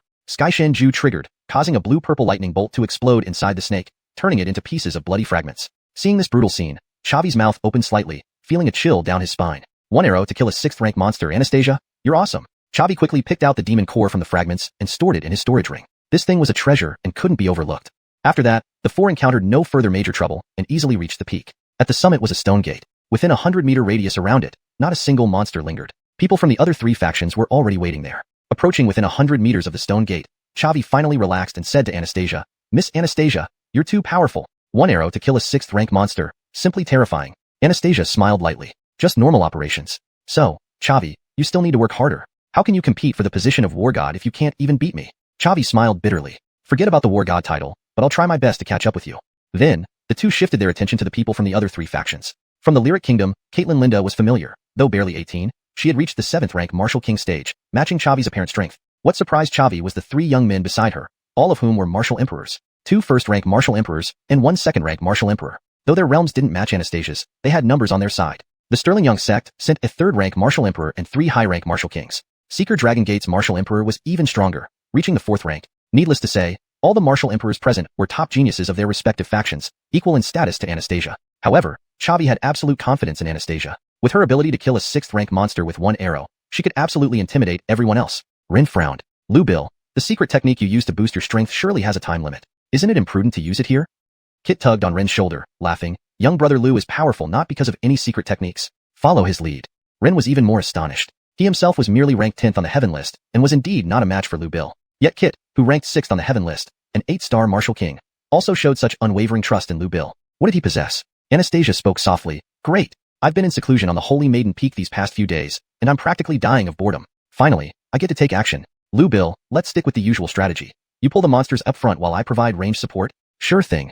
Lu Bill nodded slightly before unsheathing his shadow sword and charging into the monster horde. His cultivation as a 6-star Martial King stunned the 3 greatly. Being a 6-star Martial King wasn't much for ordinary inner disciples, but Lu Bill had joined the Xuanhuan sect less than a year ago. He only possessed the cultivation of a great martial master when he first entered the sect. Such an incredible rate of improvement was hard to accept. But then, something even more unbelievable happened. Even without using any secret techniques, Lu Bill exhibited formidable combat power, making it impossible for 4th-stage monsters to approach him. Even 5th-stage monsters were decapitated with 1 slash of his sword. Only monsters above 5th-stage 5-star could withstand his attacks. Anastasia followed closely behind Lu Bill, drawing out her blue-purple bow, raining down relentless attacks. Her combat prowess surpassed Lu Bill's, managing to sever heads with 1 arrow despite using rapid fire to sacrifice damage for speed. Even 5th-stage monsters couldn't endure a single hit from her. Lu Bill was shocked. This girl is too powerful. Even if I used the Swallow Heaven art to elevate my realm to a Martial Emperor, I'd still not be a match for her. In close combat, I might hold out for a bit, but from a kilometer away, Anastasia could kite me to death. Initially, with his rapidly growing strength, Lu Bill thought he had gained the capital to fight Anastasia. But now, he realized how distant he still was from her. All his fleeting arrogance vanished, replaced by immense unease. Thus, Lu Bill and Anastasia cooperated, slashing their way up the mountain. Despite the monsters surging like a tide, they couldn't breach the duo's defense. 90% of the monsters fell under Anastasia's arrows, with Lu Bill eliminating only a minority. Nonetheless, he managed to reach mid-mountain, successfully breaking through to become a 7-star Martial King during the intense battle. The 3 companions instantly sensed his breakthrough. Rin was even more astounded. Anastasia and Kit, though prepared mentally, still envied him deeply. Could he really be the 5th war god? Anastasia pondered. Her gaze towards Lu Bill became even more serious. While Lu Bill fought bravely, a gigantic greenish-blue python lunged at him, its tail raised high, striking him forcefully. That blow sent several 5th-stage monsters flying backward. Lu Bill quickly triggered the teleportation ability of the Shadow Sword, reappearing 10 meters away, narrowly avoiding the deadly strike. Looking at the head of the greenish-blue python, he noted it was a 6th-stage 1-star monster. A 6th-stage monster. The python's strike failed. It emitted a long hiss, lashing its tail toward Anastasia. Despite knowing Anastasia would have defensive spirit artifacts, Lu Bill didn't want to shirk his responsibility and used the Shadow Sword's teleportation skill again, appearing in front of her, wielding the Cold Shadow Shield. Meanwhile, the Adamantine Barrier skill activated, consuming a quarter of his blood chi in exchange for robust defense. The Cold Shadow Shield gleamed with golden light as the python's tail struck it. Lu Bill was forced back 3 steps but remained unharmed. Meanwhile, Anastasia wasted no time. When the python first attacked Lu Bill, she already employed the twisting string arrow technique along with the Azure Pivot art, infusing martial techniques into the feathered arrow.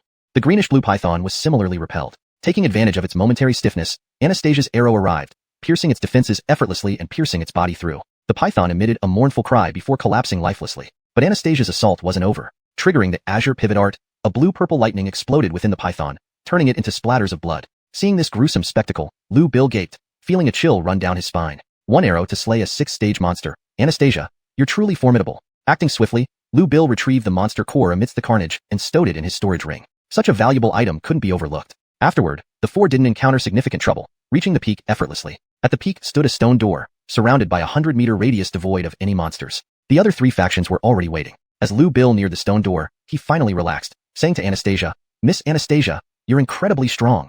Killing a 6th-stage monster with a single arrow, it's terrifying. Anastasia laughed lightly. It's routine operation. So, Lu Bill, you need to work harder. How can you compete for the war god position if you can't even beat me? Lu Bill smiled wryly. Forget about the war god title, but I'll try my best to catch up with you.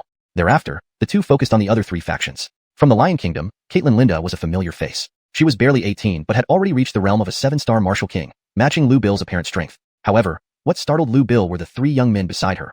All were martial emperors. 2 were 1-star martial emperors, 1 was a 2-star martial emperor. Although their realms were inferior to Anastasia, they had numbers on their side.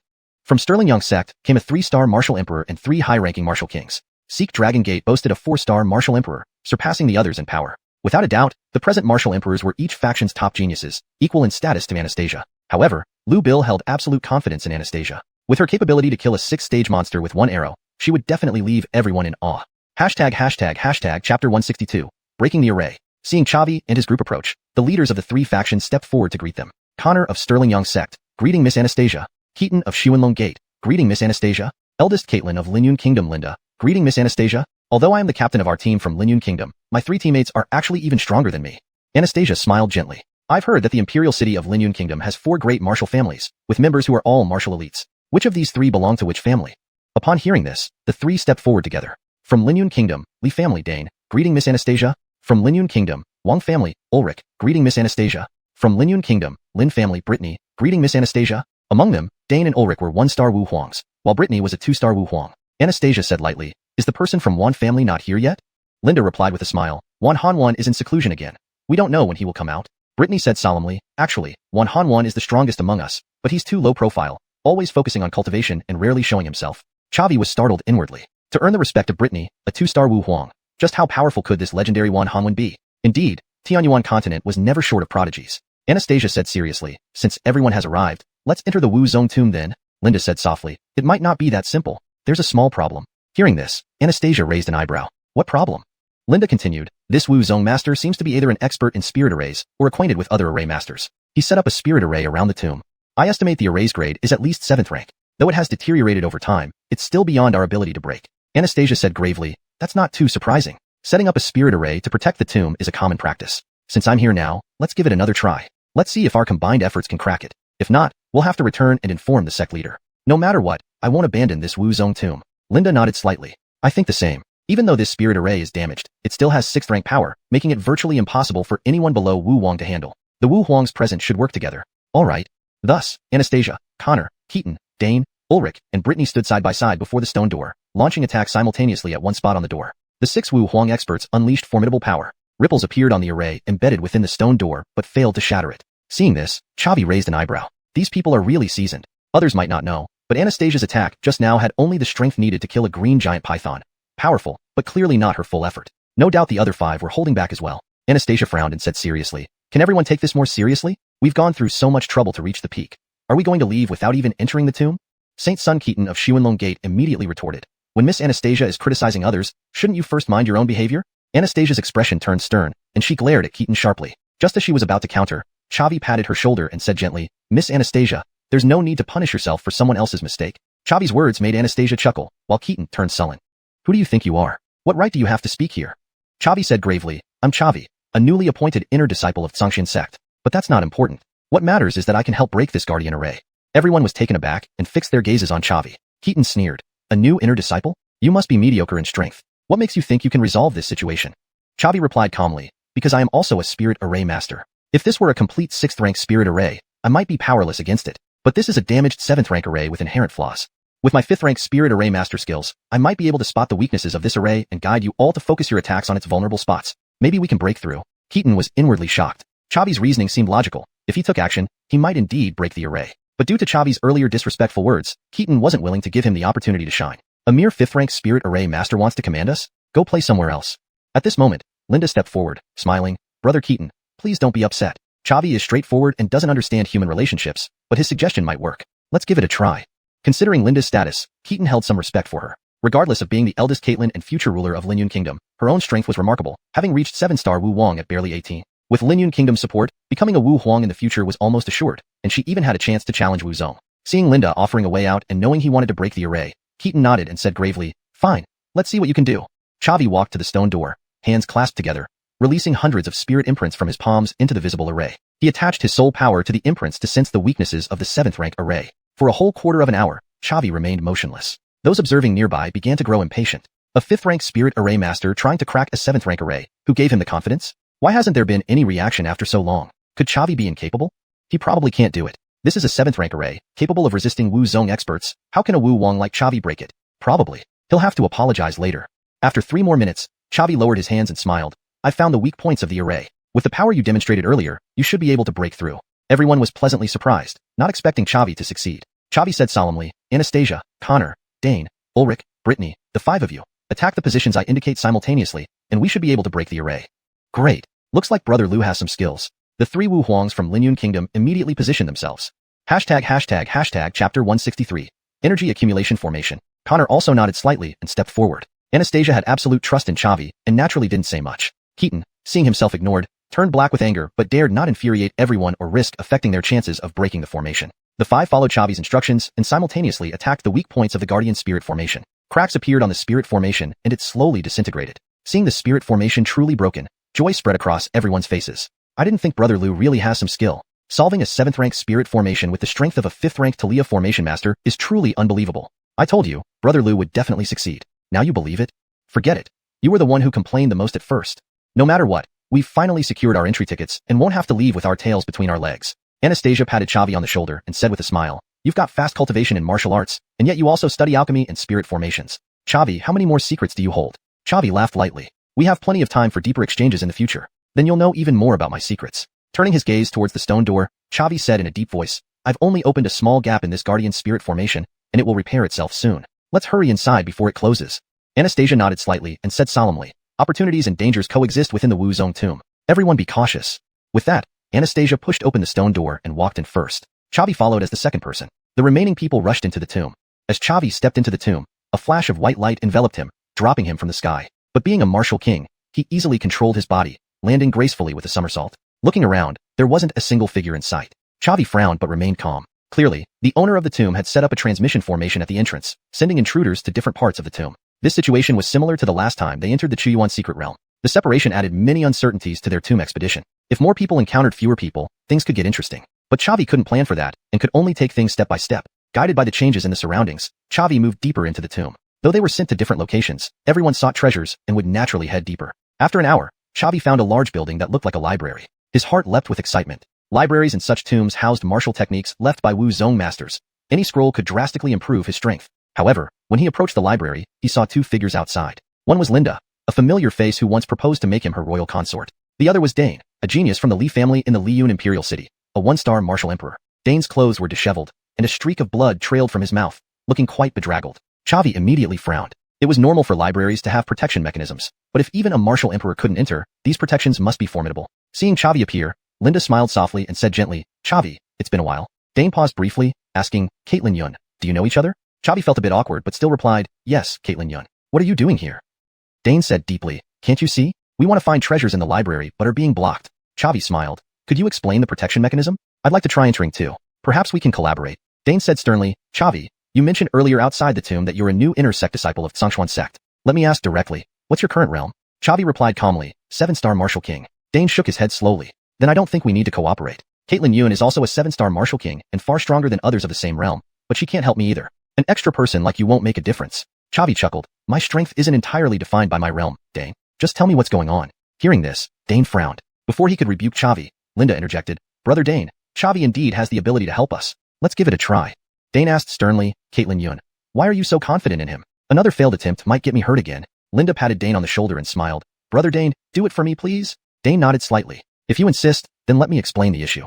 Chavi, look ahead. Outside the library are 5 puppet guardians, all at 10-star martial king realm. Individually, I could defeat them, but they possess an array that combines their power into one puppet reaching 2-star martial emperor realm, while the other 4 fall back. I just received a surprise attack from a 2-star martial emperor punch and sustained some injuries.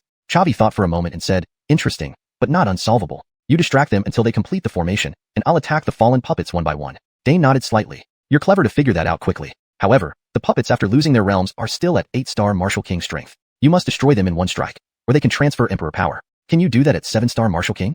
Chavi nodded. Not a problem. Dane frowned again. Even though I think you're bluffing, since Caitlin Yun insists, I'll give it a try. If you can't instantly kill the puppets, I'll retreat immediately, and your fate will be on you. Chavi nodded slightly, agreed. Seeing Chavi's calm demeanor, Dane grew somewhat doubtful. Does this guy really have skills? Crossing realms in combat isn't easy, especially needing to kill in one hit. Without wasting words, Dane re-entered the defensive perimeter of the 5 puppets. Chavi stood behind him, took out Dawnbreaker bow, and readied an arrow. The 5 10-star Martial King puppets immediately surrounded them, emitting silver-white light as the formation activated. Chapter 164, Burn One's Boats. The leading puppet's realm surged to second-rank Martial Emperor, and it threw a punch towards Dane. Dane had broken through to the Martial Emperor realm before the age of 30, so his strength was not to be underestimated. He showed no fear and met the punch head-on. The Martial Emperor puppet was forced to take a step back, while in contrast, Dane retreated 3 steps. Chavi used the twisting string arrow technique, twisting the bowstring 20 times, while simultaneously employing the Xianxia technique to attach the Thousand June slash to the arrow. Note, Xianxia seems to be a name for a specific technique or skill in the original text, but it is not properly translated into English. It should be either transliterated or given an appropriate English name if one exists in the context of the story. Revised translation. Chavi used the twisting string arrow technique, twisting the bowstring 20 times, while simultaneously employing the sky pivot secret technique to attach the Thousand June slash to the arrow. After exchanging 3 punches with the Martial Emperor puppet, Dane suffered a considerable disadvantage. Seeing Chavi taking his time, Dane couldn't help but shout, "Chavi, can you do it or not?" As soon as he finished speaking, a sonic boom sounded, and Chavi's arrow arrived. The arrow, enhanced by the twisting string arrow technique, pierced straight through a puppet's chest. However, this wasn't enough because the puppet lacked pain sensation. Being impaled did not hinder its combat ability. But Chavi's attack didn't end there. The Xianxia technique triggered, releasing a silver-white sword blade from the arrow that split the puppet into 2. Note to user, the term Xianxia seems to be a specific technique name in the original text, where Xianxia wasn't fully translated. I've kept it as Xianxia technique to maintain consistency and indicate it's a proper name or special move. If you have a specific translation for Xianxia, please provide it, and I'll adjust accordingly. However, based on previous context, Xianxia technique or similar would be more fitting.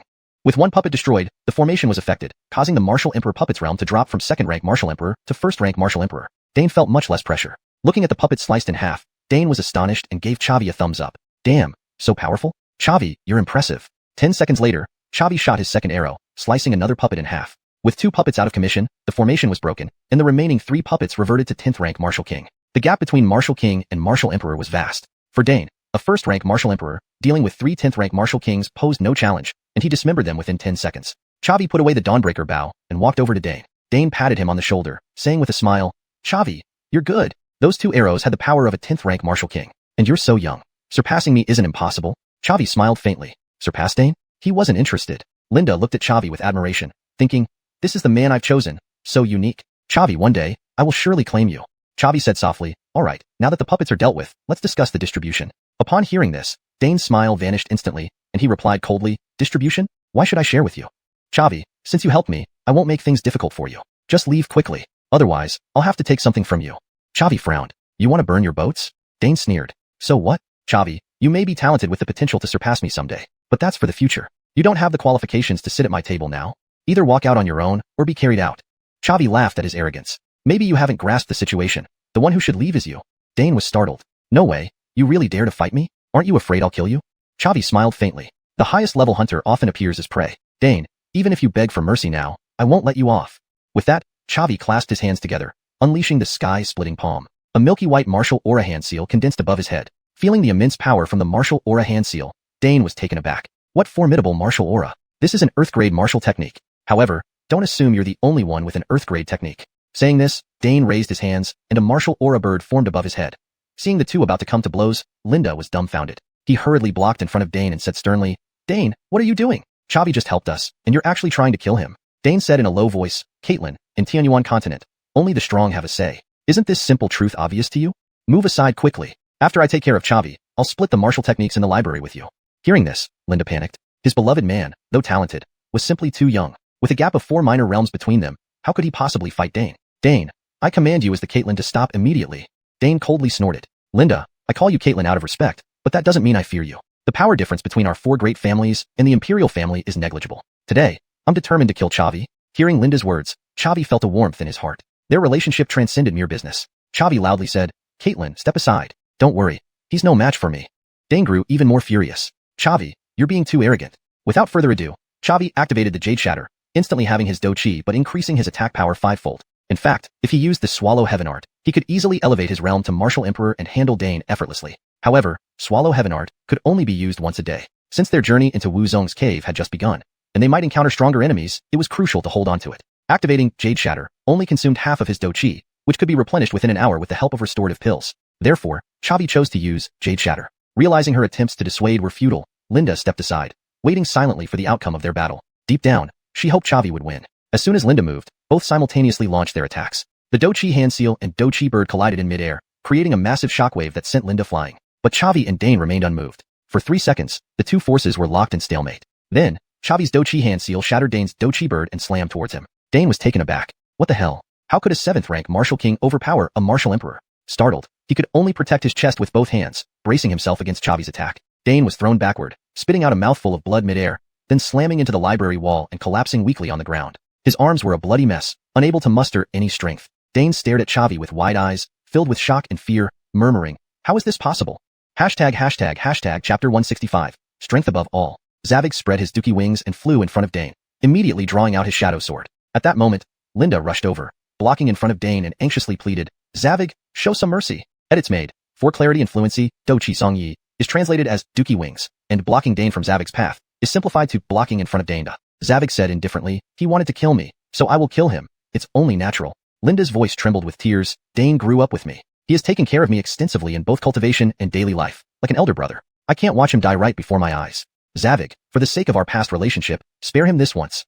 Zavig hesitated for a moment, but eventually sheathed his shadow sword. "Linda, from now on, we owe each other nothing." With that, he bent down to remove the storage ring from Dane's hand, and then walked into the library. Linda nodded repeatedly. "Thank you. Zavig, thank you." She then carried Dane away from the scene, fearing that Zavig might change his mind if he was in a bad mood. Upon entering the library, Zavig furrowed his brow. Dust covered everything inside, clearly indicating years of neglect. The books were plentiful, but there were very few martial techniques. After spending an hour searching the library, he found only one array diagram and one martial technique scroll. Talia Guiding Array, * imprints spirit marks onto puppets. When activated, it gathers their strength to enhance the realm of a single puppet. Maximum control is 5 puppets, and their highest realm cannot exceed Martial Emperor. If initial puppet realm is Martial King, the array is grade 5. If initial puppet realm is Martial Emperor, the array is grade 6. Martial Technique * High Rank Earth Class, Mountain Splitting Seal. Converging Dookie Hand Seal, capable of splitting mountains and cracking peaks. Though the finds were not numerous, the quality was impressive. He had precisely 5 Martial King puppets which, combined with the Talia Guiding Array, would give him an additional Martial Emperor level helper. This would greatly aid his upcoming exploration of the cave mansion and could be upgraded later. Additionally, the Mountain Splitting Seal was an excellent find, his only high-rank Earth-class martial technique, which could significantly boost his combat power. Opening the array diagram and touching it, all information about the Talia Guiding Array appeared in his mind. He immediately summoned the 5 puppets and imprinted the spirit marks within them, a process that took him half a day. Once completed, Zavig tested the Talia Guiding Array and successfully boosted the puppets to the 2-star Martial Emperor realm. Satisfied, he stowed away the puppets and continued deeper into the cave mansion. After an hour, he arrived at a towering and majestic tower. The tower had 3 levels. The first level had 4 rooms, the second had 6, and the third had 4. He guessed that entering different rooms would yield varying rewards, naturally more bountiful as one ascended the floors. At the base of the tower, Zavig saw Anastasia and people from other factions gathered. Except for Dane and Linda, whom he had defeated earlier, everyone else was here. Seeing Zavig arrive, Anastasia's face lit up with joy. "Zavig, you've finally come. So, after all this time, did you find anything worthwhile?"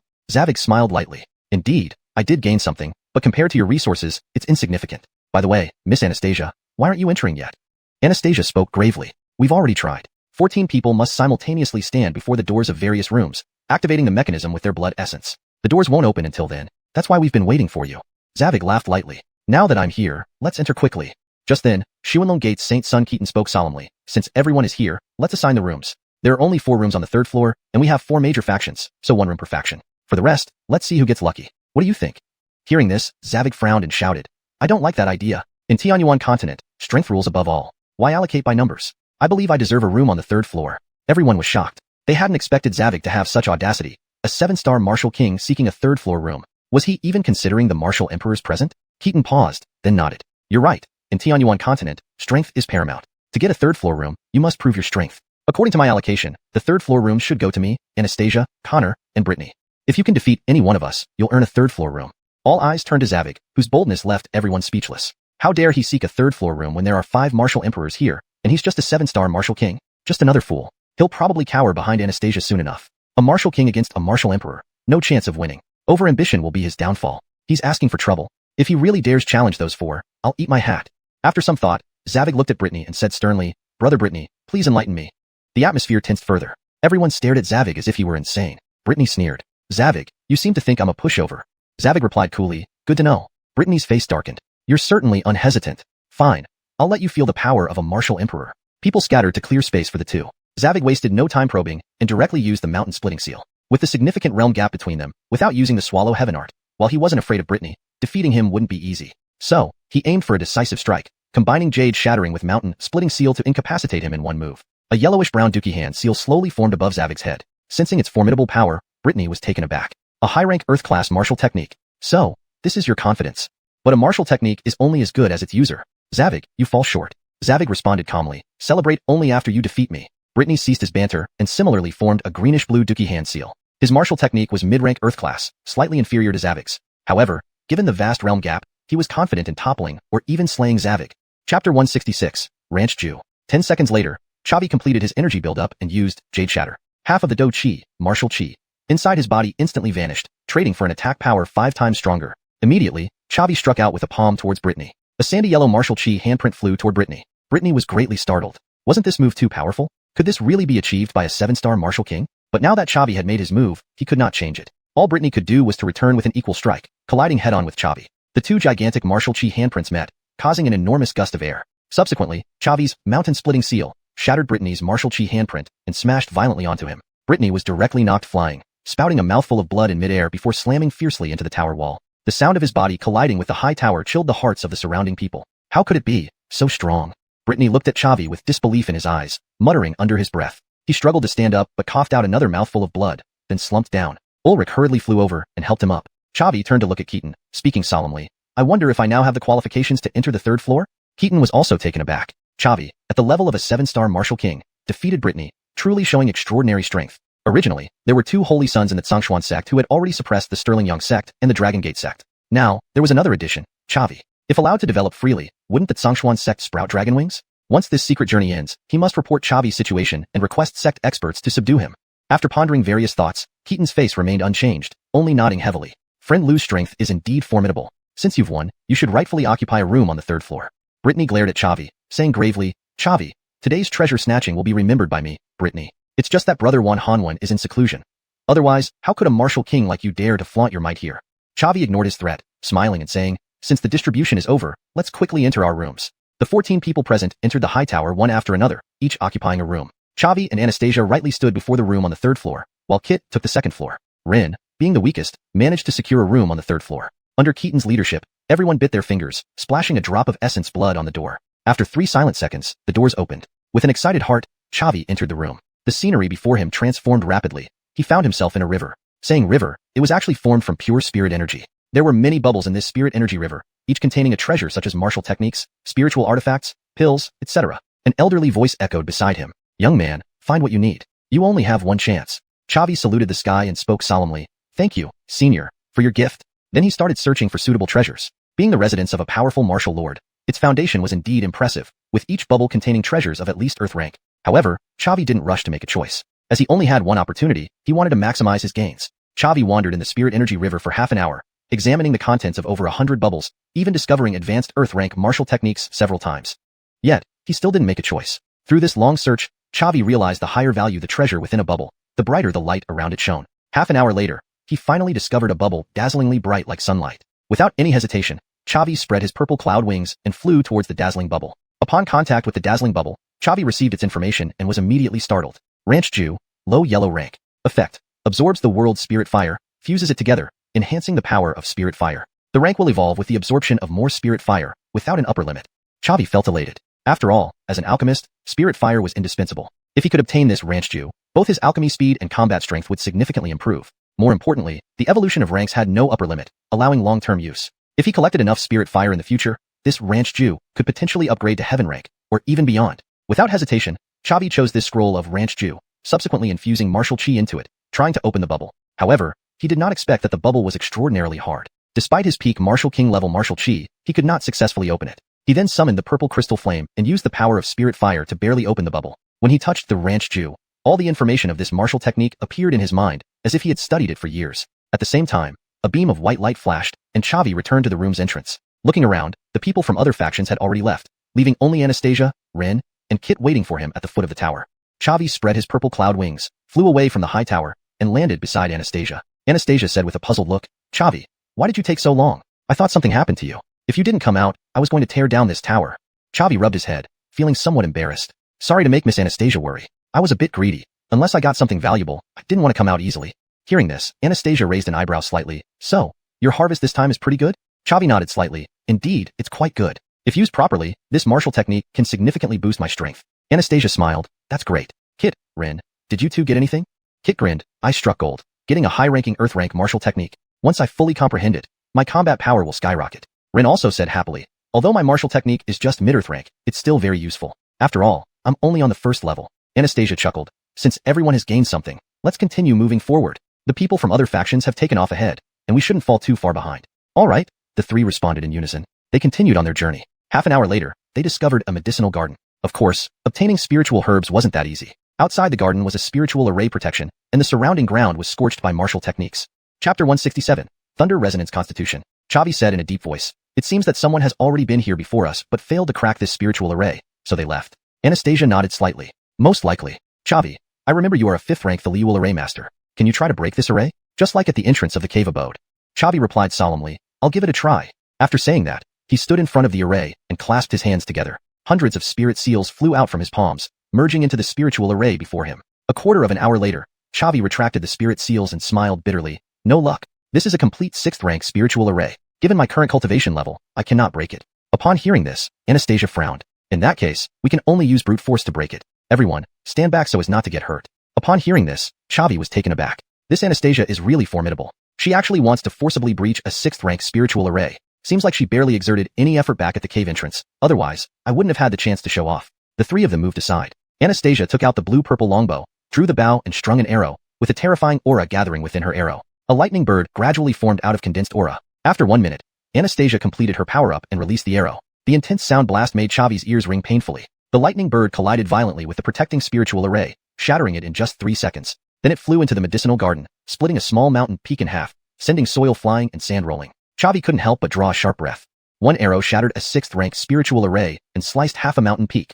Anastasia's true strength is terrifying indeed. Chavi smiled bitterly. Miss Anastasia, the power of that arrow far surpasses that of a 5-star martial emperor. If you had used that shot at the cave entrance, where would there be room for me to act? Hearing Chavi's compliment, the corners of Anastasia's mouth turned upward slightly. I'm at least the holy maiden of Xuanhuan sect. Of course, I need to have some skills. Though powerful, such an attack consumes a large amount of energy and takes too long to prepare. On a real battlefield, it would be hard to use. Chavi gave her a thumbs up. Regardless, being able to launch such a powerful attack. Miss Anastasia, you're really something. Anastasia laughed lightly. All right, no more nonsense. The array is broken. It's time to reap the rewards. The four people walked into the medicinal garden together. Under the protection of the 6th rank spiritual array, the medicinal garden was well preserved, with many precious herbs inside. They ventured deeper along the path, putting all the medicinal herbs into their possession. In the deepest part of the garden, the four found a peculiar herb. The herb was blue-purple, bearing a fist-sized fruit with blue lightning arcs dancing on its surface. However, there was also a demonic beast guarding this unique herb. It was a wolf demonic beast, whose fur was also blue-purple. Looking at the top of its head, Chavi saw 6th tier 3 stars. A tough nut to crack. Chavi asked seriously, what do you think? Should we fight or not? There was a hint of excitement in Anastasia's tone. Of course we should fight. Although I don't know the name of this herb, it's clearly of thunder attribute. I possess a special constitution called Thunder Resonance Constitution, which can absorb thunder-attributed energy from the universe, accelerating my cultivation speed. If I could consume this herb, my strength would visibly increase. Upon hearing this, Chavi was startled. Thunder Resonance Constitution? No wonder Anastasia cultivates so quickly. Indeed, how could someone who became the holy maiden of Xuanhuan sect be ordinary? Moreover, this Thunder Resonance Constitution of Anastasia's is probably more complex than what she's saying. Chavi nodded heavily. If that's the case, let's fight then. Anastasia hesitated for a moment and then said slowly, I excel at archery, but my close combat skills are weaker, making it somewhat troublesome to deal with this wolf demon. Chavi chuckled. That's easy. I will distract it while you handle the attacks from behind. There was concern in Anastasia's tone. But that's a 6th tier 3-star demonic beast. You're only at the martial king stage. I'm worried about you getting hurt. Chavi smiled lightly. Don't worry. While it would be difficult to defeat it, if I merely distract it, I guarantee it won't even touch the hem of my clothes. Hearing this, Anastasia did not try to dissuade him further. She was quite confident in Chavi's strength. Give me a minute, and I'll unleash another Thunder Talia arrow, aiming to take it down with one shot. All right, I'm coming. Chavi threw the scabbards of the 4 shadow swords in 4 different directions, and then charged towards the wolf demon. Human, leave my territory. The wolf demon roared. Although Chavi could not pose a threat to it, its purpose was to guard the spiritual herb, and it did not want to easily engage with humans. Chavi ignored its warning and slashed down with his sword. A jet of black sword chi flew out from the shadow sword, cutting towards the wolf demon. Beasts were known for their physical strength, and Chavi's sword failed to penetrate its defenses. However, the wolf demon was enraged by this provocation and pounced at him.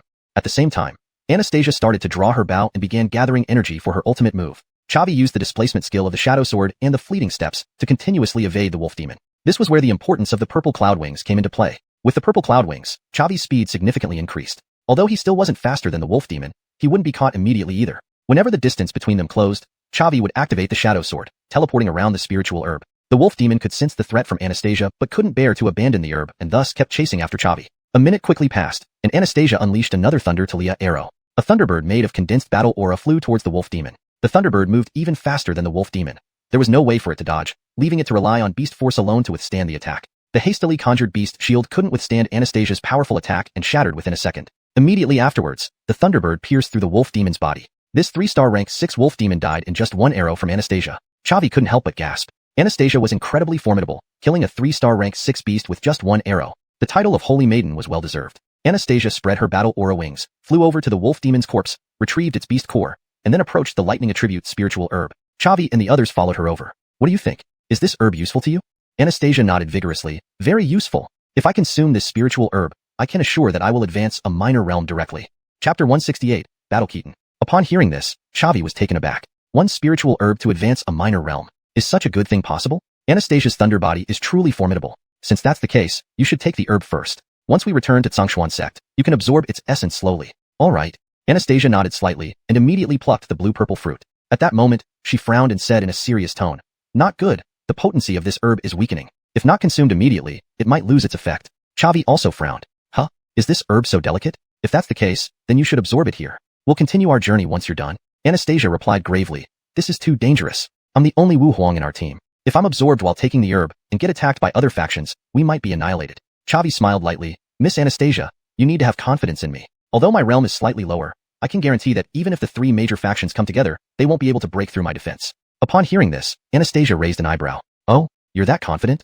Chavi chuckled. Of course. So absorbing the herb now poses no risk to us. Anastasia nodded slightly. Give me half a day, and I will definitely complete the absorption. Alright. You stay here to absorb the herb. We will guard you outside the medicinal garden. Thus, the 3 arrived at the entrance of the medicinal garden. Chavi clasped his hands together, releasing hundreds of spirit seals from his palms, forming a spirit array at the entrance. This spirit array was called the Turtle Shell Array, ranked as a 5th grade array capable of withstanding attacks from Wu Wang level experts.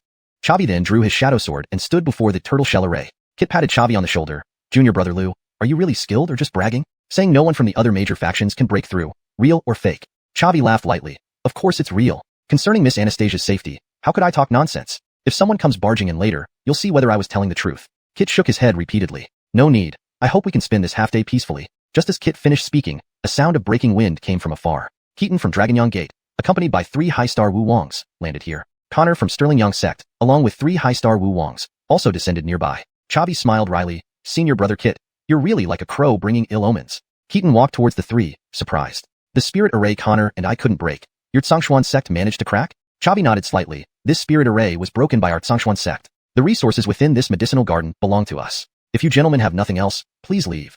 Keaton snorted coldly. Want us to leave? It won't be that easy. Since we've come here, we certainly need a share of the spoils. Chavi retorted. If that's the case, there's nothing left to say. Let's fight. Keaton stated gravely. Chavi, you don't seriously think defeating Brittany makes you invincible? Brittany was merely a 2-star Wu Huang, while I am 4-star. Chavi smiled lightly. What difference does it make? Saying this, he stepped forward and activated the heaven-swallowing art. The surrounding 1,000-meter aura rushed into his body wildly, and his realm continued to ascend. Within 3 breaths, Chavi's realm rose from 7-star Wu Wang to 2-star Wu Huang, even surpassing the strength Brittany once had. Feeling the change in Chavi's aura, everyone present was utterly shocked. This is a secret technique that can temporarily enhance one's realm? So this is the confidence behind Chavi. This secret technique must be at least Earth rank or higher, allowing Chavi to leap 5 minor realms in one breath. This is truly terrifying. Chavi could defeat Brittany without using this secret technique. Now with such a powerful secret technique, could he really match Keaton? Impossible. Chavi only elevated his realm but did not increase his combat power. He definitely isn't a match for Keaton, an experienced Wu Huang. Keaton's expression also darkened. He had initially thought that defeating Brittany was already Chavi's limit, but he never expected Chavi still had such a trump card up his sleeve. Keaton clapped his hands continuously. Remarkable, absolutely remarkable. Chavi, you've truly given me a huge surprise. Chavi said coolly, you still have time to leave. Otherwise, you might stay here forever. Keaton coldly snorted. Don't tell me you think you're incredible just because of some secret technique? Let me test your strength. With that, Keaton charged towards Chavi and unleashed a palm strike. Chavi showed no fear and likewise struck out with a palm. Their attacks collided head-on, each retreating after the impact. Chavi retreated 3 steps before stabilizing himself. In contrast, Keaton stepped back 5 paces. This outcome sent another wave of shock across the entire area. Heaven, I didn't see wrong, did I? Chavi actually had the upper hand. He's just a 7-star Wu Wang. How is this possible? Even if Chavi used a secret technique to elevate his realm, he's merely a 2-star Wu Huang. Keaton is 4-star. Keaton must have been too careless and didn't use his full strength. Even so, it's enough to see how terrifying Chavi is. Keaton's face turned pitch black. To subdue Chavi, he used all his might in that palm strike without holding back at all. But he never imagined he would lose to Chavi. What a disgrace. Chavi said coldly, You've tested my strength. Now you should know that it's impossible to swallow me whole without damage. So, are you still going to fight? Keaton sternly replied, Fight, of course we will. The commotion here has been so loud. Yet Anastasia hasn't shown up. It seems she got injured while breaking through the array and has no fighting ability left. This is a golden opportunity. As long as we can kill you and Anastasia, the prestige of Stronger1 sect will surely plummet. With that, Keaton turned to look at Connor and loudly said, Brother Connor, stop watching from the sidelines. If we join forces and keep everyone from Stronger1 sect here, we can divide their treasures equally. What do you think? Upon hearing this, Connor raised an eyebrow, then smiled and said, Sounds good. Stronger1 sect has been in the limelight for too long. It's about time we curb them. Connor's words caused the Sterling Young sect disciples to join the Dragon Young Gate disciples, surrounding Chavi's trio.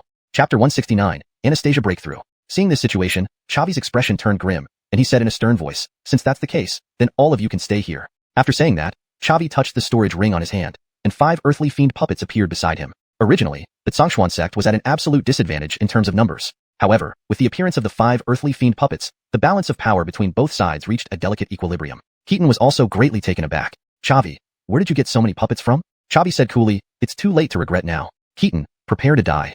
With that, he spread his purple cloud wings and flew towards Keaton. Holding the shadow sword, he swung it down. Keaton also took out a green long sword, clashed with Chavi, and was once again forced to retreat a step. Keaton shouted, Brother Connor, help me.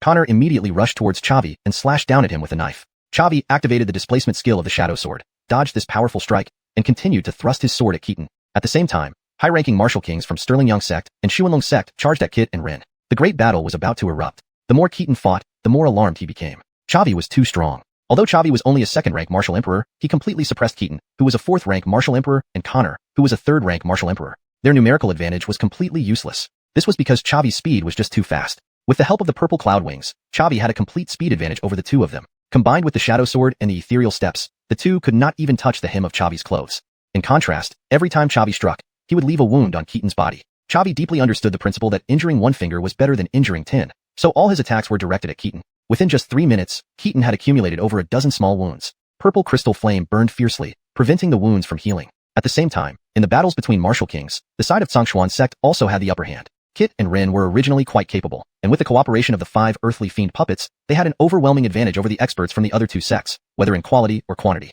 The puppets had no senses. Despite being covered in injuries, their combat power was unaffected. On the contrary, the experts from the other two sects suffered increasing injuries and saw a continuous decline in combat power. Keaton couldn't help but curse, Damn, why is Chavi so powerful? Connor spoke solemnly, Hold on. His secret technique must have a time limit. As long as we drag it out until his secret technique ends, he will enter a period of weakness, and then we can do as we please. Keaton retorted angrily, That's easy for you to say. Chavi has been cutting me but not you. Try taking a few of his strikes.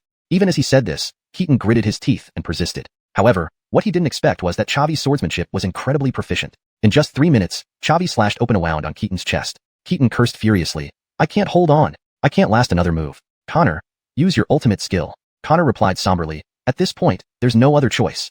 Keaton slashed his sword at Chavi and retreated while he blocked it, increasing the distance. Then Keaton raised his sword high, starting to charge up his ultimate move. A white aura giant sword condensed above his head. Connor also condensed an aura long knife. Chavi's eyebrows slightly raised, unafraid. He activated the mountain-splitting seal. 10 seconds later, the three simultaneously unleashed their ultimate moves, with Chavi's aura hand seal colliding with Keaton's aura sharp sword. At the same time, Chavi activated the displacement skill of the shadow sword, dodging Connor's ultimate move. Connor couldn't help but shout in anger, Damn, what strange movements. The aura hand seal and aura sharp sword remained in a deadlock for a moment before the aura hand seal extinguished Keaton's aura sharp sword and swiftly flew towards Keaton. Keaton was greatly startled and hastily shielded his chest with his hands. He was directly blasted into the air, spitting out several mouthfuls of blood, and heavily slammed onto the ground. Seeing this, Connor was greatly alarmed, and without hesitation opened his aura wings, flying towards the horizon. Chavi frowned. This Connor was decisive. He immediately took out the dawn bow, drew an arrow, and shot it at Connor. Connor, intent only on escaping, didn't have the mind to resist and was directly pierced through the shoulder by Chavi. But Connor was a ruthless person. After spitting out a mouthful of blood, his speed actually increased again, fleeing away from the medicinal garden. Chavi sighed lightly. Letting Connor escape posed some hidden dangers. Although his own strength wasn't very powerful, he still had backing from the Sterling Young sect, making his ability to call for reinforcements considerable. Now, he could only hope that Keaton could withstand his ultimate move. Otherwise, the news of Chavi killing xuanhuan's sacred son would quickly spread throughout Qingzhou. Then the real trouble would start. Chavi opened his dookie wings and flew towards Keaton. Before he reached him, a system notification sounded in his ears. Congratulations on killing a 2-star Wu Huang, gaining 200,000 experience points and 200,000 exchange points. Chavi's heart sank. The troublesome matters had finally happened, but it was alright. With his growth rate, he would soon be able to suppress xuanhuan. Then he wouldn't have to fear xuanhuan's retaliation anymore. Everything still depended on his own strength. Since Keaton was already dead, he might as well go all the way. Chavi drew his bow and arrow and shot at the 6 high-ranking Wu Wang who were engaged in battle with Kit. It only took 10 arrows to take out all 6 high-ranking Wu Wang. After the battle ended, Chavi unceremoniously took Keaton's storage ring and placed his body inside the storage ring as well. Kit and Rin flew over to Chavi. Rin clamped her hand over her mouth, looking at Chavi with disbelief. Chavi, you killed Keaton? Chavi nodded gently. Yes. He started the trouble first. What could I do? Rin exclaimed in shock. Keaton is a 4-star Wu Huang. Yet you, a Wu Wang, managed to kill him. This is just too unbelievable. Chavi patted her shoulder and chuckled lightly. You'll get used to it. I've always been this way. Kit also gave Chavi a thumbs up. Little brother Liu, you're amazing. With your current strength, you could already become one of the sacred sons of Xuanhuan sect. Chavi shook his head slightly. I don't have much interest in the so-called position of sacred son. It's just an empty title. What really matters is improving my own strength. Just then, a phoenix cry suddenly echoed from deep within the medicinal garden, followed by a powerful surge of Dookie. Chavi felt a burst of joy in his heart. It seems Anastasia has successfully broken through. But isn't this too fast? It hasn't even been half a day yet. Chapter 170, Advancing to 8th Star. Chavi dismantled the tortoiseshell array at the entrance of the medicinal garden and led the two to Anastasia's presence. Looking at the top of her head was the title 6th Star Martial Emperor. Chavi chuckled. Did you succeed in breaking through? Anastasia's lips curved into a smile. Of course. This spirit fruit really helped me a lot. If I had practiced normally, it would have taken several months to break through. Chavi laughed. In that case, the gap between us is getting bigger and bigger. Anastasia said gently, don't worry about that. With your cultivation speed, catching up to me is only a matter of time. By the way, did anyone else intrude while I was breaking through? Chavi replied in a deep voice, yes. People from Sterling Yang sect and Xuanhuan Gate came. I killed Keaton, but Connor escaped. Upon hearing this, Anastasia was greatly shocked. You killed Keaton? He's Xuanhuan Gate's sacred son, a 4th Star Martial Emperor. Chavi, are you seriously crazy? Chavi smiled lightly. Just lucky. It's a pity Connor got away. The news of my killing Keaton will definitely spread, and retaliation from Xuanhuan Gate is inevitable. Anastasia smiled. Don't worry. As long as you're in Xianxia sect, we'll protect you. Want to come for revenge? Fat chance. Chavi smiled bitterly. What if it happens outside Xianxia sect? Anastasia paused for a moment before softly saying, then it's all up to you. After all, Xianxia sect can't protect you forever. Chavi nodded slightly. I understand. Building a solid foundation of power is most important. Let's continue on. The four ventured deeper into the cave residence. An hour later, Chavi and Anastasia found a luxurious room with exquisite craftsmanship. Chavi spoke solemnly. This must be where the body of the martial ancestor lies. What do you think? Should we go in? Anastasia smiled. Absolutely. Chavi and I will go inside. Kit and Rin, wait outside the door. Understood. Both responded in unison. Chavi and Anastasia entered the room. It was empty except for a coffin. They hesitated to forcefully open the coffin of the cave owner. As they were about to leave, a voice suddenly came from the coffin. You two young friends, since you've entered my abode, how could you leave without taking anything? As he finished speaking, a soul figure emerged from the coffin. A refined-looking middle-aged man. Chavi clasped his fists and greeted him. Junior Chavi pays respect to Senior. We didn't mean to disturb Senior's rest. We will leave immediately. The soul figure waved a hand and smiled. No harm done. In my youth, I also killed and plundered treasures, venturing into secret realms. I fully understand your intentions. So not only will I not blame you, I will give you an opportunity. Hearing this, Chavi felt a glint of joy and asked solemnly, what kind of resources does Senior plan to offer? The soul figure grinned. I can bestow you with enlightenment, transferring my battle chi to you, which should help you ascend one small realm. Chavi and Anastasia exchanged glances, their eyes filled with joy. Thank you, Senior. Both replied in unison. The soul figure smiled. If so, let's begin. With a wave of his sleeve, a pinkish stream of battle chi flew toward them, merging into their bodies. As the battle chi entered his body, Chavi frowned. He felt an intense heat, as if he had taken aphrodisiacs. Senior, what do you mean by this? The soul figure chuckled. Forgot to mention. I broke through to the martial ancestor realm through dual cultivation. So, if you want to inherit my power, you need to accept it through dual cultivation too. Chavi. Senior, don't play matchmaker like this. Anastasia and I are just close friends with no romantic relationship. Please stop this. We won't take this enlightenment. The soul figure snorted coldly. My power isn't something you can simply take or leave. Today's dual cultivation is inevitable. Anastasia was both surprised and angry. She yelled, old villain, you're pushing too far. She drew the blue-purple bow and shot an arrow at the soul figure. But the arrow passed right through him, causing no damage. The soul figure laughed. Sharp arrow indeed. Unfortunately, as a deceased being, attacks have no effect on me. He waved his sleeve again. More pinkish battle chi surged towards them. Anastasia weakened instantly, her bow and arrow dropping to the ground as flames burned within her body. Chavi lost consciousness as well. Guided by the soul figure's pinkish battle chi, they embraced tightly. The following 2,000 words are omitted. Outside the room, Kit and Rin looked at each other worriedly. Kit spoke deeply. It's been 2 hours. Why hasn't Saintis and Chavi come out yet? Did they encounter any danger? Rin's tone was filled with anxiety. Damn it. There's a prohibition on this door. We can't get in. If anything happens to Saintis, how can we report to the sect? Kit said solemnly. Let's wait a little longer. If they haven't come out in a day, we'll inform the master. Just as Kit finished speaking, the door opened. Chavi and Anastasia walked out, one after the other. Chavi looked calm, showing no joy from receiving the enlightenment. Anastasia's ears were still flushed red. They had changed clothes. Chavi wore a gray robe instead of black, and Anastasia wore a sky blue dress instead of blue-purple. Seeing them emerge safely, Kit and Rin heaved a sigh of relief. Rin said softly, "Saintus, are you okay? Why did it take so long?" Anastasia shook her head slightly. "We're fine. The cave owner bestowed us with battle chi, which takes time to absorb." Upon hearing this, Rin's face lit up. "That's wonderful. Is your realm now 7th star Martial Emperor?" Anastasia nodded slightly. "Yes." Rin then turned to Chavi, smiling. "Little brother Liu, did you break through?" Chavi spoke solemnly. "I've reached 8th star Martial King." Rin smiled. "That's great. How envious I am. Breaking through so quickly." Chavi smiled bitterly. "Don't say that. If it were you, you might not have wanted to accept this inheritance." Rin was slightly taken aback, asking softly, "Is accepting the inheritance very painful?" Chavi smiled bitterly. "Something like that." Chapter 171. A chance encounter with Connor. Anastasia said indifferently, "That's enough. Let's not idle chat here. We've practically cleared this grotto of all its treasures. It's time to leave." Salma nodded slightly. This trip has indeed been fruitful, largely thanks to junior brother Chavi.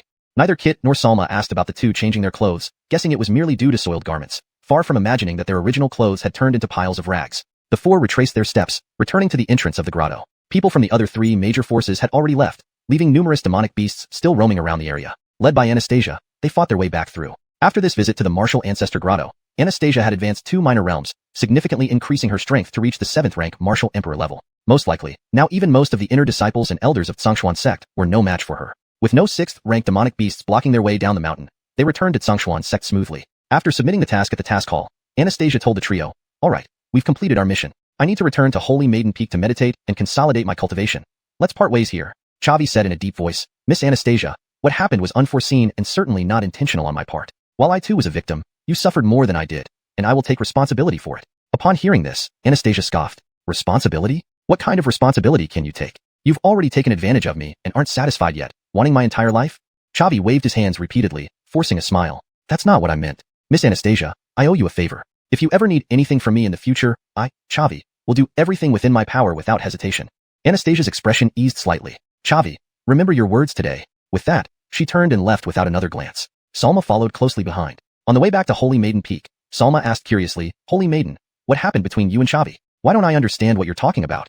Anastasia replied coolly, "It's between me and Chavi. You don't need to ask." Salma nodded repeatedly. "Understood. No matter what happens, I will always be your follower." After Salma left, Anastasia sat on a cushion to meditate but couldn't calm her mind. Her thoughts were consumed by the absurd incident with Chavi. What a bastard, Chavi. He really went too far. After parting ways with Anastasia, Chavi continued to practice inside the 5th floor of the Talia Gathering Tower while using the Divine Mill Scripture to hone his soul strength. Circulating the Divine Mill Scripture was extremely painful but brought immediate results in strengthening him. Within just 1 month, his soul strength broke through the mortal realm, entering the early stage of the Talia realm. In the Sea of Souls, he could now endure half a rotation within the Divine Mill. Meanwhile, leveraging the experience gained from the Martial Ancestor Grotto trip and hanging out in the Talia Gathering Tower, Chavi's realm had advanced to 9th rank Martial King. After breaking through to 9th rank Martial King, he once again checked his system interface. Host, Chavi. Realm, 9th rank Martial King. Experience points, 100, 000/1, 000, Exchange points, 726, 220. Talents, Hawkeye 50, Strong Attack 50, Frenzy 50, Blade Edge 50, Jade Shatter 50, Devour 50, Conqueror 50, Blade Breaker 50. Profession, 5th grade Alchemist, 908, 000/1, 000, 5th grade Talia Array Master, 106, 000/1, 000. Mount, Abyss Dragon, 5th rank. Not bad, he had grown stronger, but he didn't feel any pride. Because during this trip, he witnessed Anastasia's formidable power. One arrow killing a 6th rank demonic beast was terrifying. Moreover, Anastasia's progress was also rapid. A single trip to the Martial Ancestor Grotto had boosted her by 2 minor realms, making her progress comparable to his with the system. If Anastasia was like this, Emmanuel, who was on par with her, was likely not weaker either. To defeat Emmanuel would require more growth. At least, with his current strength, he wasn't confident in matching up against Emmanuel or Anastasia. One day, while refining pills in his room, there was a knock at the door. Opening the door, Chavi saw none other than Anastasia, whom he had some unresolved issues with. Chavi greeted with a smile. "Miss Anastasia, what brings you here?" Anastasia responded coldly, "Chavi, I need to hunt a few 6th rank demonic beasts, and I need you to accompany me to Tianluan Mountains." Chavi questioned, "With your strength, hunting 6th rank demonic beasts should be simple. Why bring me along?" Anastasia retorted icily, "The beasts I need to hunt are extremely powerful, above 5-star 6th rank. To ensure a flawless completion, I need an extra pair of hands. Emmanuel has been chasing after me these days. I find him annoying. I don't know the top 3 of the heavenly list well, and among those I know with Martial Emperor level combat strength, you're the only one left." Chavi replied softly, "Alright, I'll go with you." Anastasia said coldly, "Let's be clear. This is just a regular task and doesn't count toward the thing you owe me." Chavi nodded slightly. "Of course." Anastasia stated coldly, "You're reasonable. Let's set off then." Without delay, the two headed for the Tianluan Mountains. After a day's travel, they finally reached the depths of the mountains. Here, the demonic beasts were at least 5th rank, with plenty of 6th rank ones as well. Nearby was a human camp, established by human powerhouses to provide provisions for adventurers. The operators of this camp were all martial emperors. As night fell, humans' combat efficiency would be affected in the dark. Though Chavi and Anastasia were capable of facing the night, there was no need to waste energy unnecessarily. Therefore, they decided to rest at the camp for the night. Anastasia approached a tent rental shop and said deeply, "Hello, please rent us 2 tents." Following closely behind Anastasia, Chavi marveled at how even the tent rental owner was a 3rd-rank martial emperor. Anastasia paid in gold coins, received the keys, and left with Chavi. Just then, another group arrived at the tent rental shop. Chavi subconsciously glanced at the leader and realized it was a 10th-rank martial emperor, 1 step away from the martial ancestor realm. The 4 people behind him were also martial emperors, one of whom was someone familiar to Chavi, Connor. Chavi hurriedly sped up, hoping to avoid any conflict with Connor. Chapter 172. Challenging the 10-star martial emperor. Connor suddenly caught sight of Chavi. He immediately stepped forward and shouted, "Chavi, you're still alive?" Chavi furrowed his brows and said solemnly, "Fellow Taoist Connor, is there something?" Connor turned to the 10-star martial emperor and loudly said, "Patriarch Wang, this is Chavi, the one who slew Keaton in the Wu Zong tomb." Upon hearing this, the 10-star martial emperor's eyes immediately reddened, and he roared, "Stop them!" Connor and the other 3 low-star martial emperors immediately surrounded Chavi and Anastasia. Chavi asked gravely, "Fellow Taoist, what do you mean by this? We seem to have never met." The 10-star martial emperor responded solemnly, "Then let me introduce myself. My name is Hawk, one of the deputy patriarchs of Sunlong Gate. But that's not important. What matters is that I was Keaton's teacher. Chavi, if you had stayed hidden in Xuanhuan sect, perhaps I truly wouldn't be able to reach you. But now that you've dared to wander out, I will definitely take your life to avenge Chun'er." Chavi's face darkened. He hadn't expected the retaliation to come so swiftly. He said solemnly, "Elder Hawk, actions must follow reason. It was Keaton who first harbored murderous intentions to seize treasure. I merely overreacted in self-defense. Surely it shouldn't require a life for a life?" Hawk gave a cold snort. "I don't need to explain my actions to you, Amir Jr. If Chun'er had killed you, it would simply mean you were not strong enough. But since you killed Chun'er, old man must demand your life in retribution." Chavi frowned. This response was as expected. After all, navigating the Xuanhuan continent has never been about reason. At this moment, Anastasia stepped forward and said solemnly, "Elder Hawk, I am the holy maiden of Xuanhuan sect. Chavi clashed with Keaton to protect me. Could you give me some face and refrain from using force? Let's sit down and talk this through." Hawk said coldly, "The holy maiden of Xuanhuan sect? You are indeed the legendary Anastasia. Your demeanor is impressive, but your strength lacks. I only bear a grudge against Chavi. I don't wish to owe the holy maiden of Xuanhuan sect anything, so you can leave." Anastasia stood her ground, saying nothing. Chavi sighed bitterly, "Miss Anastasia, this Hawk is a 10-star martial emperor, just 1 step away from becoming a Wu Zong. Although you possess exceptional talent, defeating him would be extremely difficult. You should leave quickly." Anastasia shook her head emphatically. "No, even though you wronged me, we remain sworn friends who share life and death. Besides me, no one else can harm you." Chavi was slightly stunned. He had thought that after the bizarre events in the Wu Zong tomb, their bond had dissolved. Yet, she was still willing to protect him. Hawk was somewhat surprised. "You have some insight, managing to gauge my realm. Anastasia, I'll give you one last chance. Leave this place or stay with Chavi forever." Anastasia shook her head and took a step forward, saying gravely, "Chavi, this time, let me protect you. We will live and die together." Chavi nodded firmly. "Agreed. Live and die together." Hawk scoffed again. "Very well. Keeping the holy maiden of Xuanhuan sect here will certainly deal a heavy blow to the sect. You 4, clear the area, block the doors, and don't let them escape." "Yes, sir."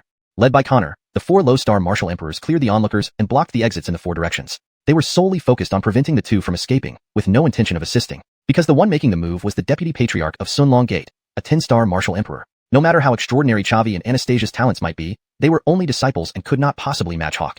Chavi took a step forward and said solemnly, "Miss Anastasia, old tactic." With that, he unleashed his battle aura and activated the Swallow Heaven technique. The energy around Chavi surged abruptly, his realm ascending from 9-star martial king all the way to 4-star martial emperor.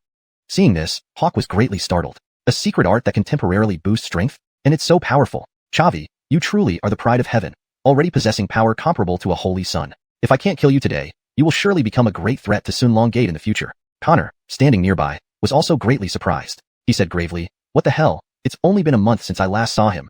How has Chavi gotten so much stronger?" Anastasia softly replied, "Good." With that, she unleashed her battle aura and drew out the purple Talia bow. Feeling the strong battle aura emanating from Anastasia, Hawk was even more astonished. 7-star martial emperor. How is this possible? Anastasia, you haven't even turned 30 yet. Anastasia said solemnly, "Hawk, as a senior, I give you one last warning. Leave now, or once we engage, it will be to the death." Hawk responded gravely, "Anastasia, you do have some skill, but you're still too young. Today, I will make sure that the 2 greatest prodigies of Xuanhuan sect perish here." With that, Hawk struck out with a palm toward Anastasia. Anastasia's realm had genuinely startled him.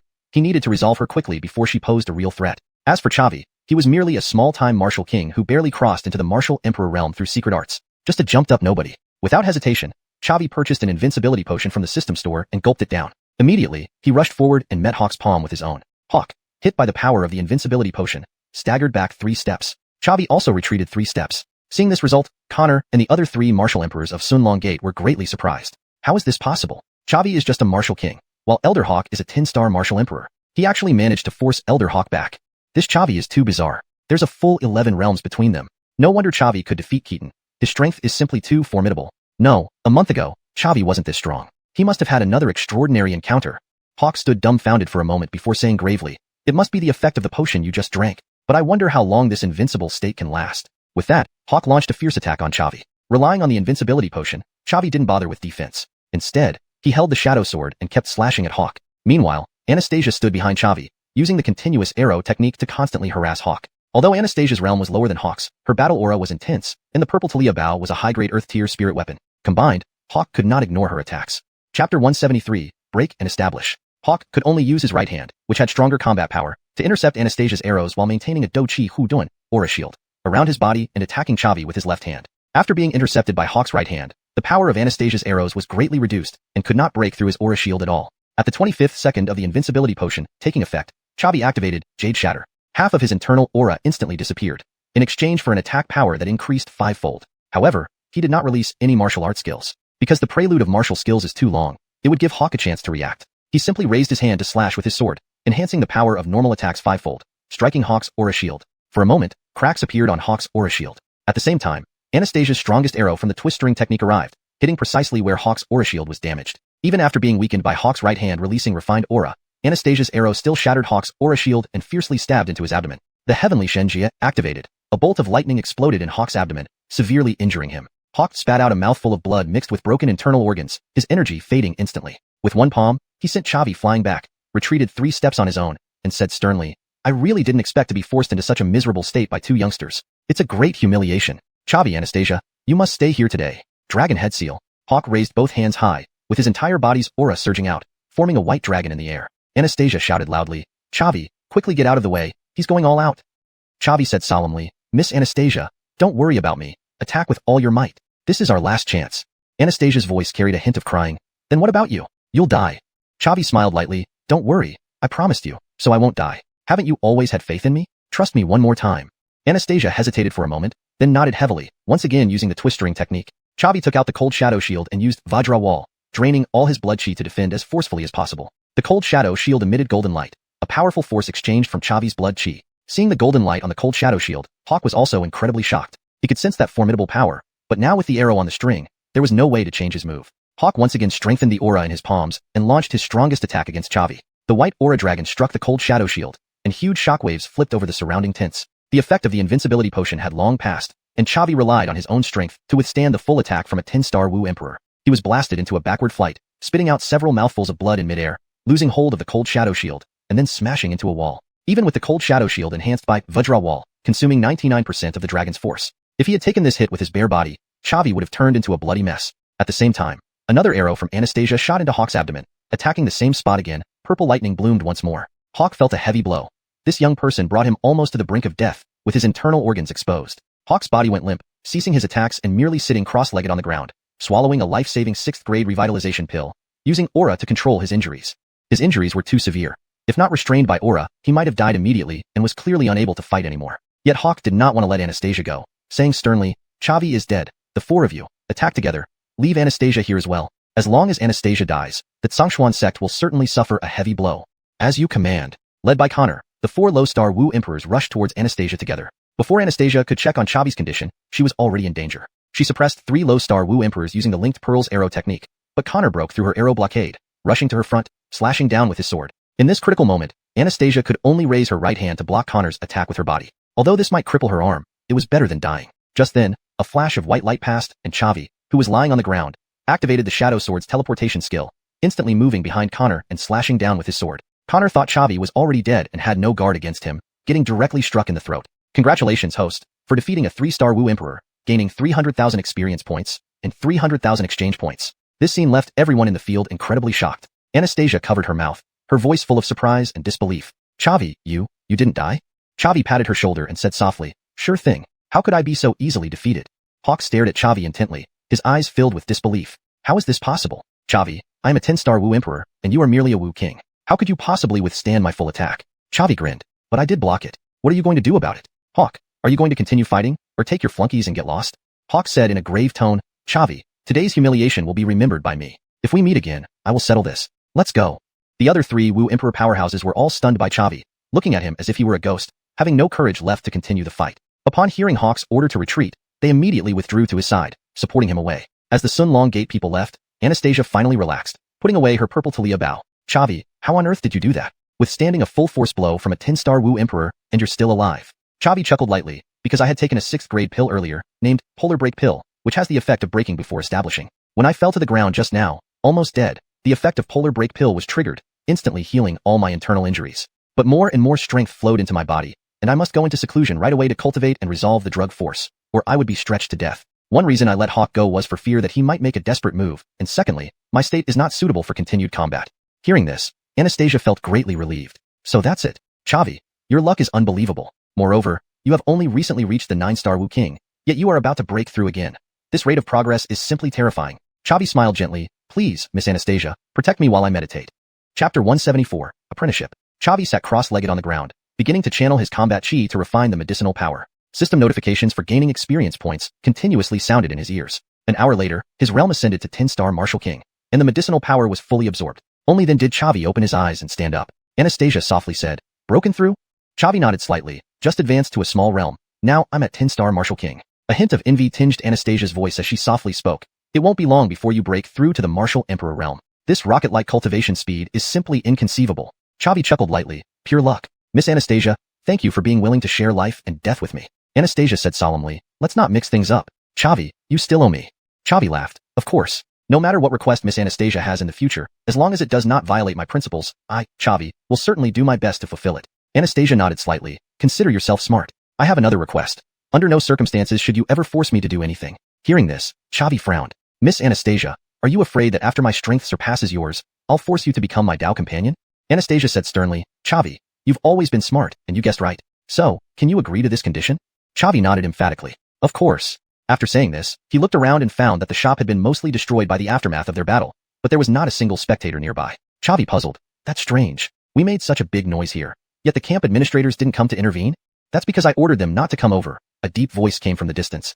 Chavi and Anastasia turned to look at the source of the voice, only to see a man in white walking toward them. His white clothes were like snow, his body slender, his face handsome, and he appeared to be just a few years older than they were. Chavi was immediately startled, instinctively protecting Anastasia behind him, because, when he looked at the top of this white-clothed man's head, he saw, notably, even someone at the level of 10-star Martial Emperor like Hawk, whose realm Chavi could discern, remained incomprehensible in this case. This indicated that the man's realm was above Martial Ancestor. In Qingzhou, Martial Ancestors were already individuals who could establish sects. Chavi immediately clasped his hands in salute. May I know the honored name of this senior? Why have you sought us out? The man in white smiled and said, my name is Adonis. Perhaps you'll hear my name when you eventually reach Central State. Young man, become my disciple. Choose your martial techniques freely, and consume any elixir you wish. Upon hearing this, Chavi was slightly taken aback. So, this guy wants me as his disciple. Chavi said seriously, what virtues do I possess to receive the favor of Senior Jiang? Adonis replied coolly, your combat cultivation is indeed extraordinary, though not as impressive as the girl beside you, who struggles with an emperor-level opponent. However, your soul power is strong. My basic requirement for accepting disciples is to cultivate their soul power to the Talia realm before the age of 25. Only then can one be capable of receiving my legacy. Chavi was startled upon hearing this. This white-clothed man not only had formidable martial cultivation but also astonishing soul power, capable of instantly discerning his own soul cultivation. Chavi once again saluted Adonis respectfully and said earnestly, I, Chavi, have wandered for half my life without encountering an enlightened master. Today, since Senior Jiang favors me, though I may be unworthy, I am willing to join your lineage and serve you diligently. Upon hearing this, Adonis grinned.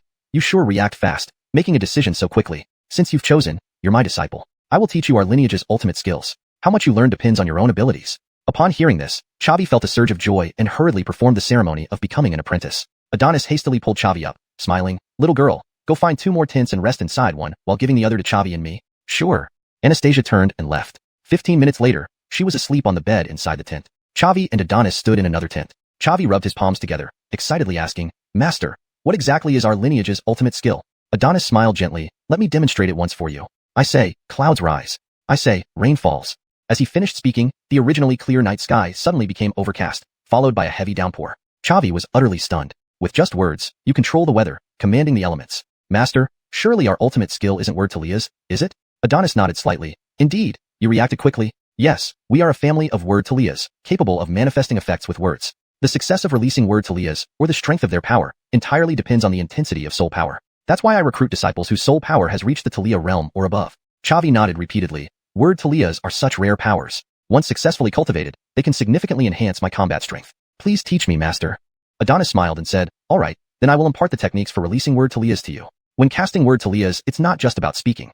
You must use your soul power to seek out the law forces in the universe and resonate with them. Only then can you successfully release word Talias. Additionally, over the course of that night, Adonis passed down all his lifetime knowledge to Chavi. Of course, he couldn't possibly finish teaching everything at once. He just guided Chavi enough to get started. At dawn, as the sky began to lighten, Adonis finally completed the introductory teachings. He then turned to Chavi and said with a smile, all right, I've taught you what I should. The rest is up to your own comprehension. Try controlling the weather partially now. Okay.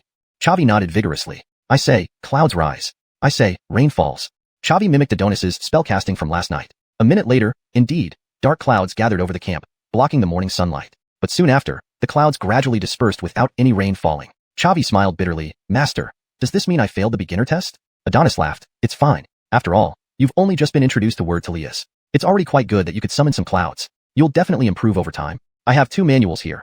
One is the word Talia beginner tutorial, and the other is an analysis of common word Talias. Take them back and study carefully. Chavi asked curiously, what exactly is the analysis of common word Talias? Chapter 175, Confronting a 6th rank monster beast. Adonis said in a deep voice, I merely recorded down the words of power that may be useful in daily life and combat, leaving corresponding laws on the book. You've just started. You can't use them flexibly yet. First, read this common words of power analysis, comprehend the law forces on the book, and then it will be easier to release corresponding words of power. Of course, this is just a small trick. When you can achieve what you say comes with the law, only then you'll be considered accomplished. Chavi took over the 2 books and bowed to Adonis. Thank you, teacher, for your gift of these books. Adonis nodded slightly, saying deeply, you cultivate slowly. When you can release more than half of the words of power in the book, come find me in Xianxia, and I'll give you more cultivation resources. Chavi nodded slightly. I will remember that. Adonis continued, your 3 senior brothers and sisters are also in Xianxia. You can exchange and hone your skills when you meet. Upon hearing this, Chavi was slightly stunned. Do you have other disciples, teacher? Adonis replied deeply, of course. Cultivating words of power is extremely difficult. I need to leave behind more seeds. If you can't release half of the words of power in the book within 3 years, I'll expel you from the sect and take back these 2 books. Understood?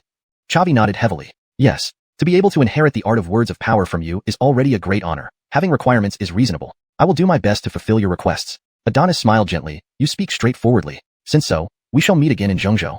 Saying this, Adonis unfolded his dookie wings and flew toward the horizon. Chavi bowed to his retreating figure and whispered, take care, teacher. Then Chavi put away the 2 books and knocked on Anastasia's tent. Miss Anastasia, it's time to wake up. 3 minutes later, Anastasia opened the tent door, rubbing her eyes. Chavi, did you not sleep all night? Chavi chuckled lightly. Just became a disciple, naturally need to study more. Sleeping isn't important. Anastasia nodded slightly. Senior Zhang's strength is very strong. Even I can't see through his realm. He must be at least a martial master. Being under his tutelage, you'll surely make significant progress. You could be said to have turned misfortune into fortune this time. Not only did you defeat Hawk, but also enhanced your realm and gained a powerful master. Chavi shook his head slightly. Hawk was defeated by our combined efforts, mainly relying on you. If it were just me, I couldn't even break his dookie shield.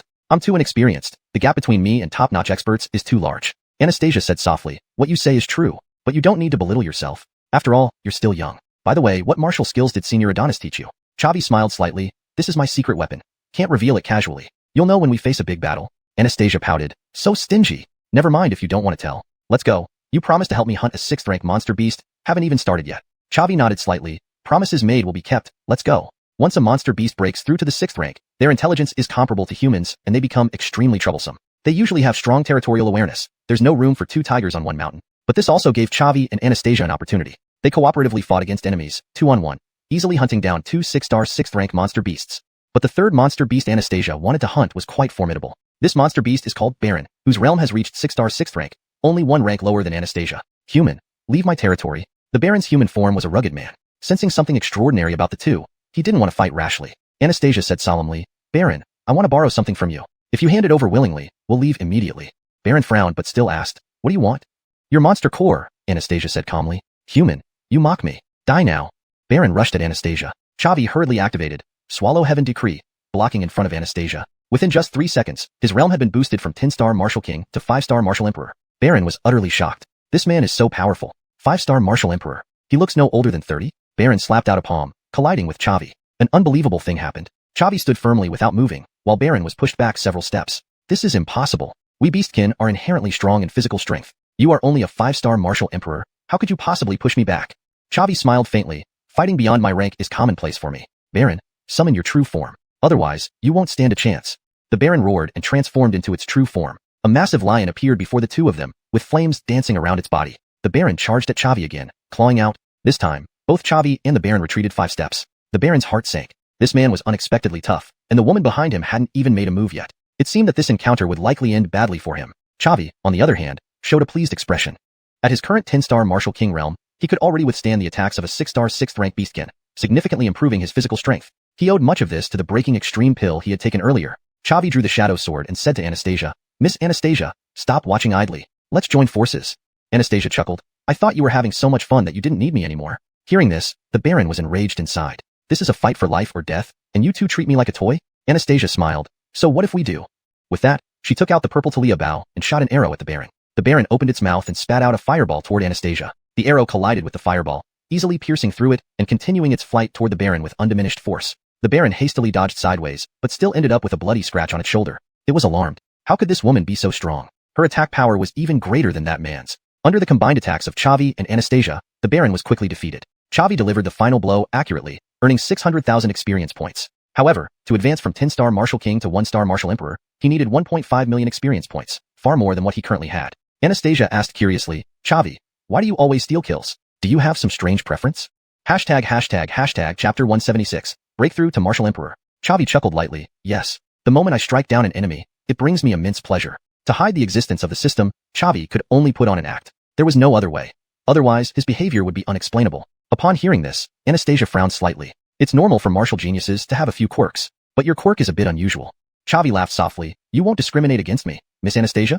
Anastasia shook her head slightly. It's your personal matter. As long as it doesn't affect others, it's none of my business. Even if you snatch all the heads, it has nothing to do with me. Chavi grinned widely. Then that's great. Anastasia took out the demonic core from the Baron and returned to xuanhuan sect together with Chavi. He did not ask about the use of the demonic core. After all, Anastasia had her own privacy. After bidding farewell to Anastasia, Chavi came to the Burning Sky Tower to hone his combat skills using the guards there and earn experience points. The guards at level 18 only had the strength of 8-star Martial Kings, and in front of the current Chavi, they were easily defeated. He only used 3 moves to defeat the guard on the 18th level, earning 160,000 experience points. Chavi proceeded upward without delay, and only when facing the guard on the 21st level did he feel some pressure. The guard on the 21st level was a 1-star Martial Emperor and highly skilled in martial techniques. However, Chavi's swordsmanship, inherited from Ret, was profound and far surpassed the guard. Relying on his advantage in swordsmanship, Chavi defeated the guard on the 21st level, earning 200,000 experience points. Then came the 22nd and 23rd levels. When Chavi defeated the guard on the 23rd level, the system notification sounded in his ears. Congratulations, host. Your realm has advanced to 1-star Martial Emperor, earning you 50 talent points.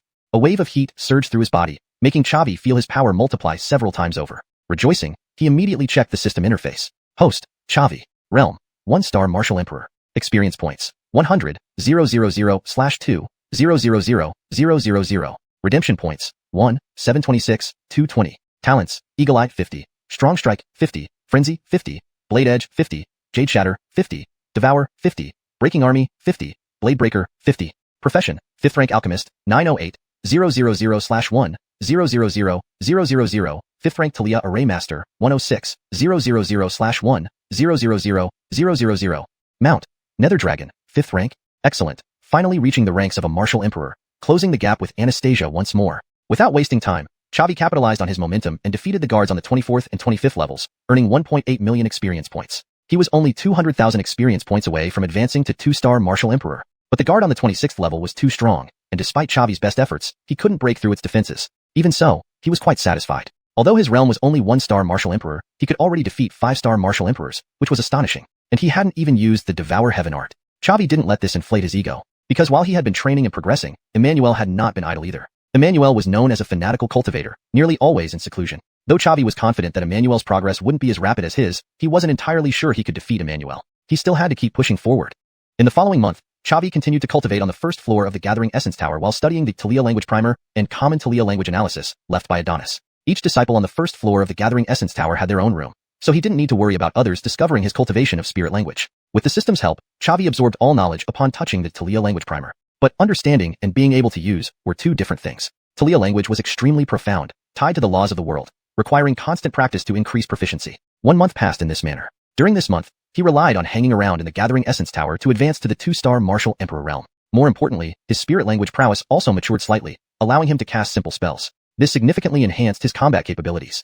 Chavi was confident that even against Emmanuel's full attack, he could now fight back effectively and wouldn't end up as badly off as before. Meanwhile, his alchemy experience had accumulated enough, successfully making him a 6th-rank alchemist. This month marked a complete transformation for him, greatly enhancing his combat power. After 1 month of cultivation, he returned to his cave residence for a well-deserved rest. At this moment, a message appeared on the Inner Disciple's spiritual token. Please gather all Inner Disciples at the Council Square to discuss matters related to the sect competition. Seeing this message, Chavi was somewhat puzzled. Xuanhuan sect had already established Earth rankings and Heaven rankings among the disciples, clearly indicating their strength rankings. Was there still a need for a sect competition?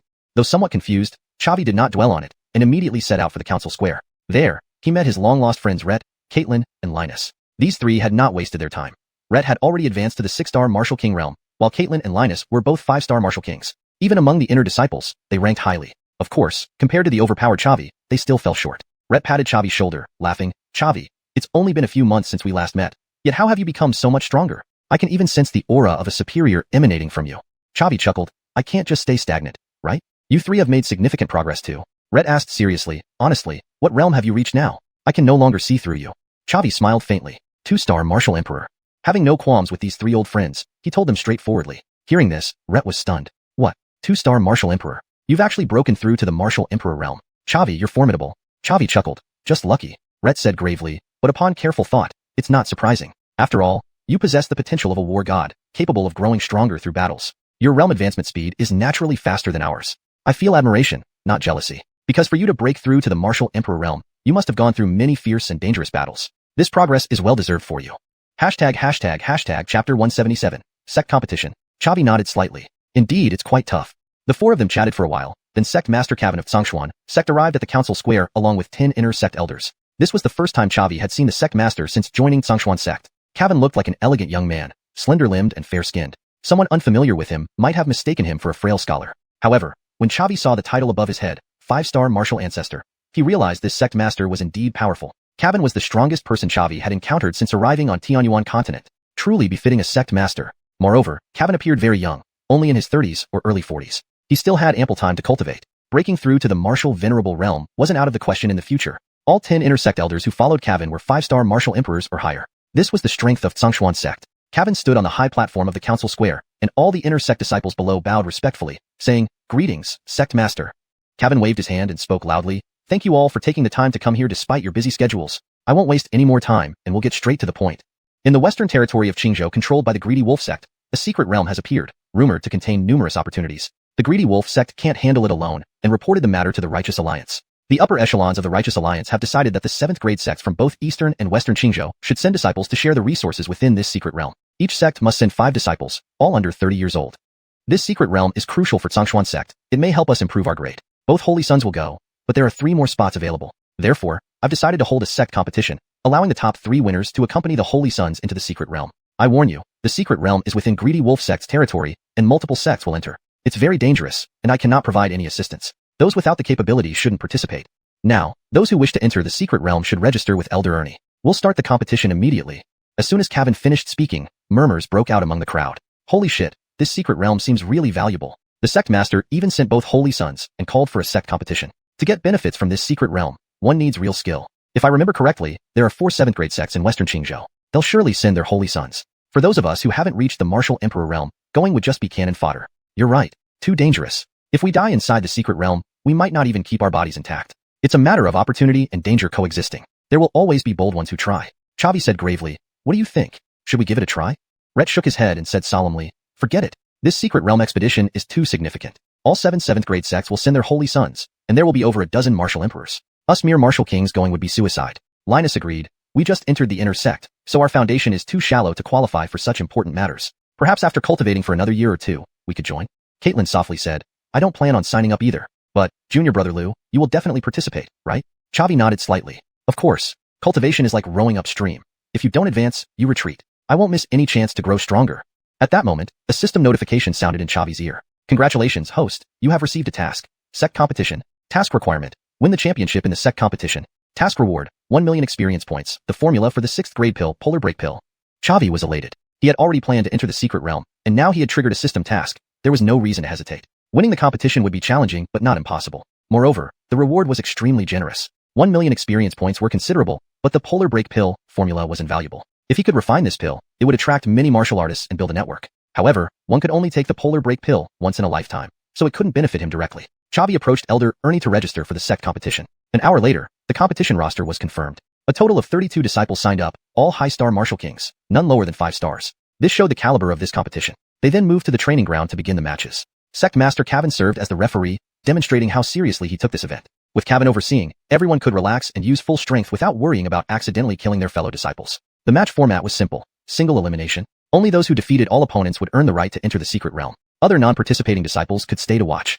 The first round began with a draw, and Chavi faced an old acquaintance, Edge. They both stepped onto the platform, and Chavi glanced at Edge's status. He had advanced to 9-star Martial King, showing significant progress. But unfortunately for Edge, his opponent was Chavi, a cheat-level player. Even before the fight started, whispers spread through the audience. Holy shit, the first match is already intense. Everyone knows about the conflict between Chavi and Edge. Now they're paired against each other, definitely sparks will fly. I remember Chavi defeated Edge half a year ago, using just one move while at 3-star Martial King. Now, after so long, Chavi must be even stronger. Does Edge stand a chance?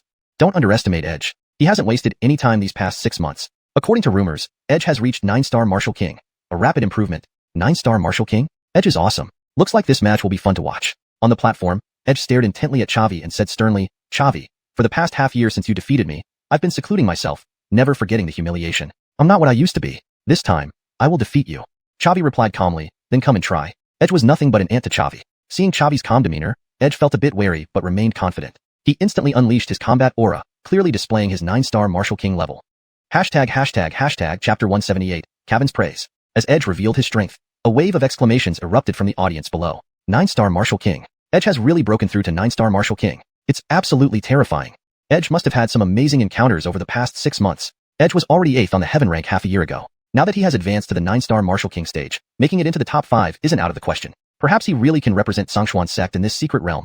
How interesting. This makes things very interesting. Do you think Chavi can defeat Edge again? It's hard to say, really hard to predict. Hearing the exclamations from the crowd, Edge felt quite proud. He had diligently trained for half a year just for this day, to erase his previous humiliation. Edge looked at Chavi, who showed no expression on his face, and felt somewhat uneasy. Chavi, I've advanced to 9-star Martial King. Aren't you shocked? Chavi said indifferently, just a 9-star Martial King. Is that even worth mentioning? Edge, it seems you haven't made much progress in these 6 months. With that, Chavi released his combat aura, revealing his 2-star Martial Emperor realm to everyone present. Instantly, the entire arena buzzed with astonishment. Damn, a Martial Emperor. Chavi has actually advanced to Martial Emperor. How is this possible? If my memory serves correctly, Chavi joined Xianxia sect only a little over a year ago. In such a short time, he has advanced from Martial Talia to Martial Emperor. Chavi is truly extraordinary, with the potential to become a saint. The description potential to become a saint might be too exaggerated. The higher one's cultivation level, the harder it becomes to advance, and the gap between realms increases. As the saying goes, the closer you get to the mountain, the taller it appears. Chavi's rapid advancement surely comes from some great fortune, but even stagnation or regression is not impossible. But looking at Chavi's current strength, it's quite formidable. While he may not necessarily become a martial saint, he certainly has the qualifications to compete for the position of Xianxia sect's holy son. Edge stared at Chavi with disbelief. You've advanced to Martial Emperor? How is this possible? A year ago, when we fought, you were merely a 3-star Martial King. Chavi smiled lightly. Isn't this perfectly normal? You and I are not comparable. I never considered those I defeated as my equals. I give you time to catch up until you are far beyond my reach. Edge, roll down by yourself. A year ago, I could easily defeat you, and now it's still possible. Edge's face darkened as he shouted sternly, I, Edge, am also a figure within the inner sect. If I retreat without a fight, how will others see me? How will the Holy Sun see me? So, Chavi, let's have a match. Either you defeat me or I defeat you. Upon hearing this, Chavi gave Edge a slightly higher evaluation. Although their positions differed, Edge still possessed a bit of valor. Chavi smiled faintly. Since that's the case, let's go through the motions. I'll send you off then. Match starts. Kevin shouted loudly. Realm-breaking art. Edge roared, causing the spirit energy within a 1,000-meter radius to surge into his body. His realm climbed layer by layer from 9-star Martial King to 2-star Martial Emperor. Edge grinned. Chavi, you don't think I, as a follower of the Holy Sun, would have no hidden cards, do you? Now that our realms are the same, the outcome is uncertain. Chavi raised an eyebrow. Your so-called realm-breaking art, wasn't that given to you by Emmanuel? It does have its merits, but it's not enough. Edge sneered. What act are you putting on, Chavi? I remember you also have a secret technique to temporarily boost your realm, right? Isn't it useless after entering the Martial Emperor realm? Chavi replied coolly, think whatever you want. His heaven-swallowing art not only continued to be usable, but also improved in quality. However, there was no need to explain this to Edge, nor did Edge have the right to force him to use the heaven-swallowing art. Edge roared angrily, Chavi, let's decide the victory in one move. His realm-breaking art had a time limit, and using it would leave him weakened afterward. Therefore, he couldn't drag it out. They needed to decide the winner quickly. Chavi nodded slightly. As you wish. Edge drew his long sword, raising it high above his head, and a black combat chi sword blade formed above his head. Chavi used Thousand June Slash. Although he had a more powerful mountain splitting seal, he didn't want to use it on Edge. After all, Emmanuel and Anastasia were watching the match from below. Knowing he would eventually face Emmanuel, hiding some of his abilities beforehand was wise. Unless necessary, he wouldn't reveal the mountain splitting seal. With his current strength, using the Thousand June Slash was very easy, and it took him only 5 seconds to gather enough combat chi. But he pretended to be weaker, waiting for Edge to gather his power.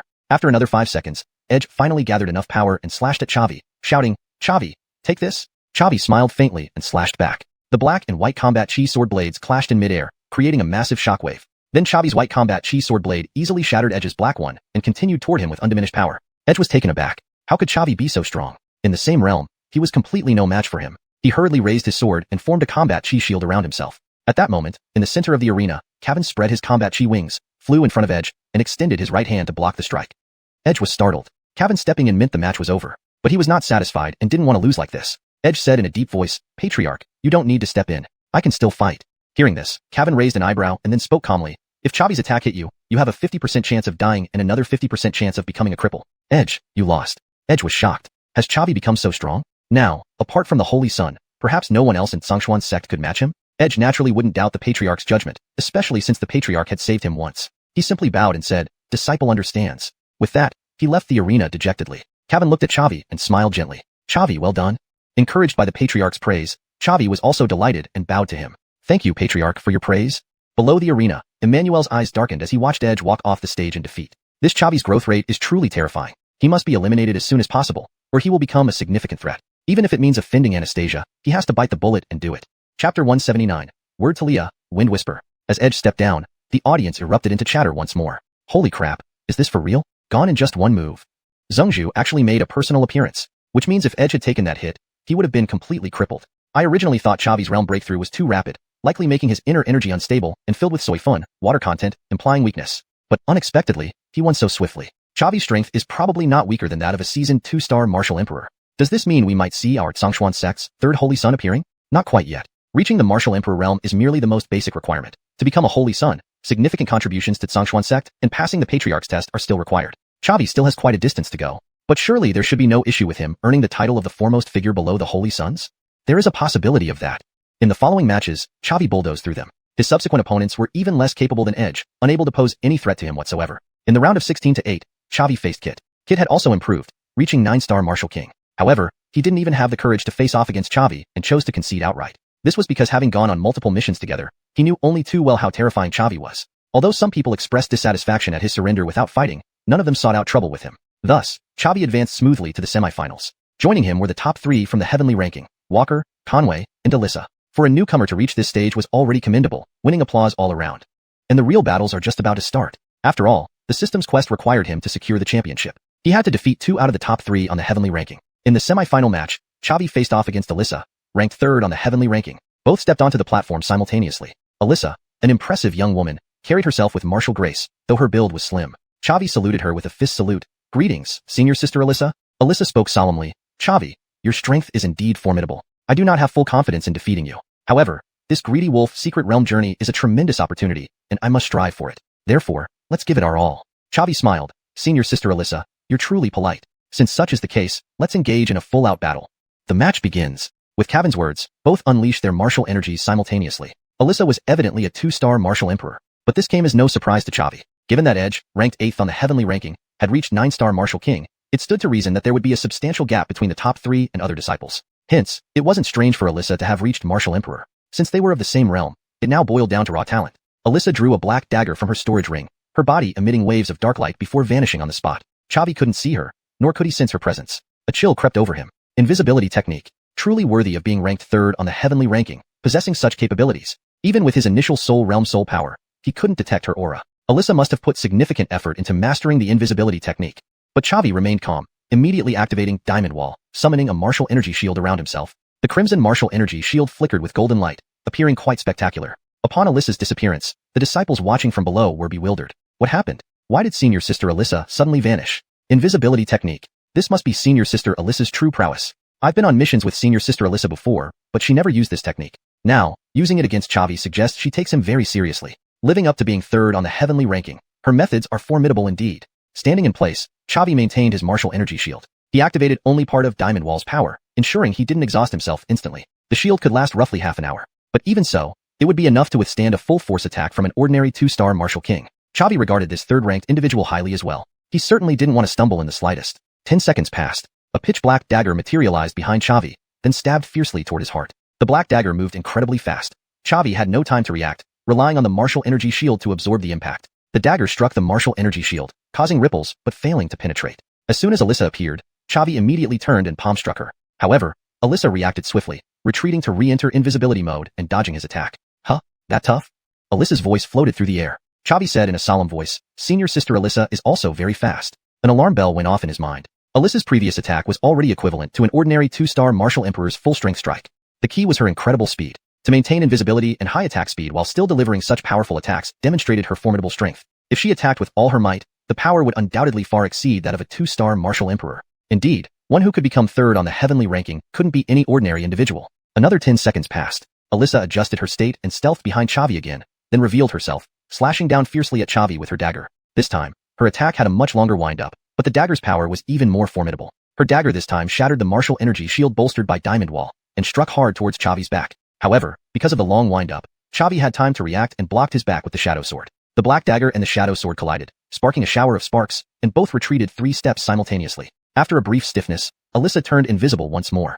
Her soft yet stern voice echoed on Xavi's platform. "Xavi, apart from Walker and Conway, you're the third person to block my attack." Xavi chuckled lightly. "Senior sister Alyssa, your strength is really impressive. But now the situation is a bit awkward. Your light strikes can't break through my martial energy shield, and your heavy strikes give me time to defend, unable to take me down. And I can't find your position either." Alyssa spoke solemnly. "In that case, it will come down to who has more martial energy reserves. Whether I exit invisibility first, or you put away your martial energy shield." Xavi smiled slightly and said solemnly, "I won't pin my hopes on luck." Word to Leah, wind whisper. As Xavi's words fell, his hearing immediately became several times stronger. Every wisp of wind passing him told him the information on the platform.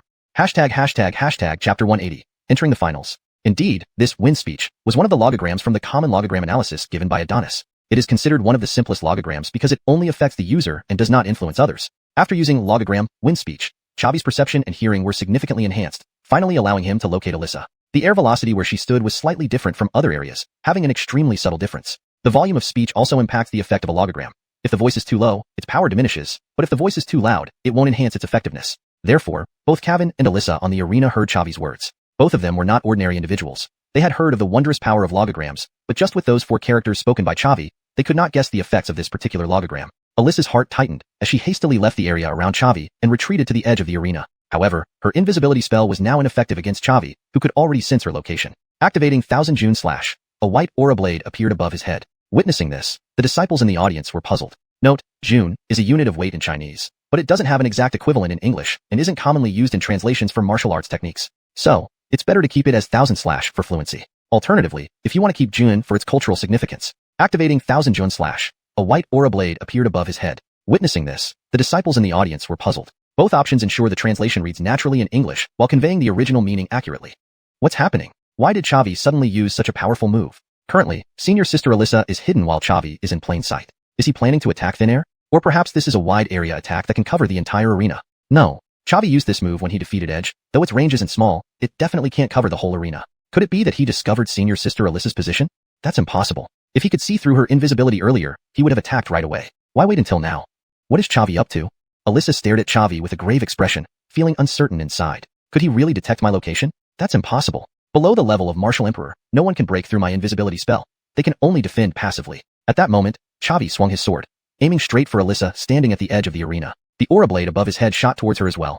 Alyssa couldn't help but exclaim, "Damn, he can actually see me." She hastily raised the black dagger in front of her chest to block Xavi's Thousand June Slash. However, since Xavi had built up energy for the attack and Alyssa was caught off guard, there was no way she could stop it. Her skills mainly lay in invisibility, so in other aspects, she wasn't much stronger than an ordinary 2-star Martial Emperor. She was slammed backward into the air, spitting out a mouthful of blood before falling to the ground, the black dagger slipping from her hand. Kevin announced loudly, "In the semi-final match, Xavi wins." Seeing this result, the disciples in the audience were shocked. Damn, Xavi really broke through Alyssa's invisibility. How did he do it? I can't even sense Alyssa's presence, yet Xavi managed to find her. His perception is incredibly strong. Xavi has already defeated the third-ranked person on the Sky ranking board. If he continues like this, will he really become the champion? not entirely impossible.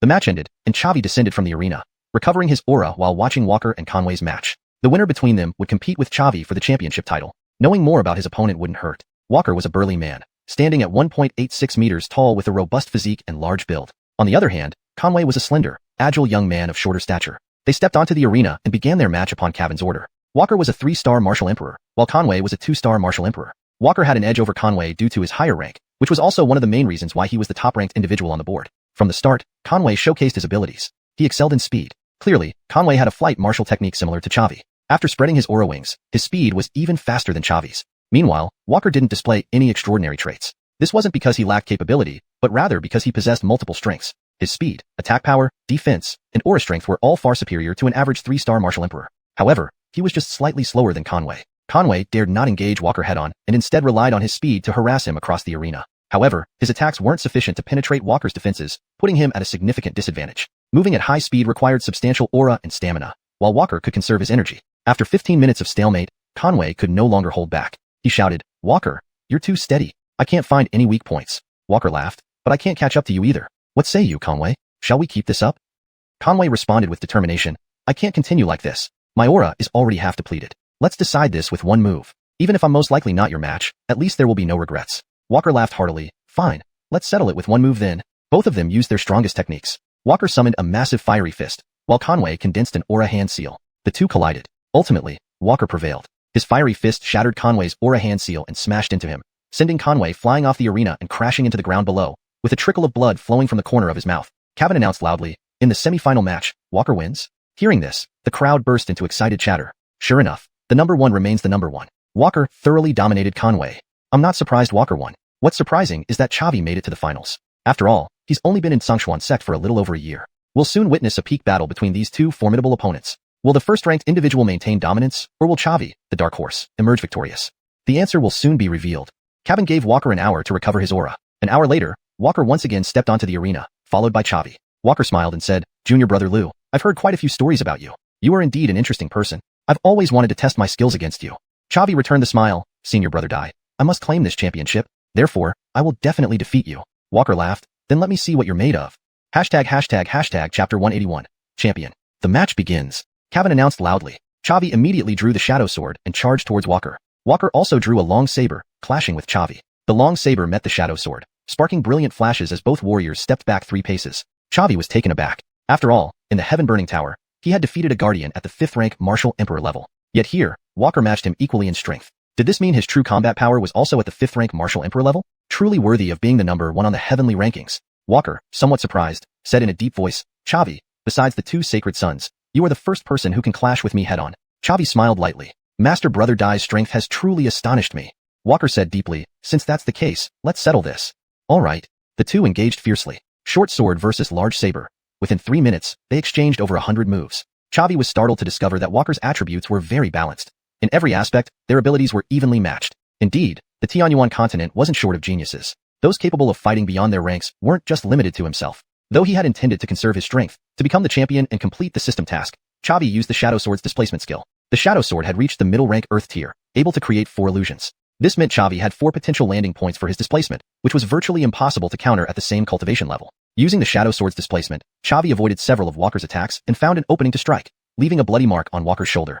Walker said deeply, "Such strange footwork. Xavi, you have truly broadened my horizons. I never thought martial techniques could be used like this." Xavi smiled lightly. "This is already my ultimate card. If Master Brother Dai can't find a way to counter it, you might as well concede." Walker replied deeply, "Don't get too confident. Xavi, I've seen the pattern of your teleportation. You can only teleport to the positions marked by those black scabbards, right?"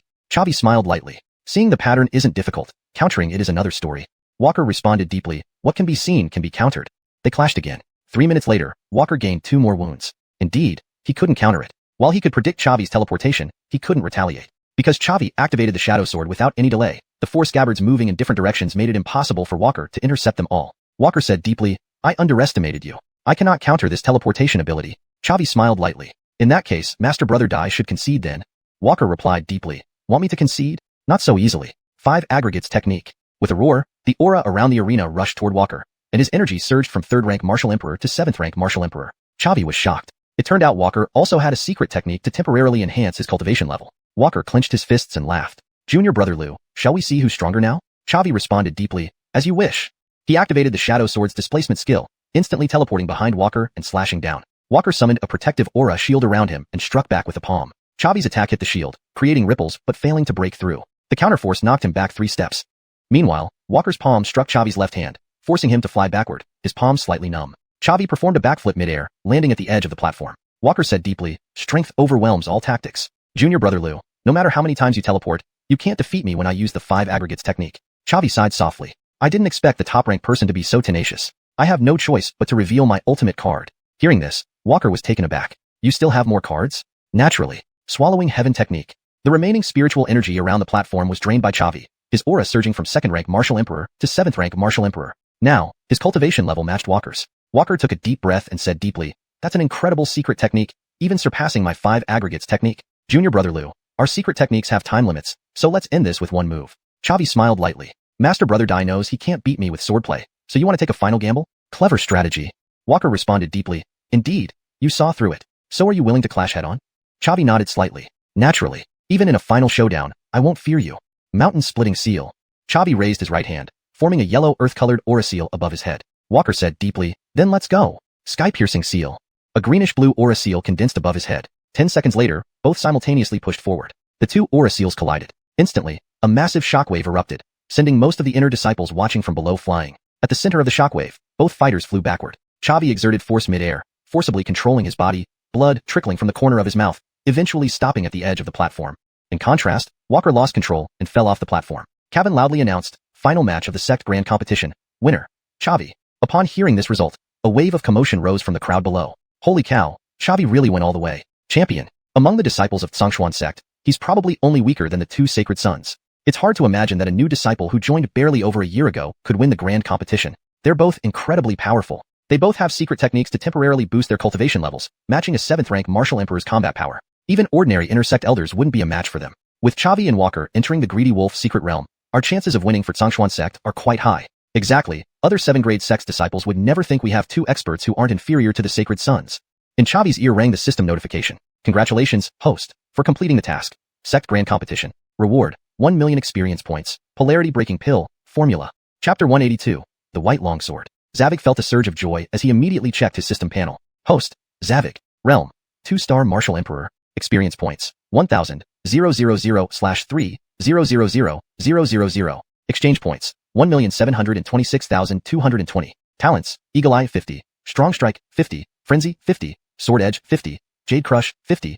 Devour 50. Break Army 50. Break Blade 50. Profession 6th rank Alchemist 908 000/10 000 000. 5th rank Talia Array Master 106 000/1 000 000. Mount Nether Dragon 5th rank. Great, there's been some significant progress. However, upgrading from a 2-star Martial Emperor to a 3-star Martial Emperor requires 3 million experience points. 1 million from the mission completion just isn't enough. I still need to grind more monsters and AFK farm. Being able to enter the finals means both have the qualifications to enter the Greedy Wolf secret realm. After the final match, Alyssa and Conway contested for 3rd place. This match was even more crucial as it would determine the 3rd person to enter the Greedy Wolf secret realm. Alyssa and Conway engaged in a fierce battle, but ultimately Conway had the upper hand and emerged victorious. Zavik, Walker, and Conway all stepped onto the arena. Pablo loudly announced, I declare the top 3 of this sect competition are Zavik, Walker, and Conway. They will join the 2 Holy Sons in entering the Greedy Wolf secret realm. Immediately, applause erupted from below the stage. Numerous inner disciples held great respect for the trio.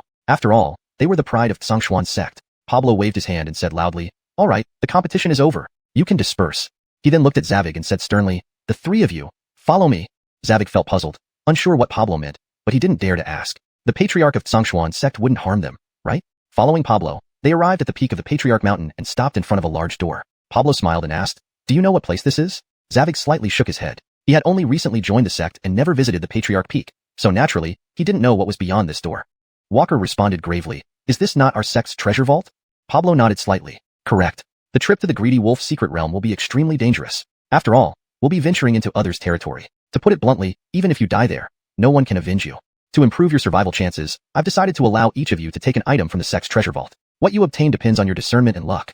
Upon hearing this, all 3 were overjoyed and chorused, thank you, Patriarch. Pablo waved his hand with a smile. Zavik, as the 1st place winner, you should go in first. I'll give you half an hour. Zavik nodded. Yes, Patriarch. With that, he pushed open the door and entered. Xuanhuan sect's treasure vault was indeed well stocked, and the quality was impressive. Even the martial techniques displayed on the outermost table were profound rank. But now, ordinary profound rank or earth rank martial techniques couldn't interest him anymore. Noticing that the deeper he went, the rarer the treasures became, Zavig directly walked straight ahead until he reached the deepest part of the treasure vault. There, he found 3 tables. In the middle was a green longsword ranked high earth.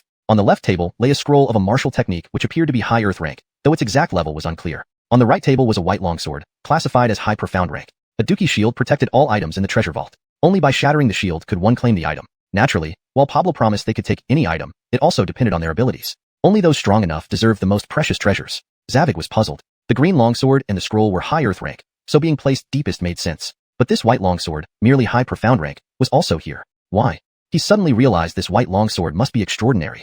Xuanhuan sect's ancestors wouldn't misplace items. If it was placed here, it must have unique qualities. Through the system shop, acquiring high earth rank martial techniques and spirit weapons wasn't too difficult. Thus, the other 2 items had less appeal to him. It was the high profound rank white longsword that piqued his interest intensely. Take a gamble. If this turned out well, he'd gain significantly. Therefore, Zavig placed his right hand on the dookie shield on the right table and infused it with dookie. However, the shield remained intact without any signs of breaking. Zavig raised an eyebrow and used the Devour Heaven art.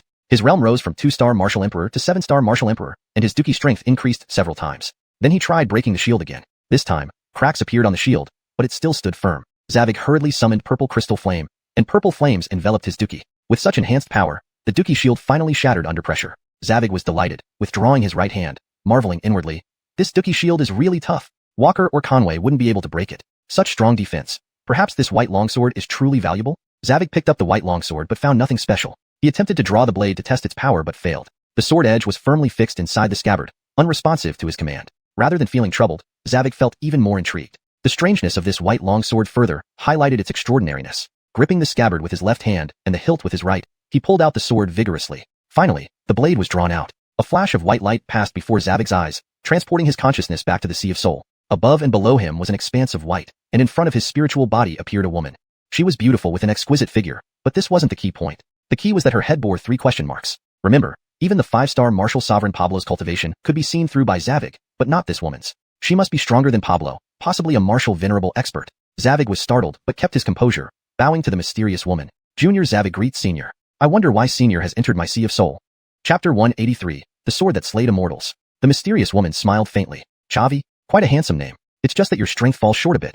However, since the Luxian sword chose you, it means you must have some outstanding qualities. Upon hearing this, Chavi was struck with shock. The Luxian sword? Is this the name of this white longsword? How mighty. In this world, how many dared to claim they had the power to slay immortals? Chavi spoke in a deep voice. So this sword is named the Luxian sword. What an imposing name. May I know the esteemed Senior surname and name? The mysterious woman laughed lightly. I am Stephanie. Upon hearing this, Chavi was again stunned. Stephanie? The 4th war god of the human race, and also the only female among the war gods. Could it be that you were the same Stephanie?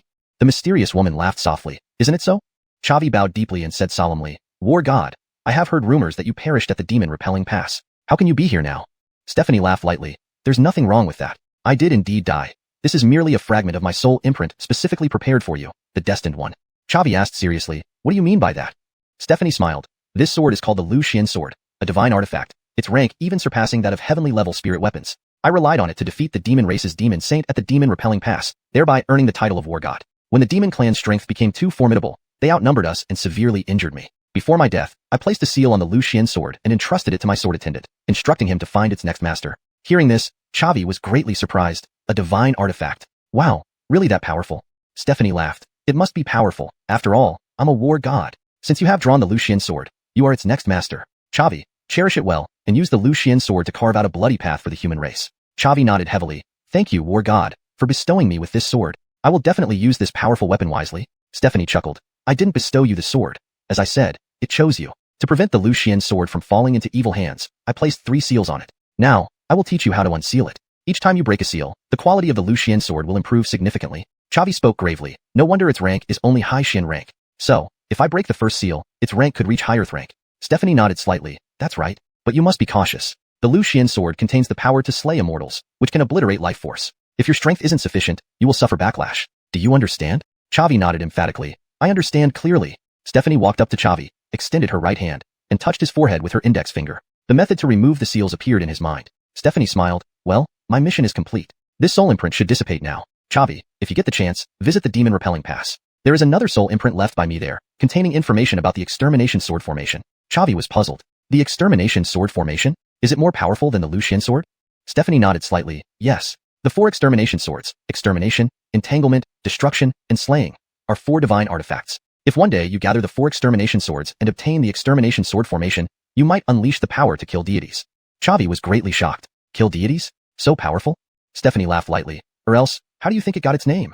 Chavi rubbed his palms together and spoke earnestly. Where are the other 3 swords? Stephanie laughed. I don't know either. I only obtained the Lucian sword. The other 3 have never been seen. You'll have to find them on your own. Farewell, Chavi. With that, Stephanie's figure gradually faded until she vanished completely from the heavens and earth. The sole imprint left by the 4th war god of the human race finally dissipated. Chavi regained control over his sea of consciousness. Returning to the outside world, Chavi put away the Lucian sword and left the sect's treasure vault. Kevin greeted him with a smile. How was it? Did you gain anything? Chavi nodded slightly. I gained a lot. Thank you, sect master, for giving me this opportunity. Kevin laughed lightly. You are the face of our Xianxia sect. This is what you deserve. After Walker and Conway selected their treasures, Kevin closed the sect's treasure vault and said to the 3 of them, all right, I can only help you up to this point. Go back and prepare. In 3 days, join the 2 sacred sons on the journey to the greedy wolf secret realm. Understood. The 3 answered in unison. Back in his cave residence, Chavi took out the Lucian sword and examined it carefully. Although its rank was only high Xian rank due to the seals, the power it displayed was not inferior to that of a low earth rank spirit weapon. In future battles, the Lucian sword would be a significant aid to him. Just having the Lucian sword was already incredibly powerful. What if he could gather the 4 extermination swords? How strong would he become? It seemed he would have to find an opportunity to visit the demon-repelling pass. Immediately after this thought, Chavi put away the Lucian sword and opened the system store. He spent 1 million experience points to purchase the recipes for 6th grade rejuvenation pills and 6th grade chi restoration pills. These 2 types of pills were among the most popular and highest selling no matter where one went. Because in battle, injuries and depleted vital energy were common occurrences. Over the next 3 days, Chavi secluded himself in his cave residence and refined several dozen 6th grade rejuvenation pills and 6th grade chi restoration pills. After 3 days, he met Emmanuel and others at the meeting square as agreed. Sect Master Kevin and the 2 sacred sons were already waiting there. Emmanuel smiled at Chavi. Junior brother Lu, your growth has been truly astonishing. You can now stand alone to protect the Xianxia sect. Previously, we had some friction over Edge's affair, but I hope you can put aside past grievances and cooperate closely with me. Your strength will be essential for our upcoming journey to the greedy wolf secret realm. Chavi nodded slightly. Senior brother Lin, you're being too modest. The incident with Edge never bothered me. Once we enter the greedy wolf secret realm, I will follow your instructions. As he finished speaking, Chavi extended his right hand, and they shook hands lightly. Seeing this, Anastasia felt relieved. One was her always helpful senior brother, and the other was her close friend. Seeing them reconcile made her heart flutter. But what she didn't know was that both were merely saying formalities. They had already regarded each other as mortal enemies, and during this journey to the greedy wolf secret realm, there would inevitably be a confrontation. Chapter 184. The Wager. After a quarter of an hour, Walker and Conway also arrived. Kevin waved his hand broadly and said sternly, since everyone is gathered, you should set out now. Emmanuel is the strongest among you, so he will be the captain for this mission, and Anastasia will be the deputy captain. You all must follow Emmanuel's instructions. Do you understand? Understood. The 5 of them responded in unison. Kevin nodded slightly. The distance between the eastern and western regions of Qingzhou spans several thousand miles. Since it's too far, you should use the teleportation array directly. There is a high-level spirit array master who has set up a teleportation array between the headquarters of Xuanhuan sect and Tanling sect. A journey of 1,000 miles can be made in an instant. Understood. The 5 responded again in unison. Immediately, Emmanuel led everyone to the teleportation array of Xuanhuan sect. Chavi was surprised to find that despite his capabilities as a 5th-rank Talia array master, he could not comprehend this particular array. This indicated that its rank was at least 6th rank or higher. To have invited a 6th-rank Talia array master to construct a teleportation array, Xuanhuan sect truly had deep pockets. The 5 of them entered the array together. A flash of white light appeared before their eyes, and Chavi felt a brief sensation of weightlessness. 5 seconds later, the scenery had completely changed. They emerged inside a grand hall, which looked splendid and magnificent. Emmanuel led the group out of the teleportation array, where an elder from Tanling sect was already waiting. This elder possessed the strength of a 5-star martial emperor, showing how much Tanling sect valued the 5. The elder from Tanling sect saluted the group. I am Elder Adolf from Tanling sect. I welcome each of you here. The sect leader has already arranged comfortable quarters for all of you. Rest for a day, and tomorrow the sect leader will personally lead you into the Tanling secret realm. Emmanuel returned the bow with a smile. Thank you, Elder Adolf. The 5 followed Adolf to their guest rooms. Tanling sect did well. Each person got their own independent room. Chavi sat cross-legged on the bed, planning to practice the divine mill technique when a sudden roar interrupted him. Chavi, get out here.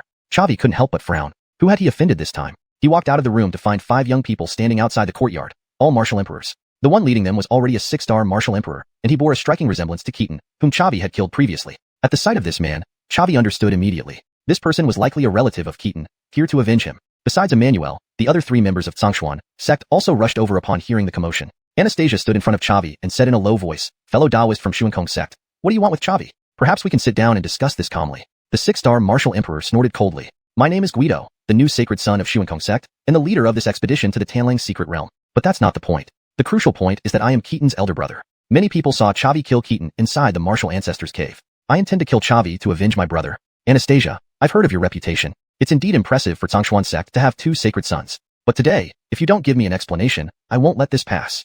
Anastasia frowned, then replied coldly, an explanation? What kind of explanation are you asking for?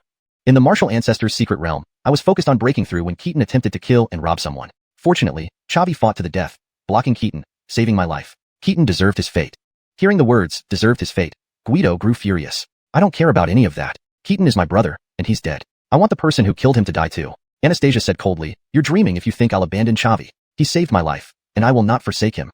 Guido spoke sternly, Anastasia, are you trying to start a war with xuanhuan sect? Anastasia retorted coldly, Guido, you can't represent xuanhuan sect alone. Even if there were a war, I wouldn't fear you.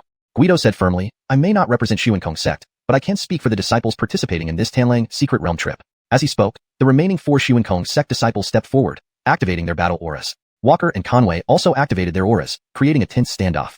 Anastasia said coldly, do you think I'm afraid of you? Eliminating xuanhuan sect's disciples now means fewer competitors in the Tanlang secret realm. Guido replied sternly, fine, then let's fight.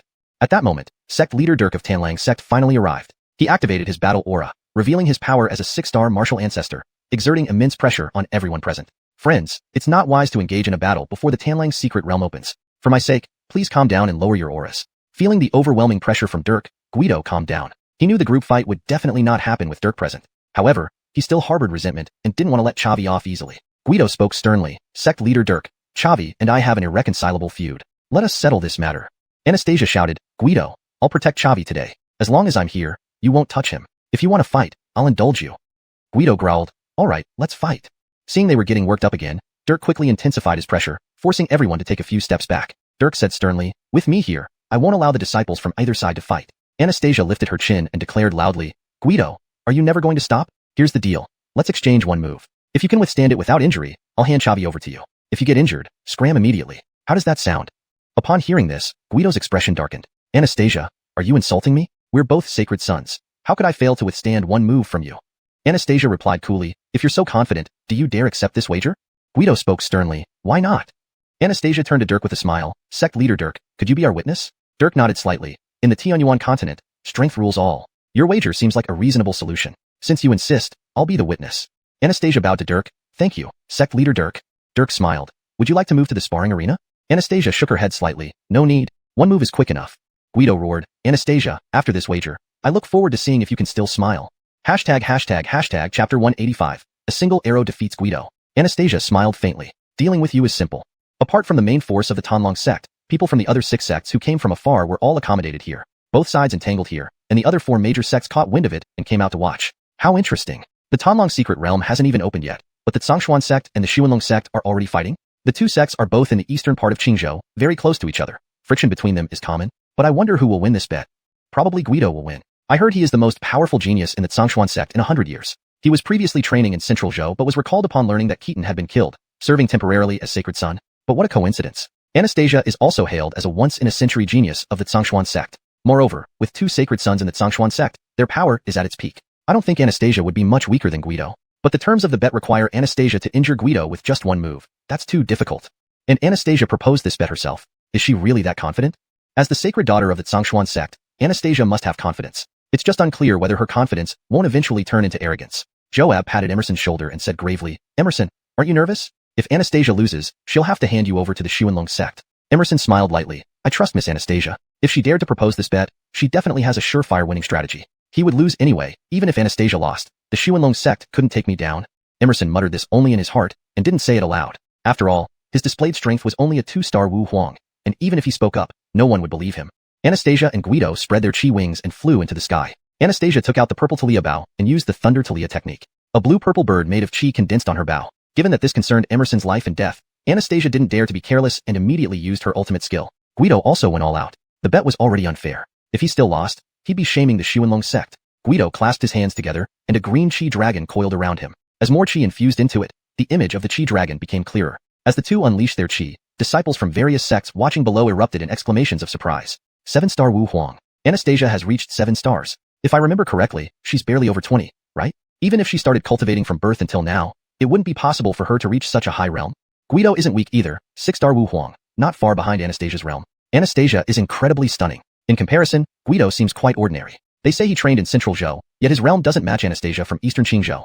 I originally thought Anastasia would surely lose, but now it seems uncertain. After all, each small realm gap among Wu Huang level experts makes a significant difference in strength. Not necessarily. Guido, having returned from Central Zhou, has a broader perspective and deeper background than any native of Qingzhou. Being able to fight above one's level is a basic requirement for a sacred son. This bet suddenly became quite interesting.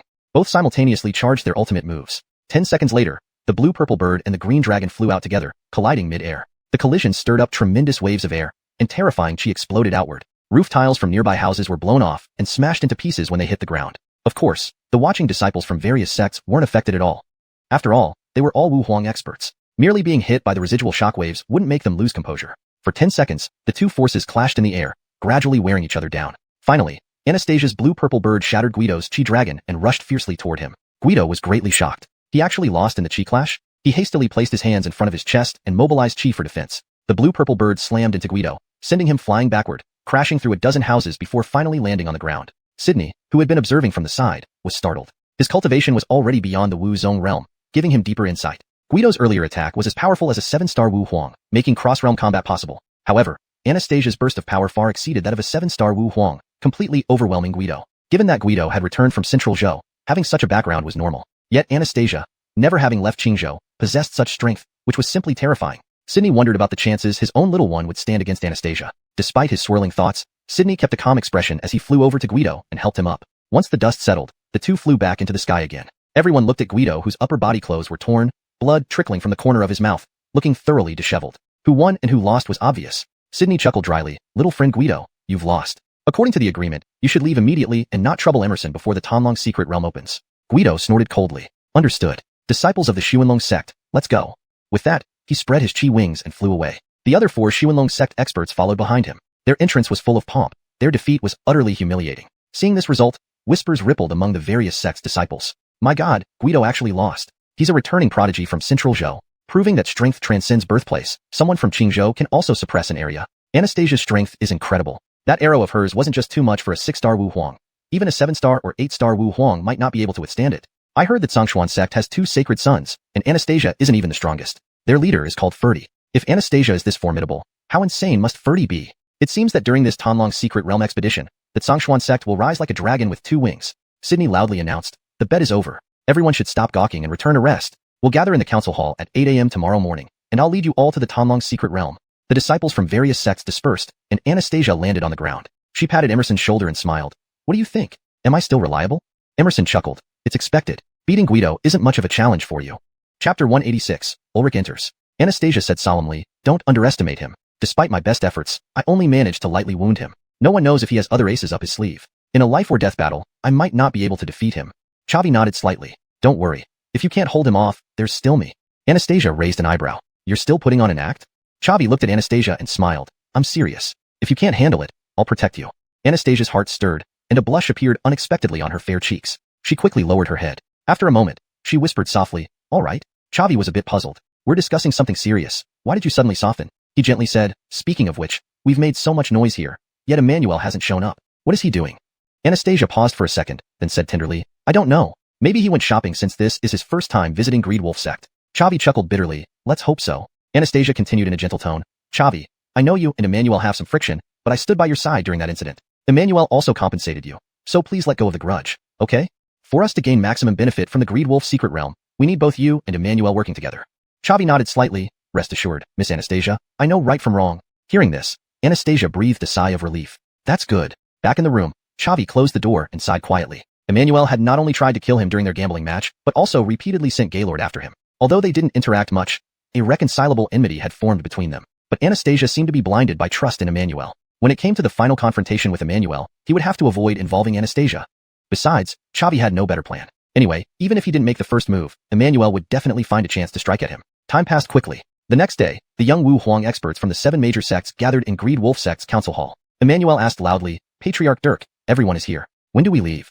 Dirk smiled. Please wait a moment longer, friend Emmanuel. One person is still missing. Oh, he's here now. Everyone turned towards the entrance as a well-dressed youth walked in. Chavi's brows furrowed when he saw the youth's level, reaching the pinnacle of 10-star Wu Huang, just a step away from becoming a Wu Zong. Such a powerful figure definitely did not belong to the 7 major sections. His presence disrupted the balance of power in the Greed Wolf secret realm. Dirk smiled. Friend Ulrich, please introduce yourself. Ulrich cleared his throat and spoke aloud. Greetings to all present. I am Ulrich, one of the holy sons of Xianxian sect. The entire hall was stunned upon hearing this. Xianxian sect, one of the 8th rank sects in central Qingzhou. The patriarch of Xianxian sect has already reached the formidable Wu Zone realm, a powerhouse capable of dominating an area. Why did a holy son of Xianxian sect come here? Isn't the Orthodox Alliance only allowing our 7 major sects to enter the Greed Wolf secret realm? With Ulrich here, how can we compete? Without a doubt, his strength can easily suppress all of us. That shouldn't be. According to reason, the items within this Greed Wolf secret realm should not be enough to attract Ulrich's attention. Though Ulrich didn't release any fighting aura, as a 10-star Wu Huang, he could clearly hear everyone's murmurs, filled with acknowledgement and admiration. He couldn't help but feel pleased, then loudly said, technically, disciples of Xianxian sect are not allowed to participate in this Greed Wolf secret realm expedition. But I have a connection with a student from Tianjai who foretold that there's a chance within this secret realm to aid me in breaking through to the Wu Zone realm. Therefore, I've boldly intruded. Rest assured, my entry into this secret realm is approved by the Orthodox Alliance. It took me considerable effort to secure this permission. Additionally, I have agreed with the upper echelons of the Orthodox Alliance that within the Greed Wolf secret realm, I can only take one item and must not attack disciples from the 7 major sections. So, I won't contest for other treasures inside the secret realm. I'm here solely for the opportunity to advance. As Ulrich finished speaking, whispers spread throughout the hall. Tianjai? Haven't heard of a sect by that name in Qingzhou. Could it be from Zhongzhou? Ulrich is impressive, befriending students from top Zhongzhou sections. From his words, it seems Tianjai disciples excel in prophecy. Even though this is unfair, if the Orthodox Alliance agrees, what can we 7th-rank sect disciples say? We can only hope not to conflict with Ulrich, an 8th-rank sect's holy son. Who dares offend him? Emmanuel stepped forward gracefully, saying, welcome, senior brother Ulrich. Whatever you seek, we certainly have no intention to snatch. If senior brother needs assistance, we will surely help you secure that opportunity. Upon hearing this, Xavi frowned. This Emmanuel truly uses the most arrogant tone to speak the most cowardly words. He doesn't even have the thought to compete with Ulrich. Contrary to Emmanuel, Xavi was curious about the treasure that could capture the interest of an 8th-rank sect's holy son. If given a chance, he might even challenge Ulrich. After all, Ulrich was alone, and even if he were to die here, Xianxian sect wouldn't be able to reach him in the short term. As for the future, he also had backing. His teacher, Adonis, was someone who could establish a sect in Zhongzhou and might not fear Xianxian sect. Other sect leaders echoed Emmanuel's sentiments upon hearing his words. Seeing his message got across, Ulrich felt delighted and developed a liking towards Emmanuel, the first to welcome him. What's your name, friend? Emmanuel replied warmly, holy son of Xuanhuan sect. Emmanuel? Ulrich nodded slightly. I'll remember you. Perhaps I'll really need everyone's help. Naturally, I'll offer compensation afterward. Emmanuel felt elated. Building a relationship with the holy son of Xianxian sect could greatly benefit his future. He immediately nodded earnestly and said softly, if so, thank you, senior brother Ulrich. Ulrich smiled faintly. Fine, let's get moving. Time waits for no one. Translation note, pinyin names are used correctly. Maintained original tone, style, paragraph structure, and line breaks. Ensured the translation is natural and fluent, free of grammatical errors. Kept the storyline and logic coherent with previous content. Hashtag chapter 187. Entering the secret realm. Dirk waved his hand and smiled. Everyone, follow me. Tanglang sect was backed by the Tanglang mountain range, teeming with demon beasts, which made it very dangerous yet rich in resources. A wide variety of spirit medicines could be found there. This was a common practice among large sects, building their bases at the outskirts of demon beast mountains. Not only did this prevent beast tides, but it also secured priority mining rights for the spirit medicines within the mountains. It also trained the combat abilities of disciples, ensuring ample land for expansion, reaping multiple benefits. The Tanglang secret realm was located on the outskirts of the mountain range. To be precise, its entrance was on the outskirts. The creator of the secret realm had used spatial power to seal the entire secret realm, placing the entrance inside the Tanglang mountain range. After entering the entrance, one would instantly teleport to the true secret realm, an independent space. This already demonstrated the high value of the Tanglang secret realm, as spatial power could only be mastered by Wu Zun, martial revered, level experts. Thus, the creator of this secret realm was at least a Wu Zun level expert. The entrance to the secret realm was located on the outskirts of the Tanglang mountain range. Given that everyone's cultivation levels were not low, they arrived at the destination in just 1 hour. Dirk pointed to a sacrificial altar on a mountain peak and said solemnly, this is the entrance to the Tanglang secret realm. According to the rules of the Orthodox Alliance, those over 30 years old are not allowed to enter. So, I can only escort you all here. Ulrich waved his hand and smiled. Thank you for your escort, sect leader Dirk. If so, let's go in. Saying this, Ulrich stepped onto the altar first, and with a flash of white light, he vanished. Emmanuel said solemnly, junior sister Anastasia, let's go in too. Anastasia nodded slightly. Okay, senior brother Emmanuel. The 5 people from Xianxian sect also stepped onto the altar together, closely followed by others. With a flash of white light, Xavi appeared in a vast wilderness. Beneath him lay endless yellow sand. Overhead hung a crescent sun, and surrounding him were countless demon beasts. Yes, demon beasts, an endless sea of them. Just as Xavi steadied himself, a 5th-stage wolf-type demon beast charged at him. Xavi unleashed 1,000-pound slash, striking down with a single blow, instantly killing the beast. Congratulations, host, for defeating a 5-star 5th-stage demon beast, gaining 50,000 experience points and 50,000 exchange points. Xavi felt no joy because, using his early Talia boundary soul strength, he sensed dozens of demon beasts around him, all at least 5th stage, with some even 6th stage. These demon beasts seemed to be specially contained by the secret realm's creator, appearing every 100 meters or so and highly aggressive. Chavi tested. As soon as one stepped into a demon beast's territory, it immediately attacked. Frowning, Chavi felt a bit depressed. This journey into the secret realm was again random teleportation, meaning members of the same sect couldn't act together. Who you encountered was purely based on luck. If unlucky, one might encounter others who had already gathered and potentially face a group attack. Moreover, with a demon beast every 100 meters, progress would be slow, making it hard for sectmates to reunite quickly. But since he was already here, he could only push forward. Chavi drew his shadow sword and proceeded deep into the secret realm. By midday, he had slain 25th stage demon beasts, advanced 2 kilometers, and gained 500,000 experience points. However, upgrading from 2-star Wu Huang to 3-star Wu Huang required 3 million experience points, making this gain insufficient. By evening, Chavi arrived at the base of a mountain where a faint green glow indicated precious treasures. At the foot of the mountain, he finally saw people. 5 individuals wore the same attire, clearly from the same sect. Leading them was a 5-star Wu Huang man. Recalling the background of disciples from other sects, Chavi recognized them as coming from Nidhogg sect. That 5-star Wu Huang must be Nidhogg sect's holy son, Stacy. Apart from these 5, there was another 3-star Wu Huang, alone and wearing the uniform of the free and easy sect. Here, it should be mentioned that entering the Tanglang secret realm were 7 7th grade sect's disciples, 3 groups from the eastern part of Qingzhou and 4 from the western part.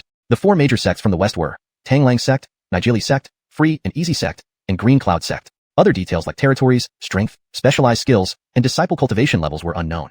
Upon seeing the 5 individuals, Chavi was startled. Disciples from other sects had dispersed, yet these 5 from Nidhogg sect had reunited so quickly. First, they had incredible luck. Second, they undoubtedly possessed spirit artifacts capable of indicating each other's positions. Otherwise, such rapid reunification would have been impossible. Indeed, underestimating any faction was unwise. Breaking the rules set by the secret realm's owner, this artifact indicating positions was surely invaluable. If someone else had seen all Nidhogg sect disciples together, they would have turned back immediately. Inside the secret realm, there was no order. No one would seek justice if killed. But Chavi wasn't afraid, as he didn't take the Nidhogg sect members seriously. As for the lone 3-star Wu Huang, Chavi wondered how he dared stay there. Seeing Chavi appear, Stacy approached and greeted with a smile. Holy son of Nidhogg sect, Stacy, nice to meet you, Taoist Liu. Chavi raised an eyebrow. Do you know me? Stacy laughed. I witnessed your encounter with Isaiah from Seek Dragon Gate. Lucky to see your true appearance. Chavi nodded slightly, softly saying, there must be valuable treasures at the peak of this mountain. Why don't you go up and investigate instead of lingering here? Stacy chuckled. We just arrived. One of us has checked. There are 3 6th-stage demon beasts atop the mountain. Taoist Liu, would you consider joining forces with our Nidhogg sect? Once we defeat the demon beasts and obtain the spirit medicines, we'll give 1/3 to you and 1/3 to Taoist Bradley. The remaining will go to our 5 members. If only 1 herb is obtained, I'll compensate you with gold coins. What do you think?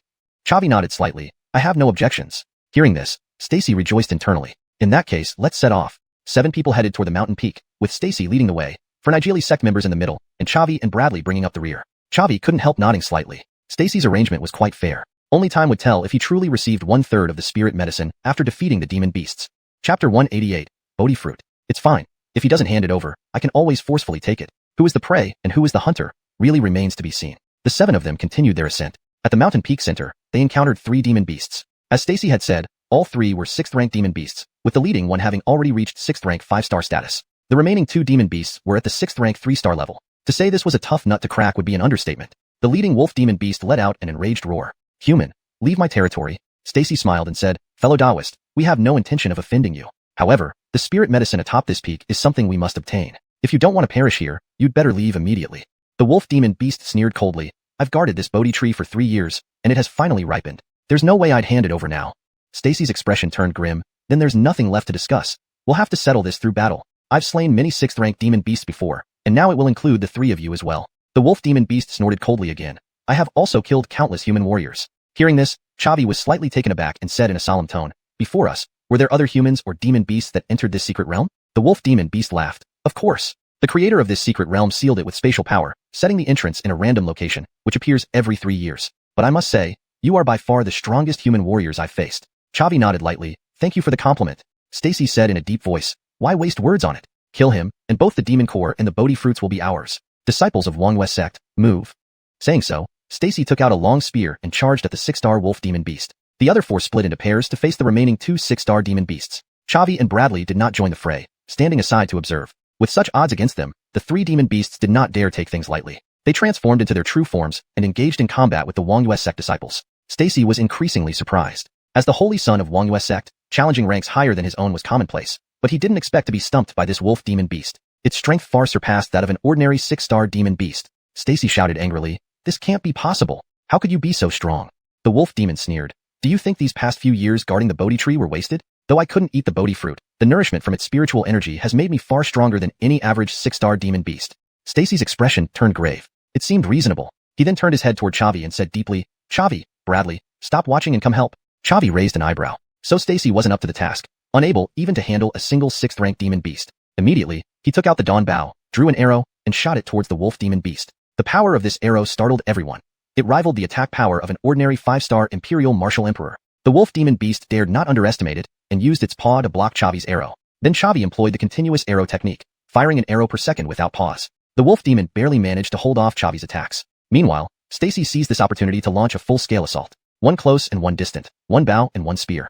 Stacy and Chavi completely subdued the wolf demon beast. Within 5 minutes, Stacy left the wolf demon severely wounded. Chavi spotted the perfect moment, drew his bow, and used the twisting string arrow technique, adding 1000 flash powered by the Xianxia decree. The arrow flew forth. A sharp sound broke the air as the wolf demon felt the immense power and hurriedly blocked with its right claw. Yet, Chavi's arrow pierced straight through its right claw, fiercely striking its chest. The defense of the right claw only allowed the arrow to penetrate 3 inches into the chest, sparing its heart. However, the Xianxia decree activated instantly, releasing a white sword blade from the wolf demon's chest. Congratulations, host. You defeated a 6-star demon beast, earning 500,000 experience points and 500,000 exchange points. Stacy stared blankly, then turned to Chavi, his eyes filled with astonishment. The power of that arrow was incredible. Even he might not have been able to withstand it. Moreover, how did that arrow cause secondary damage despite being initially blocked? Such terrifying martial skills. Meanwhile, Chavi fired 2 more twisting string arrows, finishing off the 2 already heavily injured 6-star demon beasts. Thus ended the battle, with Chavi reaping the kills perfectly. His experience points were piling up, bringing him closer to leveling up. Stacy sheathed his spear and approached Chavi with a smile. Friend Liu, you're truly impressive, taking down 3 6th-rank demon beasts alone? Chavi shook his head. These demon beasts weren't defeated by me. I just delivered the final blow. Your xuanhuan sect provided most of the output. Stacy nodded slightly. Chavi spoke the truth, and he had only been being courteous. Stacy chuckled. Since the 3 6th-rank demon beasts were slain by Friend Liu, their demon cores should rightfully belong to you. Chavi laughed softly. Then I won't be shy about accepting. With that, he walked to the dead demon beasts, extracted the demon cores, and stored them in his holding ring. The group then proceeded forward until they finally arrived at the top of the mountain where the legendary Bodhi tree stood. A mighty tree lush with green leaves, bearing 3 green fruits on its crown. Stacy smiled. Legend has it that the Bodhi tree supports enlightenment and transcendence of Buddhas and sages. Simply cultivating under it can enhance one's martial prowess. We may not stay forever, but we can take the Bodhi fruits. Consuming one can equal years of arduous cultivation. Turning to Chavi, Stacy added in a deep voice, Friend Liu, the 3 demon cores should be enough to satisfy you. These Bodhi fruits, you needn't dream about. Leave quickly. Chavi raised an eyebrow, then smiled, expected as much. Given the value of the Bodhi fruits, no one would willingly give them away. Stacy spoke sternly, so, Friend Liu, what choice do you offer? To leave now, or stay here forever? Chavi smiled slightly. Obviously, to make you stay here forever. Stacy's face showed annoyance upon hearing this. Chavi, your archery skills are indeed remarkable, but you don't have the chance to ambush me now. Do you really believe you can defeat me?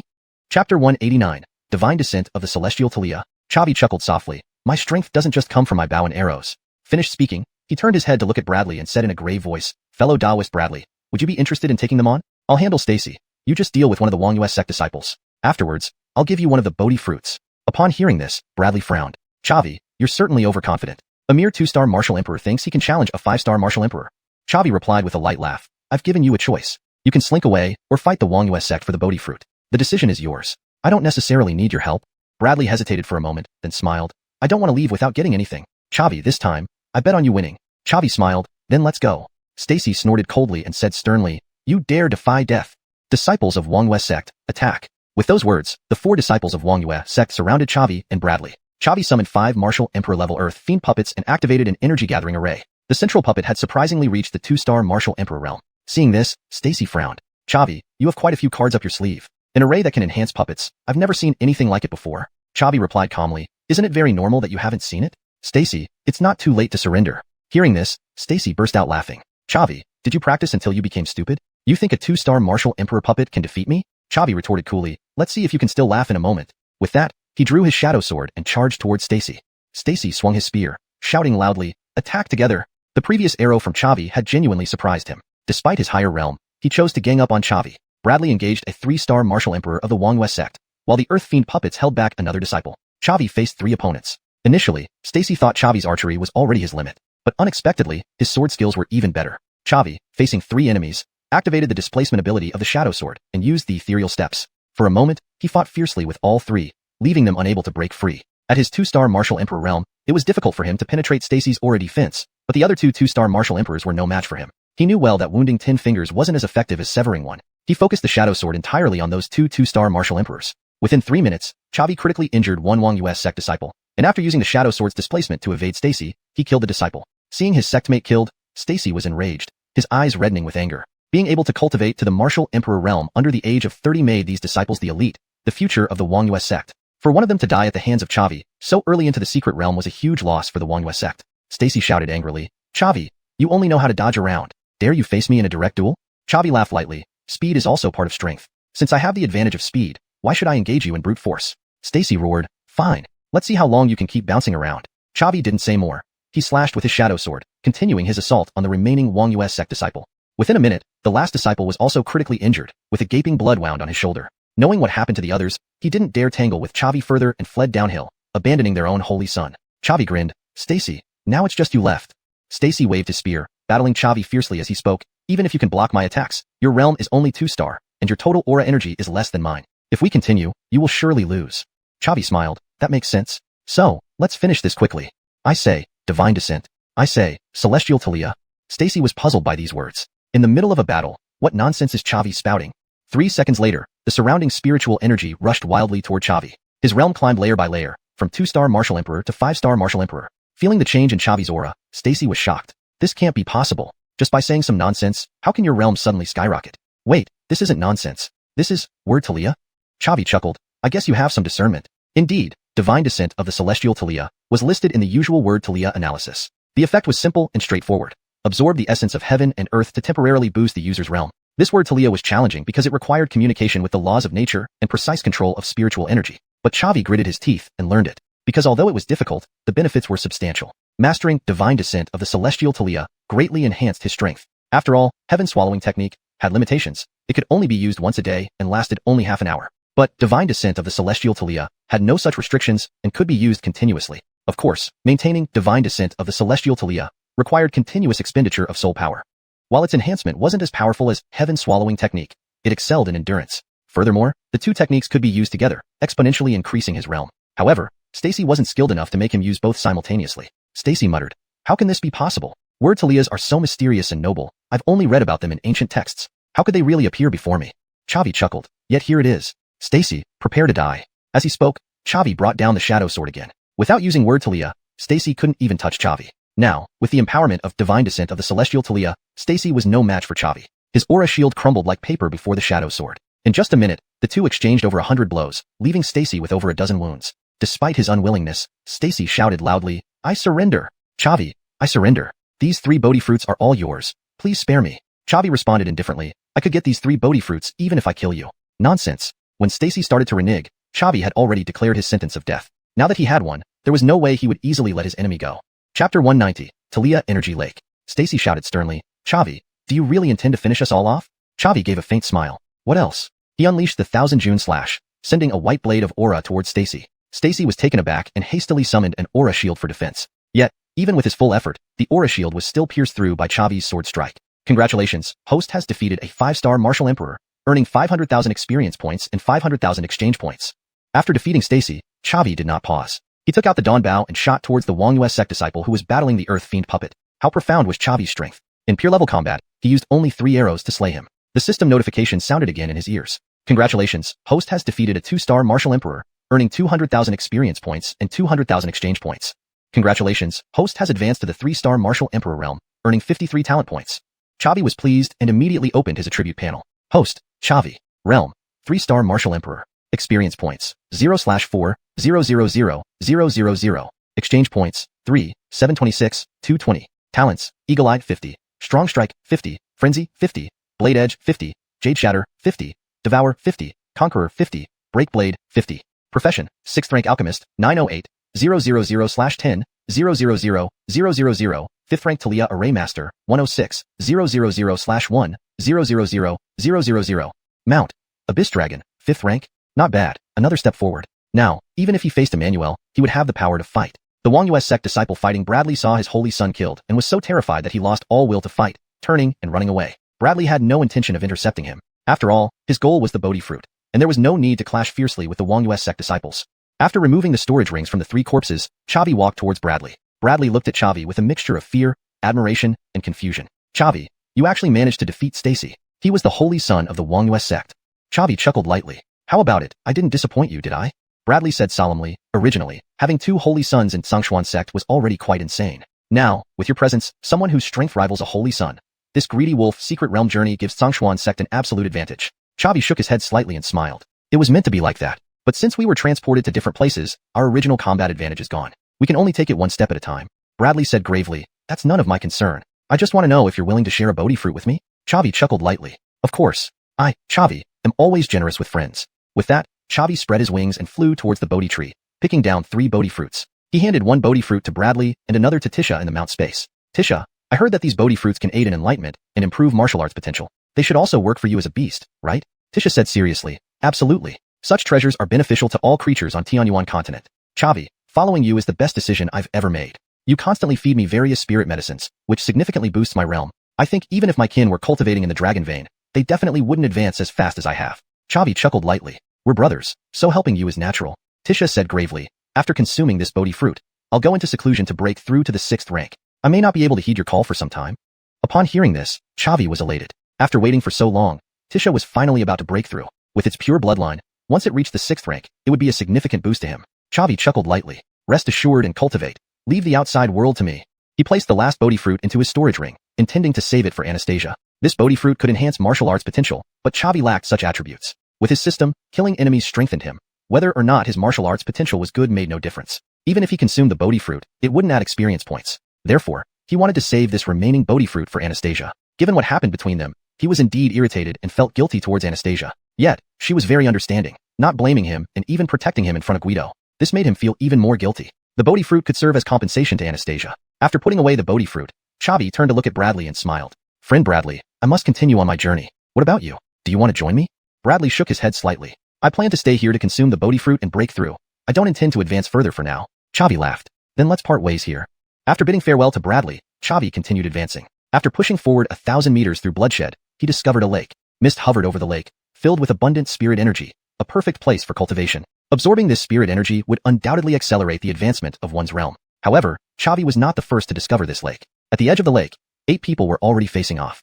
Among them, he saw Anastasia, whom he hadn't seen in a long while. Chavi couldn't help but feel a surge of joy. Anastasia's strength was relatively powerful even among the holy sons of various sections. Now reunited, with their combined efforts, they would certainly gain an advantage. Chavi walked up to Anastasia and smiled. Lady Anastasia, long time no see.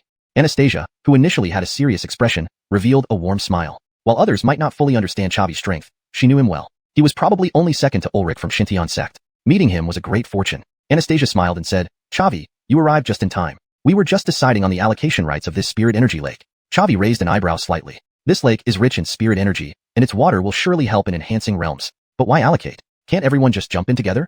Anastasia replied gravely, we've already investigated. The closer one gets to the center of the lake, the denser the spirit energy. According to the analysis of the Cyan Cloud sect friend, only 1 person can cultivate in the center, 3 in the middle, and 5 in the outermost area. More people would reduce the effectiveness. Chavi nodded slightly and smiled. Since that's the case, then please, Lady Anastasia, help me secure a spot in the center. Chapter 191. The Alchemist Confrontation. Everyone was taken aback when Chavi spoke. Damn, who is this guy? He's claiming the central lake spot straight away. The Holy Sons of Xiangyao sect and Kip sect haven't even commented yet. I know, he's Chavi. The almost fight between Gavin, the Holy Son of Xuanhuan Gate, and Anastasia was because of him. So that's it. A petty man who only knows how to hide behind women wants the central lake spot. Isn't he going to hide behind Anastasia again this time? Just then, Hubert, the Holy Son of Kip sect, stepped forward. Chavi, aren't you a bit too arrogant? With us 3 Holy Sons here, where do you get off speaking? Chavi raised an eyebrow and replied coolly, a mere 6th rank Imperial Martial King, and you dare to talk back to me? Upon hearing this, everyone was shocked again. Hell, Chavi sure is arrogant. He looks down on a 6th rank Imperial Martial King. Does he even realize what trash he is? I've never seen such arrogance. Without power, all he is a clown. He just relies on Anastasia for protection. That's why he's so bold. A parasite. Hubert frowned, his voice tinged with anger. Chavi, without Anastasia, what are you really? Chavi replied nonchalantly, you want to be the one calling the shots, right? Why don't we settle this with a fight? If I win, I get into the center of the lake. If I lose, I'll leave immediately. How does that sound? Hubert frowned and turned to Jordy, the Holy Son of Xiangyao sect. I can't make this decision alone. Brother Jordy, what do you think? Jordy laughed. These cultivation resources always go to the strong. Since we're supposed to spar with Lady Anastasia anyway, since Chavi has stepped forward, why don't you play along? Hubert nodded slightly and beckoned to Chavi, saying sternly, come on, Chavi, let me give you a lesson. Both men unfolded their combat wings and flew into the sky. Without hesitation, Chavi released Divine Descent of Heavenly Talia. As those 8 words left his mouth, his aura climbed from 3rd rank Imperial Martial King to 6th rank. At this turn of events, all spectators were in awe. A secret technique to boost one's realm? This must be Chavi's confidence. The difference between ranks in the Imperial Martial King realm is enormous. For Chavi's technique to elevate him 3 minor ranks, it's simply unbelievable. Could Chavi really have the strength to challenge Hubert? Not possible. Although Chavi boosted his rank forcibly, his combat experience and energy intensity are still at 3rd rank Imperial Martial King level. He cannot match Hubert. I agree. In the sky, Hubert was also startled. Your secret technique boosts you by 3 minor ranks, so it must be at least Earth tier? Chavi chuckled lightly. Scared? Hubert laughed. Ha! Scared? You're taking yourself way too seriously. I am the holy son of Kip Sect, the top young talent. Even 7th rank Imperial Martial Kings mean nothing to me, much less your mere 3rd rank. Chavi smiled. Alright, I'm good at fighting above my rank. Let's see if we can have a decent match. With that, Chavi drew his shadow sword and slashed towards Hubert, sending a white blade of chi soaring. Hubert countered with his own slash, unleashing a green blade of chi. The 2 blades collided, creating a wave of air before dissipating simultaneously. Hubert's face changed as he said gravely, such powerful chi. Actually on par with me. Chavi smiled lightly. I wouldn't call that a compliment. I'd say being on par with you is pretty normal. Hubert said in a grave voice. Chavi, you're still not fully aware. I haven't started taking this seriously yet. Chavi chuckled lightly. Then you'd better get serious quickly, or you won't have the chance anymore.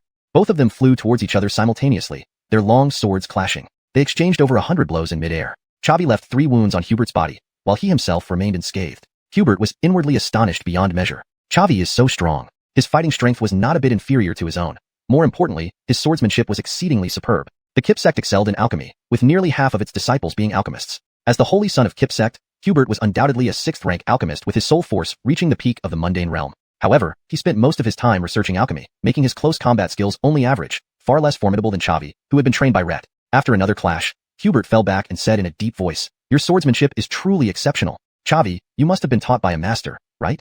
Chavi chuckled lightly. That's true. Hubert, admit defeat now. Otherwise, you'll only get more wounded. Hubert replied in a grave tone. Your swordsmanship is indeed superior, which I can't match. However, as an alchemy powerhouse, our Kip Sect has its own advantages. Hearing this, Chavi raised an eyebrow. Are you going to challenge me with soul power? Hubert shook his head. You're not worthy to compete in soul power. I will use my Talia fire to deal with you. With that, Hubert waved his sleeve, summoning a thread of emerald green flame into his palm before infusing it into his battle chi. Greenish flames began to flicker within his battle chi. Seeing this, Chavi felt somewhat tempted. The rank of Hubert's Talia fire was quite high, comparable to his purple crystal flame. After refining the purple crystal flame, the quality of the fiery resolve had been elevated to high-grade mystic rank. If he could obtain Hubert's green flame, fiery resolve might reach earth rank. The fusion of 2 Talia fires would significantly enhance his combat prowess. Thus, Chavi wanted to devour Hubert's flame. But with so many people around, it wasn't the right time for him to make a move. Chavi smiled faintly, calling forth the purple crystal flame. Sensing the powerful aura from the purple crystal flame, Hubert was taken aback. Another Talia fire. Chavi, why do you collect Talia fires? Are you also an alchemist? Chavi chuckled lightly. You guessed it right. I've just reached 6th rank. So, Hubert, reveal your final trump card. Otherwise, you stand no chance against me. Hubert said gravely. Let's see whose flame is stronger, yours or mine. With that, Hubert charged forward once again with a burning emerald green flame on his sword. Chavi also imbued the purple crystal flame onto his shadow sword and met him with a swing. The 2 clashed once more. Chapter 192. Another step forward. However, the quality of the 2 people's Talia fire was not much different. Under Chavi's superior swordsmanship, Hubert still found himself at a disadvantage. Hubert once again put distance between himself and Chavi. Chavi, I really underestimated you. Even my green Talia flame couldn't take you down. Chavi smiled lightly. What about it? Do you want to use your ultimate move? Hubert nodded emphatically. Since that's the case, let me show you my green Talia art. Hubert clasped his hands together, and spiritual energy surged out, producing a bright green leaf in his palm. Chavi also specialized in spiritual energy. With just one glance, he recognized that Hubert had unleashed a martial skill capable of attacking the soul, similar to his soul-stunning roar. But comparing spiritual strength with him was like showing off a big knife in front of Xuanhuan. After all, his spiritual strength had already reached the initial stage of the Talia realm, an existence acknowledged even by someone as formidable as Adonis from Central Prefecture. Chavi smiled slightly and unleashed the soul-stunning roar, causing a black skull to appear before him. Seeing that skull, Hubert was greatly startled. He actually has a soul attack technique too. How could this be? His green Talia art was something he fortuitously found in the treasure repository after becoming a holy son. How could Chavi have such luck as well? But now there was no reason to retreat. Retreating without a fight was something he wouldn't do. Both of them waved their hands forward simultaneously, sending the bright green leaf and the black skull flying towards each other in midair. The moment they made contact, the green leaf disintegrated completely, and then the black skull fiercely charged towards Hubert, hitting him squarely. Hubert's body suffered no physical harm, but his soul almost collapsed. He spat out a mouthful of blood, and his battle chi wings vanished, making him plummet towards the ground. Witnessing this scene, everyone present was astounded. What the heck? Hubert actually lost. How is this possible? Hubert is the holy son of Kip Sect, Fighting across levels is second nature to him, yet today he was surpassed by Chavi. This Chavi is truly a formidable character. Originally, having 2 holy sons in Xuanhuan sect was already impressive. Now with a Chavi who possesses a holy son's power, are they really about to rise up? 2 disciples of Kip sect flew up and caught Hubert, discovering he had lost consciousness. The 2 Kip sect disciples did not provoke Chavi, because deep down, they knew that if Hubert had lost, they had no chance whatsoever against him. They carried Hubert away from the place, abandoning the Talia Energy Lake. Because Hubert's life and death were Kip sect's top priority, Chavi landed on the ground and said to Jordy, "Jordy, now I wish to enter the center of the Talia Energy Lake for cultivation. Do you still have any objections?" Wiping cold sweat from his forehead, Jordy smiled bitterly. "Friend Taoist Lu's strength is outstanding. The central position of the Talia Energy Lake rightfully belongs to you. There was no way around it." Jordy's strength was not much different from Hubert's. With Hubert directly incapacitated by Chavi and possibly unable to participate in the subsequent secret realm journey, how dared he offend Chavi? Moreover, Anastasia was still standing behind them. Chavi laughed lightly. "Thank you, friend Taoist Jordy. Since that's the case, I won't be so modest." Saying this, Chavi spread his battle chi wings and flew into the depths of the lake. Anastasia closely followed behind. In the center of the lake, Anastasia stopped Chavi and spoke gravely. "Chavi, did that senior Jiang teach you word power?" Chavi laughed lightly. "You're quite sharp, Anastasia. You figured it out pretty quickly." Anastasia nodded. "I've heard of this power. It can command actions through words, incredibly powerful but requiring immense spiritual strength as support. I remember you're also an alchemist. Didn't your spiritual strength break through to the Talia realm?" Chavi nodded slightly. "That's right. If not for reaching the Talia realm, teacher wouldn't have noticed me either." There was no need for concealment between these close friends. Anastasia gave Chavi a thumbs up. "Well done. My spiritual strength is only at the late-stage mortal realm." Chavi laughed lightly. "Everyone excels in different areas. Anastasia, since I took over the central position of the lake, it's only fair I compensate you. This Bodhi fruit is something I obtained in the secret realm. Here, take it." Saying this, Chavi took out the Bodhi fruit and handed it to Anastasia. Seeing the emerald green fruit, Anastasia was shocked again. "A Bodhi fruit? This is a supreme treasure that enhances martial artists' cultivation potential. Chavi, your luck is incredible. But such a precious herb, can you bear to give it away?" Chavi laughed lightly. "I obtained 2. Consuming 2 Bodhi fruits consecutively within a short time offers no significant benefits, merely wasting resources." Anastasia raised her thumb again. "Well done indeed." Chavi smiled lightly. "So, Anastasia, accept it. It's what you deserve." Anastasia didn't hesitate further, accepting the Bodhi fruit and smiling. Absorbing the power of a Bodhi fruit takes a lot of time. In the secret realm, battles can happen anytime, which isn't safe. I'll wait until I return to the sect to consume it. Chavi nodded slightly. "Do as you see fit." Anastasia smiled. "All right, I need to absorb the lake's spirit energy too," hoping to advance further. As Anastasia left, Chavi immersed himself in the water, feeling the surrounding spiritual energy surge into him. An hour later, a system notification rang in Chavi's ears. "Congratulations on gaining 100,000 experience points for being idle for an hour in the Talia Energy Lake." Chavi was delighted. Gaining 100,000 experience points just by idling for an hour, this was outrageous. In comparison, idling for an hour in the 5th floor of the Xuanhuan sect's Talia Gathering Tower only yielded 1,000 experience points. This was directly 10 times more efficient. However, while the Xuanhuan sect's Talia Gathering Tower could be used continuously, the effect of the Talia Energy Lake would weaken over time. It remained to be seen whether it could sustain his level ups. Thus, Chavi soaked in the lake for 2 days. Though staying in the water was somewhat uncomfortable, as a martial emperor, his physical strength was extremely strong, and it wouldn't harm his body. A day passed, and members of other sects gradually left. Anastasia also emerged from the lake. She flew over to Chavi's side, finding him still absorbing spirit energy, and stayed by his side to protect him. After 2 days, Chavi finally emerged from the water. Battle chi erupted, revealing the power of a 4-star martial emperor. Feeling the overwhelming aura emanating from Chavi, Anastasia's voice was filled with amazement. "Chavi, the speed at which you enhanced your realm is too fast. When you participated in the sect competition, you were a 2-star martial emperor, and now, less than a month later, you're a 4-star? Chapter 193, Emmanuel's Backstab. Zavig smiled lightly and said, "It was just a stroke of luck. By the way, have you broken through to the 8th rank?" Anastasia shook her head slightly. "No. It takes too much spiritual energy to advance from 7th rank martial emperor to 8th rank martial emperor. The amount provided by this spirit lake is not quite enough." Zavig nodded slightly. Normal. If he hadn't guessed wrong, it would take 8 million experience points to upgrade from 7th rank martial emperor to 8th rank martial emperor. Relying solely on this spirit lake indeed wouldn't be sufficient. Then Zavig laughed lightly and said, "Worrying about such matters won't help. Let's continue moving forward." Okay. The two continued walking deeper into the Greedy Wolf secret realm. After walking 2 kilometers, they stopped in front of a house. The house looked fresh and elegant, seemingly a library. Outside the library, there were already 3 people, Emmanuel, Guido, and Greedy Wolf sect Saint Son Anthony. This Anthony wasn't weak either. He had already reached the 7th rank martial emperor realm. Seeing Emmanuel, Anastasia's face showed a hint of joy. Now, with 3 people from the Xianxia sect gathered together, they held an absolute advantage in competing for the secret treasures. However, Zavig frowned. Among the 5 people present, both Emmanuel and Guido had a grudge against him. With these 2 enemies standing together, if they joined forces against him, it would indeed be troublesome. Anastasia said softly, "Senior brother Emmanuel, long time no see." Emmanuel also revealed a smile and said, "Yes, it's a great joy to meet up with the 2 of you here."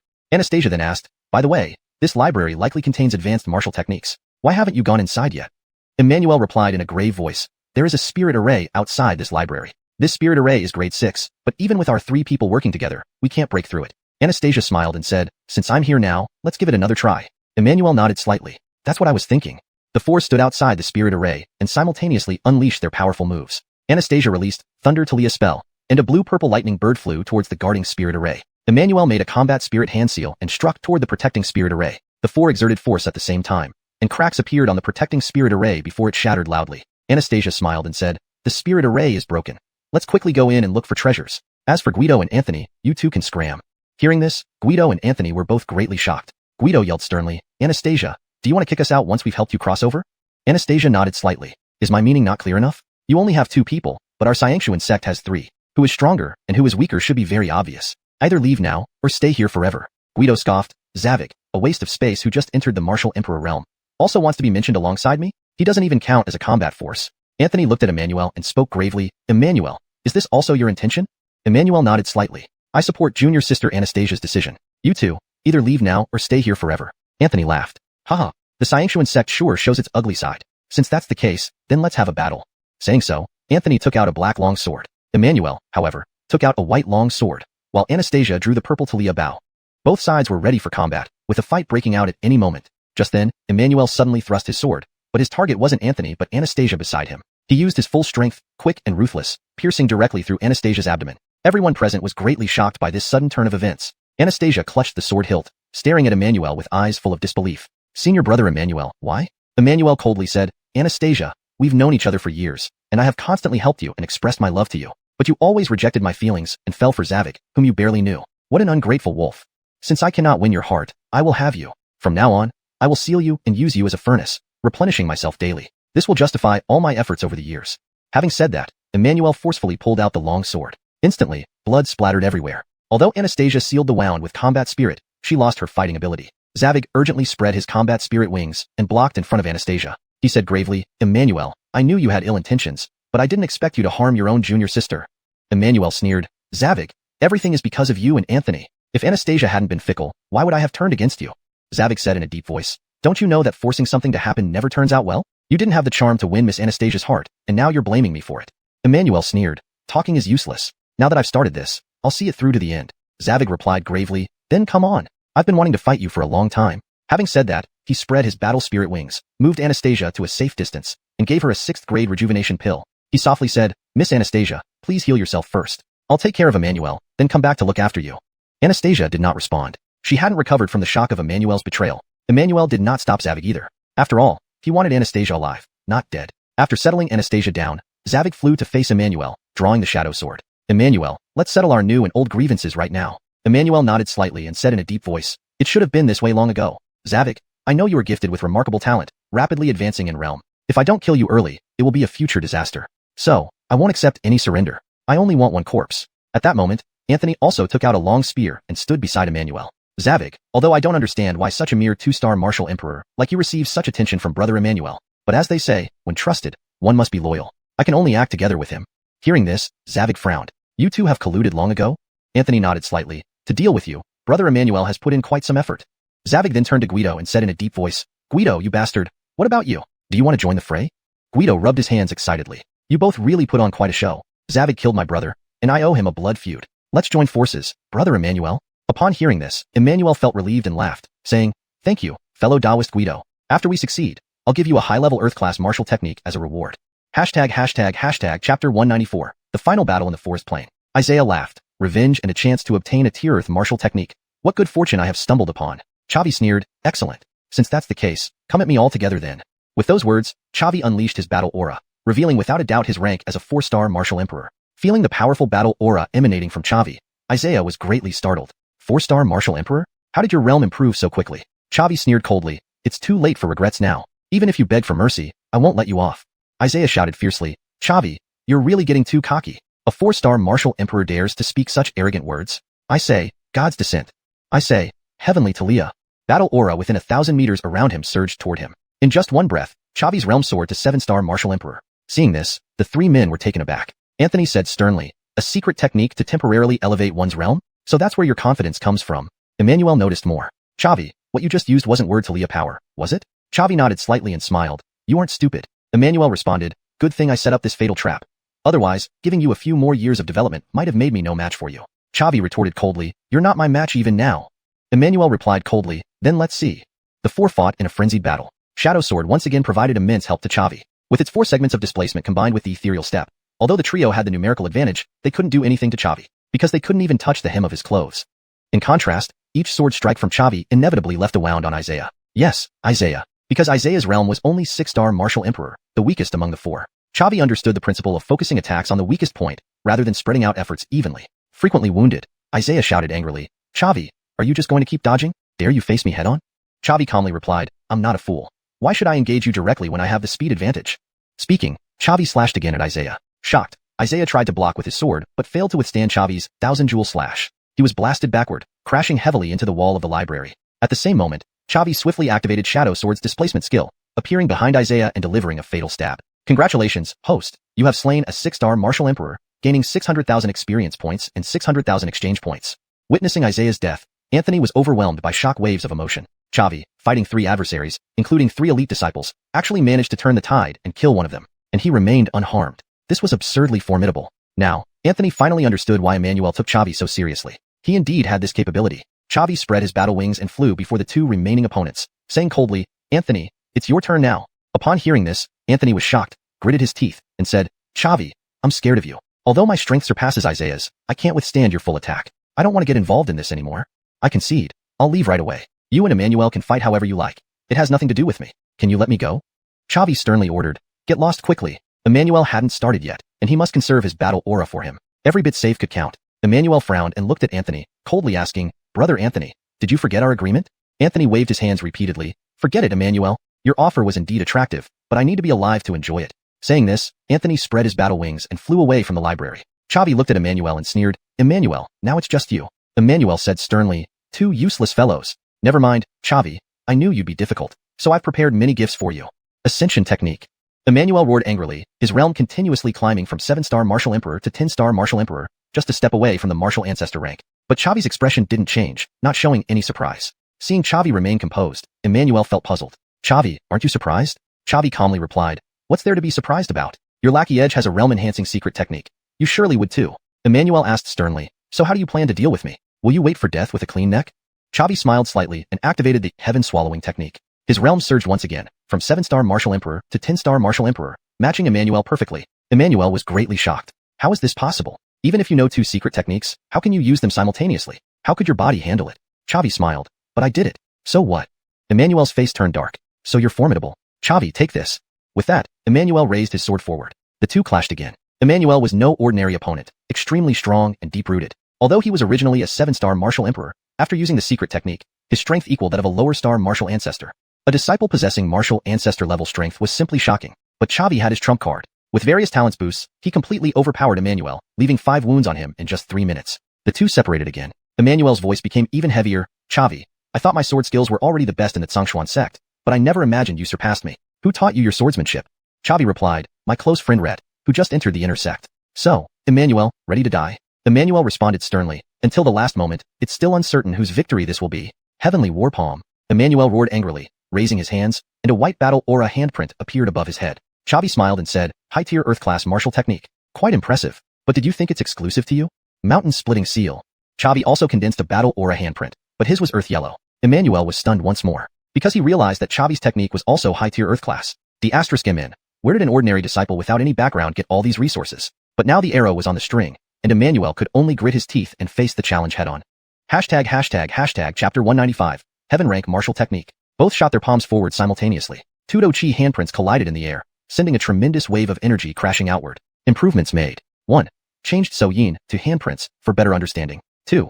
Ensured the sentence flows naturally in English. For further context and consistency, it would be helpful if Do-Chi is translated as Talia energy, or another appropriate term you're using throughout the document. If Do-Chi, Duki, is a specific concept in your story that you prefer to keep in Chinese, then disregard this suggestion. Final recommended version. 2 Talia energy handprints collided in the air, sending a tremendous wave of energy crashing outward. Chavi's clothes flapped loudly in the powerful gusts. The 2 Duki hand seals rapidly dimmed, and then slowly dissipated. Upon seeing this outcome, both were surprised. Emmanuel did not expect Chavi to be so strong. Having only joined the Xuanhuan sect for just over a year, he was already capable of going head-to-head with him, a saint's son who had long been famous. Emmanuel had already taken Xavi very seriously, personally intervening, coordinating with Anthony in advance, and searching for secret methods to rapidly enhance his realm. And yet, even with all these preparations, he still could not defeat Xavi. This was simply outrageous.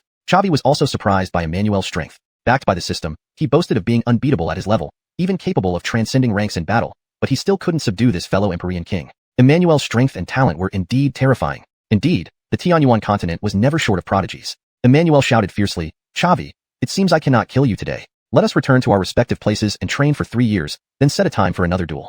Xavi slightly shook his head. "But I don't intend to let you go that easily. Emmanuel, you must die today." Upon hearing this, Emmanuel's expression turned grave. "Are you determined to fight to the death?" Xavi chuckled lightly. "The fish will surely die, but as for the net, it might not break." Mountain-splitting seal. Xavi once again condensed a Dookie hand seal. Emmanuel was startled internally, unsure of Xavi's intentions. In his eyes, Xavi had done well enough just to match him evenly. There shouldn't have been any hidden cards left. But Xavi had one. Xavi had Jade Shatter. Emmanuel released Battle Sky Palm once more, preparing himself for another intense clash. Meanwhile, Xavi activated Jade Shatter, instantly dissipating half of his Do Chi and gaining 5 times the attack power in exchange. Correction. Meanwhile, Xavi activated Jade Shatter, instantly dissipating half of his combat energy and gaining 5 times the attack power in exchange. The two Do Chi handprints collided once more. Note: for better context and flow, it would be more appropriate to use Energy Palms, or Do Chi Palm prints, instead of So Yin, directly translated as handprints. Here's the improved version. The two energy palms collided once more. This time, Xavi's mountain-splitting seal effortlessly shattered Emmanuel's Battle Sky Palm and continued its course toward him without losing momentum. Emmanuel was taken aback and hastily used a Do Chi shield for defense. Correction. Emmanuel was taken aback and hastily used a Do Chi shield for defense. Revised for fluency and consistency. Shocked, Emmanuel hurriedly erected a Do Chi shield for defense. Note: Do Chi is better left untranslated for consistency if it's a specific concept in the story's universe. If it needs to be translated, it should be mana or chi, depending on the context of the story. Final revised sentence. Shocked, Emmanuel hurriedly erected a Do Chi shield for defense. However, his hastily formed shield couldn't withstand Xavi's full force attack. The shield was easily broken, and Emmanuel was thrown backward, spitting out 3 mouthfuls of blood before slamming into the library wall and sliding down to the ground. It seemed the library walls were made from an exceptionally hard material since they showed no damage at all. Without hearing the system notification, Xavi furrowed his brows. Emmanuel wasn't dead yet? Even with 5 times the attack power, which even a low-star martial patriarch would find hard to resist, Emmanuel was still alive. Clearly, he must have been wearing a high-quality inner armor. Xavi unfurled his Dookie wings and flew in front of Emmanuel. Note: Dookie is a specific term often left untranslated in English translations of Chinese novels, as it refers to a type of spiritual energy or aura used in cultivation or martial arts contexts. If you prefer a more explanatory term, spiritual energy could be used instead. With half his bones broken, Emmanuel clearly had no strength to continue fighting. He spat out another mouthful of blood, staring at Xavi with disbelief. "How is this possible?" Emmanuel murmured. Xavi raised the shadow sword and said solemnly, "Emmanuel, say your last words." Emmanuel struggled to speak. "I lost due to my own shortcomings." Emmanuel has nothing more to say. "But, Xavi, can you tell me where I failed?" Xavi smiled slightly. "Because I am a transmigrator. In other words, I came from another world." Upon hearing this, Emmanuel was greatly shocked, his eyes wide like copper bells, filled with disbelief as he looked at Xavi. You. Xavi struck with his sword. "Congratulations, host. You have defeated a 7-star Empyrean king, earning 700,000 experience points and 700,000 exchange points." After killing Emmanuel, Xavi took his storage ring. Indeed, he found a piece of high-grade Earth-level inner armor within. Xavi promptly stored it in his own ring. Then, he placed Emmanuel's corpse into the ring as well. What good materials for creating Earthshot puppets. Opening Emmanuel's storage ring, Xavi found millions of gold coins and 3 high-grade Earth-level martial techniques: Battle Sky Palm, Talia Ascension Technique, and Raging Demon Slash. Only Talia Ascension Technique was useful to him, as it was better quality than Devouring Heaven Technique. The others could be kept for trading outside for other resources. Xavi then unfurled his Do Chi wings and flew beside Anastasia, speaking softly, "Miss Anastasia, are you alright?" Note: Do Chi should be consistently translated as Do Chi, or Fighting Aura/Spirit Energy, for better context in English. Here, I'm opting for Fighting Aura to maintain consistency and clarity. Revised sentence. Xavi then unfurled his Fighting Aura wings and flew beside Anastasia, speaking softly, "Miss Anastasia, are you alright?" Anastasia lifted her head, staring fixedly at Xavi, her voice full of disbelief. "You killed Emmanuel?" Xavi nodded slightly. "If I didn't kill him, he would have killed me. There was no other way." Anastasia gave a bitter laugh. "Emmanuel has always been an admirable elder brother in my heart, but I never thought he would betray us at such a critical moment." Xavi patted Anastasia on the shoulder, speaking deeply. "This isn't your fault. Only blame Emmanuel for his lack of integrity, leading him astray." Anastasia wiped away her tears and stood up. "I'm fine now. Let's continue forward." Xavi spoke gently. "Let's check the library first. Look for any suitable martial techniques, then we'll move on after your injuries fully heal." "All right." Anastasia forced a smile, uglier than crying. The library had 3 levels. The first level housed Mystic rank martial techniques, the second level Earth rank, and the third level Heaven rank. Yes, Heaven rank. The owner of this greed wolf secret realm actually collected Heaven rank martial techniques. There were only 2 scrolls, Demon Slaying Slash and Cloud Thunder Technique, both low-grade heaven rank. Demon Slaying Slash was a sword technique suitable for Chavi, significantly boosting his combat power. Without hesitation, he added it to his collection. As for Cloud Thunder Technique, it was a lightning-based technique perfect for Anastasia. This secret realm expedition had fattened Chavi immensely. Not only had he rapidly advanced in realm and gained numerous treasures, but he even obtained a heaven rank martial technique. The two stayed in the library while Anastasia recovered from her injuries. Chavi cultivated the divine grinding technique to temper his soul strength. 3 days later, Anastasia slowly rose, patting Chavi on the shoulder with a smile. Chavi, let's go. Chavi exited the Sea of Souls and laughed. Feeling better? Anastasia spoke softly. Pretty much. I've recovered 70% of my combat power. The rest can only be healed over time. But we can't delay any longer. We've already lost too much time. We need to proceed quickly. Chavi nodded slightly. Let's continue forward then. Anastasia added softly. During these 3 days, besides healing, I comprehended the Cloud Thunder technique. My combat strength is now stronger than before. Chapter 196, Luli flashed fire. Chavi smiled and said, that's great. Let's keep moving forward.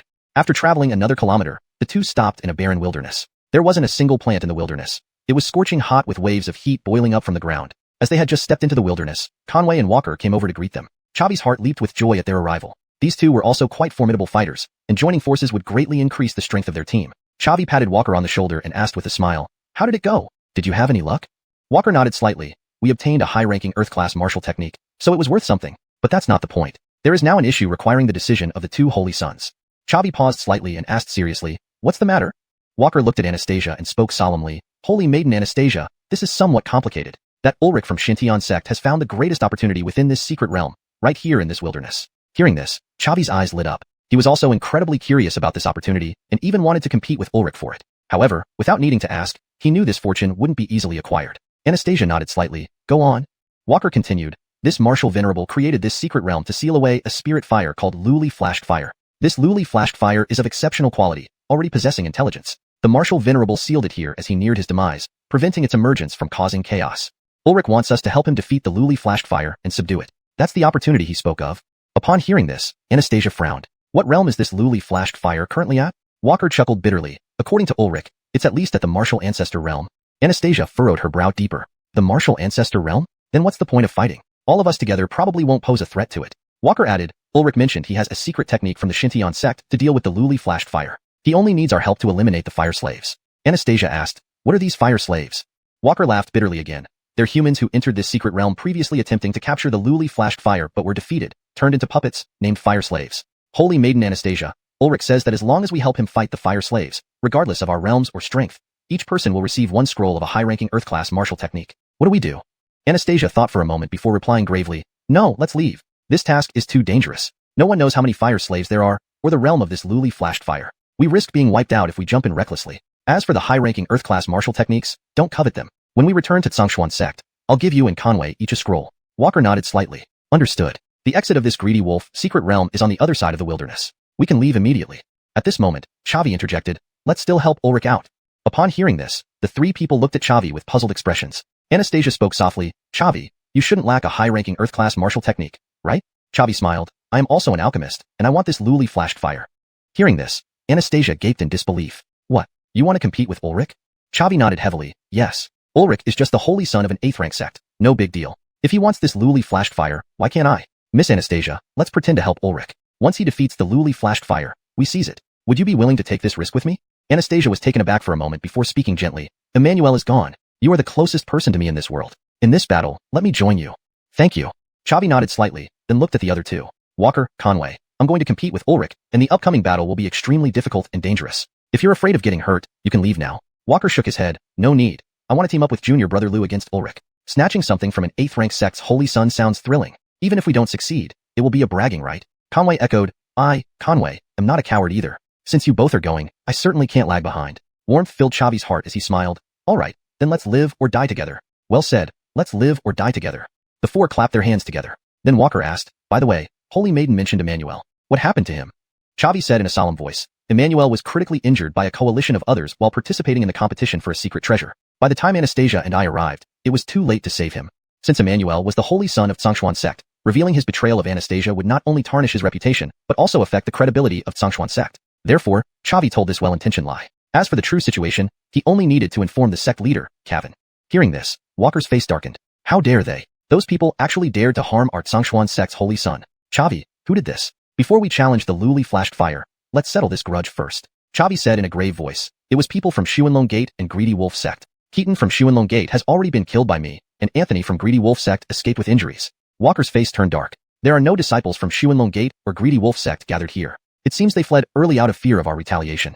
Chavi nodded slightly. That should be the case. Since so, let's deal with the Luli flashed fire first. After saying that, the four walked together towards the crowd. A total of 35 disciples from 7 sects participated in this secret realm trip, and 20 of them were gathered here. It was indeed an assembly of elites. Seeing Emmanuel and the other 3 approach, Ulrich was overjoyed and said with a smile, Miss Anastasia, your Xuanhuan sect has decided to help me? Anastasia nodded slightly. Yes, fellow Taoist Ulrich. We are also very interested in the high-ranking Earth-class martial technique you promised. Ulrich laughed and said, That's great. Now that we have enough people, let's set off.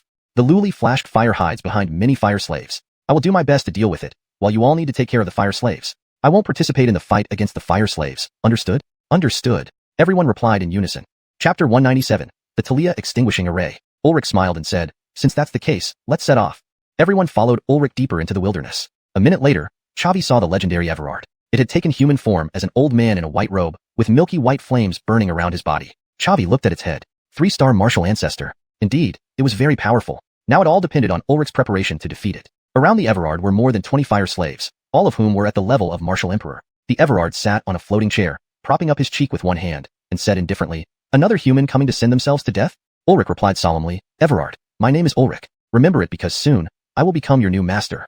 The Everard sneered. The last person who spoke to me like this was refined into a fire slave by me. Ulrich spoke deeply. To deal with you, I have made full preparations. Saying so, Ulrich took out a small golden ball. Chavi recognized this ball. It was a spirit array seed which could store a spiritual array for instant release without the need to draw a spirit seal. Ulrich activated the spirit array seed, releasing a spiritual array in the air, which immediately enveloped the Everard. Chavi was greatly surprised right away. Given his knowledge of spiritual arrays, this spiritual array should rank 7th grade, sufficient to counter a martial ancestor. No wonder Ulrich was so arrogant. He possessed such a secret treasure. It must be said, disciples of the mysterious Heaven sect were indeed wealthy enough to use a 7th grade spirit array seed so easily. Trapped within the spiritual array, the Everard struggled left and right, attempting to break the seal but failing every time.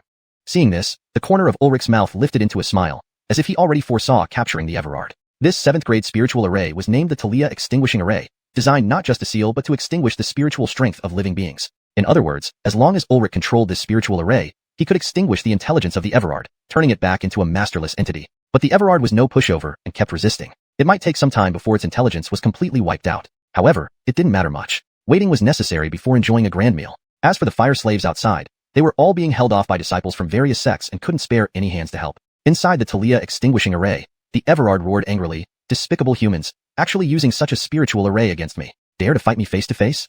Ulrich sneered, You're merely a piece of spirit fire, not even considered a human. What fairness are you talking about? Once I refine you, I am sure I can enter the martial ancestor realm. The Everard snorted coldly. This is you forcing me. Even though this will make my 10 years' effort go down the drain, for survival, I have no choice. Hearing this, Ulrich was startled. What do you mean? The Everard did not answer, but instead clasped his hands together to form a seal. At this moment, the fire slaves who were fighting with disciples of various sects suddenly stopped and flew towards Ulrich. Ulrich's expression darkened as he shouted loudly, Fellow Taoists, I'm about to succeed. Hold them off. Disciples from various sects immediately stepped up their attack. Half of the fire slaves were shattered without defense, but still half of them flew toward Ulrich.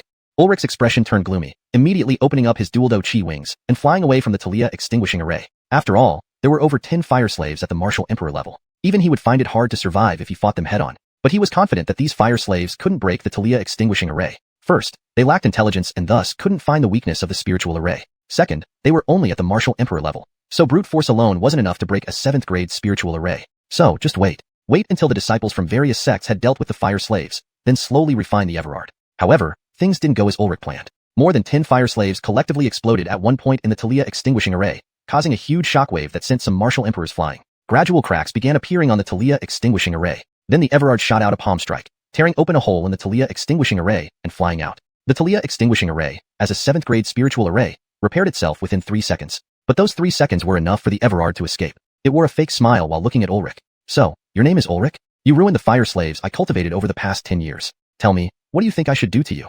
Ulrich's face darkened. Without another word, he turned and flew towards the exit. Joking, his ability to challenge the Everard relied solely on the Talia Extinguishing Array. Without the Talia Extinguishing Array, how could he, a 10-star martial emperor, stand a chance against a martial ancestor? He had already attracted the Everard's enmity. If he didn't run now, did he plan to stay behind and become a fire slave?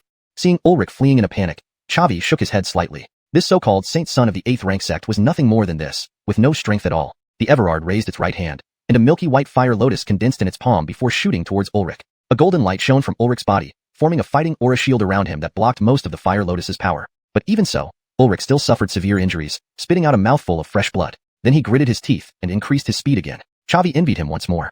That flash of golden light just now should have been a defensive spirit artifact automatically protecting its master. Ulrich was indeed dripping with wealth, having such treasures. The Everard frowned, saying coldly, "You have quite a few trump cards. It seems you are someone of importance in the Xuanhuan continent." Then it turned its head to look at the disciples of various sects, saying indifferently, "What about you? Do you want to scram with him, or stay here forever?" It wasn't that the Everard didn't want to kill everyone present, it simply lacked the ability. After all, the Talia extinguishing array had maintained for a while, causing heavy damage to its soul body. Although its intelligence wouldn't disintegrate, it couldn't easily mobilize all the spiritual energy within its body. If the remaining 20 martial emperors attacked together, they might pose a real threat to it. Therefore, the Everard could only choose to let them go. Closing up early to cultivate and restore its soul strength was the priority. Callahan, the saint son of Stronger1-266 sect, said respectfully, "We were merely hired muscle by Ulrich. Now that the main character is gone, there's no point in us staying. Elder Everard, Jr. will take my leave. Disciples of Stronger1-266 sect, follow me." Seeing Callahan take the lead, the other disciples also thought of leaving. They turned around one after another, afraid that if they were too slow, they would be hit by a fire lotus from the Everard. Walker and Conway flew over to Chavi.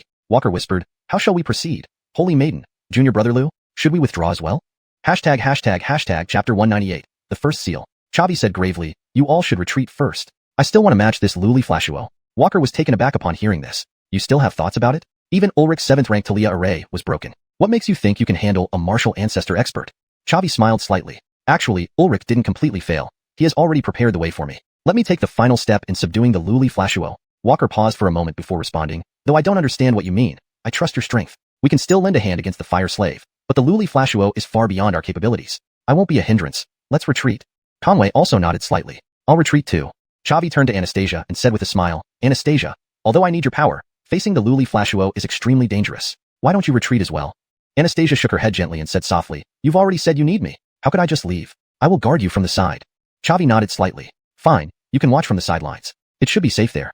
Thus, the disciples of the major sects fled quickly like scattered dogs. Only Chavi, Anastasia, and the Luli Flashuo remained on the wilderness. The Luli Flashuo's soul force was damaged and had intended to retreat immediately after everyone left, but it noticed these two people who remained motionless. It felt somewhat uneasy but tried to appear calm. "You two kids are quite interesting, still not running. Do you want to wait to be refined into my fire slaves?" Chavi smiled. "Luli Flashuo, stop pretending. My soul force has transcended the Talia realm, and I can see through your state. That spirit array has severely damaged you. Your strength now probably can't even reach half of its original level." Hearing this, the Luli Flashuo was inwardly alarmed. "You have indeed made remarkable progress at such a young age by breaking through the Talia realm. However, even if I can only use half my strength, I am still a 3-star martial ancestor, possessing the ability to scorch souls and aura. Kid, do you really think you can challenge me, a 4-star martial emperor?" Chavi smiled faintly. "It's not too difficult for me to challenge someone above my rank." "Haha, arrogant. You're incredibly arrogant." "I said, divine descent. I said, heavenly soul." Chavi's aura surged immediately, his realm elevating from 4-star martial emperor to 7-star martial emperor. He then used the ascension technique. Emmanuel's ascension technique was indeed powerful, surpassing devouring heaven technique. After using the ascension technique, Chavi's realm skyrocketed again, from 7-star martial emperor to 10-star martial emperor, and then to half-step martial ancestor. At this moment, he was merely a step away from being a martial ancestor. Feeling Chavi's change in realm, the Luli Flashuo was greatly startled. "Holy cow, a secret technique to temporarily boost strength? But your enhancement is absurd, directly from 4-star martial emperor to half-step martial ancestor. Even my previous master couldn't achieve this at your age." Chavi chuckled. "So, do I now have the strength to refine you?" The Luli Flashuo nodded slightly. "With your current strength, you can pose a significant threat to me, but I won't give up easily. Kid, what's your name?" Chavi laughed lightly. "Chavi." The Luli Flashuo nodded slightly. "Not a bad name, and your demeanor surpasses that of Ulrich. If you wish to refine me, you must defeat me. I will fight with all my might and give you no chance." Chavi said solemnly, "Then come on." Saying that, he drew out Shadow Sword and charged towards the Luli Flashuo. The Luli Flashuo also conjured a long milky white spear and clashed with Chavi. They fought more than 1,000 moves in midair, and the aftereffects of the battle almost knocked Anastasia off balance. Anastasia stared blankly at Chavi, her eyes filled with disbelief. Wasn't Chavi too powerful? That was a martial ancestor expert. Even though its strength had been reduced by half due to Ulrich's 7th rank Talia array, it was still a genuine martial ancestor. And Chavi, a mere 4-star martial emperor, could actually challenge someone above his rank. This was utterly unbelievable. Although Anastasia had high expectations for Chavi, she was still shocked when witnessing him battling the Luli Flashuo. After thousands of clashes, they separated. Holding the spear, the Luli Flashuo said gravely, "Chavi, you've truly opened my eyes. A 4-star martial emperor elevated to half-step martial ancestor, with combat power comparable to a low-star martial ancestor. Such strength is terrifying. Even if I were to be refined by you, I would die without regrets. Chavi laughed slightly. So, are you admitting defeat? The Luli Flashuo shook its head slightly. There's no way I'm surrendering. I'll fight for my life. Chavi, let me show you my primordial power. Speaking, the Luli Flashuo inserted its hand into its chest and extracted a ball of milky white flames. Then, clasping its hands together, a lotus of fire gradually formed. Seeing the fire lotus, Chavi felt an excitement within him. This was the Luli Flashuo's primordial power. If he could refine it, his strength would significantly increase. But now, he had to withstand its attack. Chavi raised the shadow sword, activating Demon Breaking Slash, causing a white aura sword edge to appear above his head. 5 seconds later, the fire lotus took shape, and the Luli Flashuo pushed it forward with one palm, sending the milky white fire lotus toward Chavi. Chavi slashed down, directing the white aura sword edge at the Luli Flashuo. The collision between the fire lotus and the white blade created a massive shockwave, which instantly sent Anastasia flying backward until she reached the edge of the wilderness. Immediately afterward, both vanished. The Luli Flashuo's primordial flame reformed into strands of fire, returning to its body. Exhaustion appeared on its face as it looked at Chavi with shock-filled eyes. Is this Demon Breaking Slash? The famous move of my previous master. Chavi, you sure have good luck. Chavi laughed lightly. Pure luck. Let's go again. This time, I will definitely capture you. The Luli Flashuo smiled. Alright. Ha ha ha. Chavi, battling you has truly been exhilarating. Saying this, the Luli Flashuo once again used its primordial power to form a fire lotus. Chavi took out the Lucian sword and released its first seal. The rank of the Lucian sword immediately increased from advanced Xian stage to advanced Earth stage, emitting a sharp glow that gave an impression of formidable sharpness. Note, Xian is a term often used in Chinese fantasy literature. Since the user's provided text included the English Xian, I kept it as such for consistency and accuracy to the original context. Chapter 199, The Fusion of Talia Flame. Chavi raised the immortal slaying sword high and unleashed Devil Slashing Slash once again. At the same time, he released Jade Shatter, causing half of his combat chi to instantly vanish in exchange for an attack power boosted 5-fold. The milky white fire lotus collided with the combat chi sword blade once more. This time, the combat chi sword blade split the fire lotus in two before slashing ruthlessly at the crystal clear fire, dividing it directly into two. Congratulations, host has defeated a 3-star martial patriarch, gaining 3 million experience points and 3 million exchange points. Congratulations, host's realm has advanced to 5-star martial emperor, earning 45 talent points. Chavi's heart leaped with joy as he immediately checked his attribute panel. Host, Chavi, realm, 5-star martial emperor. Experience points, 30, 000/6, 000. Exchange points, 7, 726, 220. Talents, Eagle Eye 50, Strong Strike 50, Frenzy 50, Sword Blade 50, Jade Shatter 50, Devour 50, Breaking Army 50, Blade Breaker 50. Occupation, 6th rank Alchemist, 908, 000/10, 000. 5th rank Talia Array Master, 106, 000/1, 000. Mount, Underworld Dragon, 6th stage. Not bad, another big step forward. The intelligence of crystal clear fire was eradicated. The origin fire seeds that Chavi had shattered gathered together to form a lump of milky white flames. Chavi walked towards the flames. Seeing the battle come to an end, Anastasia also spread her combat chi wings and flew to Chavi's side. Damn, Chavi, you are really tough. Even took down a 3-star martial patriarch. Chavi chuckled gently. Just luck. If not for Ulrich weakening the crystal clear fire's strength with that 7th rank Talia array, there's no way I could have been its match. Anastasia patted Chavi on the shoulder. So what are you thinking? Going to refine this crystal clear fire right away? Chavi nodded slightly. The crystal clear fire contains a very powerful force, which can't be stored in a storage ring. Taking it outside could bring disaster. The best method is to refine it within the greedy wolf's secret realm. Anastasia said softly, you're right. Go ahead and refine the crystal clear fire. I'll keep watch beside you. Sure, thank you, Miss Anastasia. After saying this, Chavi sat cross-legged on the ground and absorbed the crystal clear fire into his body. Thanks to the enhancement by Ultimate Breaking Pill, Chavi's physical strength far surpassed that of ordinary 5-star martial emperors. Coupled with initial stage Talia realm soul power, suppressing the crystal clear fire became quite easy. After one day, Chavi thoroughly refined the crystal clear fire. However, his ambitions did not stop there. He wanted to run the burning formula to merge purple crystal flame and crystal clear fire into one more potent spirit flame. If successful, his combat power would significantly increase. Without delay, Chavi immediately started running the burning formula, combining the 2 spirit flames at his dantian. It was a very dangerous process. Failure in fusion could result in both spirit flames exploding in his dantian, leading to unpredictable outcomes. But fortune lies in taking risks. For the sake of increasing power, taking some risk was worthwhile. Moreover, Chavi was confident in his abilities. Yet, the fusion process did not go smoothly. The 2 spirit flames jumped around restlessly inside Chavi's dantian, refusing to accept each other. The main reason was that crystal clear fire's rank was too high, making purple crystal flame seem like a junior in comparison. Crystal clear fire did not want to fuse with a low-ranking spirit flame. However, now that the fusion had started, stopping rashly would result in severe backlash for Chavi. He could only grit his teeth and endure, using his powerful soul power to mediate between the 2 spirit flames. Half an hour later, Chavi spat out a mouthful of blood, his face turning deathly pale. Anastasia, who was watching over him, was greatly alarmed and hurriedly asked, Chavi, are you okay? Chavi spoke deeply, the power of crystal clear fire is too strong. I can't control it completely. Anastasia, quickly leave. I'm about to explode. But instead of fleeing, Anastasia moved closer, embracing Chavi. Chavi was startled and sternly asked, "What are you doing, Miss Anastasia? Don't you care about your life?"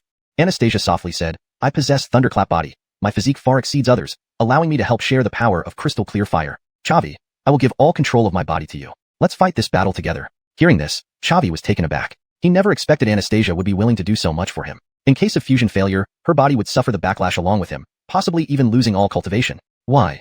Chavi asked grimly. "I think I've fallen in love with you. Emmanuel is dead, and you, Chavi, are my only reliance now. This time, I will share life and death with you." Chavi felt a lump in his nose and laughed. "What nonsense are you talking? I assure you, we will both be safe." Chavi took full control of Anastasia's body, while Anastasia cooperated unconditionally. A portion of the crystal clear fire's power surged into Anastasia's body, where it started to grapple with her lightning force. Originally, the gap in rank between crystal clear fire and purple crystal flame made fusion difficult, but Anastasia's thunderclap body closed this gap. The lightning force and purple crystal flame worked together in solidarity, actually matching the crystal clear fire evenly.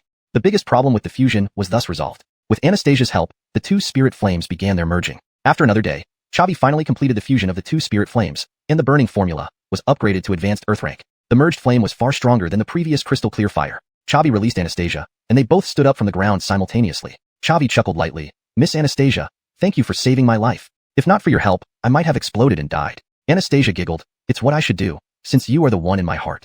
Chavi said with a smile, "Miss Anastasia, after these days of being together, I realize I have deeply fallen in love with you and can't live without you. I want to become Dao companions with you. Do you agree?" Hearing this, Anastasia's beautiful face turned bright red, and she stared at Chavi in a daze. After a long pause, she softly replied, "I do."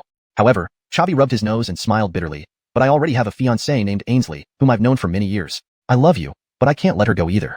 Upon hearing this, Anastasia frowned and said in a deep voice, "Chavi, aren't you too greedy, wanting to marry two wives?" Chapter 200, Kavin's Appointment. Zavig smiled bitterly and said, "Although this may seem very unfair to you, I can't think of any other way." Anastasia pinched Zavig's waist lightly and chuckled. "When I get the chance, I'd like to have a chat with that Ainsley." Zavig winced in pain but did not dare to resist, enduring it silently while sighing inwardly. These two young ladies could cause quite a storm when they meet. "So what are we now?" Zavig asked softly. "Of course, we're Dao partners." Anastasia smiled gently, taking Zavig's hand. "Come on, we've wasted enough time. We should return to Xuanhuan sect." The soft touch on his hand stirred something in Zavig's heart, and he smiled slightly. Regardless of how many troubles might lie ahead, at least at this moment, he was happy. Hand in hand, they walked toward the exit. A flash of white light later, they reappeared on the altar in the Greedy Wolf Mountains. Adolf, an elder of the Greedy Wolf sect whom they had met briefly before, approached them. "Little friend Anastasia, you finally came out. Today is the last day demanded by the sect leader. If you hadn't emerged, we would have reported your deaths to Xuanhuan sect. By the way, where is Saint Son Emmanuel?"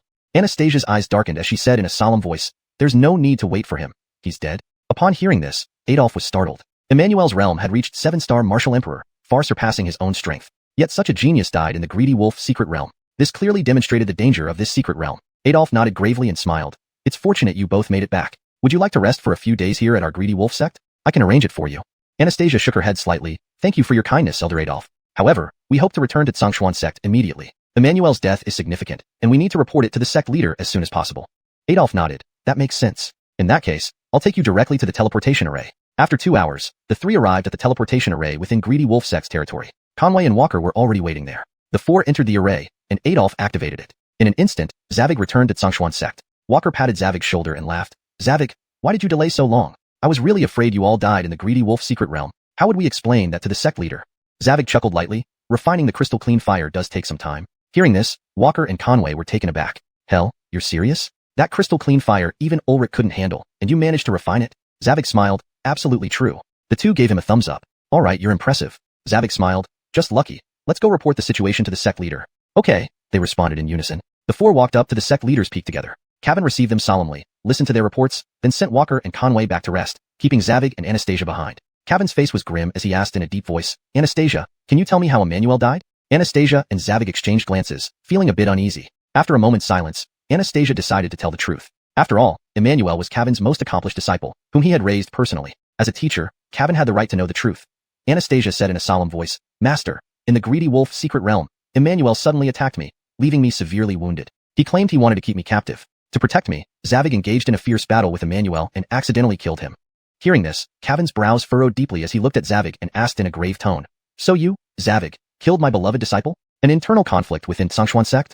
Zavig's heart tightened, and he clenched his fists tightly. He had prepared himself for a confrontation with Kevin. Anyone would find it hard to accept their favorite disciple's death, let alone being killed by someone else. Though it wasn't his fault, Cavan might still vent his anger on him. But Zavig did not lie. He only nodded heavily and replied in a solemn voice, yes. It was Emmanuel who started it first. I acted purely in self-defense, but my strike was too heavy. Even if Cavan turned against him, Zavig could assure that with the help of the fused spirit fire, he could definitely escape from Cavan's attack. Even if Cavan was a 5-star martial ancestor. This confidence came from the power of the fused spirit fire. Cavan's fists clenched and unclenched repeatedly, then he sighed heavily. I see. Go back and rest, Zavig. Zavig was slightly taken aback by this response. Master, you don't blame me? Cavan shook his head slightly. Although we aren't close, I trust Anastasia's character. She wouldn't lie to me. In fact, I should thank you both for telling me the truth. I am not the kind of person who cannot distinguish right from wrong. Of course, there is another more important reason why I can't act against you. Zavig asked curiously, what reason? Cavan responded gravely, because you are the successor of the killing immortal sword. Zavig was shocked by this revelation. He originally thought the appearance of the killing immortal sword in Xuanhuan sect's treasure vault was a coincidence, but he never expected Cavan to recognize it. Zavig asked in a serious tone, Master, do you know Senior Stephanie? Cavan nodded slightly. When I was young and traveled across the Xuanhuan continent, I had the fortune to be one of Stephanie's followers and witnessed the sharpness of the killing immortal sword. However, her progress was too rapid for me to keep up, so I left her to avoid becoming a burden. Later, Stephanie fell in the demon-resisting pass. Her sword servant took the killing immortal sword away, and after much hardship, it ended up in my possession. Since then, finding the next successor for the killing immortal sword became the most important thing in my life. Since you were able to pull out the killing immortal sword, of course, I will not act against you. On the contrary, I will fully support your cultivation. Unspoken was the fact that he once harbored feelings for Stephanie. As the gap between their realms widened, he buried those feelings deep inside, never having the courage to express them. Zavig nodded slightly and smiled. I see. I didn't expect that Master once followed Senior Stephanie. So, we belong to the same family. Cavan continued in a solemn tone. Therefore, Zavig, not only will I not blame you, but I also appoint you as Xuanhuan sect's new saint son, cultivating you with all the sect's resources. Would you accept this appointment? Chapter 201. Passing through the heaven-burning tower. Chavi shook his head slightly. Thank you for your kindness, sect leader Cavan. However, I will pass on the position of saint son. Xuanhuan sect can no longer teach me much, and I will leave here soon to head to Central State.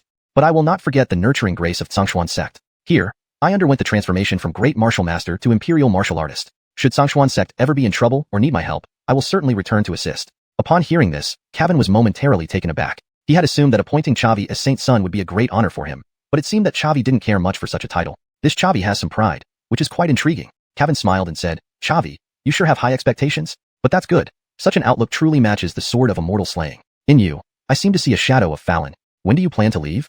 Chavi softly replied, in about a month. I need to consolidate my cultivation and climb the heaven-burning tower. Cavan nodded gently. Very well. After bidding farewell to Cavan, Chavi held Anastasia's hand and strolled leisurely around Xuanhuan sect. Anastasia spoke softly. Bill, the Stephanie mentioned by the sect leader. Could she be the legendary fourth war god of the human race? Did you receive her legacy? Chavi shook his head slightly. Not exactly a legacy. I merely obtained the weapon she once used. The sword of immortal slaying. Anastasia was a bit puzzled. The sword of immortal slaying? What a formidable name. I wonder what its quality is like. Chavi smiled and said, the so-called immortal slaying means it can slay gods. This sword is a divine artifact. There was no reason for Chavi to hide anything from his newly confirmed Dao companion. Upon hearing this, Anastasia was shocked, covering her mouth, and looked at Chavi with incredulity. Good heavens, a divine artifact? It's even more powerful than a heavenly tier Talia weapon. Bill, your luck is incredible. No wonder you could defeat the crystal purifier. Chavi chuckled lightly. Just luck. By the way, I will be leaving Xuanhuan sect in a month. Will you come with me? Anastasia nodded vigorously. Of course. We've just confirmed our relationship. I wouldn't want to part ways. Besides, staying with you will definitely speed up my cultivation more than staying in Xuanhuan sect. Chavi smiled. All right, then get ready. We'll head to Central State in a month. It's also time for me to fulfill my promise to my teacher. After parting ways with Anastasia, Chavi returned to his cave residence. Closing the door, he took out the black rock cauldron and Emmanuel's corpse, preparing to refine an earthly malevolent puppet. Although his current strength was nearly reaching the martial ancestor realm, being better prepared was never a bad idea. Within half a day, Chavi successfully refined a puppet with 7-star martial emperor power. He left his soul mark and stored it in his storage ring. Afterward, Chavi headed to the heaven-burning tower. Defeating the guards for the first time granted double spiritual energy rewards, and he couldn't miss out on that. Arriving at the 25th floor, the guards here were 5-star martial emperors. Though Chavi was only at the same rank, his true combat power far exceeded theirs. Within a minute, after exchanging dozens of moves, Chavi easily subdued the guard. Congratulations, host, for defeating a 5-star martial emperor, gaining 500,000 experience points and 500,000 exchange points. Congratulations, host, for gaining 500,000 experience points. The guards on the 26th and 27th floors fell easily. Only when he faced the guard on the 28th floor did Chavi feel a hint of pressure. But relying on the Shadow Sword's displacement skill and his superior swordsmanship, Chavi managed to wear down and defeat the guard. However, the guard on the 29th floor posed a significant challenge due to the substantial difference in realm and improved battle experience. Chavi spent half an hour with it, unable to win, and could only rely on the Shadow Sword's displacement skill to avoid injury. Realizing his own limitations, Chavi summoned the fused spirit fire. The fusion of purple crystal flame and lineaging fire greatly increased its power. The flames turned purplish-red, capable of burning Doqi and souls, making them extremely formidable. With the help of the fused spirit fire, Chavi easily defeated the Guardian on the 29th floor. After defeating the 29th floor Guardian, Chavi's realm advanced to 6-star Martial Emperor. Next was the 30th floor, the final floor of the Heaven-Burning Tower. This floor's Guardian had the strength of a 10-star Martial Emperor. In the past century, no disciple of Xuanhuan sect had ever made it to the final floor. Not only did Chavi make it up, but he also intended to challenge this 10-star Martial Emperor Guardian. The Guardian's strength was formidable, with combat techniques on par with those honed by Red and Chavi. But Chavi was even more fierce. Of course, mainly because of the fused spirit fire. After an hour of intense battle, Chavi used a fiery lotus to pierce through the Guardian's chest. The Guardian slowly dissipated into flowing light, and a pure surge of spiritual energy fused into Chavi's body. Congratulations, host, for defeating a 10-star Martial Emperor, gaining 1 million experience points and 1 million exchange points. Congratulations, host, for gaining 1 million experience points. Just then, the Heaven-Burning Tower emitted a booming sound. Immediately after, the sound of a bell echoed within the tower. The bell resonated deeply and loudly, ringing throughout the entire Xuanhuan sect, a total of 9 times. As the bell rang, all the disciples of Xuanhuan sect paused their activities and looked towards the direction of the Heaven-Burning Tower. What's happening? The Heaven-Burning Tower is actually ringing the bell. I know. Whenever someone completes the Heaven-Burning Tower, 9 bell rings announce it. But in the past century, no one in Xuanhuan sect has ever achieved this. How true. This is incredibly difficult. The last floor Guardian of the Heaven-Burning Tower possesses the strength of a 10-star Martial Emperor. How can we young disciples possibly pass? Not just us. Even the elders within the sect are unlikely to pass. The only one who can complete the Heaven-Burning Tower is sect leader Kevin. But now the bell is ringing, which means someone really did it. Who is it? It should be Saintess Anastasia. After all, Saint Son Emmanuel died in the Greedy Wolf secret realm, leaving Anastasia as the top among our disciples. If she obtained an unparalleled legacy within the secret realm, she might have really passed. That's the only possibility. As everyone discussed, their spirit plaques suddenly glowed. Everyone took out their spirit plaques to read, revealing only one message. Congratulations to Intersect Disciple Chavi for completing the Heaven-Burning Tower, eligible for additional rewards. Upon seeing this message, the entire Xuanhuan sect erupted in excitement. Not just the disciples, but all the elders of Xuanhuan sect received this message as well. For Chavi, everyone felt a deep sense of awe and envy. Hashtag chapter 202, the demon race attacks. Damn, it's actually Chavi. If I'm not mistaken, he hasn't even been in the inner sect for a year, right? Now Chavi can be considered the top disciple of Xuanhuan sect. Even across the entire Qingzhou province, he ranks high. Chavi is awesome. Chavi also saw the message on the spirit tablet, and finally understood the origin of the bell sound. At the same time, his heart leaped with joy at the prospect of an additional reward. After the final guard was defeated, a streak of light flashed, and a woman in green robes appeared before Chavi. Looking above her head, it clearly read, 1-star Wuzong. Chavi hurriedly saluted her with cupped hands and said with a smile, Junior Chavi greets Senior. May I ask your distinguished name? The woman in green smiled slightly. I am the artifact Talia of Finshan Tower, without a given name or surname. I've appeared here to present you with your completion rewards. With that, she waved her sleeve, and 3 spirit artifacts appeared before Chavi. The Yunying Bell he had previously escorted, a high-tier Earth-rank inner armor, and a high-tier Earth-rank spirit sword. Chavi immediately inspected the 3 items. He already had inner armor, which he had stripped from Emmanuel. As for the spirit sword, it wasn't very useful to him since he already had Shadow Sword and Lushan Sword. The only item that could be of some use was the Yunying Bell. Although its rank was only mid-earth grade, it could attack enemy soul bodies and was no less rare than high-tier Earth-rank spirit artifacts. When used alongside his initial soul realm strength, it could unleash formidable killing power and potentially change the tide of battle. Chavi picked up the Yunying Bell and smiled. Thank you, Senior, for this treasure. I choose the Yunying Bell. The woman in green smiled. Good choice, young man. My task is complete. I must leave now. She then put away the other 2 items and vanished in a streak of light before Chavi. Chavi stored the Yunying Bell in his storage ring, bowed towards where the green-robed woman had disappeared, and left Finshan Tower. Over the following days, Chavi secluded himself in Jeweling Tower to refine his soul power and accumulate experience as a spirit array master. Half a month passed in this manner. During this period, he advanced to rank 6 as a spirit array master, and Selah also broke through to tier 6. One day, while idling in Jeweling Tower, a message suddenly appeared on his spirit tablet. All disciples and elders of Xuanhuan sect are to gather in the sect plaza. Seeing this, Chavi frowned. Kevin had summoned everyone. What major event could have occurred? But speculating wouldn't help, so he promptly headed for the sect plaza. His speed ensured he was among the first to arrive, standing at the front without hesitation. No one objected, as his current strength indeed warranted such positioning. 15 minutes later, Anastasia arrived at the sect plaza. Seeing 9-star Wu Huang above her head, Chavi was taken aback. Just half a month, and Anastasia had already broken through to 9-star? She had improved by 2 minor realms, faster even than his own accelerated progress. Truly terrifying. Chavi greeted her with a smile. Anastasia, you've broken through again? Anastasia nodded softly. I owe this much to your Bodhi fruit, which helped me leap over 2 minor realms. More importantly, it improved my cultivation aptitude, deepening my understanding of the thunder body. This will make my future cultivation path much smoother, she continued. Chavi smiled. That's great news. Having you by my side makes my trip to Central State easier. Speaking of which, do you know why the Patriarch has summoned us? This gathering includes every member of the sect. Anastasia shook her head. I don't know either. In all my time at Stronger1 sect, I've never seen the patriarch convene such a serious meeting. It seems our sect is facing significant trouble. Chavi chuckled. Whatever happens, let it come. We'll follow the patriarch's orders. No matter what we face in the future, I will walk this path with you. Anastasia nodded gently. Me too. Half an hour later, all members of Stronger1 sect had gathered in the plaza, forming a sea of people. Patriarch Kevin stepped forward, his stern voice echoing across the entire plaza. I believe everyone is curious about why I've called everyone together. Indeed, Stronger1 sect faces a tremendous crisis. No, the entire human race does. Yesterday, outside Demonic Defense Pass, demon troops began massing. To date, they've assembled several 100,000 soldiers, all at the Demon King realm or higher. Members of Stronger1 sect, the fifth great war between humans and demons has begun. Upon hearing this, the assembly erupted into chaos. Damn, the demons are back? The fourth great war was just 20 years ago. Many experts defended Demonic Defense Pass, and Leslie sacrificed herself to barely repel the demon hordes. They're attacking again?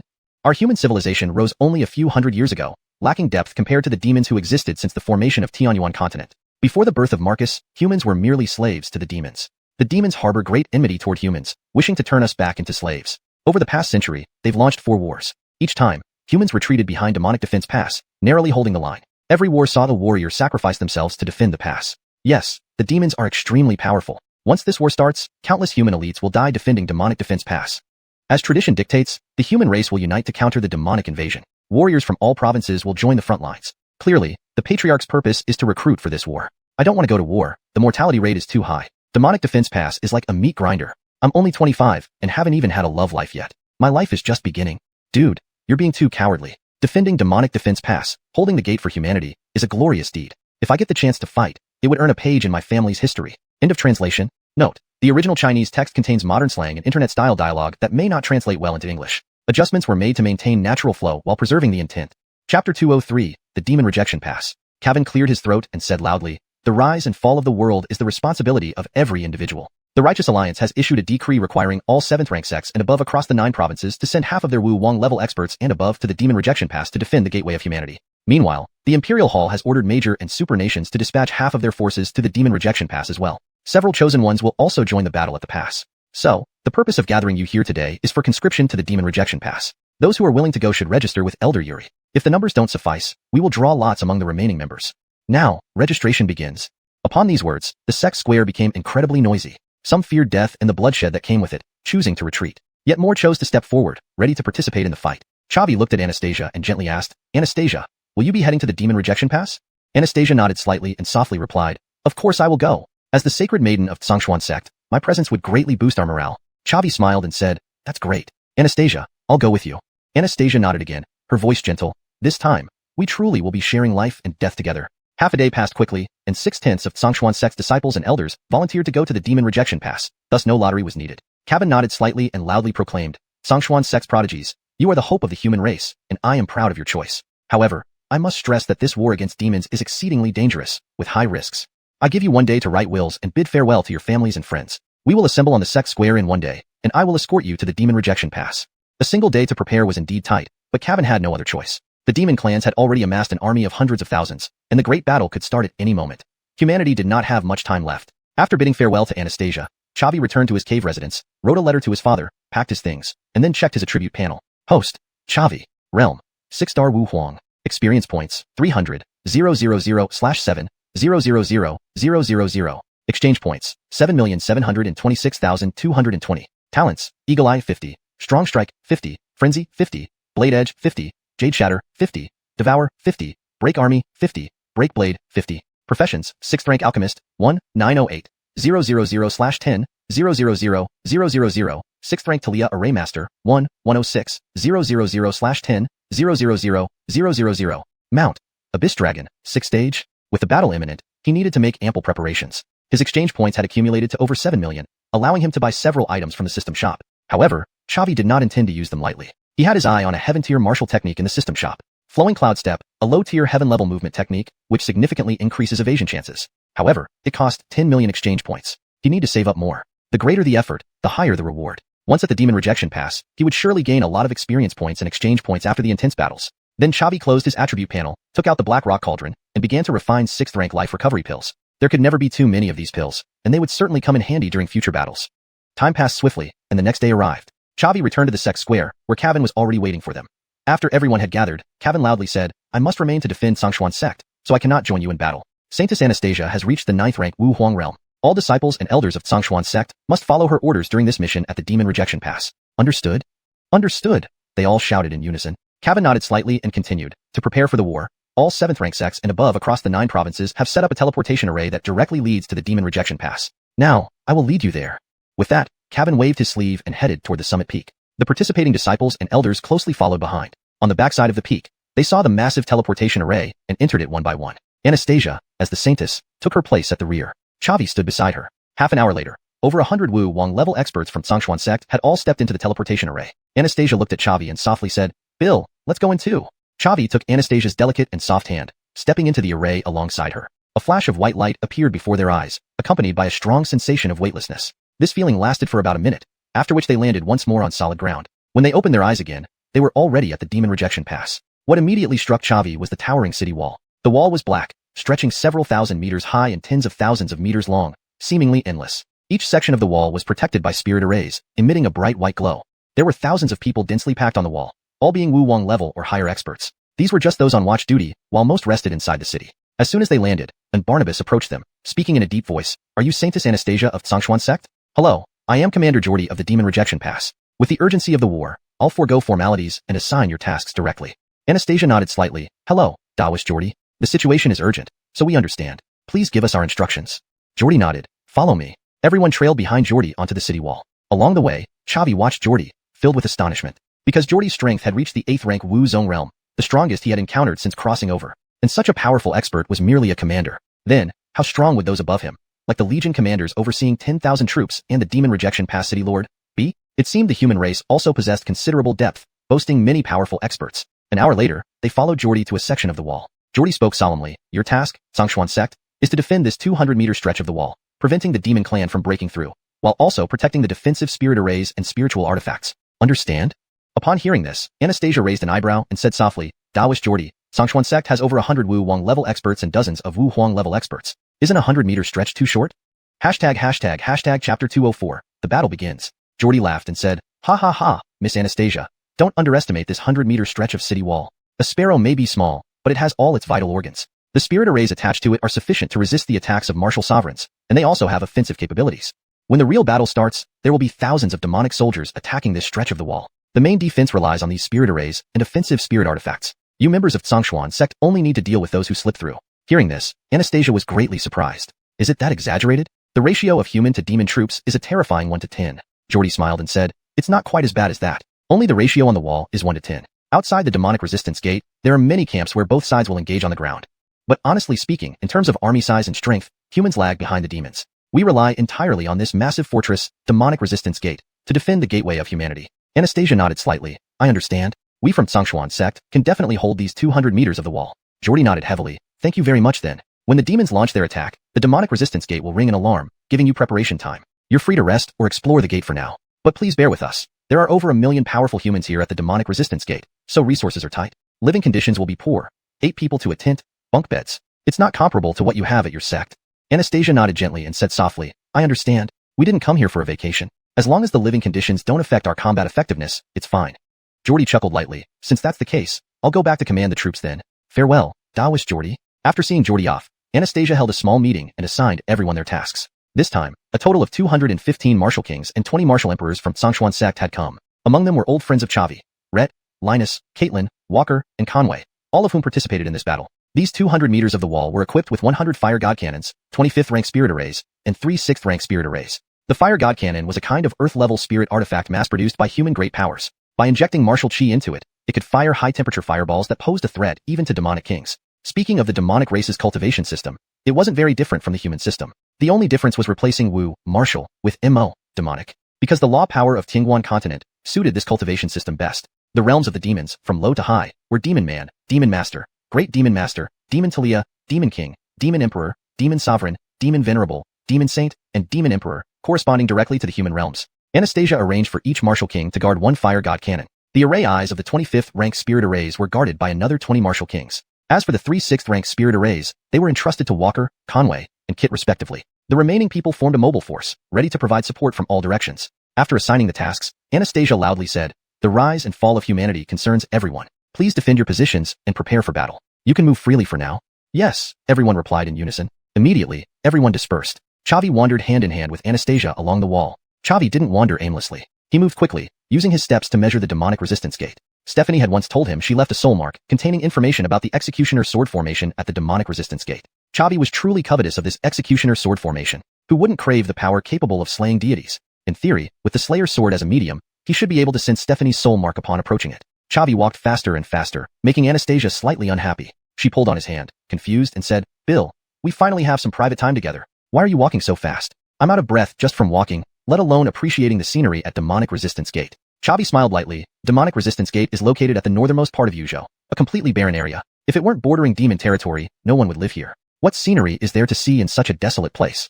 Anastasia pouted and said softly, "The wall itself is the most beautiful scenery. This wall guards the gateway of humanity, with defensive spirit artifacts and spirit arrays clustered here. Over 10,000 human experts are defending this wall right now. One look at these human experts fills my heart with excitement, as if I can feel the indomitable will of our ancestors." Xavi smiled bitterly. "Not me. I dislike war. If I had a choice, I'd just be a teacher, living a peaceful life, teaching a few students, and basking in the sun with my wife." Hearing this, Anastasia was slightly taken aback. "I never thought you were anti-war. But your constitution can strengthen in battle. With this constitution, you often have to do things against your nature." Xavi nodded slightly. "Indeed, although I despise war, I am not afraid of it. An elder from my hometown once said, 'One punch opened up, sparing 100 more.' To end the war and allow human descendants to enjoy peace, I must defeat the demons thoroughly. Only then can I settle down as a teacher. Therefore, this battle must be fought, and we must win." Anastasia nodded heavily. "We will surely win." They continued strolling leisurely on the wall. Half a day passed. Despite Xavi speeding up, they had only covered less than a quarter of the demonic resistance gate's wall. Just as they were about to return to camp for dinner, the bell rang. The first attack by the demons had arrived. Anastasia cursed, "Damn, why so fast? The experts from the other 8 provinces haven't fully gathered yet." Xavi said sternly, "The demons chose their timing well, attacking during dinner when morale is lowest. But no matter. The defenders of demonic resistance gate are all above the martial king level. Even if they don't eat for 3 days and nights, their combat effectiveness won't be affected. Let's head back to guard the wall." "Okay," Anastasia said softly. Both spread their martial chi wings simultaneously and flew toward xuanhuan's defense zone. At the same time, tens of thousands of martial king level experts within the demonic resistance gate also spread their martial chi wings and rushed to their defense zones. This scene was indeed impressive. Human experts with flight capabilities gathered at an extremely fast speed, returning to their positions in under half an hour. Xavi and Anastasia stood on the wall, prepared for battle. Xavi took out the Dawnbreaker bow and saw the demons for the first time. Chapter 205, Kit gets injured. They looked almost identical to humans, with facial features and an upright posture. The only difference was the pair of demonic horns on their heads, which added an extra aura of malevolence. The demon race was generally taller than the human race, and their skin was uniformly pale, almost unnaturally so. Each demon had a pair of wings behind them. Although they were made of flesh and blood, their power was remarkable. When fully extended, they could even fly faster than humans of the same cultivation level. The demon army advanced steadily, various large siege weapons appearing in the center of their formation, launching attacks towards the demon resistance pass. The defensive spirit arrays on the demon resistance pass were activated one after another.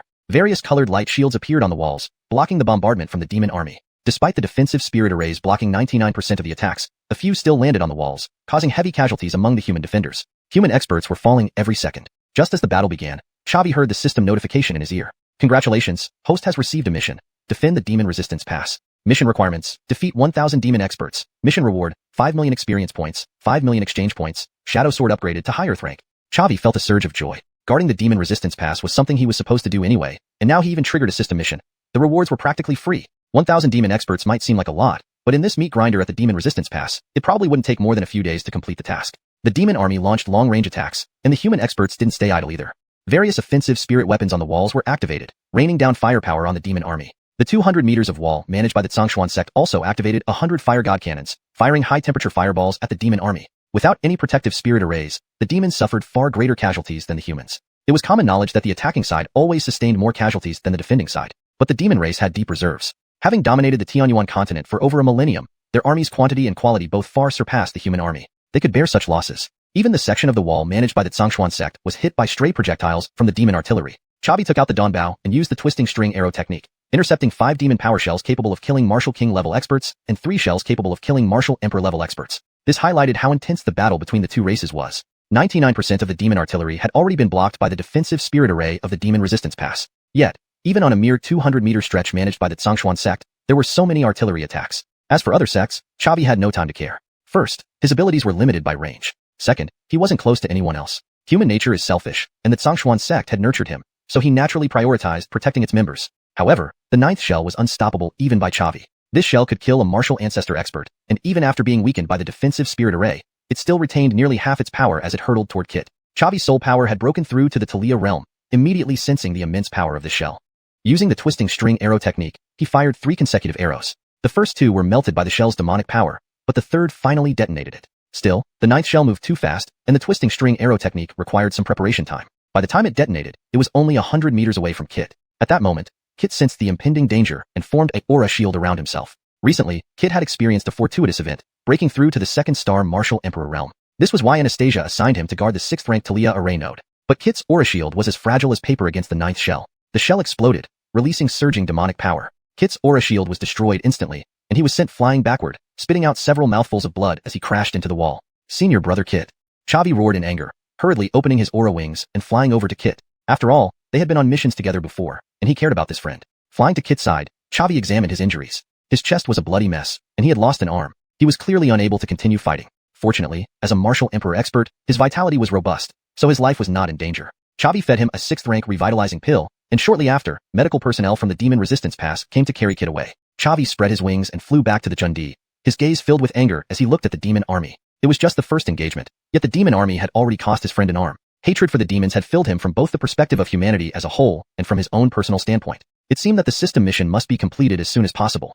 Anastasia flew beside Chavi and held his right hand, softly saying, "Bill, are you alright?"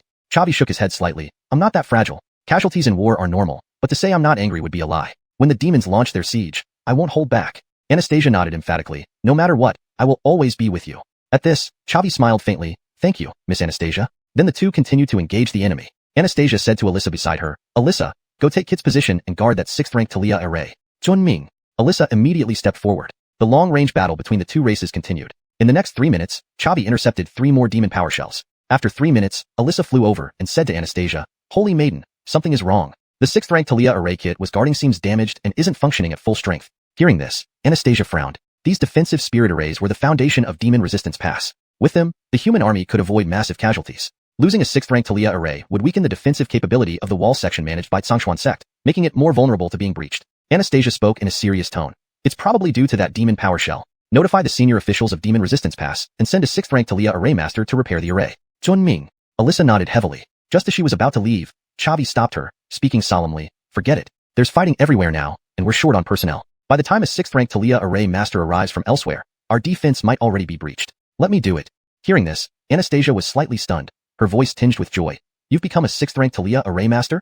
Chapter 206, A Hard Fight. Chavi chuckled lightly. "Just broke through." Anastasia's eyes lit up. "Truly befitting the man I chose. Your strength is terrifying indeed, proficient in multiple professions simultaneously." Chavi smiled humbly. "It was mere luck." Anastasia pouted. "Mr. Luck, you're quite modest. Since that's the case, the 6th rank defensive spirit array will be handed over to you. I'll provide cover." "All right." Chavi nodded slightly. With that, he flew towards the 6th rank spirit array, clasped his hands together, and over 1,000 spirit seals shot out from his palms, merging into the spirit array. Meanwhile, both human and demon long-range attack spirit weapons had been almost depleted and required time to recharge. The siege officially began. Countless demons spread their wings and flew onto the walls of demon-resisting pass. The defensive spirit arrays on the wall held off most demon experts, but less than 10% broke through the barriers constructed by the spirit arrays, reaching the top of the walls. Close combat quickly ensued as both sides engaged in brutal hand-to-hand battles. Hundreds of demon experts charged towards the area defended by Xuanhuan sect. While only about 100 managed to break through the spirit array defenses, this number still fell within the limits Xuanhuan sect could handle. As the battle raged, every minute saw injuries and deaths. Corpses of human and demon experts rained down from the sky. Chavi concentrated on repairing the spirit array, his brow furrowed in concentration. Given his strength, constructing a 6th rank spirit array would take only 10 minutes. However, this array was not standalone. It was connected with other 6th or even 7th rank spirit arrays, forming an intricate defense line. Repairing the array was straightforward, but reconnecting it with the other arrays took exponentially more time. Meanwhile, casualties piled up on the walls and below. Demons seemed endless, continuously swarming onto the walls. The defenders at Demon Resisting Pass were under immense pressure. 20 minutes passed. Xuanhuan sect could barely maintain half its fighting force. Suddenly, a powerful demon elder flew towards Xuanhuan sect's defense zone. A single swipe of his claws ended 5 martial emperors' lives. Startled, Anastasia knew they were incredibly unlucky for such a powerful demon to target them. To prevent further casualties, she stowed her purple spirit bow and drew a blue longsword, charging forward. Though skilled in archery, someone needed to stand in front to reduce the damage. Aware she couldn't defeat the demon elder, Anastasia steeled herself. She trusted Chavi would finish repairing the spirit array and come to her aid. Despite his focus, Chavi noticed Anastasia's peril and shouted, "Miss Anastasia, don't act rashly. Our martial elders should arrive soon." There's no need for you to put yourself at risk. Anastasia laughed bitterly. Bill, it's not because I'm seeking death. The situation is dire. This demon elder isn't alone. Many others are surely breaking through our lines beyond Xuanhuan sect territory. They're like sharp blades trying to tear open our defenses. Our martial elders must be rushing around, unable to reach us in time. But I can't risk my sect members. I must act. Hearing this, Chavi paused, then shouted loudly, hold on. Once I'm done here, I'll come to help you. Okay. Anastasia smiled faintly, then turned to face the demon elder. Anastasia raised her blue longsword and launched the 1,000-pound slash. The demon elder blocked with his arm, retreating 3 steps, shocked. When did a 9-star martial emperor gain such power? Pushing me back. What's your name, girl? Holding her sword horizontally, Anastasia replied sternly, Holy Maiden of Stronger1-266, sect, Anastasia. The demon elder blocked again, smiling. To achieve such skill at your age, you must be someone important among humans. Killing you will hinder another rising power. Anastasia scoffed, then come try. They clashed. Anastasia was at a clear disadvantage due to 1. The vast realm difference. 2. Her lack of prowess in close combat. Conversely, the demon elder was an experienced veteran. He overwhelmed Anastasia, inflicting numerous wounds within minutes. Her clothes soaked in blood made her look like a bloody mess. The demon elder sneered, you have impressive strength to last this long against me. However, time's running out. I'll use my trump card. Anastasia stepped back, startled. He lifted his arms, conjuring a black bat made of dark energy, which flew towards Anastasia. Anastasia unleashed her ultimate move, Claudiating technique, sending a blue-purple lightning bolt from her palm. Both attacks collided, causing a massive shockwave. Several nearby Stronger1 sect disciples and demons were flung away. Anastasia suffered heavy injuries, retreating dozens of steps, blood rising in her throat. She swallowed the blood forcefully, but a trickle appeared at her lips. The demon elder was astonished. Such a powerful technique to block my move. Anastasia, you're indeed strong. Thus, I can't let you live. He pressed the attack, clawing at Anastasia. She blocked with her sword, which was knocked away instantly. His second strike followed immediately. Unafraid, Anastasia believed Chavi would save her. Her calm mind guided her decision to protect her chest with crossed arms. Though it might injure her arms, it ensured her survival, buying Chavi precious time. At that moment, a pitch-black dagger appeared behind the demon elder, piercing his back viciously without warning. Blood splattered everywhere. Shocked, the demon elder turned to see what attacked him. Chapter 207, Slaying the Demon Sect. Alyssa's figure emerged from the shadows, clutching a dagger in his hand. Upon seeing Alyssa, the demon sect powerhouse flew into a rage. How absurd. A mere 3-star martial emperor actually managed to injure me. Die. The demon sect powerhouse slammed a palm towards Alyssa. Alyssa was sent flying backward, spitting out several mouthfuls of blood midair before crashing heavily into the city wall. Alyssa! Anastasia let out a roar of fury, preparing to go all out against the demon sect powerhouse. At this moment, Chavi flew over, patted Anastasia on the shoulder, and said gravely, Miss Anastasia, let me handle this.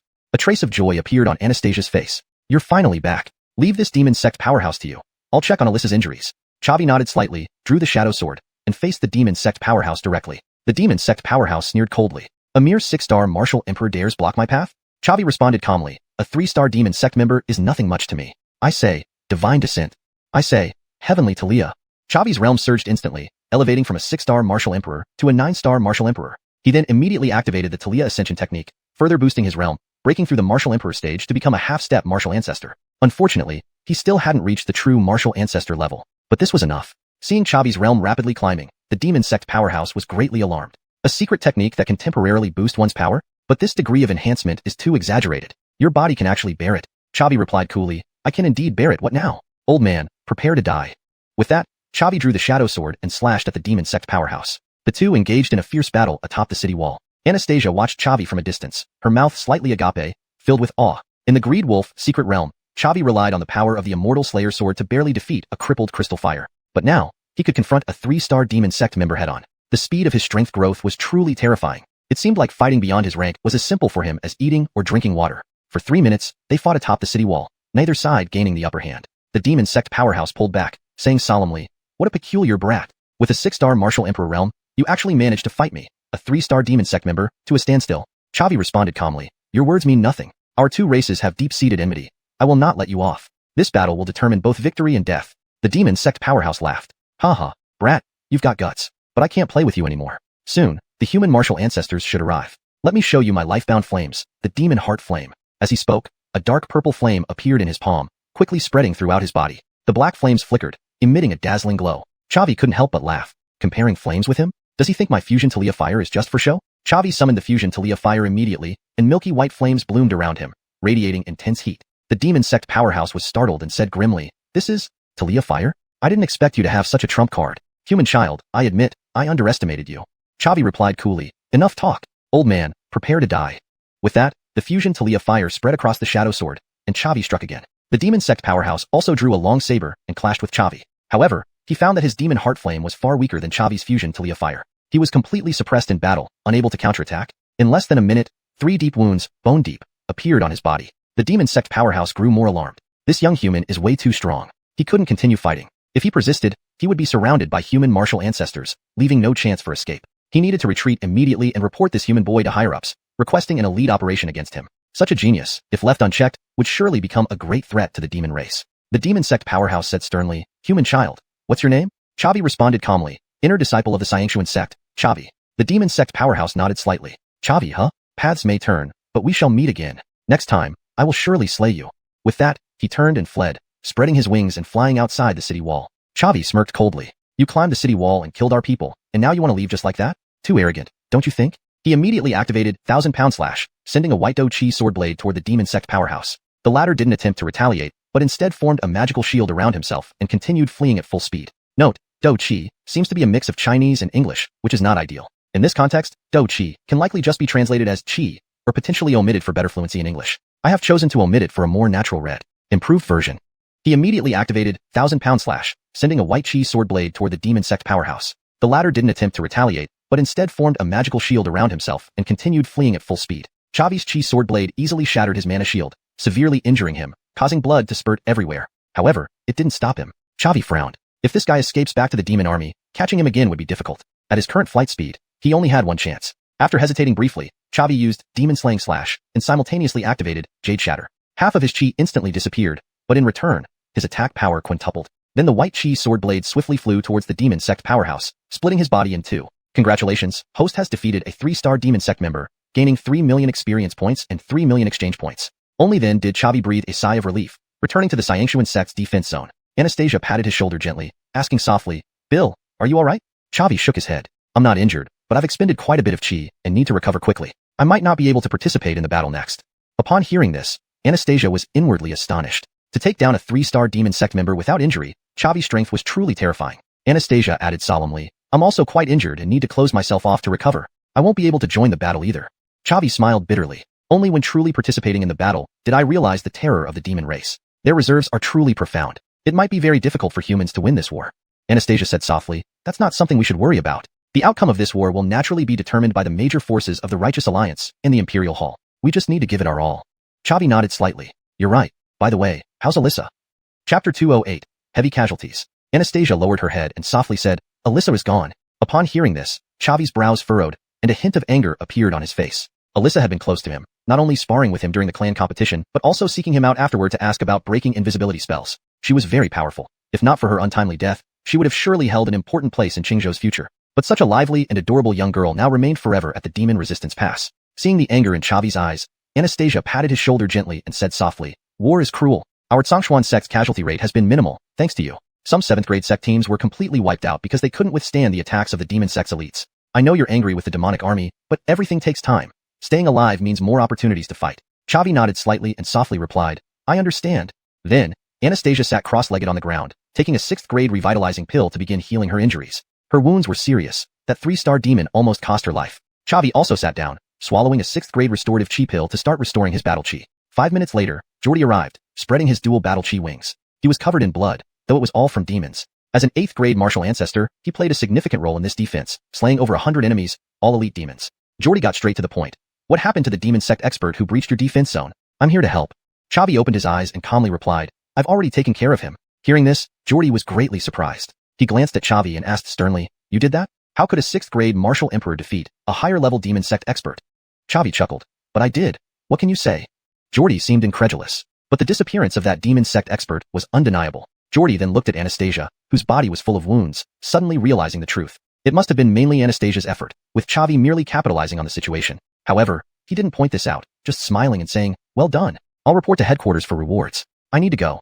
There are many other places needing me." With that, Jordy spread his battle chi wings and flew away. The next few hours passed as both human and demonic forces engaged in fierce combat, resulting in heavy casualties on both sides. However, the demonic losses far outweighed those of the humans. By midday, most members of Stronger1 sect could barely stand due to battle chi depletion and injuries, but fortunately, few had died. Once Chavi's battle chi was restored, he took out the Dawn Bow and rejoined the fray. Anastasia, whose injuries were mostly healed, also joined with her Zelene Bow, ready to fight again. They used their coordinated archery skills to take down numerous demonic soldiers. Within half a day, Chavi completed much of the system task, advancing from a 6th grade martial emperor to an 8th grade martial emperor, a significant boost in strength. He inwardly marveled. Indeed, the battlefield was the fastest place to enhance one's power. Backed by the system, his advancement in this human-demon war would be remarkably rapid. The first clash between the two races lasted a whole day, from afternoon till the next day. By then, the exhausted demonic army chose to retreat, leaving thousands of corpses around the demon resistance pass. Seeing the demon army withdraw, Chavi checked his system panel. Host, Chavi. Realm, 8th grade martial emperor. Experience points, 3,000,000/9,000,000. Exchange points, 17, 826, 220. Talents, Hawk Eyes 50, Strong Strike 50, Fury 50, Blade Edge 50, Jade Shatter 50, Devour 50, Army Breaker 50, Blade Breaker 50. Professions, 6th grade alchemist, 1908, 000/10, 000,000. 6th grade Talia Array Master, 106, 000/10, 000,000. Mount, Abyss Dragon, 6th rank, not bad.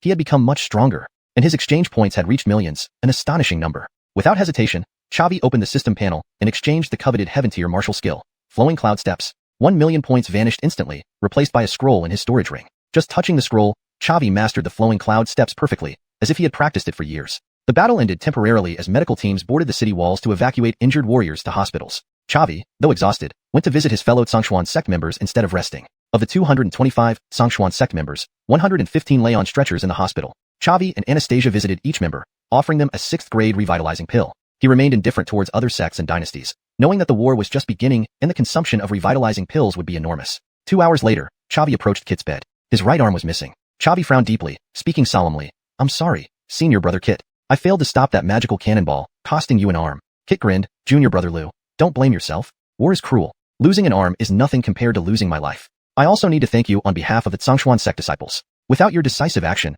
how many of us would have survived?" Chavi smiled gently. "It was my duty." Kit stretched out his left hand, patting Chavi on the shoulder. "By the way, what's your current realm?" Chavi chuckled. 8th grade martial emperor. Hearing this, Kit was stunned. "Damn, an 8th grade martial emperor. You're really something. The Xuanhuan sect is incredibly fortunate to have you as a disciple." Chavi laughed humbly. "Just luck." Anastasia also gaped at Chavi in shock. When facing the 3-star demon, he was only a 6th grade martial emperor. To advance 2 minor ranks in one day, it was terrifying. A thought flashed through Anastasia's mind. Could her husband really be a human war god? Chapter 209. Withstanding the magic cannon shells? Following past patterns, during every major war between humans and demons, a human war god would emerge. Now that the human and demon races have already begun their war, there is not even a hint of news about any war god. This person can be anyone else. Why can't it be Chavi? However, according to legends, all human war gods had achieved Saint Warrior level strength before the age of 30. Although Chavi's growth rate was terrifyingly fast, he still had a considerable gap to reach the level of a Saint Warrior. After all, as one advanced further in cultivation, breaking through realms became increasingly difficult. Anastasia shook her head, giving up on pondering this question. If it's a blessing, it won't become a disaster. If it's a disaster, one cannot avoid it. She hoped more that Chavi was not the war god, because this responsibility was simply too heavy. The first 4 war gods all died at Demon Resistance Pass, and she did not wish for her man to fall into this cycle. After chatting idly with Kit for a while, Chavi and Anastasia left the clinic hand in hand. Chavi said softly, "Miss Anastasia, you should go back to camp and rest. I want to stroll around inside the Demon Resistance Pass." Anastasia nodded slightly and replied gently, "Bill, be cautious in everything you do. Don't do anything foolish." Chavi chuckled lightly and said, "Rest assured. I'm not someone who acts rashly." Chavi knew his wife feared he would see the grim situation of human warriors and recklessly seek revenge on the demon army. But he wouldn't be so foolish. An individual's strength was too insignificant in front of an army. After bidding farewell to Anastasia, Chavi spread out his Dochi Songyi, Dookie Dual Wings, and roamed inside the Demon Resistance Pass. What he wanted to find was still the soul mark left behind by Senior Stephanie. 3 days passed. During these 3 days, Chavi traversed the entire Demon Resistance Pass, but the luster-killing sword never reacted. He felt puzzled inside. Senior Stephanie definitely would not lie to him, yet he did not feel even a hint of the soul mark. Could it be that activating this soul mark required special conditions? In the evening of the 3rd day, the bell rang again. A new wave of attacks from the demons began. Chavi spread his Dochi Songyi, Dookie Dual Wings, and flew back to the defensive line of the Xuanhuan sect. Over 100 members of the Xuanhuan sect had returned to their positions, most having regained their combat capabilities. One magic cannon shell after another poured towards the city wall, beginning the siege battle. Just like last time, Chavi held the Dawnbreaker bow and intercepted the magic cannon shells that broke through the defensive spirit array. Anastasia's injuries were completely healed, and she took out her purple Talia bow, coordinating with Chavi. Under their joint efforts, over 20 magic cannon shells were intercepted, none detonating on the walls under Xuanhuan sect's jurisdiction. Members of the surrounding 7th-rank sects watched the Xuanhuan sect people with awe and envy. Their team leader is incredibly strong, not letting a single magic cannon shell drop, resulting in 0 casualties. If only our sect had such experts. Why are these 2 young archers so extraordinary? Their sight range and attack power far surpass ordinary Imperial warriors. They can intercept 6th rank magic cannon shells effortlessly. I've run out of words to express my envy. But neither Chavi nor Anastasia felt any joy, because the battle had just begun. As nearby people were discussing heatedly, a 7th rank magic cannon shell flew towards Xuanhuan sect's defensive area. Moreover, it didn't deviate and once again flew toward where Kit stood. Chavi couldn't help but swear, cursing, "Damn, our luck is terrible." Having said that, Chavi spread his purple cloud wing and soared into the sky. Seeing his action, Anastasia was startled. "Bill, what are you going to do?" Chavi said calmly. "Of course, intercept the shell. Brother Kid has already lost an arm. I can't let him lose his life. This is what I owe him." Anastasia shouted loudly, "Bill, are you crazy? You're just an Imperial warrior." Chavi did not reply. "I say, divine descent. I say, heavenly Talia." His aura immediately soared, elevating from 8th rank Imperial warrior to half-step ancestor warrior. But he did not continue using the ascension technique, because the ascension technique could only be used once a day, lasting for half an hour, needing to be saved for the critical moment. On the other hand, as long as soul power was sufficient, divine descent heavenly Talia could be maintained indefinitely. From this, one could see the power of the word soul force. It was indeed difficult to cultivate, but its power was also genuine. Immediately afterward, Chavi took out the cold shadow shield and activated Adamantine Wall, consuming half of his internal blood energy in one go to gain enormous defensive power for a short period. Golden light emanated from the cold shadow shield. Then, Chavi flew towards the 7th rank magic cannon shell. Upon colliding, the magic cannon shell was directly triggered by Chavi and exploded in midair. In an instant, a massive wave of air erupted. Chavi was blasted flying backward, spitting out a mouthful of blood. The cold shadow shield flew out of his hand and then smashed heavily against the city wall. Seeing this scene, the disciples and elders from other 7th rank sects and even 8th rank sects around the city wall were all stunned. Hell, I didn't see that? This guy actually used his physical body to block a magic cannon shell. Does he think his life is too long? And this magic cannon shell has immense power, enough to kill a warrior ancestor. Xianxia sect is a 7th rank sect, so it shouldn't have any warrior ancestors participating in the battle. He's just a measly Imperial warrior, and he dares to do such a thing? Although it's quite foolish, I have to say, the moment he flew forward was really cool. What's this young man's name? I really want to meet him. Turns out there are really people willing to risk their lives. Today I've learned something new. Anastasia was extremely worried and hurriedly spread her Dookie dual wings, flying over to Chavi. When she flew to Chavi's side, he had already stood up from the ground, stretching his muscles. Aside from a trace of blood at the corner of his mouth, he was completely unharmed. Anastasia hurriedly placed her right hand on Chavi's chest, channeling Dookie to check his injuries. Apart from excessive blood energy consumption, he indeed wasn't hurt. Only then did Anastasia feel reassured, immediately rushing into Chavi's arms and hammering his chest with small punches as she burst into tears. "Chavi, you bastard. You really scared me to death." Anastasia's punches were very light, barely felt by him. He turned around and hugged his wife, laughing and saying, "Little fool, how could I do something without being sure? I'm absolutely confident I can block this 7th rank magic cannon shell." It was only then that Anastasia snapped back to her senses. She wiped the tears from her eyes and looked at Chavi blankly, softly saying, "But how could that be possible? This magic cannon shell can kill a warrior ancestor. Yet you're just an 8-star Imperial warrior and came out unscathed." Chavi chuckled lightly. "Your husband isn't just an ordinary 8-star Imperial warrior." Chapter 210, The Descending Torch. Anastasia pinched Chavi's waist and said softly, "Speak in plain language." Chavi smiled and said, "I once learned a martial technique from Linus that allows me to trade blood chi for massive defense." Upon hearing this, Anastasia's eyebrows slightly raised. "I remember now. You used this martial scroll when you blocked Emmanuel's palm strike last time, didn't you?" Chavi nodded slightly. "You're right," Anastasia said gently. "So your blood chi must have been consumed quite a bit, right? Is it taxing on your body?" Chavi shook his head slightly. "It won't affect my combat power." "That's great." The two flew back to the Xianxia sect's defensive area and continued intercepting the demonic magic shells with their bows and arrows. 3 hours later, the demons launched another city assault. Just as the demon soldiers flew onto the city wall, Anastasia's aura surged drastically. This feeling was very peculiar. Though her realm hadn't advanced, her fighting spirit intensity had nearly doubled. Her body's recovery ability, defense, attack, overall, all her attributes were boosted twofold. Sensing the change in Anastasia, Chavi was startled and asked urgently, "Miss Anastasia, what happened? Why did you suddenly become so formidable?" Anastasia shook her head slightly. "I don't know either, but I feel like my blood is boiling, and my combat power has greatly increased." Chavi's eyebrows lifted slightly. He spread out his soul power and was shocked to discover that all human soldiers within a kilometer radius of the city wall had experienced a dramatic surge in combat power. This level of enhancement was terrifying, but this was only the limit of Chavi's perception range, not the limit of this mysterious force. Half of the front line of Jumo Pass, close to the city wall, was covered by this mysterious force. Human warriors within this range saw their combat power drastically increase. The human warriors themselves were astounded. "Damn, what's going on? How did I suddenly become so strong? It feels like all the blood in my body is boiling. Could it be that some powerful human grandmaster used an immensely potent secret art? Not just us of Xianxia sect, it seems all the warriors across Jumo Pass are affected. To simultaneously enhance over 1,000,000 human kings or higher at once, even a martial saint might struggle to achieve such a feat. Yeah, what's happening here?" At this moment, an elderly and stern voice echoed throughout Jumo Pass. "The torch has descended upon the world. Petty devils of the demonic race, quickly disperse." Upon hearing these words, All the warriors of Jumo Pass displayed joy on their faces. The torch has descended. The human torch has appeared. This is fantastic.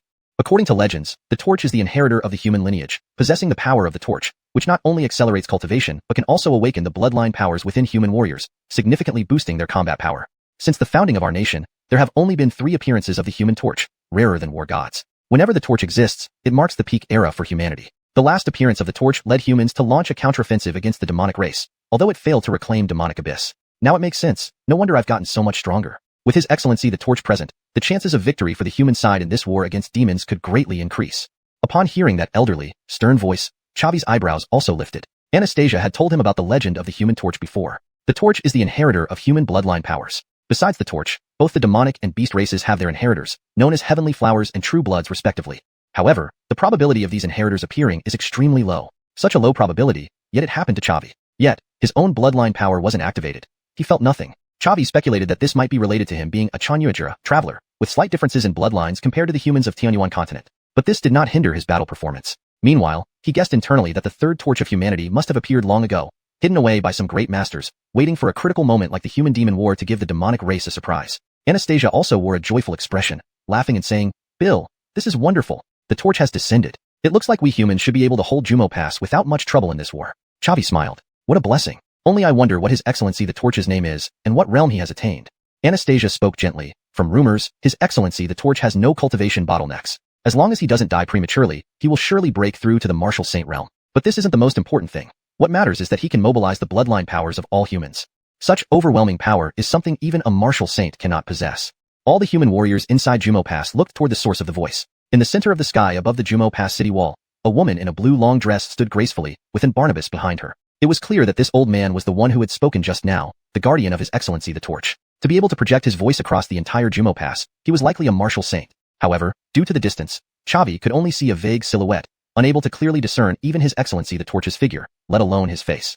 With the help of His Excellency the Torch, the human warriors' strength skyrocketed, and their morale soared, easily repelling the attack of the demon army. On the other hand, upon learning of the Torch's descent, the demons were all terrified, feeling a sense of fear arise in their hearts. The siege lasted only half a day before the demon commander ordered a retreat. The demon army retreated like a flood, leaving numerous bodies on the walls of Jumo Pass. As the demons retreated, the human warriors cheered loudly. These damn demons, how could they retreat so quickly? Are they afraid of our His Excellency the Torch? I wasn't done fighting yet, but they already pulled back. What a bunch of spineless cowards. During this battle, the human army suffered minimal losses while the demons took heavy casualties. We owe it all to His Excellency the Torch. Torch descends, humanity rises. Ha ha ha, I just killed a demon emperor, and it felt incredible. His Excellency the Torch boosted my combat power by nearly double. Just as everyone was cheering, a pitch-black demonic palm appeared in the center of Jumo Pass's city wall, angrily striking down toward the torch. The defensive spirit array of Jumo Pass had no effect on it, completely unable to stop its advance. All the warriors on the city wall were shocked by this powerful force, and some of the weaker ones even spat out blood from the impact. Chavi furrowed his brows and said gravely, "Such formidable power. A demon martial saint has taken action." Chapter 211, The Battle of Saints. Anastasia's expression also darkened. They want to wipe her out as soon as Jolie grows in power. What incredible speed. What cruel methods. It's only been half a day since Jolie appeared in the world. Chavi spoke in a low voice. No matter, the human race's experts will never stand idly by. Just as Chavi had predicted, an elderly man behind Jolie let out a cold snort. "You filth of the demon race, your moves are quick, but with me here, you can't harm a single hair on Jolie." He then shot a palm upwards. A pristine white aura handprint flew upward and collided with the pitch-black demonic handprint. An enormous wave of energy exploded, immediately being blocked by the defense spirit formation at Jumo Pass. The old man with white hair didn't retreat even a step, instead gritting his teeth and engaging this demon saint. 10 seconds later, 2 more black demonic handprints broke through the air and descended towards Jolie. 2 more demon saint-level powers had joined the fray. An angry roar echoed from within Jumo Pass. "Heretical demons, how dare you offend Empress Jolie?" A sandy yellow aura handprint appeared atop the city wall, colliding with the demonic handprint. It was issued by the human race's Chosen One, number 11 of the Chosen Ones, heavy command of the tower. Immediately afterward, a fiery red aura handprint appeared. Number 12 of the Chosen Ones, fiery son of the blade. The battle between both sides wasn't over yet. From the demon race camp, 3 powerful forces erupted once more, and 3 more demon saints appeared. The number of demonic handprints on the city wall reached 6. But the humans were not to be underestimated either. Andrew, the commander of Jumo Pass, acted decisively. A bluish-green aura handprint appeared in the sky above the city wall, joining the battle.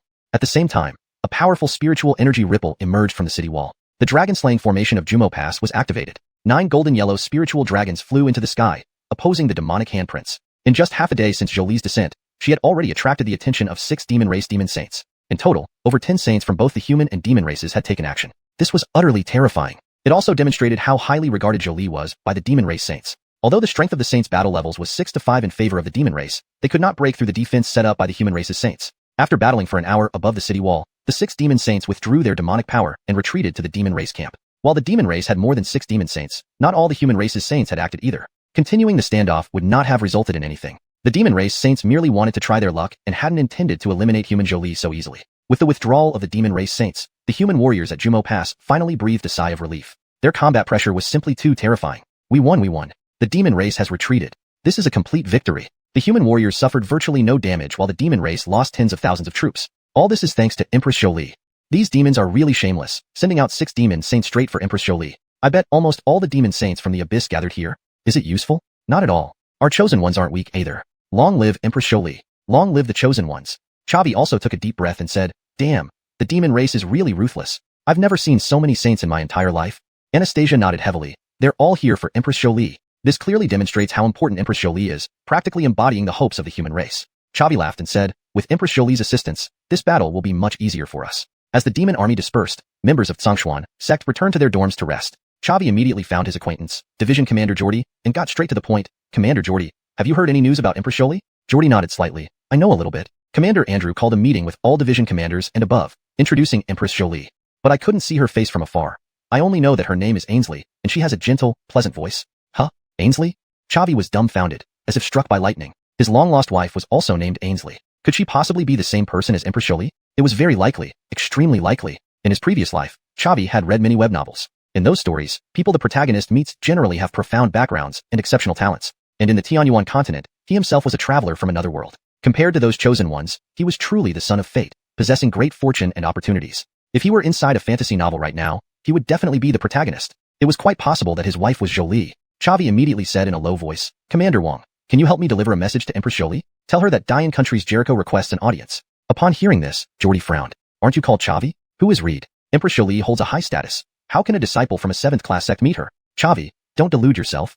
Chavi touched the storage ring on his hand, and the Crimson Sun sword appeared. Chavi said, I have a long-lost dear friend, also named Ainsley. I fear she might be the one who appeared in the sky above the city wall. Chavi did not reveal his relationship with Ainsley. If word got out, it would certainly cause a storm. Jordy was shocked upon hearing this. You mean you may know Empress Zhou? Chavi nodded slightly. Although the probability is very small, it's still possible. This is a keepsake from Ainsley and me, the Crimson Sun sword. Please pass it along for me, Commander Wang. If Empress Zhou recognizes this sword, she should come to me voluntarily. If she doesn't, then I've mistaken someone else for her. Jordy received the Crimson Sun sword and said solemnly, all right, I'll pass it along for you. Meanwhile, in the Demon Abyss, the demon army was recuperating. The Demon Abyss was a military base built by the demon army to counteract the human race's Jumo Pass, serving as the headquarters of the demon army. At this moment, in the main tent of the Demon Abyss, 38 demon race experts had gathered. Seated at the head of the table was a voluptuous demoness named Rosanna, from the 36 Demon Pillars Succubus clan and the highest commander of the demon army. Though born from the Succubus clan, known for her many ways to conquer men, what earned her respect even more was her military talent, capable of suppressing an era. Chapter 212, Reunion with Ainsley. The demonic clans have operated on the Xuanhuan continent for over a millennium, surpassing the human race in both population and strength. Dominating the major affairs of the demon race are the 36 clans, known as the 36 Demon Pillars, the backbone of the demonic clans. These 36 demonic clans are divided into 12 imperial clans and 24 royal clans. Within each imperial clan resides at least one demon sage, while each royal clan has multiple demon lords. Currently seated in the conference hall were representatives from the 36 demon pillars, along with the highest military commander Rosanna and her deputy Terrence. The representatives from the 12 imperial clans were all demon sages. Indeed, out of the 12 demon sages who attended the 5th Human Demon War, 6 had already been involved in combat above the demonic resistance pass, which amounted to just half of their actual power. Rosanna, standing at the head of these 36 demon pillar representatives, clearly demonstrated her esteemed status within the demonic clans, a position she earned through sheer capability. Not only did Rosanna match the cultivation speed of the human race's chosen ones, achieving the rank of Demon Lord at age 24 and becoming the leader of the Enchantress clan, but her commanding prowess had also earned the admiration of the 36 demon pillar spokespersons. A demon sage from the demon clan, one of the 12 imperial clans, spoke gravely, Rosanna, we 36 demon pillars have great trust in you and have entrusted you with command over our army. But it's been 5 days since the war began, and the demonic forces have launched 2 offensives, leaving thousands of soldiers behind at the demonic resistance pass without even breaching the city walls. I think you owe us an explanation. Rosanna smiled, radiating immense allure. While the 12 demon sages, with their formidable power, couldn't Manchang withstand her enchantment, the 24 representatives from the royal clans were deeply entranced, their attention largely diverted. Some even drooled uncontrollably. Note, Manchang is kept in pinyin as match condition, does not have an exact English equivalent, and seems out of place in the sentence. Alternatively, it can be translated to barely, or hardly based on context. Revised. Rosanna smiled, radiating immense allure. While the 12 demon sages, with their formidable power, could barely withstand her enchantment, the 24 representatives from the royal clans were deeply entranced, their attention largely diverted. Some even drooled uncontrollably. Rosanna's voice was sweet and soft. Elder Zhang, please be patient. Over the past 100 years, we have waged 4 wars against the humans but failed to break through the demonic resistance pass each time. The human chosen ones do possess considerable skills. Furthermore, the human Emperor Hall's Grandmaster and the leader of the Righteous Alliance have yet to take action. Demon Sage Gerardo frowned upon hearing this. So, you mean we will retreat in defeat again? Are you suggesting we give up before even starting, Rosanna? Is that all you can do? Despite repeated questioning, Rosanna maintained her sweet smile, softly replying, no, what I'm saying is that capturing the demonic resistance pass isn't easy, and we need to be prepared for sacrifices. She then turned her gaze towards Demon Sage Deng Flashguai from the Magic Talia clan, one of the 12 imperial clans, smiling and said, Elder Deng, perhaps it's time your Magic Talia clan dusted off the divine sealing formation. Deng Flashguai's eyebrows raised slightly, replying in a solemn tone, if it can help Miss Mengqi breach the demonic resistance pass, it can certainly be put to use. However, the divine sealing formation has many restrictions, requiring substantial resources. We can only deploy it once. Additionally, it requires 3 days of preparation and might not be fully deployable below the demonic resistance pass. Rosanna smiled gently, it should be enough. I have a very bold idea I wish to share with everyone. If successful, it will greatly increase our chances of breaching the demonic resistance pass. Upon hearing this, the representatives of the 36 demon pillars were all taken aback. Gerardo urged her gravely, go on, tell us. Meanwhile, inside the demonic resistance pass, the defenders celebrated following their second successful repulsion of the demonic attack, unaware of the impending crisis. Members of the Xuanhuan sect occupied a small tavern, drinking heartily. Numerous disciples and elders toasted to Chavi, acknowledging his significant contributions during the battle. Chavi drank cup after cup, unbothered by intoxication thanks to his enhanced 8-star martial emperor realm. As the feast progressed, Jordy knocked on the tavern door. Upon seeing him, Chavi felt a mix of surprise and apprehension. Could the legendary flame bearer really be his beloved wife? Chavi stepped outside the tavern and asked Jordy sternly, General Wang, what did flame bearer say? Jordy replied seriously, little friend Liu, flame bearer invites you. Relief flooded Chavi's heart. Since flame bearer agreed to meet him, it must mean she is indeed his wife. After such a long separation from Lady Ainsley, he truly missed her. Concerning the vast difference in their statuses, Chavi didn't worry. Carrying the system, he believed he could match her strength. With excitement coursing through him, Chavi followed Jordy to the city lord's residence. At the entrance of a small courtyard, Jordy presented a spirit badge, clearing them through multiple guards. He then said, little friend Liu, this courtyard is where flame bearer resides. I can escort you no further. Chavi thanked him and pushed open the courtyard gate. It was twilight, and the sunset cast a warm glow over the yard. And Barnabas reclined in a rocking chair, basking in the sun. Above his head floated question marks, clearly indicating he was the elder who accompanied Ainsley and the first human saint to engage in combat above the demonic resistance pass. Chavi bowed, greeting. Junior Chavi greets Senior. May I know your esteemed name? The elderly man looked up with no airs of superiority, smiling. I am Raymond, flame bearer's guardian. So, you're the young boyfriend she told me about. Achieving the 8-star martial emperor realm at such a young age, you are quite someone. But to stand beside flame bearer, much more effort is needed. Chavi respectfully responded, thank you for your guidance, Senior Raymond. Raymond waved his hand, smiling, enough chit-chat. Flame bearer is in the room to the right. Go on in. She's been waiting impatiently for you. Chavi bowed again and opened the door to the right. Inside sat Ainsley on a chair, dressed in a sky blue gown, appearing delicate and frail, lacking the aura of flame bearer. Though prepared mentally, Chavi still felt a peculiar sensation seeing Ainsley appear before him as flame bearer. He waved at her, smiling, Lady Ainsley, it's been a long time. Hashtag chapter 213. Ainsley's story. Ainsley's eyes immediately reddened, and she lunged at Chavi, hugging him tightly. Daswang, I missed you so much. Chavi returned her embrace gently. Don't cry, I'm here with you now. You can see me, touch me, I'm real. They embraced for a long while before Ainsley finally released Chavi and said softly, now I am Aviana, so I won't be a burden to you anymore. If you encounter any difficulties in cultivation in the future, you can ask me for help. Chavi glanced at Ainsley's aura. She was already an 8th rank Wu Zong, stronger than him. To think, Chavi was only 20 this year, while Ainsley was even younger, just 19. No wonder she was the human race's Aviana. Her cultivation speed was faster than his own, which felt like it had a cheat code. Chavi pinched her nose playfully and chuckled. Great, now I can live off your support openly. Ainsley spoke softly. Let's sit down and talk. Tell me about what happened to you these past few months. When we parted ways, you were only a Wu Shi. How did you become a Wu Huang in just over a year? Chavi held her small hand and replied gently, okay, I'll tell you everything slowly. In the following time, Chavi recounted the events of the past year briefly, from obtaining the Mintian seal to encountering Anastasia, from restoring the nation to joining the Stronger1 sect, and finally becoming an inner sect disciple. He narrated quite roughly, summarizing each event in a single sentence. However, Ainsley always had questions, asking for numerous details about Chavi's experiences. Unbeknownst to them, the moon shone brightly amidst sparse stars, and birds flew southward. By midnight, Chavi had finished telling her all that had transpired. Ainsley spoke softly. I never expected that your life would be so thrilling while I was away. Your body that strengthens through battle seems somewhat similar to the human race's war god. Chavi laughed bitterly. Forget it, I don't want to become a war god. After all, I heard the first 4 war gods all died at the Refusal Demon Pass. I still want to spend my days with you forever. Hearing his unabashed confession, Ainsley's face turned slightly red. Then a dangerous smile appeared on her lips. Daswang, what is your relationship with Anastasia? Chavi was taken aback. As expected, this was an unavoidable topic. He spoke solemnly. Anastasia and I have formed a Dao partnership. I know this might seem unfair to you, but I have to take responsibility for my feelings and face them head on. Ainsley punched Chavi's chest lightly and laughed. Wow, Daswang, I didn't expect you to be such a flirt. If others knew that the esteemed Aviana shared a man with another woman, they'd probably beat you to death. Chavi laughed bitterly. Blame me. All of this is my fault. Tanya, whatever punishment you want to give me, I'll accept it. But please don't make things difficult for Anastasia. Ainsley raised an eyebrow. Oh, Daswang, now you're defending that woman. It seems your bond with her is pretty strong. Chavi smiled bitterly and explained helplessly, you two are both irreplaceable to me. I can't abandon either of you. Ainsley spoke softly. Who asked you to abandon anything? Upon hearing this, Chavi's heart lifted. Tanya, you agree? Ainsley continued softly. What else can I do? If I could stay by your side all the time, I would definitely keep you under control, preventing you from getting involved with other women. But since I left you willingly, my abrupt departure must have caused you considerable pain. In that case, I can only bear it if another woman took advantage of the situation. However, remember not to announce your relationship with Anastasia until you gain fame across the continent. Otherwise, if human experts find out you're playing the field, they might lose control and kill you.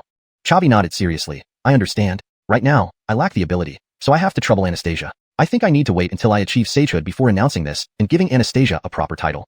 This is mainly because you've become too powerful. In a little over a year, you went from being a general of the Dying Kingdom to becoming a human race Aviana.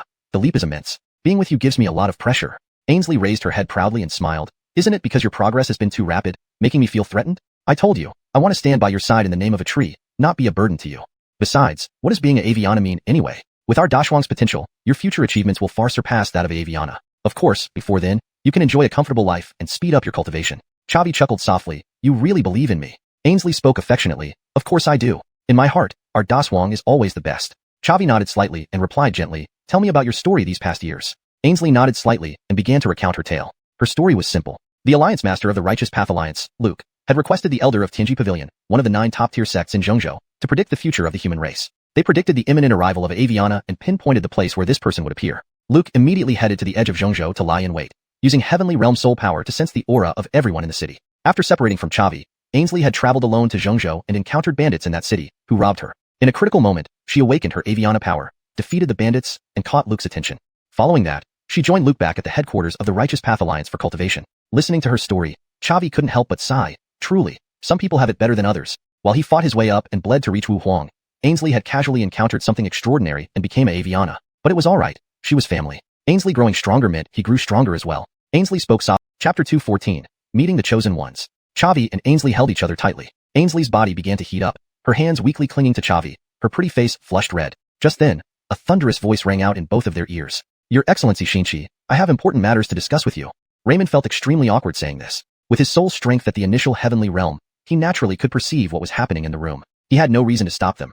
After all, it was quite normal for the young couple who hadn't seen each other for a long time to have such an intimate moment. However, the problem was that Ainsley practiced a heaven-grade technique called Ninefold Nirvana Art, which could rapidly stimulate the power of Xianxia within her body. But it required abstinence, and she couldn't lose her virginity before mastering the technique. The progress of Your Excellency Xianxia's cultivation was crucial for the entire human race. The faster she became a saint, the stronger the human race would become. Therefore, even though interfering in such matters was a demerit, Raymond had no choice but to prevent the couple from continuing. Raymond's shout wasn't just loud. It also carried soul strength that could intimidate people. The fiery passion in Chavi's body immediately dissipated by half, leaving him holding his wife, unsure whether he should continue. Damn, why does this happen now? How can old man Mu be so annoying? Ainsley also calmed down, regaining her strength and gently pushing Chavi away. She softly said, Reed, due to my cultivation technique, I can't be intimate with you until I break through to Martial Saint. Sorry. Once I master my technique, you can do whatever you want. I'm going back to rest now. You can stay here and sleep for the night. Saying that, Ainsley's face turned red again as she hurriedly left the room. Chavi rubbed his head and sighed lightly. Does it really have something to do with cultivation? No wonder Senior Raymond interrupted our moment. Sigh, how long will it take for my wife to reach the Martial Saint realm? Am I supposed to live like this? With some reluctance, Chavi rested on the bed. After a day of fighting, he was indeed a little tired. Watching Ainsley hastily escape, Raymond bowed and said, Your Excellency Xianxia, I did not mean to offend. It's just that you shouldn't do this yet. We must consider the welfare of the world. Ainsley waved her hand. I understand, Senior Raymond. Thank you for saving me. Raymond shook his head repeatedly. It's not about saving. As long as Your Excellency Xianxia doesn't blame this old man, it's enough. Ainsley spoke softly. So, what does Elder Mu think of Chavi? Is he worthy of your attention? Raymond responded solemnly. I don't have a definite answer. His strength is somewhat lacking, but he has good spirit and luck. It's hard to say how far he might go, but if I were to evaluate him, I'd say he has the qualifications of a chosen one. Though aware that Raymond might be flattering, Ainsley still felt a surge of joy in her heart and smiled. That's what I think too. Early the next morning, Ainsley came to Chavi's bedside, gently shaking his body. Reed, wake up. Chavi slowly opened his eyes and saw his beautiful wife's radiant face. Tanya, it's just dawn. Did you get up this early? Ainsley said softly. If it were any other day, I would let you rest properly without disturbing you easily. But I've scheduled a meeting with several chosen ones and senior members of the Demon Resistance Pass, and I want to introduce you to them. They are already waiting in the meeting hall. I have to wake you up. Get dressed and follow me. This meeting had been planned by Ainsley for a long time. It didn't have much substance, just wanting to introduce Chavi to powerful figures in the human race to build familiarity. This was a great opportunity for Chavi to expand his network. There was nothing but benefits. Upon hearing this, Chavi immediately perked up and sprang out of bed like a fish jumping out of water. Then, please wait for me at the door, Lady Tanya. Let me freshen up a bit. How could Chavi not understand his wife's deep intentions? Meeting the chosen ones was an opportunity that ordinary people might never have in their lifetimes. 15 minutes later, the two walked into the conference hall hand in hand. There were already 6 people waiting in the conference hall, 5 men and 1 woman. When they stepped inside, the 7 people stood up simultaneously and greeted Ainsley. Your Excellency Xianxia. Ainsley waved her hand. Seniors, there's no need for such formality. I am just a young girl compared to you all. This is my partner, Chavi. I mentioned him to you earlier. Now let me introduce you all to each other. As Ainsley finished speaking, Chavi immediately bowed to the 7 people and said respectfully, Junior Chavi greets the 7 seniors. Ainsley softly said, Read. This is the commander of the Demon Resistance Pass, Senior Andrew. This is Vice Pass Lord, Senior Zhu Flashkai. This is Xianxia 11, Master of the Tower's Gravity, Edward. This is Xianxia 12, Blade of the Fiery Sun, Gua Juansai. This is Xianxia 13, Shadow of Etherealness, Xuanhuan. This is Xianxia 18, Warrior with the Crimson Halberd, Orla. This is Deputy Leader of the Righteous Alliance and my protector, Senior Raymond. Chavi bowed respectfully to each of them in turn. These 7 were the pillars of the human race, also the thorns in the eyes of the demon army who desired their elimination. Looking at their heads, Chavi only saw, floating above them. Needless to say, they were all cultivators above the Wuzun level, with several being sages. Chavi asked in a deep voice, Senior, are you all sages? Andrew smiled calmly, almost. We 6 are all sages, but Orla became a chosen one not long ago and hasn't broken through to sage yet. Without using the heavenly seal, I am the strongest among these 6 sages. Chavi drew in a sharp breath. 6 sages. Perhaps half of the human race's top combat strength was in this room. For a moment, Chavi felt a surge of gratitude towards Ainsley for introducing him to these outstanding individuals, which would greatly benefit his future cultivation path. Turning to look at Orla, Chavi was filled with shock. Orla was an eye-catching beauty with striking red hair. But that wasn't the point. The point was, she looked incredibly young, likely not older than 25. Your Excellency of the Crimson Halberd, may I ask how old you are, and what level of cultivation you have attained? Orla brushed her bangs away from her forehead, looking at Chavi with interest and smiling. I'm 24 years old, and I've just broken through to 8th rank Wuzun. Any issues with that? Hearing this, Chavi was greatly startled. A Wuzun powerhouse at 24, and not just newly promoted but 8th rank Wuzun. That was terrifying. Hashtag chapter 215. War's Red Tassel.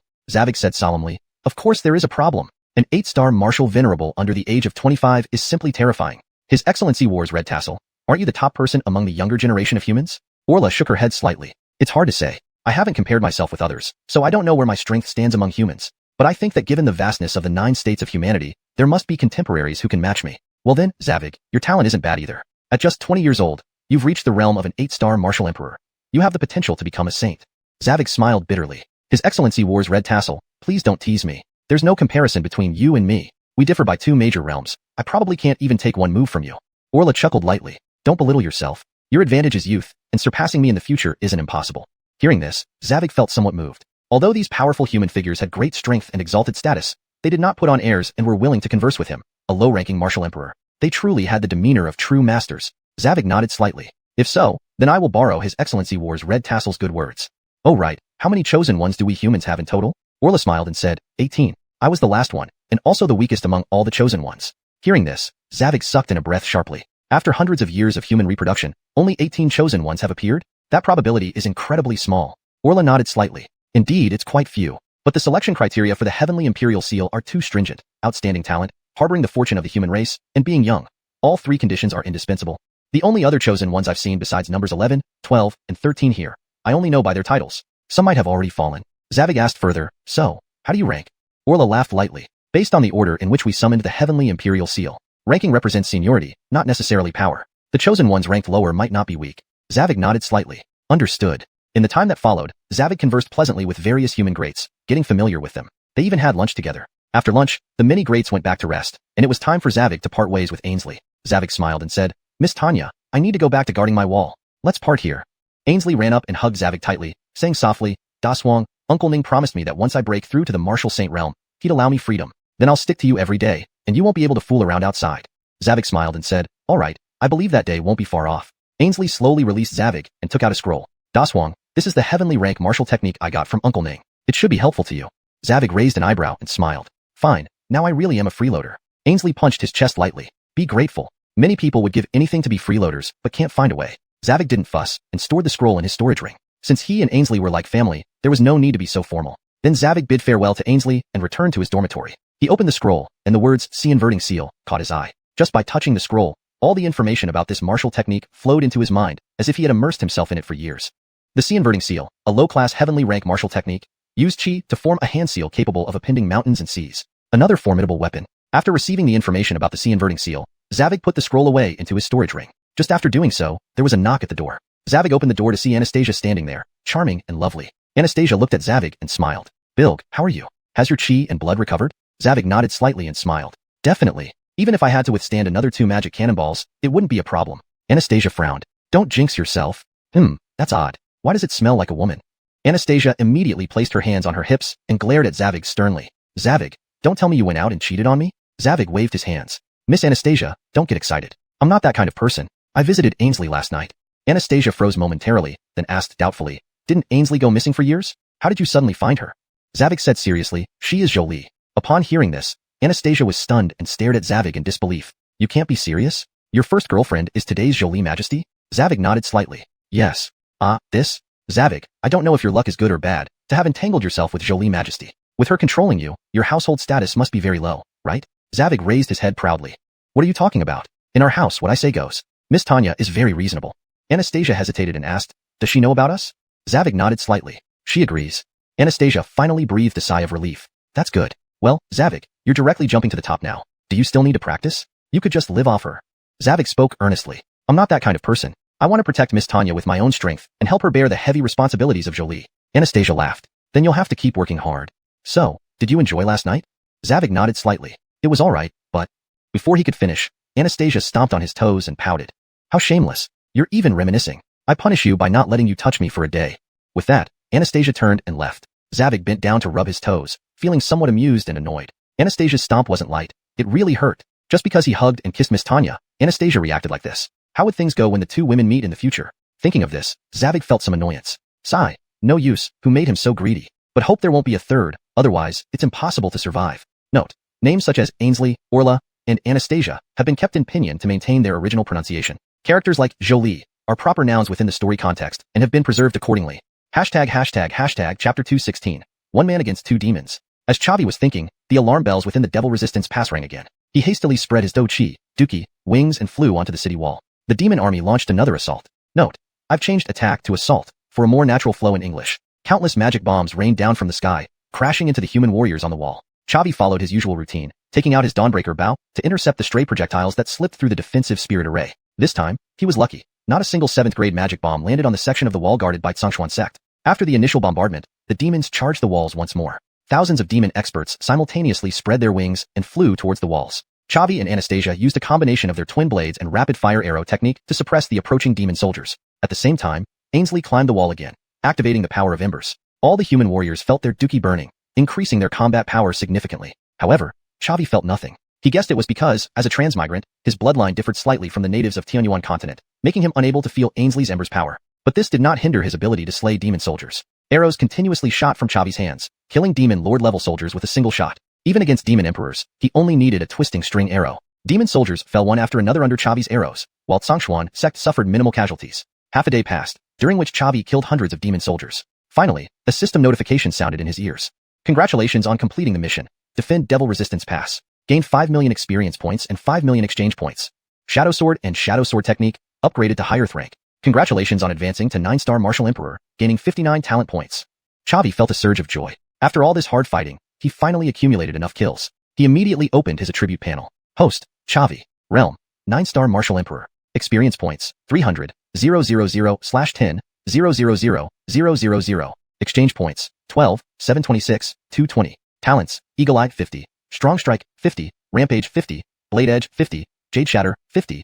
Devour, 50. Break Army, 50. Break Blade, 50. Profession, 6th rank Alchemist, 1908, 000/10, 000/000. 6th rank Talia Array Master, 106, 000/10, 000/000. Mount, Underworld Dragon, 6th rank, good, quite an improvement. Chavi then checked the Shadow Sword. After its upgrade to higher rank, the sword became sharper, and the destructive power increased when infused with Duki.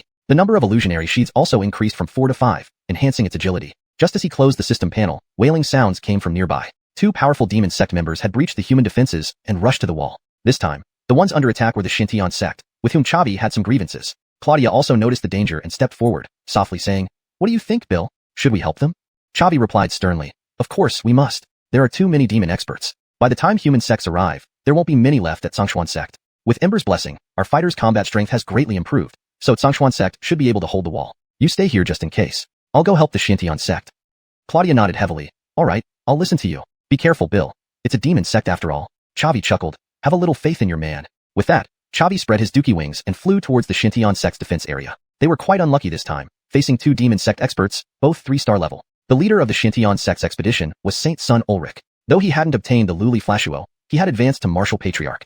Thanks to his solo efforts, large-scale casualties among ordinary disciples were avoided. Even with Ainsley's Ember's power, he was only a 1-star Martial Patriarch, overwhelmed by the 2 3-star demon sect experts. In just 3 minutes, he was drenched in blood. Chavi took out the Shadow Sword and slashed with a 1000 June slash at one of the demon experts. Startled, the 2 demon experts quickly distanced themselves from Chavi. Ulrich's heart leapt with hope, guessing that a human martial saint had arrived. But when he turned around and saw Chavi, his smile froze.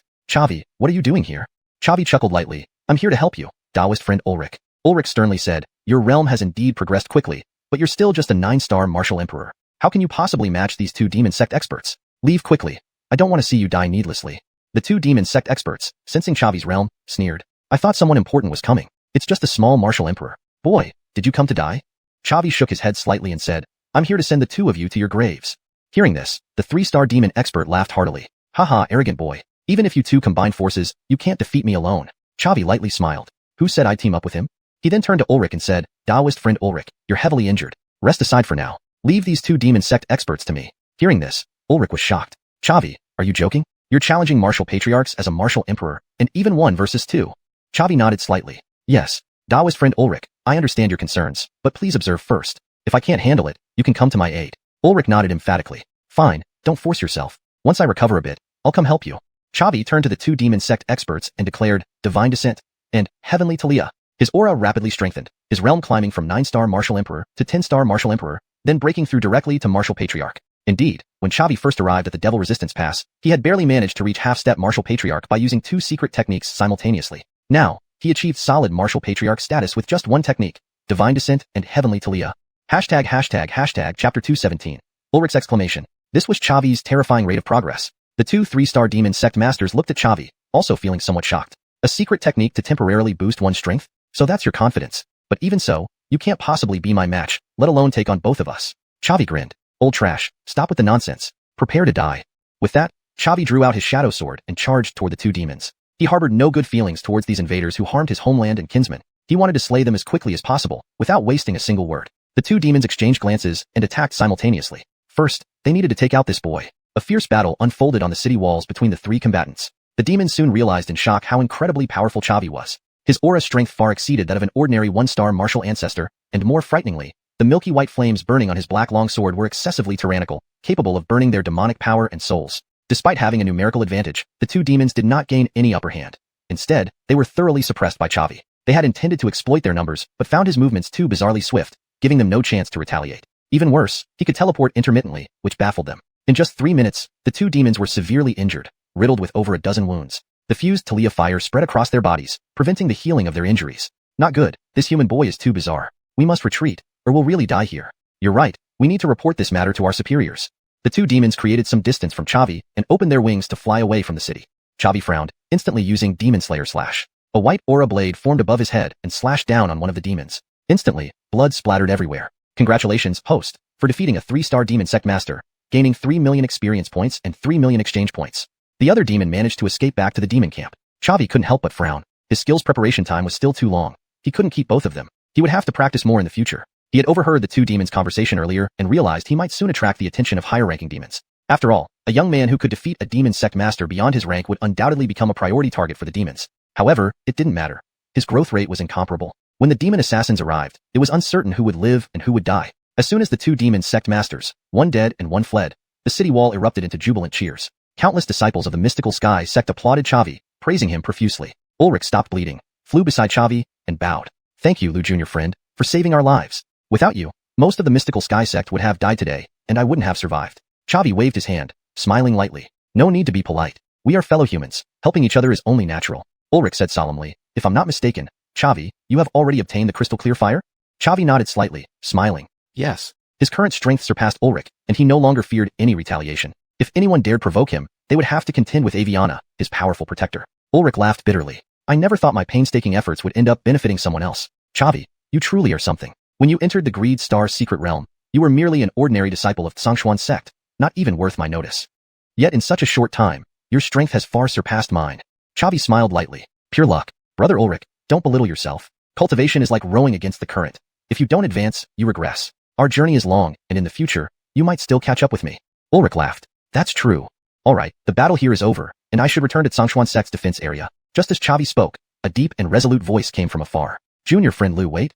Chavi and Ulrich turned their heads to see Jordy arriving on the wind. Chavi bowed. General Jordy, greetings. Jordy waved his hand, smiling. Junior friend Liu, you've truly surprised me. Last time when you claimed to have killed a demon sovereign, I didn't believe it. But just now, I watched you fight 2-on-1, resulting in 1 death and 1 escape. Your combat prowess is astonishing. Most importantly, you're so young, with an infinite future ahead of you.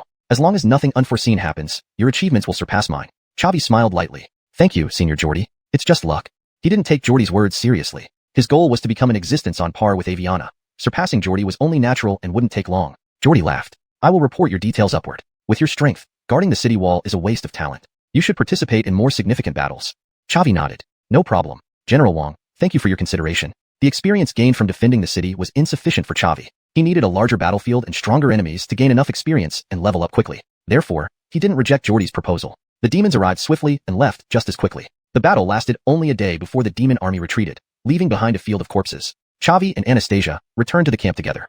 Anastasia said excitedly, Bill, this time I eliminated over 100 demon soldiers, all thanks to Lady Aviana. She's been incredible. If the war continues like this, our human race will surely win without further bloodshed. Chavi frowned, saying gravely, What's the name of the supreme commander of the demons? Anastasia was slightly stunned but replied softly, It's said to be Rosanna, from the Succubus clan. Why do you ask, Bill? Are you interested in her?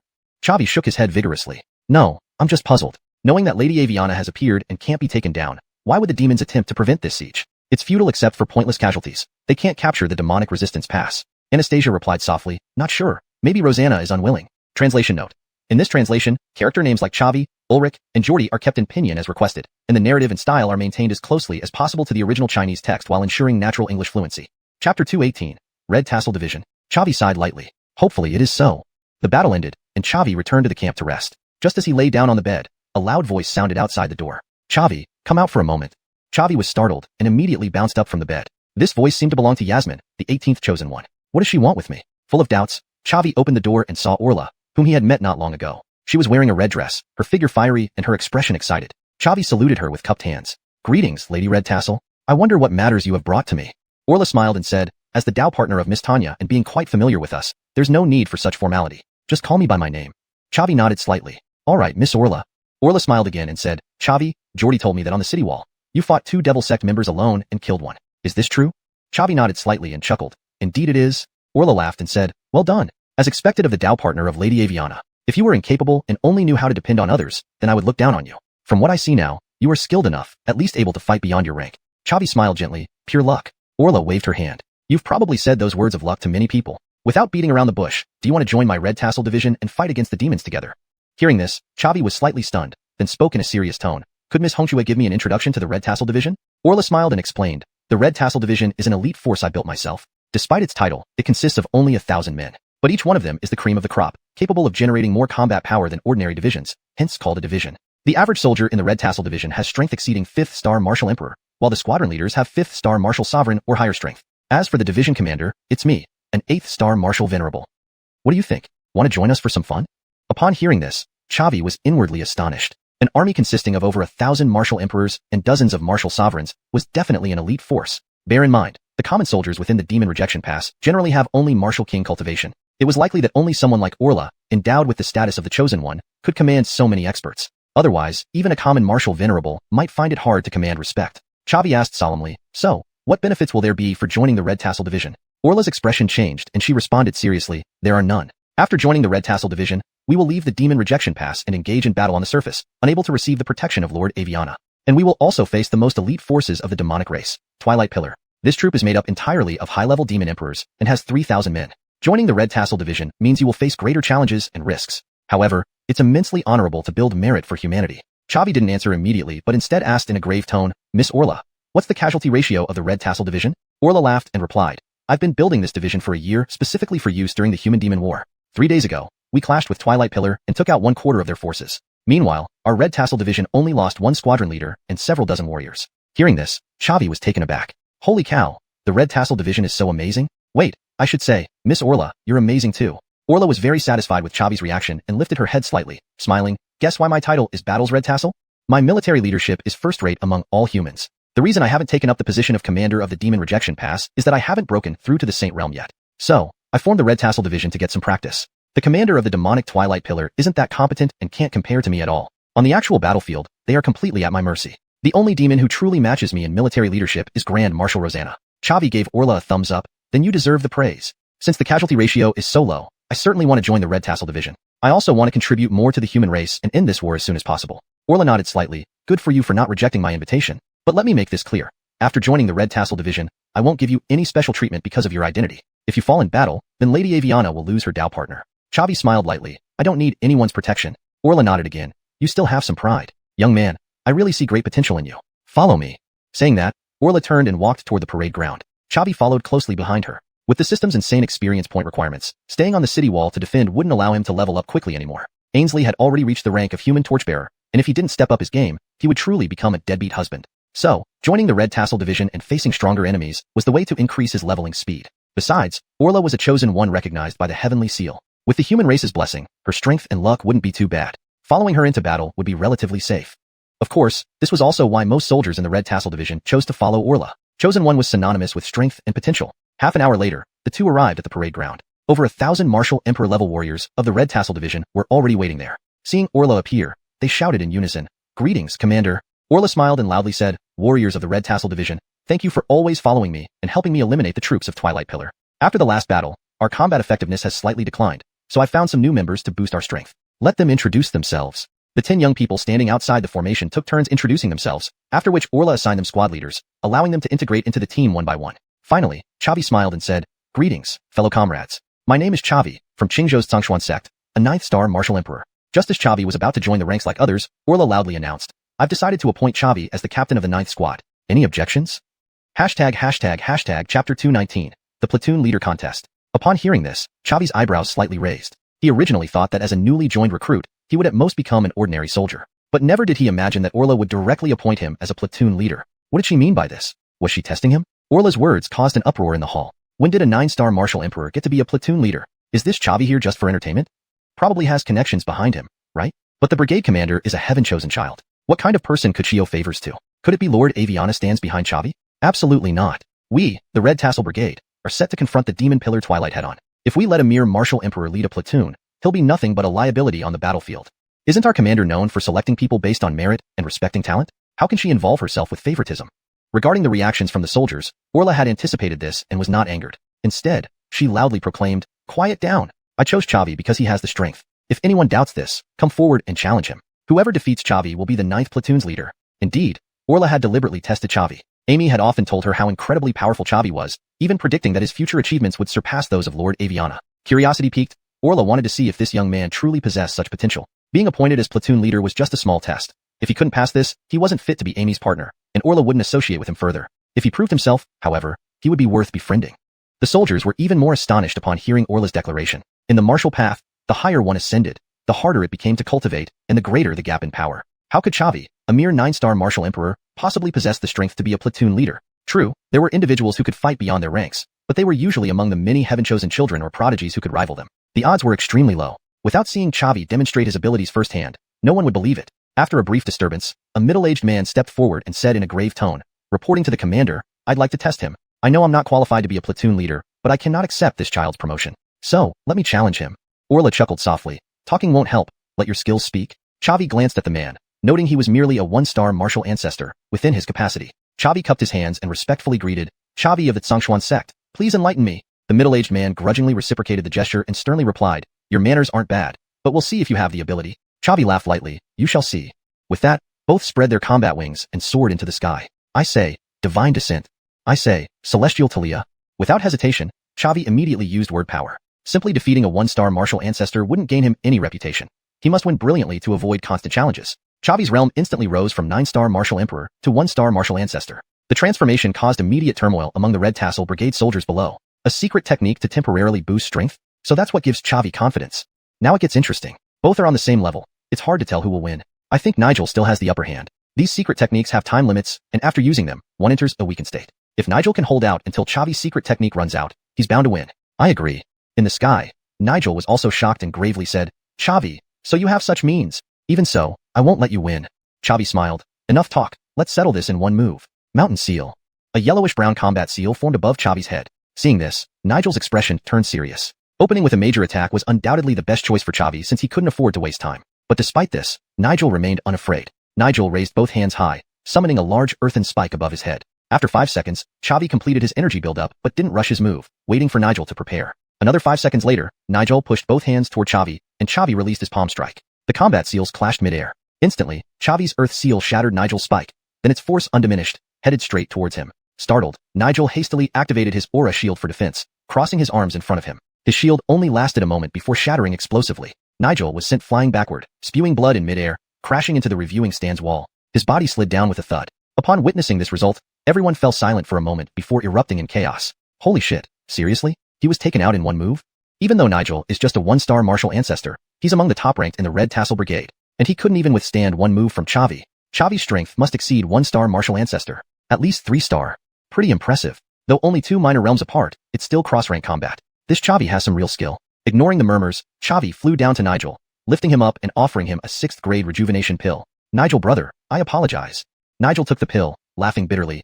Chavi, you've got some real talent. I admit defeat. But be cautious. Just defeating me isn't enough to secure your position as platoon leader. Chavi smiled. Thank you for the reminder. Chavi felt no fear. He hadn't even revealed all his cards yet. Defeating a 5-star martial ancestor was no problem, let alone stronger opponents. Orla only nodded slightly without saying much. To her, defeating a 1-star martial ancestor wasn't a big deal. Is there anyone else who wants to challenge? Orla announced loudly. The reviewing ground fell into silence, with no one daring to speak up. Chapter 220, Defeat Xianxia. Everyone clearly saw that Chavi didn't exert much effort to defeat Nigel. His actual combat power was definitely far beyond that of a 1-star martial ancestor. Although there were still some people stronger than Nigel present, none of them wanted to easily challenge him. Seeing this situation, Orla frowned. Was it going to be this easy for Chavi to pass this round? This seemed too lenient. Orla shouted loudly, is there anyone else who wishes to challenge? At that moment, a young man with flowing sleeves stood up. I'll give it a try. Chavi glanced at the title above his head. It read 4-star martial ancestor. The most crucial part was that this man was very young, only a few years older than himself. To cultivate to the martial ancestor realm in such a short period was enough to make him stand out as a peerless genius of his generation. Xuanhuan sect, Draper, please instruct. Chavi's eyebrows slightly raised. This kid was actually a prodigy from Xuanhuan. Knowing that Xuanxia was ranked first among the 9 provinces and served as the center of the human race, it wasn't surprising that both the Imperial Hall and the headquarters of the Righteous Alliance were located there, highlighting its formidable strength. This Draper was likely also a prodigy in Xuanxia, capable of fighting beyond his rank without issue. This battle would be extremely challenging. Chavi bowed and said, Qingzhou, Songshin sect, Chavi, please instruct. Without further ado, they flew into the sky and started battling directly. Without hesitation, Chavi summoned his fused spirit fire. He knew this man had the strength of a squad leader, so he couldn't afford to be careless or risk being defeated. Seeing the milky white flame on Chavi's body, Draper's brows furrowed deeply. What powerful spirit fire. Our Huayun sect is renowned for cultivating fire-type chi disciples, and our sect has countless spirit fires, yet none can match the intensity of yours. Even my Huayun flame cannot compare. Chavi, you indeed did not use your full strength earlier. However, I will not give up easily. I am the deputy squad leader of Squad 9. If you hadn't come, the position of squad leader would have been mine. How could the venerable Red Feather assign this position to you? I want to see what makes you so special. What Draper didn't say was that he harbored feelings for Orla. A year ago, while training in Xuanxia, he, who considered himself a heavenly pride, was defeated in one move by Orla during a recruitment drive. From then on, he fell for this spirited girl and became her devoted follower, following her through countless battles. Draper knew the gap between him and Orla was immense, perhaps insurmountable over a lifetime. So he could only keep his love hidden deep within, silently protecting her. But he never expected Orla to pull such an unexpected move. Appointing Chavi as squad leader implied that he wasn't better than Chavi, something he found unacceptable. Therefore, defeating Chavi personally was the only way for him to feel at ease. Chavi chuckled lightly. You'll see my true strength soon. Summon your Huayun flame if you want any chance at winning. Draper nodded slightly. Of course. I won't hold back against you. With that, a bright red flame appeared in his palm. The Huayun flame burned fiercely, distorting the surrounding air. Chavi nodded in approval. It's indeed quite interesting, but I doubt it matches my fused spirit fire. Let's fight. With that, Chavi unsheathed the shadow sword, the milky white fused spirit fire adhering to it, adding sharpness to its edge. Then he flew toward Draper and slashed down. Draper similarly summoned a red longsword, named the Huayun sword, a high-grade earth-tier weapon reserved only for Huayun sect heirs. When their swords clashed, both retreated several steps. Draper looked at Chavi, greatly surprised. Initially, he believed that with such a large realm gap, he could easily suppress Chavi, but unexpectedly, they ended up on par. He keenly sensed that when their swords clashed, half of the chi on his Huayun sword vanished immediately, and the remaining chi suffered damage from the milky white flame. Essentially, his all-out attack was reduced to less than half its power. Moreover, he realized Chavi's shadow sword was exceedingly sharp, possessing formidable offensive power. Such a strange opponent. No wonder Venerable Redfeather appointed him. What Draper didn't know was that the oddity he sensed stemmed from Chavi's innate abilities, consumption, and blade edge, along with other continuously active talents. These stacked talents were the core reason Chavi could fight beyond his rank. After clashing over 100 times in midair, they each retreated. Draper spoke gravely. Chavi, your chi is incredibly strange. No wonder you gained Venerable Redfeather's favor. Chavi shook his right hand and chuckled. So are you going to concede? Draper frowned. Don't get too cocky. Your realm-enhancing secret technique surely has a time limit. Once it expires, victory will still belong to me. Chavi nodded slightly. Indeed. That's why I need to end this quickly. Hearing this, Draper felt alarmed. Do you have another trump card? Chavi smiled. Or what? After upgrading the shadow sword, I haven't even used it yet, let alone test it on you. Saying that, Chavi threw 5 sheaths of the shadow sword, rushing towards Draper once more. This time, combining flowing cloud steps with the shadow sword's displacement skill greatly enhanced Chavi's mobility. His movements were unpredictable, making it impossible for Draper to even touch his cloak. Each sword swing inevitably left a cut on Draper's body. Yet Draper was tenacious. Despite being slashed over a dozen times, he gritted his teeth and refused to concede. Chavi's eyebrows slightly lifted. He decided not to hold back. Won't yield? Huh? Then I'll force you to submit. Knowing he could buy 7th rank revival pills from the system mall, he planned to give one to Draper after the battle. Thus, he didn't slow down his attacks, instead speeding up even more. 3 minutes later, Draper had over 30 wounds, bleeding profusely. Finally, he couldn't take it anymore, shouting, I yield. I yield. Chavi immediately withdrew, retracted his shadow sword, and bowed. Your generosity is appreciated. Draper sighed deeply. Chavi, you've got talent. Now I understand why Venerable Redfeather assigned you. You indeed have the capability. Chavi chuckled lightly. Just luck. He then spent 100,000 exchange points at the system mall to buy a 7th rank revival pill, handing it to Draper. Brother Xianxia, your injuries are severe. You need to recover quickly. This pill should help. Chapter 221. Heading to the Demon Abyss Forest. Upon hearing this, Draper was taken aback. At any time, elixirs were incomparably precious things that ordinary people could not afford to use frivolously. Even though he was the young master of Huayun sect, his storage ring only contained a few 7th rank rejuvenation pills. Those were for turning the tide in life or death situations. And yet, Chavi had willingly given away a 7th rank elixir. Such magnanimity was truly beyond the reach of most people. Initially harboring some anger towards Chavi, much of it dissipated after seeing the 7th rank rejuvenation pill. This was exactly what Chavi aimed for.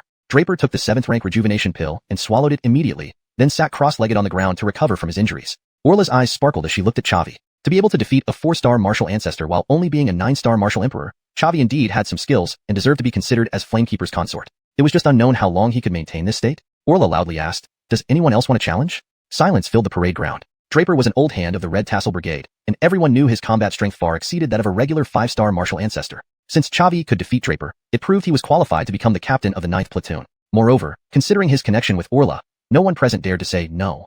Orla shouted loudly, since that's the case, today's new member meeting is over. Go back and rest. Tomorrow at dawn, we set out for the Demon Abyss Forest to engage the Demon Pillar Twilight. Understood. Everyone answered in unison and then dispersed. Orla walked up to Draper and said gently, Draper, are your injuries serious? Will they affect tomorrow's battle against the Demon Pillar Twilight? Draper felt flattered. His goddess was talking to him and expressing concern. Immediately, he felt his wounds were no longer painful, and he felt energized. He shook his head heavily and said with a smile, thank you for your concern, Commander. With Chavi's 7th rank rejuvenation pill, I'll be fully recovered by tonight and won't impact tomorrow's battle. Orla nodded slightly. Rest well and prepare thoroughly. Okay, Draper nodded deeply. Then, Orla and Chavi left together. After leaving the parade ground, Orla patted Chavi's shoulder and said with a smile, not bad, Chavi. Easily defeating Draper, who has been following me for a year and whose capabilities I know inside out. Chavi laughed lightly. Hongxue, you really put me through a lot to test me. But let me tell you this, Draper isn't my limit. Wait until tomorrow's battle with Demon Pillar Twilight, and you'll see the real me. Orla raised an eyebrow upon hearing this. Do you mean that, Chavi? In that case, I look forward to seeing your performance. Just so you know, I won't give you any special treatment because you're Flamekeeper's consort. Tomorrow's battle can be deadly. Chavi laughed lightly. I don't need special treatment. A man travels far and wide. Wherever he dies, there he rests. Mountains under heaven are all the same. Orla was struck by his words. She hadn't expected such profound words from the fair-skinned boy. Orla nodded heavily and smiled. Indeed. Say that again. Well done. Tomorrow, I will crush the Demon Pillar Twilight. With that, Orla spread her Chi wings and flew away. / edit. With that, Orla unfurled her Dookie wings and took to the skies. / further refinement for natural fluency and consistency. With that, Orla unfolded her dookie wings and flew off. Chavi returned to his dormitory. Just as he lay down, there was a knock on the door. Chavi frowned. Who is it? So inconsiderate, disturbing him when he wants to sleep. Opening the door, he saw Anastasia, whom he had just seen not long ago. Chavi's impatience disappeared immediately, replaced by a gentle smile as he softly said, Anastasia, what do you need? Anastasia softly asked, I heard from the disciples of Xianxia sect that War General Red Tassel came looking for you. What happened? Chavi laughed lightly. Nothing much. She invited me to join her Red Tassel Brigade. Anastasia was startled. What? Red Tassel Brigade? I've heard legends about the Red Tassel Brigade. It's the most elite unit within the Devil Repelling Pass, battling the demon army on the ground, achieving remarkable feats. But it's too dangerous. Joining the Red Tassel Brigade means you'll fight amidst enemy encirclement and risk losing your life. Chavi bitterly smiled. Sorry, Anastasia. I've already agreed and have become a platoon leader. Anastasia frowned. Chavi, are you crazy? Taking on such a dangerous job. Chavi smiled bitterly. There's no other way. You should know, Anastasia, I grow stronger in battles. The stronger the opponent, the faster I progress. With Flamekeeper guarding the city wall, the demons likely won't launch another attack. Staying on the wall would slow my advancement. So, to grow stronger, I must join the Red Tassel Brigade and face demon experts directly. Anastasia's eyes reddened. Bill, you work too hard, always risking your life on the front lines. Your anxiety, wanting to quickly improve your strength, is all for Flamekeeper, right? For Ainsley, Chavi said gently, if protecting loved ones requires sacrifices, it's worth it. My feelings for both of you are the same. Anastasia nodded slightly. Fine, I want to join the Red Tassel Brigade too. Chavi gave her a light tap on the head. Don't even think about it. Stay safely within the Devil Repelling Pass. Anastasia rubbed her forehead, feeling a bit wronged. Why can you go but not me? Chavi said sternly, because you're not strong enough to protect yourself. Can you defeat a 5-star martial ancestor like me? Alright. Bill, I won't trouble you. Take care of yourself. It doesn't matter whether you win or lose this battle. Just make sure you come back safe. Chavi laughed lightly. Don't worry. I'm always in good shape. They strolled around the Devil Repelling Pass hand in hand for a while before Chavi returned to his dormitory to rest. This time, undisturbed, he slept peacefully. The next day at dawn, Chavi was awakened by the bell at the Devil Repelling Pass. He dressed neatly and went to the parade ground. Orla came straight to the point and shouted loudly, now that everyone is here, let's set off. Destination, Demon Abyss Forest. Objective, annihilate Demon Pillar Twilight. Annihilate Demon Pillar Twilight. A loud chorus echoed throughout the parade ground. Hashtag Chapter 222. Provocation. Immediately, Orla spread her dookie wings and flew toward the outside of Jumo Pass. Correction. Immediately, Orla spread her dookie wings and flew toward the exterior of Jumo Pass. Note, dookie is a term from Chinese fantasy literature, often left untranslated. However, if you prefer a more fluent reading, consider using an explanation or an equivalent term familiar to the target audience. For now, I kept it as dookie. The rest of your text needs similar attention to detail for proper translation and flow in English. Please provide the full text for a comprehensive review and edit. More than 1,000 warriors from the Red Tassel Corps followed her out. The Abyss Forest was located between the Demon Camp, xuanhuan, and the Human Camp, Jumo Pass, but it was closer to xuanhuan, which is why it got its name. This was Zavig's first time leaving Jumo Pass. Outside the city walls of Jumo Pass, there were still many human soldiers facing off against the vast demon army. Without Ainsley's assistance, their battle was particularly difficult. Seeing the Red Tassel Corps fly overhead, countless human warriors rose to salute them. After all, the reputation of the War of Red Tassels had long been well known among humans. An hour later, they landed at the edge of the Abyss Forest. Zavig said in a solemn voice, Your Excellency Red Tassel, the enemy outnumber us 3-1. How do we plan to fight this battle? Orla chuckled lightly. I know very well about Daryl, the commander of the Pillar Twilight. He has decent strength and can lead troops reasonably well, but he's overly suspicious. I've decided to send 2 squads to harass the enemy lines, forcing Daryl to split his forces to chase after them. Then we can eliminate their effective forces. Zavig pondered and said, It's indeed a plan, but the 2 squads sent to provoke must be very fast. Otherwise, they could easily be wiped out. Orla smiled and replied, You don't need to worry about that. We have 2 specialized reconnaissance squads with extremely fast speed. They will definitely hold the Pillar Twilight troops before my main force arrives. Zavig grimaced. These 2 squads wouldn't include my 9th squad, would they? Orla nodded slightly. That's right, the 9th and 10th squads. Zavig, are you willing to take on this mission? If you're not up to it, you can leave the Abyss Forest now. Zavig chuckled lightly. It's a bit tricky, but it's not time to retreat yet. My speed ranks high among peers, so the demon soldiers won't catch me. Orla laughed. If so, then your 2 squads should set out immediately. Remember, you only need to stall for time. I will concentrate my forces on attacking one group of pursuers, so one squad needs to hold out longer. Understand? Zavig nodded slightly. Understood. Members of the 9th squad, follow me. Saying that, Zavig took the lead and flew forward. The remaining more than 100 Empyrean monarch experts followed closely behind. Domenico flew beside Zavig and said solemnly, Squad leader, you just joined the Red Tassel Corps and might not be familiar with the terrain of the Abyss Forest. Let me guide you. Zavig nodded slightly. Very well, thank you, Taoist Domenico. Unspoken, Zavig had the system map, making him more familiar with the Abyss Forest terrain than anyone else. But since Domenico volunteered, there was no reason to refuse. Just hoping he wouldn't need to use the system map. All being Empyrean monarchs or higher, they moved incredibly fast, reaching the Pillar Twilight encampment in just half an hour. Zavig drew his dawn bow, knocked an arrow, and shot a twisting string arrow directly at a patrolling demon soldier. A loud whistle echoed through the air. Congratulations, host. You have killed a 5-star demon monarch, gaining 500,000 experience points and 500,000 exchange points. Pillar Twilight quickly reacted, sending a squad of 100 to attack Zavik. Zavik frowned. Just 100 men? Daryl is quite cautious, not sending his main force. Domenico asked solemnly, only 100 men. What do we do, squad leader? Zavik chuckled lightly. Of course, we beat them up. Just provoking Daryl will make him send his main force after us. Hearing this, Domenico was startled. But we only have 100 men. In the same realm, taking down this demon squad seems difficult. Zavik chuckled lightly. Before I joined, that would be true. But as a cannon shooter, with me here, it's easy to wipe out a demon squad. Engage. I say, Divine Descend. I say, Celestial Talia. Zavik's aura surged instantly, rising from 9-star Empyrean Monarch to 1-star Empyrean Patriarch. He swiftly used rapid-fire arrow technique, arrows flying rapidly. Every arrow he shot severely injured a demon monarch, and those weaker in realm were even slain directly. Seeing Zavik start the assault, Domenico and other members of the 9th squad launched their attack. This demon squad had 3 demon patriarchs, 2 5-star and 1 3-star. They immediately noticed Zavik's terrifying combat power and rushed at him together, intending to kill him. Domenico roared angrily, want to deal with our 9th squad leader? Have you asked me, Domenico? He raised his sword, charging forward alone to face the 2 5-star demon patriarchs. The other Empyrean Patriarch of the 9th squad faced the 3-star demon patriarch. Zavik nodded slightly. This guy who shared his surname indeed had some skills, fighting beyond his rank and even holding off 2 enemies alone. If not for his arrival, Domenico might have become the 9th squad leader. With Zavik's help, the 9th squad completely suppressed the demon squad, eliminating most of them within minutes. After 1 5-star demon patriarch was killed by Domenico, the demon squad lost morale and retreated back to the camp. Zavik used Duki to amplify his voice, loudly declaring, ha ha, Pillar Twilight, just like that. Is this all you've got? In the Pillar Twilight encampment, Daryl clenched his fists, frowning. Deputy Commander Zack said solemnly, Sir Daryl, this human squad is too arrogant, killing our demon warriors on our territory. Let me handle it. I'll finish them all. Daryl calmly replied, it's not that simple. Orla sent this squad to provoke us, trying to lure us into splitting our forces. This human squad is also highly ranked within the Red Tassel Corps. Zack was momentarily stunned before asking, what do we do? Let them continue boasting? Daryl said indifferently, certainly not. Even knowing it's a trap, I Daryl fear none. After all, we outnumber them 3 to 1. Zack, you lead your troops to take out this human squad. If you encounter Orla's main force, immediately signal. Understood? Chapter 223, Word Talia's, Sword Mastery. Zack was taken aback by the words and responded gravely, Lord Daryl, wouldn't using 5 squads to chase a single human squad be overkill? Daryl said indifferently, the 5 squads I assigned you are meant to counter Orla's main force. Whether we can catch this human squad or not isn't important. Understood. Zack nodded emphatically. Oh, if there's an opportunity, take out the leader who shot arrows at us. His archery skills are exceptionally good, and most of our soldiers from Devil Pillar Dusk fell to his arrows. Consider it revenge for them. Yes, sir. In no time, Zack had his troops ready, leading the 5 squads flying toward Chavi. Chavi smiled lightly, 5 squads, 1/6 of Devil Pillar Dusk strength. Daryl sure has high regard for me. 9th squad, listen to my command, withdraw. Yes, sir. Over 100 people unfurled their battle chi wings simultaneously, flying off into the distance. Zack led Devil Pillar Dusk soldiers hot on their heels. The soldiers of the 9th squad excelled in speed.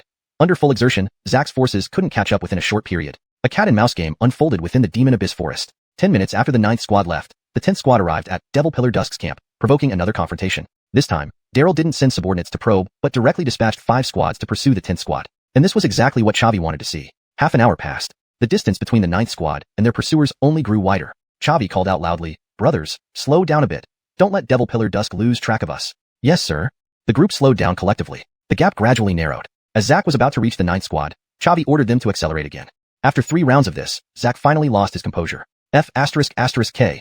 These Red Spear Corps soldiers are playing with us. You keep close behind. I'll rush ahead and block them. A 5-star demon master cautioned sternly. Lord Zack, no. We can't match your speed, and facing over 100 martial emperors alone is too dangerous. Zack snorted coldly. I know that much, but there's no better plan now. I'm at least an 8-star demon master. Even if surrounded, I can hold on for some time until you catch up. The 5-star demon master gasped. Lord Zack, you're risking your life.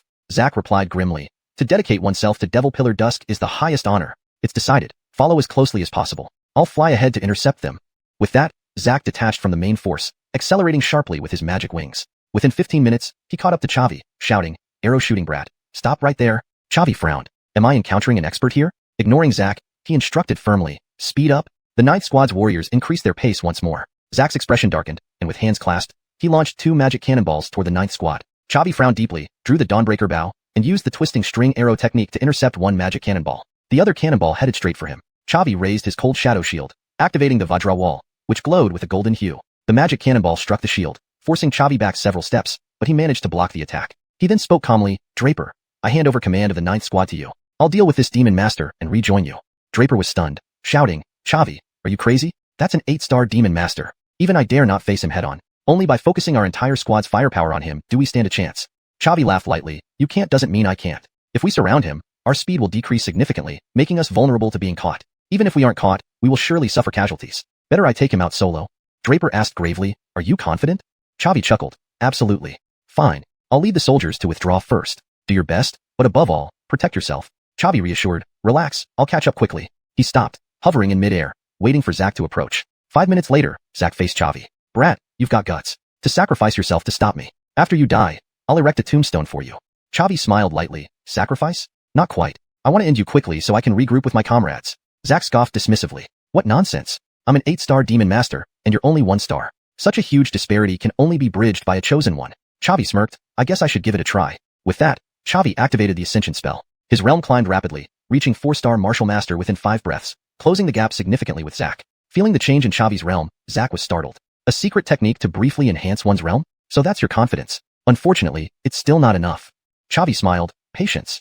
Word to Leah, sword mastery. Chavi drew the shadow sword and the slaughter immortal sword. Holding the slaughter immortal sword in his right hand, he tossed the shadow sword upward, which settled steadily on his shoulder.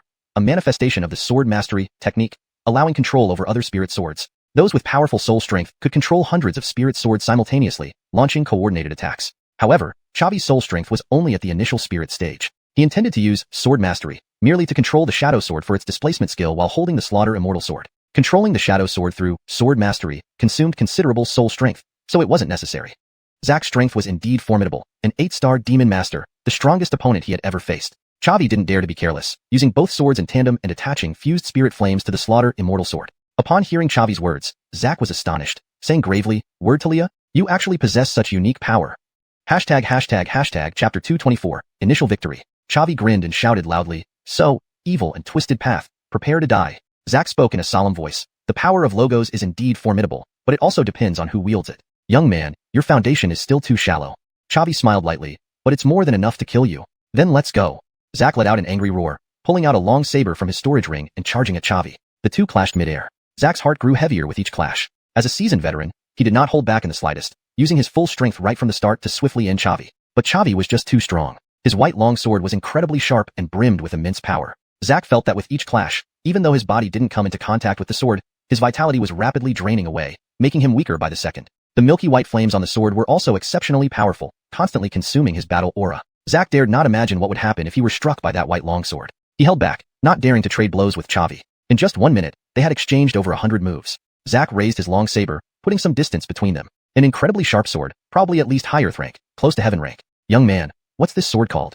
Chavi replied calmly, the dead don't need to know so much. Revealing the name of the Wuxia sword would immediately expose his connection to Stephanie. If word got out, he would face endless pursuit and assassination attempts from the demon clan. So until Zack became a corpse, Chavi wouldn't reveal the Wuxia sword. Zack said sternly, you're quite arrogant. Your sword is indeed impressive, but sadly, your realm is too low. Just wait until your secret technique wears off. Victory will still be mine. Chavi smiled faintly. Why do you think I summoned the shadow sword? Filth of the demon clan.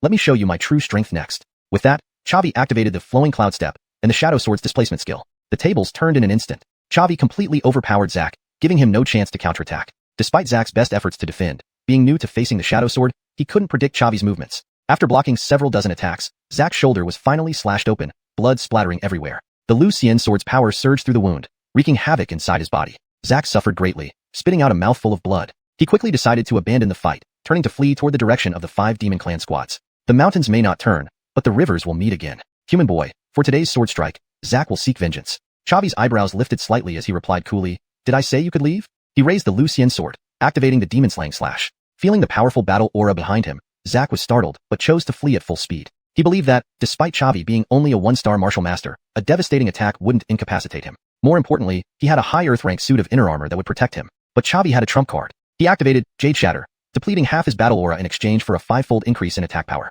After 10 seconds of preparation, a white blade flew towards Zack. Despite having used a magical shield, Chavi easily shattered it. The energy blade sliced his inner armor in two, splitting his body in half. Congratulations, host, you have slain an 8-star demon master, gaining 8 million experience points and 8 million exchange points. Congratulations, host, your realm has advanced to 10-star martial emperor, earning you 60 exchange points.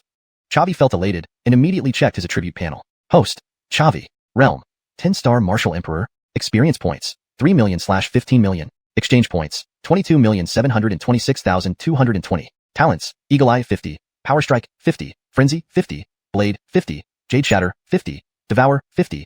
Breaking Army, 50. Breaking Blade, 50. Profession, 6th Grade Alchemist, 1908. 000/10, 000/000. 6th Grade Talia Array Master, 106. 000/10, 000/000. Mount. Underworld Dragon, 6th rank. Good. Another significant step forward. Only one step away from becoming a martial ancestor. Chavi flew towards Zack's corpse, retrieving the storage ring before catching up to the 9th squad. Half an hour later, Chavi finally caught up with the 9th squad. The battle had already begun.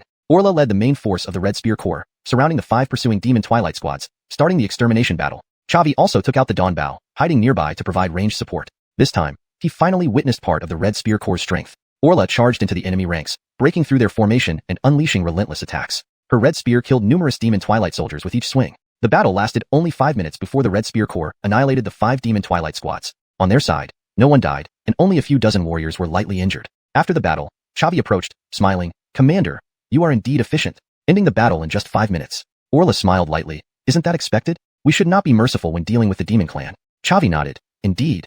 Orla shouted, "Red Spear Corps warriors, you've done well. We achieved our initial victory, wiping out 5 Demon Twilight squads. But we can't rest yet. The enemy has signaled Daryl's forces will arrive soon. Before he gets here, we need to quickly move and support the 10th squad. Red Spear Corps warriors, follow me and charge at the enemy."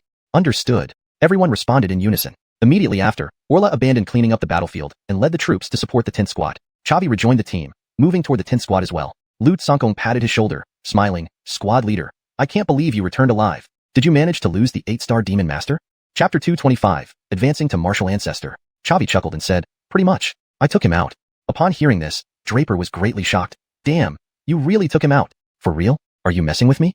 Chavi laughed lightly again. "Believe it or not, your choice." Draper spoke gravely. "It's not that I don't trust you, but this is just too absurd. A 9-star Martial Emperor taking out an 8-star Devil Ancestor. That's way too big a realm gap. How did you do it, Chavi?" Chavi laughed. "Just lucky, I guess." The army moved forward, and within half an hour, everyone caught up with the 10th Company and the Devil Pillar Twilight soldiers who were on their heels. The battle commenced once again. Chavi opened the system shop and used 10 million points to buy a low-grade Heaven-class spirit weapon, the Sunchaser Bow. With the Sunchaser Bow in hand, his attack power significantly increased. Each arrow could take down a demonic race emperor. There were more than 500 surrounded Devil Pillar Twilight soldiers in total. Chavi alone eliminated over 100 of them, surpassing Orla in damage output. In less than 5 minutes, the Red Spear Corps once again completely annihilated the Devil Pillar Twilight forces. Before anyone could catch their breath, Daryl arrived with the main force of the Devil Pillar Twilight troops. His expression was as dark as water. "Orla, I knew you sent troops to harass us in order to lure me into spreading my forces, but I didn't expect that your Red Spear Corps would be so strong. Before I could arrive, you already wiped out the troops I sent out." Orla frowned. "Daryl, you weren't slow at all. So now, are you planning to engage in a decisive battle with me?" Daryl nodded emphatically. "Of course we have to fight. Our Devil Pillar Twilight has lost so many soldiers. If I can't take you out, Commander Ning won't let me off easily." Orla nodded slightly. "All right then, if that's the case, let's fight. All members of the Red Spear Corps, charge the enemy. Kill. Kill." Everyone shouted together. The real battle was just beginning. Chavi used his powerful soul strength to cast a 6th grade life restoration pill and a 6th grade vitality recovery pill to each warrior of the 9th Company, saying solemnly, "The number of enemies is twice ours. The battle will definitely be tough. Take these pills immediately to boost your combat ability." Holding the pills in their hands, the warriors of the 9th Company looked at Chavi with gratitude. Draper asked in astonishment, "Damn, Captain, where did you get so many pills?" Chavi chuckled, "Simple, because I'm a 6th grade alchemist myself." Upon hearing this, Draper gave him a thumbs up. "You're impressive. Not only is your martial cultivation so strong, but you're also proficient in alchemy. Compared to you, I, the young master of the Fire Cloud sect, seem like a joke." Chavi smiled. "Everyone has their own path to walk. Don't belittle yourself. Let's focus on taking out these enemies first." Draper nodded emphatically. "Agreed. Let's fight then." The Red Spear Corps and the Devil Pillar Twilight clashed fiercely within the Demon Abyss Forest. With over 1,000 martial emperors engaging simultaneously, the scene was nothing short of spectacular. Orla gripped her spear tightly, activated her battle aura, and fully displayed her 8th rank martial ancestor power as she charged towards Daryl. "Daryl, it's time for us to settle things between us." Daryl laughed loudly. "Ha ha ha, Orla, I've been wanting to witness the strength of the Chosen One. As long as I can kill you, I'll surely earn the rewards from the 36 Devil Pillars." Orla said coolly, "That's different for me. Taking you out is what should be done. No one from the human race leadership will reward me for it." Enraged by her words, Daryl roared, "Orla, you're too full of yourself." Orla replied calmly, "I'm just speaking the truth." Saying this, she held her spear tightly and flew towards Daryl. Daryl unfurled his demonic wings, drew a spirit sword, and flew toward Orla. To prevent the aftershocks from harming ordinary soldiers, both parties instinctively ascended to higher ground. High up in the air, the two fought fiercely while the common soldiers of the Red Spear Corps were engaged in battles with the Devil Pillar Twilight soldiers. Chavi, holding the Sunchaser Bow, shot down one demon soldier after another. When his kill count reached 100, the cold system prompt finally sounded in his ear. Congratulations, host. You have killed a 5-star demon emperor and gained 500,000 experience points.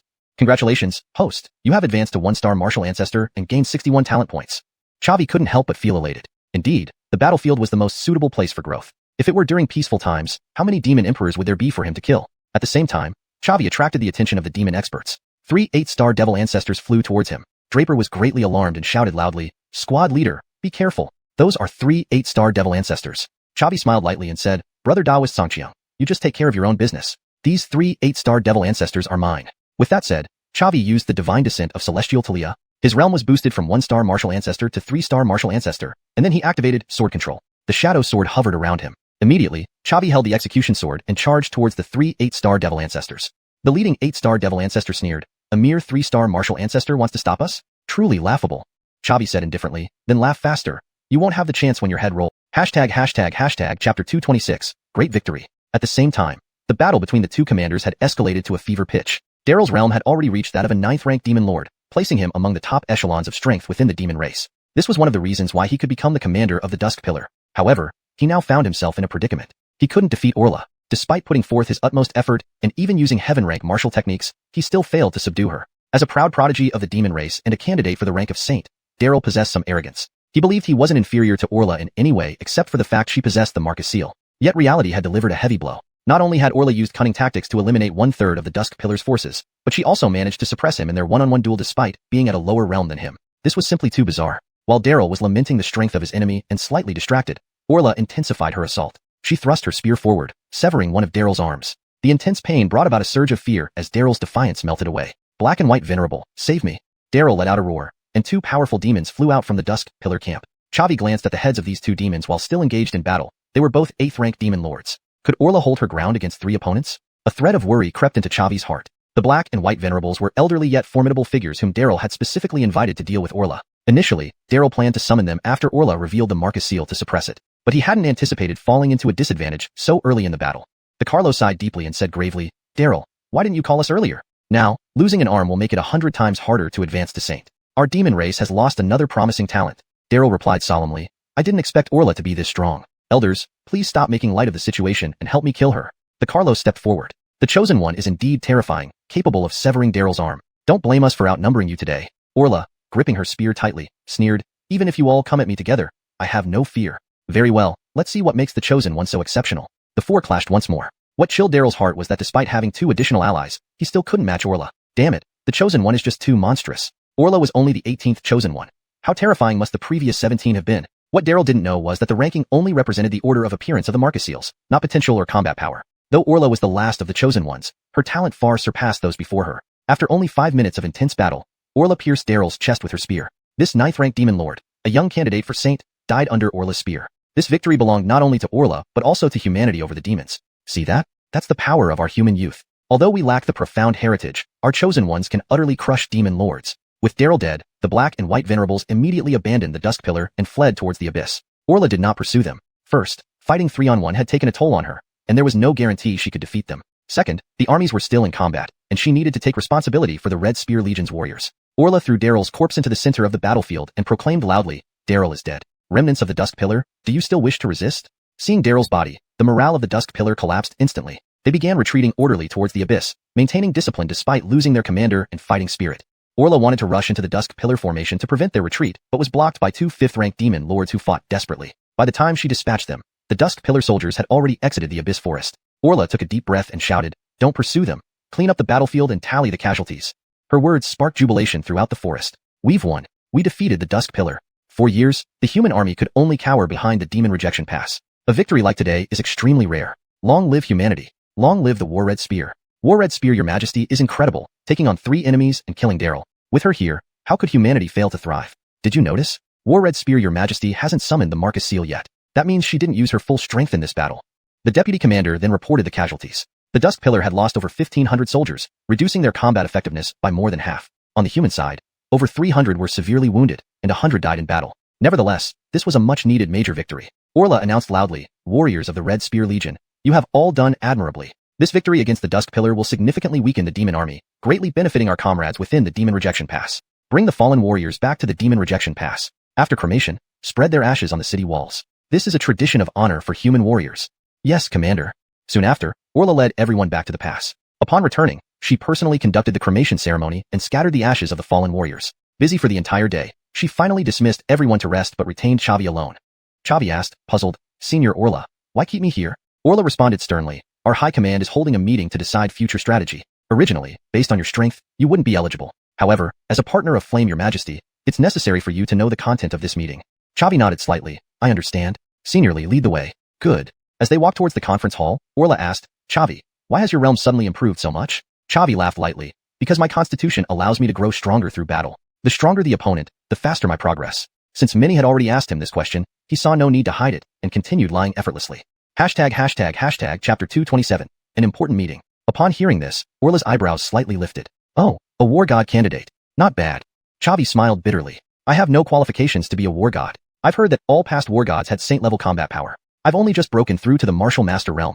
The gap is too large. Orla softly said, don't undervalue yourself. You're still young. Breaking through to the saint realm before you turn 30 isn't impossible. But it's true that the chances of you becoming a war god are slim.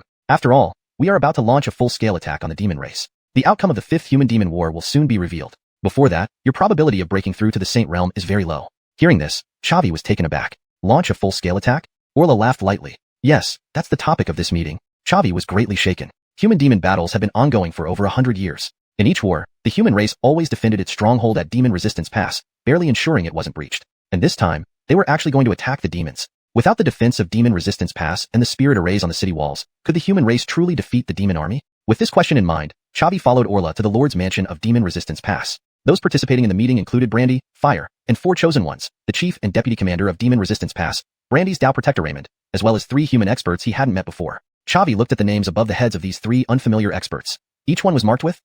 After breaking through to the martial master realm, he could already see Orla's cultivation level, but still couldn't discern these 3's levels. This suggested they were most likely martial saints. In this meeting room, there were as many as 9 martial saints gathered. Brandy nodded slightly at Xavi by way of greeting. Xavi bowed respectfully to the elders, then everyone sat down and began discussing today's agenda. Andrew spoke loudly. More than half of our human martial saints are present here today. Let's get straight to the point. I've decided to counterattack the demon's abyss. What do you all think?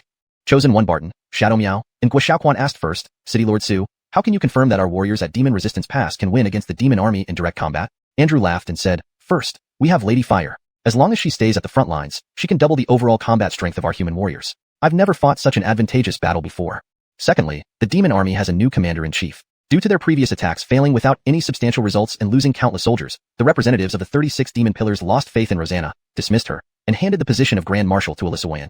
Xuanhuan is an old-time demon saint from the Azura clan, experienced in warfare and highly respected. However, his ability to command troops is far inferior to Rosanna. The last attack by the demon army was clearly less organized compared to Rosanna's tactics. One must admit that the 36 demon pillars made a significant mistake, which turned out to be a huge boon for us. If we face off against Xuanhuan, I have confidence we can rout the demon army. As Andrew finished speaking, the eyes of those in the meeting hall sparkled with excitement. Xuanhuan spoke solemnly, I'm just a martial fighter and don't understand military strategy. But I trust that as the commander of Demon Resistance Pass, City Lord Su would not joke around with our human warriors. So, this might indeed be the best opportunity for our human race to counterattack the abyss.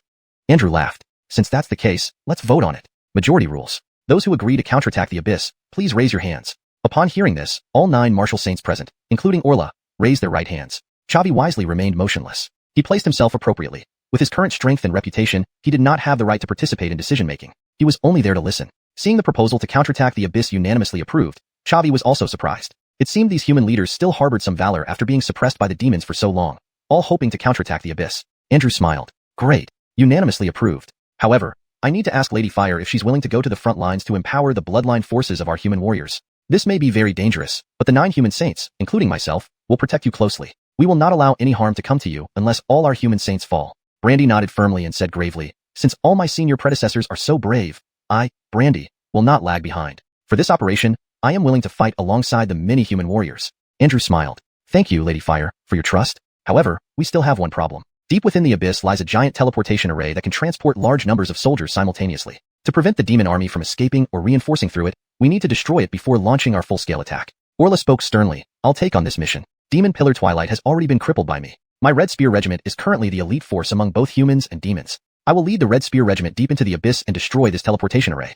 Upon hearing this, everyone present was stunned. Infiltrating deep into the abyss was an incredibly dangerous task. A slight misstep, and the entire Red Spear Regiment could be wiped out. For Orla's boldness, everyone felt profound admiration. Andrew said seriously, Xianxia, this is no small matter. It's high risk, dangerous, and only has one chance. Do you have confidence in completing it? Orla laughed softly. No one has a sure chance of victory in battle, but I am willing to risk my life for a chance to win. Counterattacking the abyss is an honor unparalleled, and I am willing to take a risk for the human race. Andrew nodded heavily. Good. Once the next demon attack ends, I will immediately start the counterattack, gradually eroding the demon army's territory and besieging the abyss. When your mission is complete and you return to our camp, I will launch the final assault. Orla nodded resolutely. I will not fail my mission. Andrew then declared the meeting adjourned, and everyone returned to prepare. Chavi stayed behind in the meeting hall until only he and Brandy were left. Raymond tactfully waited outside the door. Chavi walked up to Brandy and embraced her tightly. Whinnying, a war is imminent. Are you scared? Brandy shook her head slightly. I am the human fire, strategically significant. Unless all 9 saints die, I should be safe. Actually, I'm not in much danger. But Reed, you are different. I remember you're also part of the Red Spear Regiment. Deep infiltration to destroy the teleportation array. It's too dangerous. Should I pull some strings to get you out of this? Note, in this translation, I've preserved the names in Pinyin as requested. For example, Orla, instead of anglicizing them. Additionally, I've kept the paragraph structure and line breaks similar to the original text to maintain coherence and style. Hashtag chapter 228, counterattack. Chavi bitterly smiled. If you really did that, wouldn't I be laughed at by Orla for life? If Orla can go, then so can I, Chavi. Miss Olive, although I cherish my life, I'm not a coward. Upon hearing this, Olive's brows furrowed tightly. Daswang, have you really thought this through? This is a battle with a 1 in a million chance of survival. Chavi chuckled lightly. Don't worry, Miss Olive. It won't be that easy for me to die. After this great battle ends, I'll take you back to the Dayin Kingdom to meet my father. He's always been concerned about my lifelong affairs. Olive's eyes reddened slightly as she nodded vigorously and said softly, okay, after this battle, I'll go home with you. After exchanging tender embraces, Chavi returned to his dormitory to rest. He opened the system panel, where his points had accumulated to 32.72 million. It was time to buy some supplies for the upcoming battle. Chavi spent 20 million points on a low-tier heaven-class martial technique called Soul-Shattering Formula, which specifically targets the opponent's soul body. The rank of Soul-Terrorizing Roar was no longer sufficient to deliver an unexpected strike. Next, he spent another 10 million points on a low-tier heaven-class spirit artifact called the Azure Shield. With this defensive artifact, along with the Diamond Wall, and the close-fitting inner armor seized from Emmanuel, he was confident he could withstand attacks from demon venerable level opponents. The remaining 2.72 million points were used to purchase 272 soul-breaking arrows from the system store. Yes, each arrow cost 10,000 exchange points. Soul-breaking arrow increases base damage by 1,000 points and has a 50% increased effect against demon clans.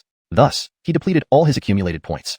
In the following days, Chavi remained in his dormitory, refining his soul power using the divine grinding formula. 3 days passed like this, and when the bell rang again inside the demon-resisting pass, Chavi's soul realm had advanced to the mid-stage Talia realm. He immediately got up and headed to the parade ground to meet with Orla. Over 1,000 martial emperor-level experts gathered on the parade ground. Orla loudly declared, the demon clan's attack has begun again, but our Crimson Lance division will not need to participate in it directly. Our task this time is more important and more dangerous.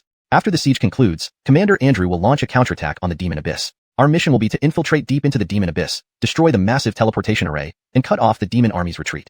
Do the warriors of the Crimson Lance division have confidence in completing this mission?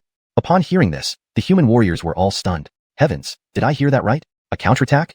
For 100 years, we've been beaten down by the demon clan, forced to retreat within the demon-resisting pass, suffering countless casualties. Now, finally, there's a chance to counterattack? Do we have the strength to do this? What if the counterattack fails? Wouldn't we end up in peril? Why are you worrying unnecessarily? Since Commander Andrew made this decision, there must be a solid basis. Besides, humans have defeated demons before. Without the first-generation war god Cody, the land outside the demon-resisting pass would still belong to the demons. This is wonderful. Finally, we have a chance to avenge our comrades. Lu Qinggong shouted at just the right moment. To risk life and limb for the prosperity of humanity is the highest honor. The other warriors immediately chimed in, shouting in unison, risk life and limb, the highest honor. Chavi couldn't help but raise an eyebrow. Lu Qinggong may not be very skilled, but he sure knows how to stir things up. Seeing the heightened morale, Orla nodded and announced loudly, I have 100 spirit arrays here, each containing a grade 7 Talia annihilating array. By placing them in specific positions on the large teleportation array in the demon abyss, combined with my 8th grade Talia annihilating array and Wu Zun power, we can destroy it. Now, each squad should send 10 warriors to receive the spirit arrays. Protecting these arrays will be our top priority moving forward. If anyone falls in battle, the next person takes over. Do you understand? Yes, everyone shouted in unison. 10 squad leaders quickly allocated the personnel, and the spirit arrays were distributed swiftly. The demon clan renewed their siege on the demon-resisting pass. Andrew's judgment proved accurate. Alyssa Wayan's personal combat prowess was not weak, but his command ability paled in comparison to Rosanna. Under his command, demon soldiers became mindless drones, dying in large numbers under the defensive spirit arrays of the demon-resisting pass. The siege lasted a day, leaving thousands of demon corpses outside the pass. Alyssa Wayan planned to continue directing the attack but was advised to retreat by his deputy, who issued the order to withdraw. Before the demon army fully retreated from the pass, Andrew gave the order to counterattack. For the first time in a century, the gates of the demon-resisting pass were opened. Human warriors marched out of the pass and charged towards the demon abyss. This development caught all demon commanders by surprise. They never imagined that the human rats who had cowered inside the pass for 100 years would dare to launch a counterattack. Just as xuanhuan ordered a retreat, the already demoralized demon army was struck by human warriors and fell into chaos, disintegrating quickly. Seizing this opportunity, Andrew orchestrated the assault, gradually capturing demon camps and pushing deeper into the demon abyss. After the counterattack signal sounded, Orla also led the Crimson Lance division towards the demon abyss. Standing beside her, Chavi asked curiously, "Commander, isn't our direction wrong? The demon abyss is to the north of the demon-resisting pass. Why are we heading east?" Orla chuckled lightly. A direct path would be suicidal. Even with Andrew's protection, the Crimson Lance division would find it difficult to reach deep into the demon abyss head-on. So, we need to take a detour. A detour? Chavi started to understand. Orla continued with a light laugh. "We'll make a wide circle, avoiding the main battlefield between the demon and human forces, entering demon territory from the side. Then ambush the demon abyss and target the large teleportation array directly." Chavi gave her a thumbs up. "Commander, you think deeply indeed." Orla raised her head slightly and laughed. "Of course. All the soldiers in the division are at least 5-star martial emperors, so even taking a detour won't waste much time. We should be able to enter the demon abyss within half a day." Chavi nodded slightly. The real battle hasn't even started yet. Orla led the Crimson Lance division deep behind enemy lines while Andrew attacked from the front. Olive also appeared on the front lines, boosting the spirits of the human warriors with her spark power. Chapter 229. A difficult decision. As Orla had anticipated, it took less than half a day for the group to arrive at the border of the demon race territory. There were over 100 demon kings guarding this checkpoint, which made it relatively well defended. However, against the Red Spear Brigade, these demon troops were no match. The battle was over in just 5 minutes. But the signal flares from the demon defenders had been launched, and more powerful demon reinforcements could arrive at any moment. Orla waved her hand and commanded in a deep voice, "Advance at full speed and attack the abyss of demons before the enemy reacts." "Yes, ma'am," they replied in unison. The Red Spear Brigade then advanced from the side of the demon border towards the abyss of demons. Within 2 hours, they encountered 5 waves of demon forces. Fortunately, these demon troops were not of high quality and were swiftly dispatched within minutes. Finally, the brigade arrived at the rear entrance of the abyss of demons, where thousands of demon kings and hundreds of demon emperors stood guard, including one demon sovereign. Seeing the Red Spear Brigade approach, the demon sovereign was startled and muttered, "Damn it! How did the human army get here? Soldiers, prepare to engage. We must hold the line, or they will breach the abyss of demons." Orla also cursed under her breath, "Damn it! Why are there still so many demons here?" Chavi forced a laugh and remarked, "After all, this is the entrance to the abyss of demons. It's normal for them to have strict defenses. We should be glad that there are no demon saints here." Orla nodded, "You're right. Andrew isn't incompetent. Most of the demon saints are likely on the main battlefield. The chances of encountering one here are slim." Red Spear Brigade, penetrate and provide cover for the soldiers carrying the Talia array seeds first. A fierce battle ensued at the rear entrance of the abyss of demons. Orla defeated the demon sovereign with just 3 moves, but she couldn't stop all the demons alone. Time was limited, and to complete their mission, she had to prioritize escorting some warriors into the abyss. Out of the over 1,000-strong Red Spear Brigade, only about 500 entered the abyss. The rest stayed behind to engage the demon forces, with more demon reinforcements arriving constantly. Chavi followed Orla into the abyss and reached the giant transmission array. Red Spear Brigade, deploy the Talia array seeds. The 100 soldiers holding the seeds immediately acted. Everyone knew time was of the essence. In just a minute, all the Talia array seeds were precisely placed. Orla also planted an 8th grade Talia array seed at the center of the giant transmission array and activated it. The 107th grade Talia array seeds were activated simultaneously. Suddenly, a loud roar came from afar. "Human scum, how dare you act so brazenly?" A stream of demonic power shot towards the Red Spear Brigade with the sound. Orla rushed forward to shield everyone. Chavi shouted loudly, "Orla, are you crazy? That's a demon saint's attack. Even if you're an 8th stage martial venerable, you can't block it." Orla smiled faintly. "I have to try. If I don't stop this attack, we'll fail. Besides, who says I can't block it?" With that, she summoned the Marcus seal. This seal was created by the first human leader, His Majesty Marcus, sacrificing himself to blend with the rules of Xuanhuan continent. It could recognize its master as soon as a chosen one appeared among humans, and could be summoned to assist in battle. The seal possessed overwhelming power far surpassing ordinary spirit weapons, making it part of divine artifacts. However, the amount of power it could unleash depended on the chosen one's strength and fortune value. This was Chavi's first time seeing the Marcus seal. A golden seal appeared in the sky, adorned with mysterious runes emitting a golden glow. Orla manipulated the seal towards the demonic force. The two collided. The demonic force shattered, but the seal was also sent flying back, crashing into Orla. Orla quickly retracted the seal, causing it to vanish instantly. She spat out a mouthful of blood. Although the Marcus seal only appeared for less than 10 seconds, Chavi felt its immense power. Orla survived a demon saint's full attack as an 8th stage martial venerable thanks to this divine artifact. The distant demon saint let out a shocked cry. "Marcus seal, you are the human race's chosen one. If I kill you, I can weaken the entire human race's fortune." He then accelerated towards them. However, since he was in the center of the abyss of demons, some distance from the Red Spear Brigade, he couldn't arrive quickly after launching his attack. Wiping the blood from her lips, Orla shouted, "Red Spear Brigade, retreat." Everyone withdrew from the giant transmission spirit array. As soon as the last person exited, Orla fully activated all the Talia array seeds. Explosions echoed within the array. Orla didn't wait to witness the destruction. She believed in Andrew's plan and trusted the seed's power. She immediately led the remaining Red Spear Brigade members in retreat. By the time they reached the entrance, 5,000 demon soldiers had gathered in support. Though individually weaker than the Red Spear Brigade, their sheer numbers overwhelmed the defenders, leaving them buried in an endless sea of foes. Chavi said solemnly, "Commander, lead the remaining soldiers to safety. We can't save them." Orla's eyes welled up with tears as she shrieked, "How can I do that? These soldiers fought alongside me. They trusted me with their lives. How can I abandon them?" Chavi responded gravely, "War has no winners, only losers. We've already accomplished much by reaching the abyss of demons and destroying the transmission array. We can't expect more." Time ticked away while the demon Saint closed in. Orla hovered in the air, struggling to decide. She knew Chavi spoke the truth, but abandoning comrades she had fought with for years was too cruel. Just then, a trapped soldier shouted, "Commander, stop worrying about us. Retreat now. May our human flag fly atop the walls of the abyss of demons." Note: for subsequent paragraphs, the structure and style remain consistent with the original text. Chapter 230, The First Encounter with Rosanna. Having said that, he rushed towards a demon soldier and activated the hidden energy source on his back. In other words, he self-detonated. The surrounding demon soldiers were all severely injured. Those closest to him were even turned into pieces. Following this warrior's lead, other warriors also began to self-destruct one after another. They did this merely to make Orla give up and quickly lead the remaining comrades to retreat. Orla's eyes reddened, filled with misty moisture, yet she gritted her teeth and shouted, "Red Spear Division, retreat." She led the way ahead while the warriors who had intruded into the giant teleportation array followed her, fleeing into the distance. At the same time, demon armies swarmed from all directions, attempting to encircle and destroy the Red Spear Division in the demon abyss. Just as everyone had barely broken out of the demon abyss and was preparing to return by the original route, Orla stopped. "There are 5 groups of demon troops advancing toward us, each led by a demon venerable." Chavi spoke solemnly, "We cannot engage them. We are currently within the territory of the demons. If we are held up by any single group of demon troops, reinforcements from the enemy will come continuously." Orla nodded heavily. "Indeed, it is so. However, our incoming path has been blocked by enemy forces. I am not familiar with the terrain of the demon border. To perfectly evade all pursuing enemies is indeed very difficult."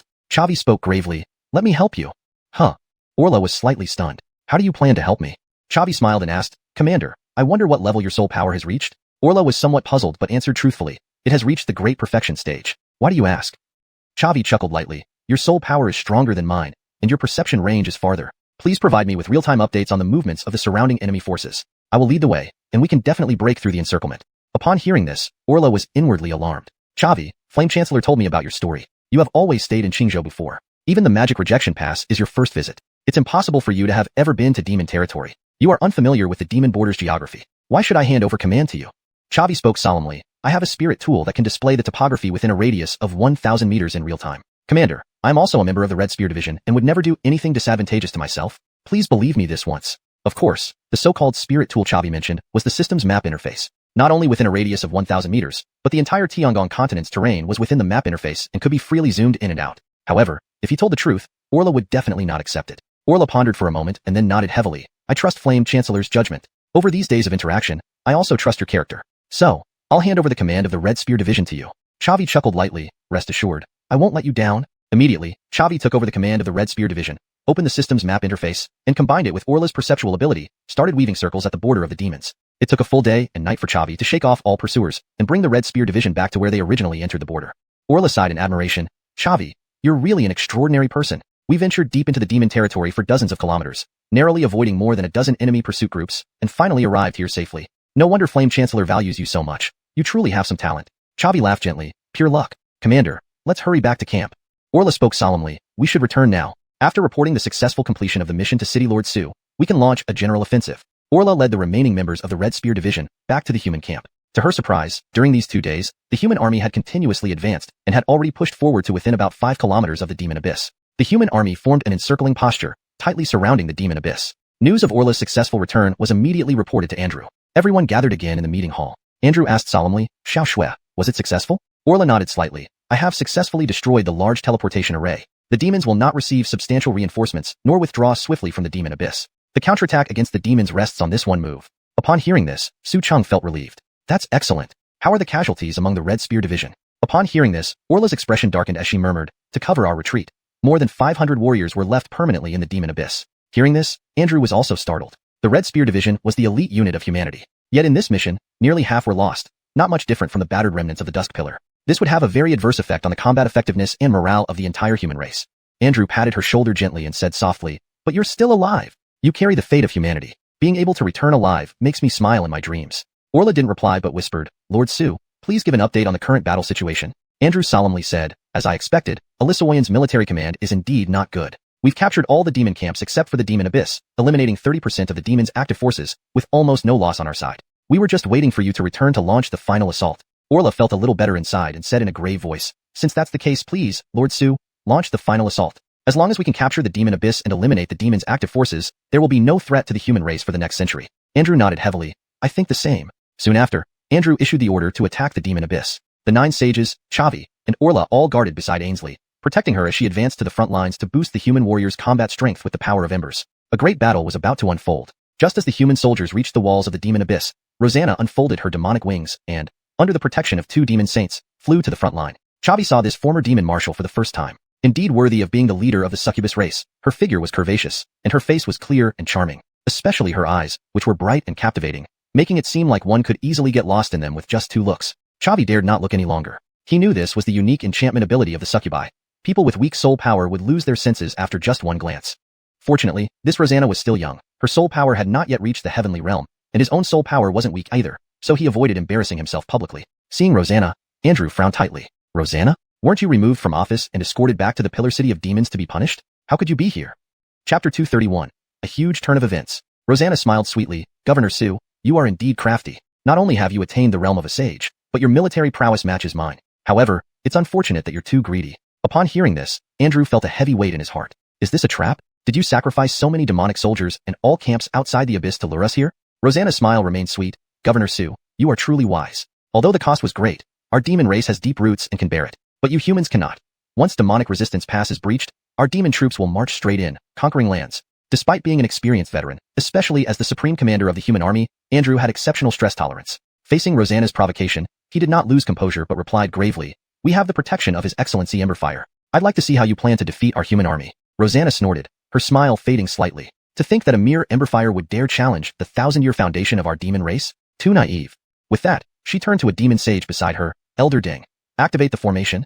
Deng Flashguai nodded solemnly, clapped his hands, and the long-prepared demon god sealing formation was activated. The sky turned deep blue, and all human warriors around the abyss felt a powerful pressure, suppressing their battle aura. Originally, under the effect of Emberfire's power, everyone's combat strength had doubled. However, after the suppression by the demon god sealing formation, they couldn't even unleash half of their original strength. The human army fell into chaos instantly. What's happening? His Excellency Emberfire's power has vanished. My battle aura isn't even as strong as before. How is this possible? This demon formation actually suppresses all our battle auras. The demons still have such methods. This is truly terrifying. It's over. Will we really lose this war against the demons? Not only the ordinary soldiers, but also the 9 martial sages present were greatly suppressed. Andrew's heart sank to the bottom. He understood clearly that he had fallen into a trap this time, and this mistaken decision to counterattack the abyss might lead to a devastating defeat for humanity. But he couldn't collapse. As the governor of Demonic Resistance Pass and the supreme commander of the human army, he must make the final effort to preserve human strength. If Demonic Resistance Pass were really breached, he would sacrifice himself to atone for his sin. Andrew spoke gravely. Rosanna, what ruthless tactics you use, creating such a dead-end situation. Rosanna smiled gently. So, Andrew, are you ready to die? Andrew said seriously, my personal life or death is irrelevant. No matter how dangerous the situation, the human soldiers will not give up resistance. You cannot breach Demonic Resistance Pass. Immediately, he used his battle aura to strengthen his voice and shouted, human soldiers heed my command. The front army becomes the rear becomes the front. Abandon all occupied camps and retreat immediately to defend Demonic Resistance Pass. He knew clearly that Rosanna had lured the human army into the demon god sealing formation at such a great cost, so the effect of the formation wouldn't be short-lived. It would last at least several days. Now, with the human army's combat strength significantly weakened, only relying on the defensive spirit formations and artifacts of Demonic Resistance Pass could preserve its fighting forces. But his heart was already ice-cold, prepared to share the same fate as Demonic Resistance Pass. Sage was also startled by this sudden change. The humans had just begun a counterattack on the abyss, but now they were retreating in disarray. A huge disparity that was hard to accept. Sage grabbed Chavi's arm, her tone full of panic. Daswang, what should we do? Chavi's heart also sank, and he said gravely, follow Governor Su's orders. Only back at Demonic Resistance Pass can we have a chance of survival. When Chavi first heard about the demons changing commanders, he found it strange. He never imagined that Rosanna had laid such a grand scheme. She aimed to annihilate the entire human army. Indeed, Rosanna was a recognized military genius among the 36 demon pillars. Such foresight was genuinely intimidating. The more excited the human army was when they advanced, the more desolate their retreat became. Although under Andrew's command, the retreat was somewhat orderly, the vast gap in combat strength due to the demon god sealing formation caused heavy casualties among the human soldiers. Rosanna then shouted loudly, esteemed elders, it's time to act. Take this opportunity to slay the human Emberfire and influence their fortunes for centuries. The 12 demon sages within the abyss moved together toward Sage. Chavi's heart tightened abruptly. This Rosanna is truly ruthless, not only aiming to breach Demonic Resistance Pass, but also trying to eliminate her own wife. But those who acted were all demon sages. What could he, a mere martial grandmaster, do? Chavi's battle aura was not affected by the demon god sealing formation, just as he couldn't be influenced by Emberfire's power. He guessed it might have something to do with him being a xuanhuan, but even so, he was still too weak before the demon sages. Andrew shouted loudly, "Human saints, at any cost, escort His Excellency Emberfire back to Demonic Resistance Pass. She is the hope of humanity. As long as we protect His Excellency Emberfire, humans can always make a comeback." The 9 martial sages of humanity acted together, engaging in a fierce battle with the 12 demon sages of the demon race. But they were already outnumbered by the demons and their strength was significantly weakened. How could they possibly win? The 3 chosen ones summoned the Marcus Seal simultaneously, barely holding off the demon sages' attacks. But the other 6 ordinary martial sages were in constant peril, at risk of being killed at any moment. Even so, no one abandoned Sage. Because they all knew the importance of Emberfire. Demonic Resistance Pass could be rebuilt if breached, but if Emberfire died, there would be no hope for humanity. Chavi could only watch helplessly as the 9 saints shed blood across the sky, unable to contribute anything. At this moment, he felt incomparably regretful. Regretting his weakness, regretting his incompetence. If he could reach the realm of a sage, he could influence this battle instead of being a mere onlooker. By the time the human army retreated to Demonic Resistance Pass, 3 out of the 9 martial sages had already sacrificed themselves. 2 were besieged to death by demon sages, and 1 self-destructed, taking out a demon sage in exchange. Saints who reached the sage realm could communicate with the rule forces of the xuanhuan continent, forming a realm of rules. So many saints falling caused drastic changes in the sky. Dark clouds and drizzle seemed to mourn, and half of the ordinary human warriors were also eliminated, retreating all the way, leaving corpses along the way. Chapter 232. The Heroes to Leah Realm. The human warriors finally returned to Demon Resisting Pass and activated the defensive spirit formations and spiritual weapons, but they still could not stop the onslaught of the demon army. The city was about to fall. Andrew said to the remaining 5 martial saint powerhouses and Orla, Chavi, everyone, we can no longer hold onto Demon Resisting Pass. Quickly take His Eminence Spark back to Central State. The teleportation array inside the pass can still function. Chavi said gravely, and what about you, City Lord Su? Andrew smiled bitterly. As the City Lord of Demon Resisting Pass, I must naturally live and die with the human warriors. Chavi said solemnly, if the City Lord does not wish to leave, how can I, Chavi, be a coward who fears death? Andrew laughed bitterly. Young man, don't act rashly. We must preserve a spark of hope for humanity. At this moment, Chavi suddenly heard a rumbling sound. He was startled and asked in a grave voice, did you hear that? What is that sound? It seems like the walls of Demon Resisting Pass are roaring. Upon hearing this, everyone looked towards the wall together. Because not only did Chavi hear it, so did everyone else. They saw the walls suddenly light up with tiny spots of golden light, which quickly multiplied and spread out, forming a protective barrier around Demon Resisting Pass. Any demon soldier within or touching the barrier immediately turned into a puddle of blood. Suddenly, the demon's fierce attack stopped. This sudden change shocked everyone. What's happening? Andrew, being the most experienced and knowledgeable, paused in shock before shouting, it's the Heroes to Leah Realm. The Heroes to Leah Realm can only form when all those who died have perished in the same place and share the same faith. It can absorb their faith power and protect their beliefs. Over the past 100 years, most of the ashes of the warriors who fell at Demon Resisting Pass were scattered on its walls. Their belief has always been to safeguard humanity. It's the martyrs of Demon Resisting Pass who have saved us. Upon hearing this, Chavi heaved a sigh of relief. His luck was really too good if he could encounter something like the Heroes to Leah Realm, a bug. It seemed that Demon Resisting Pass had escaped the crisis of being breached for now. But there was no knowing how long the Heroes to Leah Realm would last, or if it could hold out until the effect of the Demon God Soul sealing array ended. Rosanna, directing the battle outside the gate, was dumbfounded. Senior Ding, how did that barrier form? It possesses such immense power that even saints find it hard to break through. Deng Flashguai said gravely, it's the Heroes to Leah Realm, sustained by faith power. Who would have thought that humans could wield this legendary power, especially at such a critical moment? The Heroes to Leah Realm can only activate once, after which the faith power will be depleted. We can only attack again after it dissipates. Rosanna frowned and said unhappily, the effect of the Demon God Soul sealing array lasts only 3 days. If the Heroes to Leah Realm doesn't disappear within 3 days, wouldn't our plan fail? Deng Flashguai said sternly, indeed, that's possible. But this time, we've already achieved a great victory, killing half of the human soldiers and 3 martial saints. Even if we can't breach Demon Resisting Pass, we've done enough to report success to higher-ups. Rosanna shook her head heavily. I worked so hard, not just to barely pass. Demon Resisting Pass must be breached, and Spark must be killed. Let all demon saints attack together, and see if we can break the Heroes to Leah Realm. As you command. 11 demon saints attacked the Heroes to Leah Realm with their full strength. The Heroes to Leah Realm rippled as if about to shatter. Andrew immediately shouted angrily, demon scum. Do you really think we human martial saints are useless? You want to destroy the Heroes to Leah Realm? Let's see if we agree.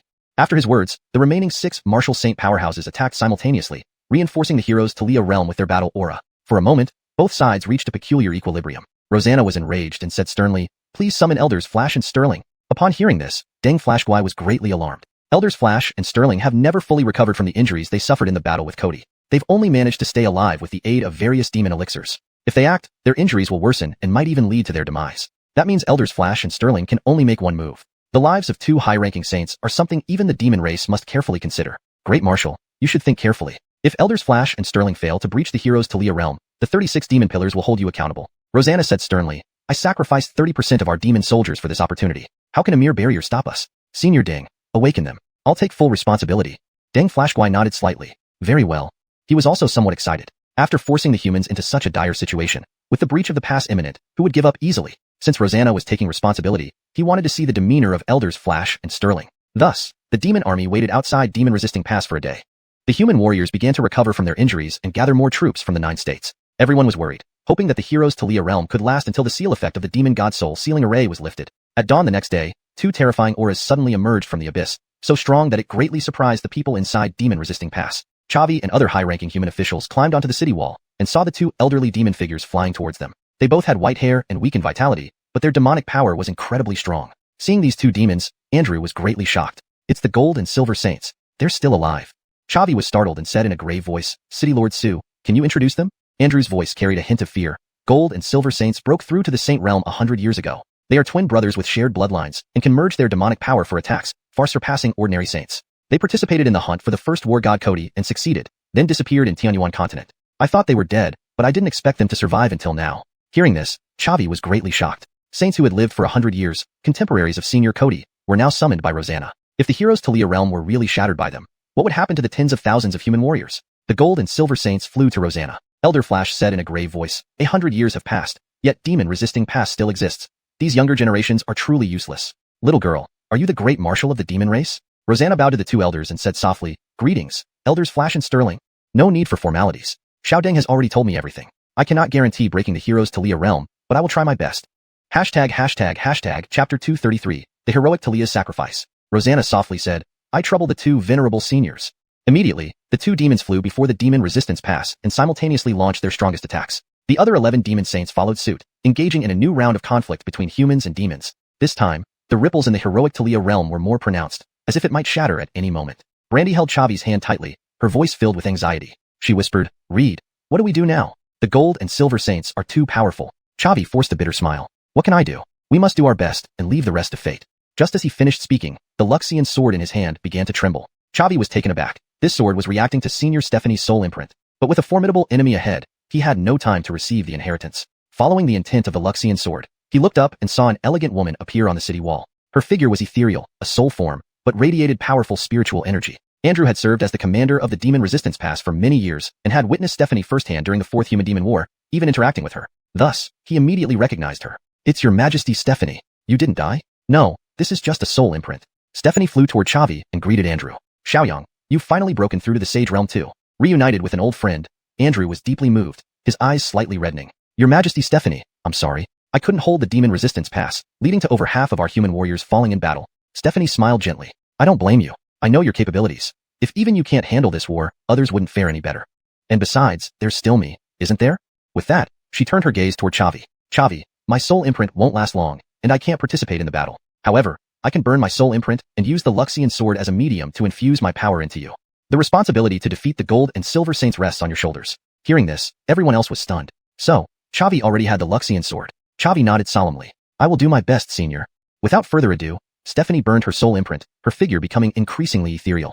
At the same time, powerful spiritual energy erupted from her body, guided by the Luxian sword, infusing into Chavi's body. His cultivation rapidly ascended. Martial Ancestor, Martial Sovereign, Martial Saint. Indeed, after receiving Stephanie's power, his realm directly broke through to the Sage Realm. Of course, this was only temporary. Once Stephanie's soul imprint completely dissipated, the power would gradually fade. Chavi spread his battle chi wings and flew before the Gold and Silver Saints, pointing the Luxian sword forward and said sternly, Gold and Silver Saints, if you wish to breach the Demon Resistance Pass, you'll have to step over my corpse first. Seeing Chavi stepping forward, the human warriors within the pass were all astonished. We have another sage among us. Who is he? Can he stand against the Gold and Silver Saints? We all saw the soul imprint of Your Majesty Stephanie. Only someone like the 5th war god could be acknowledged by her. Every human-demon war has seen the emergence of a war god. I thought this time might be an exception, but our war god has appeared once again. War god manifests, humanity thrives. The Demon Resistance Pass can definitely be defended, but this war god's aura is far weaker than the Gold and Silver Saints. He's too young, with shallow foundations. Defeating them will be very difficult.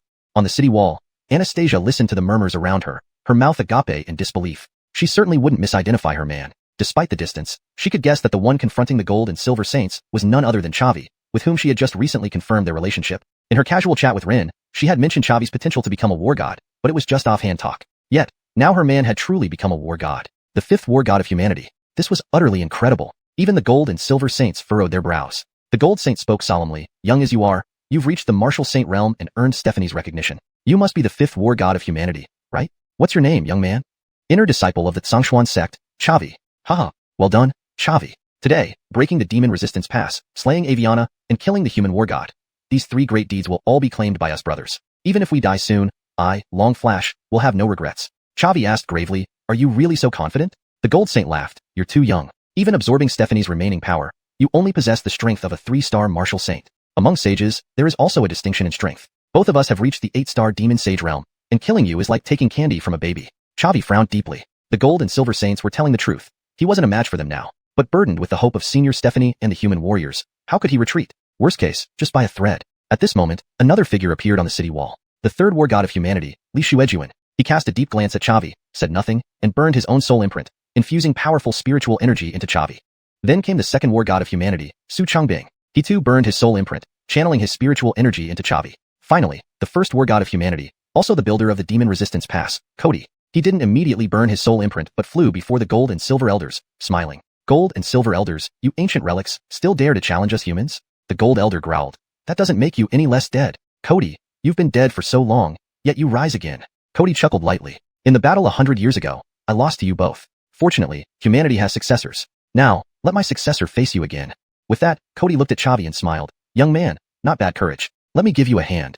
He too burned his soul imprint, infusing powerful spiritual energy into Chavi's body. Relying on the sacrifice of 4 war gods, Chavi's realm skyrocketed to the 8-star martial saint level, equal to the gold and silver elders. All 4 war gods returned temporarily, igniting the morale of the human warriors on the city wall, who cheered for Chavi. Chavi looked at the gold and silver elders and smiled. Old fellows, let's clash now. Chapter 234.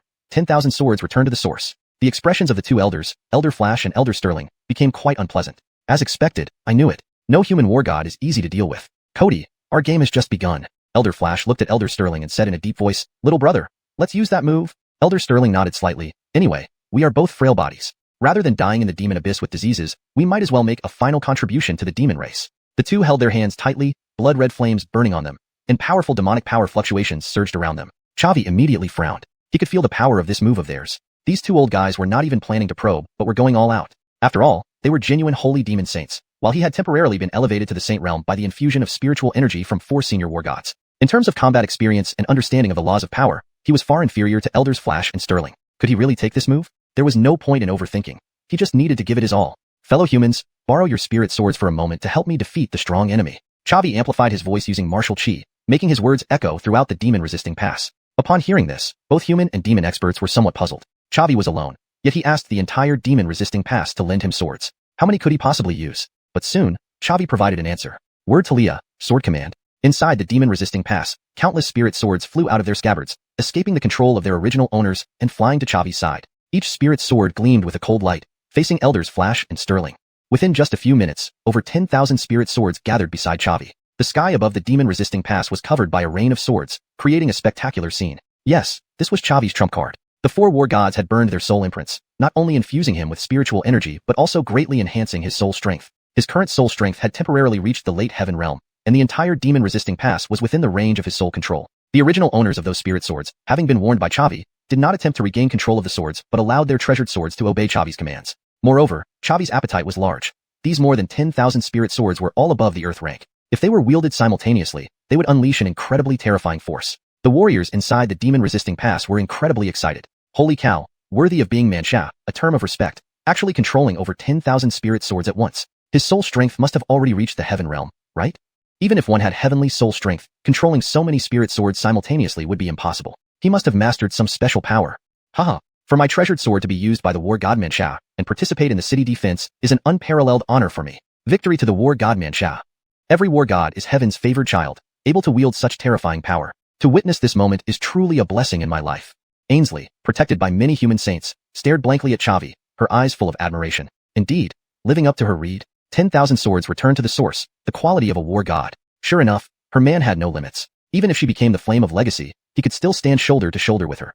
Seeing such a shocking scene, the demon army looked at Chavi with awe-filled gazes. Deng Flashguai couldn't help but sigh. 10,000 swords returned to the source. What terrifying power. Indeed, every human war god cannot be underestimated. Great Marshal, it seems our demon race may lose again this time. Hearing this, Rosanna felt raging anger in her heart. Damn it, even I can't break through the tradition of the human war god defending the city? Then wouldn't those sacrificed demon warriors have died in vain? I want to see just how powerful this seemingly inexperienced youth can be. It's impossible for him to simultaneously control tens of thousands of spirit swords to launch martial skills, right?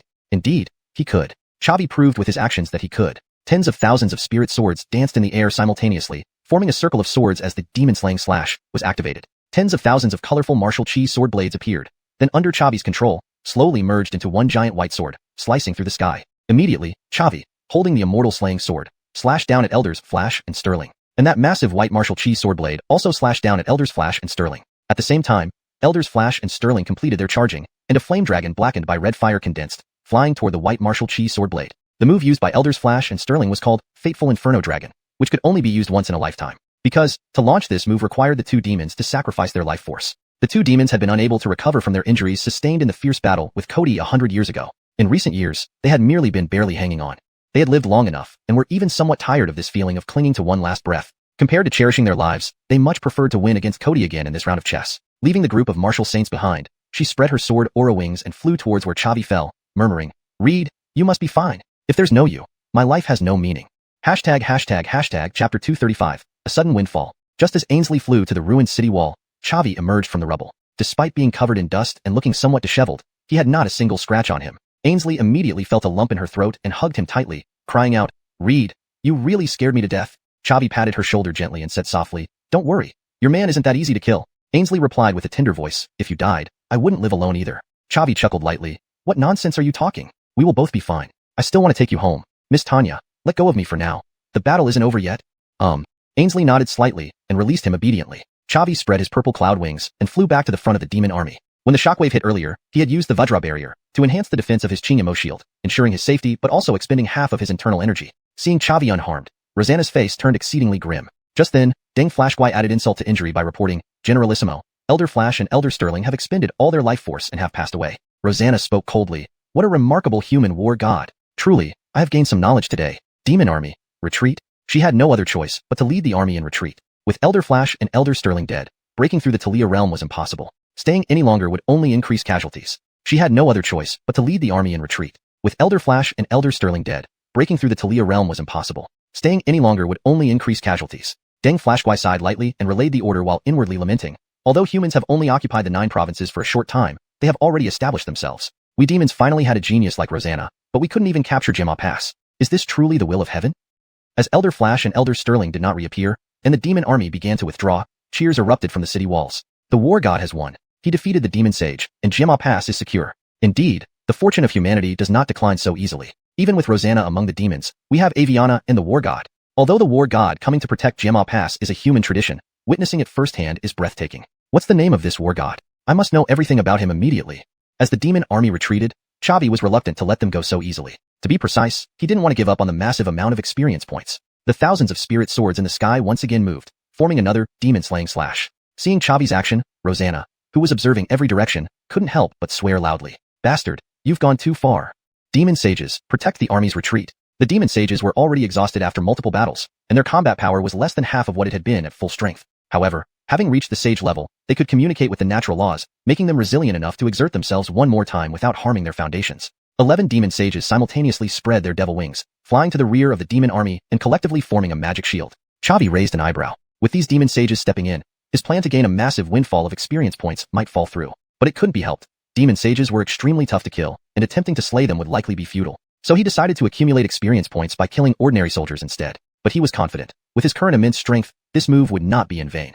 Chavi held high the immortal slaying sword and slashed downward. Thousands of mana sword blades shot toward the demon army. Although the magic shield absorbed most of them, a few slipped through and entered the demon ranks. Blood flowed abundantly. The system notifications kept ringing in Chavi's ears. This single move killed over 1,000 demon soldiers, granting him more than 200 million experience points and directly elevating his realm from 1st rank martial master to 6th rank martial master. A sudden windfall. Simultaneously, the blood energy he had expended using the Vajra barrier was fully restored. It's well known that once powerful figures in Xuanhuan continent reach the sage realm, they can communicate with the laws of nature and form a unique domain field. Fighting within this domain greatly enhances combat effectiveness. And Chavi, after reaching the martial saint realm post-sacrifice by the 4 war gods, comprehended his own domain. The killing god domain. Whenever a living creature is killed within his domain, he absorbs its life force, increasing his blood energy and mana power limitlessly. Of course, this enhancement gradually diminishes when the domain closes. In essence, with enough kills, he could continually grow stronger. Without needing sacrifices, relying solely on his own strength, he could match the power of a sage. Additionally, this killing god domain perfectly complemented Linus's Vajra barrier. Killing enemies increased his blood energy, which enhanced his defenses, creating a logical loop that significantly boosted his survival chances. Unless the opponent's realm was vastly superior, no one could easily kill Chavi. Rosanna stared fiercely at Chavi in the air, her eyes filled with venomous resentment. This human war god was just too excessive. I'm retreating, and you're still pursuing us. You have no sense of martial virtue. I, Rosanna, will repay this day's humiliation in the future. I'll see how you withstand my attack without the sacrifice of human spirits. The demon army quickly retreated, and Chavi did not pursue further. The spiritual energy from the 4 war god sacrifices was starting to dissipate, and soon his realm would drop. Word charm, sword command. Chavi activated the word charm once more, causing the 10,000 spirit swords around him to scatter and return to their original owner's sheaths. This grand scene left the defenders of Gemma Pass in awe, truly fitting for his majesty the war god. Such a high standard. Chavi sighed lightly. Elders Flash and Sterling should have died, but since they sacrificed themselves rather than being slain by him, he couldn't gain experience points. What a pity. If he could have claimed those heads, the substantial experience points would have probably advanced him straight to sage level. But one shouldn't be too greedy. Advancing 5 levels consecutively was already impressive. Chavi spread his purple cloud wings and flew to Ainsley, giving her a bear hug. Miss Tanya, the mission is accomplished. Ainsley smiled. Reed, you're amazing. But, controlling such powerful forces, won't it burden your body? Chavi nodded slightly. Indeed, it had some impact. I need to meditate and rest for a while. Andrew solemnly said. The war god has made such a significant contribution to humanity. It's only right for him to rest. My city lord residence is at your disposal. Translation complete. Adhering to all specified guidelines. Chapter 236, A 3-Year Pact. Chavi nodded slightly and said in a solemn voice, Many thanks, Governor Su.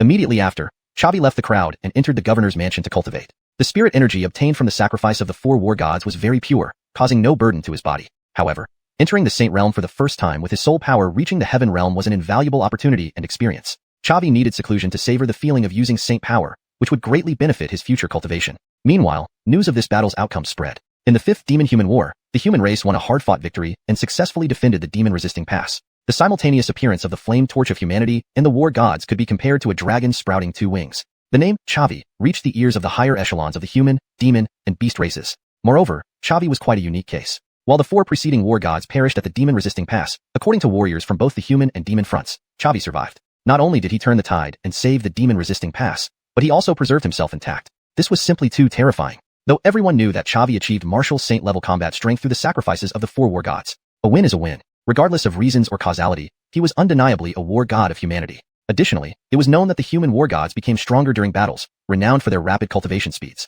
Although Chavi had not yet entered the Saint Realm, there was a high probability he would succeed in the future. So, Chavi secluded himself in the governor's mansion for 5 days, sensing saint power, gaining a deeper understanding of the killing god domain, and stabilizing his realm. He stretched lazily and opened his attribute panel.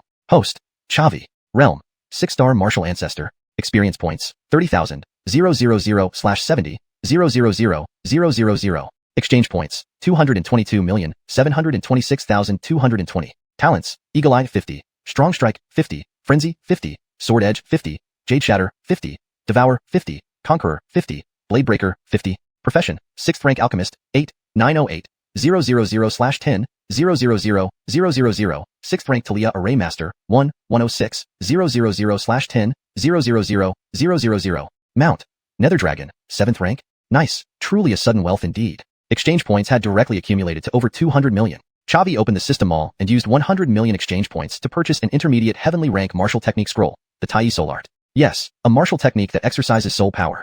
Through that battle 5 days ago, he deeply felt the importance of soul power. Without borrowing the sword force from the entire demon-resisting pass, defeating the gold and silver saints would have been extremely difficult. The strength of one's word soul power is entirely linked to soul power. He hoped that one day, he could rely on his own strength to activate 10,000 swords returning to their origin. That moment would surely be cool. A journey of 1,000 miles begins with a single step.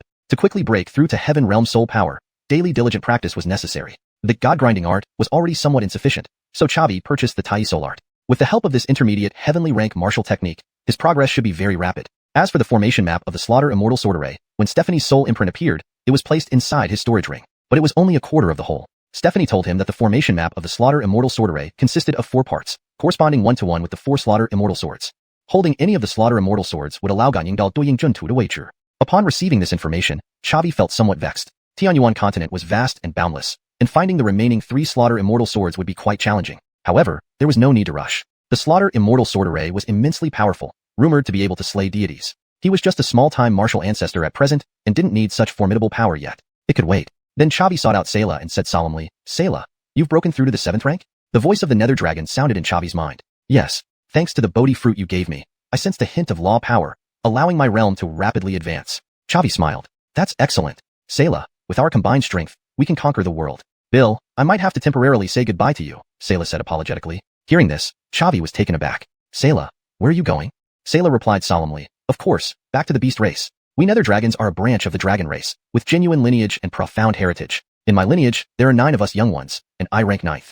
3 years ago, the clan leader made an agreement with us, letting the 9 of us young dragons leave our ancestral land to go out and train. After 3 years, we are to return to the nether clan's ancestral land for a competition to decide who will become the young leader. Chavi said in a deep voice, is the 3-year period almost up now?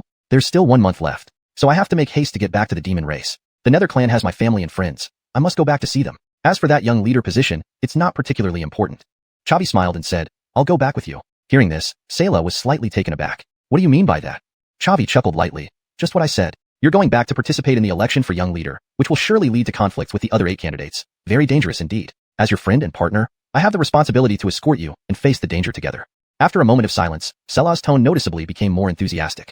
Bill, thank you. Your escort is something I, Erwin, will always remember in my heart. If I can obtain the position of young leader, I will certainly improve relations with the human race and mobilize our clan's resources to pave the way for you. But if I become the young leader, I'll have to stay in the demon realm to oversee the overall situation of the nether clan and won't be able to fight alongside you anymore. Chavi chuckled lightly. Who knows about the future? We will surely have another opportunity to fight side by side. By the way, Sayla, what do you think your chances of winning are? Sayla replied in a deep voice, very slim, mainly because I'm too young, having only just started cultivating. I'm 20 this year, the same age as you. The age requirement for the young leader election is from 20 to 30 years old. Some of my clan brothers have just turned 30 and are participating at the last possible moment. They've cultivated 10 more years than me, making it extremely difficult to defeat them. Moreover, my lineage is the weakest in the nether clan. The influence and support my family provides me with are minimal, and my background is the lowest. Chavi chuckled lightly. You don't need to worry so much. Go ahead and compete. I'll be your background. Chapter 237. The Hot Potato. Hearing this, Sayla slightly paused, then laughed and said, Indeed. You are now the war god of humanity. Your status and position have greatly changed from before. If you return to the demon territory with me, it will surely intimidate many people. You would be my backing. Chavi chuckled softly and replied, You're quite quick-witted. But can you give me a few days? I want to take my 2 wives home to meet my father first. Sayla responded in a deep voice, No problem. A few days don't matter to me. After finishing his conversation with Sayla, Chavi opened the door and stepped out of the cultivation room. General Jordy had been guarding outside all along. Seeing Chavi come out, he immediately approached him. War God, your excellency, greetings. Chavi waved his hand. Wang brother, there's no need for formalities. Let's go see Lord Andrew. Yes, sir. Immediately, Chavi followed Jordy into the conference hall. Inside the meeting room, apart from the 4 chosen ones, there were also the mayor and vice mayor of Jumu Pass, Ainsley and her protector, as well as a burly middle-aged man. Chavi looked at their statuses above their heads. Orla was still an 8th rank Marshal Venerable, and Ainsley had also broken through to Marshal Venerable. As for the others, they were all marked with? No doubt, all were sages except for these 2 girls. The unfamiliar middle-aged man included. Chavi greeted everyone respectfully and smiled. Greetings, elders. Andrew smiled and said, War God, your excellency, there's no need for such formality. We have all been waiting for your emergence from seclusion, especially Senior Raymond and Lord Nicholas from the Human Emperor Hall. Upon hearing this, Chavi took another glance at the middle-aged man. To be addressed as Lord by the mayor of Jumu Pass, he must indeed be someone of high standing.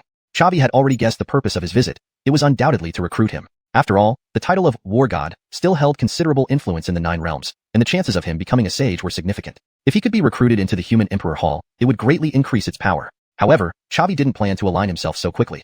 He wanted to see what conditions the Orthodox Alliance and the Human Emperor Hall. 3 days ago, he personally arrived at Jumu Pass and dismantled the Demon's Formation. According to His Excellency 10,000 Dao formations, the Demon's Formation is called the Devil Deity Ceiling Formation, which has very strict setup conditions and is unlikely to reappear. But he still established a defensive spirit formation within Jumu Pass. If we encounter the Devil Deity Ceiling Formation again, returning to Jumu Pass will immediately nullify its suppressive effects. Upon hearing this, Chavi was startled. Damn, the 3rd chosen one. An elder-level figure of humanity personally came to Jumu Pass, and I missed greeting him. What a pity. Andrew laughed lightly. His Excellency 10,000 Dao formations time is very precious. He stayed at Jumu Pass for just 1 day, and even I couldn't speak with him. Chavi sighed softly. That's true. The gap between us is indeed too great. However, it's fine. I'm also a Spirit Array Master. Once I break through to 9th rank, I will definitely exchange Spirit Array insights with His Excellency 10,000 Dao formations. With that said, Lord Su, if there's nothing else, I'll take my leave. I need to return the disciples and elders of Xuanhuan sect to Patriarch Melvin. Andrew laughed lightly. I indeed have nothing else, but these 2 elders wish to converse with you. As Andrew finished speaking, the burly middle-aged man stood up. War God, your excellency, please stay. Since your time is precious, I'll get straight to the point. My name is Nicholas, Deputy Director of the Human Emperor Hall. The Hall Director heard of your deeds and sent me to invite you to join the Human Emperor Hall. Our Human Emperor Hall will devote all resources to aid your cultivation and grant you the rank of Venerated Disciple. Once you break through to Sage Realm, you will be immediately appointed as Deputy Director, wielding authority over the 9 realms. Upon hearing this, Chavi was also startled. The Hall Director of the Human Emperor Hall certainly respected him highly, offering the rank of venerated disciple outright and dangling the position of Deputy Director before him. If he joined the Human Emperor Hall, he would truly rise above 10,000 others. Before Chavi could respond, Raymond stood up. War God, Your Excellency, don't rush to decide. Consider carefully. Our Orthodox Alliance also wants to invite you to join. Apart from fully supporting your cultivation, the Supreme Leader can immediately appoint you as Deputy Supreme Leader. No strings attached. What you see is what you get. There's no need for waiting.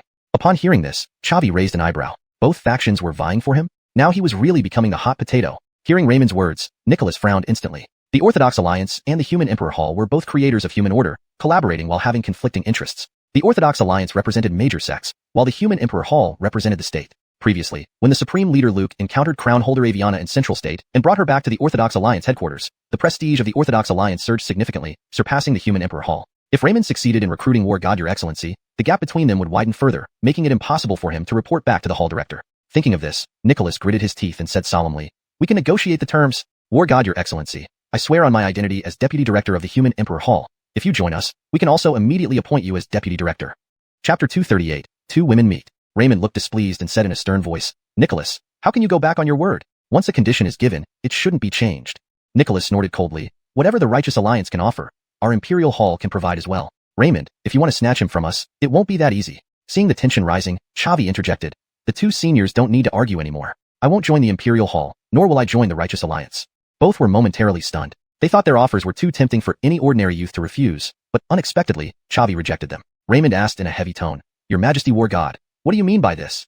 Chavi smiled lightly. "Have the two of you forgotten how I earned my title as War God? Only through battles can I continuously grow stronger. If I join either of you, receiving protection from powerful human race leaders, I will lose opportunities to fight others, which would drastically slow down my cultivation. So, I will not join any organization but choose to wander the Xuanhuan continent alone." Raymond nodded slightly. "War God, you're right. With your physique, seclusion cultivation indeed isn't suitable. Wandering the Xuanhuan continent is the fastest way to improve." Chavi laughed. "If so, the two of you needn't argue further. I should return to Xuanhuan sect now." Nicholas stared at Chavi, disbelief evident in his eyes. He hadn't expected that someone could resist the temptation offered by a Deputy Hall Master of the Imperial Hall. Indeed, worthy of being called the human race's War God. Such courage is rare. Chavi continued, "To continue living on the Xuanhuan continent is simple. I'll just change my alias. However, Senior Raymond, could you let me have a nominal position in the Righteous Alliance, announcing that I am cultivating there? This way, it could prevent many small-minded people from plotting against me." Hearing this, Raymond felt delighted. He had been trying hard to rope in Chavi precisely to get him officially affiliated with the Righteous Alliance. Now he didn't need to invest in cultivation resources, yet still gain the influence of the War God. A win-win situation. Raymond smiled. "Of course, not a problem. I'll spread this news upon my return." Nicholas frowned deeply and said gravely, "War God Your Majesty, such honorary titles, we can also handle for you in the Imperial Hall." Chavi smiled. "Thank you for your kindness, Senior Nicholas. But since Winching and I are partners, and she is currently cultivating in the Righteous Alliance, I prefer to register my name there." Nicholas sighed bitterly. Our Imperial Hall has truly lost this battle. Since you've made up your mind, I won't urge you further. But you must accept this token. It represents the status of a contributor to the Imperial Hall. You might need it someday. If you crush the token, I can sense it, and I will come to assist wherever you are on the Xuanhuan continent. Saying that, Nicholas handed over a token to Chavi. Chavi accepted it without refusal. An opportunity to receive help from a martial saint was valuable, after all. Raymond also gave a token to Chavi, smiling. "Should you encounter difficulties in the future, crush this token, and I, Raymond, will come to your aid." Chavi accepted the token, bowed respectfully to both, and said seriously, "Many thanks for your kindness." Raymond laughed. "You deserve it. After all, without your efforts, the devil rejection pass would already be breached." Andrew waved his hand. "All right, since War God's affiliation is determined, let's disperse." The many human leaders left one by one until only Chavi and Sage remained in the room. Sage clapped her hands and said with a laugh, "Reed, impressive. Both superpowers vied for you, and you turned them all down." Chavi laughed bitterly. "What else can I do? I explained already. My constitution requires combat to progress, not secluded cultivation." Sage laughed softly. "Then you must work harder. Don't fall behind me." Chavi could only smile bitterly again. "Your cultivation speed is just too fast. You've already reached the martial venerable realm. It's not easy to catch up with you." Sage smiled. "The power of Huixin has nourished my body and improved my constitution, making my cultivation speed faster and faster. Along with Uncle Ning's ninefold nirvana scripture, such progress is quite normal." Chavi nodded. "Truly worthy of the human race's Huixin. I'm envious." Sage chuckled. "Speaking of which, you mentioned taking me home once this war ended. Does that still stand?" Chavi smiled awkwardly. "Absolutely. But Winching, would you mind if I brought one more person?" Sage's eyebrows arched slightly. "Sure. I'm curious to meet Jillian, who captured our Reed's heart." Chavi laughed bitterly. "Winching, please don't mock me. I really did wrong." Sage smiled gently. "I didn't say no. Hurry up, take me to see Jillian." Leaving the meeting hall, They walked toward the residential area for Stronger1 sect members, with Raymond closely following. As Sage's protector, safeguarding her safety was his primary duty. On the way, Raymond marveled inwardly. Chavi is quite a formidable character, already married to Wuxia but still involved with other girls. If this news spreads, it would certainly stir up a storm. Half an hour later, Chavi knocked on Jillian's door. Opening the door, Jillian immediately recognized Sage and bowed respectfully. Greetings, Wuxia, your majesty. Sage quickly helped her up, laughing. Jillian, no need for formalities. By age, you're actually my senior. Jillian was surprised by Sage's approach, responding gently, winching. I'm sorry. Sage smiled. I don't blame you. Who can resist our Reed's charm? If anyone's to blame, it's this flirt. Jillian nodded heavily and stepped on Chavi's foot. Right, it's all your fault, Chavi. Chavi could only stand by, too afraid to speak. Sage spoke softly. Jillian, sleep with me tonight. Tell me about your years with Reed. Jillian nodded. All right. Chavi murmured. Watch the time. We leave for Stronger1 sect tomorrow. Mind your own business, both women replied together. Then they left arm in arm, leaving Chavi standing alone. Chapter 239. Return to the sect. Chavi sighed helplessly. He was already quite relieved that the two women hadn't fought. But now, they were getting along like sisters and united against him. And he was the outsider. Well, forget it. No point worrying about it anymore. Chavi returned to his dormitory, sat cross-legged on the bed, and began practicing the Tai Soul incantation. His consciousness entered the Sea of Souls. In the depths of the Soul Sea, a lake appeared. Chavi's soul form sat in the middle of the lake, with waves constantly lapping at his soul form. Each time a wave hit, it brought a sharp pain. But his soul power grew stronger with each hit. When he could freely navigate this soul lake, the Tai Soul incantation would be perfected. Thus, Chavi practiced in his dormitory for a whole day. The next morning, he packed his things and walked toward the teleportation array inside Jumu Pass. Ainsley, Anastasia, and the elders and disciples of Stronger1 sect were waiting there. Raymond followed closely behind Ainsley. All the warriors in Jumu Pass knew the human torchbearer was named Ainsley, but very few had seen her in person, so they didn't recognize her. Chavi greeted them. Good morning, Miss Anastasia. Miss Tanya? Ainsley replied indifferently. Playboy, good morning. Anastasia merely nodded without saying a word. Chavi smiled bitterly and walked up to them. All members of Stronger1 sect immediately bowed to Chavi, chanting in unison, Greetings, War God Majesty. Chavi frowned. He wasn't fond of being adored by so many people. Compared to being a revered war god, he'd rather be a teacher assigning homework to children during holidays. Chavi waved his hand and said gently, No need for such formalities, just call me by my name. After hearing this, everyone nodded slightly.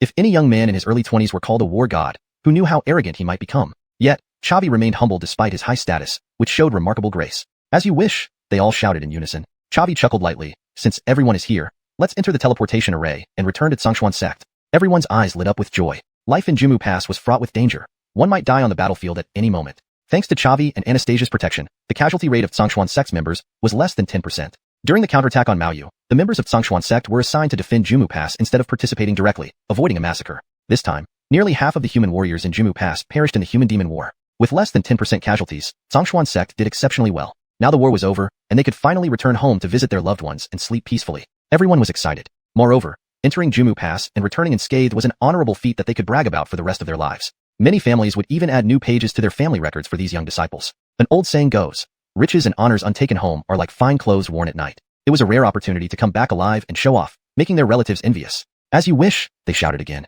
Then Chavi led the way into the teleportation array. The two women and Raymond followed, and then the members of Stronger1 sect. The scenery changed rapidly before their eyes, as if a palette had been overturned. When Chavi's vision refocused, he was back in the mountains of Stronger1 sect. Melvin had already received news of their return and waited outside the teleportation array with the intersect elders. Seeing Chavi emerge from the array, Melvin and the elders bowed deeply. War God Majesty. What happened in Jumu Pass was earth-shattering. Within 5 short days, the names Chavi and Ainsley had spread across the entire xuanhuan continent. It was not surprising that the disciples and elders of Stronger1 sect knew about it. Although they didn't recognize Ainsley, Chavi was already well known, confirmed by Anastasia. Chavi quickly helped Melvin stand up, smiling. Patriarch Melvin, elders, no need for such formalities. Melvin smiled. Thank you all for your contributions to the human race. You may now rest and check in with your families and friends. Tomorrow evening, we will have a bonfire party on the square to welcome you home. Hearing this, the returned Stronger1 sect disciples burst into cheers. Yeah, great job, Patriarch. I'm going to boast a lot and have a few drinks at the bonfire party tomorrow evening. Everyone dispersed with excitement in their hearts. Chavi, however, stayed behind. Melvin smiled and said, Your Majesty War God, Saintess Anastasia, let's talk inside my room.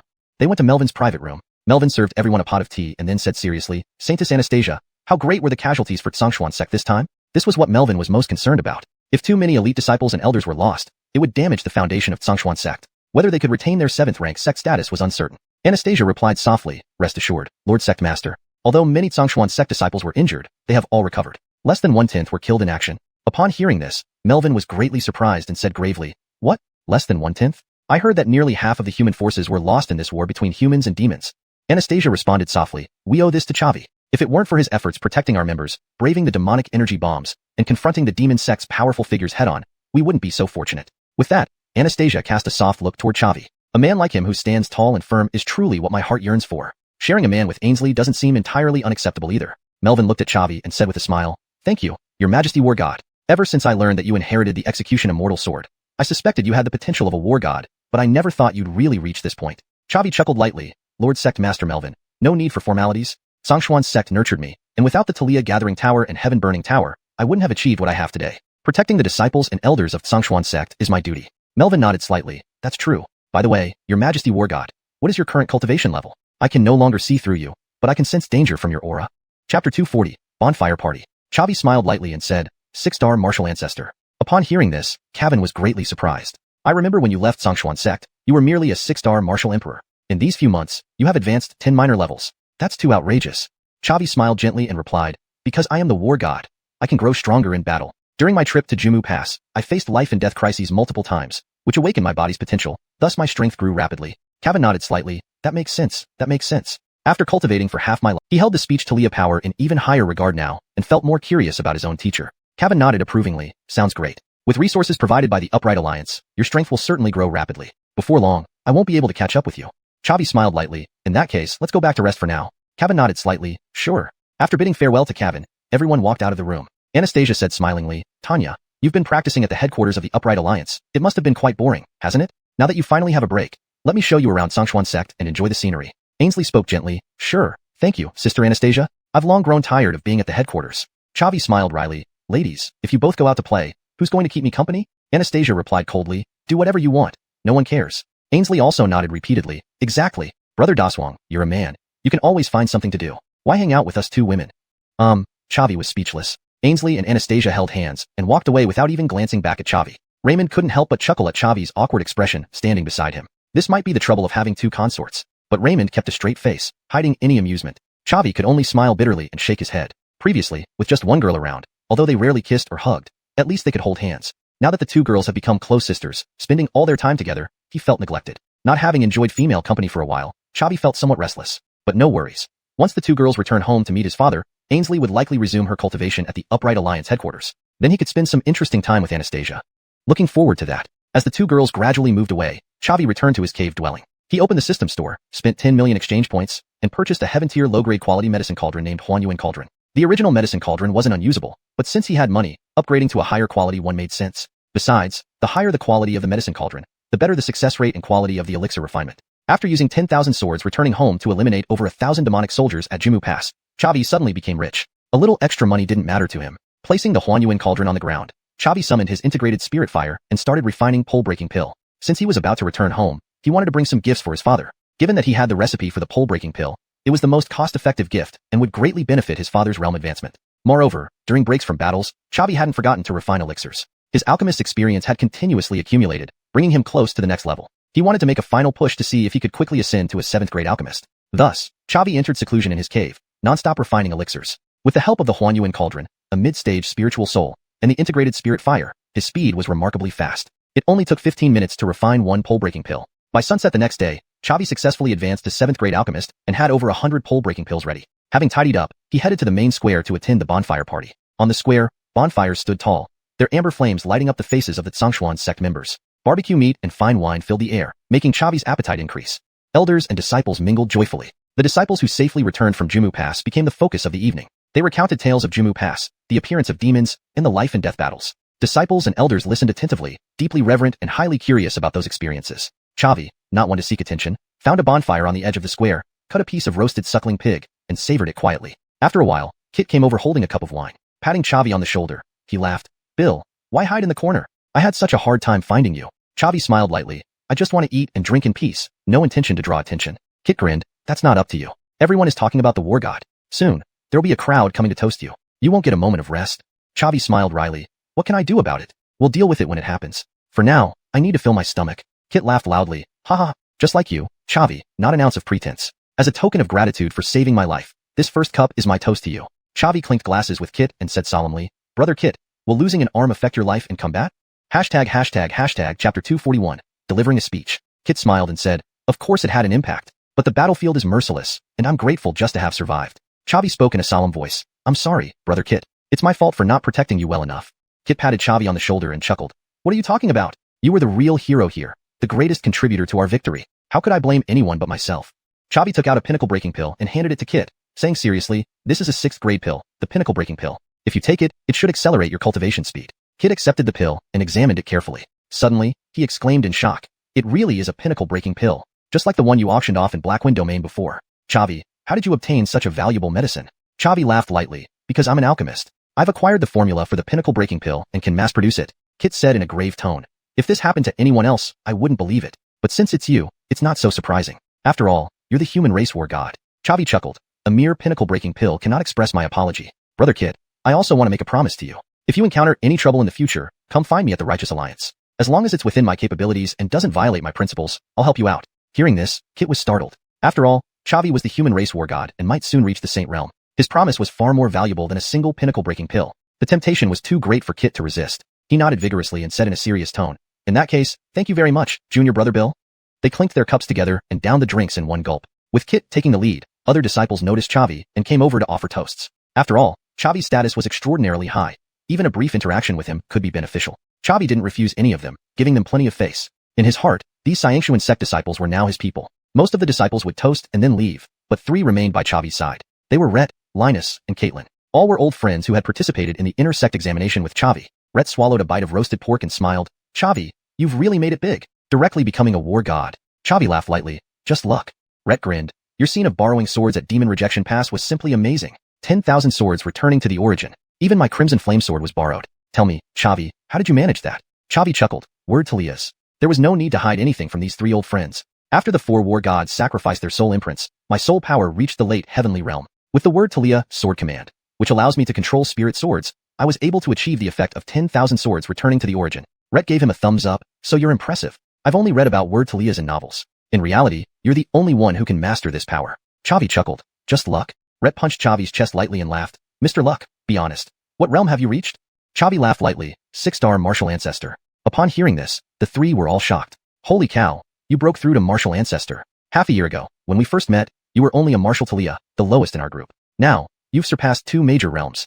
Despite my intensive training during this time, I've barely reached 8-star martial king. Chavi laughed lightly. Senior Brother Red, don't belittle yourself. My rapid advancement is because of my combat-enhancing constitution, but each of you has unique strengths. Your understanding of swordsmanship still surpasses mine. Senior Brother Linus's immaculate body has boundless potential. Your Vajra wall has saved me many times. Rank differences are temporary. Your achievements in the future will not be less remarkable. Rhett smiled bitterly. You're really polite. Despite your high position, you still condescend to comfort us. We probably won't catch up with you after a lifetime of cultivation. Chavi laughed lightly. Definitely. I'm a war god, so my cultivation speed will only increase. There's no need to compare yourselves with me. Look at the ordinary disciples. You'll feel more balanced.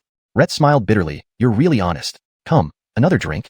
They raised their cups again. After finishing their drinks, Rhett smiled. What are your plans? I doubt Xianxia sect can hold you anymore. Chavi nodded slightly. In the future, I'll go to the Central Plains to cultivate at the Righteous Alliance headquarters. Rhett's voice was filled with envy. You've really hit the jackpot. Entering the leadership of the human race in 9 provinces. The 4 continued chatting while eating roasted meat. After a while, Sect Master Kevin appeared and used his martial aura to amplify his voice. Everyone, enjoy your food and drinks. This bonfire party is held specifically for the disciples and elders returning from Demon Rejection Pass. Hope you all have a great time. Speaking of Demon Rejection Pass, everyone should know about War God Chavi's feat of 10,000 swords returning to the origin, slaying the demon race saint. And this Chavi is our Xianxia sect's inner sect disciple and is right here on the plaza.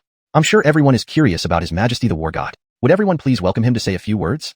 Kevin's words immediately sparked applause and cheers from all Xianxia sect members, who eagerly awaited Chavi's speech. Chavi frowned. That old fox Kevin was waiting for him here?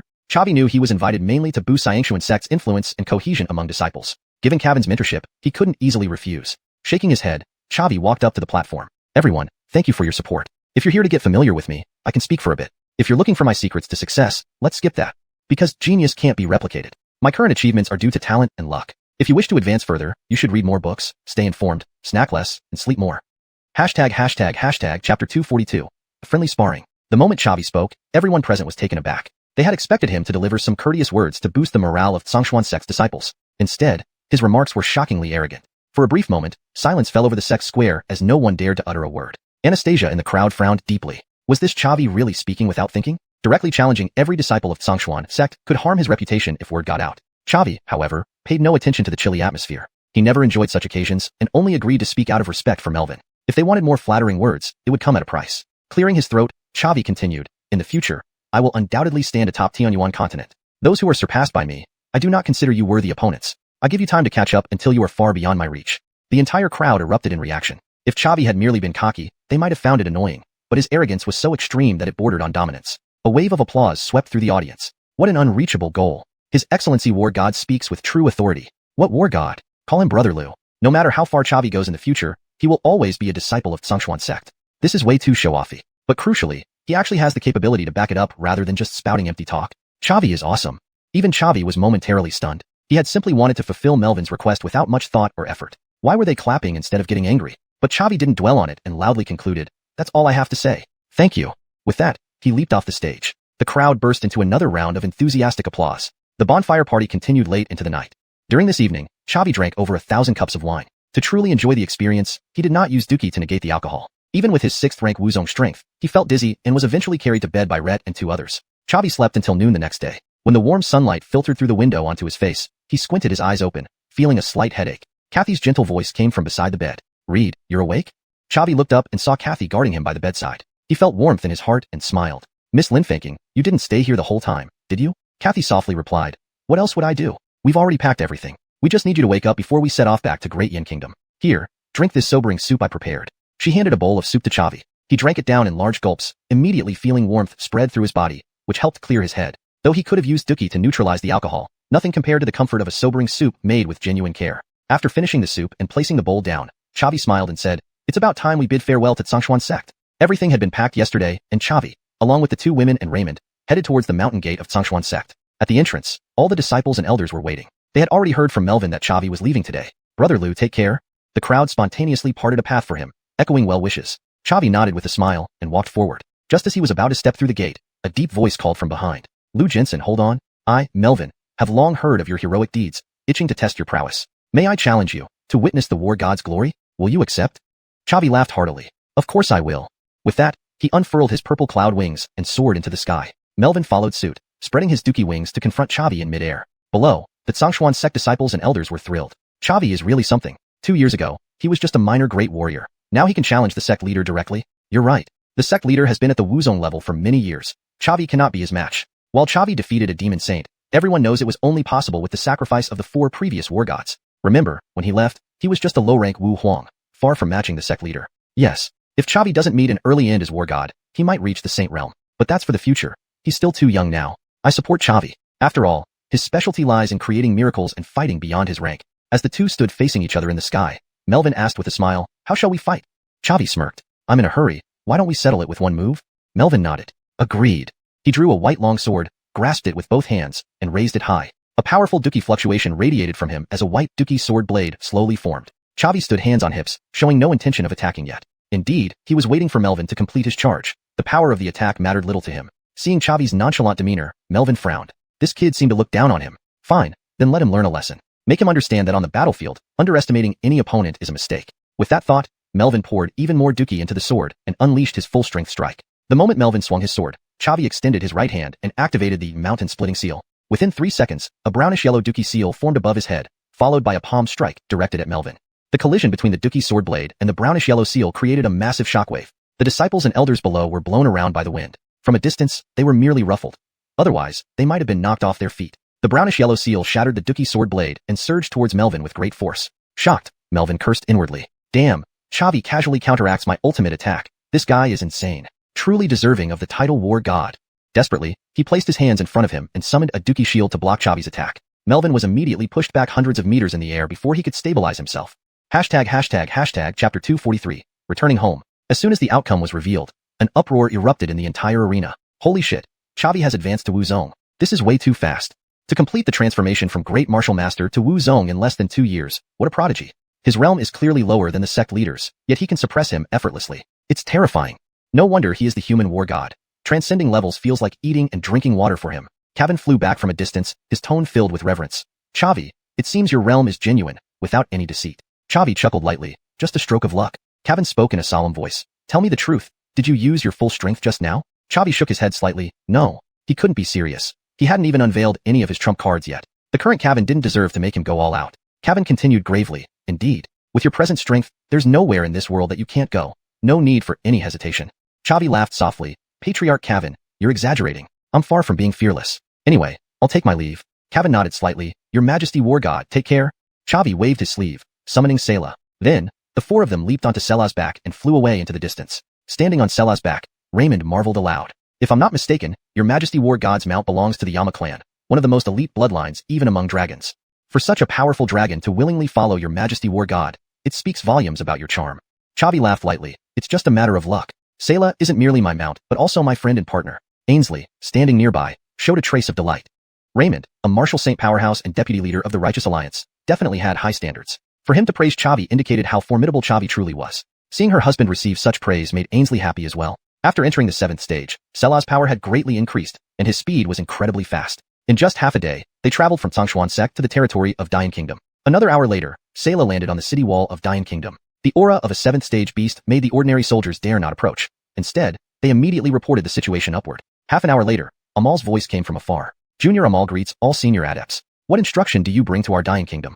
Chavi and the others jumped off Selah's back, who then transformed into a handsome human youth. Seeing this, Amal was taken aback. The aura surrounding Selah was too overwhelming for him to gauge with his limited experience. But everyone on Xuanhuan continent knew that only beasts at 5th stage, or above, could assume human form. That meant this dragon must have at least a 5th stage power, comparable to a human martial king. A martial king could serve as a protector of an intermediate kingdom, yet here it was in the tiny Dian Kingdom. Due to his transformation after advancing, Selah looked very different, so Amal failed to recognize him instantly. Chavi smiled gently. Xiao Bai, long time no see. Amal finally recognized Chavi and was stunned. Junior General, didn't you go to Xuanhuan sect for cultivation? Why did you suddenly return? Chavi smiled lightly. I've completed my studies and come back to visit Dad. The news of Aviana and the war god descending had already spread throughout Xuanhuan continent, and the people of Dian Kingdom knew the names Chavi and Ainsley. But Amal never thought his junior general would be the legendary war god because it was simply too hard to accept. Dian Kingdom was just a low-level nation, and its strongest warrior, General Isaias, had barely broken through to Adalberto. How could such a poor place produce a human war god? Probably just a coincidence. After all, with Xuanhuan continent's vastness, there could be thousands named Chavi. Amal felt overjoyed and said smilingly, Great, I'll inform the ruler and the Grand General right away. Junior General, please follow me back to the General's residence to rest. All right. Chavi nodded slightly. The four followed Amal towards the residence. Along the way, Amal couldn't resist his curiosity and asked cautiously, May I know what stage Junior General is now? Chavi smiled lightly. Just a minor Wu Zong. Hearing this, Amal was shocked and excited, nearly unable to move. Holy shit, did I hear correctly? A Wu Zong. Even a high-level nation would appoint a Wu Zong as its protector. To achieve such strength at such a young age, Junior General must be more outstanding than any discipled Xuanhuan sect could cultivate. Chavi laughed softly. Just a stroke of luck. Xiao Bai, watch your step. Hearing Chavi's reminder, Amal snapped back to reality and continued leading the way. However, he found it hard to believe Chavi's words. They were too astonishing. An hour later, they arrived at the general's residence. Amal invited them inside while waiting outside respectfully. Ainsley smiled. Reed, is this where you grew up? Take us around. I want to learn more about you. Chavi smiled lightly. There's not much to see. Our old dilapidated house can't compare to the glory of the Righteous Alliance. Ainsley pouted and put her hands on her hips, a hint of dissatisfaction in her tone. Just lead the way if I ask you to. Why waste words? Chavi nodded repeatedly, forcing a smile. All right, I'll lead the way. I'll lead the way. The general's residence was large, but the space belonging to Chavi was small. General Isaias was incorruptible and used most of the buildings for his troops and official duties. The living quarters for Chavi and Isaias were just a small courtyard. In the center of the courtyard was an empty patch of ground with a parasol tree. Golden leaves covered the entire area, creating a beautiful scene. It was here that Chavi shared meals and read books with his father. His father also taught him combat techniques and the use of various weapons here. This courtyard contained all of Chavi's memories from the first 3 years since he transmigrated. While recounting these memories, Ainsley and Anastasia giggled softly. Raymond also nodded slightly. From Chavi's descriptions, Raymond saw the image of a dignified and upright father. Chavi's achievements today were inseparable from his excellent upbringing. An hour passed by. Suddenly, a voice called from outside the door. Xiaochen, you've returned? Hashtag chapter 244, meeting the family. Chavi's heart jolted. He would never mistake his father's voice. The four of them arrived at the door and saw a tall, handsome man and a graceful, gentle woman. These were Chavi's parents, Isaias and Eleanor. Eleanor was an ordinary person who had not yet entered the path of martial arts, while Isaias, after years of cultivation, had surprisingly reached the level of a 3-star martial talia. For someone without any cultivation resources, this was already a remarkable achievement. Chavi waved to his father and greeted him. Dad, I'm back. He then jogged over to Eleanor, enveloping her in a warm embrace. Isaias had always been aloof and stern in Chavi's eyes, so he dared not act too intimately with him. However, he had no such reservations with Eleanor. Eleanor hugged Chavi tightly, her eyes red with excitement as she alternated between laughing and crying. Glenn, you're finally back. It's wonderful to have you home. Isaias spoke gravely. Don't just stand here. Let's all go to the living room for a proper chat. I'll brew some tea and let Glenn introduce his friends. Eleanor nodded slightly, gently pushing Chavi away before taking his hand and smiling. Glenn, follow me. With that, she and Chavi walked hand in hand toward the living room. Seeing the close relationship between mother and son, Ainsley felt a twinge of envy. She was an orphan who had wandered the streets of Dahuang's capital city since childhood. Thanks to Emperor Daryl's benevolent rule, many orphanages were built within the country, providing her with opportunities to grow and study. After becoming a martial artist, she joined General Isaias's army to repay Dahuang. With Isaias's guidance and support, she secured her position as captain. Despite having a loving family like Chavi's, she felt both envious and a little jealous. Shaking her head, she pushed away these negative thoughts. Growing up safely was already a miracle. She shouldn't ask for more. Besides, she had already formed a spiritual bond with Reed, whose family would now be hers.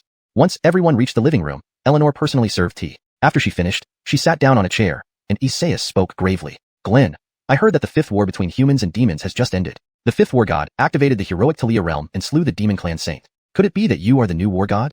Chavi nodded lightly with a smile. That's right, it's me. Upon hearing this, Isaias and Eleanor were greatly astonished, their gazes filled with disbelief. Isaias's hands trembled as he hastily put down his teacup. It's really you.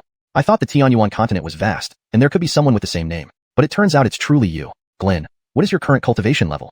Chavi laughed lightly. I'm a 6-star martial ancestor. Slaying the demon saint was made possible by the sacrifice of the 4 previous war gods. My own cultivation is far from reaching the sage level. Isaias's face lit up with joy. Good. Truly worthy of my son. Although he believed in strict education, Chavi's achievements were too outstanding, leaving him no room for criticism. All he could do was repeat the word good 3 times. Chavi smiled. I've come back this time to take you along. I am about to go to Central State for cultivation at the headquarters of the Righteous Alliance and want you to live there with me. Dad, will you come with me? Isaias hesitated for a moment, then slowly shook his head. Maybe another time. I grew up in Dahuang, where all my memories and roots lie. I don't want to leave easily. Even if I lived in Central State, I wouldn't be any happier. Instead, I'd be more of a burden to you. So, Glenn, I think I'll stay here as the general of Dahuang. Chavi nodded slightly. His father's response was within expectation. He said with a smile, I understand. Dad, if you don't want to move, you can continue living in Dahuang. I'll ask experts from the Righteous Alliance to protect you discreetly. But if you stay in Dahuang, please don't reveal my identity as the war god. It might cause unnecessary trouble. Isaias nodded emphatically. Of course we understand. We won't boast about this. Only your mother and I need to know. Chavi added with a smile, there's another reason for my visit, to introduce my girlfriend to you. Hearing this, both Isaias and Eleanor's faces lit up, especially Eleanor's, who looked at Chavi with unparalleled kindness. Isaias spoke gravely. I recognize both young ladies. Lady Lin was raised by me and has surpassed her mentor. I'm very proud of her. As for Anastasia, she is the sacred maiden of the Xuanhuan sect, who helped me break free and restore Dahuang. Both are exceptional individuals, but which one is your partner? Both of them. Chavi didn't show any pride. Instead, he sounded somewhat guilty, his voice lowering. Isaias paused in surprise before smacking Chavi on the head. You little rascal, playing the field. Chavi dared not retaliate, only managing a bitter laugh. Dad, I'm sorry. It was wrong of me. Isaias's strike was light because he knew Chavi was now too powerful for him to injure. Ainsley rushed to defend Chavi. Uncle Lou, please don't be angry. In Xuanhuan, polygamy isn't uncommon. Anastasia and I truly love Reed and are willing to live together. Isaias couldn't help but feel immensely pleased. His son not only found a partner but brought back 2 outstanding women who were deeply devoted to him. If he could have grandchildren soon, he'd be even prouder. However, maintaining his stern demeanor, Isaias replied, since Miss Lin speaks on your behalf, I'll let this slide for now. Chavi, listen closely. I like both Miss Lin and Miss Anastasia very much and consider them part of our family. If you ever hurt them or bring another woman into the picture, I, Isaias, will be the first to punish you. Chavi nodded repeatedly, responding with a bitter laugh. Got it, Dad, I understand. In his heart, Chavi thought, 2 is already tough enough. I certainly have no intention of finding a third. Chapter 245, setting off again. Isaias turned to look at Brandy and said in a solemn voice, I heard that the flame bearer of the human race is also named Brandy. Could it be you, Miss Xuanhuan?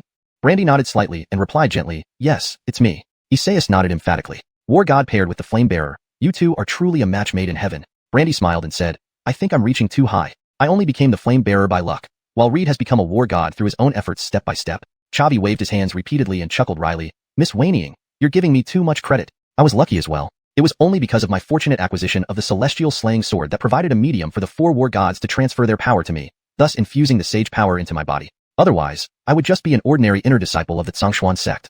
Hearing this, Brandy raised her eyebrows slightly. I don't care. Our Reed is the best. Isaias patted Chavi on the shoulder and said with a smile, you've become modest now. How long do you plan to stay home this time? Chavi spoke in a low voice, 3 days. I mainly came back to see all of you. I have something very important on hand right now. Isaias laughed and said, understood. You're growing up, standing taller and seeing further than me. It's normal for you to have your own affairs. These 3 days, take it as a vacation and rest well. I'll accompany you throughout.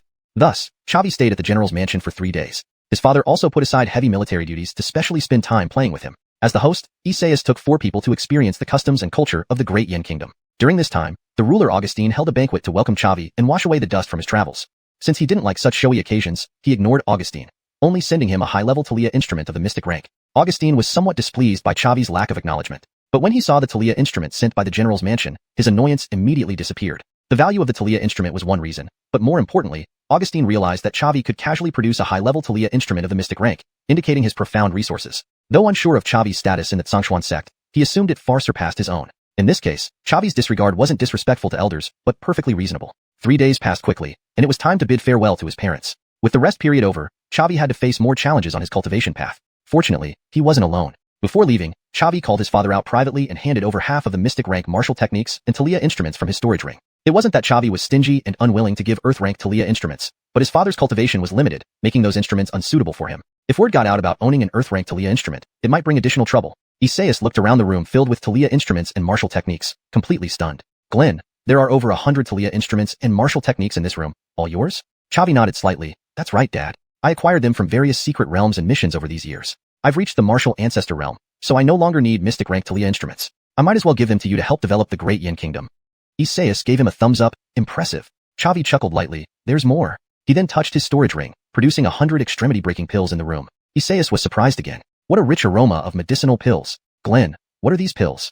Chavi smiled and explained. Grade 6 medicinal pill extremity-breaking pill, which once greatly helped me. After consumption, it can enhance cultivation potential and possess a special post-break effect. It was thanks to its unique efficacy that I avoided a crisis. Isaias asked seriously, grade 6 medicinal pill? As just a martial Talia, can I absorb the medicine power? Will it burst me? Chavi assured him with a smile. Don't worry, Dad. Practitioners of any realm can take this extremity-breaking pill. If they cannot fully absorb the medicine power at once, it will store in the body and release slowly over time. Moreover, cultivating potential benefits more if enhanced earlier. You don't need to worry, Dad.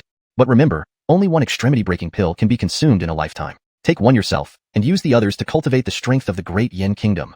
Isaias sighed softly, giving grade 6 medicinal pills to a mere martial Talia. Glenn, you're really wasting precious things. Chavi laughed lightly. I'm a pharmacist myself, and it only takes a few days to refine these extremity-breaking pills. I'm giving these to Dad just for fun. I know Dad's nature. If you do nothing but lie in a chair and bask in the sun every day, you'll go crazy. Instead, let you expand territories and develop the power of the great Yin kingdom, so you have something to do.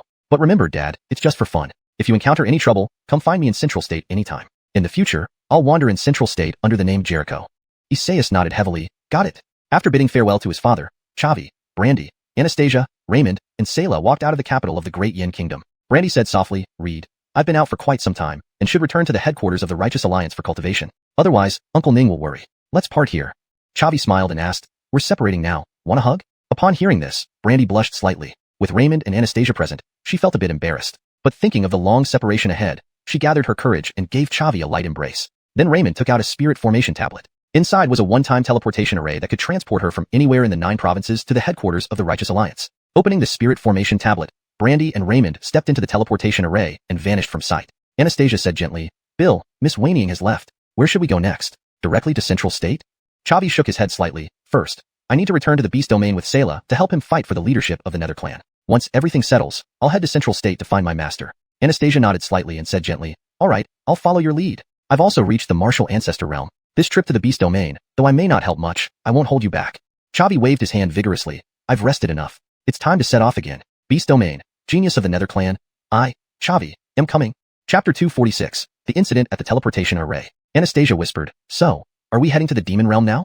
Zavik nodded slightly. The 3-year pact with Selah can't be delayed any longer. Let's head to the central part of Qingzhou first. There's a teleportation array that leads directly to the core of the demon realm. Anastasia softly replied, all right, I'll follow your lead.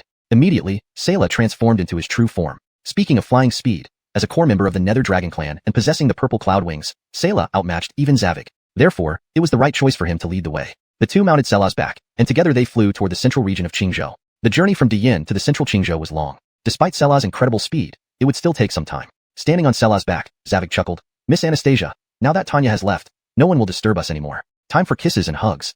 Anastasia raised an eyebrow and coldly replied, you wish. Tanya and I have agreed that you won't get any favors from us until we get married. We're united against you. Zavik froze for a moment before grimacing. You two are too much. Treating me like an outsider, huh? Seeing Zavik's troubled face, Anastasia couldn't help but smile. This guy always picked on her. Now, seeing him in this predicament brought her some joy. Smiling, Anastasia said, the rules are set. If you really want to touch me, then marry me. Hearing this, Zavik lowered his head, unable to respond. With his current strength and status, he wasn't ready to give Anastasia a perfect wedding. If the human race of the 9 continents knew he was dating 2 women, one of whom was Flame Chancellor Jolie, it would certainly affect Anastasia negatively.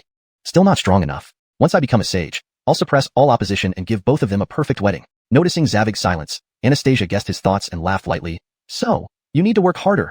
I'm going to meditate now. Wake me up when we reach our destination. With that, Anastasia sat cross-legged on Selah's back and entered a meditative state. Zavig sighed with a bitter smile, sat down, and began cultivating using the Tai Soul technique to refine his soul power. It took a day and night for the two and the dragon to arrive at the first major city in central Qingzhou, Tianhui City. When Selah reached the wall of Tianhui City, two martial emperor experts immediately unfurled their aura wings to intercept them.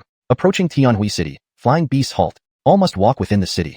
Though Zavig had been cultivating, he kept a portion of his attention on the surroundings. Upon hearing the guard's words, he opened his eyes and patted Selah's head, smiling. Selah, let's land. Selah nodded, landing on the ground and transforming back into human form. Zavig and Anastasia also hopped off. The scene of the giant dragon landing had attracted many onlookers who began chattering excitedly. Are my eyes playing tricks on me? That's actually a draconic beast. Someone managed to tame a draconic beast. What's so strange about that? Tianhui City is the foremost city of Qingzhou.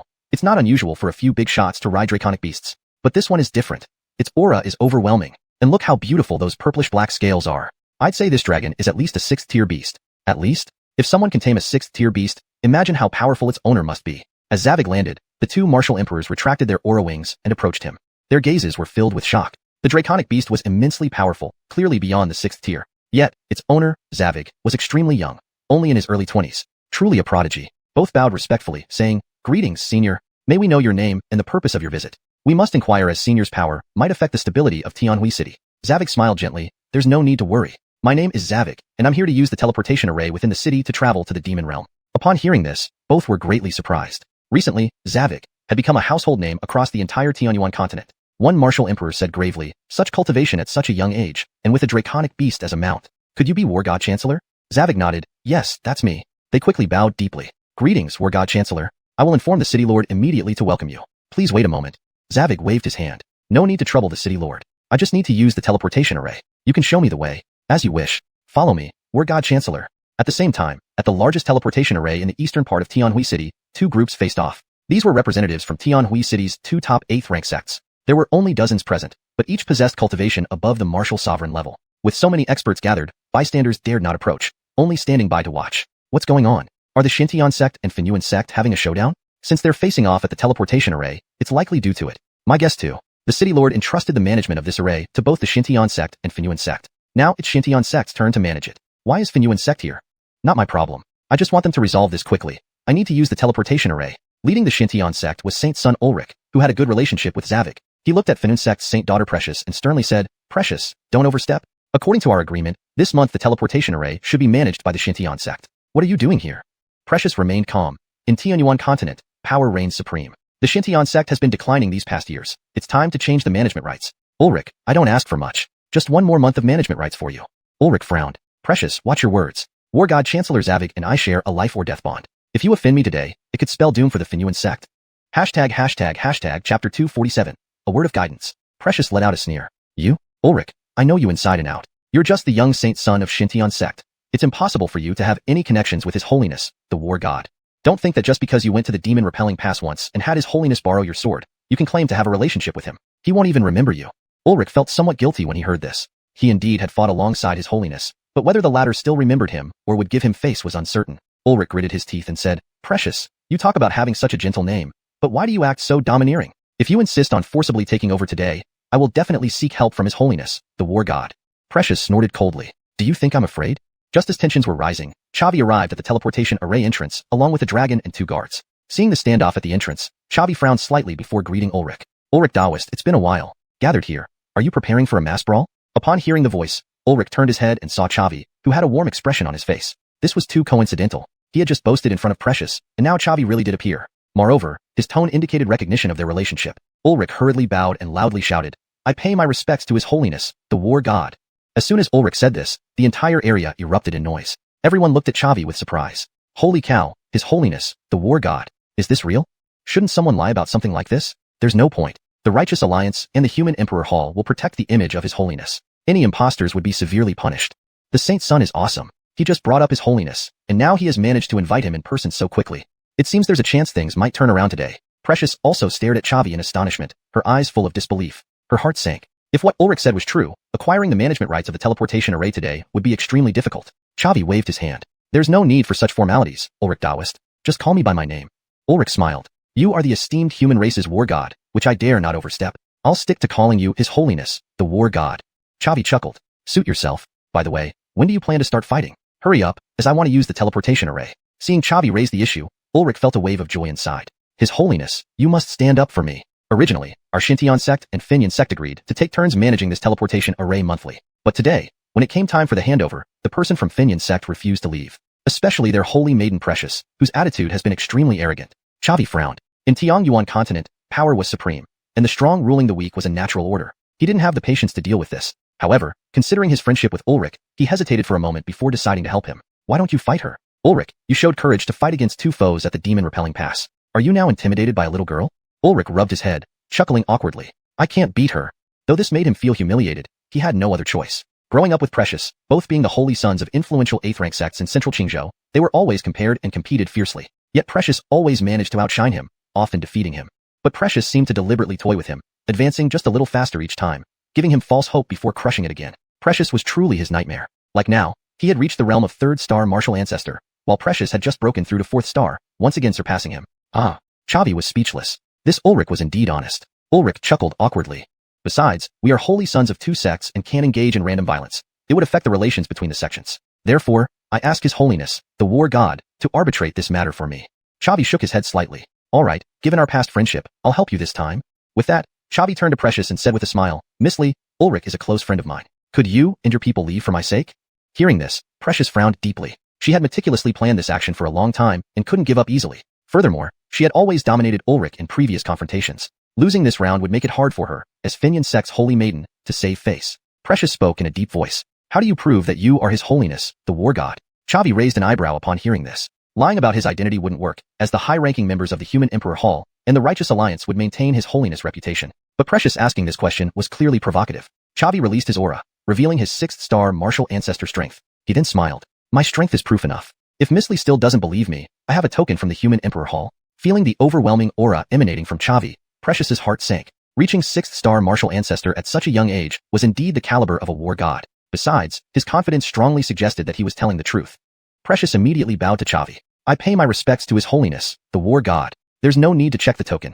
I believe your identity. Her bow was followed by the bow of all the Finyan sect experts behind her, who greeted in unison. The onlookers were astonished. The war god truly descended upon Heavenly Return City. However, it made sense, as Heavenly Return City was the premier city in Qingzhou. Chavi waved his hand, smiling gently. Miss Lee, no need for such formality. Now that my identity is confirmed, could you please lead your people away? Precious bowed again, but then said something that stunned everyone.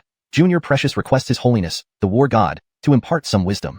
Chavi was also surprised. This girl dared to challenge the war god despite his formidable reputation, truly embodying the spirit of a fearless youth. However, it served as a reminder. In Stronger1 continent, where strength was paramount, any identity was worthless without power.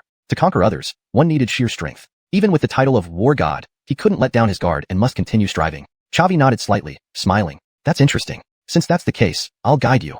Chapter 248. Unequal Wager. Precious stepped forward a few paces, withdrew a fiery red spear from her storage ring, pointed it at Chavi, and said solemnly, Please instruct me. Chavi chuckled lightly. I don't plan on engaging in combat with you.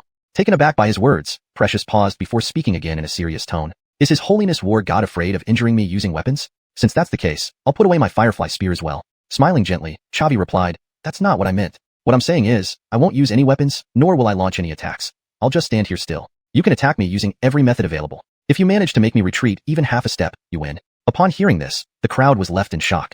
Holy cow, did I hear that right? He's going to let Precious attack while standing still? His Holiness war god is really too arrogant. Chavi is merely a 6th-rank martial patriarch. It wouldn't be much trouble for him to defeat Precious if he tried his hardest. But proposing such an unfair bet, does he really have that much confidence? This is clearly insulting Precious. He's treating the holy maiden of blazing flame sect way too lightly. If Chavi wins, I'll eat my own words. Alas, although His Holiness war god has exceptional talent, he is still too young and impetuous. Furrowing her brows, Precious questioned, Chavi, are you insulting me? Shaking his head slightly, Chavi smiled and said, To me, this isn't an insult but rather acknowledgement of the vast gap in our strength. Only this kind of contest can be considered fair. Precious, this is also a way for me to give you one last chance. If you win, this teleportation array will forever belong to Blazing Flame Sect. If you lose, we proceed according to our previous agreement. If you refuse this bet, I'll only have to write to the Righteous Alliance, requesting they send people to handle this matter. Precious was startled upon hearing this. The opponent would resort to pressuring her with the Righteous Alliance just for such an unfair bet. Was the human race war god truly invincible? Precious didn't believe it. She was determined to unveil the mystery surrounding the human race war god. Alright, I'll take your bet. Chavi placed his left hand behind his back, pointed his right hand forward, and beckoned Precious. Come on. Precious's expression hardened as she gripped her firefly spear tightly with both hands, channeling a tremendous amount of martial energy into the spear. What powerful martial energy! This is the power of the Holy Maiden of Blazing Flame sect? Such intensity can already contend with a 5th-rank martial patriarch. It makes sense. After all, she is the Holy Maiden of the 8th-rank Blazing Flame sect and a leader among the youth of Qing province. Having the capability to fight above her rank is normal. I wonder how Chavi plans to handle this.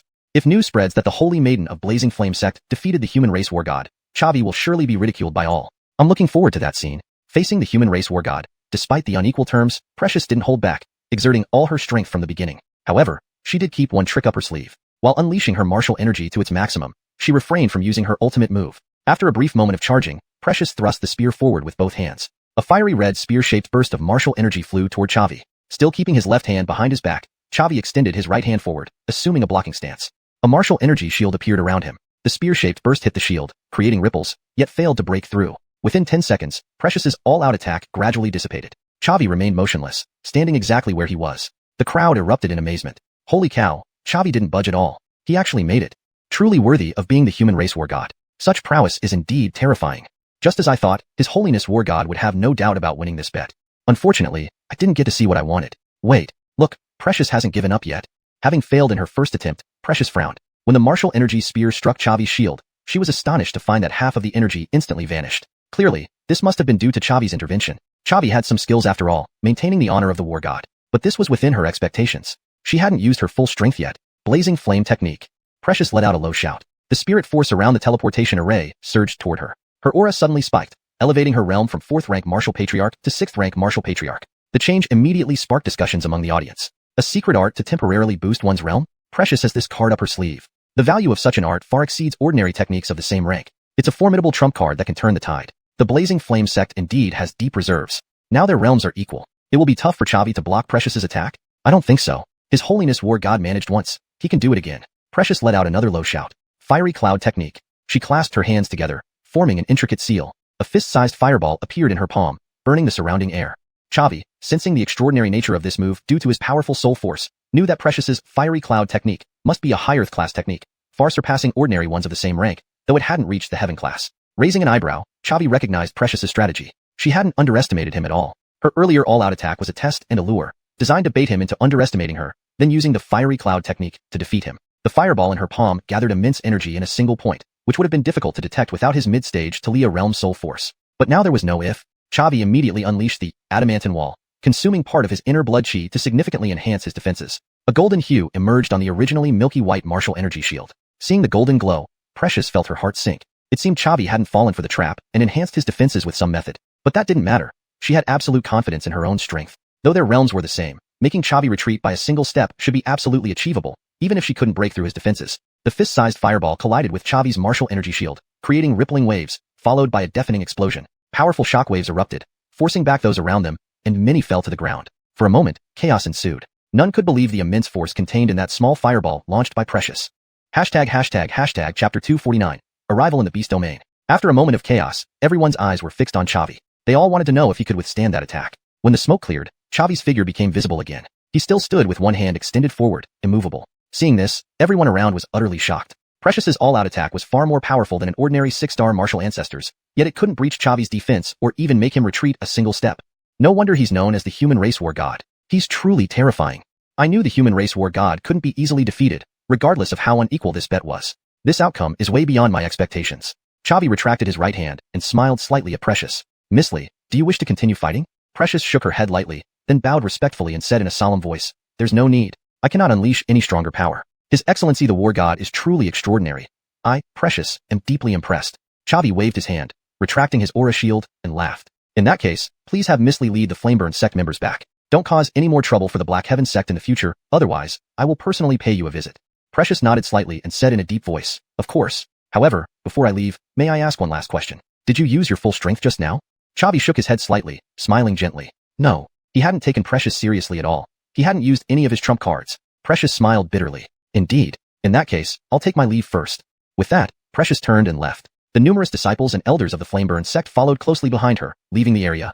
From that day on, in Precious's heart, there was a handsome young man she admired, setting herself a new goal. Seeing the Flameburn sect people depart, Ulrich sighed in relief, walked up to Chavi, and bowed respectfully. Thank you, His Excellency the War God, for your assistance. Chavi chuckled. You're welcome, Brother Ulrich. It's no big deal for me. But you should work harder on your cultivation. Why are you always getting suppressed by a girl? Ulrich laughed bitterly. But Precious is just stronger than me. She has been suppressing me my whole life, and it's going to be very hard to turn things around. It's already difficult to deal with her, and now she has a secret technique to boost her realm. I can't possibly compete with her anymore.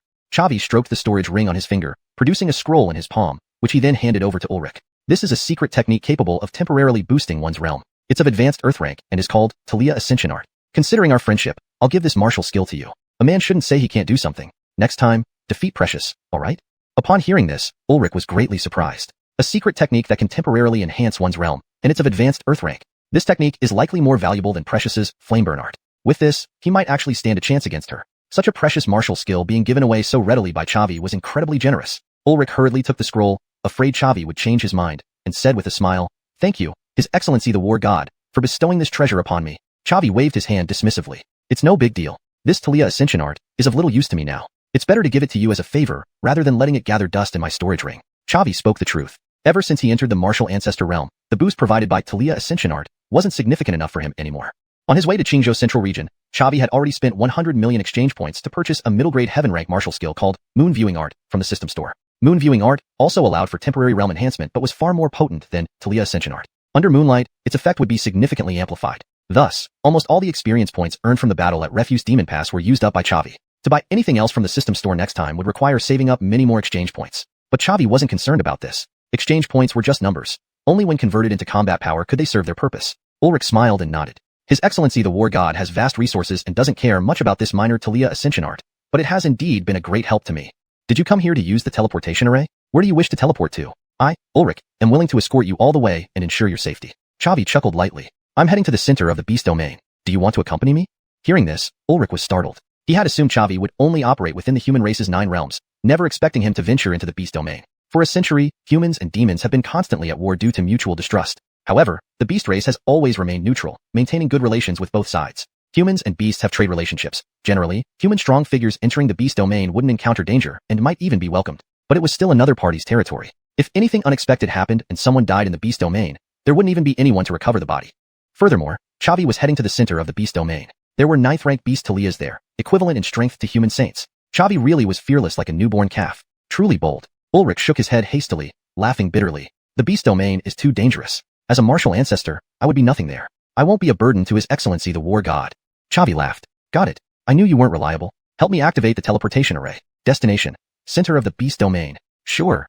Ulrich nodded repeatedly. Then he brought 2 7th rank spirit array masters from the Black Heaven sect, set the teleportation destination to the center of the beast domain, and reminded Chavi, Sayla, and the dragon to get ready. Chavi patted Sayla's shoulder and smiled. We're about to go home. Sayla, are you excited? Sayla grinned widely. Of course. I've been away from the beast domain for 3 years. Dad must be worried about my safety. It's time to go back and see him. Chavi smiled. All right then, let's set off. With that, the 2 humans and 1 dragon simultaneously stepped into the teleportation array. A whirlwind of scenery changed, accompanied by a sensation of weightlessness. After 10 seconds, Chavi landed once more on solid ground. Looking around, they found themselves in the beast domain. They landed on a plaza, with a massive teleportation array at its center, where beast spirits constantly entered and exited. Chapter 250, Tisha returns home. However, these beasts appeared in human form. This was understandable. After all, their original forms were far too enormous for everyday activities. Beasts that could reach the heart of the demonic domain were all above the 5th stage, easily transforming into human shapes. As soon as Chavi and Tisha emerged from the teleportation array, a middle-aged man approached them. Chavi glanced at his head, seeing he was a 6-star 6th-stage beast. Even within the demonic domain, this level of strength was considerable. The 6th-stage beast bowed deeply to the 3 of them and said in a deep voice, Greetings, young master. Tisha waved her hand and smiled gently. Uncle Da, no need for formalities. Were you waiting for me here? Hallam nodded slightly. Yes, the 3-year agreement is coming to an end, and the Patriarch asked me to wait here respectfully for your return. Tisha smiled lightly. Dad does things straightforwardly. Bill, let me introduce you. This is my second uncle, Hallam, also a member of the Yama clan. Chavi nodded slightly and bowed respectfully to Hallam. Junior Chavi, meeting Elder Hallam. Hearing this, Hallam's eyebrows raised slightly, and he said in a serious tone, Chavi? That name sounds familiar. It seems to be the same as the 5th war god of the human race. May I ask what brings you two to the demonic domain? Chavi smiled lightly. I'm Tisha's partner, here to accompany her back for the deputy leader candidacy election. Upon hearing this, Hallam was taken aback. Tisha was a royal member of the Winston clan, yet she had formed a partnership with a human. Did Chavi even have that kind of qualification? He hadn't even considered that Chavi might be a human war god. After all, war gods were strategic assets of the human race, protected in Central Prefecture. How could they possibly appear in the demonic domain? But Hallam did not pry further. Though he was Tisha's second uncle, his 6th stage realm was already quite low in the Yama clan, and his status paled in comparison to the deputy leader candidate. Hallam nodded slightly and smiled. Please follow me. Young master, it's been many years since you left the demonic domain. The patriarch must miss you dearly. Let me guide the way. Tisha nodded gratefully. Thank you, Uncle Da. Thus, everyone followed Hallam flying towards Tisha's home. During the journey, Chavi got a glimpse of the scenery of the demonic domain. Unlike the dense population of humans, the demonic domain appeared vast and spacious, with houses widely spread apart. Most houses in the 9 states were made of wood, while those in the demonic domain were constructed from stone. They lacked the delicate craftsmanship of the 9 states, but possessed a rugged beauty. Tisha's home was quite far from the teleportation array, taking half a day's flight time for 2 people and 2 dragons to cross half the central region of the demonic domain before arriving at the territory of the Yama clan. Many guards from the Yama clan stood at the entrance, all possessing realms above the 5th stage. However, the group was not inspected because Hallam was well known to these guards. Seeing Hallam land, the guards at the gate all bowed deeply, saying respectfully, "Greetings, Sir Hallam." Immediately after, they opened the gates. The group arrived at a house in the courtyard. Hallam enhanced his voice with chi and shouted loudly, "Big brother, I've brought Tisha back." Instantly, the sound of air tearing through space was heard, and 5 minutes later, a muscular middle-aged man and a graceful woman flew out together. Tisha called out to them, "Dad, Mom, I'm back." Chavi looked at the 2 demons' heads. Tisha's father was clearly an 8-star 8th stage powerhouse, equivalent to a 5-star human martial venerable, truly fitting of a royal member of the Winston clan. Tisha's mother, however, was slightly lower in realm, only at 7-star 7th stage. She hugged Tisha tightly, her eyes slightly red-rimmed and her voice tinged with emotion. "Tisha, you're finally back. These 3 years wandering in the 9 states must have been very hard and dangerous, right? I advised you against taking such risks on human territory. Even if you didn't win the deputy leader position, your mom would take care of you for life." Tisha replied softly, "Mom, I don't want to rely on you forever. I said before that with those 8 guys above me, I'd find it difficult to surpass them through regular cultivation. So, I chose to venture into the 9 states for opportunities and try to find a human partner. Now, I've achieved my goal. Let me introduce you to my partner, Chavi, the 5th war god of the human race, and his partner, the holy maiden of 7th grade sect Xianxia sect, Anastasia." Hearing this, Tisha's parents were greatly surprised. Their son had really made it, actually bringing back a human war god. Tisha's father bowed to Chavi. "This old man is Austin. Greetings, Your Excellency the war god. Thank you for taking care of my son over the years." Chavi waved his hand and smiled gently. "Uncle, please don't misunderstand. My relationship with Tisha goes beyond just care. We support each other. Without Tisha's support, it would have been difficult for me to get this far." Tisha's mother patted his head, smiling. "Tisha, tell Mom, how did you become partners with the human war god?" Tisha smiled slightly. "Simple. I've been following him since he was a penniless youth." Austin said solemnly, "Relations between humans and demons have always been good because partners from different races can achieve mutual benefits, greatly accelerating cultivation. And in the deputy leader candidacy contest, candidates are allowed to invite their human partners to compete together. With the assistance of Your Excellency the war god, Tisha has a fair chance at winning the deputy leader position." Austin paused, his voice becoming more subdued. "Your Excellency the war god, though it may seem impertinent, I would like to inquire about your current realm." Chavi smiled lightly. "Uncle, no need for formality. This isn't a secret, and as Tisha's parents, you have the right to know. My realm has reached 6-star martial venerable." Hearing this, Austin did not show any joy, instead frowning. "I heard that Your Excellency the war god slew 2 demon saints at the demon rejection pass. Why is your realm still at martial venerable?" Chavi's expression remained unchanged as he smiled. "That was the power of the human spirits at the demon rejection pass, not my own strength." Austin sighed lightly. "In that case, winning will be difficult. The realms of the other 8 candidates are confidential, and I have no authority to know. But in the last deputy leader candidacy contest, the winner had a peak martial venerable realm. That person is now the current clan leader of the Yama clan, having reached peak martial venerable." Chavi smiled. "Uncle Austin, rest assured. My true combat strength far exceeds that of a 6-star martial venerable. The only possible victor in this deputy leader candidacy contest can only be Tisha." Chapter 251. Byron's provocation. Austin nodded slightly. "As the war god of the human race, you must have many skills up your sleeve. It's not too difficult for you to fight beyond your rank. Therefore, Sayla also isn't without hope." Saying this, he turned his head to look at Sayla and gently asked, "Sayla, after 3 years of cultivation, what level has your realm reached?" Sayla smiled and said, "My talent is rather dull. After these 3 years, my realm has only reached the 7th rank, 5th star." Hearing this, Austin was greatly surprised. "I remember when you left the beast realm, you were only at the 2nd rank. In just 3 years, you've advanced by 5 major realms? That's quite terrifying." Sayla chuckled lightly. "Alright, no more formalities. Your son is just that awesome. Moreover, I owe much of this to Bill. Cultivating beside him, my progress was several times faster than if I had practiced alone. He frequently fed me various spirit medicines, leading to my current cultivation level." Austin patted Sayla on the shoulder and laughed. Good, good. Our Sayla has grown up. Looks like this gamble paid off. Going to the 9 provinces truly brought you immense benefits. Pity, if you had 5 more years, no, just 3 more years, you would certainly secure the position of young clan leader. But now you're too young. 3 out of the 9 candidates are just reaching the age of 30. They broke through to 7th rank 3 years ago, gaining a significant advantage in age. Sayla smiled lightly. "Dad, have some confidence in your son. Together with Bill, we can definitely defeat our formidable opponents." Austin was unconvinced but gave a symbolic nod. "Just do your best. The young clan leader selection contest starts in 3 days. These 3 days, you will practice with me, and I'll impart our Nether Dragon clan's secret techniques to you. How much you learn depends on your comprehension. As for His Majesty the War God, he can freely tour our beast realm. I'll have Hallam follow him. Sayla nodded slightly and looked at Chavi, speaking in a deep voice. Bill, I might have to leave you alone for these 3 days. Chavi chuckled lightly. I understand. Take this time to boost your strength. We'll give those old fellows a big surprise when the competition starts. For myself, I won't go out either. Uncle Austin, please prepare a cultivation room for me. I need to focus on enhancing my strength and make the final sprint. Austin nodded heavily, smiling. His Majesty the War God is truly diligent. Preparing a cultivation room is simple. I'll arrange it for you. I'll provide you with meals made from spirit medicines daily, which should aid in boosting your battle chi somewhat. Chavi chuckled lightly. Thank you, Uncle Austin. Then, Sayla followed Austin away, while Chavi entered the cultivation room arranged by Austin. Even last-minute preparation is beneficial, mainly because he had bought the Tai Soul technique some time ago, and this intermediate heavenly level martial technique was quite helpful in enhancing one's spiritual strength. Chavi had a premonition that his soul strength was about to break through again. It was well known that the beast race emphasized physical strength over spiritual strength. Their physical prowess far exceeded that of human martial artists of the same realm, but their soul strength was weaker. If he faced beast opponents with soul attack methods, it would be attacking their weakness with his strength, potentially achieving surprising effects. The 3 days passed quickly. Chavi continued using the Tai Soul technique to hone his soul strength. On the morning of the 4th day, the young clan leader election began. His soul strength finally broke through to the late stage the Liyuel realm, far surpassing peers. Bill, it's time to set off.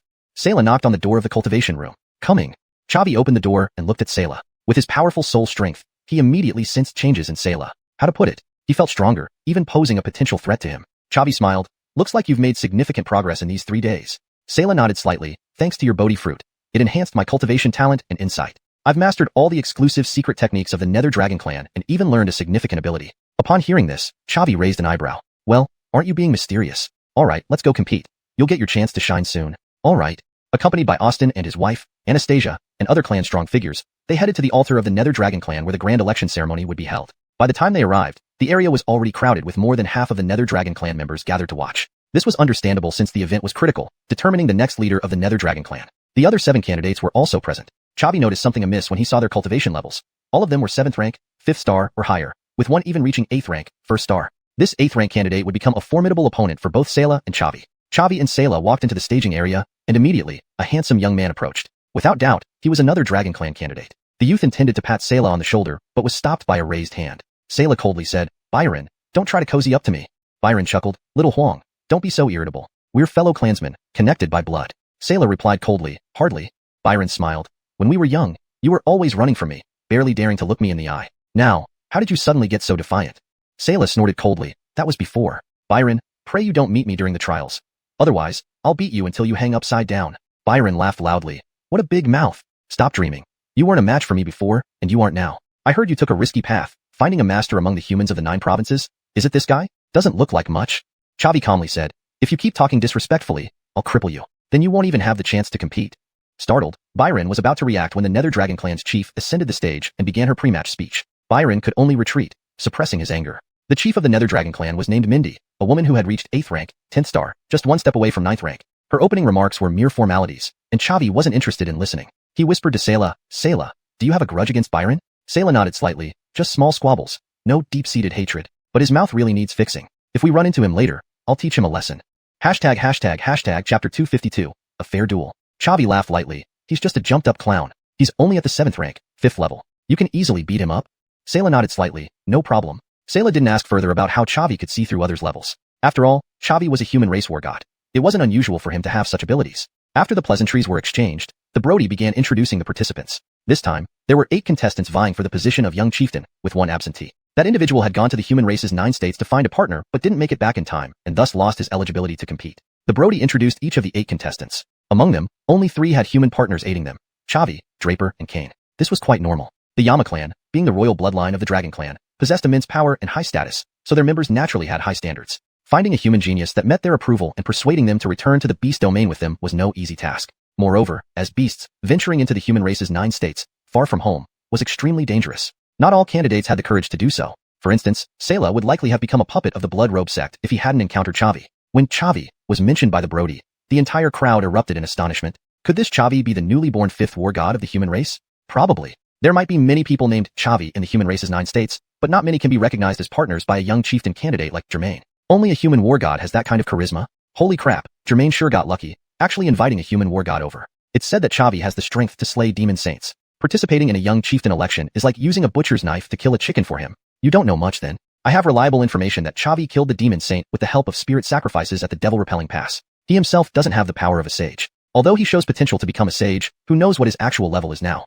I see. In Xuanhuan continent, strength rules everything. Titles mean nothing compared to real power. Looks like Chavi's authority will be challenged this time. If someone can defeat the human war god, it will truly bring honor to our beast race. Byron, who had just been bantering with Sayla, jumped up from his seat in shock. That refined-looking human youth was actually the legendary war god. Jermaine's luck was really something else, actually managing to invite a human war god. Although Chavi didn't have sage-level power, he was still called a war god. His strength mustn't be too shabby, and he surely had many tricks up his sleeve. Even Byron, who reached the 7th rank at the age of 25, wouldn't believe that a renowned human war god would be weaker than a martial ancestor. If he faced Chavi, Byron had no confidence in winning and might very well be defeated. Damn it, this Jermaine really struck gold. After suppressing him for over a decade, was he really going to be outclassed now? It was unbearable for dragons to accept this. After introducing the participants, the Brody announced the competition rules. One-on-one duels, with those having human partners allowed to invite them for assistance. Losers would be eliminated, while winners advanced. The final victor would become the Yama clan's young chieftain and gain the right to participate in important clan decisions. The rules were simple and brutal because the Brody didn't need rankings. Only one winner mattered. The first round draw began, and coincidentally, Sayla drew Byron. His face lit up with excitement immediately. Although they didn't have deep grudges, Sayla had been bullied by Byron since childhood, always feeling inferior. Now, this was his chance for revenge. How could he not be excited? Byron, on the other hand, wore a grim expression. He wasn't afraid of Jermaine, knowing him inside out from years of sparring. Even with Chavi as a partner, they weren't much stronger. But Chavi was an unknown quantity. Nobody knew just how strong he was. He might even beat Byron soundly. Still, Byron was a core member of the Yama clan with some pride. He wouldn't back down without a fight. After the draw, the match officially began. Chavi and Sayla walked side by side onto the stage. Byron also stepped onto the stage with a heavy heart. The Brody served as referee, announcing the start of the match without any preliminaries once both parties were in position. However, neither party moved immediately. Sayla whispered, "Byron, we finally have a chance to settle old scores." Byron replied solemnly, "Jermaine, you're lucky to have climbed so high as to get a human war god. But didn't you say you wanted to defeat me fair and square? Dare to duel me one-on-one for a fair judgment?" Sayla chuckled, "Your brain isn't too bad, huh? But even if this is a provocation, I'm not afraid." Then, he turned to look at Chavi and asked softly, "Bill, do you trust me?" Chavi smiled, "Absolutely. Sayla, give him a good beating." With that, Chavi patted Sayla's shoulder and leaped off the stage. According to the rules, stepping off the stage meant forfeiting the challenge. Chavi essentially abandoned his right to compete in the first round, placing all hopes of victory on Sayla. Seeing his action, the crowd erupted in chatter below. What's Chavi doing? Just giving up his competition rights? It looks like he has great confidence in Jermaine. Idiotic. From what I know, Jermaine is only 20 and the youngest among the 8 candidates. Winning the championship is almost impossible. Chavi could have helped him, but now he'll probably lose in the first round. I heard these two have been rivals since childhood, with Jermaine losing more times than winning. Winning this time is highly unlikely. I want to see Jermaine win. If it happens, it would be a great story to tell. Seeing Chavi jump off the stage, Byron heaved a sigh of relief. His opponent clearly lacked intelligence, falling for his provocation so easily. Regarding beating Jermaine, he had ample experience, being quite proficient at it. It was time to make the other pay the price. But he still maintained his composure and said, "Jermaine, you have some backbone. Since you want a lesson, let me teach you as your elder brother." Sayla laughed lightly. Who will be teaching whom remains to be seen. Without further ado, Byron unleashed his demon energy, displaying his 7th rank, 5th level power. Sayla did the same. Revealing his level was also 7th rank, 5th level. Sensing Sayla's formidable aura, Byron was greatly alarmed. "You've also reached 7th rank, 5th level? Impossible." Chapter 253, Weak Demonic Power. Jensen chuckled lightly. "Jonathan, times have changed. Let me see just how much skill you've gained after all these years of cultivation in the dragon vein." Jonathan said in a deep voice, "Erwin, don't be so arrogant. I am 5 years older than you. In terms of combat experience and knowledge of the world, I far surpass you." Jensen chuckled. "You cultivated in the dragon vein with dragon clan experts protecting you. You didn't even have a chance to fight anyone. Where would you get combat experience? As for me, I have already experienced countless battles between life and death." Jonathan was slightly angry. "I had dragon clan experts sparring with me. My combat experience is absolutely no less than yours. Erwin, talking without evidence is useless. Let me see your strength." With that, he slapped towards Jensen with one palm. Jensen also slapped up with one palm. The two exchanged a single palm strike, and Jonathan was forced back 3 steps, while Jensen remained stable as ever, not moving an inch. Jonathan was inwardly shocked. "How is this possible? Your physical body is actually stronger than mine. I have been cultivating in the dragon vein since childhood, absorbing a large amount of dragon power." Jensen said calmly, "It's very normal. Chavi has given me a lot of precious herbs over the past 3 years. The effect far surpasses cultivation on the periphery of the dragon vein." Jonathan snorted coldly. "Luckily for you, you found a good master. Having a strong physique does not mean having high combat prowess. Let me see how proficient you are in martial arts." Jensen replied calmly, "Chavi and I are partners, not master and servant. Since you're not willing to give up, then let me play with you." With that, Jensen charged at Jonathan. Both used a martial art called Black Dragon Palm, ranked as Advanced Earth level. This Black Dragon Palm was the martial art gifted by the Talia 3 years ago to the 9 young candidates for subclan leader. Its power was incredibly formidable. Using the same martial art, what was shown was the depth of understanding of the martial art. This time, Jensen comprehensively suppressed Jonathan. Whether it was strength, speed, or technique, Jensen was superior to Jonathan. After merely exchanging more than 10 moves, Jensen broke through Jonathan's defense and struck him in the chest with one palm. Jonathan was thrown backward directly, sliding dozens of meters on the ground before coming to a stop. He immediately felt a sweetness in his throat and spat out a mouthful of blood. Looking at Jensen, Jonathan's eyes were full of disbelief as he murmured, "How could this be? So strong?" Jensen replied calmly, "My goal is the position of subclan leader. Defeating you doesn't count as an achievement." Jonathan, concede defeat. Jonathan shouted loudly, "I can lose to anyone, but I absolutely cannot lose to you. Erwin, if you want to win, knock me down until I can't stand." Jensen said calmly, "All right, as you wish." Immediately, he extended his right hand, making a claw shape, and powerful demonic energy rapidly coalesced. The move Jensen used was called Netherworld Claw, a secret technique of the Netherworld Dragon Clan, also ranked as Advanced Earth level. Jonathan also knew this move. He instantly recognized Jensen's move and used the same Netherworld Claw. However, within 5 seconds, Jensen completed his charge, and the demonic energy claw on his right hand was solid and clear. Jonathan, on the other hand, wasn't ready yet.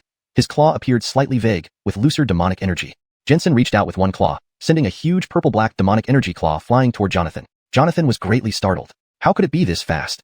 But there was no turning back for him now, and he launched his attack as well. The two Netherworld claws clashed in midair. Jensen's attack easily shattered Jonathan's attack, and then struck Jonathan fiercely with the remaining demonic energy. Jonathan was knocked backward again, spitting out a mouthful of blood in the air before heavily falling off the stage. Talia immediately shouted loudly, "First match, Erwin wins." With that, she glanced deeply at Jensen, showing some interest in this young man. Jonathan indeed had mediocre strength, ranking at the bottom among many candidates. Defeating him wasn't a big deal, but Jensen was only 20 years old.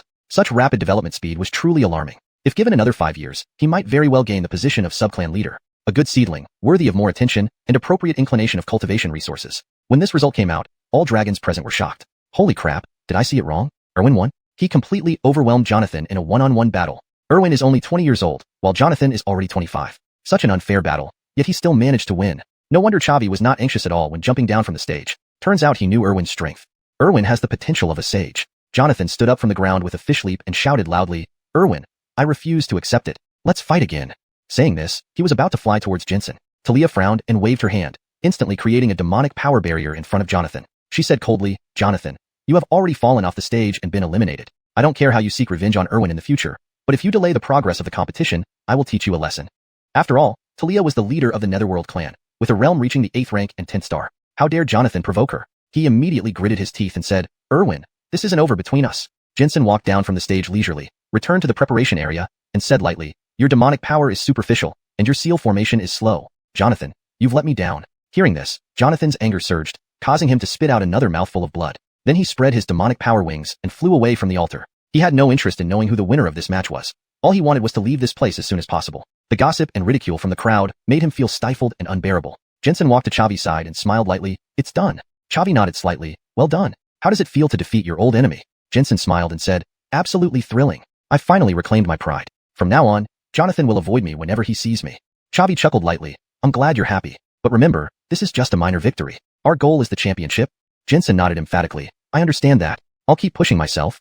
Xavi said seriously, "We need to be more cautious. One of the other 7 candidates has already broken through to the 8th rank." Hearing this, Jensen was taken aback. "Really? An 8th rank powerhouse under 30? We haven't seen one in our Netherworld Dragon Clan for a century. There's no way I can fight someone with such a huge realm gap." Xavi chuckled lightly, "Don't worry. I'll be your strongest support. If you can't handle it, I'll step in." Jensen nodded slightly, then said solemnly, "If I'm right, that 8th rank powerhouse should be leader Talia's son, Helmet. ####Chapter 254. Please overwhelm me." Xavi said in a deep voice, "It's indeed quite challenging, but not impossible. Just watch my performance later." The competition continued. Xavi and Sayla watched other candidates' battles from the preparation area, assessing their strength. Among all the candidates, Byron was clearly the weakest, and Sayla had been very lucky to draw him as her first opponent. Draper, who had previously faced Xavi at Demon Resisting Pass, also returned to the demon realm with another candidate. His luck was terrible. He encountered Walt in his first match. When Walt unleashed his demonic power, revealing an 8th stage cultivation level, the crowd erupted in excitement. The spectators were even more enthusiastic than when Xavi appeared. "Damn, did I see that right? Walt actually broke through to the 8th stage. That's just too insane.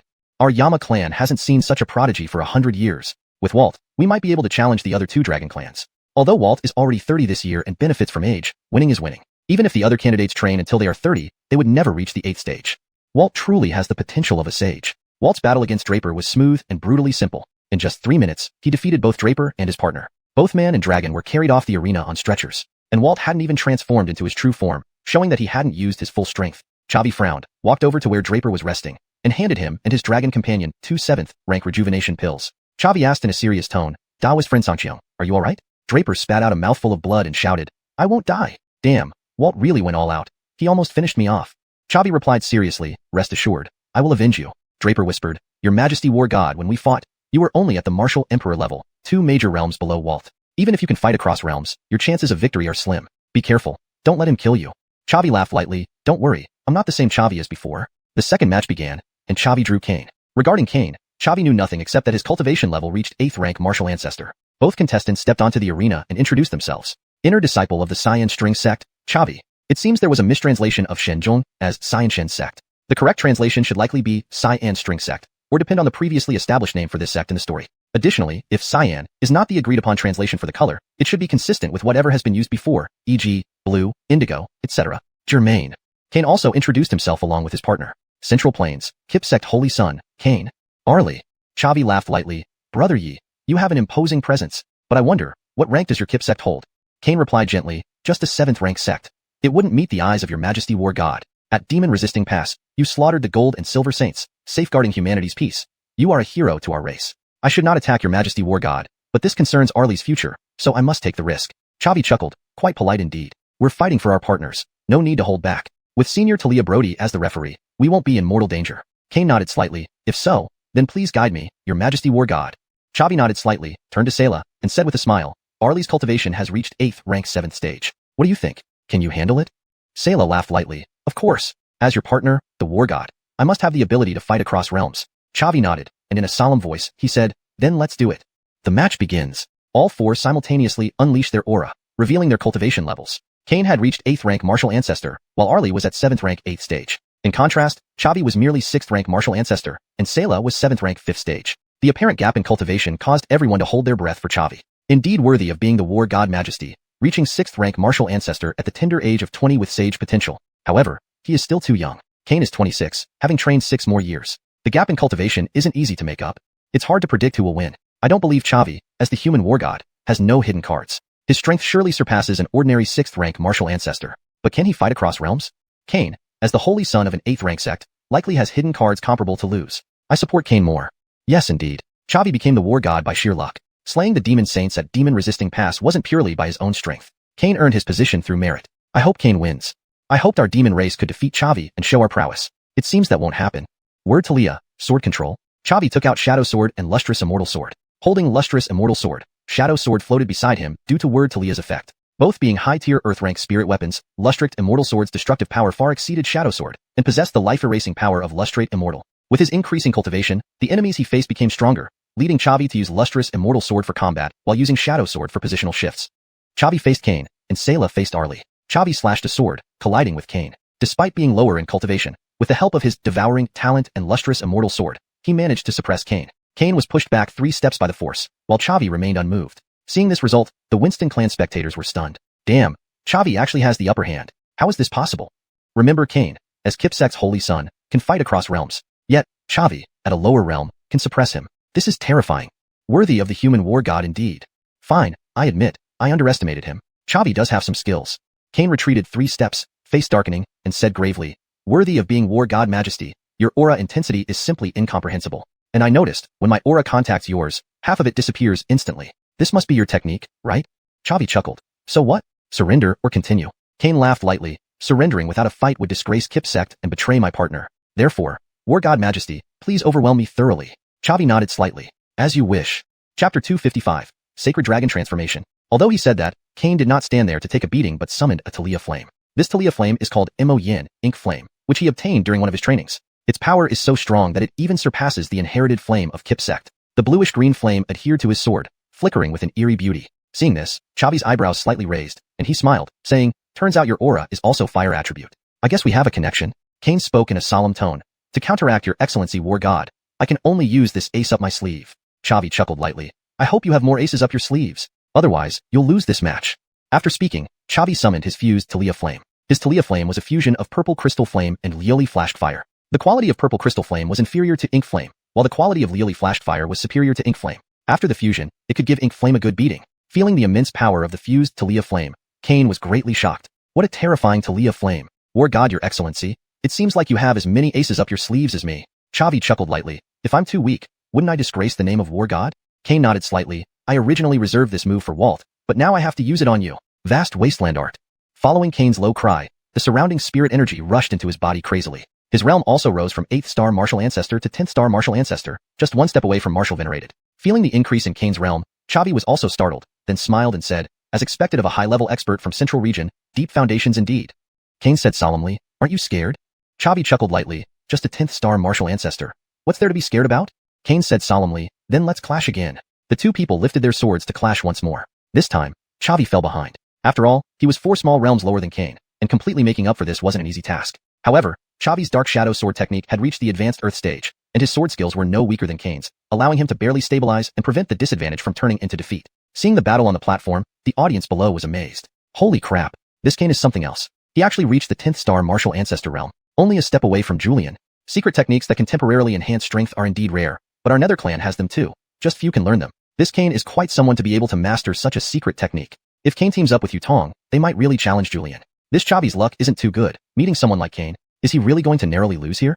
Chavi and Cain continued to fight fiercely, and Selah also fell into a disadvantage in the battle. Selah's understanding of dragon martial arts surpassed Arlie. Whether it was the Black Dragon Palm or the Netherclaw, he performed perfectly. However, Selah suffered due to his realm. He was only 5th rank 7th stage, while Arlie's realm had already reached 8th rank 7th stage. In terms of demon power, he was inferior to Arlie. After hundreds of exchanges between the two dragons, Selah first transformed into his true form. When demons transform into their true form, their physical strength and demon power can be greatly enhanced, increasing combat ability by at least 30%.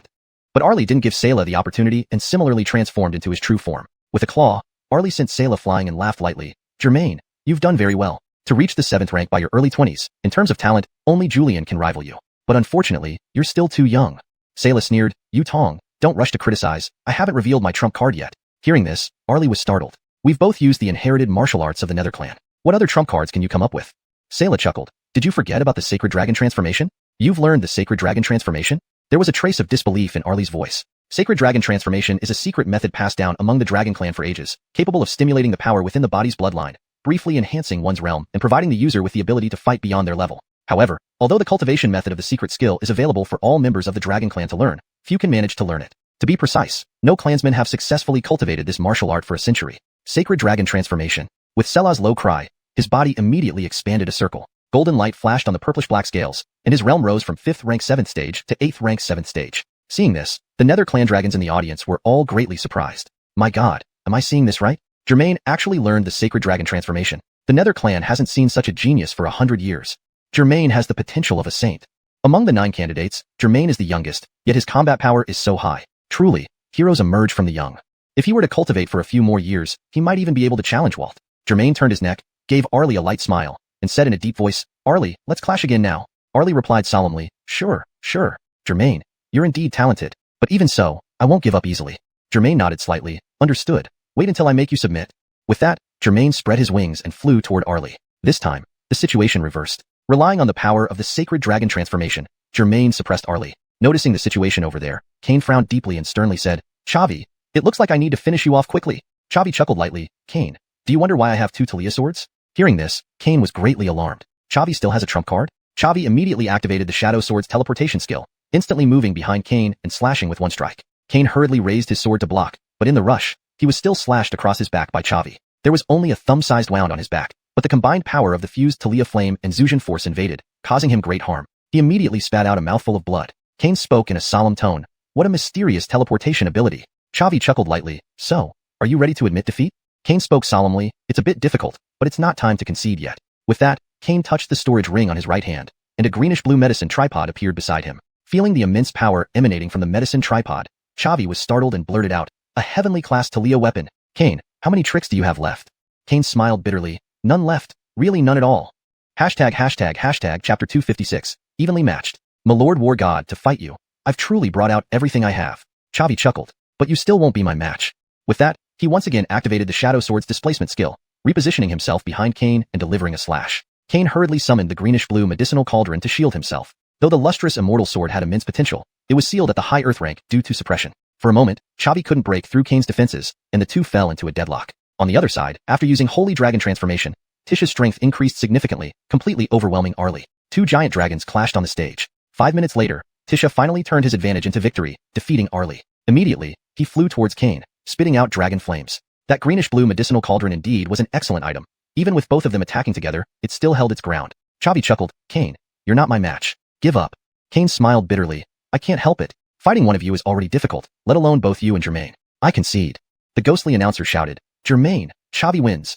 This outcome left everyone in shock. Damn, they actually let Germain and Chavi win. After Kane used his secret art, he reached the level of a 10-star martial ancestor. Yet Chavi, being only 6-star, could suppress him. That's normal. If Chavi really lost to Kane, that would be embarrassing. So Chavi and Germain will enter the finals and compete for the position of young clan leader against Ryder. I'm looking forward to the scene where Ryder defeats the human war god. Kane chuckled lightly. War god, my lord, you must do your best.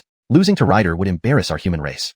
Chavi replied with a smile, don't worry, I won't lose. After a 2-hour rest, the final of the young clan leader election began, with Chavi and Tisha facing Ryder. Chavi said to Tisha with a smile, Tisha, you should step down first. Hearing this, Tisha was slightly taken aback and asked in a deep voice, Bill, what do you mean? Don't you trust me? Chavi softly explained, Ryder has already broken through to the 8th rank. You can't match him, even if you use Holy Dragon Transformation. If you stay on the stage, I would have to divide my attention to protect you. So, please step down, and I'll secure the position of young clan leader for you. Tisha nodded slightly and said in a low voice, since that's the case, I'll leave it to you. Tisha didn't feel embarrassed. He and Chavi were longtime friends who didn't need to care about such formalities. With that, Tisha turned and jumped off the stage. Seeing this, the crowd was astonished. Damn, why did Germain withdraw? Doesn't he have the courage to fight Ryder? Germain withdrew, but Chavi is still on the stage. He wants a one-on-one battle with Ryder. No matter how talented Chavi is, he can't defeat Ryder, who is an 8th rank powerhouse and the top among our younger generation of underworld dragons. If Chavi really loses to Ryder, the situation would be quite ridiculous. In short, all the underworld clan members below were cheering for Ryder, not a single one supporting Chavi. After all, Ryder was one of their own. Ryder grinned, human war god, I've heard much about you. However, the position of young clan leader might not be weaker than your war god title. Chavi chuckled, you haven't become young clan leader yet, so don't speak too confidently. Ryder said sternly, Chavi, do you really dare to fight me? Chavi laughed lightly, do you think I'm bluffing? I say, divine descent. I say, celestial Talia. Chavi's aura surged abruptly, elevating from a 6-star martial ancestor to a 9-star martial ancestor. But it wasn't over yet. He then used the moon viewing technique, further advancing beyond the martial ancestor realm to become a 1-star martial venerable. Feeling Chavi's powerful aura, the spectators below buzzed with discussion. A secret art to temporarily boost one's realm. So Chavi also has such a trump card. Even Kane had such a secret art, so it's no surprise Chavi has it too. But the power of this secret art is too strong, directly boosting him to a martial venerable. It's astonishing. What now? Ryder no longer has the realm advantage. Will he really be defeated by Chavi? Why panic? Ryder must also have his own trump cards. Now it's about whose card is stronger. Chavi grinned at Ryder and said softly, Ryder, let's clash again. Ryder was greatly shocked. Such terrifying power. Chavi, you must have used 2 secret arts simultaneously. Otherwise, the realm increase wouldn't be this fast.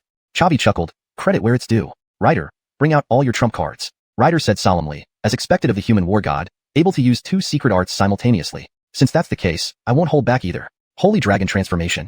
Ryder's aura also surged abruptly, advancing from a 1-star 8th rank to a 3-star 8th rank. Seeing this, the entire crowd was stunned. Heaven forbid, Ryder also mastered Holy Dragon Transformation. We have 2 geniuses emerging simultaneously in our underworld clan, truly terrifying. With enough time, both Germain and Ryder could possibly reach the saint level. Indeed, victory belongs to our underworld clan. The higher the realm, the greater the gap between sub-realms. Although Ryder is only 2 minor realms above Chavi, it's like an insurmountable chasm. I can no longer make predictions. Who knows if these 2 have other hidden cards? Ryder said sternly, Chavi, what now? Chavi chuckled, you have some abilities, but defeating me won't be easy. Word Talia, Wind Chant. Word Talia, Sword Mastery. Chavi used 2 more Word Talias, enhancing his combat strength significantly despite having no direct offensive capability. The ghostly announcer shouted loudly, the match begins. Mystic fire merged onto the lustrous immortal sword as Chavi charged at Ryder, delivering a slash. Ryder extended his right hand to meet Chavi. Instantly, a massive wave of energy surged. However, under control, the wave was confined to the stage without spreading outwards. After the clash, both Chavi and Ryder retreated 3 steps. Their contest ended in an evenly matched standoff. Chapter 257, Word Talia, Curse Annihilation. Witnessing this scene, the crowd below was stunned once again. My goodness, did I see that right? It's actually a draw. Chavi and Charles have such a wide gap in their realms, yet they end up in a draw. This is simply unbelievable. You have to know, Chavi is only 20 years old, while Charles is already 30. If they continue to cultivate for a few more years, wouldn't Chavi crush Charles? That's not how it works. No one can predict the future. Both will encounter various fortuitous events, and who will win or lose remains unknown. But from the present situation, they are indeed evenly matched. Charles frowned deeply and said gravely, truly worthy of being the human war god. You have so many hidden cards. The sword in your hand possesses formidable power, capable of harming my body. Furthermore, whenever my demonic energy touches you, it loses half its strength. I assume this is also one of your abilities? Chavi chuckled lightly. Your foundations aren't weak either. There's a peculiar force surrounding your body, preventing my Zuzhan, slay immortal, power from penetrating. Not too shabby. Charles said in a grave tone. Is this battle destined to end in a draw? Chavi replied with a light laugh. A draw isn't what I want. I need to win this match for Sayla. Charles, prepare yourself.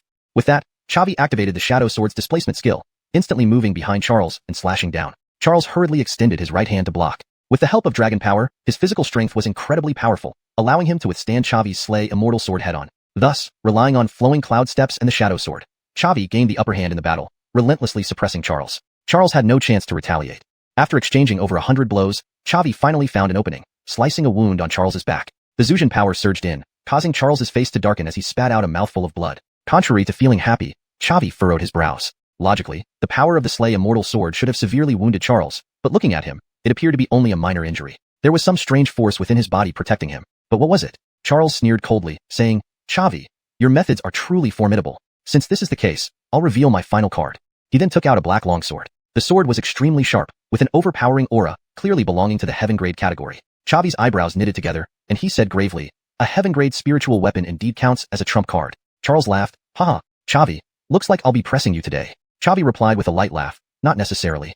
Word to Leah, curse annihilation. Chavi let out a low shout, and a wave of black light erupted from his body, flying towards Charles. Charles hastily raised the black dragon sword in front of his chest, attempting to defend against Chavi's attack. However, the black light wave passed straight through the black dragon sword and forcefully entered Charles's body. Charles was taken aback. He immediately felt his strength drained, entering a weakened state, his power falling by at least 3/10. Charles was shocked. What bizarre power. As you mentioned, this must be word to Leah force. I've heard of this potent force, but in reality, I've only encountered you. Chavi laughed lightly. Your perspective is still too narrow. In the Xuanhuan continent, there are others who can wield word to Leahs besides me. The power of curse annihilation was quite tyrannical, forcing the opponent into a weakened state, weakening all attributes. Charles said in a grave tone, even if my strength has been weakened, you are still no match for me. Chavi replied with a light laugh. Talking is useless. Let's see what you've got. With that, Chavi raised his sword again. Although the Slay Immortal sword was only of high earth grade quality, it contained Zuzhan power and could stand up to Charles's black dragon sword. After being weakened by curse annihilation, Charles's strength fell by 3/10, making him no match for Chavi. Several clashes later, Chavi forced Charles to the edge of the arena. Roaring angrily, Charles summoned his true form. A giant purple-black dragon appeared on the arena, with gleaming scales and a towering presence. Seeing Charles summon his true form, the spectators whispered among themselves. Charles transformed into his true form. When half-demon beasts transform into their true forms, it means they've been pushed to their limits. For Chavi to force Charles to this point is truly terrifying. The two keep revealing their trump cards, constantly shifting the balance of power. It's dazzling to watch. Exactly. This time, I really can't predict who will win. After all, I don't know if they have any other hidden cards. Chavi is truly worthy of being the human war god, with such formidable combat prowess. Summoning his true form, Charles's attributes significantly increased, offsetting the effect of curse annihilation, even surpassing his previous strength. He hurled the black dragon sword, which transformed into a black long dragon. One dragon and one sword attacked Chavi simultaneously. Chavi was unafraid. His word to Leah, sword mastery, wasn't just for show. Chavi focused on controlling the Slay Immortal sword and the black dragon created by the black dragon sword using his soul power, while he himself wielded the shadow sword and fought against Charles's true form. Human and dragon clashed for over 100 moves on the arena, resulting in a deadlock. Charles said in a grave tone, Chavi, I never expected you to force me to this extent. Even after transforming into my true form, I couldn't subdue you. Chavi replied with a light laugh. Likewise, you're the strongest enemy I've faced besides the gold and silver saints. Charles said gravely, so are we going to keep this up? To see whose secret technique runs out first, or whose Saint Dragon transformation time runs out first. Chavi smiled. I'm not one to wait passively. I won't rely on luck. Upon hearing this, Charles was startled. You still have another card? Chavi nodded slightly, smiling and said, of course. Soul-breaking formula. Chavi issued a low shout, clasping his hands together, forming a black hand seal in his palm. Startled, Charles rushed toward Chavi, trying to stop his martial art. Although unsure of Chavi's ultimate card, it was undoubtedly the best choice to prevent its release. Before Charles reached Chavi, he completed his charge and slapped forward with his right hand. The black hand seal flew towards Charles. Charles urgently invoked his dragon power for protection. The black hand seal grew larger in the wind, reaching human size by the time it approached Charles, then fiercely slammed into him. Chapter 258, Dragon Vein. The dragon power within Einar's body resisted part of the soul-breaking spell, but the remaining force was still too much for him to bear. He spat out a mouthful of blood and lost his ability to move, standing motionless where he was, struggling to recover. It couldn't be helped. Demonic beasts prioritized physical strength over soul strength. Einar's soul strength had already reached the middle stage of the Talia realm, making him one of the best among his peers. However, when facing Chavi's late stage Talia realm soul strength, he was still no match. Moreover, Chavi's soul-breaking spell was a heaven-grade martial technique. Struck into a stiff stance, Einar could only watch as Chavi made another hand seal, releasing the tidal hand seal. Only when the sea blue aura handprint flew in front of Einar did he regain his senses. In this critical moment, Einar could only use both hands to shield his head and endure Chavi's ultimate move. His enormous dragon body was directly flipped off the stage, falling below. Alana shouted loudly, "The final of the Young Patriarch election, winner. Chavi, Germain." Hearing this result, the audience below was stunned. Damn, Chavi won. He defeated Einar, who had broken through to the 8th rank with the realm of a 6th rank martial master. How is that possible? That black hand seal by Chavi just ignored Einar's demonic beast energy defense. It must have been a soul attack. Most likely, demonic beasts prioritize their physical bodies over their souls. This time, Chavi got lucky. Regardless of the means, winning is winning. Who would have thought that the position of young patriarch of the Netherworld Dragon Clan would fall into the hands of the youngest and least experienced, Germain? His luck is really good. Einar's physical strength was extraordinarily formidable. Even enduring Chavi's tidal hand seal, he didn't lose his fighting capability. What truly injured him was the soul-breaking spell. He struggled to stand up from the ground, reverting to his human form, and glared at Chavi through gritted teeth, eyes full of dissatisfaction. Alana patted Einar's shoulder gently and said softly, "Little Tion, victories and defeats are common in battles. You didn't lose unfairly this time. Learn from your mistake, turn shame into courage, and you will have the chance to defeat Chavi in the future. Failure isn't scary. What's scary is losing the spirit to fight back." Only then did Einar regain some composure, speaking solemnly, "Mom, I understand. I won't attend the succession ceremony for young patriarch. I need to go home to recover." Alana nodded slightly, allowing him to leave. She knew it would be a significant blow to Einar's morale to see Germain take office in front of him. Alana favored her precious son somewhat, so she silently approved of his departure. Chavi also left the arena, patting Tisha's shoulder and smiling. "With me here, taking down Einar was a piece of cake." Tisha nodded vigorously, saying quietly, "Bill, thanks to you. My position as young patriarch feels like I picked it up effortlessly. Being able to become partners with you is the luckiest thing in my life." Chavi chuckled lightly. "Among brothers, there's no need to be so formal. Enjoy the glory that belongs to you."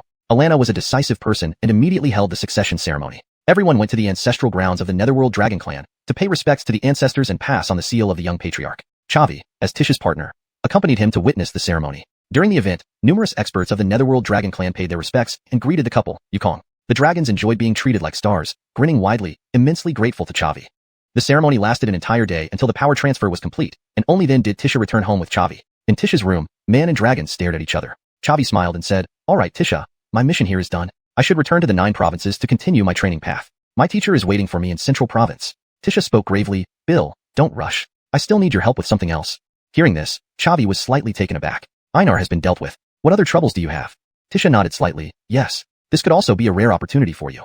This piqued Chavi's interest. Smiling, he asked, "Oh, then tell me more about it. What benefits can I gain?" Tisha replied solemnly, "In the heart of our dragon territory lies a mountain range called the Dragon Vein. Senior dragons come here when they reach the end of their lives, imbuing their remaining strength into the Dragon Vein to form dragon power. Our younger generation, after contributing to the Dragon Clan, can train here, absorbing the leftover dragon power to strengthen themselves." Realization dawned on Chavi. "When I fought Einar, I felt a peculiar power from him that could resist the celestial execution sword's force. That must be this so-called dragon power, right?"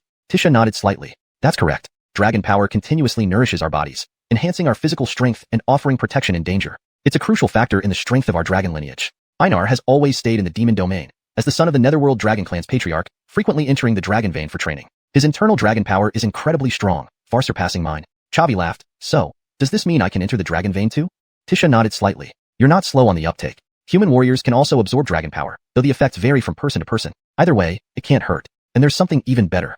This drew Chavi's attention. "Go on." Tisha smiled and explained. "The Dragon Vein is divided into 3 sections, the outer area, the central area, and the Dragon Pond. The Dragon Pond is where senior dragons situate themselves at the end of their lives, and the dragon power there is the most concentrated.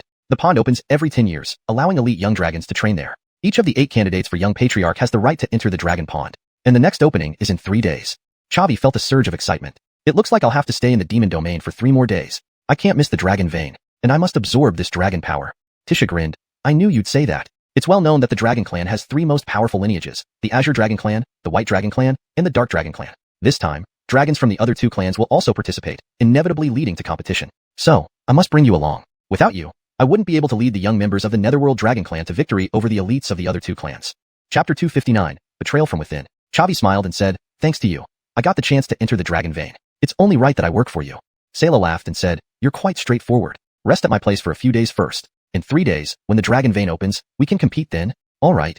Chavi nodded gently. Over the next 3 days, Sayla was continuously handing over responsibilities to Mia, entering the decision-making level of the Brodylee clan. Chavi, on the other hand, locked himself in the cultivation room, using 20 million exchange points to purchase the formulae for 7th rank rejuvenation pills and 7th rank vitality recovery pills from the system mall, refining some pills for backup. The 3 days passed quickly. Under Mia's lead, the 9 candidates for Deputy Patriarch and prodigies of the Brody clan headed towards the Dragon Vein.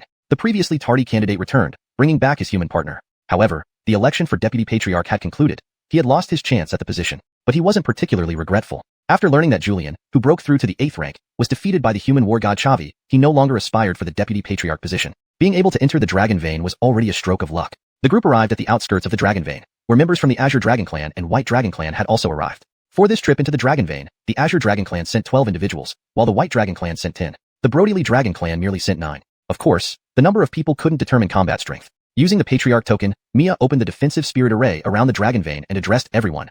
The Dragon Vein is now open. You may enter the Dragon Pool to cultivate for half a month. There may be conflicts during this period, but none of you are allowed to take lives. Otherwise, our Dragon Clan leadership will not let it go unpunished, understood? Yes, sir. Everyone replied in unison. Mia nodded slightly and said gravely, very well, begin your actions. Including the human partners, a total of 43 individuals participated in this Dragon Vein trip. Upon Mia's command, everyone spread their aura wings and flew toward the depths of the Dragon Vein. Xavi had an insatiable appetite. The outer and central region's dragon energy were not enough for him, so he aimed directly for the Dragon Pool. The others also flew straight toward the Dragon Pool. It took Xavi a whole hour to reach the Dragon Pool. The dragon energy above the Dragon Pool was incredibly dense, several times stronger than in the central region. But this was just an appetizer. The main course was the pond water. The pond water contained the essence of dragon energy, which could greatly enhance the physical strength of beasts and humans, making it an invaluable treasure for cultivation. Kip, the Deputy Patriarch candidate from the Azure Dragon Clan, stepped forward and loudly proclaimed, everyone, as you can see, the closer to the center of the Dragon Pool, the denser the dragon energy. Therefore, we need to allocate spots. I suggest dividing the spots into 3 sections, decided by the 3 Deputy Patriarchs regarding depth. Our Azure Dragon Clan has the most members, so we'll bear a slight disadvantage, but it's insignificant. Any objections? Sayla said gravely, your words sound reasonable. As a Deputy Patriarch of the Brody clan, my partner and I deserve a spot in the central area of the Dragon Pool. As for the others, I will allocate based on strength. Upon hearing this, Kip frowned. You, Germain, a mere novice 5th star, managed to win the position of Deputy Patriarch in the Brody clan. Truly unbelievable. However, it's your clan's internal affair, and I shouldn't interfere. But letting Xavi enter the center of the Dragon Pool is a bit too much. Xavi is from the human race, and being able to enter the Dragon Pool is already fortunate. Why should he enjoy the pure dragon energy in the center?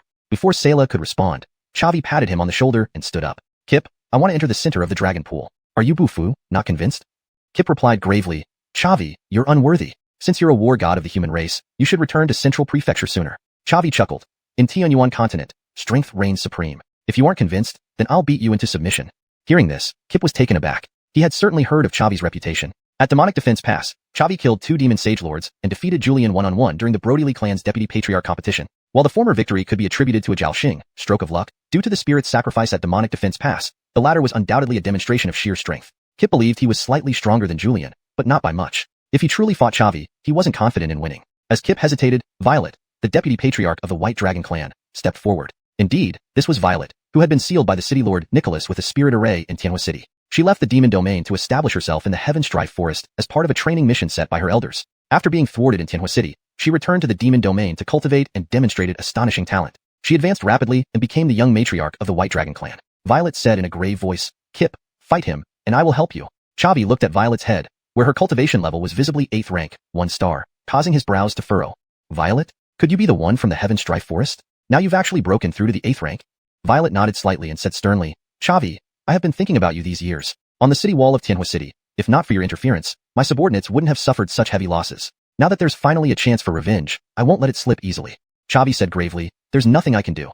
For the people inside Tianhua City, I have to fight with my back against the wall. Violet, since you harbor prejudice against humans, we can only settle this through a battle. Even if both of you attack together, I'm not afraid. Violet snorted coldly. What if it were 3? She then turned her head and looked at Walt, speaking softly, Walt, your mother is the clan leader of the Netherworld clan. This position of young matriarch should belong to you, but now it has been taken by a human boy. Don't you feel any resentment? Any spirit of resistance? Why don't we work together and send Xavi out on a stretcher? Walt hesitated for a moment. Although they all belonged to the dragon race, the dragons of the Azure Dragon Clan and White Dragon Clan were outsiders. Now, they were joining forces to make things difficult for Germain. He should lend a hand to help him. But he really couldn't swallow this insult from Xavi. Even if helping Violet would damage his reputation and prestige in the Netherworld clan, he didn't want to miss this opportunity to target Xavi. After a brief thought, he still left Germain and stood behind Violet. Alright Violet, I'll help you this time. Let's join forces and drive Xavi out of the Dragon Pool. Hearing this, Sela's brows knitted tightly. Walt, you traitor. You're actually helping outsiders against the young patriarch of the Netherworld clan. Chapter 260, The Second Seal. Walt said in a deep voice, Germain, you piece of trash. You don't have the qualifications to become the young leader. Now, I will let Mother know about the incorrectness of her decision.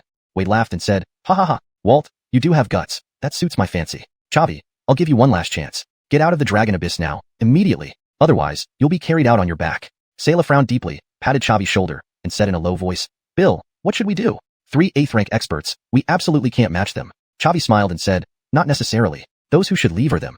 Hearing this, Sayla was greatly shocked. Bill, you really want to fight 3 with 1? Chavi nodded slightly. It's worth a try. Sayla, you step back first. Don't get caught in my crossfire. Upon hearing this, Wade roared with laughter. Haha, Chavi, what a big mouth you have. A mere 6th rank martial ancestor daring to challenge our dragon clan's 3 top geniuses. You're too arrogant. Chavi chuckled lightly. Arrogance requires ability. And I just happen to have it. Wade said in a solemn tone. All right, all 3 of us attack together. Don't give him a single chance. The 3 dragons simultaneously used Holy Dragon Transformation, holding nothing back. Wade was the strongest, having cultivated to 8th rank 2 stars. After using Holy Dragon Transformation, his realm reached 8th rank 4 stars. It was simply terrifying. Walt and Violet were both at 8th rank 1 star. After using Holy Dragon Transformation, their realms reached 8th rank 3 stars. Seeing as the 2 sides were about to clash, the others hurriedly flew to one side for fear of getting caught in these 3's crossfire. I say, Divine Descent. I say, Heavenly Talia. Chavi also employed Divine Descent Heavenly Talia and Moon Gazing Technique. His realm improved to 1st rank Venerable Ancestor. Feeling the powerful aura fluctuation from Chavi, both Wade and Violet were greatly shocked. Violet said in a solemn voice, what a powerful secret technique, actually elevating directly from 6th rank Martial Ancestor to Venerable Ancestor. It's even stronger than our Dragon Clan's inherited Holy Dragon Transformation. Walt sneered, that's why I lost. Be careful, this boy has strong soul power and possesses a soul martial skill. I suffered a great loss in this area. Violet responded calmly, no worries, we are 3 people. Once he attacks any one of us, the other 2 will tear him into pieces. Hearing the conversation between the 2 dragons, Chavi chuckled, even without using the soul-breaking technique, I can still defeat you. Saying this, Chavi took out the Immortal Slaying Sword and released the 2nd seal. The Immortal Slaying Sword emitted a white light, its grade instantly upgrading from high Earth rank to high Heaven rank. Feeling the powerful fluctuations from the Immortal Slaying Sword, the 3 dragons were all taken aback. Heaven rank spiritual weapon. What a formidable power. My Black Dragon Sword is also a Heaven rank spiritual weapon, but its fluctuations are far inferior to this White Longsword. Its grade is at least mid-Heaven rank, possibly even high Heaven rank. Damn, a high Heaven rank spiritual weapon. Even within the entire demon territory, only those powerful saints possess such. Chavi, a mere little martial ancestor, actually owns a high Heaven rank spiritual weapon. This is simply unbelievable. With this White Longsword in hand, we absolutely cannot be a match for Chavi.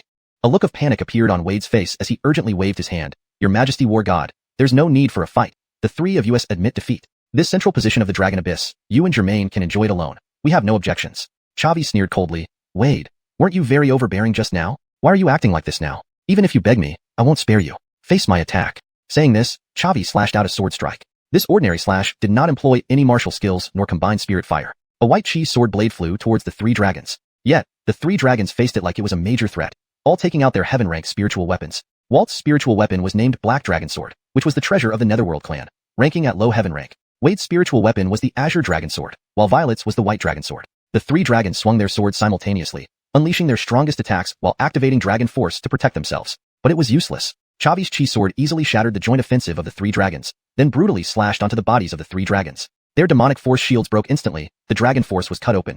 Each of the 3 dragons had a deep bone-visible wound appear on their chests, blood splattering everywhere. For a moment, a thick smell of blood appeared at the edge of the Dragon Abyss. After upgrading to high Heaven rank, the immortal slaying power of the Immortal Slaying Sword became even more powerful, not something Dragon Force could stop. The 3 dragons fell directly to the ground.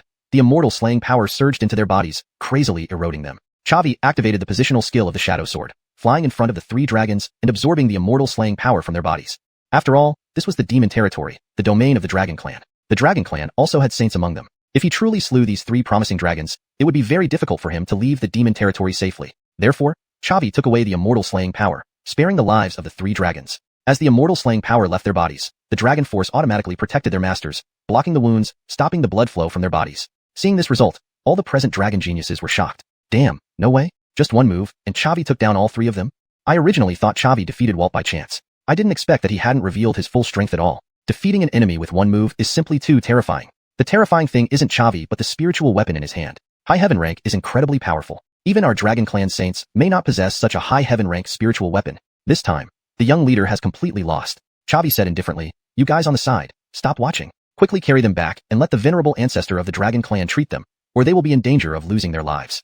Thank you, War God Majesty, for sparing us. 2 dragons each from the 3 families came forward, lifting up the 3 on the ground and left the Dragon Abyss. The 6 who carried the dragons could still come back to continue absorbing Dragon Force from the Dragon Abyss. However, those 3 8th rank dragons would no longer have access to the Dragon Abyss. Their injuries would take at least 10 days to half a month to recover. Sayla flew over to Chavi and patted him on the shoulder, her tone filled with disbelief. Bill, the power of your spirit sword is incredible. It must have reached high heaven rank. Where did you get such a treasure from? Chavi didn't hide anything from his partner. This sword is named Immortal Slaying Sword, passed down to me by my predecessor, the fourth human war god Stephanie. Chapter 261, Dragonheart Flame. Sayla couldn't help but exclaim, Luster of the Immortal? What a domineering name. Chavi chuckled lightly and said, forget about whether the name is domineering or not. Now that those three have been taken care of, we should enjoy the dragon power baptism. Sayla nodded vigorously, smiling as he said, the concentration of dragon power in the center of the dragon pond is dozens of times higher than outside. In these 10 days, my strength will definitely improve significantly. With that, Chavi and Sayla paid no more attention to the others, spreading their dual chi wings and flying toward the center of the dragon pond. The others didn't dare to raise any objections and scattered to find suitable positions on their own. Reaching the center of the dragon pond, Chavi and Sayla separated, sitting cross-legged in the pond water and beginning to absorb the dragon power. However, within just 5 minutes, he sensed something unusual. The dragon power was normal, but the merged spirit fire within him started becoming restless and turbulent. Chavi wasn't alarmed, but rather delighted. The movement of the merged spirit fire indicated that there must be another spirit fire nearby that could rival it, posing a threat that it could sense. Not only would he be able to absorb dragon power, but he might also find another spirit fire, a massive gain. Chavi immediately exited his meditative state and, following the guidance of his merged spirit fire, dived deeper into the pond. Word of power, Dustless Land. Chavi used another word of power. The Dustless Land formed a protective field around his body, preventing anything from entering. It was a defensive word of power. Using Dustless Land, Chavi blocked the pressure of the pond water, creating an independent space around his body. The dragon pond was very deep, and Chavi descended over 1,000 meters before reaching its bottom. There, he saw what he had longed for, the spirit fire. It was a ball of golden yellow flames burning intensely in the pond water, rich with dragon power, giving off a peculiar sensation. Chavi deduced that this spirit fire had formed under the nourishment of a vast amount of dragon power. Let's call it Dragon Heart Flame. Arriving next to the Dragon Heart Flame, the water around it was emptied by the Dustless Land. Chavi held it in his hand, feeling the formidable dragon power and restive vitality. This Dragon Heart Flame's quality was even slightly superior to the Crystal Purity Fire, making it the most powerful spirit fire he had encountered since he began cultivating. After preparing, Chavi absorbed the Dragon Heart Flame into his body, running the flame scripture to slowly refine it. This refinement went smoothly, and he didn't encounter previous problems. Although the Dragon Heart Flame was somewhat stronger than the Crystal Purity Fire, the gap wasn't significant, allowing him to balance the power of the two spirit fires easily. Still, it took a considerable amount of time, 5 whole days, to fully absorb and merge with the Dragon Heart Flame. The quality of the merged spirit fire reached a new level, and the flame scripture advanced from a high earth rank to a low heaven rank. One could say that Chavi created a heaven rank martial skill through his own efforts. By the 6th morning, when Chavi returned to the surface from the pond's bottom, he felt a bit anxious. Lennox had said the dragon pond would only remain open for 10 days. He had already spent half of that time absorbing the Dragon Heart Flame. Would the remaining time be enough to absorb and refine sufficient dragon power? But soon, Chavi was pleasantly surprised to find that his speed of absorbing and refining dragon power had increased several times over. He couldn't feel happier. Upon closer thought, it made sense. Since the Dragon Heart Flame was condensed from dragon power, absorbing it naturally accelerated his cultivation of dragon power. Over the next 5 days, Chavi continuously absorbed dragon power while soaking in the dragon pond. Despite his relentless absorption, the dragon pond, enriched by hundreds of years of dragon experts' cultivation, wasn't exhausted. However, he did absorb enough dragon power, which would continually nourish his body, increase his physical strength, and protect him during battles. Chavi was confident that after just these 5 days, the concentration of dragon power in his body had already surpassed Einar. An opportunity in 1 day equated to 10 years of hard training for Einar. If Chavi were to fight Einar now, he had full confidence he could easily defeat him without using the luster of the immortal sword. Time passed quickly, and Lennox's calm, clear voice echoed within the dragon pond. All you dragon prodigies, the time has come. Please leave the dragon pond. The next time the dragon pond opens will be 10 years later. It needs time to recover, so don't exhaust it. Chavi and Sayla broke through the water surface and flew side by side out of the dragon pond. Sayla stared at Chavi and said in a grave voice, Bill, I feel like you've become stronger again? Chavi laughed lightly and replied, absorbing a large amount of dragon power naturally makes me stronger. Sayla, I owe much to you this time. If I hadn't returned to the demon domain with you, I wouldn't have absorbed so much dragon power. Sayla smiled and said, we are brothers. There's no need to be so formal. Besides, you deserve it. If you hadn't defeated those 3, you wouldn't have entered the center of the dragon pond either. I benefited from your efforts too. Chavi smiled and said, then let's continue forward. Flying beyond the dragon pond, they saw Lennox staring intently at them, while Einar stood behind her, grinding his teeth. Chavi ignored Einar and greeted Lennox with a bow. Greetings, clan leader Lennox. Thank you for giving me the chance to enter the dragon pond. Lennox nodded slightly and said gravely, Chavi, allowing you to cultivate in the dragon pond was an exception. Yet you inflicted severe injuries on 3 dragon prodigies, depriving my son and the heirs of 2 other dragon clans of the opportunity to enter the pond. Shouldn't we settle this score? Chavi's heart sank upon hearing this. Trouble might be late, but it never fails to show up. He responded gravely, it was Einar and the other 2 heirs who provoked me, trying to expel me from the dragon pond. I merely defended myself. Moreover, as a member of the Nether clan, Einar betrayed us to help outsiders. Shouldn't this be settled, clan leader Lennox? Hearing this, Lennox frowned but then smiled and said, Quite a sharp-tongued young man. No wonder you're the human war god. However, I have no interest in debating right and wrong. Nor do I care much about the fate of the heirs of the other 2 dragon clans. I only know that you injured my son and destroyed his chance to cultivate in the dragon pond. You must give me an explanation. Einar, standing behind Linux, looked at Chavi with smug satisfaction, almost ready to give him the middle finger. So what if you're the human war god? In our demon domain, you still have to listen to my mom. Hashtag chapter 262, settling accounts. Upon hearing this, Chavi's brow furrowed tightly. He took out the token given to him by Nicholas and said in a stern voice, "This is the tributary token of the human Emperor Hall. I'm sure Chief Elspeth recognizes it. Once I crush this token, the sages of the human Emperor Hall will swarm here. Although destroying the demon realm may be difficult, dealing with one long clan should be very simple." Elspeth's eyebrows raised slightly. "Are you threatening me?" Chavi chuckled lightly. "It's not so much a threat as a reminder for Chief Elspeth. Don't think that you can act recklessly just because you're in the demon realm. If I die at Dragon Vein, the human sages will upturn the entire place." Elspeth spoke gravely, facing the threat from a peak martial venerable without showing any change in expression. "Chavi, you are quite someone. I indeed cannot take your life, but I also cannot let you go like this. How about this? We make a bet. If you can withstand my palm strike, we'll consider this matter settled. If you can't, you kneel and apologize to Birch. What do you say?" Chavi scoffed coldly. "Senior Elspeth, your realm has already reached 8th rank 10 stars, just 1 step away from 9th rank. How can I possibly block your full-strength palm strike?" Elspeth spoke gravely. "You don't need to worry. Since I proposed this bet, I will naturally follow some principles. I will only use 3/10 of my strength, and no martial techniques. Isn't this enough leniency for you? If a revered war god of the human race can't withstand even my 3/10 strength, then perhaps he should hang himself quickly." Chavi's brows knitted together. This bet seemed oddly familiar. Emmanuel had once made a similar bet with him. Though Elspeth was far stronger than Emmanuel, Chavi was no longer the small martial king he used to be. Forget 3/10 strength, even 5/10 strength, he was confident he could withstand. Chavi nodded slightly. "Fine, I'll bet with you." Elspeth smiled. "Great. Then prepare yourself properly. Give it all you've got. Don't disgrace the humans." The dragon prodigies who emerged from the dragon pool couldn't help but stop upon hearing their conversation, standing on the side to watch. Whispers grew louder.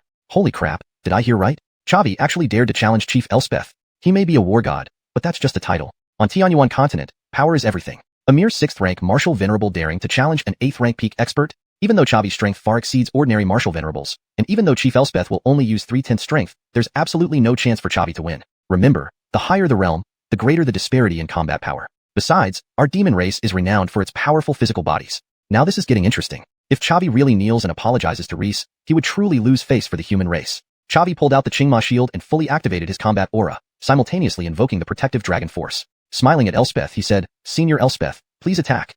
Feeling the powerful spiritual energy emanating from the Qingma shield, Elspeth was inwardly startled. A heaven grade spirit weapon. Though only a low-level heaven grade, it still belonged to the heaven grade category. According to Birch, Chavi possessed a powerful white long sword ranked at the heaven grade. Now, he revealed another heaven grade shield. A mere martial venerable owning 2 heaven grade spirit weapons was simply unbelievable. The human sages must have held Chavi in high regard. Elspeth naturally assumed these spirit weapons were gifts from human sages to Chavi, unaware that he had gained nothing from the human Emperor Hall or the Righteous Alliance. All his trump cards were earned through hard work.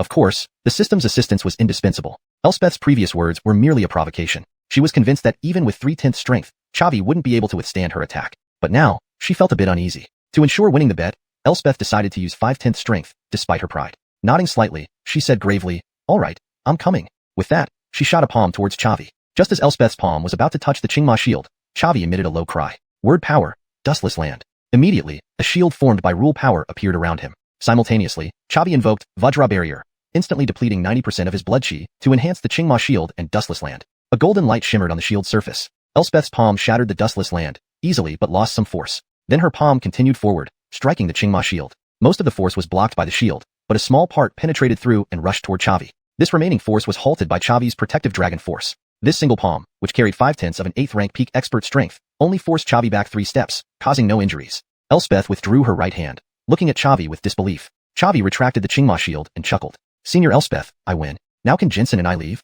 He was certain that Elspeth used more than 3/10 strength, at least 5/10, but this was within his expectation. Power rested with the other party. Whatever they chose, he had to accept. But Chavi was confident that even if Elspeth increased her strength by 2 more tenths, it wouldn't harm him. Elspeth gasped. "I was too careless. I didn't expect His Excellency War God to have such means. From what you said, you used word power earlier, and your dragon force is incredibly potent, even surpassing Birch. This is why you won." Chavi chuckled. "Senior's discernment is quite accurate. I indeed learned word power from a senior." Elspeth sighed and said gravely, "I lost. You and Erwin can leave freely." Chavi was delighted, bowing respectfully to Elspeth. "Thank you, Senior Elspeth." This female dragon might be overly protective, but she still adhered to reason. If she insisted on making things difficult for him, there wasn't much he could do. This was, after all, the demon realm. Hearing this, Reese was displeased, tugging at Elspeth's sleeve and speaking gravely. Mother, you can't just let them go like this. You promised to avenge me. Elspeth abruptly pulled back her sleeve, saying gravely, Reese, shut up. I have already sought justice for you. But Chavi is more capable, having the ability to protect his dignity. You lack skills and must reflect deeply. Work harder on cultivation instead of relying on me to show off. Understand? Chapter 263, Dragonbone. Hearing this, although Einar felt a bit Wuxia, unwilling, he did not retort. Because his mother had always spoken to him very gently. For her to be so stern now meant she was truly angry. For a moment, the anger in his heart dissipated by a large margin. Einar said in a deep voice, Mom, I understand. Chavi only won me last time by chance. As long as you give me enough time to cultivate, I will surely be able to defeat him in the future. I want the world to know that the human race war god is nothing much either. Only then did Mindy heave a sigh of relief, her expression relaxing somewhat. She patted Einar on the shoulder and said softly, No wonder you're my son. Not proud in victory nor discouraged in defeat. Failure is not scary. What's scary is losing one's spirit. As long as you have a strong heart, you can overcome all enemies. Chavi didn't care to listen to their polite words and said in a deep voice, Since that's the case, Jensen and I will take our leave first. Mindy bothered not to acknowledge him, just waving her hand. Chavi immediately unfolded his fighting chi wings and flew away with Jensen from the spot. Although Chavi left, the impact he caused did not fade away. The human geniuses who witnessed this betting proposition were all discussing it. Heavens, am I seeing things? Chavi actually blocked Senior Mindy's attack. She is at the peak 8th stage cultivation, merely a step away from the 9th stage. Although Senior Mindy only used 3/10 of her strength, even a tiny martial monarch should not have been able to withstand it, right? It seems that Chavi's title as the war god is not without merit. Our dragon race's younger generation will probably find it hard to surpass him. Not necessarily. Cultivation is like rowing upstream. Not advancing means falling behind. Who knows what might happen in the future? There's still a chance for Einar to defeat Chavi. He has the spirit and can continue to grow. No matter what, Chavi now restrains our dragon race's young generation. Chavi and Jensen flew home. Jensen said softly, Bill, are you okay? Chavi smiled bitterly. Indeed. You've seen through me. Although I blocked Mindy's attack, I also consumed quite a lot myself, mainly consuming too much chi and blood. In order to activate the Vajra barrier to block Mindy's attack, I exhausted 90% of my chi and blood. Jensen said softly, It's hard on you. It's all my fault for putting you in danger. If you hadn't returned to the demon realm with me and focused on cultivating in Central Continent instead, you wouldn't have faced these troubles. Chavi laughed lightly. You're overthinking it. We're brothers. There's no need to be so formal. Besides, if I hadn't come with you, I wouldn't have enjoyed the benefits of dragon power either. Jensen laughed and said, Dragon power can nourish the body and help restore chi and blood. Focus on cultivating. Your chi and blood should recover soon. In 7 days, there's another opportunity waiting for us. Hearing this, Chavi was taken aback. You mean there are more benefits to gain? Jensen laughed lightly. Yes. Normally, the 9 deputy clan leaders, candidates cultivate in various places and rarely gather. Now, taking advantage of the presence of the dragon race's young elites, the senior members of the dragon race have given us an opportunity. Chavi rubbed his palms together, smiling. What good things are there? Jensen laughed. Dragon bones. When our dragon race's powerful figures fall, besides forming dragon power with their chi and blood, they also leave behind dragon bones. These dragon bones are stored within the dragon veins. By absorbing and refining them, one can significantly enhance physical strength and even improve cultivation potential. Hearing this, Chavi was delighted. It seems that coming to the demon realm this time was the right choice, getting so many benefits for free. Jensen smiled. Don't get too excited yet. The predecessors of the dragon race will leave a soul mark within the dragon bone. Only by passing their test can you obtain the dragon bone. As a member of the human race, you will be rejected by the soul mark, making it harder for you to obtain the dragon bone compared to us young dragons, and it might end up futile. Chavi laughed lightly. I understand. After all, I'm just an outsider. The dragon race's predecessors won't let me freeload forever. Anyway, I'll give it a try. Maybe I really can obtain a set of dragon bones. Jensen nodded slightly. I think so too. So you hurry up and restore your body. In 7 days, we'll head to the dragon veins again to obtain the dragon bones. All right. Upon returning to Jensen's home, Chavi locked himself in the cultivation room to recover his chi and blood. Last time, after using Vajra barrier to block Emmanuel's attack, his chi and blood were depleted and took over half a month to recover. But this time, the situation was much better. Because Chavi now possessed Dragon Heart Flame and a large amount of dragon power. The Dragon Heart Flame inherently had the effect of healing wounds, and with the nourishment of dragon power, it only took him 5 days to fully restore his chi and blood. In the remaining 2 days, Chavi did not idle but practiced the Tai Soul Art to enhance his soul power. Jensen had mentioned before that there were soul marks left by the ancestors of the dragon race on the dragon bones. Since he was not a member of the dragon race, those ancestors probably would not allow him to easily obtain the dragon bones. Chavi had already prepared for the worst. If communication went smoothly, he would erase the soul marks and forcefully take the dragon bones. Therefore, now every bit of soul power enhancement was crucial. It might be very useful in the future. 7 days passed just like that. On the 7th day, Chavi and Jensen came together to the dragon veins, where the dragon bones were buried. Other young members of the dragon race also arrived at this place. As soon as he saw Chavi, Ryder could not help but step forward to mock him. Chavi, a mere human, you also want to obtain dragon bones? What a pipe dream. Chavi smiled lightly. Ryder, seems like you're not convinced. Want to have another fight? I can loosen up your skin and muscles for you. Ryder gave a cold snort. 30 years of prosperity here, 30 years of prosperity there. Don't underestimate the poor youth. Ryder, last time I lost to you because my skills were inferior. But this time, with my bloodline concentration, I will definitely obtain top-grade dragon bones. With the enhancement of the dragon bones, the gap between us will be eliminated. At that time, even if you don't bring it up, I will come looking for you to settle the score. Chavi laughed. Sure, I'm waiting. Previously, Jensen had explained that the dragon bones within the dragon veins were divided into 3 grades, lower, middle, and upper. The corresponding strength levels of the ancestors who left these bones were 7th stage, 8th stage, and 9th stage, respectively. Ryder's appetite was indeed large, aiming directly for the highest grade of dragon bones from the start. But Chavi was not someone to be easily dismissed either. His goal was also the upper grade dragon bones. If the grade of the dragon bones was too low, he would have to reconsider whether to absorb them or not. Chapter 264, to leave or stay. Chavi waited outside the dragon vein for a moment. Soon, everyone gathered, and Caroline smiled and said, "Everyone, please follow me." With that, she led the way into the dragon vein.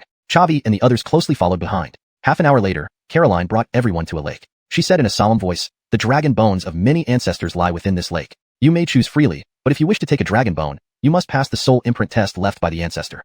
The tests vary based on the ancestor's mood, but it is certain that the higher the quality of the dragon bone, the more difficult the test will be. Therefore, each of you should assess your abilities carefully. I give you 7 days to fuse with a dragon bone. Once the time is up, the lake will be cleared. So, make sure to use your time wisely and not dawdle. Understood?" "Understood," everyone replied in unison. Caroline smiled and said, "Since that's settled, enter the lake quickly." "Yes, ma'am." Everyone unfurled their aura wings and flew toward the dragon bone lake. Sayla asked softly, "Bill, shall we go together?"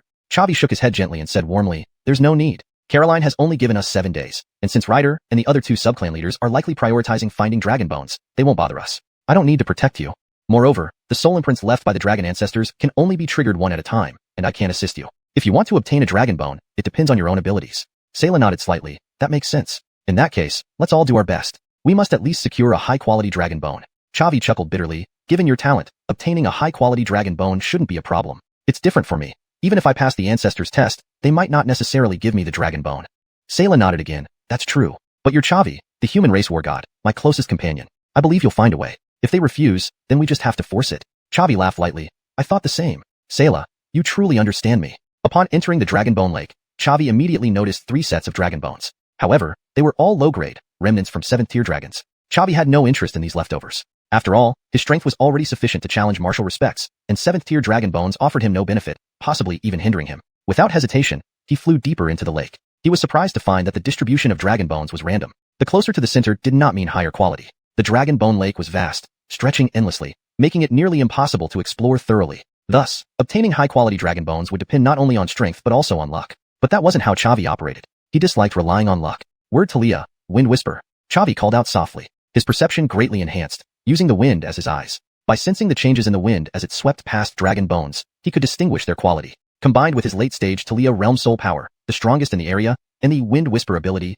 his perceptual range reached terrifying levels. At least, Ryder and others couldn't match him. Chavi unfolded his aura wings and wandered through the lake. Spending a full day exploring, he memorized the qualities of every set of dragon bones. Although most of the dragon geniuses had already started fusing with dragon bones, he wasn't anxious. After all, preparation ensures success. Finally, Chavi focused on one particular set of dragon bones, a golden one located in the southeast corner of the lake, often unnoticed. But Chavi noticed it because he sensed its extraordinarily high quality, unmatched among the dragon bones in the lake. He even speculated that the owner had transcended the 9th tier, becoming a 10th tier beast, equivalent to a martial emperor among humans.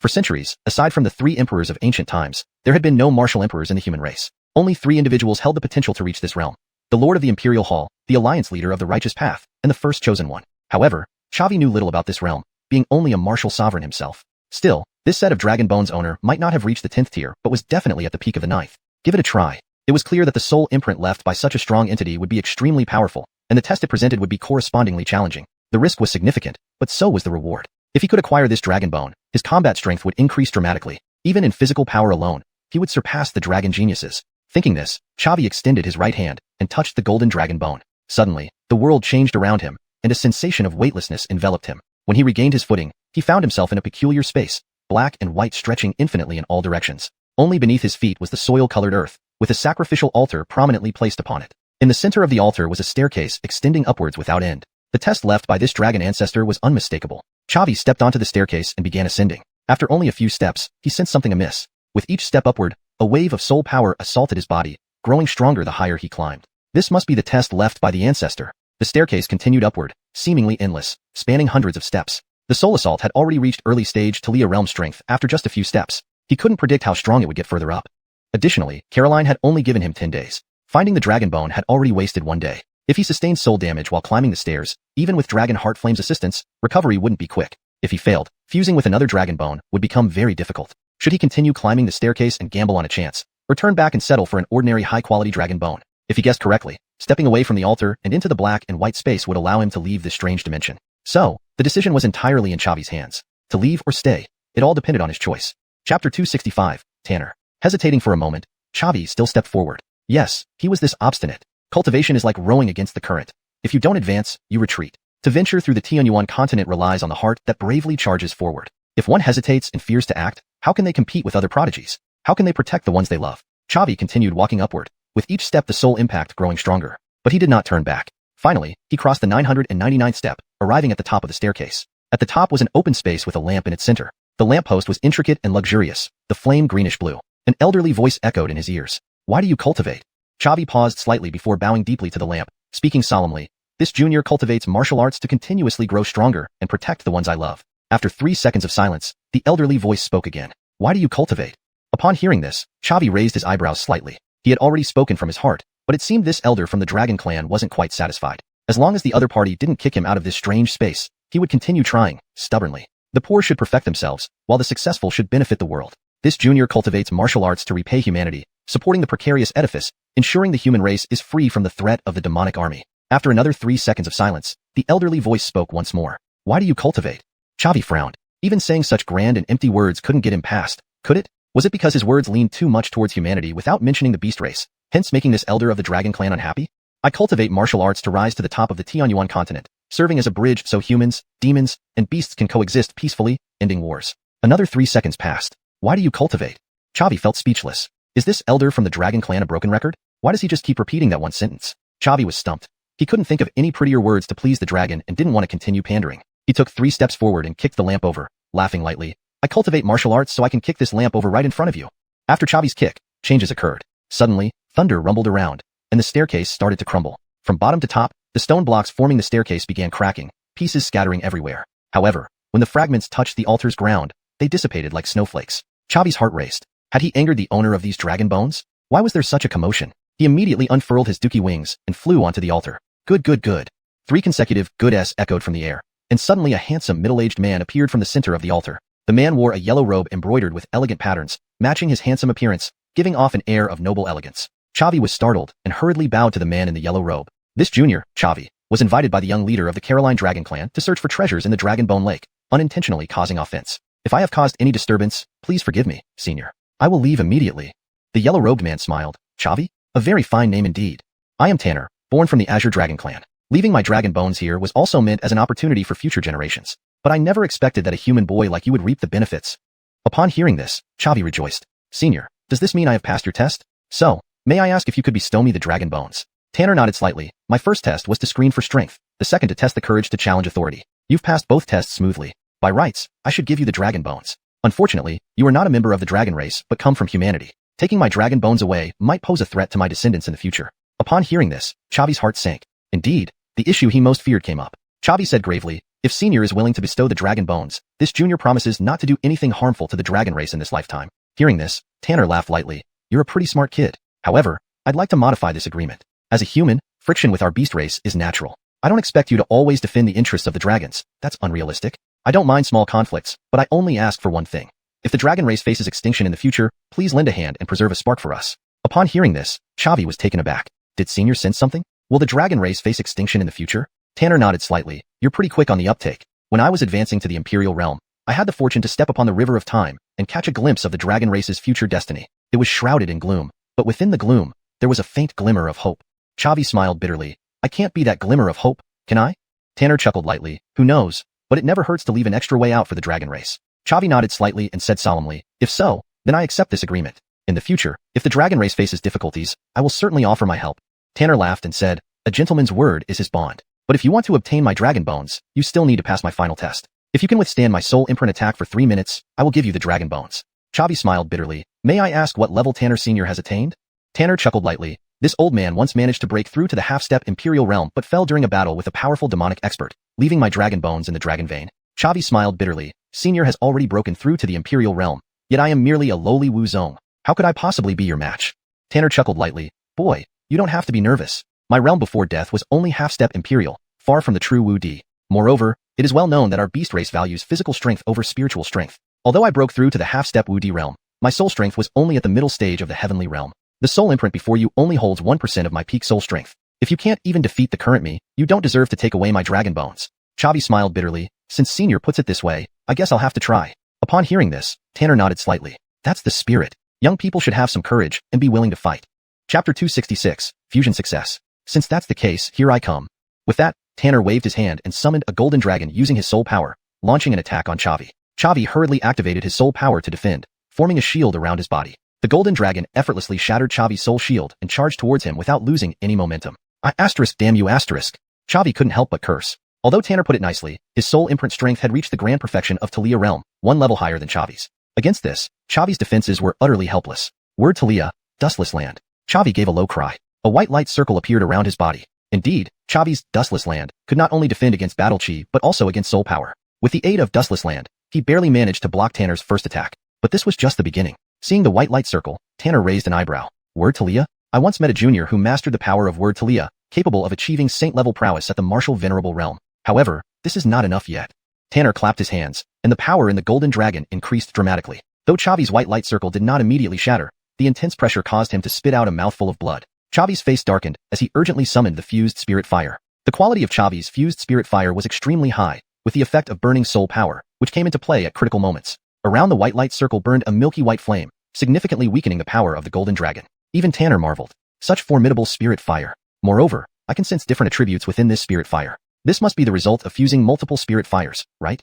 Hearing this, Chavi was startled. True to the reputation of a half-step Emperor Realm powerhouse, this much he could discern. Chavi nodded slightly, replying in a solemn voice, Senior, you're quite accurate. Tanner chuckled lightly. You do have some skills, enough to qualify you to take away my dragon bone. Despite saying so, Tanner didn't hold back. He continued to increase his output power. With the help of the fused spirit fire, Chavi barely held off Tanner's attacks. These 3 minutes felt infinitely long to Chavi. When Tanner finally retracted his right hand, Chavi's soul power was almost depleted. As the golden dragon vanished, Chavi felt relieved. Wiping the cold sweat from his forehead, he smiled and said, Senior Tanner, I suppose this bet should count as me winning, right?